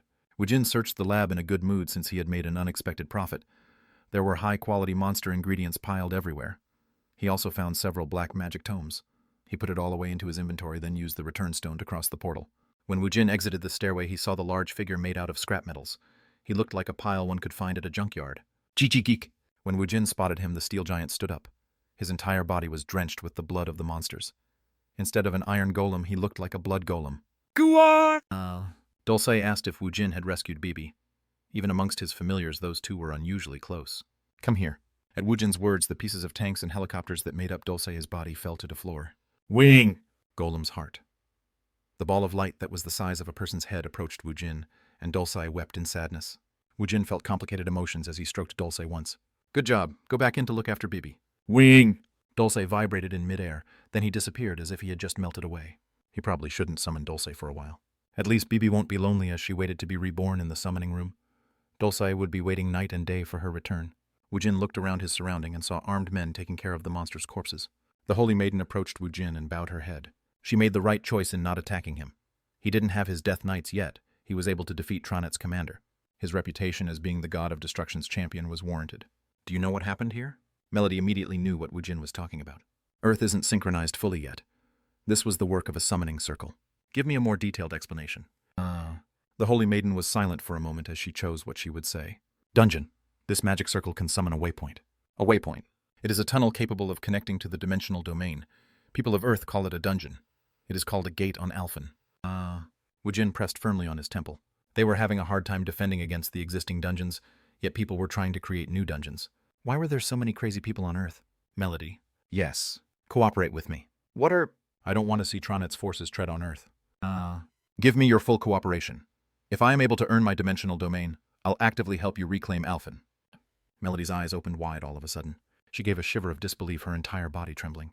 How could those words have come out of the immortal's mouth? It was so shocking that tears threatened to form in her eyes. How great would it have been if the immortal had been as concerned and took active interest when he was on Alphen? Maybe they have been able to protect their planet. Oh my goddess. Maybe Goddess Arya wanted her to bring back the immortal who had crossed back to Earth. Maybe this was why she had guided Melody here. I'll move heaven and earth to help you. By protecting Earth, she would be able to regain Alphen. The Holy Maiden bowed deeply towards Woojin to express her thanks. Woojin was provided a room in a hotel owned by the Titan Guild. Only the VIPs was allowed to use this hotel. However, Woojin only stayed there for 5 minutes. With the help of the Titan Guild, Woojin spent all of his time mainly clearing the 6-star dungeons nearby as well as leveling up. He had also been lucky. He had come across a 6-star dungeon when it was reset and he was able to clear it. The hotel was mainly used by young Minchin. Even if he had stayed in the hotel, it wasn't as if he would be able to kick back and relax. At the Holy Maiden's strong suggestion, Titan Guild and Allendale Guild created a powerful new alliance. They were busy making detailed plans on Earth's defense and the expedition they will send to planet Alphen. The consortium had ended with a troubled atmosphere in the air. The information about Tronet's conquest forces the state of Alphen, the reason why dungeons were forming and the structure of the dungeons were all revealed. It caused widespread chaos. There was a dilemma. If they excavated and used the bloodstones, Earth would fall faster into danger. However, the bloodstones could also be used as a weapon in protecting Earth from danger. On one side, there were people who wanted to stop clearing dungeons immediately. On the other, people wanted to aggressively clear the dungeons to strengthen Earth's defense. A fierce debate had erupted. During all of this, everyone agreed the world needed to mount a unified defense. There was some talk of creating a command group able to direct the effort of all roused on this world. There were too many roused from too many countries gathered at the consortium, so no one could come up with a consensus. It seemed that it would take a long time to come to an agreement. It was the 32nd day since he had defeated Rashmode. It was the day Bibi would be revived. It was also the day Woojin would be returning to Korea. Titan prepared their private plane for Woojin's return journey. Woojin shook hands with the Titan Guildmaster Deacon, who had footed all the expense relating to using the 6-star dungeons. Thank you for everything. No, we should be the one thanking you. I've never witnessed a roused clear a dungeon as fast as you, Mr. Kang Woojin. Deacon was astonished at the speed in which Woojin cleared the vaunted dungeons. Even after clearing a vast number of dungeons, Woojin still hadn't been able to reach level 70. He needed 10% more EXP to reach level 70. It wasn't as if Korea didn't have dungeons. He could take care of leveling in Korea. The only regret he felt was not being able to find a dimensional fragment in the newly reset 6-star dungeon after he cleared it. Please travel safely. I'll see you again at a later date. Woojin looked at the Holy Maiden. She was still careful around Woojin, but she wasn't always in a state of panic anymore. Let's go together when we raid Alphen. There's no doubt I'll be there. Woojin put on a mischievous smile when the Holy Maiden lowered her head. You must feel relieved since you don't have to see me anymore. She was as thankful as she could be for his promise of regaining Alphen. The problem was, she still had a lot of fear and discomfort left over for Woojin from the past. Whenever she was next to Woojin, she always felt anxious. So the fact that he would be gone made Melody feel much more relieved. Since you aren't answering, it must be true. It isn't like that. It's all right. Take care of yourself. Please be safe on your travels, Monarch. She would have never thought she would develop a relationship with the Immortal One in which they would exchange greetings. After Melody saw Woojin's plane disappear into the sky, she left the airport. The shadow from her face disappeared, and a sense of peace came over her. The haughty and dignified air that had been missing for a brief amount of time returned. When she returned to the temple located inside the guild's headquarters, Melody prayed in front of the goddess's statue. Oh, goddess, let the day when we return to Alphen come as soon as possible. The Holy Maiden had her eyes closed as she prayed. She was surprised when there was a buzz around her. She calmed her heart, then she sat up straight. This was her goddess's divine message. Even she had only experienced this a few times in her life. Her forehead, palms, knees, and toes touched the ground in front of the goddess's statue. Her holy and kind voice rang in Melody's ears. Follow him. She said to follow him. Who? Go after him. The Holy Maiden fervently wished the person who the goddess referred to wasn't the one that came unbidden to her mind. As if the goddess had read her thought, her brilliant voice rang once again in the Holy Maiden's heart. You will stay by his side. Oh, goddess. She wanted to act as if she hadn't heard her goddess. Did her goddess want to strengthen her weak heart by putting her next to him? Stay next to Kang Woojin. The divine message was unusually long today. I've already understood what you meant, goddess. I just don't want to believe it. She didn't feel this wretched, even when the goddess had told her she would have to sacrifice her body for the salvation of Alphen by crossing the dimension. Oh my goddess, why would you give me such a tribulation? Chapter 81. Return. Titan Guild's private plane. When he saw the grandly prepared in-flight meal, Woojin spoke. This one is better than Jongdo Hyung's plane. Minchan tilted his head in confusion. Jongdo, President Baek Jongdo. Minchan suddenly felt awkward in the current situation. When they traveled to the U.S., they had used the KH Guild's private plane, and when they had to return to Korea, the Titan Guild let them borrow their private plane. They had participated in the consortium, but they had received special treatments. They also made a separate treaty with the Titan Guild. Their guild were on equal footing. No Allendale was in the dominant position against America's top guild.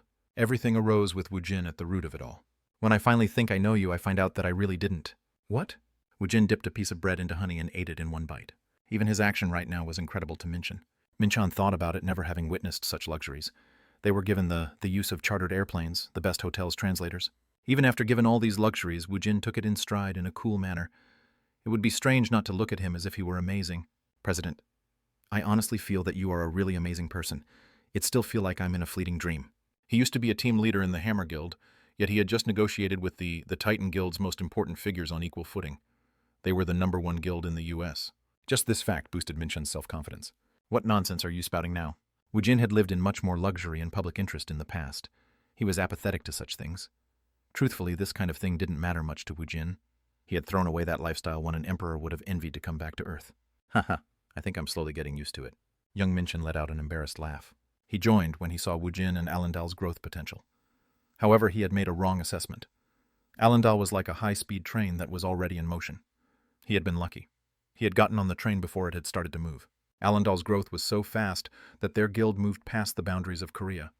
Now they were establishing their name across the world. Even if he was the general director, he would be left behind on the curbside if he wasn't on his game. Yes, you have to get used to everything, Bibi. Yes, what the heck is a Bibi? Black smoke coalesced on the table in front of Woojin, and a cat suddenly popped into existence. Bibi looked at Minchan. Then she tilted her head in confusion in a very cute manner. Nya. You don't have to pretend to be a cat anymore. Understood, Ahong. Minchan stood up from his seat in fright as human words suddenly came out of the cat's mouth. What the hell is this cat? Why are you so surprised? This is a world where monsters pop out of dungeons. When he put it that way, it did make sense. Minchan sat in his chair again. She is my familiar. I'm Bibi Ahong. I'm young Minchan. Minchan felt endlessly awkward exchanging a conversation with a cat. Bibi turned her head towards Woojin. Why did you call me Ahong? I wanted you to eat some food. I have no appetite, Ahong. Bibi had been revived from death not too long ago. Woojin knew Bibi liked sampling Earth's food, so he had purposefully summoned her. Just call me later when you are going to sleep, Ahong. All right. Bibi disappeared as she turned into black smoke. As if his appetite had been chased away, he put down the bread he had been eating. Did something happen? Minchan didn't know the details, but he was quick to pick up on Woojin's mood. It made Minchan turn serious right alongside Woojin. It's nothing. I'm going to sleep, so don't wake me up. Yes, please rest. Woojin had cleared dungeons for the past month without taking a single break. In real time, he had spent 30 days inside of the dungeon, but what it felt like to Woojin was actually 120 days. It would be strange if he wasn't tired. Minchan's heart became heavy as he saw Woojin walk into the bedroom. President must be tired. He suddenly thought about all the things he took for granted with Woojin and reflected upon his thoughts. Woojin was still human, so of course he would be under a lot of stress. It's the support division's job to properly assist him. Aiding the roused, it was the main reason why guilds existed. Even if everyone talked about guarding the world, it was Minchan's job to support Woojin in the end. Saving the world felt too far away, so he had decided to pay attention to Woojin, who was nearby. Minchan's job was to help Woojin. Woojin was under much more strain than Minchan could imagine. It was so bad that he had preferred hunting down monster in a pressured situation rather than going to sleep. He had held out until he reached the limit of his willpower, but he eventually had to sleep. While Woojin's consciousness weakened, the evil spirits showed up to torment Woojin, but he couldn't do anything. Bibi had still been dead. Woojin laid down on a fancy bed one could find in a hotel room. Bibi curled up by his pillow. When he saw Bibi in low spirits, his anger towards rash mode spiked. I'll never leave you behind when I go hunting from now on. Understood, Ahong. If only Bibi had been stronger. She might have been able to escape through her own power. With the purpose of protecting his family, he had left Bibi home too much. Leveling up his familiars was as important as getting stronger to Woojin. The immortal's true power wasn't the power he wielded. It was his undead army, which was composed of his familiars. It had been a really long time since Woojin fell deep into sleep. He didn't have a sweet dream, but he didn't mind being accosted by nightmares. The airplane with Woojin in it headed towards Korea. The manager took out the bag from the compartment above the seat and looked at the singer sitting on the seat. Hey, Cindy, let's get off. Oppa, let's wait a little bit longer before we go. Huh, aren't you tired? Cindy's manager, Moon Sang-chul, was worried as he saw her tired face. However, what could he do? One had to row when the tide came in. If they didn't take advantage of the current situation, they would never know when Cindy could still become popular as she was right now. Her schedule was so tight that he hadn't been able to make the flight appointment until it was too late. He couldn't book a first-class seat, so he felt sorry towards her. A woman sitting in a seat from across the aisle walked towards Cindy. Honey, here are the items you are sponsoring. Cindy put on the shoes and sunglasses and was pushed towards by the stylist. Then she picked up her bag. The arrival of a star at an airport was a newsworthy event. The reporters took pictures of the outfit dubbed airport fashion. It was a fantastic way to advertise products. From the tip of her toes to her head, sponsored items were worn by a popular entertainer like Cindy. If you're ready, let's go. Whew, let's head out. Cindy let out a short sigh as she trudged forward. It was uncomfortable to wear all these items, but she had been able to sleep a lot on the plane.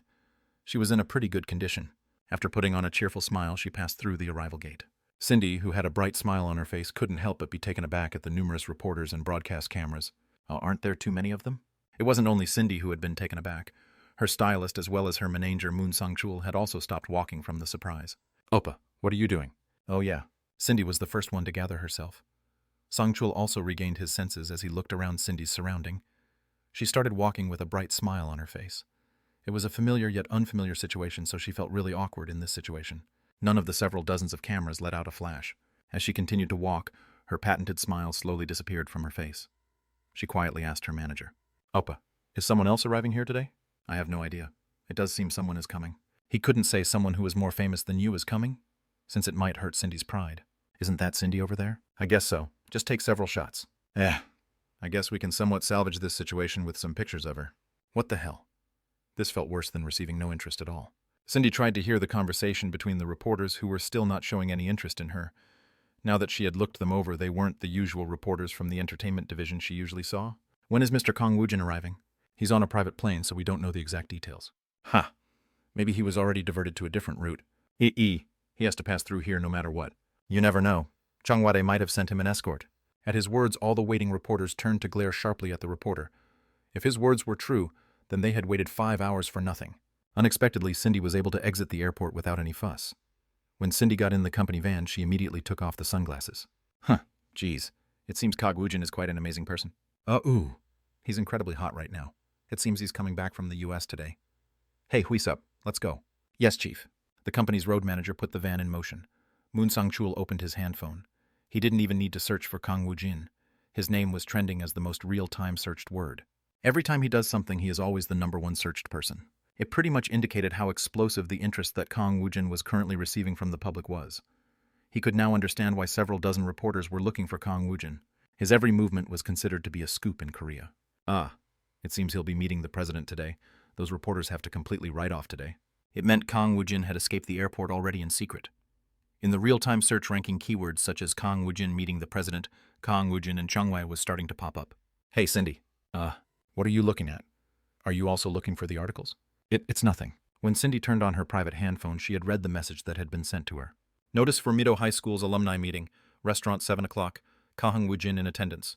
This is the end to this week's mail. Please reply if attending. Chairman Nam Ji-hyuk. After she first debuted, she had gone to the alumni meeting several times. After she became busy, however, she had never gone to one. It seemed that she needed to go this time. Cindy turned over her hazy memories. There was this one student who had disappeared before the dungeon shock. It had caused a big ruckus. This Kang Woojin is that guy. It had been a long time since Cindy's eyes shone with interest. Her finger immediately pressed reply on her handphone. Inside the limousine sent by Changwade's secretariat. TLN Changwade is also called the Blue House, Korean equivalent of the White House. Let me off here. What? His days were filled with a lot of surprises, but a situation like this had always surprised him in a new way. Mishan couldn't help but dumbly ask the question. Maybe he misheard. Let me off right over there. I'm riding a taxi back. What are you going to do about the PP president and the dinner party? I don't care about the dinner party. I'm full. No, a dinner party didn't really mean it was solely for eating food. Still, the president invited us? I even skipped out on the Yankee president, so why should I care about this? Still, this is the second time. You can go in my place. Minchan let out a deep sigh. President has to go. Even if a general director attends, just remake your business card. What? You are vice president from now on. Just tell them you are there instead of the president. Minchan pinched the bridge of his nose. Ha! He was in a tough position, yet he couldn't help but feel giddy. Just tell them I went home since I'm tired. You talk to them. Still, this is Vice President Young Minchan. Fighting. Ha, Vice President. Vice President? His eyes were troubled, but his lips kept stretching into a smile. Woojin grinned, then he spoke to the driver in a clean suit. Please stop here. But the president? Are you trying to take me somewhere when I don't want to go? But, are you trying to kidnap me? Will you be able to bear the fallout? The driver was taken aback by Woojin's word, and he didn't know what to do. Minchan spoke to the driver in a reasonable manner. Please stop. Our president's condition isn't so good. He didn't look like that at all, but he was only the driver, so he had no choice. He stopped his car by the road. I'll see you later, President. When I go to the office later, I'll give you my business report after I organize it properly. They had made an alliance with the Titan Guild, and there were the small deals they had made after finishing tasks given by the U.S. government. There were a lot of things he had to report. All right, go have a good meal, Vice President Jung. One doesn't go to dinner party just to eat. When Woojin spoke like that, it seemed as if he were saying that Minchan was going to a birthday party just to eat food. Minchan gave his farewell to Woojin and rolled the window up. He sneakily moved to the seat of honor where Woojin had been sitting. Vice President, Minchan kept shaking his head as he put his hands over his forehead. His half-covered face was filled with a smile. He was probably the first one. He had risen from being a salaryman in a guild's support division to the position of vice president. A vice president? Huh. The driver kept glancing at his mirror as if Minchin was acting strange. Both this guild's president and vice president were all abnormal people. The limousine slowly headed towards the Cheongwade. Chapter 82, Return 2. Woojin got off at the shoulder of the road, then he caught a taxi. Where do you want to go? Sadang. After he spoke, Woojin sat still as he closed his eyes. From now on, first he would go to his house to see his mother and Sua, then he would return to the dungeons. He had to reach level 70. Only then would he be able to calm himself. Afterwards, he would find a reset dungeon and obtain the dimensional fragment. He would find the dungeon that reacted to him and form his dimensional domain. Then he would drill a single entrance into Alphen. Before he does all of that, he had to train Sungu.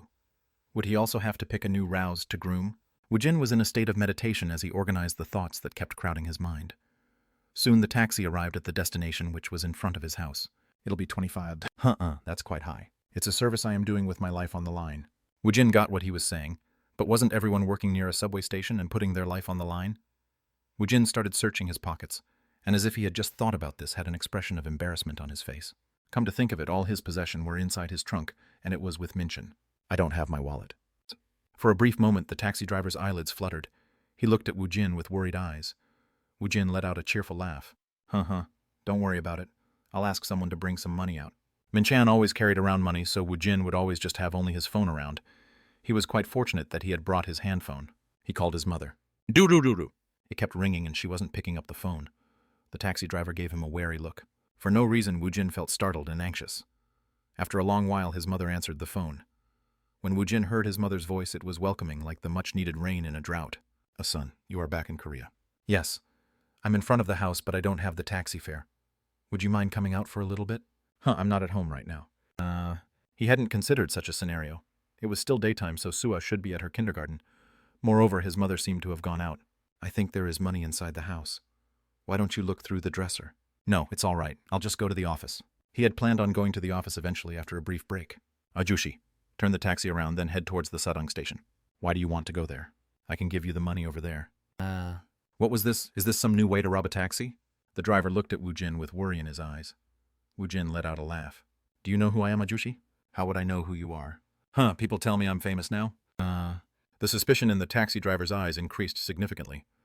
Woojin scratched the back of his head. Well, it was an internet society now. If this guy didn't watch the TV or check the trending search words online, he wouldn't know about Woojin. Let's just get there first. I'll call someone I know. The taxi driver still looked at him with suspicion, but after he adjusted his rearview mirror, he started his car. Woojin called Sungu's phone. Dururururu. Yes, President. Is that Hammond? Why are you answering the phone? Currently, Director Hong is clearing the dungeon, so I'm here to assist him. Even though Woojin was absent, Sungu must have been busily clearing the dungeons. Where are you? I'm at the entrance of Hongdae. Chet, you traveled pretty far. What's Sunghoon doing?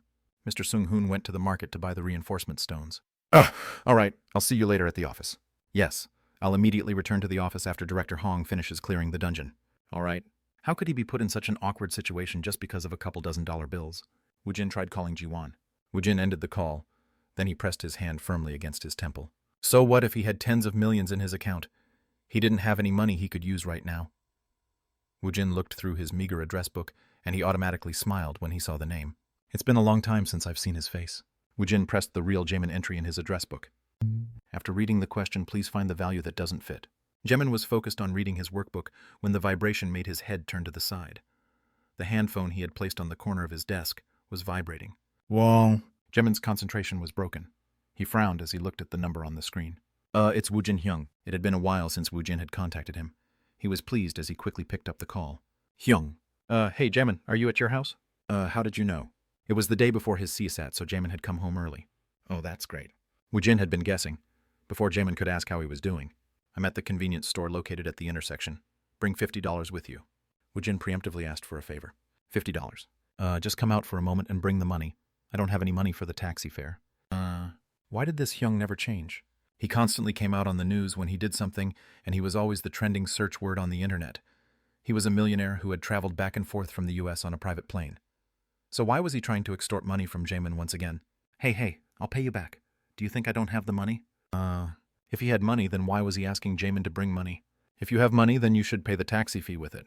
I have money, but I don't have the taxi fee. He didn't know if he was speaking or if he was farting. TLN idiom. I'll pay you back later. Just hurry up and bring it. Okay. Oh, Jemin is really the only one I can trust. This Hyung never changes. Jemin closed the workbook he was working on and put on his outerwear. Jiwon, who was coming out from the restroom after a shower, looked at Jamin with round eyes when he started heading out.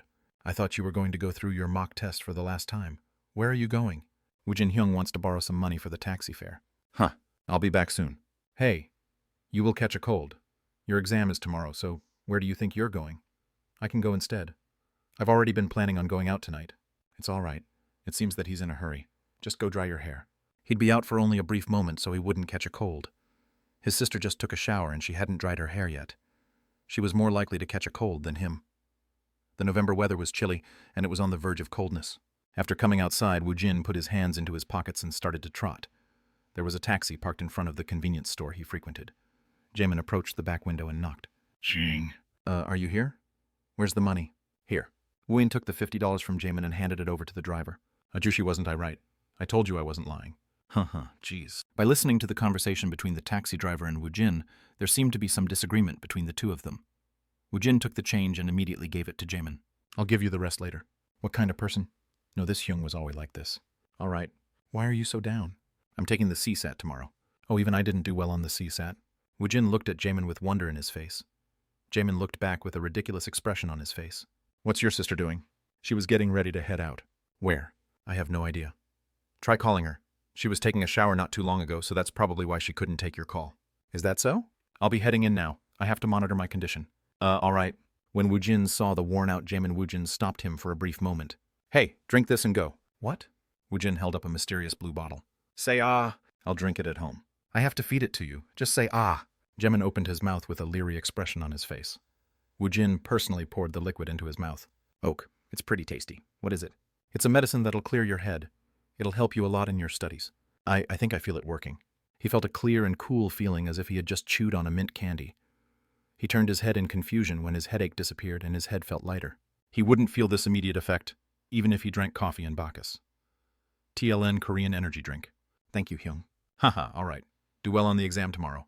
If I have some free time, then I'll go cheer for you. Okay. After sending Jamin back, he called Jiwon. Hey, Woojin. I was about to head out to meet you when I heard you were here. Ah, is that so? It seemed she didn't have any other business. She had been getting ready to come out and meet him. He planned on resting until his guild family gathered at the office. He decided to spend the time by going on a date with Jiwon. Woojin entered the coffee shop, then he sat down. He didn't have any money, so he couldn't order anything. He was a regular customer, so the employees of the cafe didn't say anything to him. Instead, the surrounding customers started noticing who he was. They were amazed, but they didn't approach him. His bad temper was well known now, and he had an unapproachable aura around him. No one was brave enough to approach him. They kept glancing at him as if he was a monkey inside a zoo. Da Lang. When Jiwon appeared through the cafe's door, people let out exclamations. Ooh, wow, that person must be Do Jiwon. Kang Woojin's girlfriend. She's really pretty. She was like an entertainer. No, Do Jiwon was more famous than most entertainers now. She had become famous after she was rumored to be Kang Woojin's woman on the internet.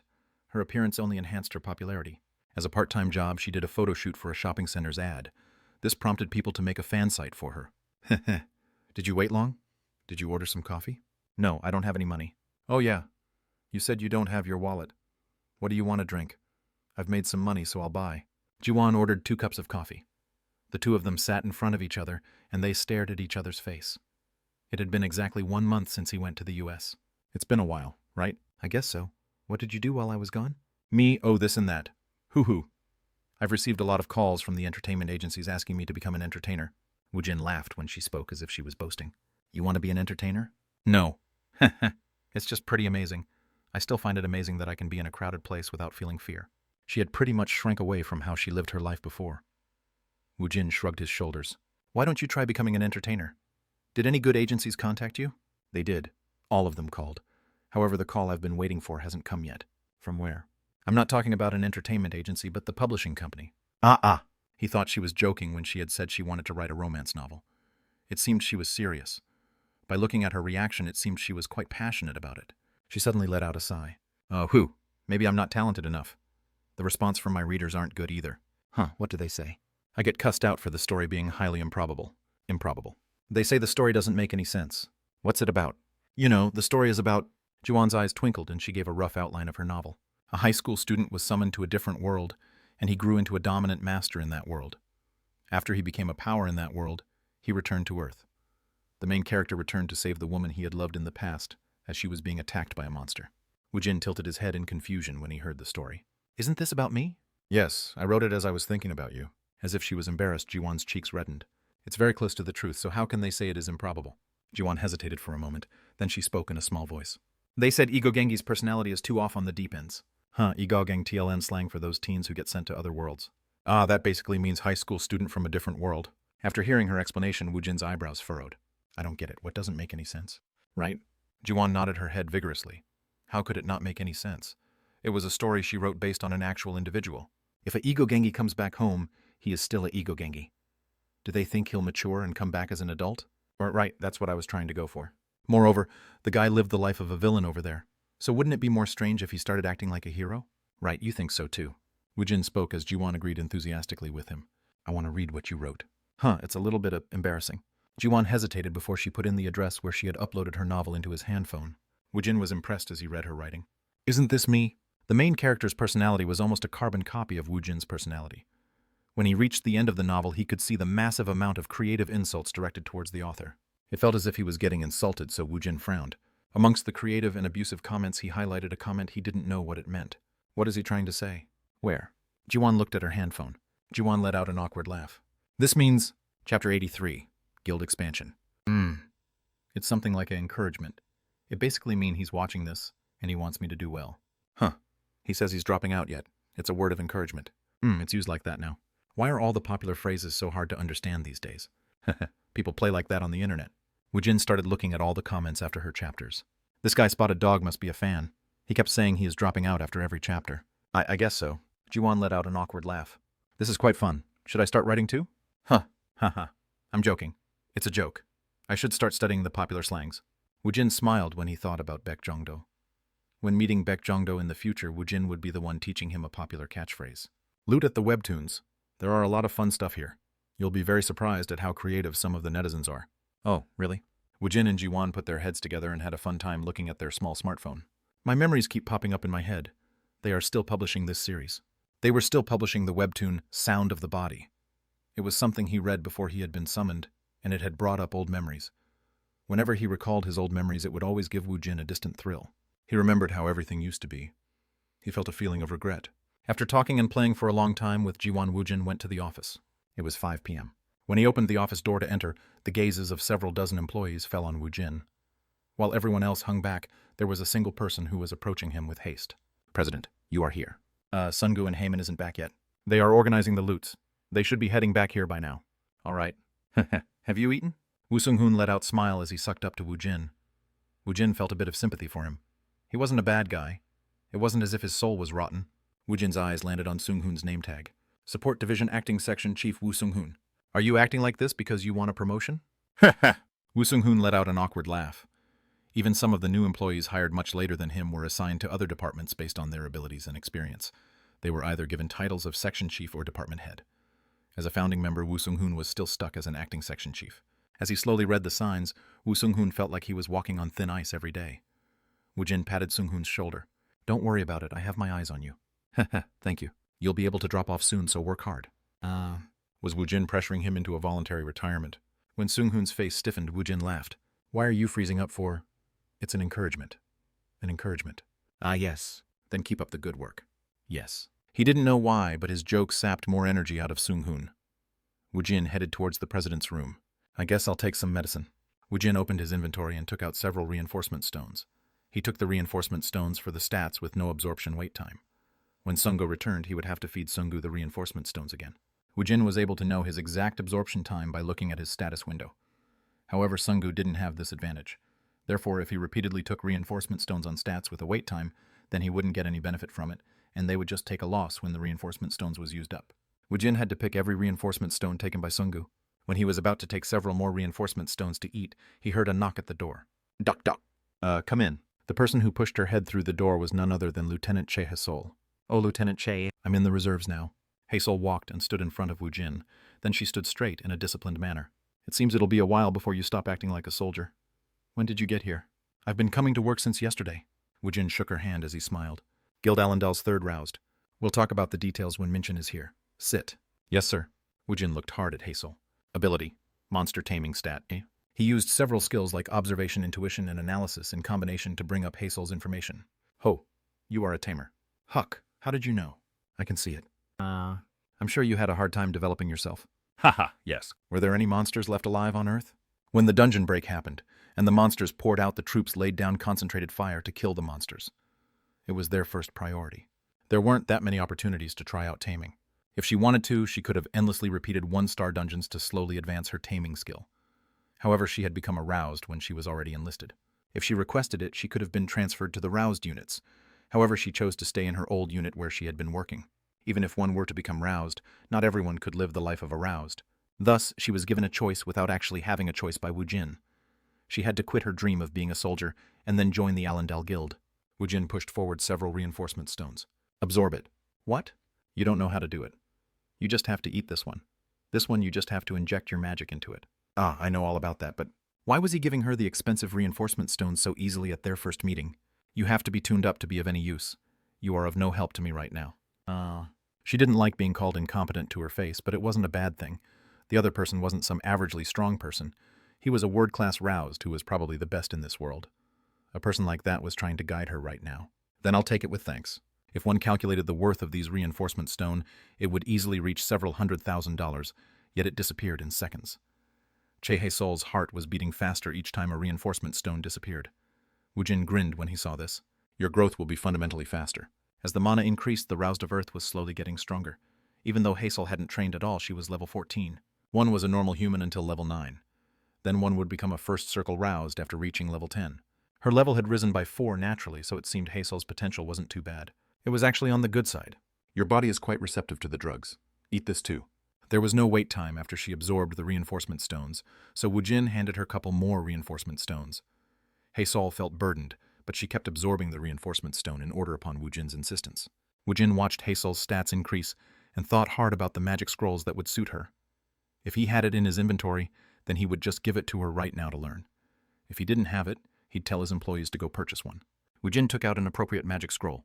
This is telepathy. Huck, is it okay to just give it to me like this? He kept giving out items that were worth several $100,000 like candies. Hazel's sense of reality would grow dull if this continued. This is important. You have to keep practicing and growing your abilities. Telepathy was important. If one wanted to command one's troop in a chaotic battle, those with a telepathic skill could be used as a great tool for communication. Right now, the communication network was fine, and many people assumed it would stay that way.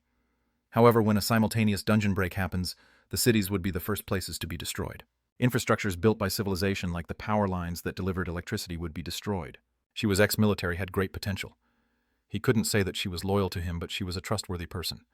She would be the right person to be put in command over the newly picked roused. The telepathy skill was an essential skill. Woojin didn't stop there. He gave her a sword skill, defensive magic, wind magic, etc. He gave her all the low-rank skills that weren't restricted by class. I have to learn all of these. Yes, why? Woojin answered as if the answer was obvious. Hazel had a puzzled expression on her face. Even though she had developed her own abilities, it wasn't as if she didn't have basic knowledge of the roused. A roused had to learn a single discipline so the roused's growth would be stable. Isn't that how it is? When Hazel started laying out her reasons, Woojin grinned. Do you play any games, Hazel? What? Do you have a game character you are growing? If you don't want to be left behind, learn all of them. Stop talking as if you have a full stomach. Yes. Hazel couldn't even let out a squeak when Woojin spoke in a forceful manner. She had developed a somewhat of a stiffened back in the military, but she became intimidated from a glimpse of Woojin's personality. Without complaint, Hazel started learning each magic scrolls given to her by Woojin. Someone knocked on the door. Come in. When the door opened, Kim Haemin and Hong Sung-gu entered the president's room with a bit of an urgent expression on their faces. Hyungnim, is it for real? What are you talking about? This was the first time he had seen the president after returning from the U.S. for a month, yet he gave such a greeting. Our Sung-gu had grown a lot. Ah, look at this. Sung-gu grabbed the remote on the table, then turned on the TV. After changing several channels, he stopped on a live press conference being broadcasted. There were 3 people seated in the press conference, and one of them was a familiar figure. Isn't that Minchin? He said was going to go eat some food. So what is he doing over there? Sung-gu became speechless at Woojin's reaction. Woojin pointed his chin to the 2 people sitting next to Minchan. Who are they? They are the Minister of Defense and the Army Chief of Staff. What's Minchin doing with them? By the looks of Woojin's reaction, he didn't understand what was transpiring. Kim Haemin swallowed his saliva once, and then started to explain in a patient manner. Allendale Guild just entered into an agreement with the government. This agreement gives us support almost similar to a state-owned company. They are making that announcement right now. Is that so? You shouldn't just be saying, is that so? The fine details of planning were all being taken care of by Minchin, so Woojin wasn't worried about it. At Woojin's cool reaction, Kim Heyman had a shocked expression on his face. President, this is the first time Korea has done this. Why are you making such a big deal about this? We are the guild in charge of the national defense. It basically means we will be treated like one of our nation's forces. They'll be a national security group acknowledged by the government, and they would be under the military. So what? That is... Woojin frowned. Heyman was having a hard time speaking, so Sungu stepped forward. Our military life has been lengthened. This might be a permanent post in the military. Huh. That son of a bitch. I said go eat dinner at the Chongwade, yet he did such an unnecessary... Woojin let out a sigh. After Minchin became the vice president, he did something this big. It seemed that Woojin wasn't in a good mood, so everyone kept silent. When that bastard comes back, tell him to not come to work anymore. Where are you going, President? I'm returning to the dungeon. What? Sungu and Hazel will be following me. After he finished speaking, Woojin stepped out of the president's room. Heyman quickly followed after him to ready the car. Sungu's eyes turned round as he looked at Che Hazel. Then his eyes became crescent-shaped as he laughed. Hazel smiled as she faced Sungu. Then she put her hand out for a handshake. I look forward. Sungu refused Hazel's handshake and suddenly hugged her. Let's suffer together from now on. Yes. Hazel, who was the third roused to join this guild, felt an uneasy feeling when she saw Sungu's reaction. Sungu gave a fierce hug as he laughed. He won't be lonely anymore. He had a comrade now. Let's go before we are late. Yes. So which dungeon are we going to? I'm not sure. At the very least, it'll be 4 stars. Maybe we'll go to a 5-star today. The dungeons they could use were limited if they didn't have an appointment. Also, they didn't own many dungeons. Heyman would have prepared everything. Hazel's face stiffened when she heard she was going to the high-rank dungeons. Did I mishear you? What? We are immediately going to the high-rank dungeons. Probably. I'm only rank F, so why would I go the high-rank dungeons? Doesn't the lessons usually start from the 1-star dungeons? What kind of a guild would instruct a new roused in a high-rank dungeon? When Sungu saw Hazel's natural reaction, it was funny, sad, and welcoming. Yes, her response is normal. That's normal. Of course, a normal person should think that way. Until now, he had grown through an abnormal route. Yes, indeed. Haha. You will feel like you are dying, but in the end, he doesn't let you die. Huh? Did her ears hear wrong? She thought she heard some strange words from the cheerful director, Hong Sungu. Ha ha ha, let us both come back alive. Wasn't he too cheerful for a resolutely determined roused? The director of miscellaneous work was too happy at the thought of having a comrade, even if it was a confused newcomer. Chapter 84, Guild Expansion 2. An employee from the Secretariat opened the door to a black vehicle. I'm here to escort you. Yes, thank you. After exchanging formalities, Minchan entered the car. The man closed the door and got in the driver's seat on the other side. Should I take you to your place of residence? No, please take me to my office. I guess you'll have to move your office soon. Haha, not yet. You just have to select a site for us. I'll have to listen to the president's opinion on this matter. Moreover, the contract hasn't been finalized yet. Minchan looked at the employee from the Secretariat who had suddenly gone silent. He didn't give it much thought as he looked out the window. He had negotiated a lot of the agreement at his own discretion. However, he needed Woojin's input on several issues. If the government announced Allendale as Korea's official defense guild, he would be promised enormous benefits. One of the benefits discussed was support and assistance in building the guild. This was only one out of the vast benefits that they would receive. Minchin couldn't help but smile. The president will like it. If we receive this much, he'll accept the proposal. As if the Chungwade had planned this, they had been ready to give the proposal. They promised to give Allendale vast benefits if Allendale could be counted as an organization that defended the nation. The guild would be placed at an unprecedented position in Korea. He wanted to tell others this great news as soon as possible. Do-do-do-do. Minchan called Woojin's phone. Hello? Why are you answering his phone, Heyman? The president went into the dungeon with Director Hong and Ms. Che Hae-sol. Ah, is that so? What the hell did you do, Director? You called me Director. I'm the Vice President now. It isn't the time to make a joke right now. Korea's Defense Guild. What's going on with that? How do you know about that? What do you mean, how do I know it? They canceled the daily dramas to send out the breaking news. Minchan finally realized something was very wrong. He turned to ask the Secretariat employee a question. Did the press conference from before go out on a live broadcast? That didn't happen. He responded with a calm voice, but Minchan could tell his voice was slightly different from before. Minchan put on a dismayed expression. I'll head to the office right now. Yes. Please don't sidetrack and go anywhere else. The president seemed to be in a pretty foul mood. How could you commit to such a big deal with only your authority? Do you think I'm crazy? I would never finalize such a large deal without the approval of the president? What are you saying? Minchan grabbed his forehead. I'll talk to you when I get there. The press conference was a problem. No wonder the Chongwade had rushed him. This isn't good.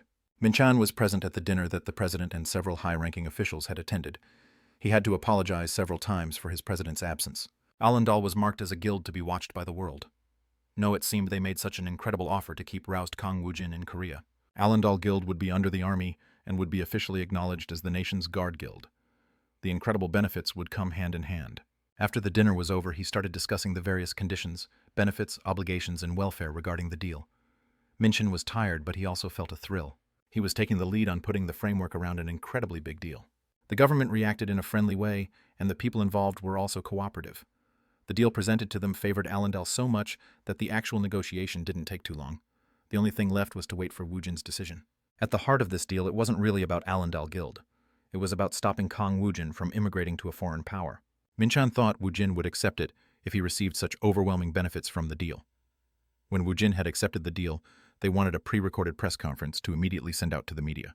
He willingly obliged. When the contract was signed, most of the media organizations would immediately publicize the deal. However, it was already broadcasted. They are intentionally trying to take the lead. What the hell were they thinking? Did they think Woojin would have no choice but to accept the deal if they made it look like the deal had been finalized? Or were they being pressured by the neighboring countries? This has no chance of succeeding considering President's personality. Why did the government have to create such a crude plan? Were they worried so much about Woojin immigrating to another country? Minchan had a headache, so he rubbed at his forehead. I have to convince him. He had to find a way. Woojin lived by a code. He gave back whatever he received with interest. Minchan had to work to avoid triggering this rule. If not, it was obvious what Woojin would do considering his personality. He'll probably ransack the Cheongwade. If he wanted to continue to live in Korea, then he had to stop such an event from happening. Minchan's worries deepened. Those motherfucking government employees. Those who had always shat their pants. Minchan suppressed his anger. He started stoking his patriotism so Korea would be at peace. I hope President is in a good mood. At a glance, Woojin looked like someone who acted based on his feelings. But Minchan knew Woojin had a cold-blooded personality. If he was in a good mood, Minchan would at least be able to broach a subject. Whenever he wasn't in a good mood, Minchan was barely sneak a word in. Even Woojin's dispassionate expression gave off a scary vibe. If he was angry, Minchan would be nervous to even speak to him. I must convince him. The government had made a mess, and Minchan had to salvage the situation. Minchan wanted to live in Korea for a long time. Gangnam Staten's 9th exit. It was a 6-star dungeon run by a mid-sized guild named Abyss's Magician, aka the Abyss Guild. Kim Heyman had worked quickly to guide the group to a high-ranked dungeon with an empty spot in their schedule. When Cheha-Sol stood in front of the dungeon, she swallowed her saliva. Let's go in. With those words, Woojin was the first to enter the dungeon. Sungu followed, brimming with energy. Why was Sungu so excited at the thought of someone succeeding his post? Please go in. I really have to go in. Heyman put on an incredulous expression at Cheha-Sol's response. Please hurry up and go in. At this rate, the barrier will form. At Heyman's insistence, Cheha-Sol closed her eyes tight and ran down the stairs leading to the entrance. Mother, father, I'll definitely come back alive. Her first dungeon experience in Allendal would be a 6-star dungeon. Hazel entered the dungeon with a stiff expression of nervousness, and soon the barrier formed. Yup. Hazel balled her hands into tight fists, then looked at her surrounding with her guard up. What are you doing? What? At Sungu's question, Hazel finally came to her senses. When she responded, Woojin was nowhere to be found, and only Sungu was left. She felt embarrassed. She awkwardly asked a question. Where's the president? He's already gone. What? Didn't they come in here for a lesson? So why did he suddenly leave Director Hong and her behind? We have to move fast if we don't want to be left behind. Sungu dug through his belongings. He took out a sharp short sword and gave it to her. It was sharp enough to pierce through clothing at even the slightest pressure. Hazel's heart quickened when she held the dangerous weapon. You are proficient with the sword. I'm more used to a gun than a sword. Ah, Lieutenant, you are misunderstanding. Sungu let out a bright smile as he spoke. If we push forward in a 6-star dungeon, we will die. Even I can barely face off against a couple of the monsters in here. We aren't here to take the lead in the hunt. We'd die in a flash. In a flash. He is talking about his death. Yet he didn't seem nervous at all. Then why are you giving me the sword? If they weren't going to participate in the hunt, and this wasn't some kind of lesson, then why did they follow Woojin in here? Why did he give her a sword? Sungu laughed as he asked her a question. You ever gut a fish? I like fishing, so I've done it several. Oh, an ace has entered our guild. The favorable gaze Sungu had been giving Che Hazel intensified. After a brief moment, Hazel understood Sungu's reaction. Skukgang. She sliced, then sliced and sliced once more. When she sliced and cut, the point of the sword would catch on something. It was a bloodstone. Where is... At the repetitive work, Hazel was confused as to whether she got a job in a guild or a construction site. Why am I... Her sore arms were moving almost mechanically now. It seemed like Director Hong Sungu was used to extracting the bloodstones. He was disassembling the monsters twice as fast as her. He was quick and accurate. Let's speed this up. At this pace, we'll meet up with Hyungnim before we can reach the bottom floor. They had just entered the 2nd floor. She had no idea where Woojin went. He had disappeared without a trace. She only saw the monster corpses filling up the subway station. During all of this, Sungu disassembled the corpses marked with magic and he took out the bloodstones. What method did the president use to hunt Why Is He So Fast? It was rumored Woojin cleared the dungeons at an amazing pace. If he wanted to, he could clear a 6-star dungeon in a couple hours. He was a monster like roused. Director Hong, where is the president? Now, we don't have time for idle chats. Let's hurry up. Pook skuk. Sungu was able to unbend his back only once as he tapped at it. Then he went back to busily disassembling the corpses of monsters. Somehow she felt pity as she looked at Sungu's figure. No, it felt as if she was watching her future self. That must be she felt sad and a little bit bitter in her heart. Before Hazel could pump herself up at excavating the bloodstones, the sound of footsteps rang throughout the underground space. Hazel was very nervous as she gripped her short sword. Hazel had been graded pretty high in her individual combat skill and techniques in the army. Oh no, Youngnim is already coming up. What? Even when she heard Sungu's words, Hazel still felt a little bit nervous. She fixed her eyes towards the bottom of the stairs. As if he was dissatisfied, Woojin had an ill-natured expression on his face as several dozen skeletons followed behind him. Keek. The several dozen skeletons all spat out a distinctive sound, a sound that caused goosebumps to form all over Hazel. Even though she knew these skeletons were Woojin's summons, she froze in place. Youngnim, I'll quickly gather everything. It's all right. It isn't worth much. Just follow after me. There was still one more floor below them, and it was filled with monster corpses. If they excavated every one of them, their profit would increase by several $100,000. It wasn't a pittance. However, Woojin decided to choose time over money. Even if I kill all the monsters, I think it'll be impossible to level up. He calculated how much of his achievement points and EXP rose as he cleared the dungeon, and it wouldn't be possible for him to reach level 70. If he couldn't reach it in one run, then he had to clear the dungeon again. As Woojin quickly headed towards the dungeon entrance, Sungu tapped Hazel on the shoulder. What are you doing? Let's hurry up and follow after him. What, yes, sir. Hazel couldn't help but be shocked at the sight of all the skeletons following after Woojin. The number of summoned beings controlled by a single person. She gave a quick count and she came up with a rough figure of 100. She would have to take a look at the fighting capability of each skeleton, but there were so many of them. He hadn't been hunting alone. It felt as if she had snuck a peek at the secret of Woojin's amazing dungeon clear time. When they arrived at the entrance, Woojin was placing his handphone and any modern items to one side. As if Sungu was used to this, he took out his handphone wallet and car key. His personal items were gathered into a pile. Hazel looked on with a confused expression. Sungu spoke as he laughed. The clothes Ms. Hazel is wearing isn't made out of dungeon ingredients. Yes, they are regular clothes. Then it won't be able to pass through the portal.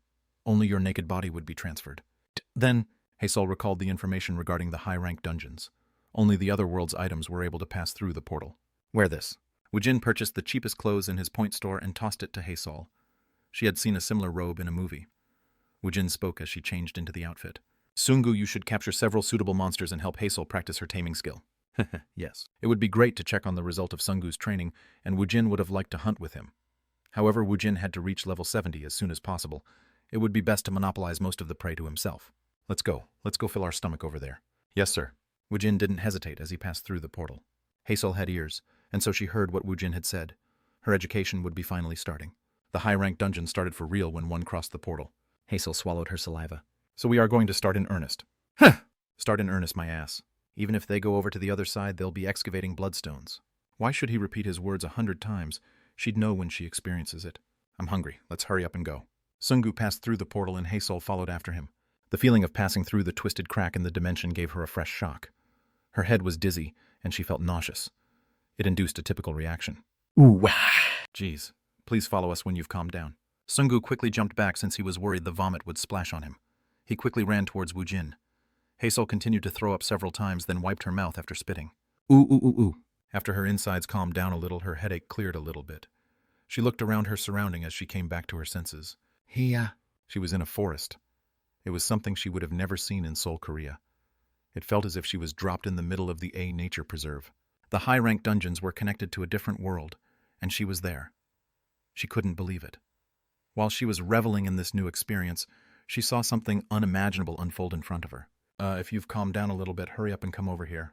Hazel looked at Sungu, who was urging her forward, and rubbed both her eyes. Was she seeing things? They were camping at a dungeon.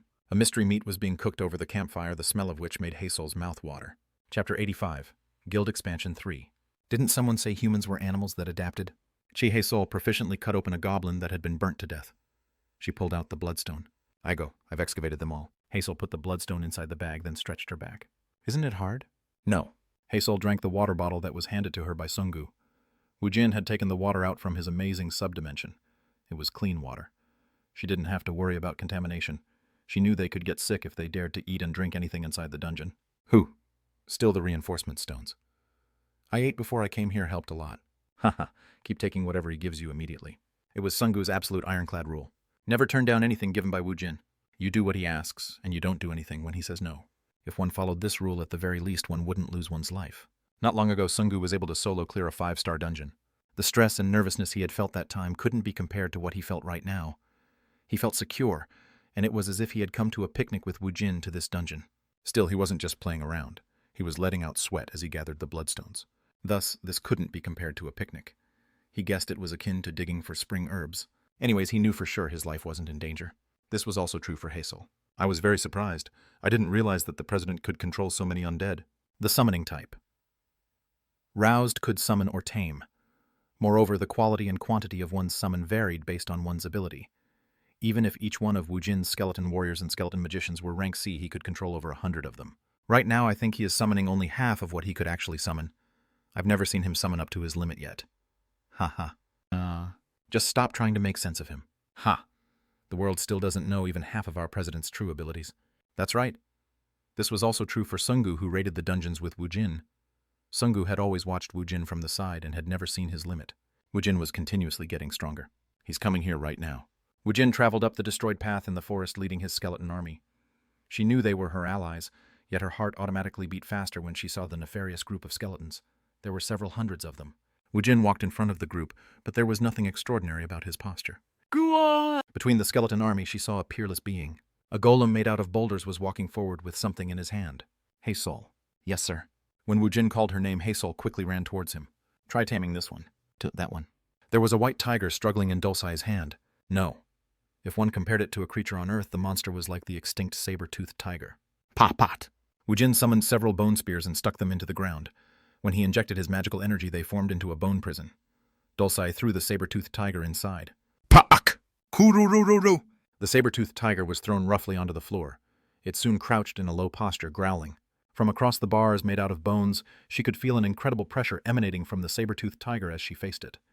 The tiger was so large that it would be apt to describe it as a house-sized tiger. You want me to enter there? Woojin grinned at Hazel's words. He had captured it easily, but the saber-toothed tiger was level 57. If Hazel entered the cage, she wouldn't even last 3 seconds before she was ripped into pieces. You want to die already? Hey, Sungu. Yes, Youngnim. Work it over so it'll be obedient. Yes, sir. Sungu bravely jumped over the bars made out of bones.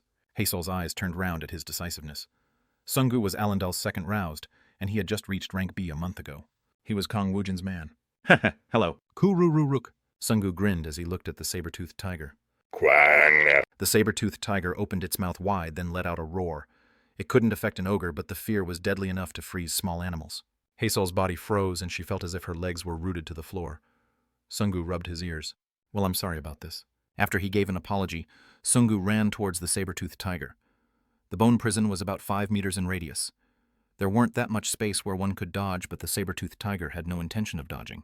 The saber-toothed tiger lowered its posture and waited for an opportunity to attack Sungu. Iron Skin. Sungu activated his iron skin to make his entire body hard. Then he started beating on the saber-toothed tiger. Puk! Quang! Puk! Guang! Once in a while, Sungu missed with his stomp, and his foot would get stuck in the ground. However, this rarely happened. The saber-toothed tiger was too big, and there were too many places to hit it. The saber-toothed tiger's agility was useless. It wasn't only because it was in a small cage. Sungu recurrently took the reinforcement stones, therefore his stats had already passed the realm of human limitation. He rivaled the saber-toothed tiger. No, he was better than it. Sungu let out flashy strikes with his fists. He was like a professional boxer attacking in a simple but effective manner. With a minimum amount of movement, he dodged a swipe by the saber-toothed tiger's claw and continued his ruthless beating. Director Hong was that strong. After she sent in her letter of application to the Alendal Guild, Che Haesol had researched the guild thoroughly. She knew Director Sungu had started out as a rank F and received a rank B last month.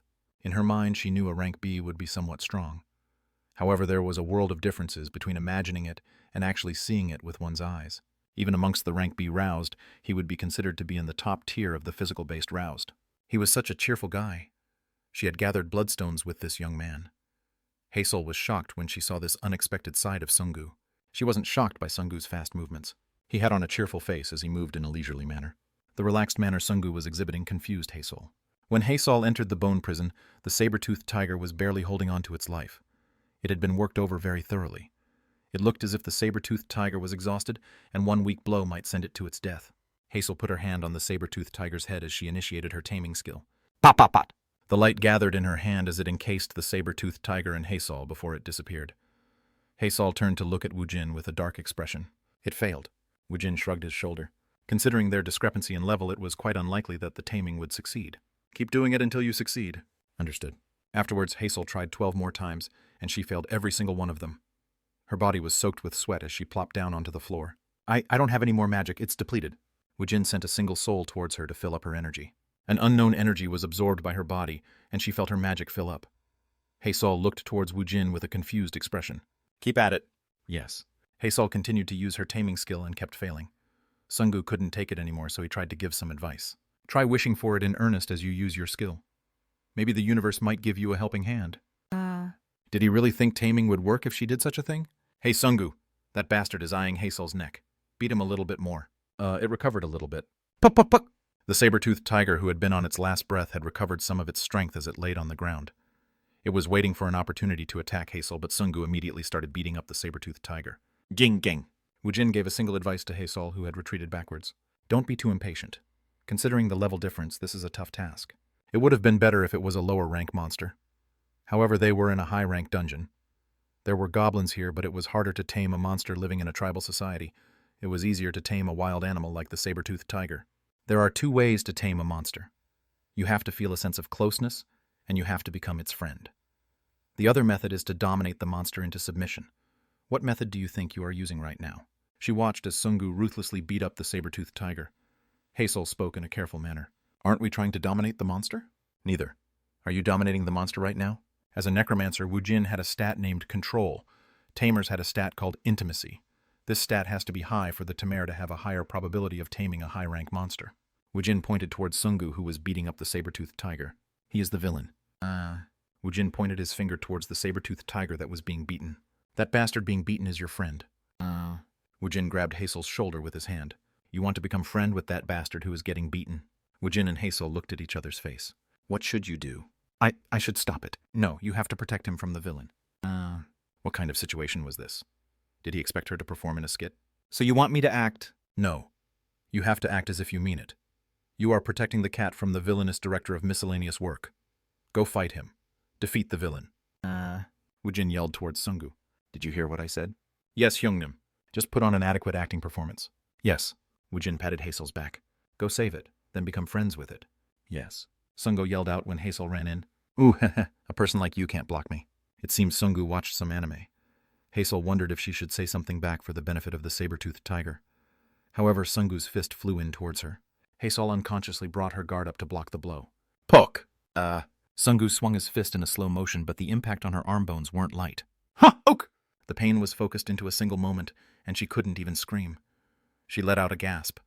She spoke as she felt the pain coming from her fractured bones. Director Hong, you broke my arm. Ooh, you are so weak. Director Hong. He was still laughing in a cheerful manner as he let out a kick. Haesol felt true fear when she saw the kick coming. She rolled on the ground to avoid the blow, feeling that her life was being threatened. You should quickly attack him, then try using taming again. At Woojin's voice, Haesol approached Sungu and punched him in the chest. Sungu could have easily avoided it, but he flew backward from the blow. He jumped backwards. Kwatjik. Sungu flew backwards as he broke through the bone bars. Sungu fell to the ground and he writhed on the ground. She knew she hadn't done it, but she still looked between her fist and at Sungu, who had been blown away. Hurry up and tame it. Yes, sir. Could such a dumb acting job be effective? Haesol turned back to look at the saber-toothed tiger. It was beaten so badly that it could barely roll its eyes to look at her. The eyes were filled with tears. She could feel it even before she started taming it. It's deeply moved by my gesture. Haesol approached the saber-toothed tiger, and she put her hand over its head. Light burst from her hand, and a pillar of light surrounded both of them, as the light made a strong connection between them. Kurung. The saber-toothed tiger let out a purr of pleasure, and its feelings were transferred directly to Haesol. It was deeply moved. It was thankful. It wanted to repay her. It had been captured and beaten by the humans. It felt grateful towards the human who had stood up to the other humans to save him. You earned one, Guardian. Wooji grinned as he took out a soul stored in the soul armor. He immediately healed Haesol's broken arm in the saber-toothed tiger. Kurururuk. The recovered saber-toothed tiger showed its teeth towards Woojin and Sungu. However, it did not show any hostility towards Haesol, who had been by his side. That bastard should be enough to protect you from threats. Thank you. All right, follow me as you excavate the bloodstones. Yes. Also train the skills you learned today. Yes, sir. Woojin worked Haesol hard to complete the taming of the saber-toothed tiger because he wanted to freely use Sungu. If Sungu was left behind as Haesol's bodyguard, he could excavate the bloodstones, but their overall efficiency would suffer. How was my acting skills, Hyungnim? You could win the award for Best Actor. Ooh. Even at Woojin's faint praise, Sungu was very much pleased. Haesol shook her head from side to side. She looked at Sungu as she exaggerated her hardship. Who? Director Hong was quite scary before. I hit you softly since I was afraid you would die. Maybe Director Hong was more dangerous than the president. Sungu hadn't had a big presence inside Haesol's head. She didn't think too much of him. However, she quickly upgraded Sungu as a main player inside her head. There were 2 other roused in Allendale excluding her. She couldn't even fathom the level of power possessed by the first roused. The other one was also quite excellent. Even in the roused division, it is rare to see a physical roused of your caliber. Soon you'll be able to receive your rank A. Sungu frowned at the compliment given by Haesol. But I'm a mage. What kind of a strange guild was this? Chapter 86. Guild Expansion 4. Woojin headed towards the part of the forest that hadn't been destroyed with Sungu. Sungu's pouting lip was a foot long as he sulked. Hyungnim. What? Why don't you teach me any magic? Woojin smirked when he saw Sungu sulking. You didn't have to have the ability to be able to learn it. I don't mind attending Hyungnim for the rest of my life. I'll run small errands and excavate all the bloodstone. But please teach me one fire-type magic. You know about my dream. Flame Magician. When he had become aroused, this had been his objective and greatest desire. He had learned several flame-based magic, but he hadn't learned anything that would be considered a high-rank magic. Can't you just buy a magic scroll and learn it yourself? Why didn't he ever think of that? Sungu had become too used to doing everything with his body, so he had only done what he had been ordered to do. When Sungu realized this, he was surprised and depressed. Woojin patted Sungu's shoulder. Hong Sungu, you are our director of miscellaneous work. Yes. What do you think the role of director of miscellaneous work is? What else was it? He was basically an errand boy receiving a high salary. I'm in charge of the tedious chores. Do you really think that... Yes. Why do you think you are in charge of doing all the small tasks? Well, he was in charge of the miscellaneous works. Usually the youngest in the company did those work. If I'm absent from my seat, I need someone to fill my role. Who do you think will do that? Me, perhaps? Woojin looked Sungu straight in the face. You are our guild's number 2. Hyungnim. He was unaware of this fact, and he had complained. I've already acquired several magic for you, but you weren't able to learn it. Currently, Sungu was level 61. If Sungu had his energy checked right now, he would easily be able to get rank A. This was the result of his training. He had diligently went around the dungeons when Woojin had traveled to the US. Woojin took 3 magic scrolls out of his inventory. Now you can learn it. Hyungnim. Sungu became teary-eyed as he looked at the magic scrolls. Hyungnim's thoughts were so deep, yet he had kept complaining. Now it felt as if he had been committing a sin when he felt disappointed before. Hyungnim. Did you give me minor tasks so I can grow my versatility? No, those were just minor tasks. The tears that were about to come out had dried up. You are number 2. As for being versatile, Woojin grinned. What was the point of Sungu becoming versatile? If Woojin needed someone like that, he'll just grab someone who was capable in that facet. We have Minchan for that, so why would you want that role? You are number 2. Woojin smiled as he looked at Sungu. You just have to be the strongest after me. I'll make you a human flame. Oh. Sungu couldn't hold himself back, so he let out an exclamation. He started learning the magic scroll that was handed over to him by Woojin. Sungu learned the 3 magic and he was smiling from ear to ear. Each of the magic scrolls given by Woojin produced incredible power. After using it repeatedly, Sungu was able to use the magic proficiently. Skill tree. To learn some of the high-rank skills, he had been required to learn a couple low-rank skills. The skills Sungu had learned before were the precursor to learning the high-rank magic. All right, let's try this out in a live battle. Yes, Hyungnim. Sungu put on a determined expression as if he was confident. He immediately used iron skin to harden his skin like steel. Then he coated himself with a magical barrier. On top of this, he added the acceleration magic and the flame magic he had learned today. Blaze. Warururuk. Sungu's body started to burn up. Sungu started running in that state, and a trail of fire was left behind him. Warururuk. Every step caused flames to erupt, and while he was running through the forest, Sungu broke off a branch from a tree. He had used the barrier magic countless of times, so he had attained mastery over it. He could even send text messages when it was activated. He covered the branch with the magical barrier to prevent it from burning, then applied another new flame magic that he had learned on top of it. Enchant Fire. When the Enchant Fire magic was added, the flames surged forward around the magical barrier to form a flame sword. Every time he swung his flame sword, the trees caught fire and the forest was set further ablaze. Every place he passed was set on fire. He rushed about furiously, and the monsters of the forest became agitated. They started to act out violently. President, I've excavated all the bloodstones. Kurururung. It seemed her intimacy with the saber-toothed tiger had risen already. Chehe-sol approached Woojin on the back of the saber-toothed tiger. Her eyes turned round as she caught an occasional sight of Sungu. Hush, he really was a mage director Hong. Kukuk. Woojin laughed as he pointed at Honggu, who was running buck wild. How is that a magician? He's just a warrior holding a flaming stick. He proclaimed himself a magician. Just stay back a little bit. Even if he looks like that, a spark from him could kill you. Yes. Hazel softly touched the neck of the saber-toothed tiger she was riding. Jackson, let's go. You named him Jackson? Yes. Our army base had a tomcat named Jackson. That name came to mind. Woojin shook his and then gestured for her to move back. Hey, Sungu, now gather them. Yes, Hyungnim. From afar, Sungu's voice was heard as an echo. Soon the ground started to vibrate a little bit. Ooh-doo-doo-doo-doo-doo. After a moment, car-sized monsters like boars, tigers, and bears began to appear out of the burning forest. They were all chasing a single being. I'm coming towards you, Hyungnim. I'm coming. Sungu, who was being chased by the wild animals, was running as he was emitting fire. The damage from the flame agitated the wild animals, further causing them to chase after Sungu. Woojin grinned when he saw Sungu gathering all the monsters. It was just as he planned. It was inefficient for him to hunt the monsters by letting his undead army ransack the forest. The wild animals had outstanding instincts for monsters. There were a lot of monsters that would hide themselves when facing a strong organized force, and it took too long to chase after every single one of them. He needed a good bait, and Sungu perfectly fit the bill. Sungu ran as if he would overshoot Woojin, but he stopped on a dime besides Woojin. Well done. Ha ha! Sungu had done a marvelous job in fulfilling his role. Woojin had hidden all of his skeleton magicians in the surrounding. All at once, the skeleton magicians showed themselves. Then they started shooting their magic towards the gathered monsters. When his EXP started to surge upward, Woojin let out a small smile. He might be able to finish clearing the dungeon faster than he anticipated. Heyman had called him saying that they were almost at the office. Minchan nervously waited for them. I have to convince him no matter what. Minchan had to convince him before Woojin did anything. Minchan kept repeating the words he had prepared in his head. The door to the office was thrown open. Woojin entered. A tired Haesol and a giddy Sungu followed in after him. Minchan, come in for a moment. When Woojin entered the president's room, Heyman approached Minchan and whispered in his ear.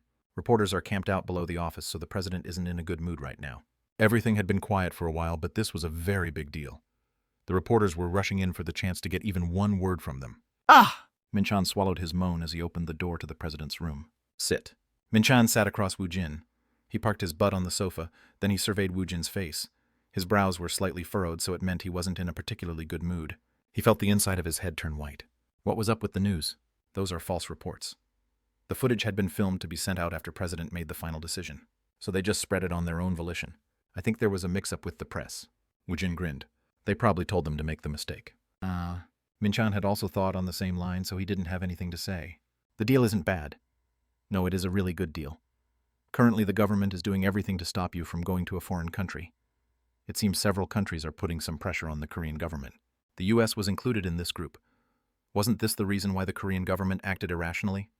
They told everyone Kang Woojin won't be leaving Korea, so they wanted everyone to stop fucking with them. Minchan. Yes. The problem isn't whether the deal is good or bad. Then what? Did you forget why I made this guild? He made it since he didn't want to enter the army. It was a roundabout way to resolve his mandatory military service.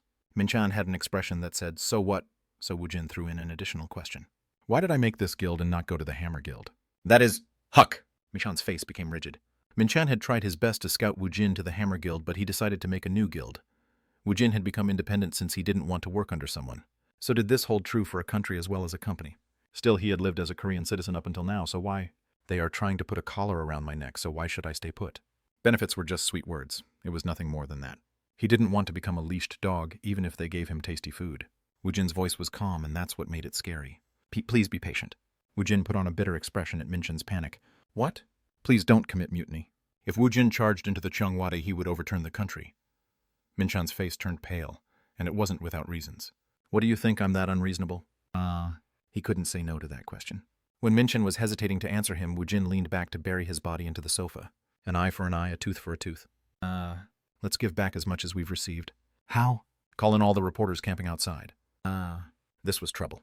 Minchan didn't have the time to stop Woojin, who was about to create a big issue once again. He had no idea what the result of this situation would be, so Minchan became gloomy at the prospect of doing the damage control. The reporters rushed into Allendal's office, which had been shrouded in secret thus far. As if they would find a scandal at every corner of the office, the reporters tirelessly pressed the shutters of their cameras. Each media company were limited to 2 reporters, and all the reporters gathered for the simple press conference. The reporters caught a special opportunity, so they had an excited expression on their faces. They opened their laptops and notebooks. Several dozen recording devices were placed on top of the desk. Woojin stepped forward with a single piece of paper in hand, and he sat behind the desk that had been prepared. Woojin frowned when he looked at the paper which held the statement written by Minchin. First, there were false reports sent out by the media. The Guardian Guild negotiation hasn't been resolved yet. I am very sorry to say. Woojin crumpled the paper. Then he looked at the seats crowded with reporters. When their eyes met, several reporters raised their hand. Woojin laughed as he started to speak. Well, I'll answer your questions later. As Allendale's president, I'm here to reveal my position. The reporters stopped breathing as they strained their ears to listen to Woojin's words. I believe the government was in league with the media companies, and they leaked a deal that hadn't been finalized. Someone said, "This is a scoop," in a small voice, then the sound of rapid typing could be heard. The way they act really stinks. I don't feel good about this. Please tell them I won't renegotiate with them. Please tell them not to even try to contact me. Huck. Several reporters let out the breath they had been holding. Then they started writing the official stance of Allendale. They are overly worried about me leaving. If they pull anything behind my back again, then tell them I'll be leaving immediately. The end. How many men could boldly threaten a government? When one reporter quickly raised his hand, Woojin pointed at him. We know you've received offers from multiple countries. Are you thinking about immigrating now? Woojin shrugged his shoulder. I'm not going to any country that'll annoy me. Then that'll be the end of me answering questions. Woojin turned his head to look at Jung Minchin. Woojin laughed as he looked at Minchin, who had a "we are doomed" expression on his face. He should have just obediently come back after eating dinner. He did such unnecessary things. Please ask any questions you have left to our vice president. Wait a moment. Even at the reporter's entreaty, Woojin left his seat. So the reporters turned their gazes towards Minchin.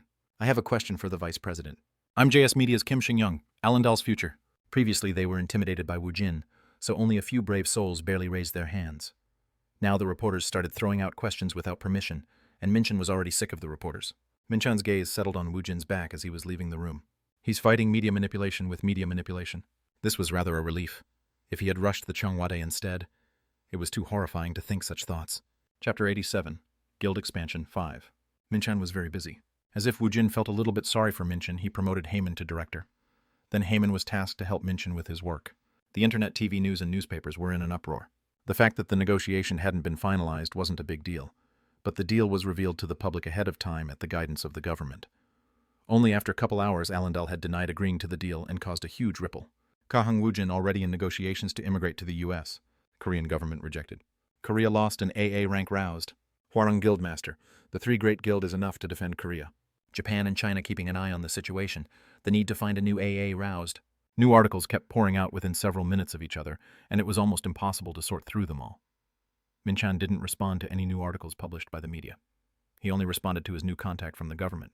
No, our president is resolute in his intentions. There is nothing to reconsider. They thought this was a negotiation tactic to draw out more favorable terms. However, Allendale's intention was firm. Woojin would never consummate a defense contract with the government. The only thing Minchin could do was deliver their intention of refusal. It would have been great if the government just took the hint. However, every time he refused their offer, they kept coming back with better offers. This is crazy. The benefits were so good that he wanted to accept the deal on the spot. However, what could he do when the president said no? Minchin was really busy, but his dealings with the government weren't the cause. The endless Allendale articles and interview requests weren't the cause either. It's already up to 1,200 people today. It keeps coming in. I don't have any time to rest. This was the number of resumes they received after sending out an official recruitment notice today. If Woojin had given them a guideline, then this would have been easy. However, anyone was able to apply, even the rank F roused. Realistically, those who had already distinguished themselves was already scouted by the other guilds, even if they were of low rank. Most of the unattached roused were mostly rank F and rank E. The rank C and above roused, who weren't associated with a guild, didn't want to join a guild, so there weren't many applicants in the higher ranks. Most of the applicants were rank F. Kim Heyman, who had been promoted to director, couldn't hide his astonishment. It'll be a pain to set up the schedule for the interviews. We still have to do it. How many applied to the support division? It's worse. There are 3,200 people. Minchin was astonished. Woojin had to make the final decision on the roused, so Minchin only had to set the schedule and clear a room for the interview. That would be the end of it. It wouldn't be so easy for the support division. He had to be very careful in picking his applicants, so he had to thoroughly review the applicants starting from their resumes. The real work would start now. It isn't as if we can abstain from picking them. Allendale had over 100 employees, but thinking about the number of roused, they will be adding soon, he would still be short on employees, even if there were 10 times more the number of employees. A single normal roused needed at least 10 support members. Heyman laughed even though he was buried under a pile of documents. Ha ha, still aren't you overflowing with energy, Vice President Young? That is true, Director Kim. Ha ha ha. They had left the Hammer Guild only a month ago, yet they were rapidly promoted to the position of Vice President and Director. Recently, his old comrades from the Hammer Guild called him quite often. They said they would change jobs if Minchin gave them a spot. There was a massive size difference compared to the Hammer Guild, but Allendal was much more prestigious. If we consider the President's cultivation ability, we will probably surpass everyone in terms of quantity also. Who, of course. Sungu had been rank F and Hazel was as well. Before they went to the US, Sungu had already become rank B. Hazel's rank hadn't been measured yet, but Minchin breathed more easily when he saw the car-sized, saber-toothed tiger she brought yesterday. The President only picked roused with great potential. This was probably why the President wanted to interview all of the applicants himself. Still, I feel a little bit worried about Mr. Sung-hoon. He is pretty quick on the uptake, so he'll do well. If viewed in a certain way, Sung-hoon would be taking on the most important role. In the end, new roused and the support division didn't matter too much. The main goal was for Kang Woojin to keep clearing the dungeons and Sung-hoon had to support him. This was why a room for a personal assistant was made next to Kang Woojin's room, and Woo Sung-hoon occupied this space. He took care of Woojin's schedule. He also took care of the small tasks such as driving around Woojin. There were 20 employees assigned to the personal assistant. This made Woo Sung-hoon smile from ear to ear as he happily focused on his work. Well, let's work hard. Yes, sir, Vice President. Ha ha ha. Quite Director Kim. Ha ha ha. The relationship between the Vice President and the Director was amicable, so the mood inside the office was good. However, employees moved busily as mails kept coming in, and they answered phones that were soundlessly ringing. The 5-star dungeon of Lisu Station's second exit. Was it because the monsters' levels were too low? Woojin finally filled the minuscule amount of EXP he had to raise, having to kill 2/3 of the monsters in the field to accomplish this. Woojin's nervousness dissipated when his level reached 70. He learned the skills that had been sealed. One can establish a master and servant contract with a Death Knight's at least LVL 70 soul. It allows the Death Knight to be summoned. They have to accept the role of commander. They have to be treated right for one to earn their loyalty and obedience. They can level up through training and hunting. There was a difference in skills depending on the familiar's level. Shared skills. Phantom Steed summon. Phantom Steed will charge into battle with the Knight after being summoned. Organize army. Each level allows control over 10 skeletons. Command troops, excluding the skeletons. Under the Knight's command, the Knight can command the summoner's troops. They were the driving force behind why Woojin was able to command a large army numbering in the couple hundred thousands. Necromancer's control stat was the main reason why one could control the undead, who were basically monsters as subordinates. Death Knights were commanders, and they were able to organize the skeletons. He didn't need to waste any control stats regarding them. His troops wouldn't be controlled by Woojin now. They would be under the control of the commanders, the Death Knights. Woojin only had to manage the Death Knights. He didn't have to waste any brain cells in managing a large army. 52 of Woojin's reliable Death Knights were unsealed, and they took their place within the summon room. Woojin was connected to them telepathically, so when he felt their consciousness, he smiled. The only thing lacking was their levels, which had been initialized, but he didn't care. It wasn't too hard to level up. This war wasn't ending anytime soon, and the enemies he had to kill were overflowing. It felt as if he had met his reliable friends once again. At that point, Woojin decided to end his hunt for the day. He yelled towards Sungu, who was gathering the monsters at a distance. Sungu, I don't care if they all burn. Catch them all. Yes, Hyungnim. Sungo had been swing his flame sword to lure the monsters, but now he started slaughtering the monsters. Woojin looked on with satisfaction as flames exploded from various locations. He's grown a lot, Sungu. While Sungu hunted down the rest of the monsters inside the dungeon, he took out the sealed stone stored inside his inventory. Al-Assad. He had been lucky. The first level 70 soul he acquired on Earth was a warrior-type roused. It was the exact ingredient he needed to make a Death Knight. He took out the corpse with its head separated from the body. Then he broke the soul stone to call Al-Assad's soul. Annihilate the target. Al-Assad's soul rushed forward when he saw Woojin. However, it was in vain since his fist passed through Woojin.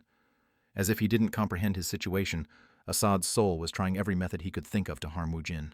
Woojin grinned. If the several 100,000 evil souls acted in such a cute manner as Assad, then how great would it be? Stop it.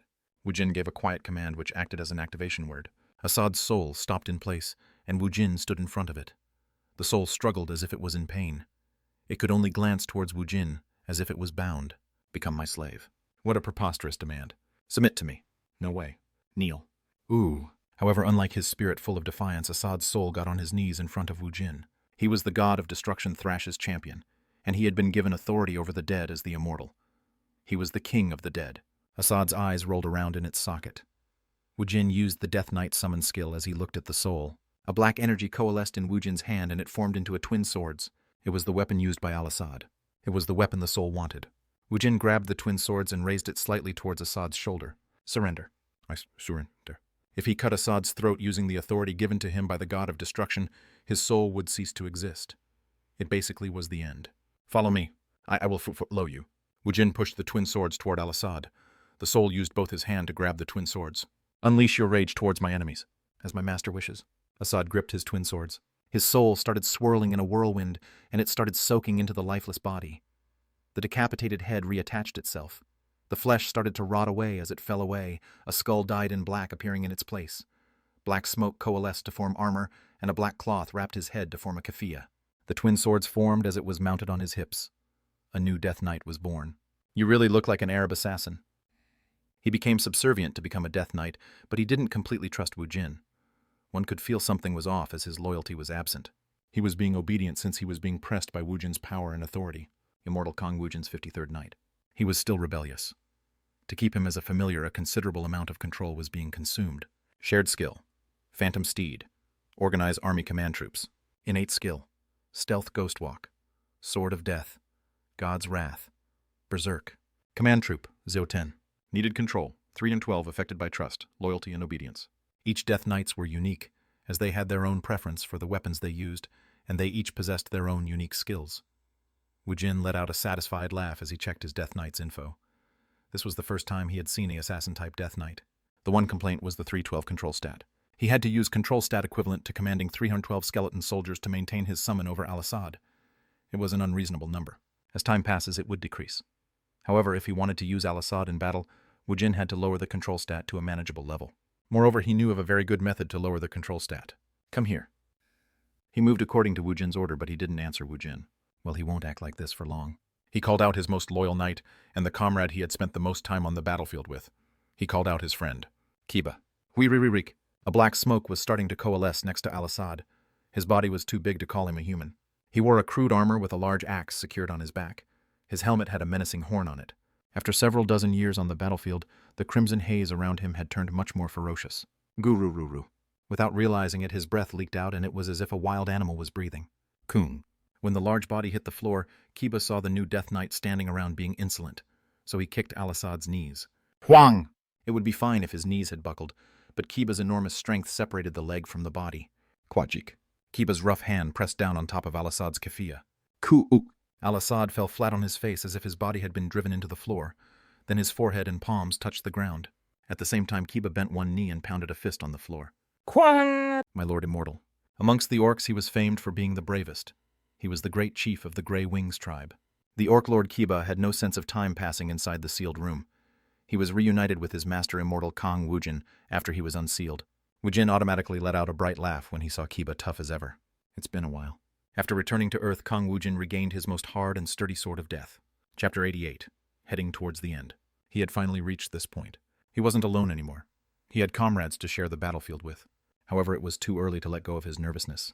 The time for peace and freedom was still far off. 72. Commanders. Moreover, if he defeated Tronet, who no one had seen before then, would a period of peace arrive. Now I'll be able to hunt easily. Each individual Death Knight would have the authority to command.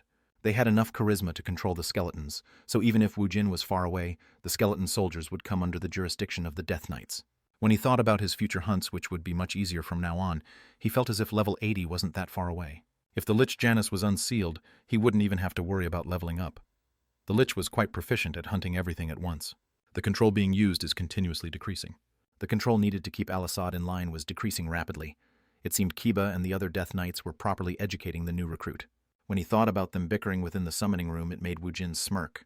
Sungu's hunt was almost at an end. Woojin started to take out the cooking utensils from the inventory and began preparing the ingredients he was going to cook. He was in a good mood. He started a fire and hung a pot over it. He dismembered a dead water buffalo. As he was separating and tenderizing the meat, Bibi suddenly showed up next to him.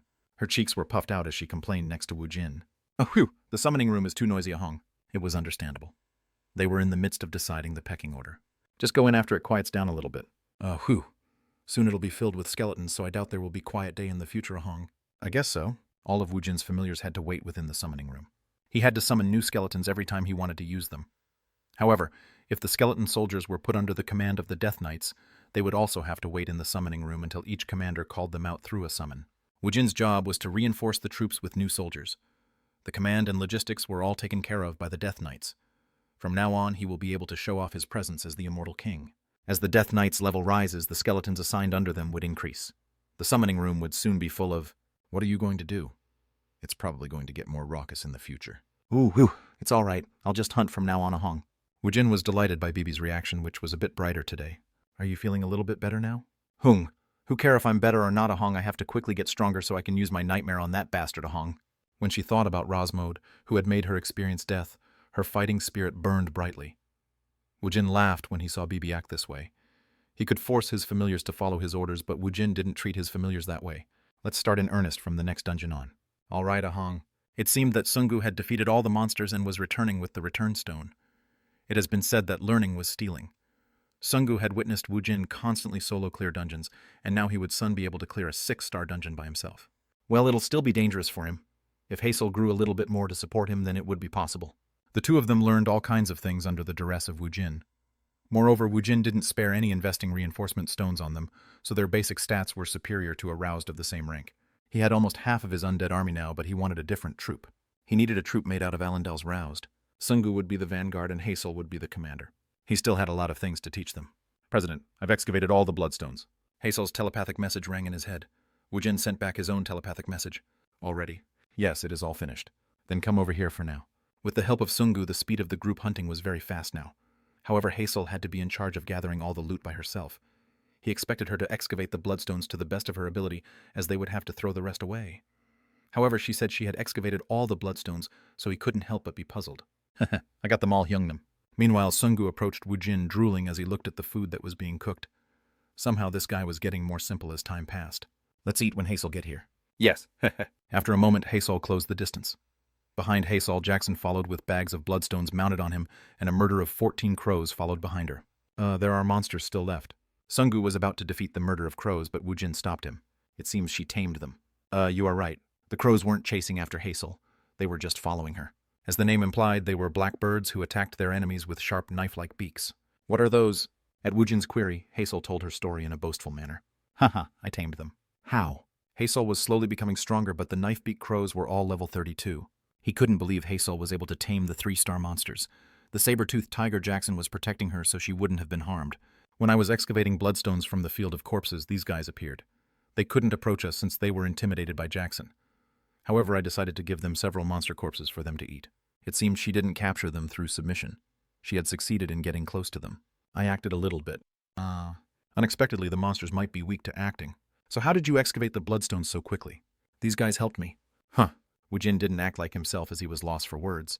Then his eyes became round. That's possible? Yes. I'm able to communicate with them to a certain extent. It seemed she naturally awakened to the skills like commune and psychomancy. These skills were essential for tamers. Woojin stroked his chin. He thought about the characteristics of the knife-beak crows. The knife-beak crow's favorite food is the intestines of other animals. They used their sharp beaks to pierce through skin, and those beaks were perfect for finding and pulling out the intestines. Moreover, the crows had the habit of gathering shiny items. Now they became friends with a tamer, so it wasn't unreasonable for them to move under the instruction of the tamer's will. Not bad. Woojin nodded his head. He really thought this was great. Necromancer could only summon the undead who had a deep-seated hate for the living. The undead army charged without any fear, so they were well suited for battle. However, they fell quite short when gathering items or excavating bloodstones. Woojin could order them, but he would have to control them himself. The undead couldn't do the task by themselves. It was like playing with puppets. If he had to control them, he would rather do it himself. It was easier and faster. Show me. Yes, sir. As if Hazel was concentrating, she closed her eyes for a brief moment. The crows perched in the surrounding flapped their wings to take flight. They headed towards the corpses of the monster hunted by Sungu. Soon their sharp beaks were ripping into the corpses. They took out the bloodstones and they gathered it all in one place. Woojin asked as if he was fascinated. They know which ones have the bloodstones. I can sense it a little bit. To send my telepathic messages, I tried hard to sense the energies around me. Before I knew it, I could sense it a little bit. Monsters, humans, and items all emitted a unique energy. One could call it magic or even life energy. The dead monsters emits an evil energy, but the corpses with the bloodstones let out a mixture of magical energy and evil energy. Hazel must have understood this at an instinctual level. No, it wasn't instinct. She must have awakened to a sensing-type ability. This was another additional effect of learning telepathy. Woojin stroked his chin. He knew Hazel had the potential to advance very quickly, but he never expected such rapid progress. Moreover, she had exceptional talent. Woojin looked at Sungu. Autokiting? Woojin looked towards Hazel. Auto-farming. The corner of Woojin's mouth lifted. He had brought a newly picked rouse to order around, yet her new abilities opened his eyes to a new possibility. He had stumbled upon it, but it was complete now. He achieved the perfect automatic hunting method. Dungeon entrance. Well done, President. Woo Sung-hoon, who had been on standby, lifted a warm cup of green tea towards him. Woojin took a sip, and he asked a question. Do we still have some time left before the appointment ends? Yes, sir. You cleared it so fast that there's 1 hour 12 minutes left. That's plenty of time. You should call the Management Bureau and ask them to send a monster management employee. Yes, sir, I will do so. The cause must be the large crows that came out behind Che Haesol. Haesol wasn't the first one to become a Tamer-type roused. Numerous Tamer-type roused had existed before her. The monsters they trained must be registered with the Management Bureau. Moreover, they couldn't travel outside the authorized region. After drinking another gulp of the warm green tea, Woojin looked towards Sungu and Haesol. Let's go one more time. Yes, Hungnim. Understood, President. 1 hour. Even if one spent 4 times longer within the high-ranked dungeons, 4 hours to clear a 5-star dungeon was still very short. However, Woojin was confident he could do it if he was with his Autobots. Inside the van, returning to the office. A professional road manager was driving instead of Sung-hoon, and Chief Secretary Sung-hoon sat in the front seat. Kang Woojin and Hong Sungu sat in the passenger seats. Hazel was following within a container truck with her tamed monsters. It's too bad. It would have been better if we could have caught several more of them. Heh. Still, we got 20 of them. With them in tow, we really don't have to worry about excavating bloodstones. There was a limit to Hazel's intimacy stat. She reached her limit after taming the saber-toothed tiger Jackson and the 20 knife-blade crows. It was impossible for her to tame or control any more monsters. Hazel will now have to work hard. Now Hazel will start becoming much stronger. Hazel was already level 31. For over 2 years, Woojin had been stuck as a rank F in the past. When he observed his subordinate rising to rank D after clearing a dungeon 3 times, he couldn't help but let out a sigh at the speed. Still, it left much to be desired for Woojin. In the end, her magical energy stat taming and abilities were corrected using reinforcement stones. It wasn't as if her battle experience and dungeon clearing experience was getting better. Truthfully, Haesol was still a noob. Oh yeah, do you think Minchin is busy? He's probably busy. Do you know the Titan Guild's phone number? Let me find out. Sung-hoon called the office, then handed his handphone towards Woojin. President, it's Vice President Jung. Geez, I guess he's really worried. Woojin took the handphone. Just text me their phone number. What business do you have with them? I just have something I want to ask them. I can ask them myself. I get back to you with their reply. No, I know you are busy. Just send me their phone number. This isn't anything important. Are you really sure this isn't anything important? Jeez. Woojin put some strength into his voice, and it immediately caused Minchin to tuck his tails between his legs. Understood. I'll text the number to President's phone. All right. Continue to work hard. I'll be arriving at the office soon, so let's have dinner together. You probably don't have the time to leave the office. I'll have a jjajangmyeon. I also want a jjajangmyeon. I'll have a jampong. Woojin grinned when Sungu and Sung-hoon butted in to make their orders. You heard them right. I want you to order 2 jjajang and 1 jampong. Call Haesol to find out what she wants. Yes, understood. Minchan prayed Woojin wouldn't cause any more trouble. Minchan ended the call without knowing if Woojin received his heartfelt feelings or not. After ending the call, he handed the phone back to Sung-hoon. Deering. Woojin heard the sound alerting him to a text message. He took out his handphone. Direct line to the Titan Guild's Secretary Office. 6. How do I make an international call? I'll do it for you. Do. With the help of Sung-hoon, the phone started to ring. During all of this, Sungu had been tilting his head in confusion. We don't have a translator. Does Mr. Sung-hoon know how to speak English? No, I can't. Sung-hoon was so taken aback that he quickly looked towards the road manager, and the driver shook his head with an embarrassed expression on his face. Woojin smirked when he saw them being flustered. Hello, this is Allendal's Kang Woojin. Eloquent English started to flow out of Woojin's mouth. Sungu and Sung-hoon's eyes became round. I'll immediately connect you to the guildmaster. The secretary must have received some training on how to respond when the Allendal Guild contacted them. The call was immediately directed towards the guildmaster. Allendal Master Kang, what can I do for you? Do you remember the head I showed you before when I was in the U.S.? Do you mean Al-Assad? Oh, you know his name, so you finished gathering information on him. Not really. He's a really famous assassin, so he isn't really affiliated with an organization. He operated like a mercenary for hire. He worked a lot for the rebel forces in Afghanistan. There were some evidence suggesting he had worked in Iraq and Syria on several occasions. We are trying hard to find who was behind the... I know who was behind it. What is that true? Woojin smirked. Of course he knew it. He had asked Al-Assad himself. Woojin found out who had given him the order, and he was able to backtrack to find out who was behind it. Woojin just wanted a little bit help from the Titan Guild. Do you want to go catch the mastermind behind the terrorist attack? How dare he send an assassin against him? It was time for revenge. Chapter 89. Heading towards the end. The core members of Allendal sat around a table within the president's room. They were arguing about whether they should pour the sweet and sour sauce over the fried pork. As the president, Kang Woojin had the final say, but this horrible situation developed because he had said, "I don't care." At Sung-hoon's insistence, they started doing rock, paper, scissors, and the dip the pork sect won. Woojin, who had watched this all unfold, yelled at them to just pour the sauce, so the sauce was poured over the dish of fried pork. This elicited a yell of victory from the pour the sauce and eat it sect. Woojin was mixing his jjajangmyeon when he saw Minchan just sitting there doing nothing. He pointed towards the bowl of jjajangmyeon with his chin. "What are you doing? The noodle is going to get soggy." Instead of picking up his chopsticks, Minchan let out an aggrieved sound. "President, why do you always have to do this to me?" "Do what? Do you know what breaking news is on right now on CCB?" "What?" Woojin mixed his jjajangmyeon, then he took a big bite. "They are saying the U.S. government, Titan, and Allendal are forming a joint counterterrorism unit." "Is that so?" Woojin picked up a piece of fried pork soaked in sweet and sour sauce. He dipped it in soy sauce and ate it. This place was quite delicious. Even the people over there have cheap lips. It hadn't been too long yet they are already talking about it on TV. "President, you can't be so laid back right now." What's the problem?" "People from the media are calling to request an interview. The quantity of calls is enough to paralyze our business. Currently, it wouldn't be an exaggeration to say all the employees outside the president's room was holding a phone. Just pull out the phone cords." "That? What kind of nonsense answer was that?" "In the end, aren't we going to turn them all down? Why do we have to answer each call?" "But our other work. Didn't you say the phone calls were already paralyzing our business? Why was the president being like this? Did the president attend some logic class?" Minchan wanted to argue with him, but no words came to his mind. "But, do you receive the application papers through the phones?" "No, but—" "Then stop using the phones." That's still, no matter how one looks at it. Did it make sense to not answer the phones when the phones were the source of the problem? Minchan calmed his agitated heart, and then he started talking in a calm manner. "Whew. President, if we do that, then the public image of our guild and the trust of the other guilds we are working with..." Woojin smirked. "Can our reputation get any worse?" "That's..." Our company's image was already bad from the start. Woojin was his own lord throughout heaven and earth. They were the Korea's best unreasonable guild. They were a guild that would immediately close down if their skilled master who could close consecutive 6-star dungeons was absent. Minchan wore a blank expression as if he had just been sucker-punched. Woojin nodded his towards Sung-hoon. "Go pull it all out." "Yes, sir." After becoming the chief secretary, Sung-hoon followed Woojin's orders as if there was a fire chasing after him. He immediately exited the president's room and started pulling out all the telephone plugs. "Now you don't have any problems. Just relax and work. You don't have to respond to everything." Sometimes ignoring people was the right answer. Woojin put another sweet and sour pork inside his mouth and he chewed. "Hey, the food from here is really tasty. What is the name of this place?" "They are called Somoongak. From now on, order from here." "Yes, sir."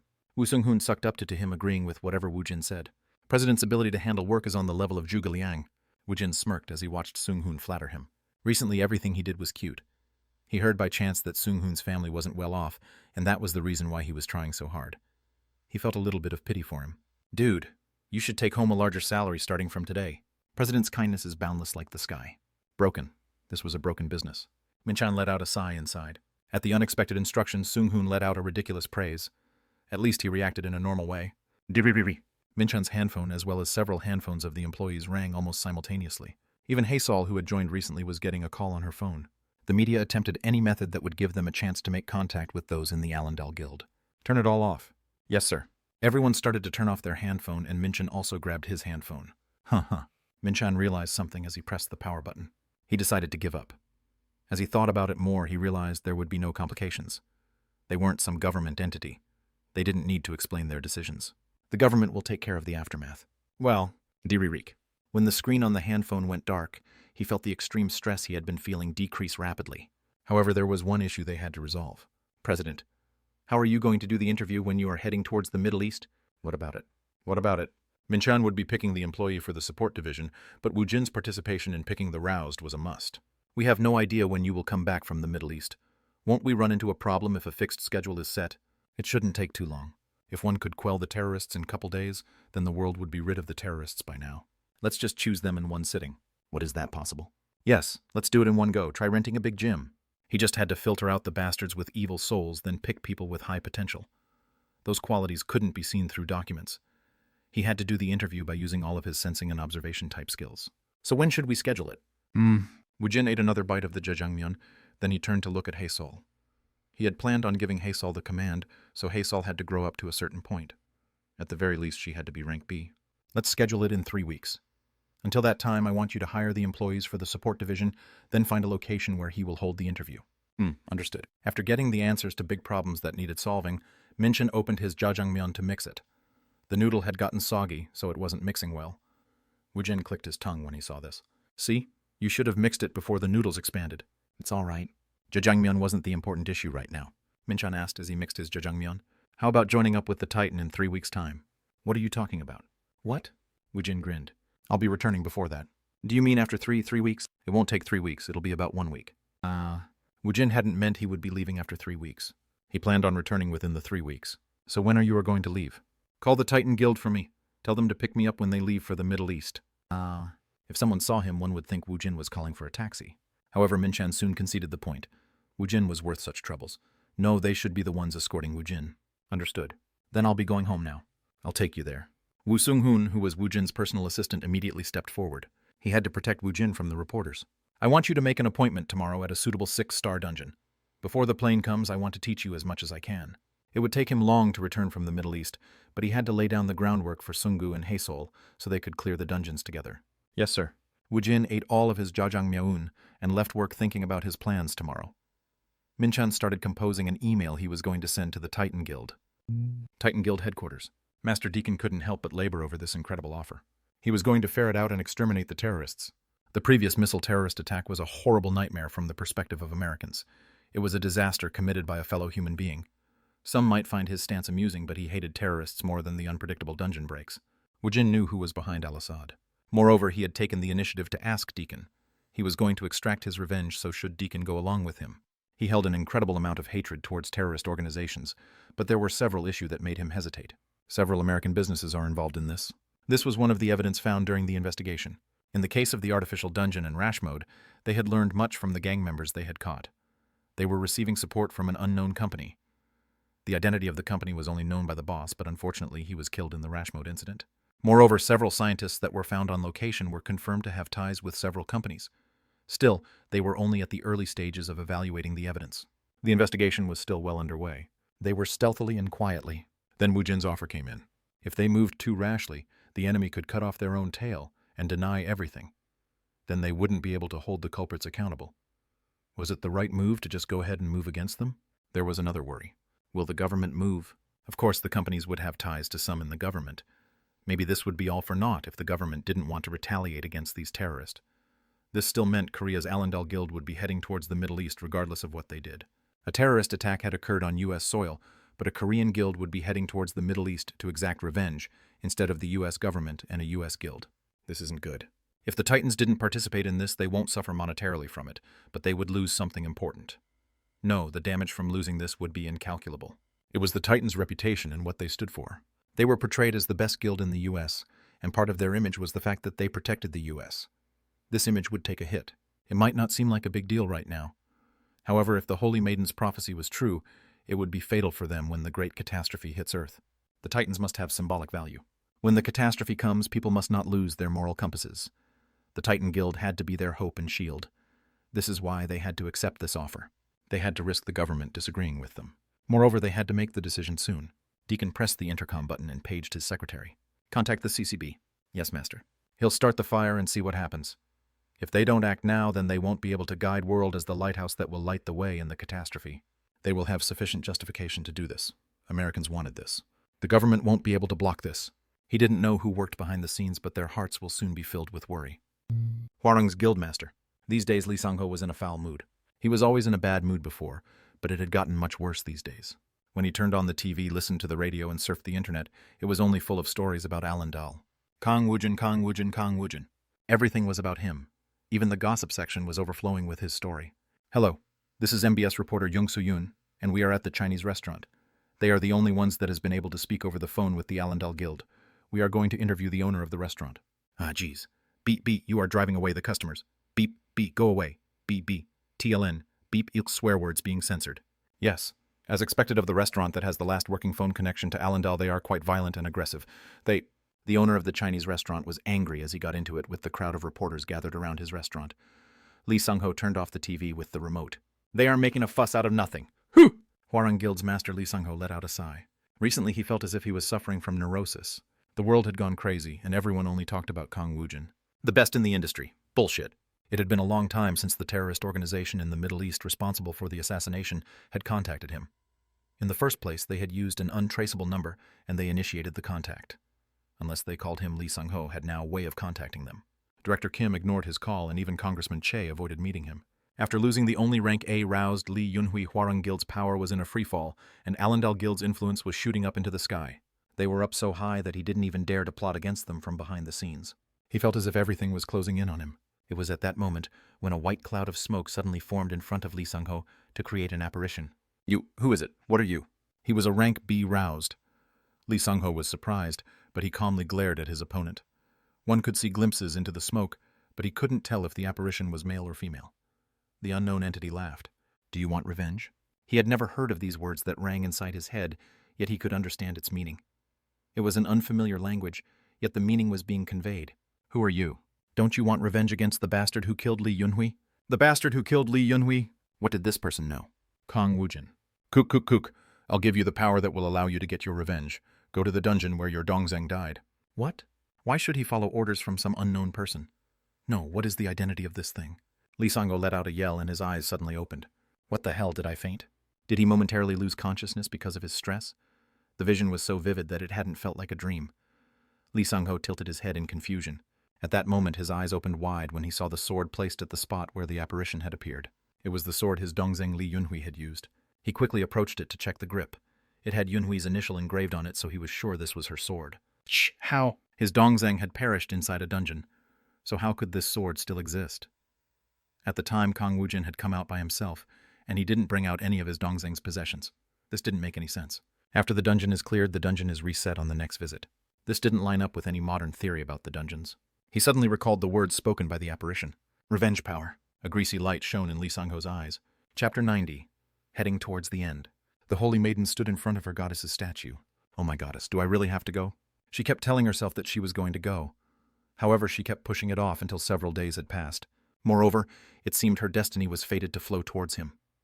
The Immortal had asked for the Titan Guild's cooperation, and they were about to head towards the Middle East to quell a terrorist organization. It was as if he was waving at her to come towards him. She felt an uncomfortable feeling in her heart. It wasn't as if she could refuse to go. Even now she felt her goddess's statue observing her, and there was an uncomfortable feeling inside of her heart. Her goddess had been the one to guide her to Earth in the first place. If she wanted Melody to go to the Immortal, she must have a valid reason. Maybe he really might be the person to save Alphen. I'll go. When she made her decision, she thought she saw the goddess's statue smile. Or was she mistaken? After the holy maiden made up her mind, she immediately passed on the goddess's oracle to the Titan's guildmaster.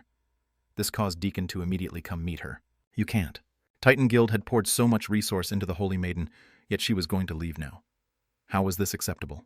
That is what the divine message said. Moreover, I do not want to walk down this path, but I have no choice. You are putting me in a tough spot. Deacon really was in a hopeless situation. He hadn't dispatched high-rank roused to her as holy knights in good faith. He wasn't helping her so she could free Alphen.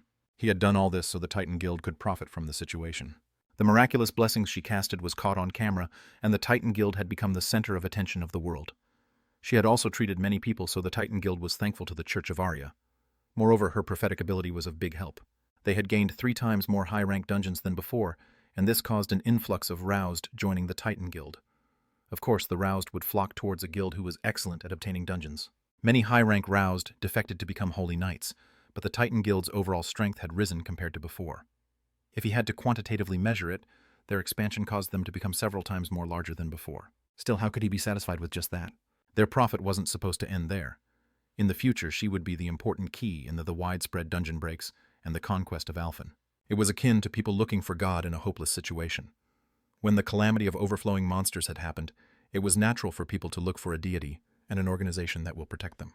If he had the Holy Maiden in his grasp, it would put the guild in a better position to respond to future situations. Unfortunately, he couldn't block her path. I'm very thankful for all the careful considerations shown to me by the Titan Guild up until now. I will depart after I leave everything I received behind. Deacon's expression slightly darkened at the Holy Maiden's words. He couldn't allow it. I have no choice but to send you off since you received an oracle. However, the Holy Knights will continue to follow you, the Holy Maiden. Moreover, our guild will actively support the Holy Maiden and the Arya Church. Is that true? She, who never showed her emotions, expressed her thanks. Deacon nodded his head as he spoke.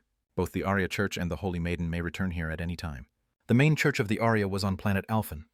The church on Arya on Earth was only a temporary church. Holy Maiden Melody knew what Deacon wanted. Mrs. Hamilton has received the favor of the goddess, and she will be able to share the goddess's Blessings. She will be named the bishop of this church. Thank you for your consideration, Holy Maiden. Deacon laughed. At the very least, this was the next best outcome. He tried his best to convince the Holy Maiden to stay at the Titan Guild, but that wasn't possible. Thus, he was satisfied with this arrangement. The Arya Church will still be with the Titan Guild. Moreover, the Holy Knights supporting the Holy Maiden were all from the Titan Guild. He was satisfied with the connection the guild had with the Holy Maiden. So, Holy Maiden is going to the Middle East? Or do you want to head towards Korea? The Holy Maiden Melody thought about it for a moment, but she made her decision soon. The goddess had told her to go to him. I have to go to the Middle East. Please get ready. Deacon immediately put the guild's private plane on standby. Woojin hadn't asked for much from the Titans. He asked for a ride to the Middle East, and wanted them to stabilize the region after he destroyed the place. The ride would be provided by the Titan, and the latter mission would be handled by the U.S. Army. Deacon didn't even need to go himself. The car with the Melody and the Holy Knights headed towards the airport. Inside the dungeon. Kiba, stop, as Master commands. Kiba's valiant voice rang out in a firm manner. One couldn't tell if it had been a fight or a spar, but both Sungu and Hazel was lying on the floor in exhaustion. Ooh. President, help me! Sungu had a hole in his stomach while Hazel's shoulder had been crushed. One of her legs were snapped in an awkward angle, leaving her unable to walk. They were both barely conscious, and they laid on the ground immobilized by the pain. Chet. Woojin injected the souls he gathered into them so he could heal the two. Ka-hook. The twisted bone reset itself, which caused an enormous amount of pain. However, their bodies were being quickly healed. After a moment, their complexion returned to a somewhat normal state. They still had blank faces, as if they couldn't climb out of the mental shock. However, Sungu recovered faster since he had experienced this numerous of times. Whew, Mr. Kiba is really strong. Of course, he is an orc lord. He used to be a chieftain in charge of a whole tribe. Even amongst the chieftains, Kiba was a great chieftain able to represent all the other chiefs. The Grey Wing tribe's Kiba was so well known that even Tronet's underlings recognized him. Rank A and Rank C. They now barely entered the 6th circle and 4th circle according to Alphen's ranking system. They were still very far off until they will be able to handle someone like Kiba. Hazel, get a hold of yourself. What, yes, sir. She felt fear. She had thought that she was going to die. Hazel's numbed senses tightened when Woojin yelled. The image of Woojin's expression as he looked down at them was imprinted in her mind. You guys will be able to clear the 5-star dungeons. If you work hard, it might be possible for you to clear a 6-star dungeon. Heh, we owe all of this to Hyungnim's guidance. Hazel was genuinely impressed by Sungu's flattery. How could someone recover so fast? Sungu, who had experienced numerous situations like this, looked incredible to Hazel. Then let's go again. Yes, sir. Sungu's eyes were glinting again with defiance, but Hazel's face was struck with fear. Chet, she's too far off yet. Of course, anyone would be afraid if they were pushed to the brink of death. However, if one repeatedly experienced it, one could overcome it. If one didn't want to die, then one had to become stronger like Sungu. Hazel had to follow the same path. Sungo and Hazel's abilities significantly decreased the time needed to clear a dungeon. Woojin used the remaining time to summon Death Knights like Kiba and train both of them. There was a time difference when one was in the dungeon, so they were able to achieve 4 times the progress. Each Death Knight used different weapons, and all had their own style of fighting. As the two of them faced a variety of situations, they were able to learn the feel for live battles. Rakto. Woojin summoned and introduced his Death Knights in order. The two of them hovered over the boundary of death until it was time for Woojin to leave for the Middle East. A black sedan stopped near Daiju's Jukjun station. Hwarung's guildmaster Lee Sung-ho had frantically driven his car here, and he let out a string of swear words. Shit, what am I doing here? He wasn't sure if he had been bewitched by a ghost. Even as he got off the car, he couldn't understand his own behavior. In the end, he had come here. Did he really believe in the illusion-like vision he saw? He didn't want to believe it. But how can he when Yunhui's sword was right in front of him? So who's behind this? After one clears a dungeon, it reinitializes on one's re-entry. The basic monsters were newly summoned once again. Everything before the reinitialization disappeared from the dungeon. Someone was going against this law. Maybe it was a god. Maybe it was a being that could change the dungeon's structure or approach a dungeon when it started to form. Ha-ah! It didn't matter if he believed it or not. He was tempted by the offer, and Lee Sung-ho had come down to Daegu. He got off the car, then looked for the entrance of the Jukjun station where Yunhui had died. Shit. If he thought about it, everything started to go wrong, starting from here. If he didn't send Yunhui to Daegu to inquire about Kang Woojin, in front of the entrance to the subway station there was a small statue of Kang Woojin. Admiration for the hero who stopped the calamity. Daegu's local government wasn't responsible for this. The people from the neighborhood footed the cost of erecting this small statue. When Lee Sung-ho saw it, he felt swear words rise up his throat. Woojin was a hero to the locals, but he was Lee Sung-ho's nemesis. Woojin had ruined his business, killed his Dongzheng, and was the main cause for why his guild was in a freefall. Lee Sung-ho stood in front of the dungeon entrance. The employee from the management bureau stared at him oddly. There were users inside the dungeon, so the barrier was up. Hey, it's dangerous over here. If you don't have an appointment, then please back off. Even the employees from the management bureau couldn't recognize him. He was the guildmaster of the 3 great guilds of Korea. Annoyance washed over him. Anger suddenly blossomed in his chest. The employee guarding the dungeon entrance and the security personnel standing to the side started to float up into the air at the same time. Supernatural powers were moving them, and they had no control over their body. Their startled eyes headed towards Lee Sung-ho, who they guessed was the culprit. "You don't know who I am." It felt as if they had been submerged within water without any protective gears, feeling the pressure increase. The pain was making their heads hurt. Their self-preservation instinct twitched as they finally figured out the identity of man in front of them. Ishwaran Guildmaster. Lee Sung-ho released the psychokinesis imprisoning the 3. After falling to the floor, the public employee took in a deep breath.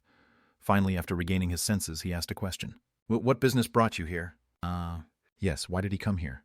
Was it for power? Was it because he didn't have strength to extract his revenge? How funny. He might have come here after an unknown illusion had tricked him. Moreover, he wanted to believe in the word of the illusion. The whole situation made him want to laugh. Nothing much. Lee Sung-ho turned his back towards them. Even though he was in a bad spot, how could he act like a madman? Wasn't he acting like a cultist who lost his sense of judgment? It happened when Lee Sung-ho was about to walk away. "Kuk, I like you." The illusion appeared once again in front of him, and it caused his eyes to shake. "If you follow me, I'll give you power." The illusion turned into white smoke once again. It brushed by Lee Sung-ho's ear as it headed towards the dungeon. The illusion disappeared as if it had been absorbed by the dungeon. Lee Sung-ho rubbed his eyes. What the hell? Was he really bewitched by a ghost? Lee Sung-ho was shaking his head when something amazing happened to the dungeon. Pot! A pillar of light rose out of the dungeon and it shot up into the sky. It's a dungeon reset. It's for real. This was a dungeon located at an intersection. The various people walking by and the roused nearby was approaching to look at the spectacle.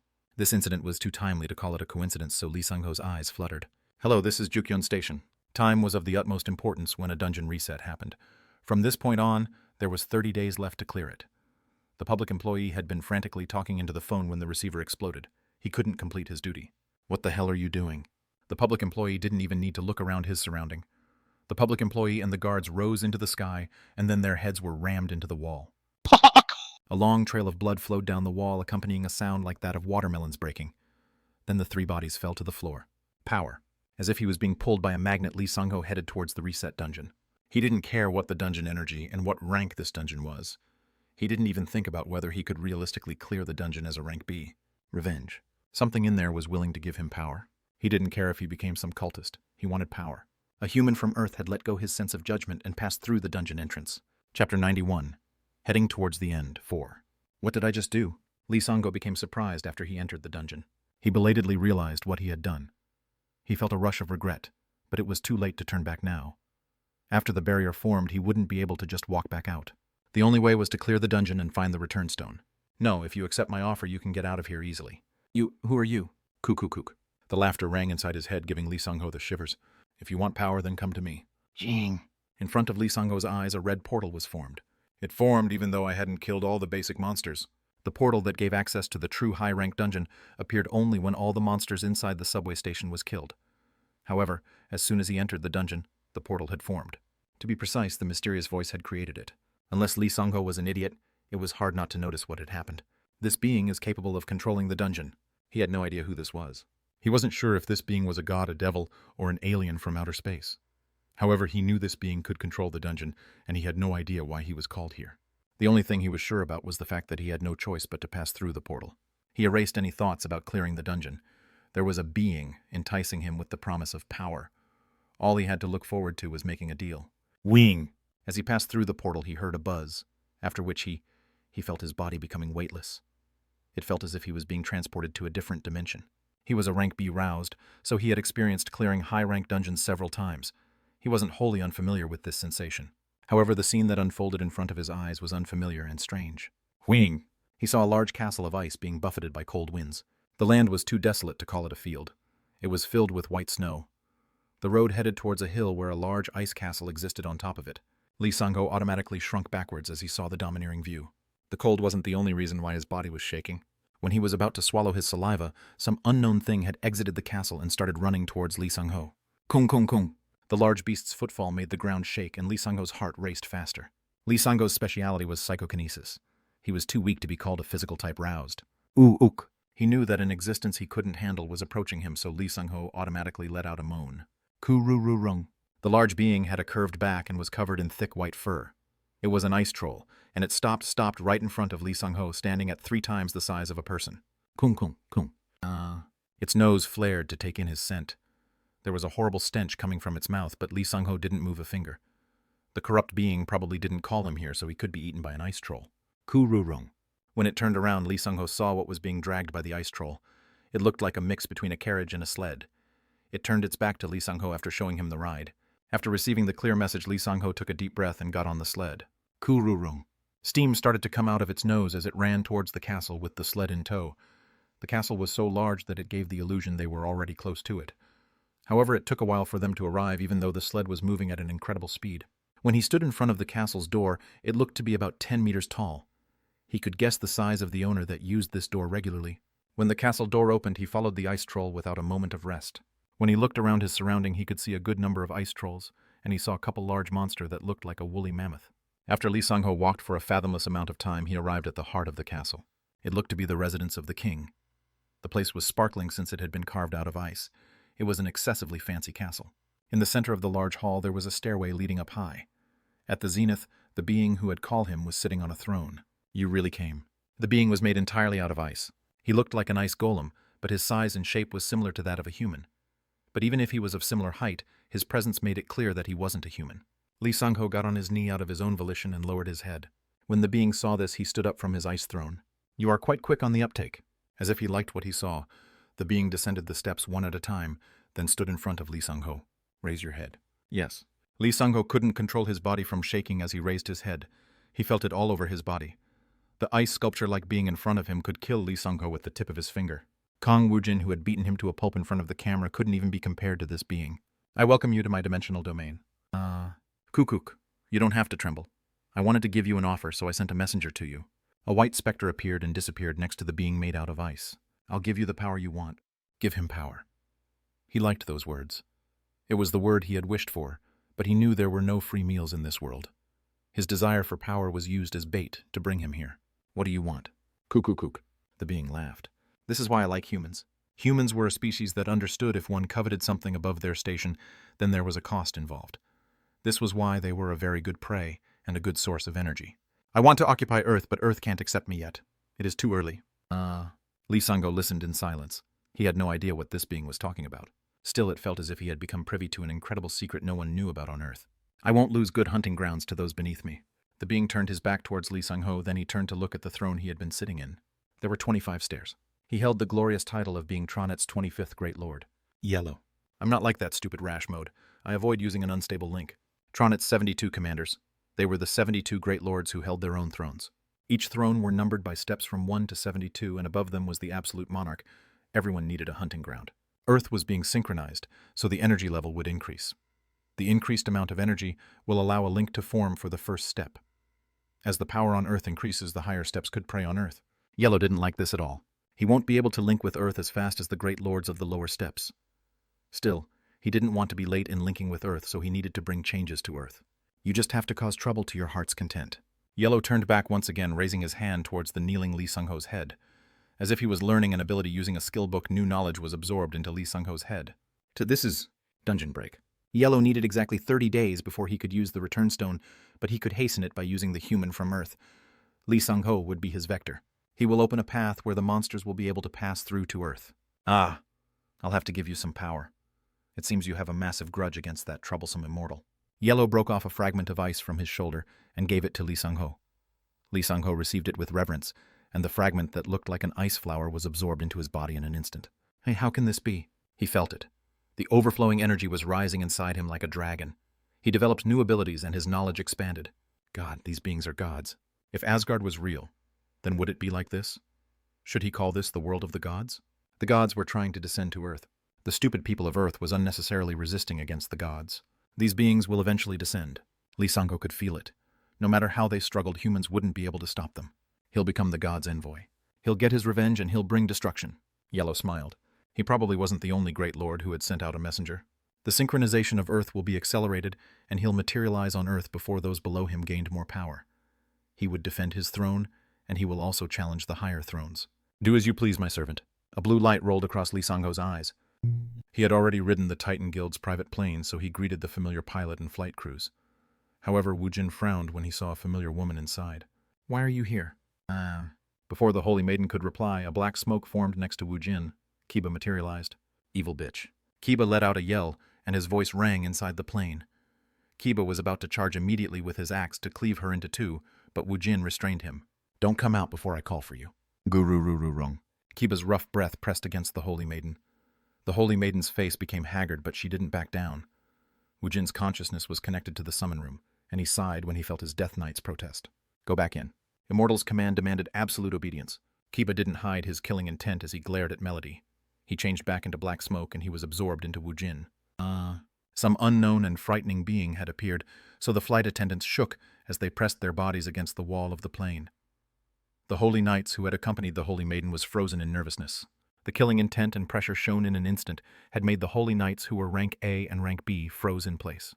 "You are also going to the Middle East." "Yes. My familiars don't like you. Why are you following after me?" The goddess gave an oracle. She said for me to assist the immortal. "Uh-oh, why did that big sis say such a thing?" Woojin frowned. "What kind of Holy Maiden assists a fucking necromancer?" I'm sorry." Melody lowered her head. This being had faced gods. Melody had no choice but to be careful in front of the immortal. She was just a servant who could hear the goddess's voice. "Oh, whew, it's okay. Why should you be sorry?" The Holy Maiden had to do whatever the goddess said. Goddess Arya was the foul one. The Holy Maiden Melody wasn't at fault. "Just don't get close to me." "Yes. Moreover, don't use any holy magic around me." "Yes." As if it wasn't enough, Woojin once again gave another warning. "I'm serious. Don't use it. If your holy powers mistakenly hit these guys, they will perish." "Yes, I'll be careful." The Death Knights were still yelling their grievance inside the summon room, so Woojin frowned. Woojin didn't mind the fact that she was here. Bibi and Dulcai was also fine since one was a devil and the other was a golem. However, his undead familiars hated the Holy Maiden. Whatever. Woojin sat in his seat, then he put on his seatbelt. The Holy Maiden sat far away from him and she put on her seatbelt.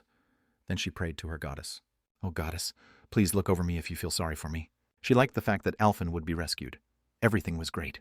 However, she had to follow Woojin when she wasn't entirely welcomed. It made her future seem dark, and her heart was already fluttering from nervousness. When she shrank away from Woojin, the Holy Knights also started to eye Woojin warily. I should have uploaded some drama. Woojin felt regret, but it was too late. The plane left the tarmac and headed towards the Middle East. Chapter 92, Wrath of the Desert. Bagram Airfield, Afghanistan. Commanding General David Gates got off the phone with the Minister of National Defense and gathered his officers. There was only one topic to discuss within this meeting. Currently, a Korean citizen Roused is on the Titan Guild's private plane, and he has information on the missile terrorist attack carried out on the U.S. soil. It must be that Korean who stopped the terrorist attack. That's right.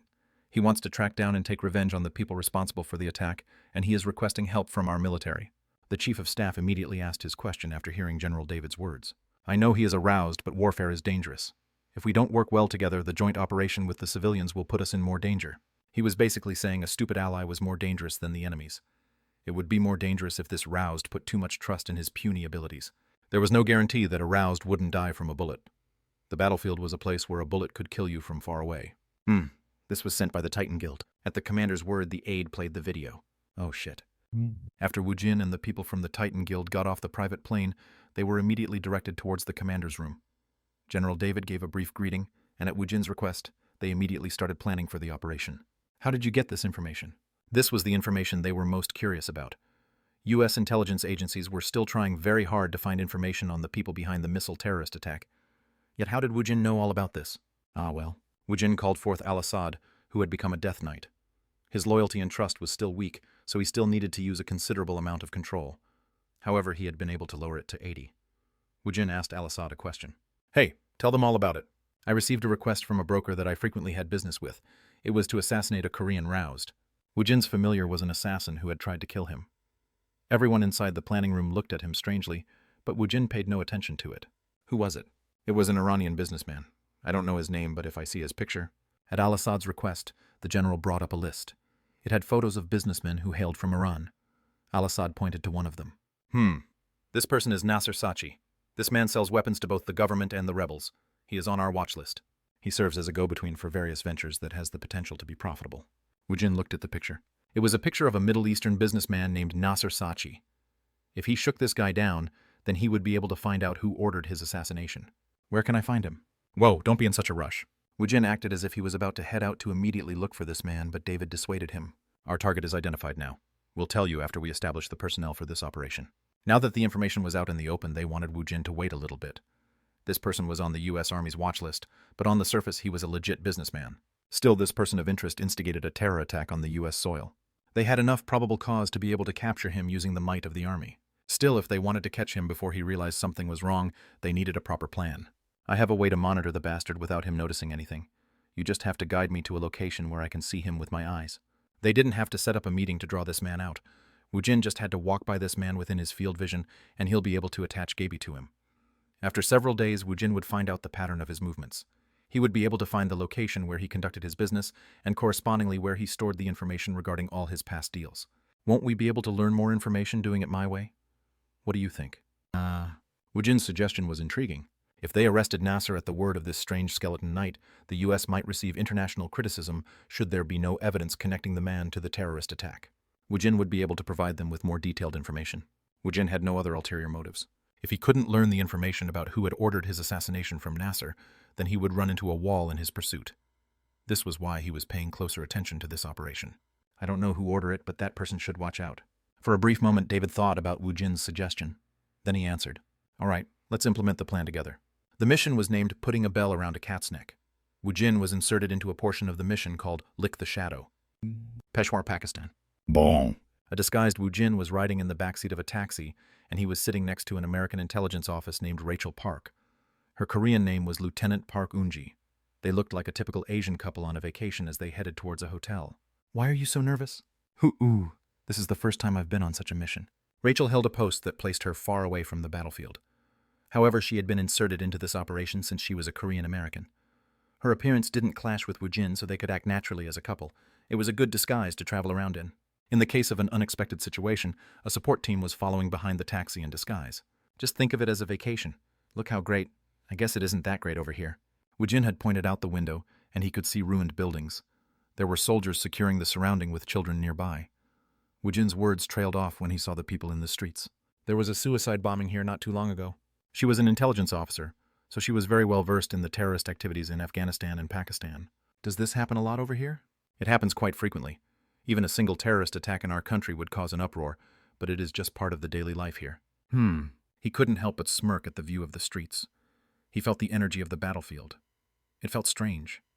He might be able to delude himself into thinking he was back on Alphen. Of course he is composed. Rachel swallowed her saliva as she saw Woojin, who was smiling. She had gone over every intel they had on Kang Woojin.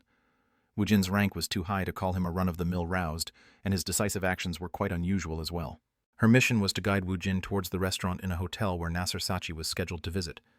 She also had another important mission of keeping Woojin, who was known to be hot-headed and impulsive, in check. "We'll be arriving soon. Please refrain from doing anything eye-catching or provoking." "Don't worry about it." After Woojin and Rachel entered the hotel, they checked into their appointed room. Rachel opened her suitcase and started setting up the communication equipments. Then she put a small earpiece into her ear. She contacted the operations vehicle with the support team in it.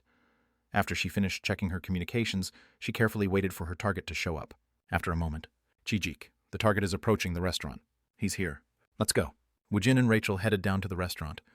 After leisurely ordering their meal, Rachel whispered towards Woojin. "He is sitting in the third table near the back window. He is wearing a sky-blue shirt."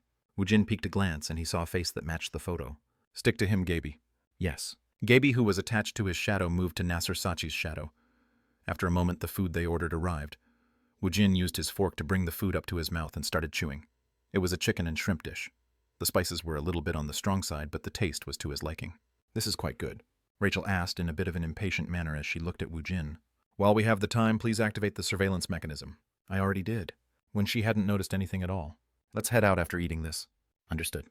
Rachel hadn't noticed anything, even though she was right in front of him. She decided Nasser, who was leisurely having a meal, wouldn't have noticed anything. They didn't look at the target again. Woojin enjoyed the meal as if he was really on vacation. It allowed Rachel to shed the nervousness she felt from her first field mission. When she realized his constant leisurely manner wasn't a false front, Rachel felt a strange emotion inside. "Bring the equipments. I'll wait below." "Why don't we go up together?" "It isn't necessary for both of us to go up. There are some things only two people can do together." Woojin smirked at Rachel's provocation. "Even if you'll have to lay down your life." She decided Woojin was turning down her offer, so Rachel shrugged her shoulders. This was the most cutthroat rejection she had ever received. "Too bad. Go do what you have to do and come back." "Yes, please wait here for a moment." While Rachel went up to the room, Woojin walked into the lobby. The hotel was well maintained, and the street in front of the hotel was clean. The people weren't in extreme fear about the war or the terrorist attacks. Much better over here compared to Alphen. That place was hell where he had to worry daily about staying alive. Woojin stood there doing nothing when dirty orphans gathered around him. They started babbling words at him, but Woojin didn't feel the need to drink the language drug to understand what they were yelling. He could tell by their body language that they were fiercely begging for money. Kids always gets the shortest end of the stick no matter the location. It was very hard for children to survive after losing their guardians. Woojin took out his wallet, and he gave each of them money as he looked into their clear eyes. The children spoke in words he couldn't understand. They gave their thanks as they moved away from him. Woojin spotted a little girl in the alleyway and she came running up to him. Oh. There wasn't a single speck of dirt on her soul. She had a clear soul. Maybe it was because she was a child. Her soul was more clear and innocent than Dojuan. Even in a war-torn battlefield, clear souls were still blooming. Woojin was suddenly in better spirits, so he smiled. The little girl was short as her height only reached his waist. The smile she gave Woojin was very pretty. "Hello?" The child bowed her head, and she respectfully put both her hands out. Woojin laughed as he opened his wallet. Then an out-of-place noise tickled his ears. Tick. As Woojin was about to frown, the bomb hidden within the child's clothes exploded. Chapter 93. Wrath of the Desert 2. Quahng. The first thing he saw was the scraps of meat scattering from the explosion. Then his spirit armor activated and the barrier of souls formed to block the shockwave. It didn't block repulsive force, therefore Woojin's body was flung backwards, after which it was embedded into the hotel's wall. The explosive must have been quite powerful since 3 cars that had been passing by Woojin was engulfed in the explosion. The overturned vehicles brought on a secondary explosion. Pushishishi. The dust from the crushed bricks settled on top of Woojin's face. He hadn't suffered any damages from the explosion. He hadn't received any damage from being thrown against the wall either. The spirit armor had blocked everything. Since the dust from the bricks weren't counted as attack, the spirit armor hadn't activated. His body was fine, but he did receive some shock to his psyche. Woojin dumbly laid on the ground. Jeez. It had only been a couple months since he had returned to Earth. However, everything had turned out like this. He welcomed it, but at the same time he felt bitter about it. The clear soul floated up in front of Woojin's eyes. Her heart had been beating only a moment ago. Now not even a corpse remained of the girl with the ridiculously clear soul. It hurts, Ajushi. It must be painful. I'm scared, Ajushi. Color started dying into the girl's clear soul by small increments. It was as if a black ink was dropped on her soul. It turned gray, then black. It started to turn into a darker shade of black. Save me, Ajushi. He was tormented by his inability to do anything. Who would want such a speckless and clear soul to fall into being an evil spirit? Woojin wasn't the only one who had been swept up in the explosion. There were already several casualties. The girl unknowingly had murdered people. Ajushi. The girl's soul was stained black and collapsed into itself. The soul had changed into a round, evil spirit that started to circle around Woojin. Please save me. The evil spirit hung around him, but Woojin could only leave it alone. How could he save this delicate evil spirit? Woojin had no choice but to leave it alone. The only thing he could do was to destroy it. He couldn't revert it back to its original form. It's my first evil spirit on Earth. The evil spirits who appeared in his dreams had increased by 1, so he didn't attach too much importance to that fact. Woojin was angry because for the first time he returned to Earth, he had felt a terrible experience that was comparable to what he had gone through on the hell-like Alphen. He's over here. Hurry up. Bring a board so we can carry him. The disguised U.S. soldiers ran quickly towards Woojin to save him, but Woojin stood up as he dusted himself off. Are you okay? The perpetrator. He killed himself. What a tenacious bastard. No, he should be called a crazy bastard instead of tenacious. Let's go to the vehicle. What, yes? The explosion happened right in front of him, yet he was okay.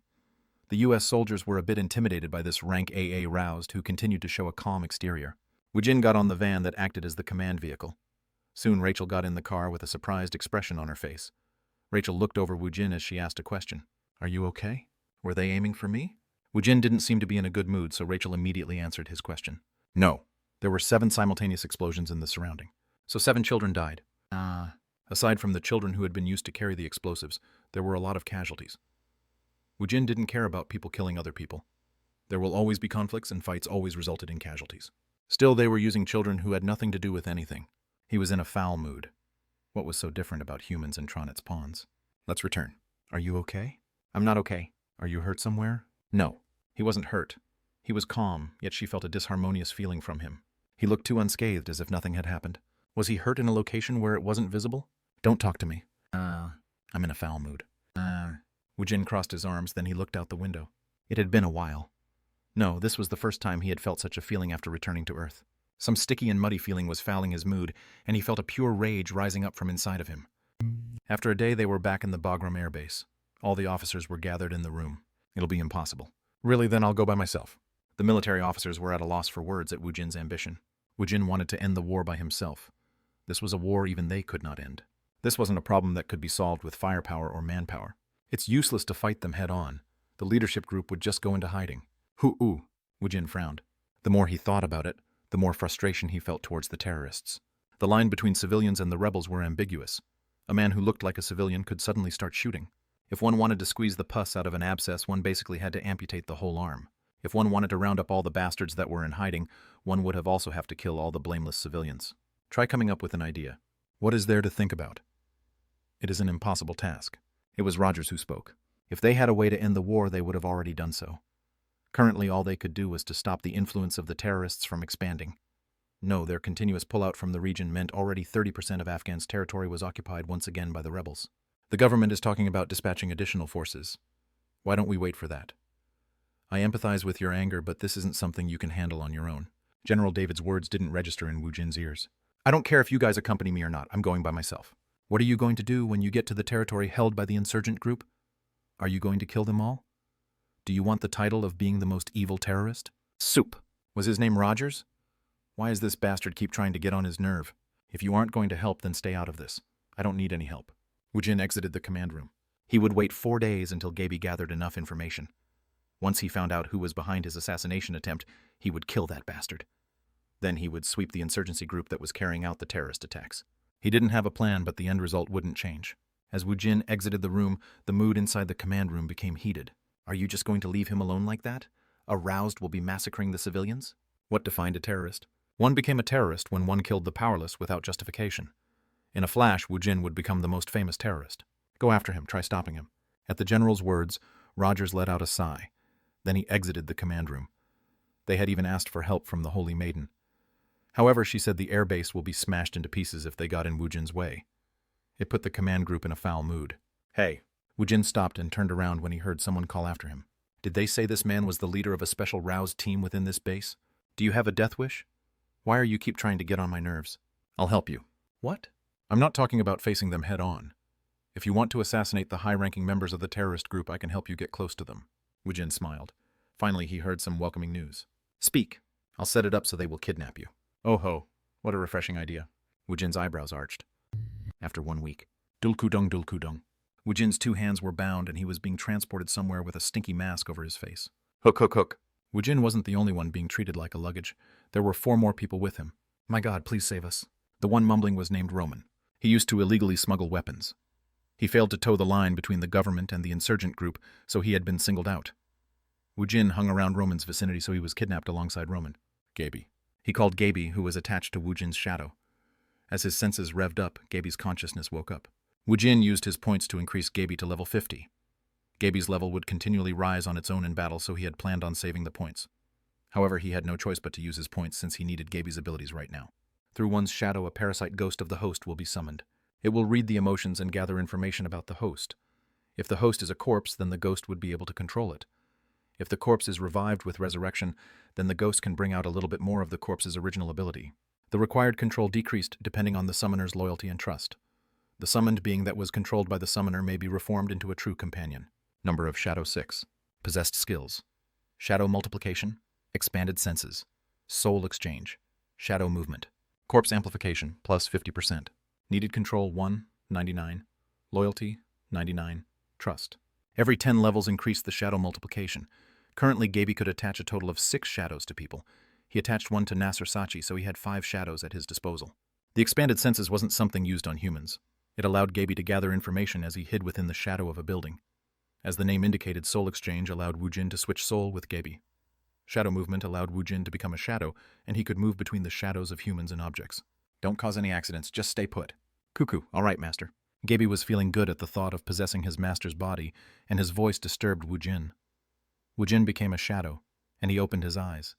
He could see 5 people tossed in the back of an old truck like luggage. There were 4 insurgents. 1 drove and another sat besides him. 2 were in the back to keep an eye on the cargo. There were 3 vehicles following the truck. Let's skip these small fries. He didn't get captured, so he could vent his anger on these guys. Woojin planned on pulling out the root of the insurgent group. Only then would his mounting anger be dissolved by a little bit. The rebels' truck stopped, and Woojin's shadow headed inside the building. He'd rather find the middle management than the low-ranking officers. Moreover, he would prefer to find the leaders than the members of the middle management. He multiplied his shadow to attach it to people that looked important. It took less than 20 hours before Woojin approached the leadership group of the rebels. It's these bastards. If he killed all the important figures in the insurgent group's command structure, the rebels would fall into pieces. Then he'll just leave the rest to the U.S. Army. Woojin hid within the shadow of the rebel leader and mined information in earnest. Woojin remembered the face of the people as if he was taking a picture with his mind. He made a hit list in a calm and orderly manner. Master, may I do as I please? Why? Gaby's consciousness had been silent up until now. Woojin replied with an ill temper. He didn't like the fact that someone else was in charge of his body right now. In the past, Gaby occasionally used his body to carry out massacres. They are executing people with a firing squad. Master's head is close to getting a hole in his head. He had heard that the insurgent group didn't kill their hostages immediately after capture, but it seemed that wasn't always the case. Let's switch. Kook, all right, Master. Gaby could continue to gather information. Gaby couldn't use shadow movement unlike when Woojin was in control. Still, the shadow was attached to the rebel leader. At the very least, he didn't have to worry about losing that bastard. Pot. Since Gaby's shadow and his real body was separated by long distance, the soul exchange disoriented Woojin for a moment. A sack was no longer covering his face, so he could see his surrounding. The insurgents were lined up in the desert where heat was being emitted. Woojin and the other hostages were tied up and on their knees. I punish you in the name of our God. Revere our God. One of the insurgents held a camcorder, and he was recording the execution. Woojin finished assessing his situation. There are 25 rebels and 18 captives. Moreover, he could see their base from across the desert. This was where they kept their captives, and it doubled as a training facility. It was a place where the newly recruited insurgents could practice killing people. He looked over the hostages, and Roman was missing. The people who were captured with Roman were considered useless, so they were being killed outright. Woojin stood up in place. God, my ass. Cable ties were fastened on both his wrists and ankles. Woojin wouldn't be able to walk or take out his weapon. There was a reason why the insurgents looked at Woojin in a leisurely manner. How many have you killed? A veteran rebel who had been making a speech in front of the camera responded to him. You are quite fluent in our language. Of course. These Arabs had so many dialects to their language, so he had to drink numerous language drugs. Several thousand has received the punishment of our God. I've killed several hundred with these hands. He was boasting about killing people in front of the immortal. How funny. No, it was cute. I can feel them. He felt them. He felt the restless souls buried beneath the desert. There were those captured as hostages, and the negotiation for their ransom had broken down. There were those killed as examples, or for fun. Woojin could feel their vengeful spirits. Only a god can give a divine punishment. I am the messenger of God. The word of the insurgent wearing the keffiyeh was funny to Woojin. Messenger of God, you should feel honor from being killed by me. The veteran rebel pulled the trigger without hesitating in the slightest. Ting. The bullet bounced off the spirit armor in front of Woojin. The number of souls possessed by him decreased by 1. What the hell? Tahang. The veteran shot continuously, but the barrier was in the way. He took a step back when his attack was ineffective. He's aroused. Shoot him. Several dozen bullets was shot towards Woojin, but none of them could injure him. You bastards don't even deserve a punishment from God. This wasn't a punishment. This was revenge. The aggrieved, vindictive spirits would be taking their revenge into their own hands. The cable tie broke easily when Woojin tensed his body with strength. Woojin immediately released his magic. It was as if the sands of the desert were being bombarded. Skeleton soldiers slowly started to rise up. The captured U.S. hostages, businessmen, tourists, civilian walking in the street, the hostages killed and thrown away in the desert. All of them rose up. There were over 500 of them, and increasing. Woojin replenished his magic as he raised more and more skeleton soldiers. At the same time, he summoned his Death Knights. They were still very low level. The average level was 8. Each level allowed 10 soldiers to be under the command of the Death Knight, so one could command 80 soldiers. Thus he needed 40 skeleton soldiers, but Woojin wasn't too worried about it. The enemy's corpses would reinforce his personnel. All the skeletons were auto-assigned under the 53 Death Knights. When the tied hostages suddenly saw a massive number of skeletons show up, they started crawling away like worms on the floor. The rebels didn't even think about firing back with their guns. They quickly ran away towards their base.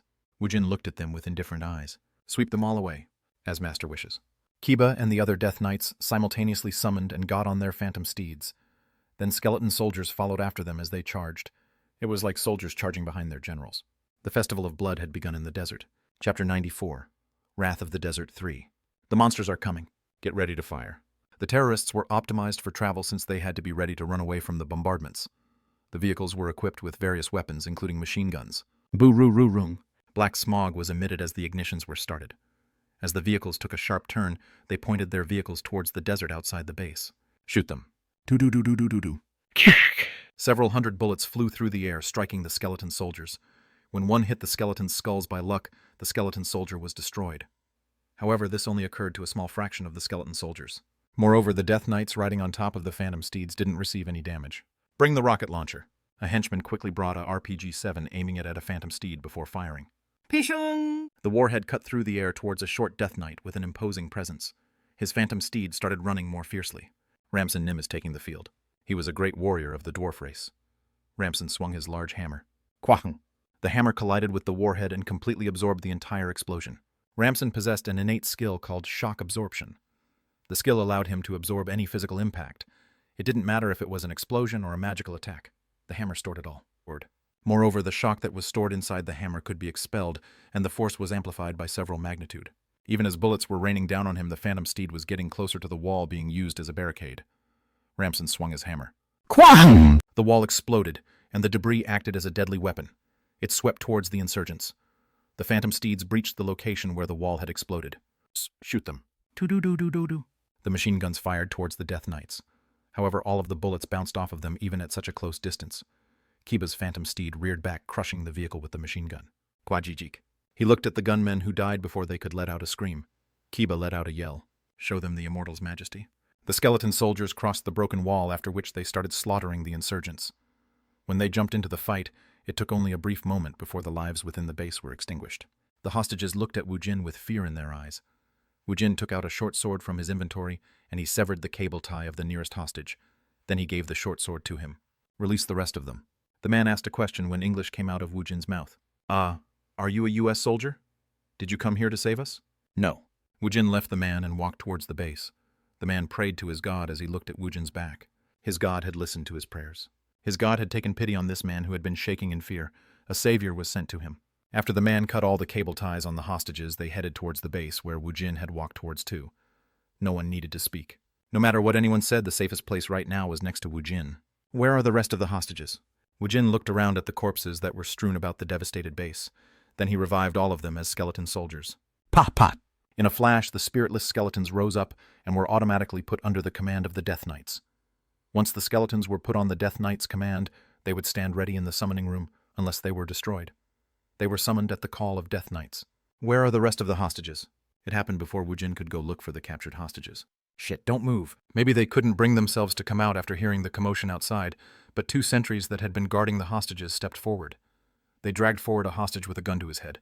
The man had lost the control of his bladder, so he walked forward awkwardly. It was none other than the weapons dealer Roman. If you attack, I'll kill this hostage. Their eyes were filled with fear. Gurururung. The Death Knight growled like a wild beast. When their eyes met the red glow, the ogre's fear swept over them and their bodies froze. Woojin stretched out his hand and started using the electric shock. Pa-jijijik. The Death Knight. Rakto walked towards the fallen 2 guards and stabbed his spear into their hearts. Hu-uk. After Roman was released from the fear, he let out a cheer. Then he put out his hand after approaching Woojin. Hu-oo. Thank you for saving me. Are you a U.S. soldier? If you tell me your name, I'll be sure to pay you back. I don't need it. Uh-huh. Is it because you are a soldier I'll send it to you in secret? The amount won't disappoint you. Woojin summoned a bone spear and he aimed it at Roman's heart. Blah, blah, blah. Why don't you just shut up now? He knew those who worked in the battlefield were rough, but how could he treat an U.S. citizen like this? Roman frowned. I won't forget what happened here. He didn't know if he should repay him or hold a grudge, but Roman decided that this man who had rescued him was a roused soldier. Woojin smirked when he heard Roman's words. He had 53 loyal Death Knights waiting for his command, and over 600 skeleton soldiers were under their command. Yes, a person of his disposition would deal in weapons. Woojin lowered the bone spear that had been pointed at his chest. Roman thought his words had gotten through to Woojin, so his face relaxed by a little bit. Unlike him, Woojin's grin grew more wide. Hey, I'm so sorry about this. What should I do? Haha, you don't have to apologize to me. As a U.S. citizen, do I look like an American? Woojin spoke as if he was very proud of the fact that he wasn't an American, and Roman's words were cut short. No, that wasn't the only thing that was cut short. Pu'ak-tuduk. The bone spear was swung at an incredible speed, and it severed Roman's head from his body. No, it was more accurate to say his neck bones were broken and his head was ripped off. Does he think I'm some kind of babysitter? The undead instinctively became excited, and the living people fell into a state of shock. Heek. The other hostages who were herded out with Roman witnessed the brutal sight. They had assumed they had been saved from being shot, but now their faces were filled with fear. No one dared to open their mouth. Everyone gather here. At Woojin words, everyone gathered in one place. It didn't matter if they couldn't understand Woojin's words. They looked at their neighbors and followed their actions. Reporters stepped forward. No one stepped forward at Woojin's words. If you don't step forward on the count of 5, I'll beat all of you. 1, 2. There was one finger left when 3 men stood up at the same time. All right, you guys follow me. The rest of you should send a request for help. No one complained when they heard Woojin's irresponsible words. They had seen Roman die in front of their eyes. He told the hostages to use the communication equipment in the base to call for a rescue. Woojin waved the 3 reporters forward. Are you guys war correspondents? Yes, I'm Tom and this is Mark. We are Americans and I'm Joni, I'm British. Woojin gave an order to the 3 of them. I want you guys to record everything I do as you follow me. What are we going to film? Rescue unknown people from pain. Freeing and rescuing. These weren't actions befitting the immortal. No, he wasn't confident he'll be able to pull it off. Instead, he'll act as the god of destruction's champion. As he embraced the pain, he'll bring destruction and an end to his enemies. He was confident he could do that, the killing and the destruction. Did this person lose his mind? He seemed to be a psychopath amongst psychopaths. He disguised himself as a hostage to be captured like some Egyptian pharaoh in the myths. He used the undead to kill all the insurgents, and he also killed a hostage he rescued to prove a point. Now he wanted them to film him kill people. He was a pervert. They were sure of it. I'm going to put an end to the terrorist groups. The context of the killing changed the opinions of others. There was a fine line between being a murderer and a war hero. They revised their opinions. He wasn't a pervert. A messiah had appeared. Bagram Air Force Base's command room. Look over here. Something is a bit off. Rachel tilted her head in puzzlement when she saw the satellite photo sent from her homeland. It was a picture of a large dust cloud. It was as if a large convoy of vehicles were moving. What is this? Did the insurgent have this much fleet of vehicles? They are heading towards the stronghold of the rebels. Is there an internal conflict? I have no idea. There were enough people moving for it to be visible on a satellite photo. David was tapping his forehead when his communications officer reported the missive he was waiting for. We received a message from the A-team. They safely arrived at the destination. They have collected the 37 hostages. Unfortunately, Roman was found dead. How fortunate. The casualties for the A-team. They are all unharmed. General David thought he had heard wrong, but his thoughts turned to praising the A-team. They had taken no casualty, even though they had traveled deep within the territory of the rebels. They didn't have a single engagement. At that moment, Rachel quickly put up the data she was receiving up on her tablet. She then showed it to the general. These are the photos and videos that is rapidly spreading across the internet. David scrolled down the tablet to look at various pictures. It was pictures of the bases of the insurgent being burned to ground. There were people being freed, and there were even some rebels surrendering. There was a single video mixed in with the photos, so he clicked on it. Kikikik, agrak tumash. Undecipherable words spoken in the Alphen language was heard, and David saw a battle between the living and the dead. A blue, ghastly phantom steed was breaking apart a tank too easily. Apparitions wearing armors rode the phantom steeds, and several hundred skeleton soldiers were following them. Is this some kind of a movie trailer? Please look at the footage towards the end. When he skipped to the latter part of the footage, he saw Woojin being guarded by a variety of death knights. No, he wasn't being guarded. He was leading the horde from the front. Kang Woojin.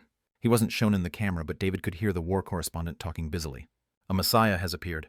The Korean-roused Kang Woojin has declared war against the terrorists, and his rage is sweeping across the desert. It seems his army won't stop until he eradicates this terrorist group.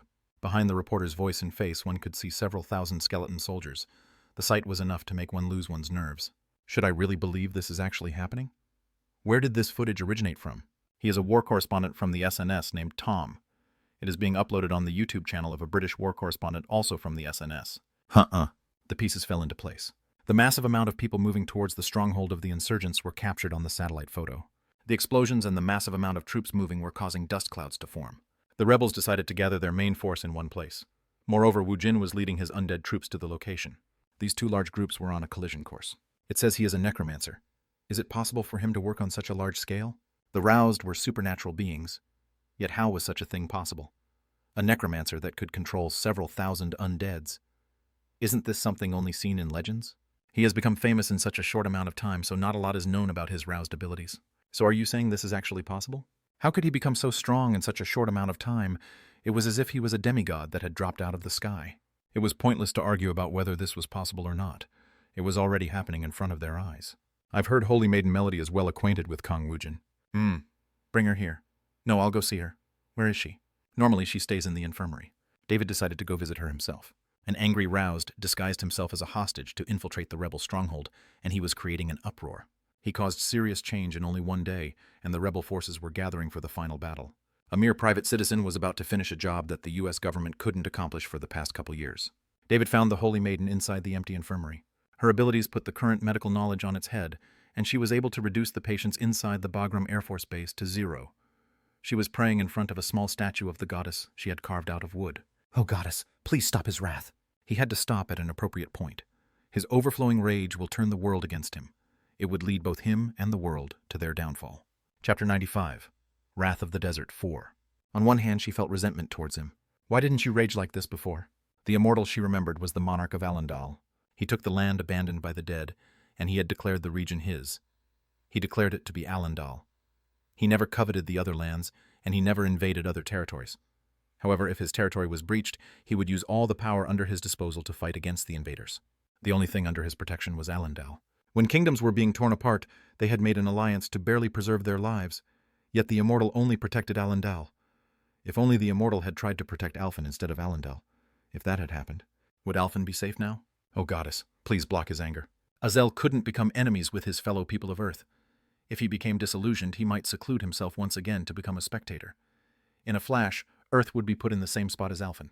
The people of Earth was busy trying to save their own planet, so would they even think about saving Alphen? Please let his anger lead to the downfall of Tronet. She understood everything now. Woojin wasn't a savior. No, he couldn't become one. He was the god of destruction Thrash's champion. It was better to ally with the detestable imp race rather than ask help from the immortal. She just have to hope his anger would be turned toward Tronet. She wanted him to kill and destroy their enemies. She wanted him to become the supreme being. Please let there be order after the destruction. Praise and yearning wasn't the only way to worship one's god. One could also fear God.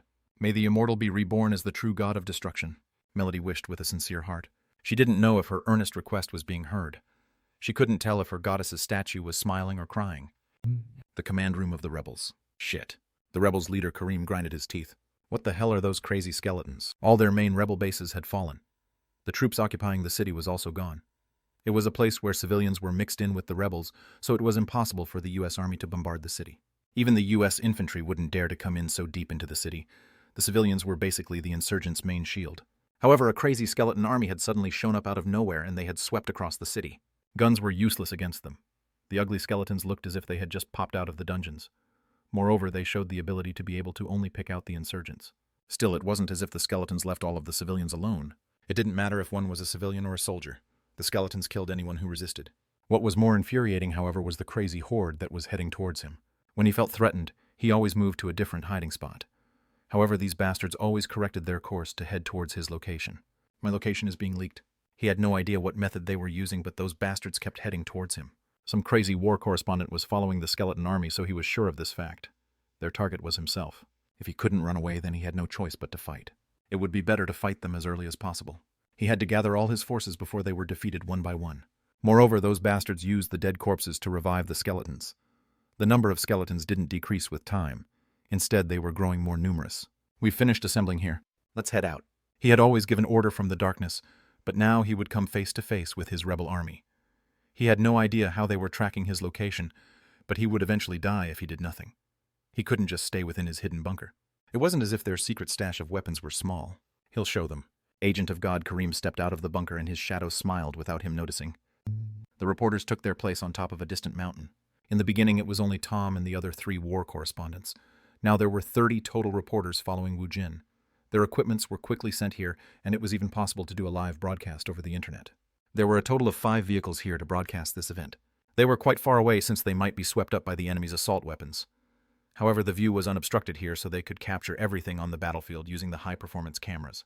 The final battle is ahead of us. The war correspondent Tom was broadcasting to a record-breaking number of viewers. In only a day, his voice resonated across the people of the world. This is a severe warning to the terrorists. That is his only purpose. The telescopic lens of the camera caught the sight of a bold Woojin leading an undead army. He was on a phantom steed, and he was surrounded by death knights. He rode his horse slowly. He looked like a general looking ahead to the battle. He looked like a knight who was about to take the field. Necromancer Kang Woojin. This is the message he is sending to the world. The camera turned towards where the rebels were gathered. There were tanks lined up, and there were even vehicles renovated to carry missiles. One could see some magic being used, so it seemed that roused were mixed in with the rebels. They weren't wearing matching uniforms, and they didn't possess any shiny equipments. Still, there were over 10,000 insurgents, and their firepower was nothing to scoff at.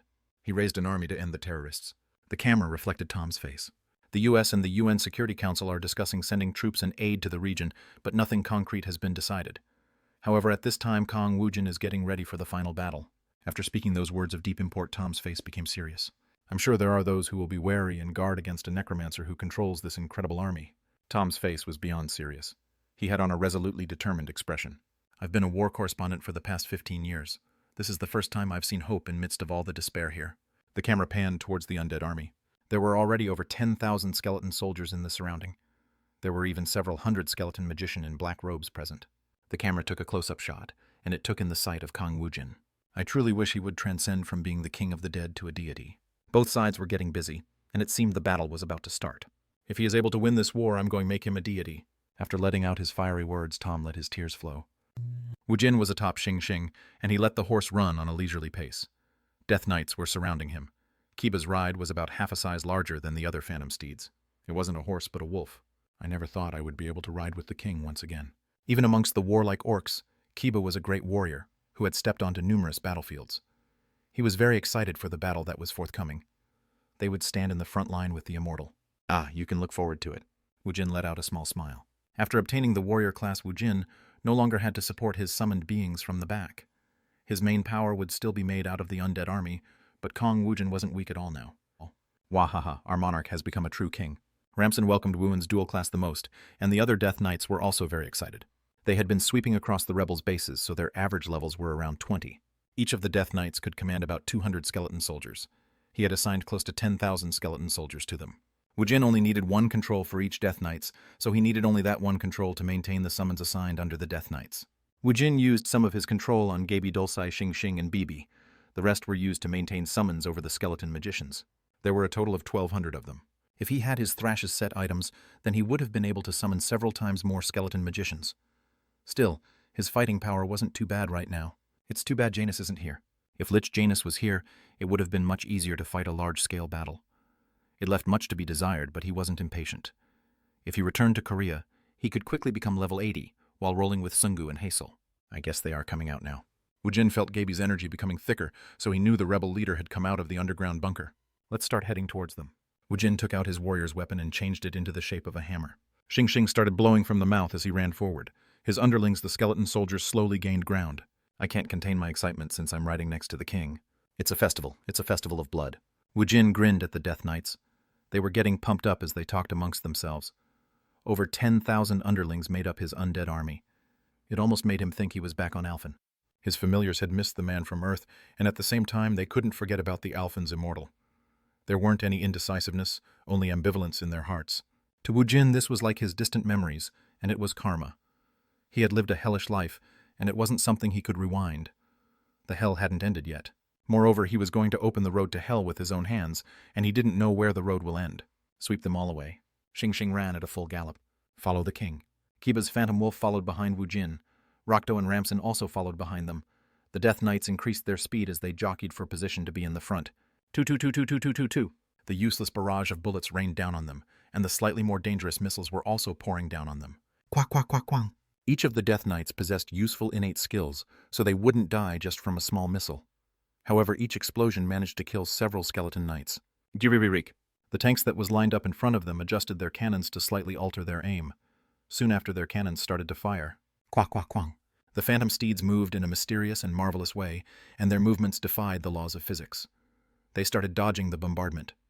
Once they got close to the tanks wouldn't be much of a problem. The 5 helicopters in the air was more of a worry. Two, pew, psh. The helicopters that were equipped with a lot of missiles fired at the rear of the charging skeleton soldiers. Woojin, who was on Xing, activated Soul Gallop. Do. Ghosts started to form in the air, and Xing stepped on them to rise into the air. When they almost got close to a helicopter, Woojin summoned his bone spear and threw it. Quadjik. The front mirror broke, and the bone spear pierced the pilot's heart. When the helicopter lost control of itself, it started to spin in place. Woojin summoned Dolce, who headed towards the helicopter to absorb it. Gung. The steel was crumpled by a strong pressure, and the people inside were expelled as if a bloody pus was being squeezed empty. The propeller was still spinning, fiercely tilting towards another helicopter. Quahung. It collided with the other helicopter, and the body of the helicopter crumpled in the same fashion. Then it was absorbed by Dolce, who started to form his body. Go-oh. Dolce let out a roar, causing magical energy to drain out of Woojin's body at once. An attractive force was centered around Dolce, pulling in the rest of the helicopters to make them part of the golem. Cool. Steel golem Dolce was equipped with the propellers of the helicopters. He looked like a swordsman with several dozen swords equipped on his body. Cool. After landing on ground, Dolce started crazily running forward. The missiles hanging around his waist were all fired towards the enemies. Quack, quack, quang. The unexpected heavy weapons attack drove the enemy line into confusion. It was folly to think of the phantom steeds as mere cavalry mounts because they resembled a horse. They ran faster than a sports car, and they could trample a tank. While the troops clashed violently in the front, the skeleton magicians got closer and started pouring out their magic. Waruruk. Several hundred fireball attacks made the rebels' assembly place into a sea of flame. The Death Knights swept through the chaotic battlefield, creating hell on earth. The rebel who had been shooting his rifle started to shake. This must be a nightmare. How can there be such a cute nightmare like Mia Hong? Heek. The rebel became frightened when the cat suddenly started talking. When he met eyes with the cat, he fainted. Have a cute nightmare, Ahong.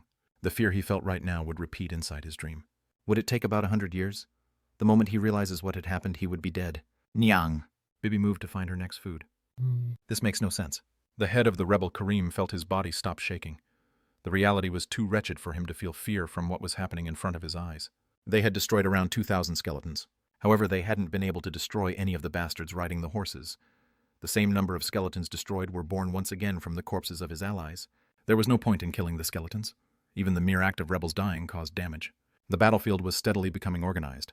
There was only faint sounds of guns firing, and the scream of the people were gruesome. Accompanying the bizarre undead's laughter, the skeletons made sure everyone was dead. Kang Woojin slowly approached Kareem. It's that man. He was the owner of the undead army. He was the unprecedented and powerful necromancer. He had ran away numerous times to hide himself, but this man kept tracking him down. God will be furious. Kareem's shout was close to desperate shout. Why would God get mad when I'm sweeping away the trash? God will punish you all. Kwachik. The hammer in Woojin's hand crushed Kareem's head. The rebel leader wasn't worth capturing as hostage. This man changed his belief to fit his taste. Woojin didn't feel the need to have a long conversation with him. He killed bastards who deserved death. It was as simple as that. The blood on the hammer dripped to the floor. Come out! Sururuk. Gaby came out of the dead Kareem's shadow and was reabsorbed into Woojin. He listened to Gaby's report. Then the experience Gaby gathered as he followed Kareem was absorbed into Woojin. There were terrorists in other places other than Afghanistan. The world has a lot of trash. The world was like a garbage dump. Woojin let out a bitter laugh and he tidied up the battlefield. Chapter 96. Dismay. 22222. Above the burning battlefield, 2 U.S. Army helicopters were in the air. The government made a big deal about deciding whether to attack the rebels' stronghold or not. But the U.S. had been carrying out a small-scale guerrilla attack on the insurgents for a while now. Moreover, the A-Team had rescued countless hostages and destroyed numerous key infrastructures. They had completed numerous missions. The men wore sunglasses, and all of them had an inner ear mic. The noisy rotor of the helicopter didn't interfere with their conversation. Wow, what the hell are we seeing right now? It's surprising. Leader, I guess we have nothing to do. A team leader, Bronze, surveyed the battlefield where the winner had already been decided. He shook his head from side to side. The infrastructure was destroyed. There were fallen buildings and craters had formed on the road from the bombardments. It was proof of how fierce the battle had been. The creepy part was that there wasn't a single corpse of the enemy or allies on the field. All of the enemy's corpses were used as medium to summon the skeleton soldiers. Moreover, Kang Woojin was very careful about who he considered to be an ally, so he had been alone. To think it's possible for a single person to settle all of this by force. It's surprising. Doesn't it kind of make you depressed thinking about how long we had trained? I should have just raised my roused rank. This U.S. Special Forces unit was composed of rank D and above roused. Their battle capability as well as their ability to carry out a mission was on par with a rank A roused. However, when he saw with his own eyes the unbelievable result accomplished by the rank AA Kang Woojin, his own efforts seemed very trivial in comparison. Isn't he really a one-man army? Korea could give their entire defense budget to Kang Woojin for his pay. Ha ha ha, they could seriously do that. It kind of makes me feel the futility of it all. What the hell were we doing in the battlefield up until now? It isn't as if we suck. That guy is just extraordinary. It's hard to even call him a person now. One after another, Kang Woojin sent the Death Knights along with the skeleton soldiers under their command into the summoning room. Well, since the long battle is over, let's go in to close this. Let's head down. At the leader's word, the helicopters started to slowly descend. When the helicopters landed, Woojin sent back in all the skeleton soldiers under his command. Unfortunately, he had to cancel his summoning on the skeleton magicians. If no one controlled the skeletons, they would revert back into being monsters. Everyone witnessed the grand sight of over 1,000 skeleton magicians falling to the ground. You guys did well. I've recovered a lot of my power, Ahong. In a little while, I'll be able to be summoned with my real body, Ahong. That's great. You suffered a lot. While she was maintaining her cat form, she was capable of using her nightmare and hallucination without any problem. However, there was a gap in power. If Bibi was summoned in her real form, her power was quite fierce. She would be able to use mass hallucination. Bibi had leveled up, and she had slowly built up her power until she was close to being able to materialize her true form. However, it also helped that the ambient mana level of Earth had increased. Then I'll see you at the next battlefield, Ahong. Bibi let out a yawn. She turned into black smoke which scattered into the air. Woojin turned to look at Dulce. You should also go in. Goo-goo-goo-gook. With the sound of steel snapping, Dulce shook his messed-up body. The steel armors surrounding him started to fall off one by one. Soon a scrap heap was formed. Dulce's heart popped out of the pile and disappeared. The helicopters had landed earlier, but the media vehicles were the first to approach. When they were by Woojin's side, the A-team was also on their way towards him. May we interview you? Reporter Tom's voice was cautious, and it was shaking from nervousness. No. Yes, all right. Tom didn't ask any further. He turned the live broadcasting camera over to the battlefield. He announced the birth of a messiah and the end of the terrorists. He babbled on about the birth of a guardian of world peace. After ending the live broadcast, he quickly came over to Woojin and lowered his head. Where are you going to go now? I'm going back to Korea so you don't have to follow me anymore. Tom let out a sigh. He had thought Woojin would continue his fight to completely eradicate the terrorists, but it seemed he planned to go back to his home country. However, Tom couldn't carelessly block Woojin from doing so. Thank you. The people of the world and the people here will never forget about Kang Woojin Nim. You guys did well. I'll see you next time. Woojin waved his hand towards the reporters, then he walked towards the A-team who was walking towards him. Tom felt his heart tremble as he watched Woojin's back get farther away. He thought that he would never feel such a sense of anticipation, even if he was lying down on the same bed as the most beautiful woman in the world. Next time, Woojin's last word gave him a weird sense of anticipation. Moreover, it felt as if Tom had been given recognition by Woojin, so he didn't move from the spot for a while. Woojin left the reporters, then headed towards the A-team. It was a very strange battlefield where only the sole victor was alive. A team's leader, Braun, respectfully requested a handshake. Woojin was acquainted with the A-team. The A-team had helped him come up with the plan of getting captured by the insurgents. I must congratulate you for this unbelievable result. Well, why are you guys here? A human killed other humans, so why would he need praise? Death was merely a curse. Only the living could be blessed by victory. As a necromancer, nothing made him more uncomfortable when someone praising a murderer. Woojin immediately changed the subject as he asked his own question. We've come to get you. I never called for you. What? Braun was taken aback, but he eventually caught on that Woojin was making a joke. The government has yet to approve a direct conflict, so only the A-team was sent in as support. So you just watched me from afar? Braun couldn't dispute Woojin's blunt statement. Truthfully, the A-team's orders from Rogers was to save Kang Woojin if the battle was progressing unfavorably. The U.S. government never thought a single person could end a war that they didn't even dare to start. Let's leave it at that. Let's go. Yes, let's return. At the leader Braun's order, the A-team surrounded Woojin as if they were an escort. Then they ran towards the helicopters. The reporters wanted to capture this image, so they were busy pressing down on the shutters. Do you think he'll be okay? What are you talking about? The British reporter Joni asked Tom a question. Over 20,000 people have lost their lives. Kang Woojin killed so many people by himself. What are you trying to say? Tom replied with an uncomfortable expression on his face. Was Joni trying to imply Kang Woojin was a mass murderer? Tom worked himself up as if his idol had been insulted. Joni took a step backwards and waved his hands. This was a war. I'm just worried about Mr. Kang Woojin. What about him? Look at the soldiers who returned from war. They suffer from PTSD. At Joni's words, Tom immediately put on a worried expression. He summoned skeleton soldiers from the corpses to fight, but in the end, Woojin was mainly responsible for their actions. He had killed countless number of people by himself. Wouldn't his heart be wounded? The act of killing not only harmed the victim, it also made the perpetrator sick. Woojin was putting the burden of killing tens of thousands of lives on himself. He couldn't help but worry about Woojin's mental state. He was sure Woojin had received some trauma to the mind. He had been fooled by the tough exterior shown by Woojin. Woojin was a savior sent by the heaven to end the war on terror. However, in the end, he was human. He was the same as them. My God. Tom's face turned serious. Woojin's stress level must have reached an extreme level. What would happen if he heard negative comments in his current state? Wouldn't it be like a person saving someone and the rescuer being hit with an assault charge? We've got some work to do. They had to stop any negative public opinions from forming. This man was not a murderer. He was a war hero. Each of them had varying career length as war correspondents, but all 30 reporters had resolutely determined expressions. They had to help him. From now on, they had to fight for the man who had saved them. It was for Kang Woojin who would be having a hard time. Toot. The rotor sound rang in Woojin's ear. He had folded his arms and his eyes were tightly shut. As soon as he got on the helicopter, Woojin didn't move from that posture. No one from the A-team dared to converse with him. Woojin mediated with his eyes closed and he relaxed his tightly wound heart. He let go of his nervousness and his consciousness became fuzzy, as if he had given himself into the care of the world. He was in a dreamlike state. When his self-control became weaker, the evil spirits inevitably started to crawl around him. The evil spirits clung to Woojin's body. They stuck to Woojin's body as if they were poltergeists who couldn't leave because of deep resentments. I'm sorry. Woojin looked at the soul, which was a lighter shade of black. He sent his intent towards the evil spirit of the nameless girl. The evil spirit trembled. Then it started circling around Woojin in harmony with the other evil spirits. He had apologized. That was the end. Now he didn't care if she had decided to haunt him. It's been a while since I run amok. Woojin's thoughts deepened as he looked at the evil spirits. If he wanted to save someone, then he had to kill someone. He wasn't a god, so how could he decide who lived and who died? When souls became evil spirits, they swore cursed and resented him. Ironically, it allowed Woojin to hold on to his sanity. It was an appropriate punishment for his actions, and it lowered his sense of guilt. It feels dirty. Woojin frowned with his eyes still closed. His past had been too brutal for him to be afraid of killing people. My adolescence has already passed. He had lived a really rough and brutal life. He would become lost in such thoughts. The soft high schooler had become the immortal, and he was still alive. He just killed those who had to be killed. His mind was unaffected, but he couldn't help but feel dirty.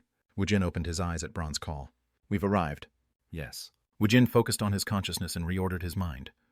After a brief amount of time, the evil spirits in front of his eyes disappeared. Then the site of the Bagram Air Force Base came into view. Are you doing some kind of sports meet? Why are all these people gathered outside? Hoot. Bron couldn't help but laugh at Woojin's words. He was a hero. Yet how could he lack so much self-awareness on what he had accomplished? 2222. The helicopters landed on the landing pad. The soldiers were on parade with the landing pad at center. Every soldier in the airbase had shown up here. It didn't matter if one was on duty or on a patrol. Everyone stopped what they were doing, and they had come out here. They came to greet the hero who had ended the war. 2222. When the helicopter landed, Woojin got off. General David stood foremost in front of the soldiers on parade. He was standing being buffeted by the wind made by the helicopter. The staff, the Special Rouse Division's Rogers and the other officers stood a step behind him. What? Woojin approached General David with a playful smile on his face. Soon the helicopters powered down, and the A-team followed behind Woojin. Attention. Chwachak. At Rogers' voice, all the soldiers came to parade rest. Woojin's eyebrow rose at the energy of their synchronized movement. Then he put on a playful expression. Put your respect into your salutes. Sir. Their hands rose at the same time. Their shouts filled the runway. Ween smirked as he looked around his surrounding.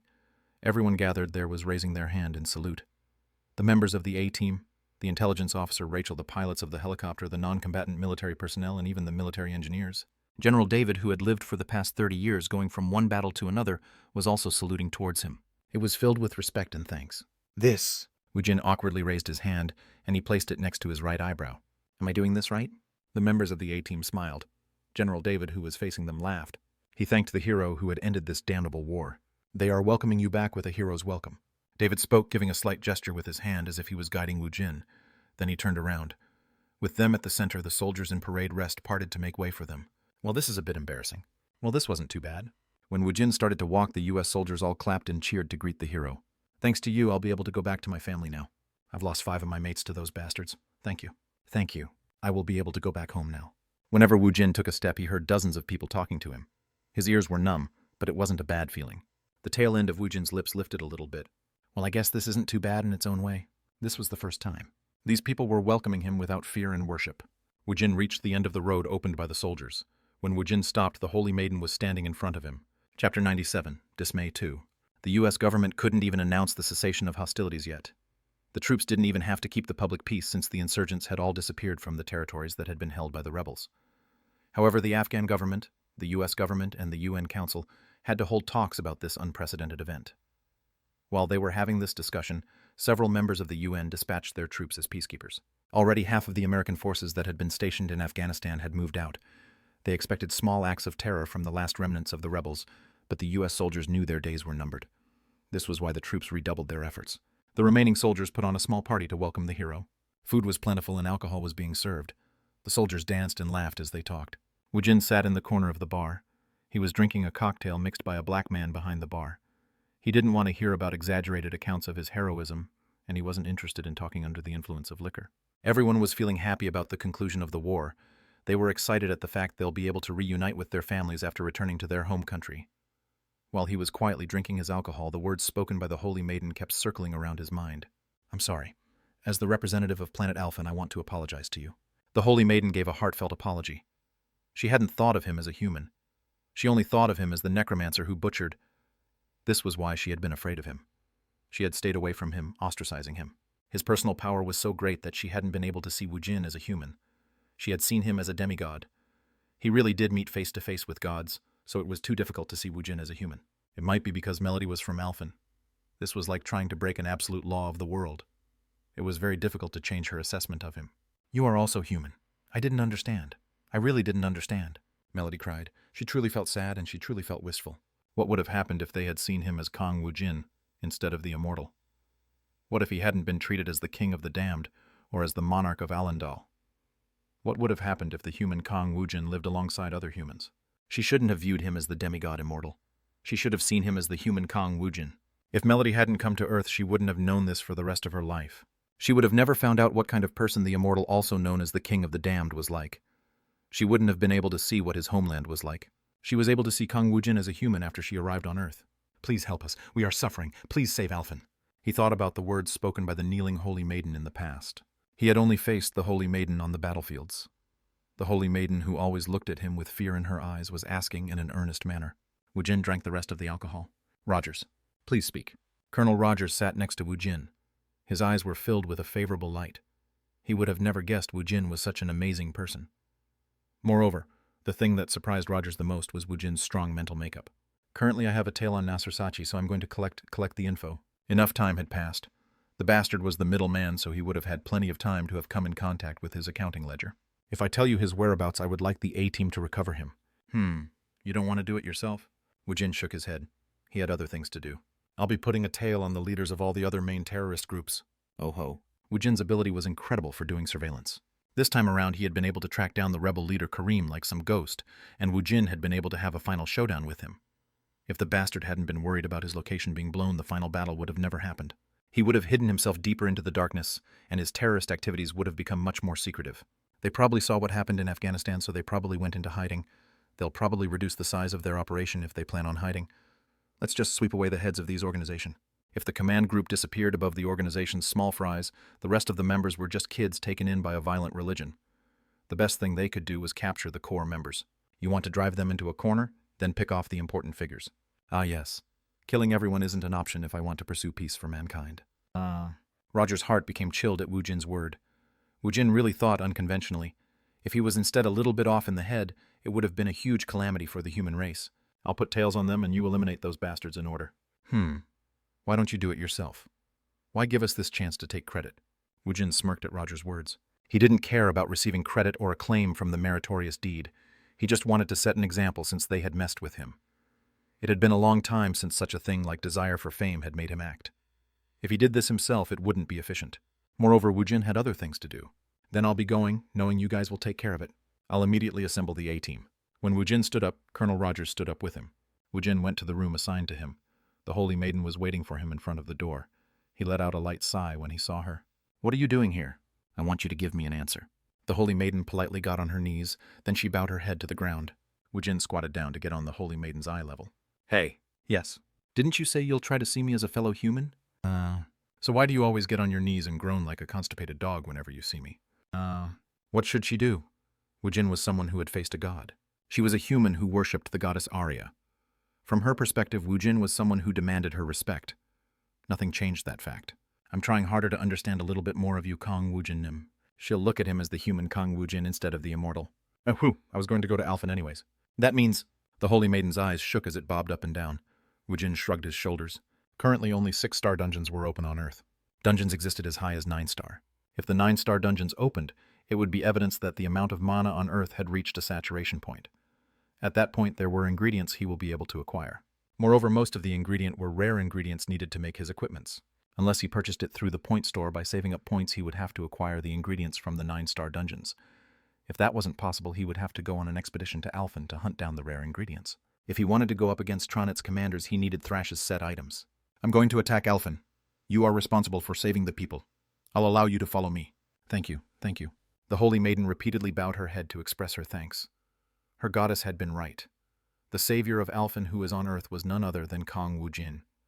There was a reason why her goddess had guided her here. Just be on the lookout. I won't be doing anything for the next couple days. Yes. Woojin returned to his room, then he immediately called Gaby. Bring in your shadow. Kukuk, I'm looking forward to see who the bastard is. Gaby called back the clone he planted on Nasr-Sachi. He felt something rush in as if it was being absorbed. He absorbed what Nasr-Sachi had seen, heard, and experienced. He developed a small headache when the several days' worth of memories appeared at once inside his mind. Woojin frowned as he pressed his hand against his temple. I guess I don't even need to go catch him. Nasr-Sachi had been flipping through his ledger, and Woojin saw an important name under the unresolved cases. There's several dozen names listed there, but those names weren't important to Woojin. Commission from Hwarang Guildmaster. That son of a bitch. Woojin frowned when he thought about Hwarang Guildmaster Lee Sung-ho. He looked like a mouse, yet he dared carry out such an act. When Woojin looked back at it, he knew Lee Sung-ho had plenty reasons to resent him. We'll see after I return. Woojin took a memo notepad off the table. He wrote down the location of Nasser Sachi's ledger. He wrote down all the information, including his whereabouts as well as a pattern of movement. Melody. Yes. Melody opened the door to his room and entered. Woojin handed her a note. Give this to Colonel Rogers when he comes back. Moreover, don't let anyone in this room for the next 3 days. Yes. When Melody left with the memo, Woojin called Gaby once again. Just stay in bed and do nothing. If you roam around, then I'll really beat you up. Kukuk, you don't have to tell me. Gaby was the one familiar that worried him. Still, he had no choice but to use him. Woojin switched souls with Gaby, then stood up as a shadow. 6 shadows.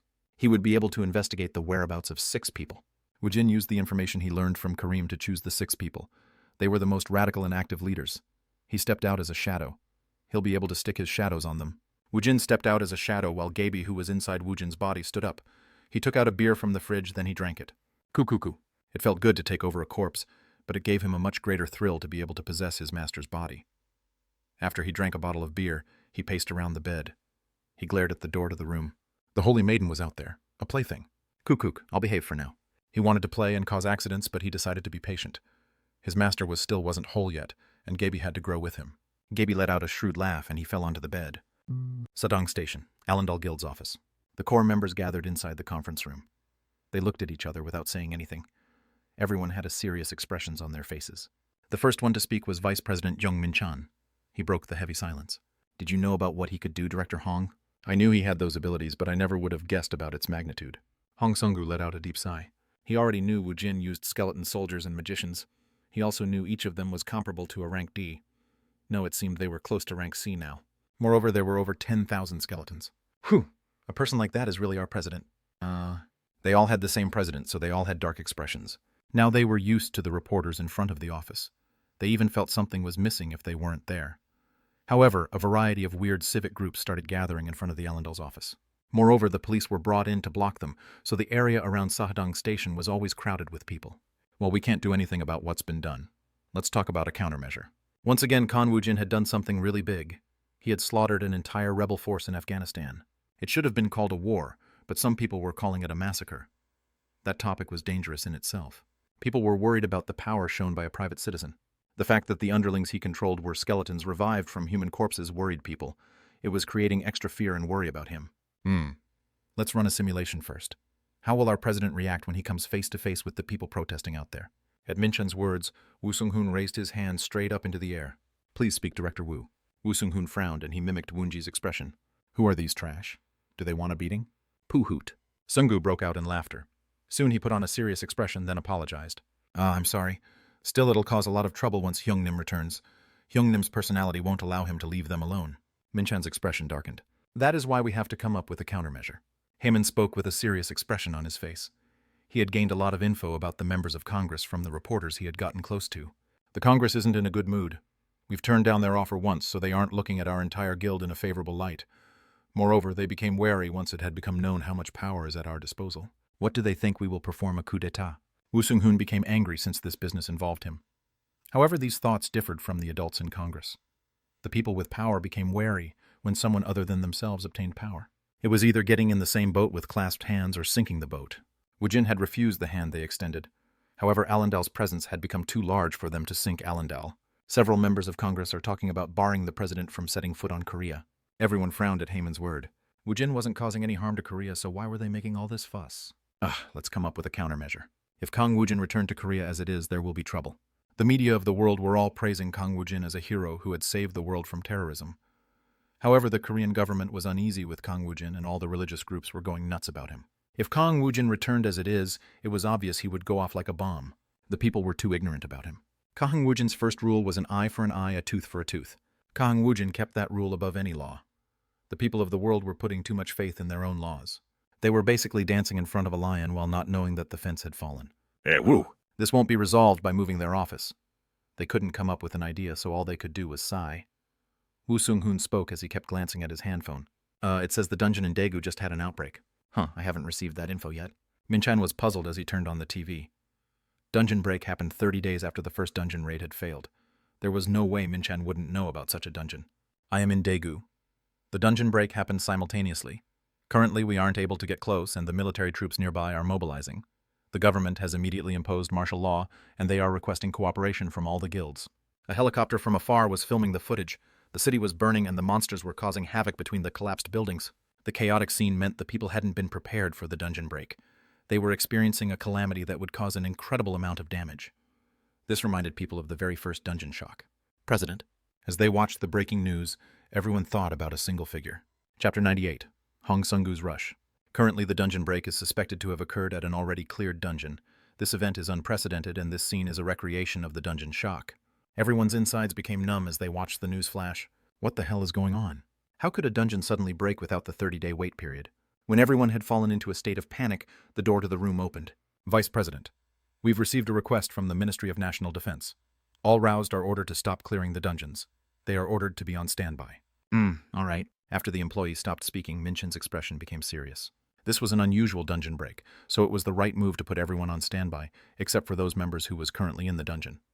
Sung-gu was here, and Hazel was nearby at the newly leased Monster Quarantine Center. I have no idea what is going on. Shouldn't we report it to our president first? I don't have any way to contact. Woojin didn't use social media, and he didn't even check his emails that often. The only way to contact him was through the Messenger app, but it would be impossible if he didn't have internet connection. First, send him a message. Then try contacting him through the Titan Guild. He was with the Holy Maiden. If they could contact her, then they could reach him through her. Of course, even if that didn't work out, this dungeon break would be reported by the world news, so he'll eventually receive the news. What the hell is going on again? Minchan's body shook when he thought about the dungeon shock that had happened 5 years ago. Countless people died that day, and many cities had been destroyed. They were able to recover in such a short amount of time using the incredible amount of money made from the bloodstones produced by the dungeon. However, the population that had been killed off at that time hadn't recovered yet. Everyone looked at the news with a serious expression. The buildings in close proximity to Daegu's Jukjun station was razed to the ground.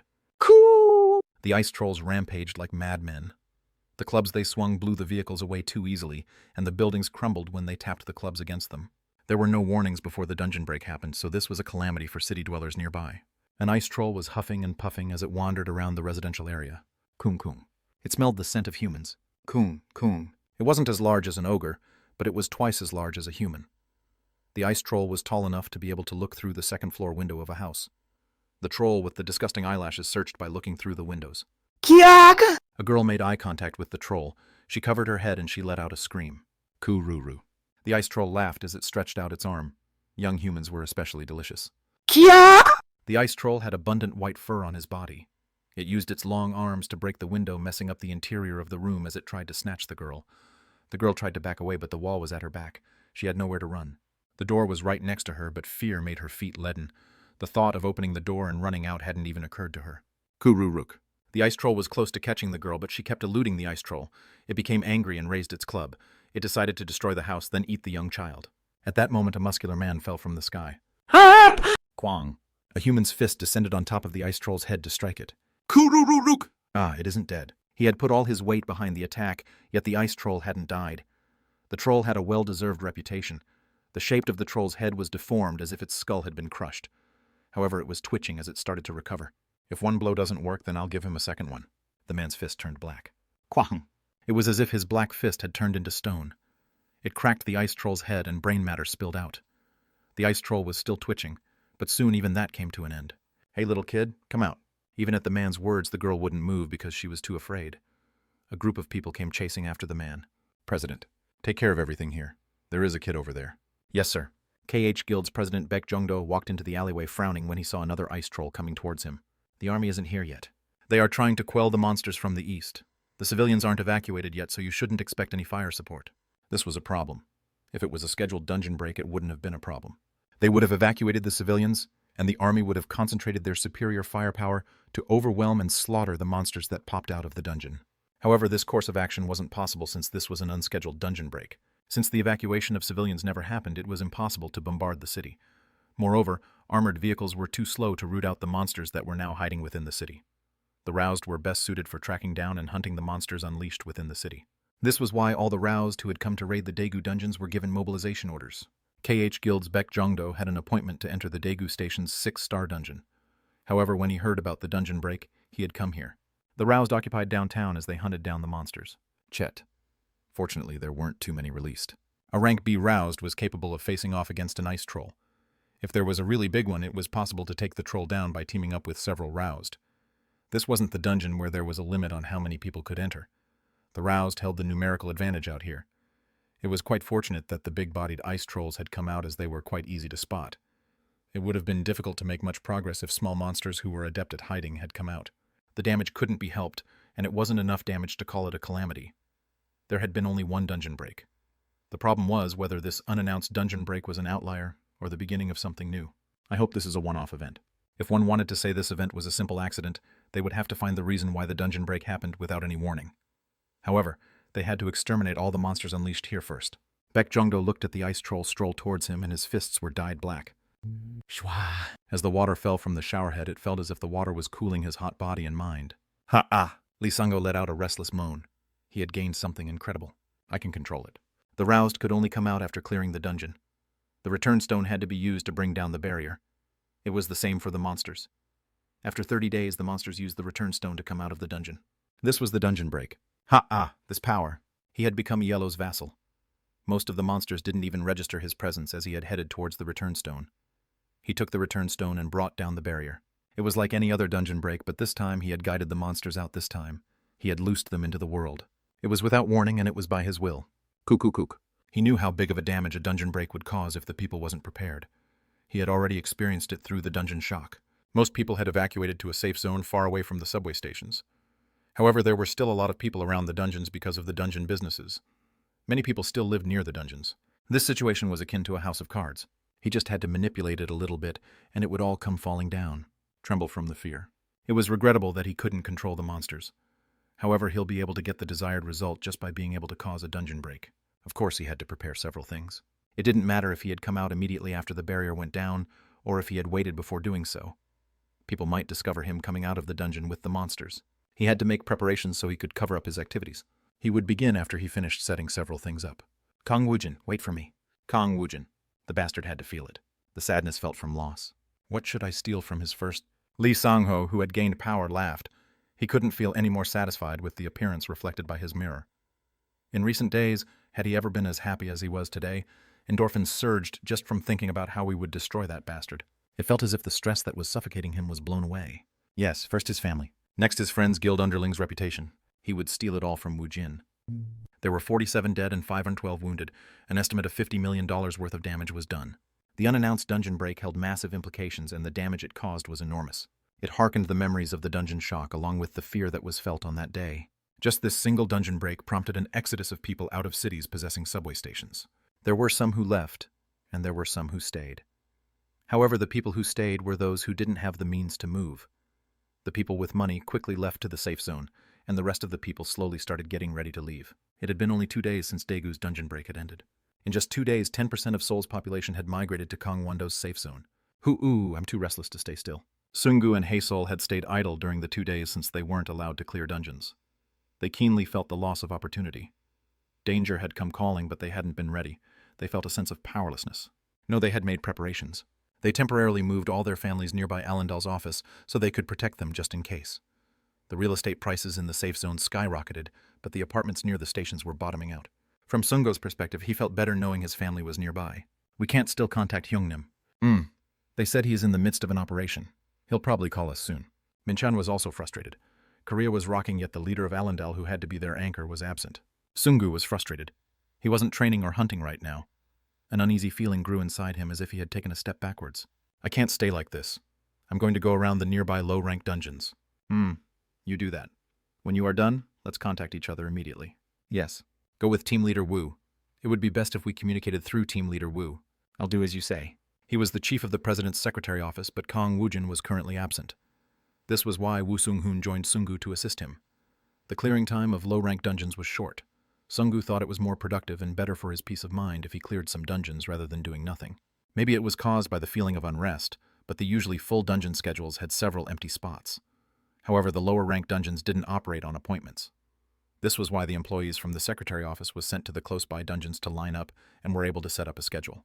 Currently, it is possible to use Lisu Station's 4th exit. Then let's head towards there. It was only 1 station away, so the location wouldn't cause any burden.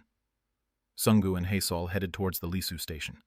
Jackson was inside a container truck. When they arrived at the Lisu station, the saber-toothed tiger Jackson and the knife-beak crows got off. I'll be back within 3 hours. Yes, sir. Please work hard, Director. He couldn't clear the dungeon at a crazy fast speed like Kang Woojin, but he could solo clear a 3-star dungeon within 3 hours. Moreover, Haesol was him, so the clear time would be much shorter. Sungu and Haesol disappeared into the dungeon. Woo Sung-hoon started the now familiar waiting game. Huh. Should we go to a cafe? Yes, Chief. There were 20 employees under the secretary's office. Sung-hoon left a couple of them to guard the dungeon entrance, then headed towards a nearby cafe with the rest of the employees. Sung-hoon was heading towards the cafe when he saw a man wearing a black robe and a matching black mask. Sung-hoon unconsciously came to a stop and tilted his head in confusion. It looks like he is laughing at me. He quickly looked around, but this other person was already on his way. Did I see wrong? The shape and glint of his eyes made him feel that this person knew him. It felt as if the man was laughing at him. He was wearing a mask, so Sung-hoon thought his eyes were playing tricks on him. Woo Sung-hoon headed towards a cafe, and the masked man headed toward Lisu Station's 8th exit. Chapter 99. Hong Sung-gu's Rush 2. Isn't that person a bit suspicious? The employee shrugged his shoulder at Woo Sung-hoon's words. People like that are quite common. He's probably aroused. Is it? Artifacts came in a variety of forms. People took out insurance on it since the precious artifacts might be stolen.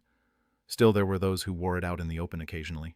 Moreover, it wasn't rare to see people wearing swords and spears near the stations. Diri-diri-ding-ding. Sung-hoon's handphone rang. When he took it out, he saw that it was Kim Heyman, who had been promoted to the position of director. I wonder what's the occasion. Just buy me any juice. Yes, Chief. He sent the employee into the coffee shop ahead of him. Sung-hoon sat on the chair out on the terrace and answered the phone. Yes, Director. Mr. Sung-hoon, did Mr. Sungu and Ms. Haesol go into the dungeon right now? Yes, they just went in right now. Ha! This is bad. There was a break at the Sadang station. Don't come to the office. Please evacuate for now. What? Woo Sung-hoon was blinking his eyes when the noisy siren started to wail. It was as if they were running a civil defense drill. However, the sound sent chills down Woo Sung-hoon's spine. He thought about the dungeon break that happened at Daegu not too long ago. Sadang Station was merely 1 station away. This is an announcement. Currently, a dungeon break is occurring at the Sadang Station. Civilians should immediately evacuate. This is an announcement. After the announcement ended, people started to pour out from the buildings. This was also true for the employees of the secretary office. See, Chief. Who? Everyone follow me. Let's go. Wasn't there a saying that said an office makes the man? Woo Sung-hoon led his panic-stricken employees? He told himself he had to keep a level head. At Sung-hoon's word, the employee followed him to their cars and they quickly got in. Everyone get in the vehicles, and for the time being we are putting some distance to the Sadang station. Please hurry. Yes, sir. The dungeons were safe. The dungeons wouldn't fall even under bombardment. Whatever inside the dungeon posed more of a threat than an assault from the outside. Sungu and Haesol would be fine. They would exit after they finished clearing the dungeon. He thought it would be better for them if they took their time in clearing the dungeon. Then they would be able to come out after the situation outside had settled. Sung-hoon quickly got into the passenger seat, then opened his handphone to check the news. As soon as he opened his internet browser, he tapped for the breaking news. Shit, it's a 6-star dungeon. Of all the dungeons to break it, had to be the 6-star dungeon that was located at the first exit. He quickly opened the dungeon forum to gather information about that particular dungeon. The main monsters were grey wolves. They were as big as cows and possessed great mobility. They were adept at hunting, and their specialty was to attack the roused in a pack. Shit. At the very least, several hundred of these bastards had been set loose in Seoul. They were smaller than the ice troll, and much faster. It would probably take much them longer to eradicate these monsters. As time passed, the casualties would mount. Where are we going, Chief? Let's start moving for now. The nearest shelter. Woo Sung-hoon was checking the dungeon forum when he felt a weird sense of danger at the intersection. His eyes became fixed on a particular location. Lisu Station's 8th exit. It was the dungeon where the eccentric man wearing the black robe and mask had gone in. A large snake with its mouth open suddenly shot out from the entrance. Woo Sung-hoon's eyes became wide. It was an incredibly large snake. Its head was as big as a person's body. Step on it. At Woo Sung-hoon's yell, the employee on the wheels pressed hard on the gas pedal. Boo-ah-boom. Kieran! It moved at a speed that wasn't comparable to a normal snake. After popping out from the dungeon, it opened its jaws wide and slithered towards the intersection. Cool! The car following behind Sung-hoon rammed into the head of the snake and flipped over. Poison fell from the snake's fang, falling onto the windshield of crashed car. Pushishishishi. The poison was so strong that it melted through the glass. The poison fell on the driver, after which the man yelled out in agony. Shwee shwee shweek. The snake's flicking tongue wound around the driver, and the man was lifted straight into its mouth. Crazy. If Woo Sung-hoon had been a little bit late, he might have been the human inside the snake's maw. The thought sent chills down his back. accompanying the large snake monsters that lived in jungles, started to flood out from the dungeon. Shit, just step on it. Yes, sir. The employee who was driving had working eyes, so he could see the monsters coming out from the side mirror. He kept pressing on the gas pedal like a madman. In a flash, the monsters ruthlessly slaughtered several dozen people. Shit, that's a 5-star monster. Woo Sung-hoon spat out a curse when he searched for information on the dungeon forum. It was a situation where curse words came out automatically from his mouth. It was another dungeon break without any warning. Daegu was merely the beginning. Monsters were running amok near the Soul's dungeons. Ha ha! Haesol gathered her breath. Sungu smiled as he extended his hand towards Haesol. Heh, well done. Ha-ah. You are incredible, Director Hong. Your close combat ability is just as good or even better than a physical roused. It was important for her to learn other form of combat techniques alongside developing her monster taming skill. The matches with Sungu proved to be very insightful for Haesol. Heh, I'm still a ways off. If I compare myself to Hyungnim, no, I can't even reach the shoulders of his knights. Was he being serious? It was a waste of time to say anything about Kang Woojin. However, the Death Knights were the definition of monsters. Haesol and Sungu had sparred against them, and she had felt the true gap between her and the Death Knights. These two men were gifted warriors. If she wanted to become as strong as them, she would have to train more in the future. Let's head out. All right. Sungo and Haesol retrieved the return stone together. After that, they headed towards the barrier. When he brought up the return stone, the barrier dimmed as it disappeared. After ascending the stairway, the two were greeted by a street that was much changed. For a brief moment, they couldn't comprehend what was happening. There were craters here and there on the road, the vehicles were damaged, and windows of buildings were shattered. There were also some fire-accompanied black smoke rising into the air. Screams and horrible shrieks. It was the sound of guns and electric magic going off. Sungu expelled a short breath from his mouth. He wasn't a dummy. He soon realized what was happening. Dungeon break. Sungu's face became serious. His heart was beating at an acceptable rate. His muscles were taut like a drawn bow, and his senses became sharp. Ms. Haesol, you take care of that bastard. Yes, let's go, Jackson. Kwang. As if Jackson was showing off his sharp canines, he roared as he jumped. The roused and a large bear was in the midst of a battle when Jackson jumped in. Haesol sent a telepathic message to each roused. Let's divide and conquer. Haesol quickly assessed the battlefield. She quickly formed teams to fight the monsters and helped those who were engaged in battle with the monsters. Most of them were rank C and below roused. Only the saber-toothed tiger Jack had rank B fighting power. When the roused joined up with Haesol, they started hunting the monsters at a much faster rate. Sungu's gaze was drawn to the Bloodstone Exchange store located near the dungeon. Kururuk, Kururuk. A large snake was busily eating bloodstones after it had knocked over the building. Every time it ate the bloodstones, it let out a soft light, and its body was slowly getting bigger. If it wasn't busy eating the bloodstones, it would have probably killed all the roused in the vicinity. Huaruruk. Sungu immediately shot his fireball towards the snake. Chweek.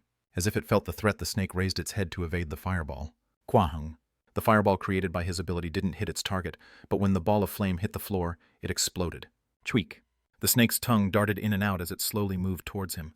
Its body was large enough to be compared to the monster serpent Limugi from the legends. Moreover, its shiny skin was letting out a 5-colored light. It was a rainbow cobra. I'm capable of facing it. Its scales had 5 shades of color. It meant it was a 5-star monster. Sungu narrowed his eyes as he glared at the snake. Shwee shwee shweek.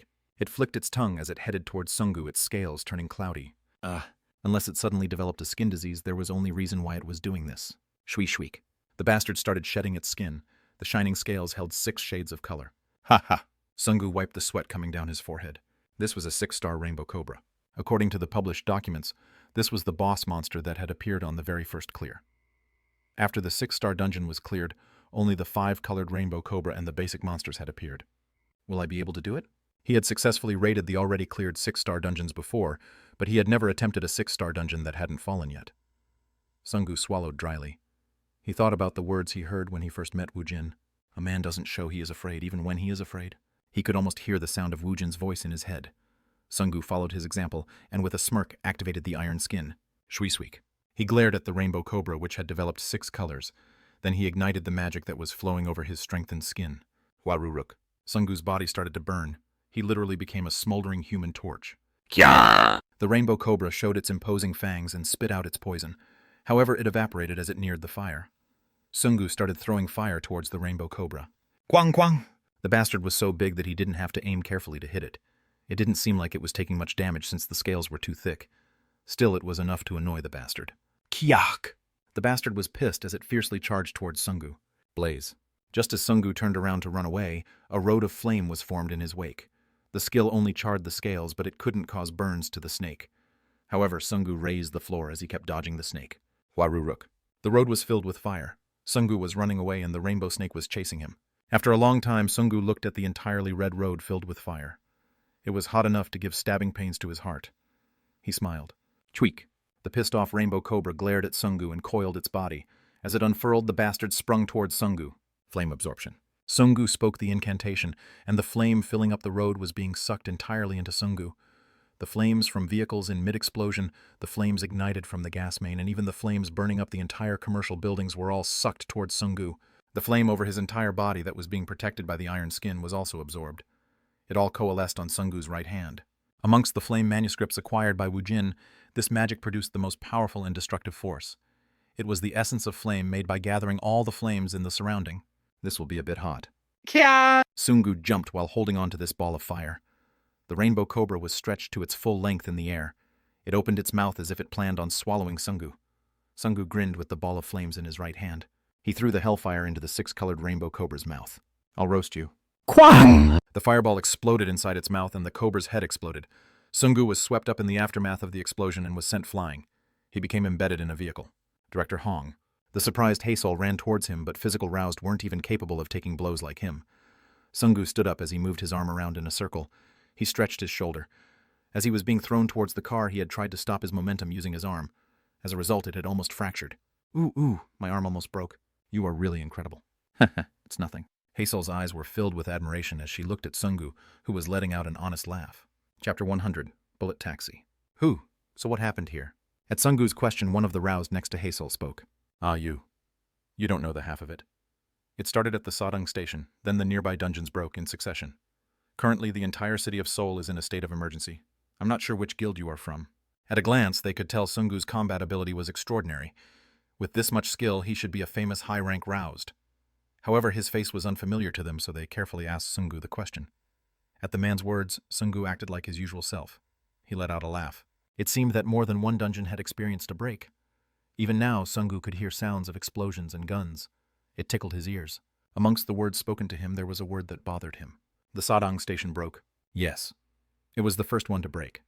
Hammer Guild was nearby, so it looked as if it would be resolved pretty quickly. However, after the dungeon break of the first 6-star dungeon, a 5-star dungeon, and a 4-star dungeon broke one after another, it seems they are still trying to settle the situation. There were numerous entrances to the subway stations, and there was an equal amount of dungeons to the exits. 3 consecutive dungeons had broken nearby, and it would take some time to clear the monsters. Moreover, Sadang Station was the epicenter of the breaks. The stations around the region broke. No matter where one turned, one ran into a monster. His family was there. Ms. Haesol, I'll have to go to Sadang. Understood. It was only a distance of 1 station away. Sungu quickly started to run. Hammer Guild's headquarters near Sadang Station. This was a high-rise building built after the dungeon break, so it was built like a steel fortress. It could prevent most monsters from entering. From the ground floor up to the 3rd floor, thick steel doors descended to cover all the doors and windows. It stopped the encroaching gray wolves. It had also been designated as an emergency shelter. Hurry, run. The roused of the Hammer Guild was trying to urge and protect the civilians. One could see gray wolves closing the gap behind them. Hammer Guild's president Park Sang-go stepped forward. He spread both his hand. It created wind pressure, and a gale swept across the wolves, sending them flying. Korea's best wind mage Park Sang-go let out a yell. Hurry up and run. The civilians quickly headed towards the building. Park Sang-go mumbled to himself as he saw the swarm of monsters. What the hell? How could such a thing happen? Was this caused by the whim of the dungeons? Or were the dungeons starting to change? This didn't fit in with the established convention regarding dungeon breaks. Already cleared and completed dungeons were breaking. Amongst the civilian, Park Sang-go's eyes picked out a familiar face. Mr. Jung Minchen. President. They hadn't parted on good terms. Minchen faced his ex-boss, and he gestured his hand towards Kang Woojin's mother-sister and Sungu's family. They had accompanied him. Please head on ahead. I go. What about you, Vice President? I'll follow you all soon. Civilian were of no help in this situation. They had stopped because Park Sang-go had called out to Minchan, who had worked in the same workplace as him. Hammond led his family and the guild's families towards the shelter of the Hammer Guild. Geez. There was bitter taste in Park Sang-go's mouth. An ambivalent feeling swirled around his eyes as he looked at Minchan. They were of the same age, and Minchan had been an exceptional employee. It seemed the bowl under him had been too small to contain him. He used to be a team leader, yet he had climbed to the position of vice president after moving to Allendale. It's dangerous here. Please go on ahead. Yes, our guild's roused will join us here soon. Park Sang-go let out a snort of disbelief. Wasn't Allendale Guild basically a one-man team of Kang Woojin? He was still in the Middle East, so how could he come here? Aside from him, there was a rank B roused named Hong Sung-gu and an ex-military roused who had just joined them. Roused of those caliber were overflowing inside the Hammer Guild. The roused from his company around Park Sung-ho were at least rank B. It's all right. Hurry up and go in. Yes, I'll do so. Civilians would only get in the way if they stayed. The civilians could help them by evacuating to safety and staying put.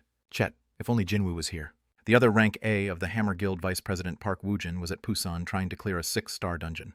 The news of this event was sent to the support team that had been sent along with him, so he should be coming back to Seoul. The move didn't mean much since they would have already cleared the monsters by the time he got here. It seemed Park Sang-ho would have to step forward and fight the monsters with his company's roused. Let's see you run until sweat comes out of your feet. Park Sang-ho's words trailed off when he saw the being strolling down the middle of the road. Even if a 6-star dungeon had broken, would a being such as this had popped out? The boss monster shouldn't exist in an already captured dungeon. Even at a glance from a distance, he could tell it was giving of a boss-like energy. At the bastard's howl, gray wolves started to saunter out from between the buildings. The lead wolf was gathering its pack. Isn't that one a little bigger than usual? A little bigger is quite the understatement. Park Sang-ho frowned as he replied to the roused who had spoken up next to him. The size of the leader was abnormal compared to a normal gray wolf's. If a normal one was the size of a passenger car, the leader was about the size of a trailer truck. It even had a horn on its head and it was letting out a very serious vibe. Shit, we have no idea what will pop out next. Get ready to defend and attack. Park Sang-ho was a rank aroused. His team consisted of veteran rank B roused. They've experienced going into 6-star dungeons that had yet to be cleared on several occasions. He had taken down several boss monsters that size, so he wasn't afraid. Moreover, he was at an advantage since there was no entrance restrictions. Rung. With the leader at the center, the wolves charged forward in a structured formation. Whirlwind. Park Sang-ho's nickname was the Wind Mage. As befitting of his nickname, the Wind Mage immediately casted his magic towards the running wolves, broke their formation. The guild's physical roused ran towards them with their weapons out. Skukakwajik. Kwangkung. Get bent, please. There were sporadic fights breaking out in various places. Hammer Guild had the most roused, but there were a good number of roused from the mid-sized guilds. They fought back-to-back with each other. During all of this, Park Sang-ho's attention was solely on the leader of the wolves. If his team and him could occupy this bastard, the cleanup of the monsters would go smoothly. The capital defense units would be here soon. Everything was going well in the battlefield when a variable appeared. Accompanying the goosebump-inducing screech, bizarre creatures made an entrance. Human-faced bats. If its face looked similar to a human, then it might have been considered cute. Unfortunately, the body was also human-sized. It didn't have a beak, but it used its human-like hands and feet to catch its prey. Then it would drop the prey to kill it. This was how they hunted. It would be great if they stayed still while the roused took care of the wolves. It would be a problem if the man-faced bats joined in. In a battle of life and death, the appearance of a distraction could turn the tide of a battle. Shit, magicians, shoot whatever you want. The physical roused will stop the wolves. Park Sang-ho yelled loudly. Then he glared at the lead wolf who was standing still. Park Sang-ho didn't know what that bastard's aim was. No, he had a hunch. The bastard would jump him if he got distracted. However, if he only focused on the lead wolf, his side would be at a disadvantage. It worried him. It seemed his side would take a lot of damage before the other roused and army showed up. Huaruruk. At that moment, a reinforcement that would stabilize the tilting balance of the battle arrived. Didn't I see that face somewhere before? Park Sang-ho had a puzzled expression when he saw the magician who could freely control fire. Sung-gu quickly burned 3 human-faced bats. Then he struck the head of a wolf that had run towards him with its mouth open. The power in his punch was unbelievable for a magician. Sung-gu frowned as he saw the monsters continuously streamed out towards the street. 5-star dungeon slime. The dungeon slimes were crawling towards them, and the bastards couldn't be hurt by physical attacks. They came in all kinds of color, and they possessed a horrible poison. Moreover, they were capable of acid attacks. The fact that they showed up in a city was a calamity in itself. If they didn't immediately clear the slimes, it would cause massive damage. Wall of flame. Sung-gu put strength into his stomach and spoke an incantation with his hand outstretched. Enough magic drained out of him to make him a bit dizzy, and a long wall of flame was erected where Sung-gu's hand was pointing. Warururuk. The slimes couldn't get close because of the incredible heat. While they were being held back, the physical roused quickly moved in to kill the wolves and the human-faced bats. Then the magicians would be able to focus their attention on subduing the slimes. Let's work hard. Sung-gu's action attracted the attention of the roused, after which they began to fight more energetically. Let's stem the flood. The Capital Defense Command's helicopters appeared in the sky. When the roused, the evacuated civilians inside the Hammer Guild's building and the civilian trapped inside other buildings saw the helicopters. They all let out a cheer. The mood of the battle was shifting when it happened. The lead wolf moved. Earth is a very fun place. The word that came out of the wolf's mouth burrowed into the surrounding people's head. This was a form of communication that transcended language as its intent was delivered to the humans. Everyone became confused, and few even let out an astonished shout that was closer to a scream. It's a talking wolf. This will be a fun hunting ground. He had been observing. He wanted to see how the humans on Earth fought. He had a good idea what they were doing. Moreover, he knew how to fight them. Tronet's 72 commanders. His name was Juriel of the Second Step, and he possessed 2 thrones. He laughed happily. He would become stronger by hunting. Then he would challenge the 3rd step. The ambient mana on Earth was starting to rise, so all he could do was dedicate his body into forming on Earth. That was his limit. Even a 3rd step using 100% power wouldn't be able to materialize on Earth. His entrance into Earth was perfectly timed. He would occupy the Earth's hunting ground first and seize the opportunity to get stronger. A white light sparkled on the lead wolf's horn, and it swept through the surrounding. He had swept the electric shock in a wide arc. Those with weak resistance died immediately, and even those with high resistance were shaking their head as their bodies trembled. We have to stop it. Sungu's tongue was twisted into a knot. He tried hard to shake off the effect of the shock, but Juriel's second electric shock hit Sungu's body. It wasn't a widely dispersed attack like before. It was a concentrated attack meant for a single person. It was like being struck by a lightning. His eyes rolled backwards as the white of his eyes appeared. Then Sungu immediately fell to the ground. Hey Hyungnim. His thoughts brushed by him like a kaleidoscope. When he accepted his eventual death, a funny thing happened. The first thing he thought about wasn't his parents. It was Woojin. I guess I want to live a little bit more. Sungu wanted to see Kang Woojin. Delicious humans are gathered there. Juriel's gaze headed towards the Hammer Guild's building. Humans. It was where the supply of his energy was gathered. Earth was like heaven for Juriel. There weren't any decent 7th circle roused here, so they weren't able to resist against his electric magic. The small rockets shot by the helicopter hit its target, but not a single fur on Juriel was harmed. How annoying. Pajijik, 22222. Electric shock detonated from Juriel's horn, and the helicopter lost its sense of direction. It started spinning as it descended. Grey wolves weren't the only monsters gathering from Juriel's summons. The slimes, human-faced bats, and other monsters started to gather. They all submitted to the commander's prestige. Capital Defense Command's emergency war room. Both helicopters we sent have fallen. The ground troops aren't there yet. They will arrive at Sadang Station in 12 minutes. Shit. After the dungeon shock, military personnel were placed around various parts of Seoul.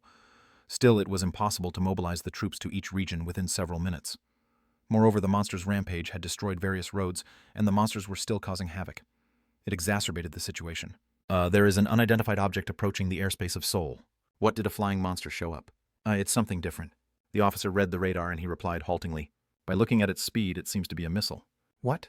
The commander's face crumpled into a frown. Which crazy bastard had shot a missile towards Korea? China, North Korea? Or was it Japan? 2 minutes until target is over Seoul. Please authorize an intercept. It was an unidentified missile. In the end, the most important thing was to stop it. I'll allow it. The missile defense system is being activated. The missile must be an ICBM. The ICBM was already almost over the Seoul's skyline. Just by looking at the trajectory, one could tell the missile had re-entered from the Earth's atmosphere. How far did they launch it from? They couldn't do anything about the damage that will be caused from the shockwave of the explosion and the fragments of the missiles that would rain down. Still, if they delayed any longer, the shockwave would completely devastate Seoul. If they failed to intercept it, Seoul might be wiped off the map. We've successfully shot it down. The red dot on the radar disappeared. Sungu was lying down on the floor looking up into the sky. After seeing the very clear sky, he thought it wasn't a bad day to die. In a strange way, it comforted him. The electric shock must have messed with his brain. Sungu was blankly staring into the sky when he saw a dot in the sky. He had taken reinforcement stones like snacks, so his eyesight was above average. If he focused, his eyesight was comparable to a binocular. Sungu's gaze focused in on the dot. It looked like a missile, and there were several fighter jets trailing behind it. The problem was the missile was falling from the sky. I guess the government gave up on Seoul. Sungu really thought this was what had happened. He thought the government wanted to take care of the monsters with a single missile strike. Kwang. However, a neat ballistic missile shot from the surface intercepted the unidentified missile. It seemed the ICBM didn't hold any warhead as it broke apart with a loud boom. Only the fragments of the missile started raining down to the ground.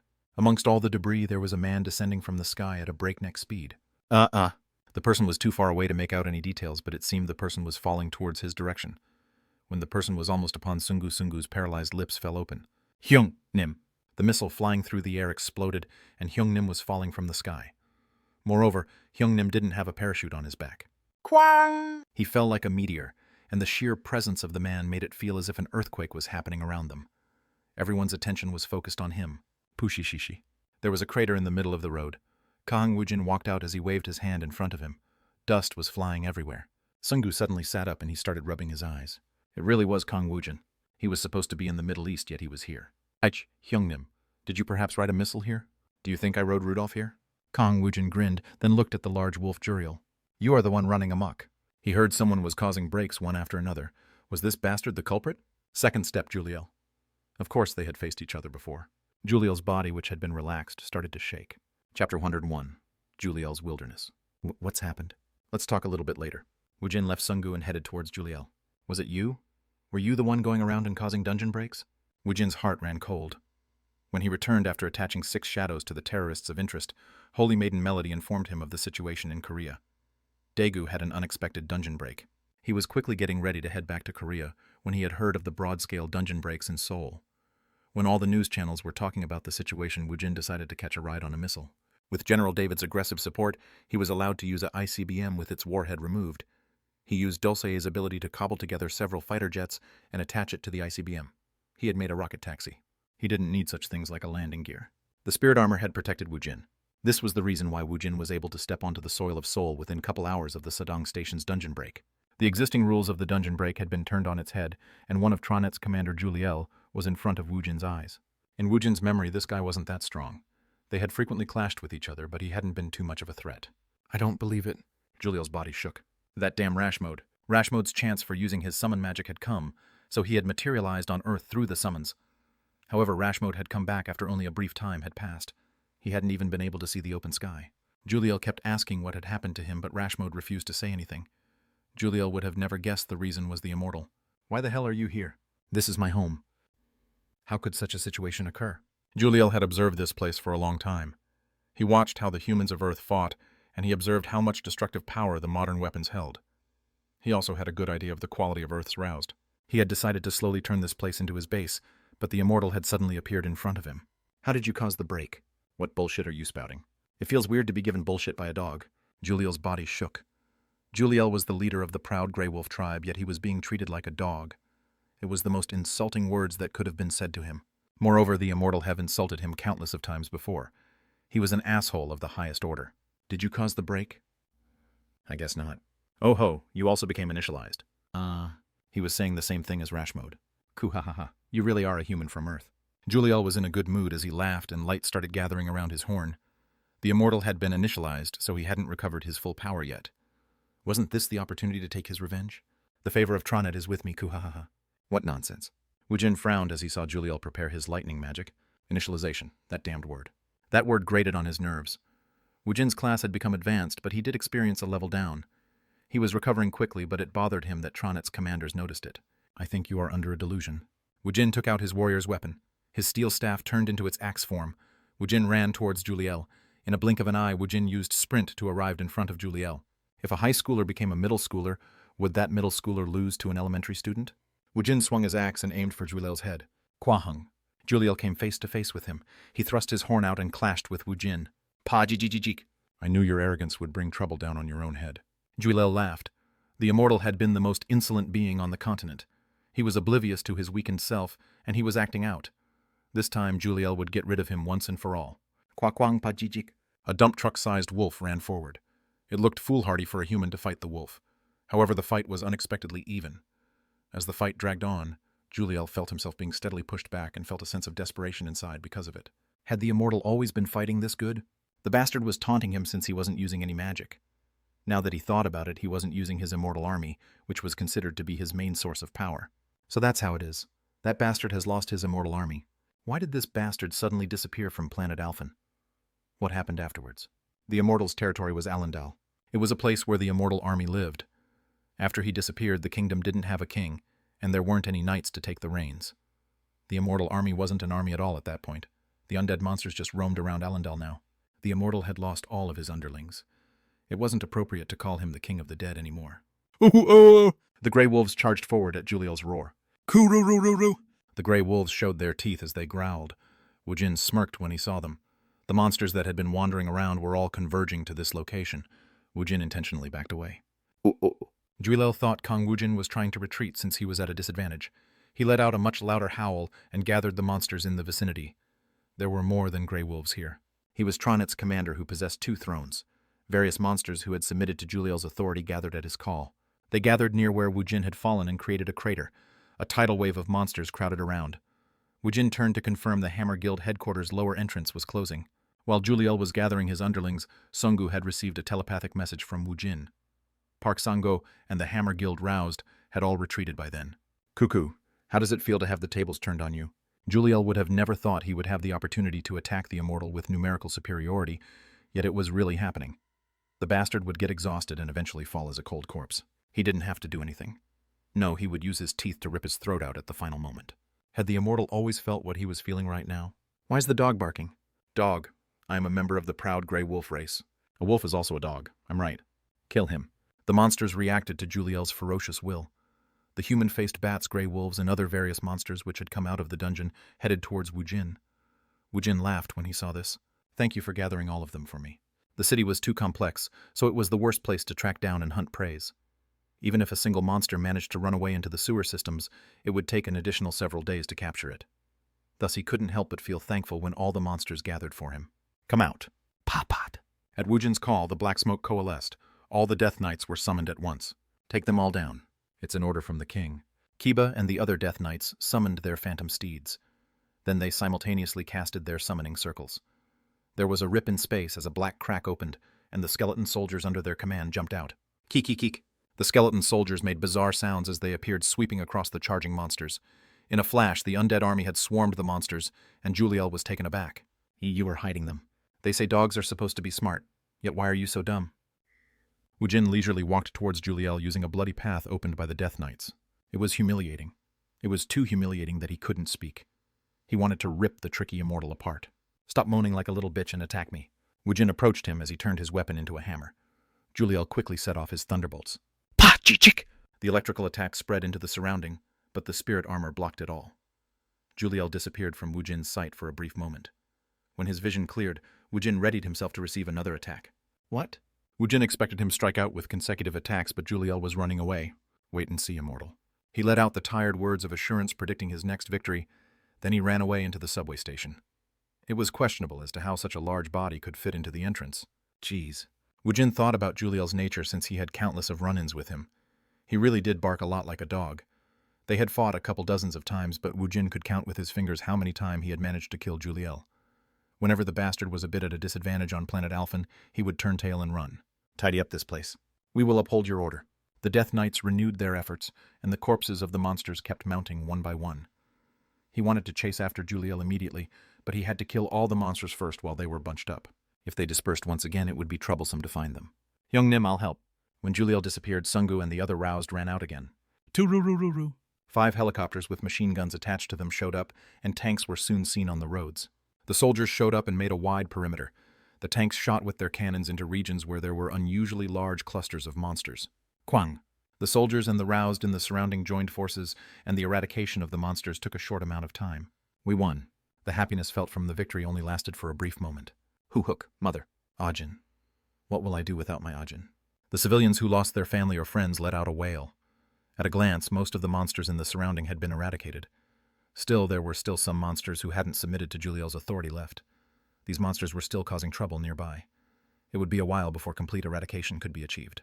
There were a lot of monster corpses on the street, but there were also a lot of human corpses too. This was the calamity caused by the unannounced dungeon breaks. The people gathered at the Hammer Guild's building, which doubled as an evacuation shelter, started to let out an outcry. Please let me out. No, it's still dangerous. Please go back in. My daughter is lying there. At the very least, shouldn't you let me recover my daughter's corpse? The monsters weren't entirely eradicated, so why were these people making such a ruckus? The Hammer Guild employees were sweating in agony as they tried to assuage the angry civilians. When the shadow of death tightened the noose around their necks, they had run away since their lives were precious to them. However, now that they were assured they would live, sadness became infectious amongst the people. It hit them like a violent storm. However, when Woojin suddenly appeared, the people stopped their outcry as if it had been a lie. When Woojin stepped closer to them, the people started retreating backwards and a path was automatically formed. When Minchin discovered Woojin, he pushed by the people to come towards him. President, I guess you are still alive. What about my family? Your mother and sister are all safe. He had been worried when he heard Sadang Station had broke, yet it seemed they were lucky enough to have evacuated. Woojin patted Minchin's shoulder. All right, I'll leave everything here to you. What you don't want to go meet them. There were too many people crowded here, but Woojin's family was amongst the evacuees. Kang Woojin shrugged his shoulder. You said they are alive. Yes, but... It's all right then. I'll be back after I chase down that bastard. Yes, sir. Woojin quickly left the evacuation shelter, and Minshin stared blankly at Woojin's figure move away. How could his public and private face be so thoroughly guarded? No, this felt different. His family's life had been on the line, and he was overly calm. Minshan shook his head to dislodge that thought. He went back into the throng of people to find Woojin's family, as well as Allendal's guild members. Woojin sent the Death Knights and skeleton soldiers to the summon room, and he went into the dungeon by himself. Juliel had quickly run away into this dungeon. The dungeon's secret was that it could be used as a dimensional door. How could a dungeon have an outbreak before the requisite 30 days? The break itself was linked to the balance of the dimensions. If one could freely move between the dimensions, dungeon breaks would be happening all the time. Millions of people would die. Woojin descended the subway station Juliel had run away into. He decided to chase first and ask questions later. When he entered the dungeon, he heard an announcement that was a bit different from the usual one. Jeez. Woojin's brows became furrowed. This dungeon itself was Juliel's dimensional domain. It was a bit different from the usual announcement he heard when going through a gate, but he had experienced this once with Rash mode. However, at that time, he hadn't been given a choice except the clear mode. I guess I have no choice. In a situation like this, that choice was probably the wisest. Chapter 102, Juliel's Wilderness 2. Woojin opened his point store to see if there were any items regarding this event. The point store had skill books, but it also sold numerous regular books as well. Stewardship of the Dimensional Domain. I guess this is it. It was manual on how to govern a dimensional domain, and the price was 2,000 achievement points. However, it wasn't the price that was a problem. The problem was, there was a lock on it, so he wouldn't be able to read it at all. Woojin looked at his stat menu to check his grade menu. Woojin hadn't paid much attention to it since it had stayed the same. There weren't any numbers or marks. It was empty. Whatever. It wasn't going to work right now. It wasn't as if he would get more answer from worrying about it. It would have been better if he had a guide, but it wasn't as if not having a guide would deter him from going forward. Woojin chose the clear option. This is a bit different. He knew what to expect since he had entered Rash Mode's dungeon before. He had thought the clear mode was akin to breaking into another house to plunder it. He never expected the rewards to be quite good. Is this Tronet's doing? The rules that bastard operated under was more of a mystery than it was understood. One thing that was for sure was that Woojin had been adrift on a boundless expanse of water, but now he felt as if he had found a compass. Kang Woojin's eyes twinkled. When he passed through the newly formed red portal, he appeared in an open field. Chilly winds blew across the plains as gray wolves wandered around. In the distance, a large purple pillar of light drew Woojin's eyes. Juliel was over there. He felt a hunch telling him so. Kururu. The gray wolves in the surroundings saw Woojin and swarmed towards him. There weren't any features on the terrain. It was basically an open plain. The wolves were adept at fighting in a group, so this was the perfect environment for the wolves to bite and kill intruders. Unfortunately, this particular intruder also liked wide open plains for battle. Open a path for me. Pop, pop, pop. At Woojin's command, the black smoke around him coalesced into Death Knights as they were summoned. They summoned their phantom steeds, then charged towards the wolves prowling around Woojin. The Death Knights could summon any number of skeleton soldiers they needed, so the Death Knights summoned a portion of their troops. Woojin's only job was to replace a broken skeleton soldier or add more skeleton soldiers under their command when the Death Knights leveled up. Let's go. Woojin summoned Xing Xing and he mounted. Bibi was summoned, taking her place on top of Xing Xing's head. Dulcai was in the form of a golem's heart, circling around Woojin's head. The immortal army galloped across the wilderness. A pillar of purple light was extending into the sky. The space above was pitch black, so it was questionable to call it a sky. Moreover, one couldn't see the end to the pillar of light. It kept traveling upwards endlessly. The light was being emitted from an underground building. It was hard to call it a building. It was basically a cave. Woojin smirked when he stood in front of the entrance to the cave. So he ran away to this place. The entrance to the cave was large enough so only Juliel could go in and out of it. It was too small for all the immortal army to enter into it. Woojin got off his phantom steed and the Death Knights followed behind him. The cave wasn't that deep. Soon they appeared at a space that was the size of a soccer stadium. The unique feature of this place was that the ceiling was open, and a large purple gem was sending a purple light into the sky. Juliel was resting his long body in front of it. I thought you were going to run away. Did you give up? I gave up. How unexpected. I have no reason to fight an arduous battle. It wouldn't turn out well. Juliel let out a sigh. I made a mistake in rashly making a gate to Earth. Woojin's eyes shone at the word gate. He remembered the words of the Holy Maiden. Her plan had been to obtain a dimensional domain. She was going to send an expedition to Alphen after opening a gate. I'll be visiting you often from now on to play with you guys. What kind of nonsense are you spouting? You really don't know anything. When Woojin tilted head in puzzlement, Juliel shook his head. If you clear the dungeon, the gate disappears. There is no reason for me to face you again. When the gate he opened to Earth disappeared from his domain, he would have no business that'll bring him back to Earth unless he wanted to open the gate again. He would never take the opportunity to face the terrifying immortal again. Should he consider it fortunate that Kang Woojin had chosen the clear mode? Even if he died here, it would allow Juliel to be reborn once again. Let us say our farewell. Are you going to meekly allow me to kill you? That won't be happening. Juliel raised his body. Did Juliel's body look bigger on Earth, or was he mistaken? You've made a mistake. The plants growing haphazardly around the plains let out a green energy. It was absorbed into Juliel's body. After receiving the blessing of the wilderness, Juliel's body started to become smaller. He was getting smaller and smaller. He wasn't actually getting smaller. He was being compressed. Heat started to pour out of Juliel's body. After he let out a ragged breath, Juliel stood on his 2 feet. Werewolf. I just borrowed their outer appearance. Coo-hoo-hoo. Woojin tilted his head. A crazy dog? Coo-hoo. I want to tear you into dozen pieces. You don't have the ability to do so. Coo-hoo-hoo. That's right. If you die here even once, it would be the end for you. Stop barking like a dog. Dog. Dog. This bastard kept treating him like a dog. A red light lit inside Juliel's eyes. I'll kill you. Juliel let out a cold laugh. He saw the cat next to Woojin run towards him. Is it his pet? The cat had cute and mesmerizing eyes. However, Juliel was in a foul mood since the owner of the pet was the immortal. Nyang. Juliel kicked the cat that had been running at him. Shwa. Juliel pushed off one leg and in a flash charged towards Woojin. Juliel's front paws had turned into hands, but the hands had sharp and thick nails. The nails were akin to swords. Kang! Kiba's axe blocked Juliel's claws. Annoying pests. Ka-ang kwang. Kiba blocked Juliel's claws on consecutive blows, but he was sent sliding backwards by a kick from Juliel. It was an overwhelming strength. Gururu. Kiba let out a low growl. It seemed his pride was hurt since he was losing in terms of strength. Juliel didn't care about the familiars. He kept aiming for Woojin. His smaller body meant he had gained explosive agility, and he hadn't lost any of his strength. It was amazing. You shall not pass. Kwahung. Ramson's hammer blocked Juliel's attack.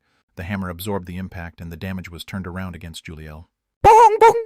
No matter how fearsome a power was, it was useless if one couldn't hit one's target. Juliel nimbly dodged all of Ramson's attack. He aimed his sharp and long nails for Ramson's skull. Ramson quickly lowered his head to avoid the blow, but half of his helm was sheared off. You dare. The enraged Ramson hugged Juliel, and the Death Knight from the side brought down a great sword towards Juliel's neck. Gang! It was hard to believe this was the hide of an animal. Accompanying the sound, the sword bounced off Juliel. He twisted to his body to escape. He left the Death Knights behind, and he ran towards Woojin. I'll kill him. He didn't have the time to tussle with the Immortal's familiars. This was how one dealt with a Necromancer. Their familiars would be summoned once again no matter how many times one killed them. However, once the Necromancer was killed, the familiars went back to being a ragtag group of monsters. You shall not pass. The Necromancer and his familiars seemed well aware of this fact, so they were on constant guard around the Immortal. Juliel used the most minimal movement to arrive in front of his opponent. I don't have much time left. The blessing of the wilderness had a short duration. It was regrettable, but in turn it gave Juliel an explosive amount of power.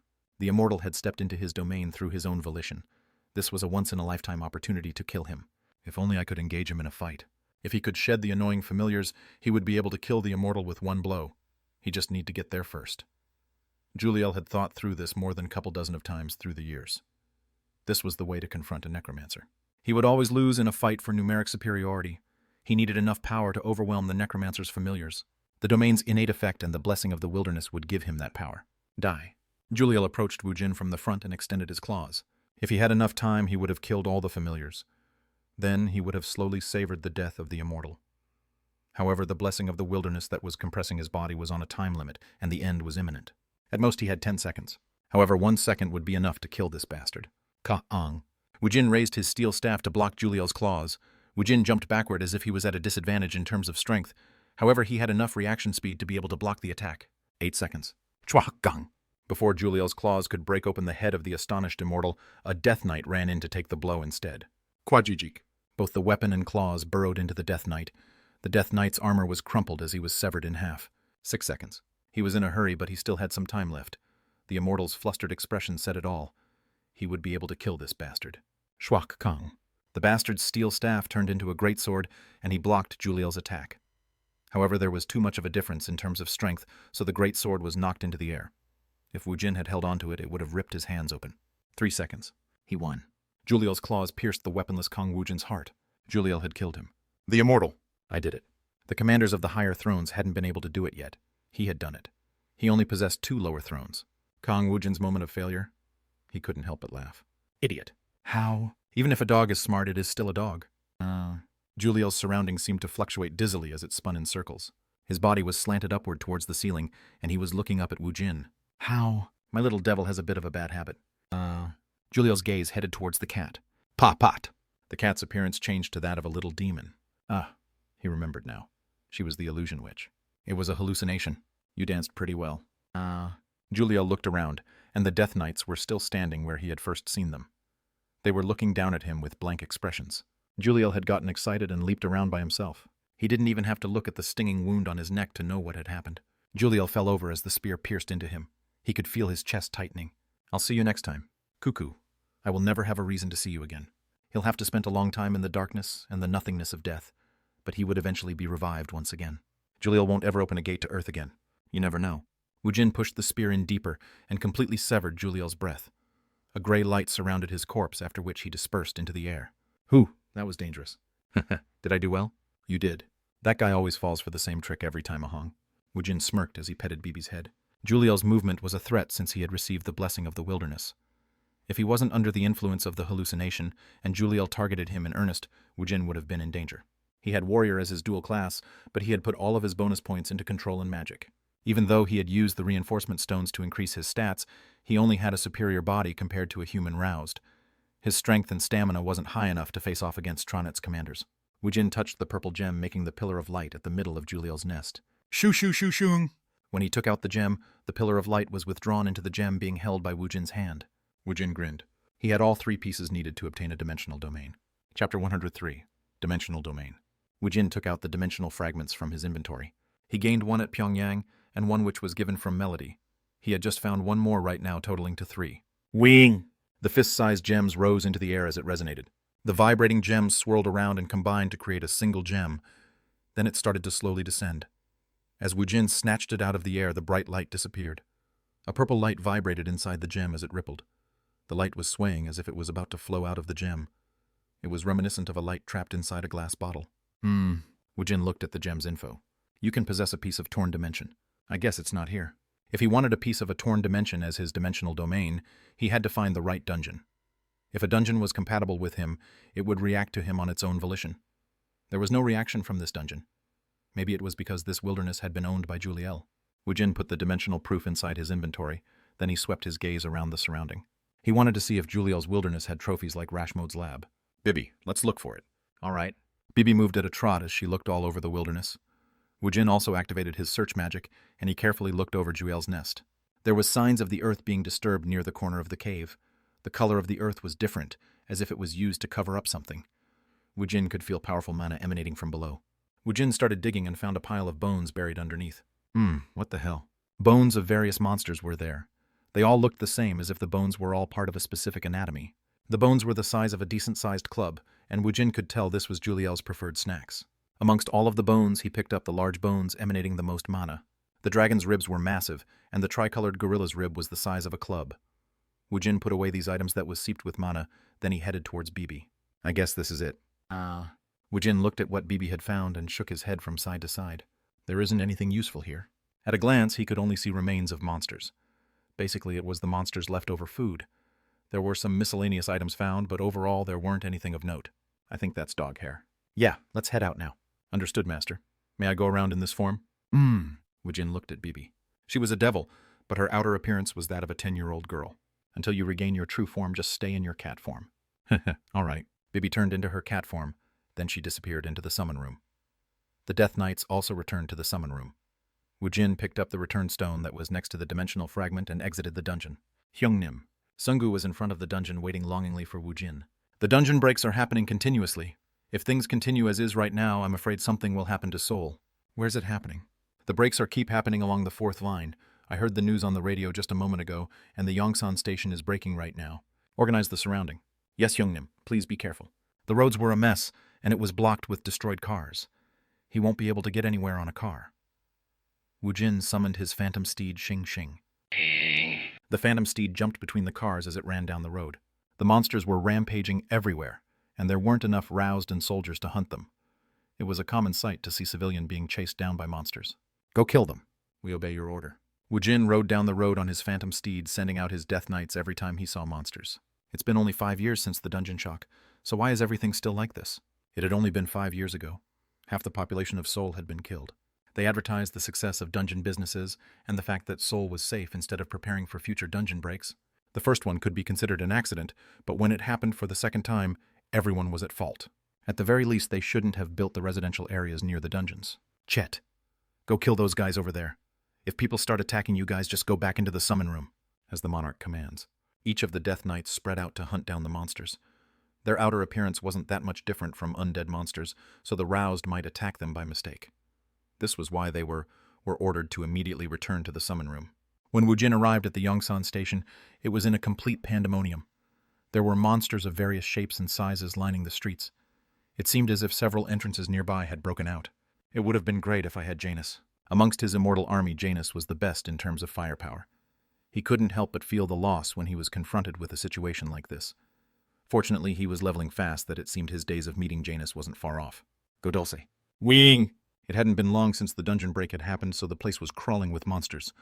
Dulce flew toward this place. Chulkuk, Chulkuk. The nearby vehicles gathered in a single location to make a large steel golem. It didn't have firepower like the missiles and machine guns, but the steel golem itself was enough to crush the monsters. If Woojin joined in, the monster hunting would become faster, but it would end up being endless. One doesn't pail the rising water. Instead, one had to block the leak. I don't know who it is, but once I catch him, Woojin had no idea how someone was causing a break. However, he'll be able to find out the reason and method when he caught the culprit. Woojin rode Xing Xing towards the north. Shit. Monsters were pouring out from a dungeon break that happened right now. Woojin summoned his bone spears to make a wall of bones near the entrance. He imprisoned the monsters. Ku Ru Ruk. Quang Quang. The wall of bones would be broken soon by the rampaging monsters, but it would give a little bit more time for the people to evacuate. There was an evacuation announcement earlier, so there weren't a lot of civilians who hadn't run away. Is that the next one? Woojin looked at the soul station. He had to find out why the already cleared dungeons were breaking. Woojin once again summoned the Death Knights who had returned to the summon room after they finished their missions. He sent them towards the monsters that were about to escape the bone prison. Woojin tried to predict the next break, so he headed towards the soul station. Why is this happening? He wanted to know why the dungeon breaks were happening. This couldn't be a natural phenomena. Other places were fine, yet Seoul, Korea was in a mess. Moreover, the break was happening in order instead of breaking at the same time. Someone is artificially creating the dungeon breaks. It had been 5 years since the dungeon shock. This was the first instance where cleared dungeons went into a break.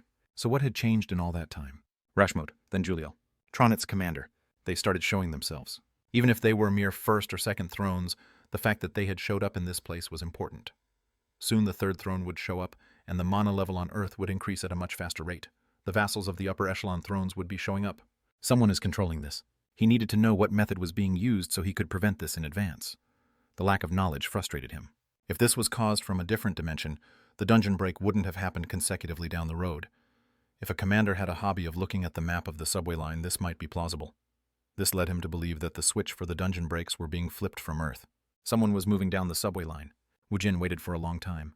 However, none of the entrances to the Soul Station broke, so he put more energy into his senses. Does it need more time? If one looked at the pattern of the break, the next target was the Soul Station. However, it wasn't occurring yet. Did the act of causing a dungeon break take a lot of time? Woojin waited an extra 30 minutes, but the dungeon break didn't occur. I'm sure. The only thing that had changed was that Woojin had arrived at Soul Station ahead of time. Woojin was now sure that the dungeon break was caused by someone, and this culprit had seen Woojin. It had caused this unknown person to stop.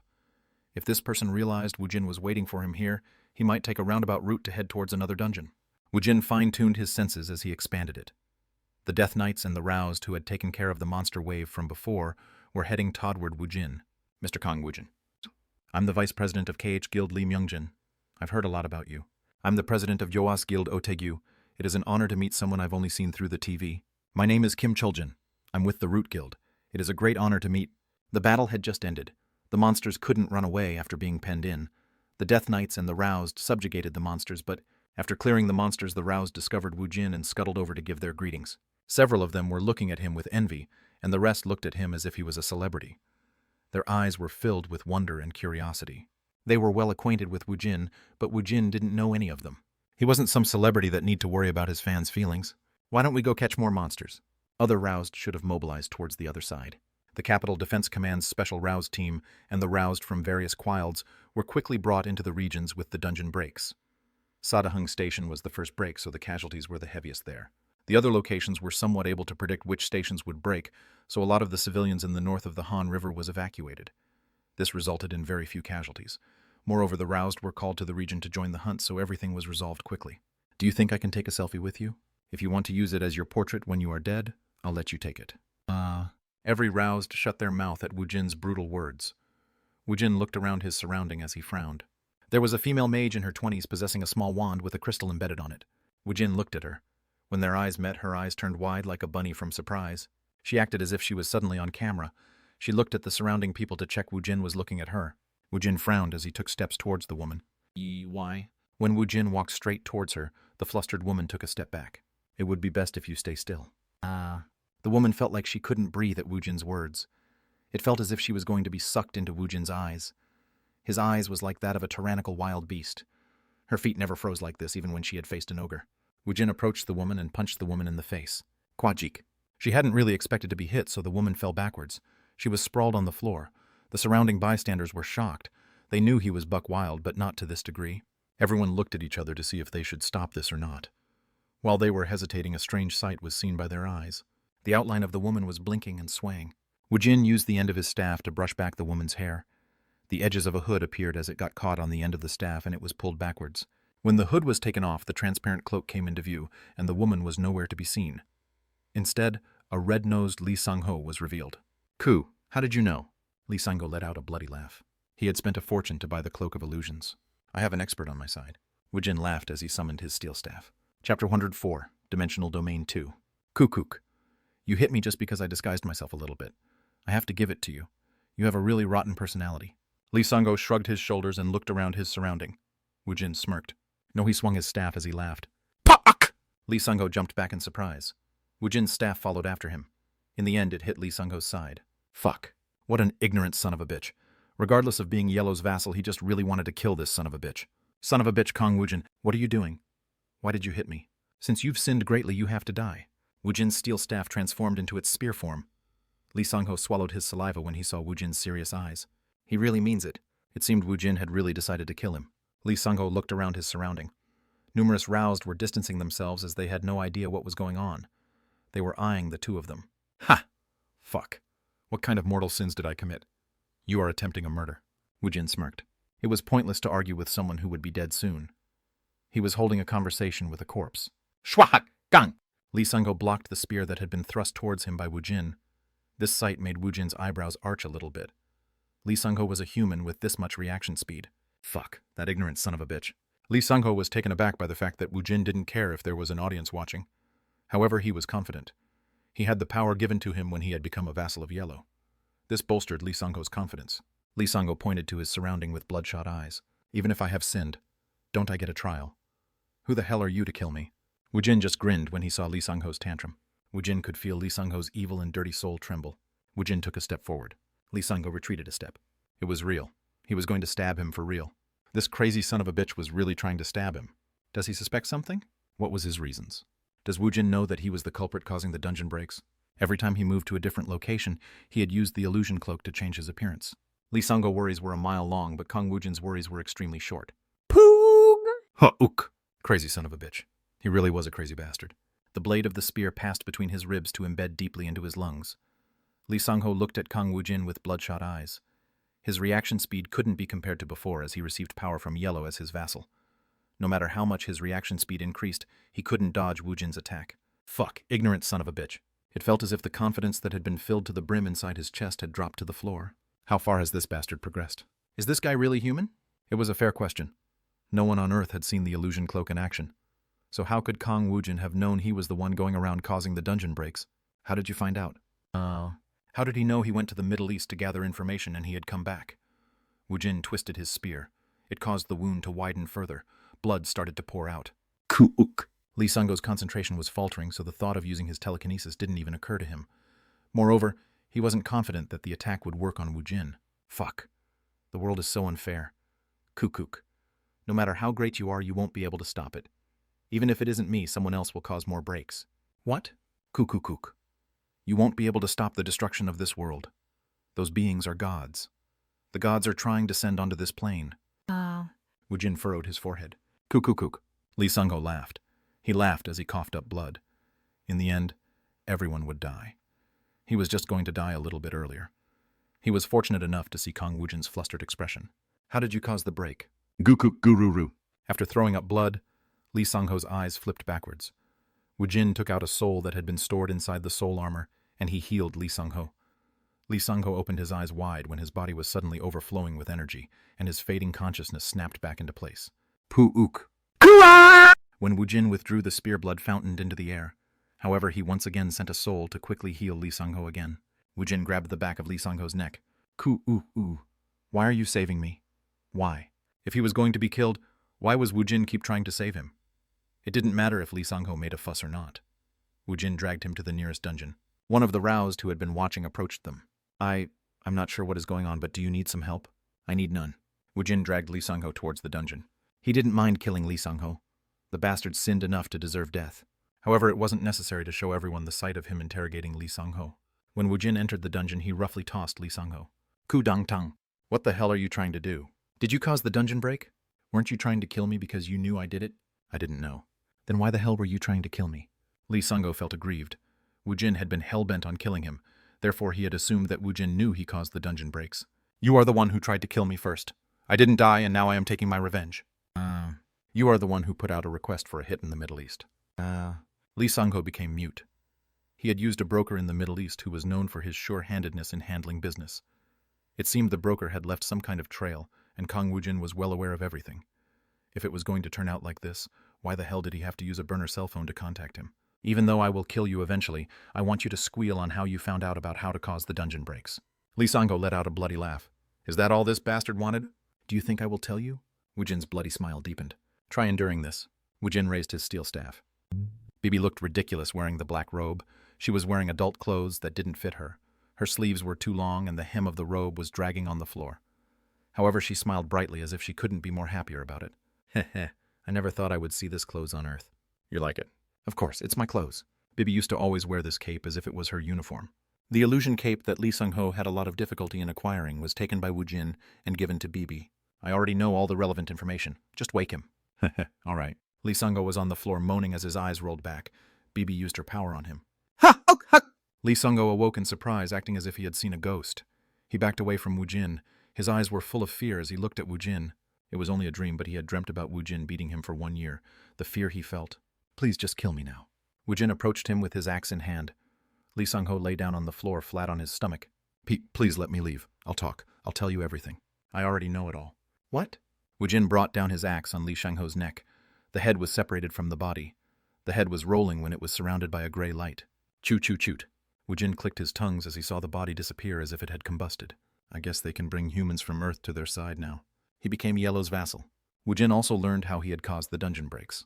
When he became Yellow's vassal, he wasn't attacked by the monsters. He used the return stone to break down the barrier, basically unlatching the door to let the monsters out. Still, we can be a tad bit more relieved now. It'll still continue to happen. The monsters were able to touch the return stone only after 30 days had passed. Lee Sangho had been able to possess the return stone from the simple fact that he was a human from Earth. He had died and disappeared since he was on Tronet's side now. He would be revived, but he wouldn't be a human of Earth anymore. He would only be Yellow's vassal, who was one of Tronet's 72 commanders. From the perspective of Earth, he was now an outsider. From now on, Woojin would have to kill anyone who fell for Tronet's scheme to become his vassal. Let's start heading out. All right. She folded her long sleeves, then pulled up the hem of the cloak to tie it around her waist. She looked like she was swaddled in a blanket, but this was the most jovial state he had seen her be recently. Woojin went to the lower floors of the subway station to gain the return stone. He took care of all the monsters that came at him, but he couldn't find the return stone, even when he reached the lowest floor. Is this a high-rank dungeon? It would be a little bit more tedious, but there weren't any dungeons Woojin couldn't clear now. He ascended to the entrance where the barrier was present, and a red portal had already formed. Woojin passed through the portal. Wing! After the momentary buzzing and dizziness passed, he saw the appearance of the high-rank dungeon. It was a wasteland with occasional reeds growing. He didn't see any monsters.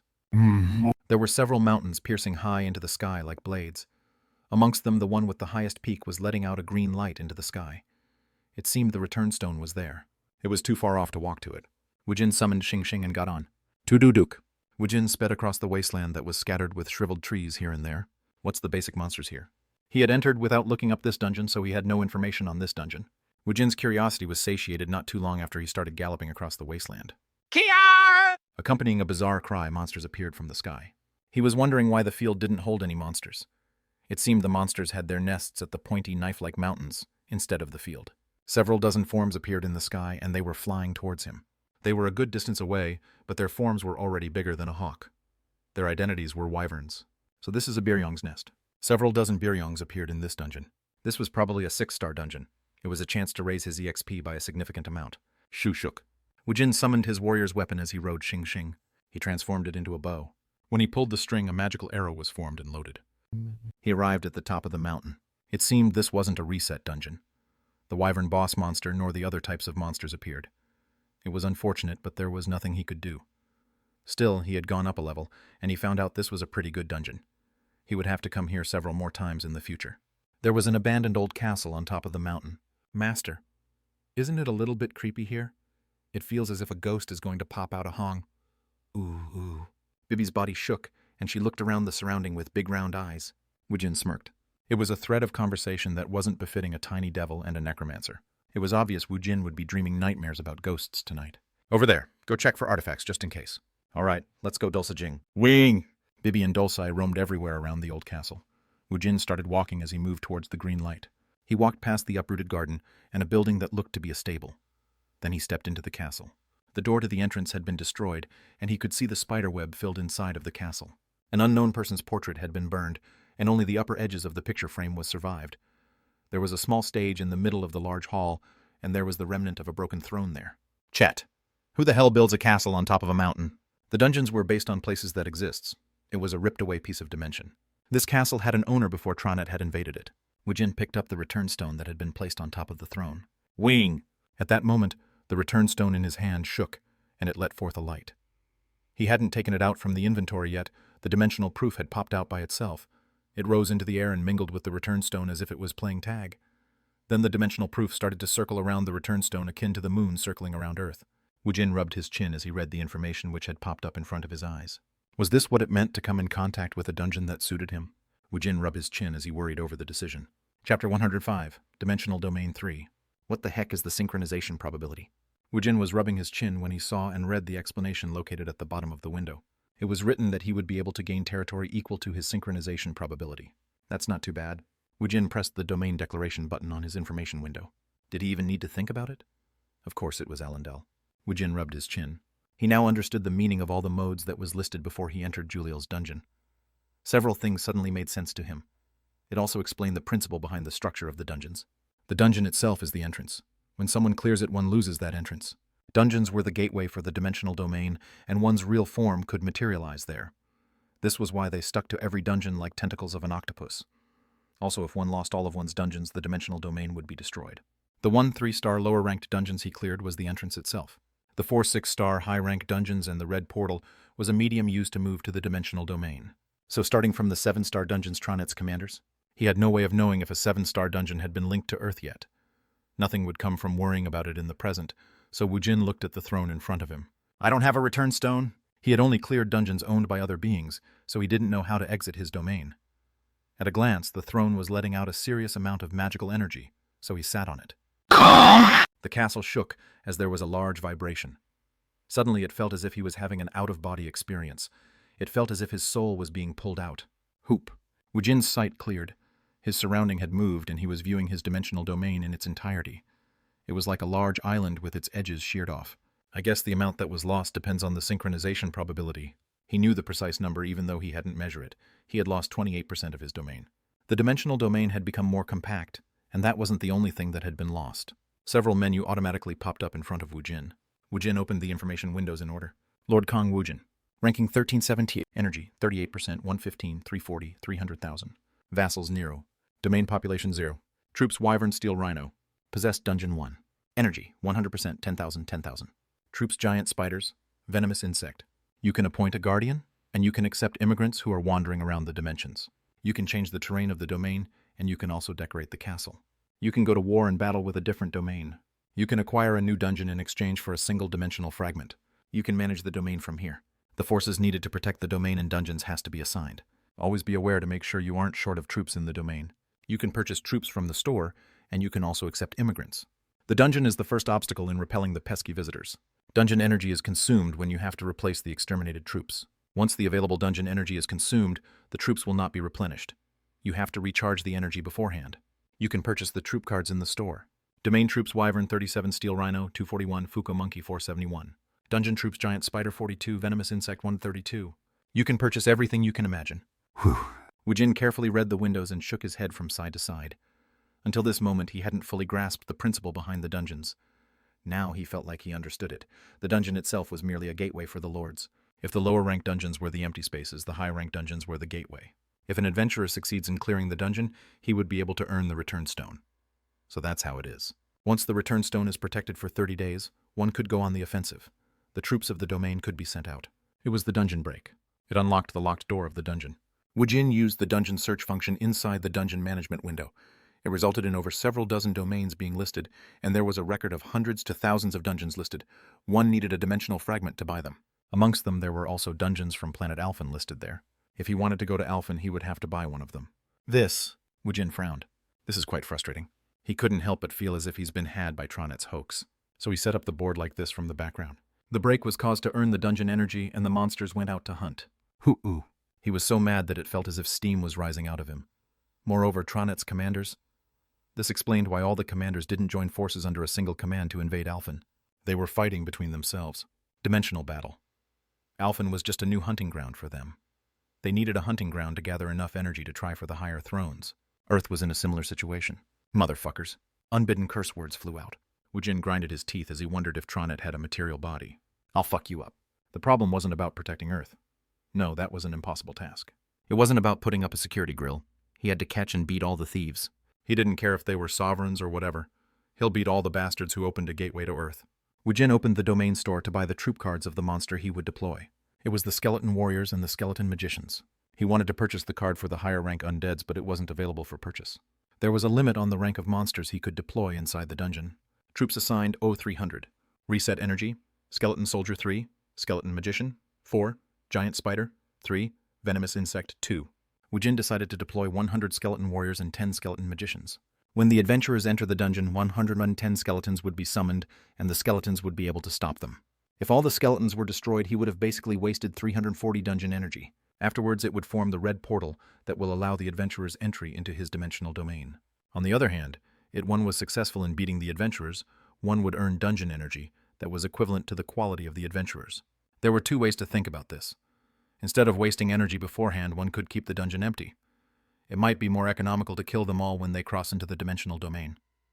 On the other hand, one could place strong forces in the dungeon to prevent anyone from ever getting to the dimensional domain.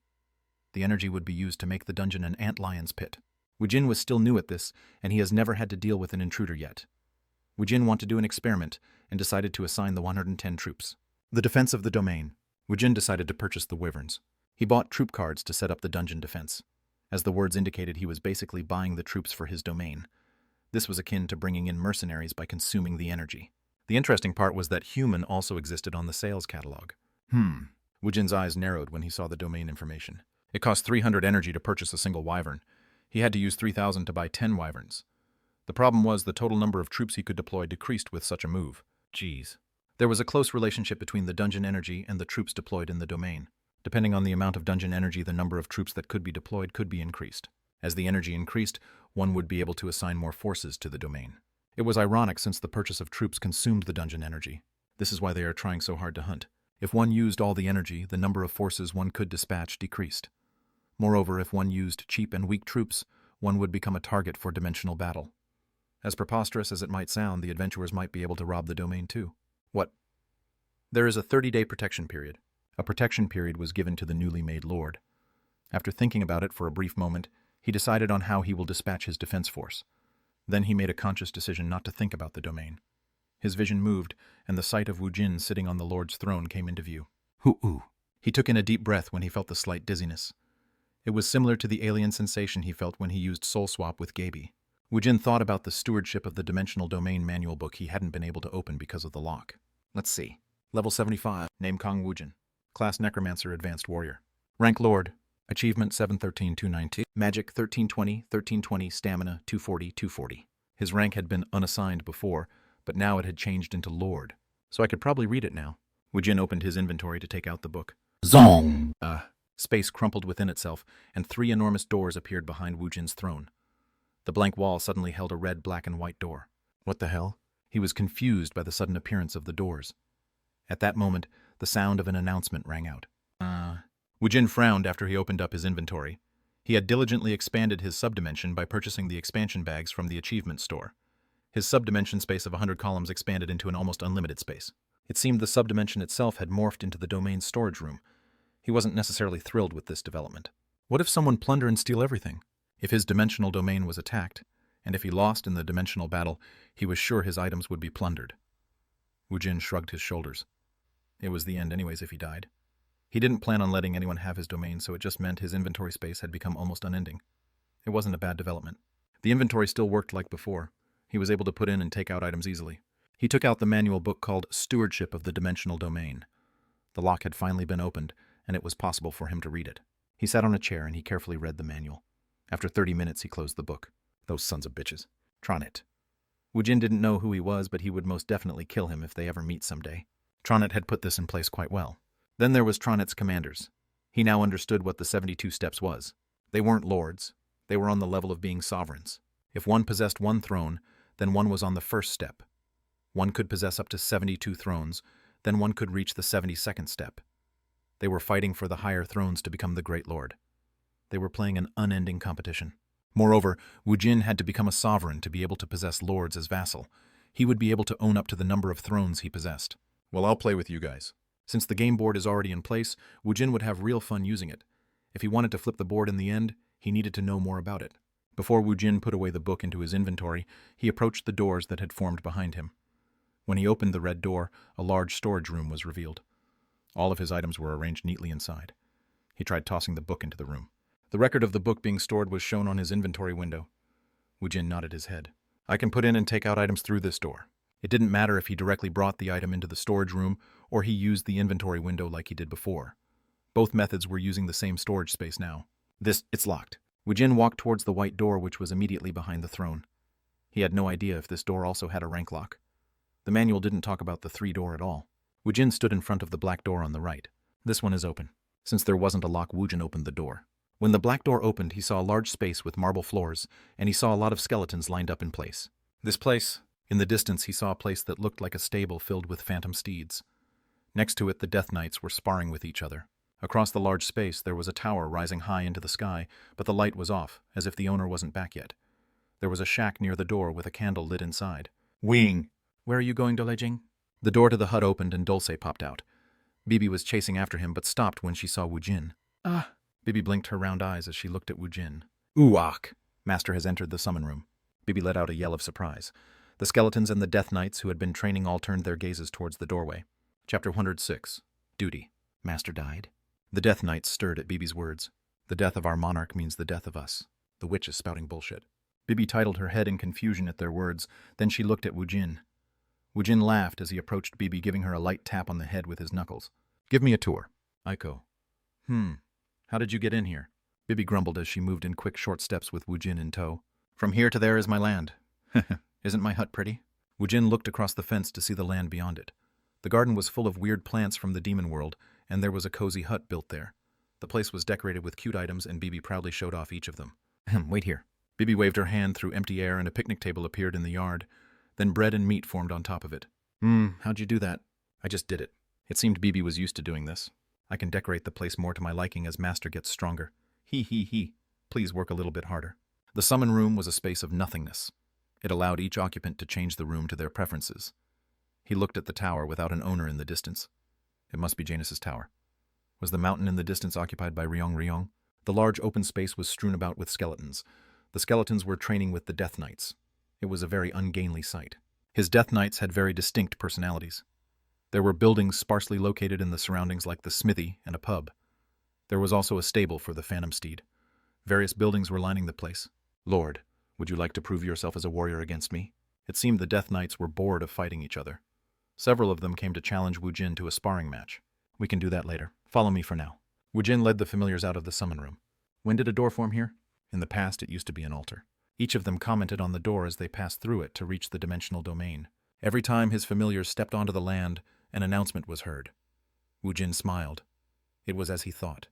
He was able to register his familiars as immigrants, and it was possible to use them as a fighting force here. I guess I don't really need to use the energy.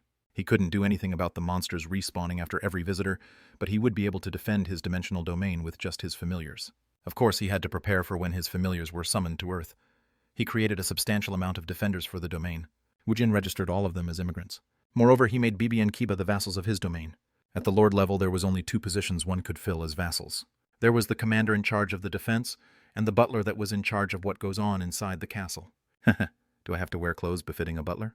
Bibi was surrounded by black smoke, after which she was changed into a black maid outfit with white frills. She looked adorable, but it wasn't a suitable attire. That isn't the uniform for a butler. Master doesn't like this kind of stuff. Stop trying to mess with me. You will protect this place from now on. Yahoo, I can decorate it however I want. Well, do it in moderation. This is going to be fun. Bibi would take care of everything within the framework of authority given as the butler. When Kiba was named the commander in charge of defense, the 10 wyvern were assigned to him.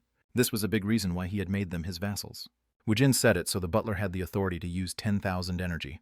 The commander of the defense would be able to use 30,000 energy. If you guys are in trouble, then use it. The Monarch's orders are like our life. Bibi pouted. Pi, you are already dead. Master, do you think I could use a little bit of the energy to decorate the castle? Well, use it in moderation. However, if you are in danger, don't skimp on using it. Yahoo. It seemed decoration was a hobby of hers even inside the summon room. Bibi felt as if she would fly away when she had become the butler of the large dimensional domain. Should she make it look like her birthplace, the demon world? Or should she make it like what she had seen on Earth? Woojin left Bibi to her thoughts as he sat on the throne. Call me if there is something amiss. Since his domain had a 30-day protection period, he was worried more about the mess in Seoul. He had eliminated the cause of the dungeon breaks, but the monsters were still rampaging there. He was pretty well informed after reading the dimensional domain manual. This domain was tied into Woojin's wants.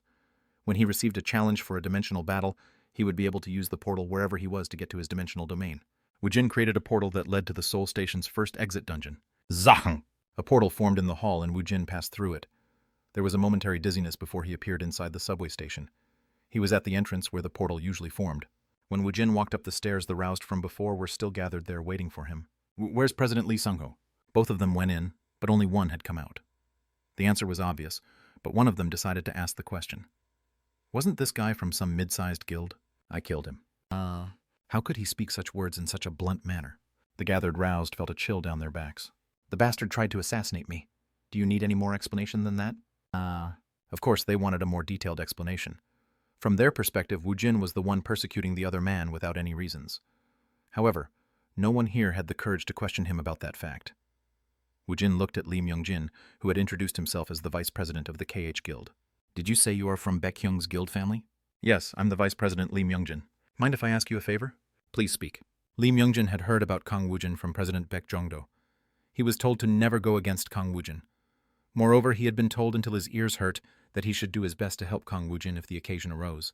Protect this place until my guys get here. Don't let anyone in. Understood. However, the dungeon reset happened not too long ago. From the outside, it had looked as if a dungeon reset had happened. Woojin spoke as if nothing significant had happened. This is my dungeon now.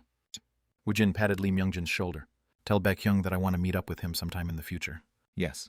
Lee Myung-jin's face became a shade brighter as he watched Kang Woojin ride his summoned phantom steed away. All right, let's quickly organize the surrounding. Let's restrict access to this place until the Allendale Guild gets here. No one would try to raid this dungeon during such a chaotic situation, but one could never be too sure. This was why he put KH Guild members on strict watch around the dungeon. Lee Myung-jin sent a brief summary of the situation through a text message. Deering. Good. Lee Myung-jin smiled at the short but meaningful reply. If he took into consideration of Baek Jong-do's personality, this was the highest of compliments. Baek Jong-do's actions were highly influenced by his mood, so Lee Myung-jin felt a sense of satisfaction when he thought about the rewards he would receive. When Woojin arrived at Sadahung, most of the monsters had been killed.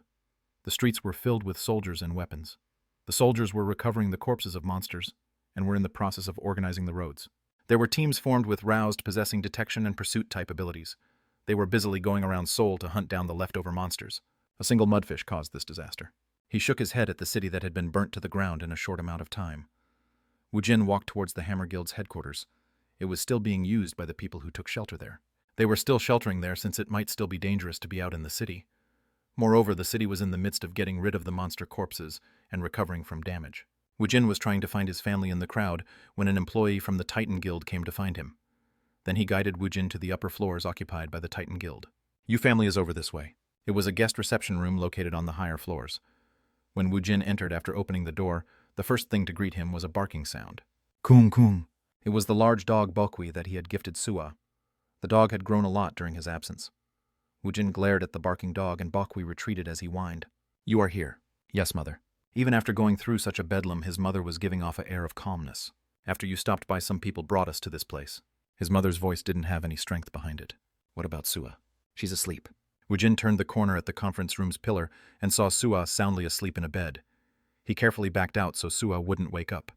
His mother called for him. Sit here for a moment. It seemed she wasn't in a good mood today, so Woojin obediently sat across her. Lee Soo-kyung bit her lips several times, but her indecision didn't last long. Woojin, yes, I'm proud of you. I thought you were dead, but you came back after 5 years. Just the fact that you are alive has granted my wish. Tears welled in Lee Soo-kyung's eyes. She didn't wipe away the tears that was flowing down her face, and she looked at Woojin with eyes full of affection. You disappeared, then you father also disappeared. Seoul was in a mess. She didn't look to be in a good mood as she talked about the great calamity from 5 years ago.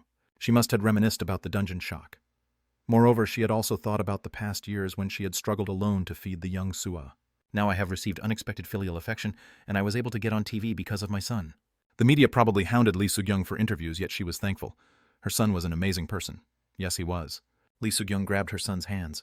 Your mother doesn't need any special treatment from you. The people who had evacuated here were crowded into a room without any amenities, yet her family was in a spacious room with a bed. She didn't know what to think about this. Moreover, she was worried she was causing harm to her son. Don't worry about your mother. Save Seoul instead of your mother. How could he do that? Woojin had lasted until now because of his family. People are saying you are a hero. He wasn't a hero. He was a predator that ate carnivores. Why was his mother acting like this today? Did you see the news? He pretty much had a reporter within his reach everywhere he went. He wanted the people of the world to see him. He wanted to arouse the people's attention. If they were afraid, Woojin wanted it to be like that. If they were defiant against him, Woojin again wanted it to be like that. It would separate his allies from his enemies. However, what would his mother have felt when she saw her son commit indiscriminate slaughter? He saw worry, sympathy, anxiety, and the uncertainty in her eyes. She was trying to suppress those feelings. She wanted to tell him to just drop everything. He could feel her hold herself back. Woojin grinned as he grabbed both of Lee Soo-kyung's hands and shook it. Don't worry about me. Lee Soo-kyung's chest hurt more as she saw her son's laughing figure. It was said that heroes were given by the heavens. Why did her son have to walk such an arduous road? She wanted to argue, and she wanted to wish for everything to return to normal. Since she couldn't do that, her heart was breaking. The only thing she could do was to silently cheer for him. The only way she could help him was to make sure his family didn't become a burden to him. Her son had grown too much to envelop him in her bosom. He had become so big that he was able to take the world under his arms to protect it. I'm all right. Okay. Lee Soo-kyung laughed as she tried to hide her tears. You should go. You are busy. Yes. Woojin stood up, gave her a hug. Then he exited towards the reception room. Chalkak. He stood outside the closed door as the sound of his mother crying tickled his ears. I'm sorry, Mother. The destruction of Earth has already started. Neither a hero nor a god could stop this. A calamity that would make the dungeon shock look cute was coming. Chapter 107, Duty 2. President's Room of Hammer Guild. 4 people were looking at each other as they sat. It was Hammer Guild's President Park Sang-go and Vice President Park Jin-woo. These 2 rank-aroused represented Korea. Hong Sung-gu and Jung Min-chan was sitting in front of them. One was a former employee turned vice president of the Allendale Guild. The other man was an inconsequential roused they hadn't paid much attention to, yet he had already become a rank aroused. Park Sang-ho felt restless as he looked at Hong Sung-gu. What a waste. If he had been able to absorb them all into the Hammer Guild, then he would have 3 rank A roused and an AA rank roused on top of that. No, it was a misnomer to call him a rank AA anymore. The awkward silence settled around the office until the intercom rang. When Park Sang-go pressed the button, the secretary's voice flowed out. Mr. Kang Woojin has gotten on the elevator. He'll be arriving soon. Understood. Park Sang-go lifted his finger off the intercom button, then looked at Min-chan. Does Mr. Kang Woojin know something about this situation? Young Min-chan let Park Sang-go's gaze flow off of him. I'm not sure. You should ask him when he gets here. How would Min-chan know there was just the story Woojin said was true? Woojin also warned him once that the world's laws and morality would fall. He wondered if the current dungeon breaks were a precursor to those events. Geek! The sound of the door was unusually loud inside the quiet office as Woojin appeared. What's going on? Why is everyone acting so downcast? At Woojin's words, Sung-gu was the very first one to stand up. Hyung-nim. Min-chan looked at Woojin with an expression filled with respect. Park Sang-go and Park Jin-woo half-heartedly got up. Park Sang-go approached Woojin as he put up his hand to shake. It seems I have to greet you in these uncertain times. I guess so. Woojin naturally spoke in an informal form of speech, and Park Sang-go's face immediately hardened. However, Park Jin-woo still extended his hand. It's good to meet you. I'm Park Jin-woo. I'm Kang Woojin. Woojin sat in the empty seat after exchanging handshakes. Why don't we all sit? Woojin sat down very comfortably as if this was his office. It made Park Sang-go's temper boil, but he tried very hard to control his expression. You have something to say to me? At Woojin's direct question, Park Sang-go put away his personal feelings and brought up the main subject. This wasn't a good time to talk about proper decorum a Korean person should have, and Woojin wasn't someone who would be receptive to such a speech. Do you know the cause behind this event? Lee Sang-ho caused the breaks. Lee Sang-ho became the vassal of Tronet's commander Yellow. When Lee Sang-ho became his vassal, he was able to cause the dungeon breaks. The person who asked the question, Park Sang-go, and the other people in the room couldn't find any words to answer Woojin. They just sat there blinking their eyes. They thought he would have a vague idea on what was going on, but he knew it in such detail. Who's this Tronet's Yellow? No, what is this Tronet? They are the masters who own the dungeons. He's one of the bastards trying to make Earth their hunting ground. This was too fantastic of a story, so Park Sang-go swallowed his saliva. How do you know this so well? Woojin took a peek at Park Sang-go. Is your occupation being a reporter? I'm the Hammer Guild's master. I'm joking, it's a joke. Woojin smirked as he answered the question. I came back after I went to a world where those bastards usurped the place. They couldn't comprehend or understand the words he spoke. It was too unbelievable. If the origin of the problem is Lee Sang-ho, don't we need to catch him? I already killed him. Huck! Woojin looked at the surprised faces as he reclined his shoulders backwards. His body sank into the sofa. Is this how you treat guests here? Don't you have any coffee? Why was he looking for coffee in a time like this? Park Sang-go calmed his surging temper, then paged his secretary to bring some coffee. He looked over Kang Woojin with shaking eyes. I could never make head or tail of him, but up to what point could he trust this story? Moreover, where should he start his preparations? He secretly glanced at Jung Min-chan and Hong Sung-gu. They looked surprised, but the vibe he got was that they seemed to trust everything Woojin said. Since Woojin knew the cause of the current situation, he should have a plan to combat it. What are you planning on doing from now on? Woojin smirked as he drank the coffee brought to him by the secretary. What am I going to do? The same thing. He still didn't have a good idea on what he had to do. He wasn't sure if Tronet's lords would come in droves soon, or if they would take some more time. However, he was sure about one thing. The war was imminent. I'll stop the dungeons, grow the roused, and cultivate my power. I'll be getting ready for a war. The roused had been growing under the guise of the dungeon business. It was evident as each country of Earth had several dozen to several hundred established guilds. Earth was getting incrementally stronger. They had gotten stronger under the goal of profit under the guilds, but now he would have to gather them. If it was the previous Woojin, they wouldn't have even listened to his opinions, but it was different now. There was an entire world of differences between the obscure roused Kang Woojin and the current Kang Woojin. Kang Woojin looked at Jung Min-chan, who had always reliably taken care of his business. Let's all gather in one place to start our preparation. Park Sang-go, who was listening from the side, quickly put his brain to work. How could the Hammer Guild benefit from this situation? What could he do? So he could exert his influence. We are planning on assembling all the Korean guilds in a month. What do you think about doing it there? I guess I can do that. Park Sang-go let out a yell of utter delight inside.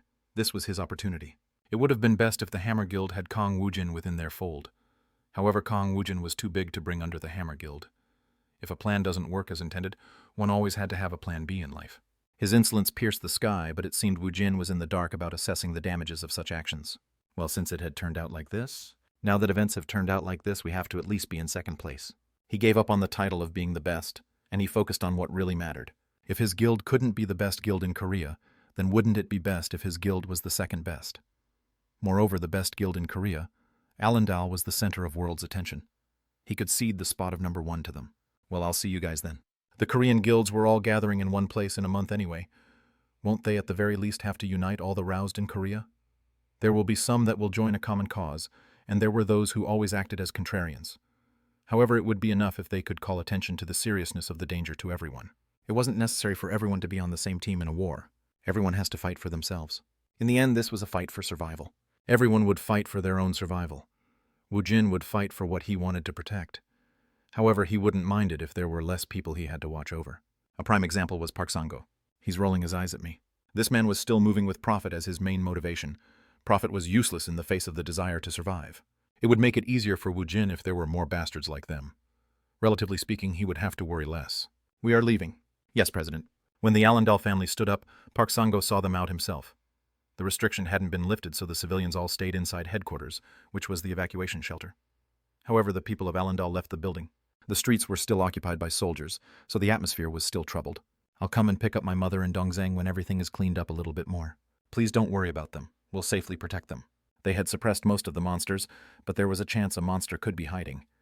It was better to stay at the Hammer Guild than to go home. I guess having such a large organization isn't too bad. He thought it wouldn't be too bad to have a lot of employees and numerous roused under him. Allendale only had 3.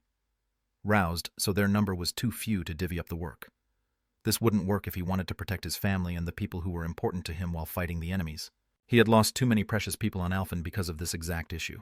What happened to the rest of our guild? Director Kim is evacuating with the other employees. The others are here at this evacuation shelter. They were at Allendale Guild when the incident broke out, and they were lucky to have been able to escape. Sungu's family and the guild employees' families all evacuated to the Hammer Guild's headquarters. Everyone's over here. As of now, we aren't able to contact the chief secretary and the secretary employees. Ms. Hazel is safe. She was with me until we parted not too long ago. He had come out with her from the dungeon. Jackson was protecting Hazel, so nothing should have happened to her. The problem was Lee Sung-hoon and the secretary employees. He couldn't contact them. Min-chan took out his handphone and verified that the network was still down. He put it back into his pocket. The communication network hasn't recovered yet. The city was severely thrashed by the dungeon breaks. It was standard procedure to recover the communication system, but the recovery was very slow. They had successfully stopped the dungeon breaks in Seoul to achieve a momentary peace, but maybe the damage was too extensive. Let's go to the office. Yes, President. Just to be safe, the civilians were restricted from exiting the evacuation shelter. Since there were 2 people with roused licenses in their party, the soldiers overlooked Min-chan, who was a civilian. To be precise, he wasn't a civilian, but a guild official. Chet, it's a mess. It was as if the chaos of the situation had been left behind. The office was a mess. The employees had fallen into panic, but they were able to quickly escape thanks to the experienced Min-chan. He was someone who had worked in the dungeon business since the dungeon shock. His bones were thick and resilient. Woojin righted the fallen chairs as he looked around the office. As he was coming up, he noticed that his storage room had been emptied by someone. It was hard to tell whether people or monsters did this. Let's move. What? He needed a stronghold. It should be a place where he could protect people from the overflowing monsters. He needed a place where he could hold off his enemies effectively with a small force. A fort like the Hammer Guild's headquarters building. Look for one near the Seoul station. Tell me when you pick a suitable building. If you can buy it, then buy it. If not, we'll just take it.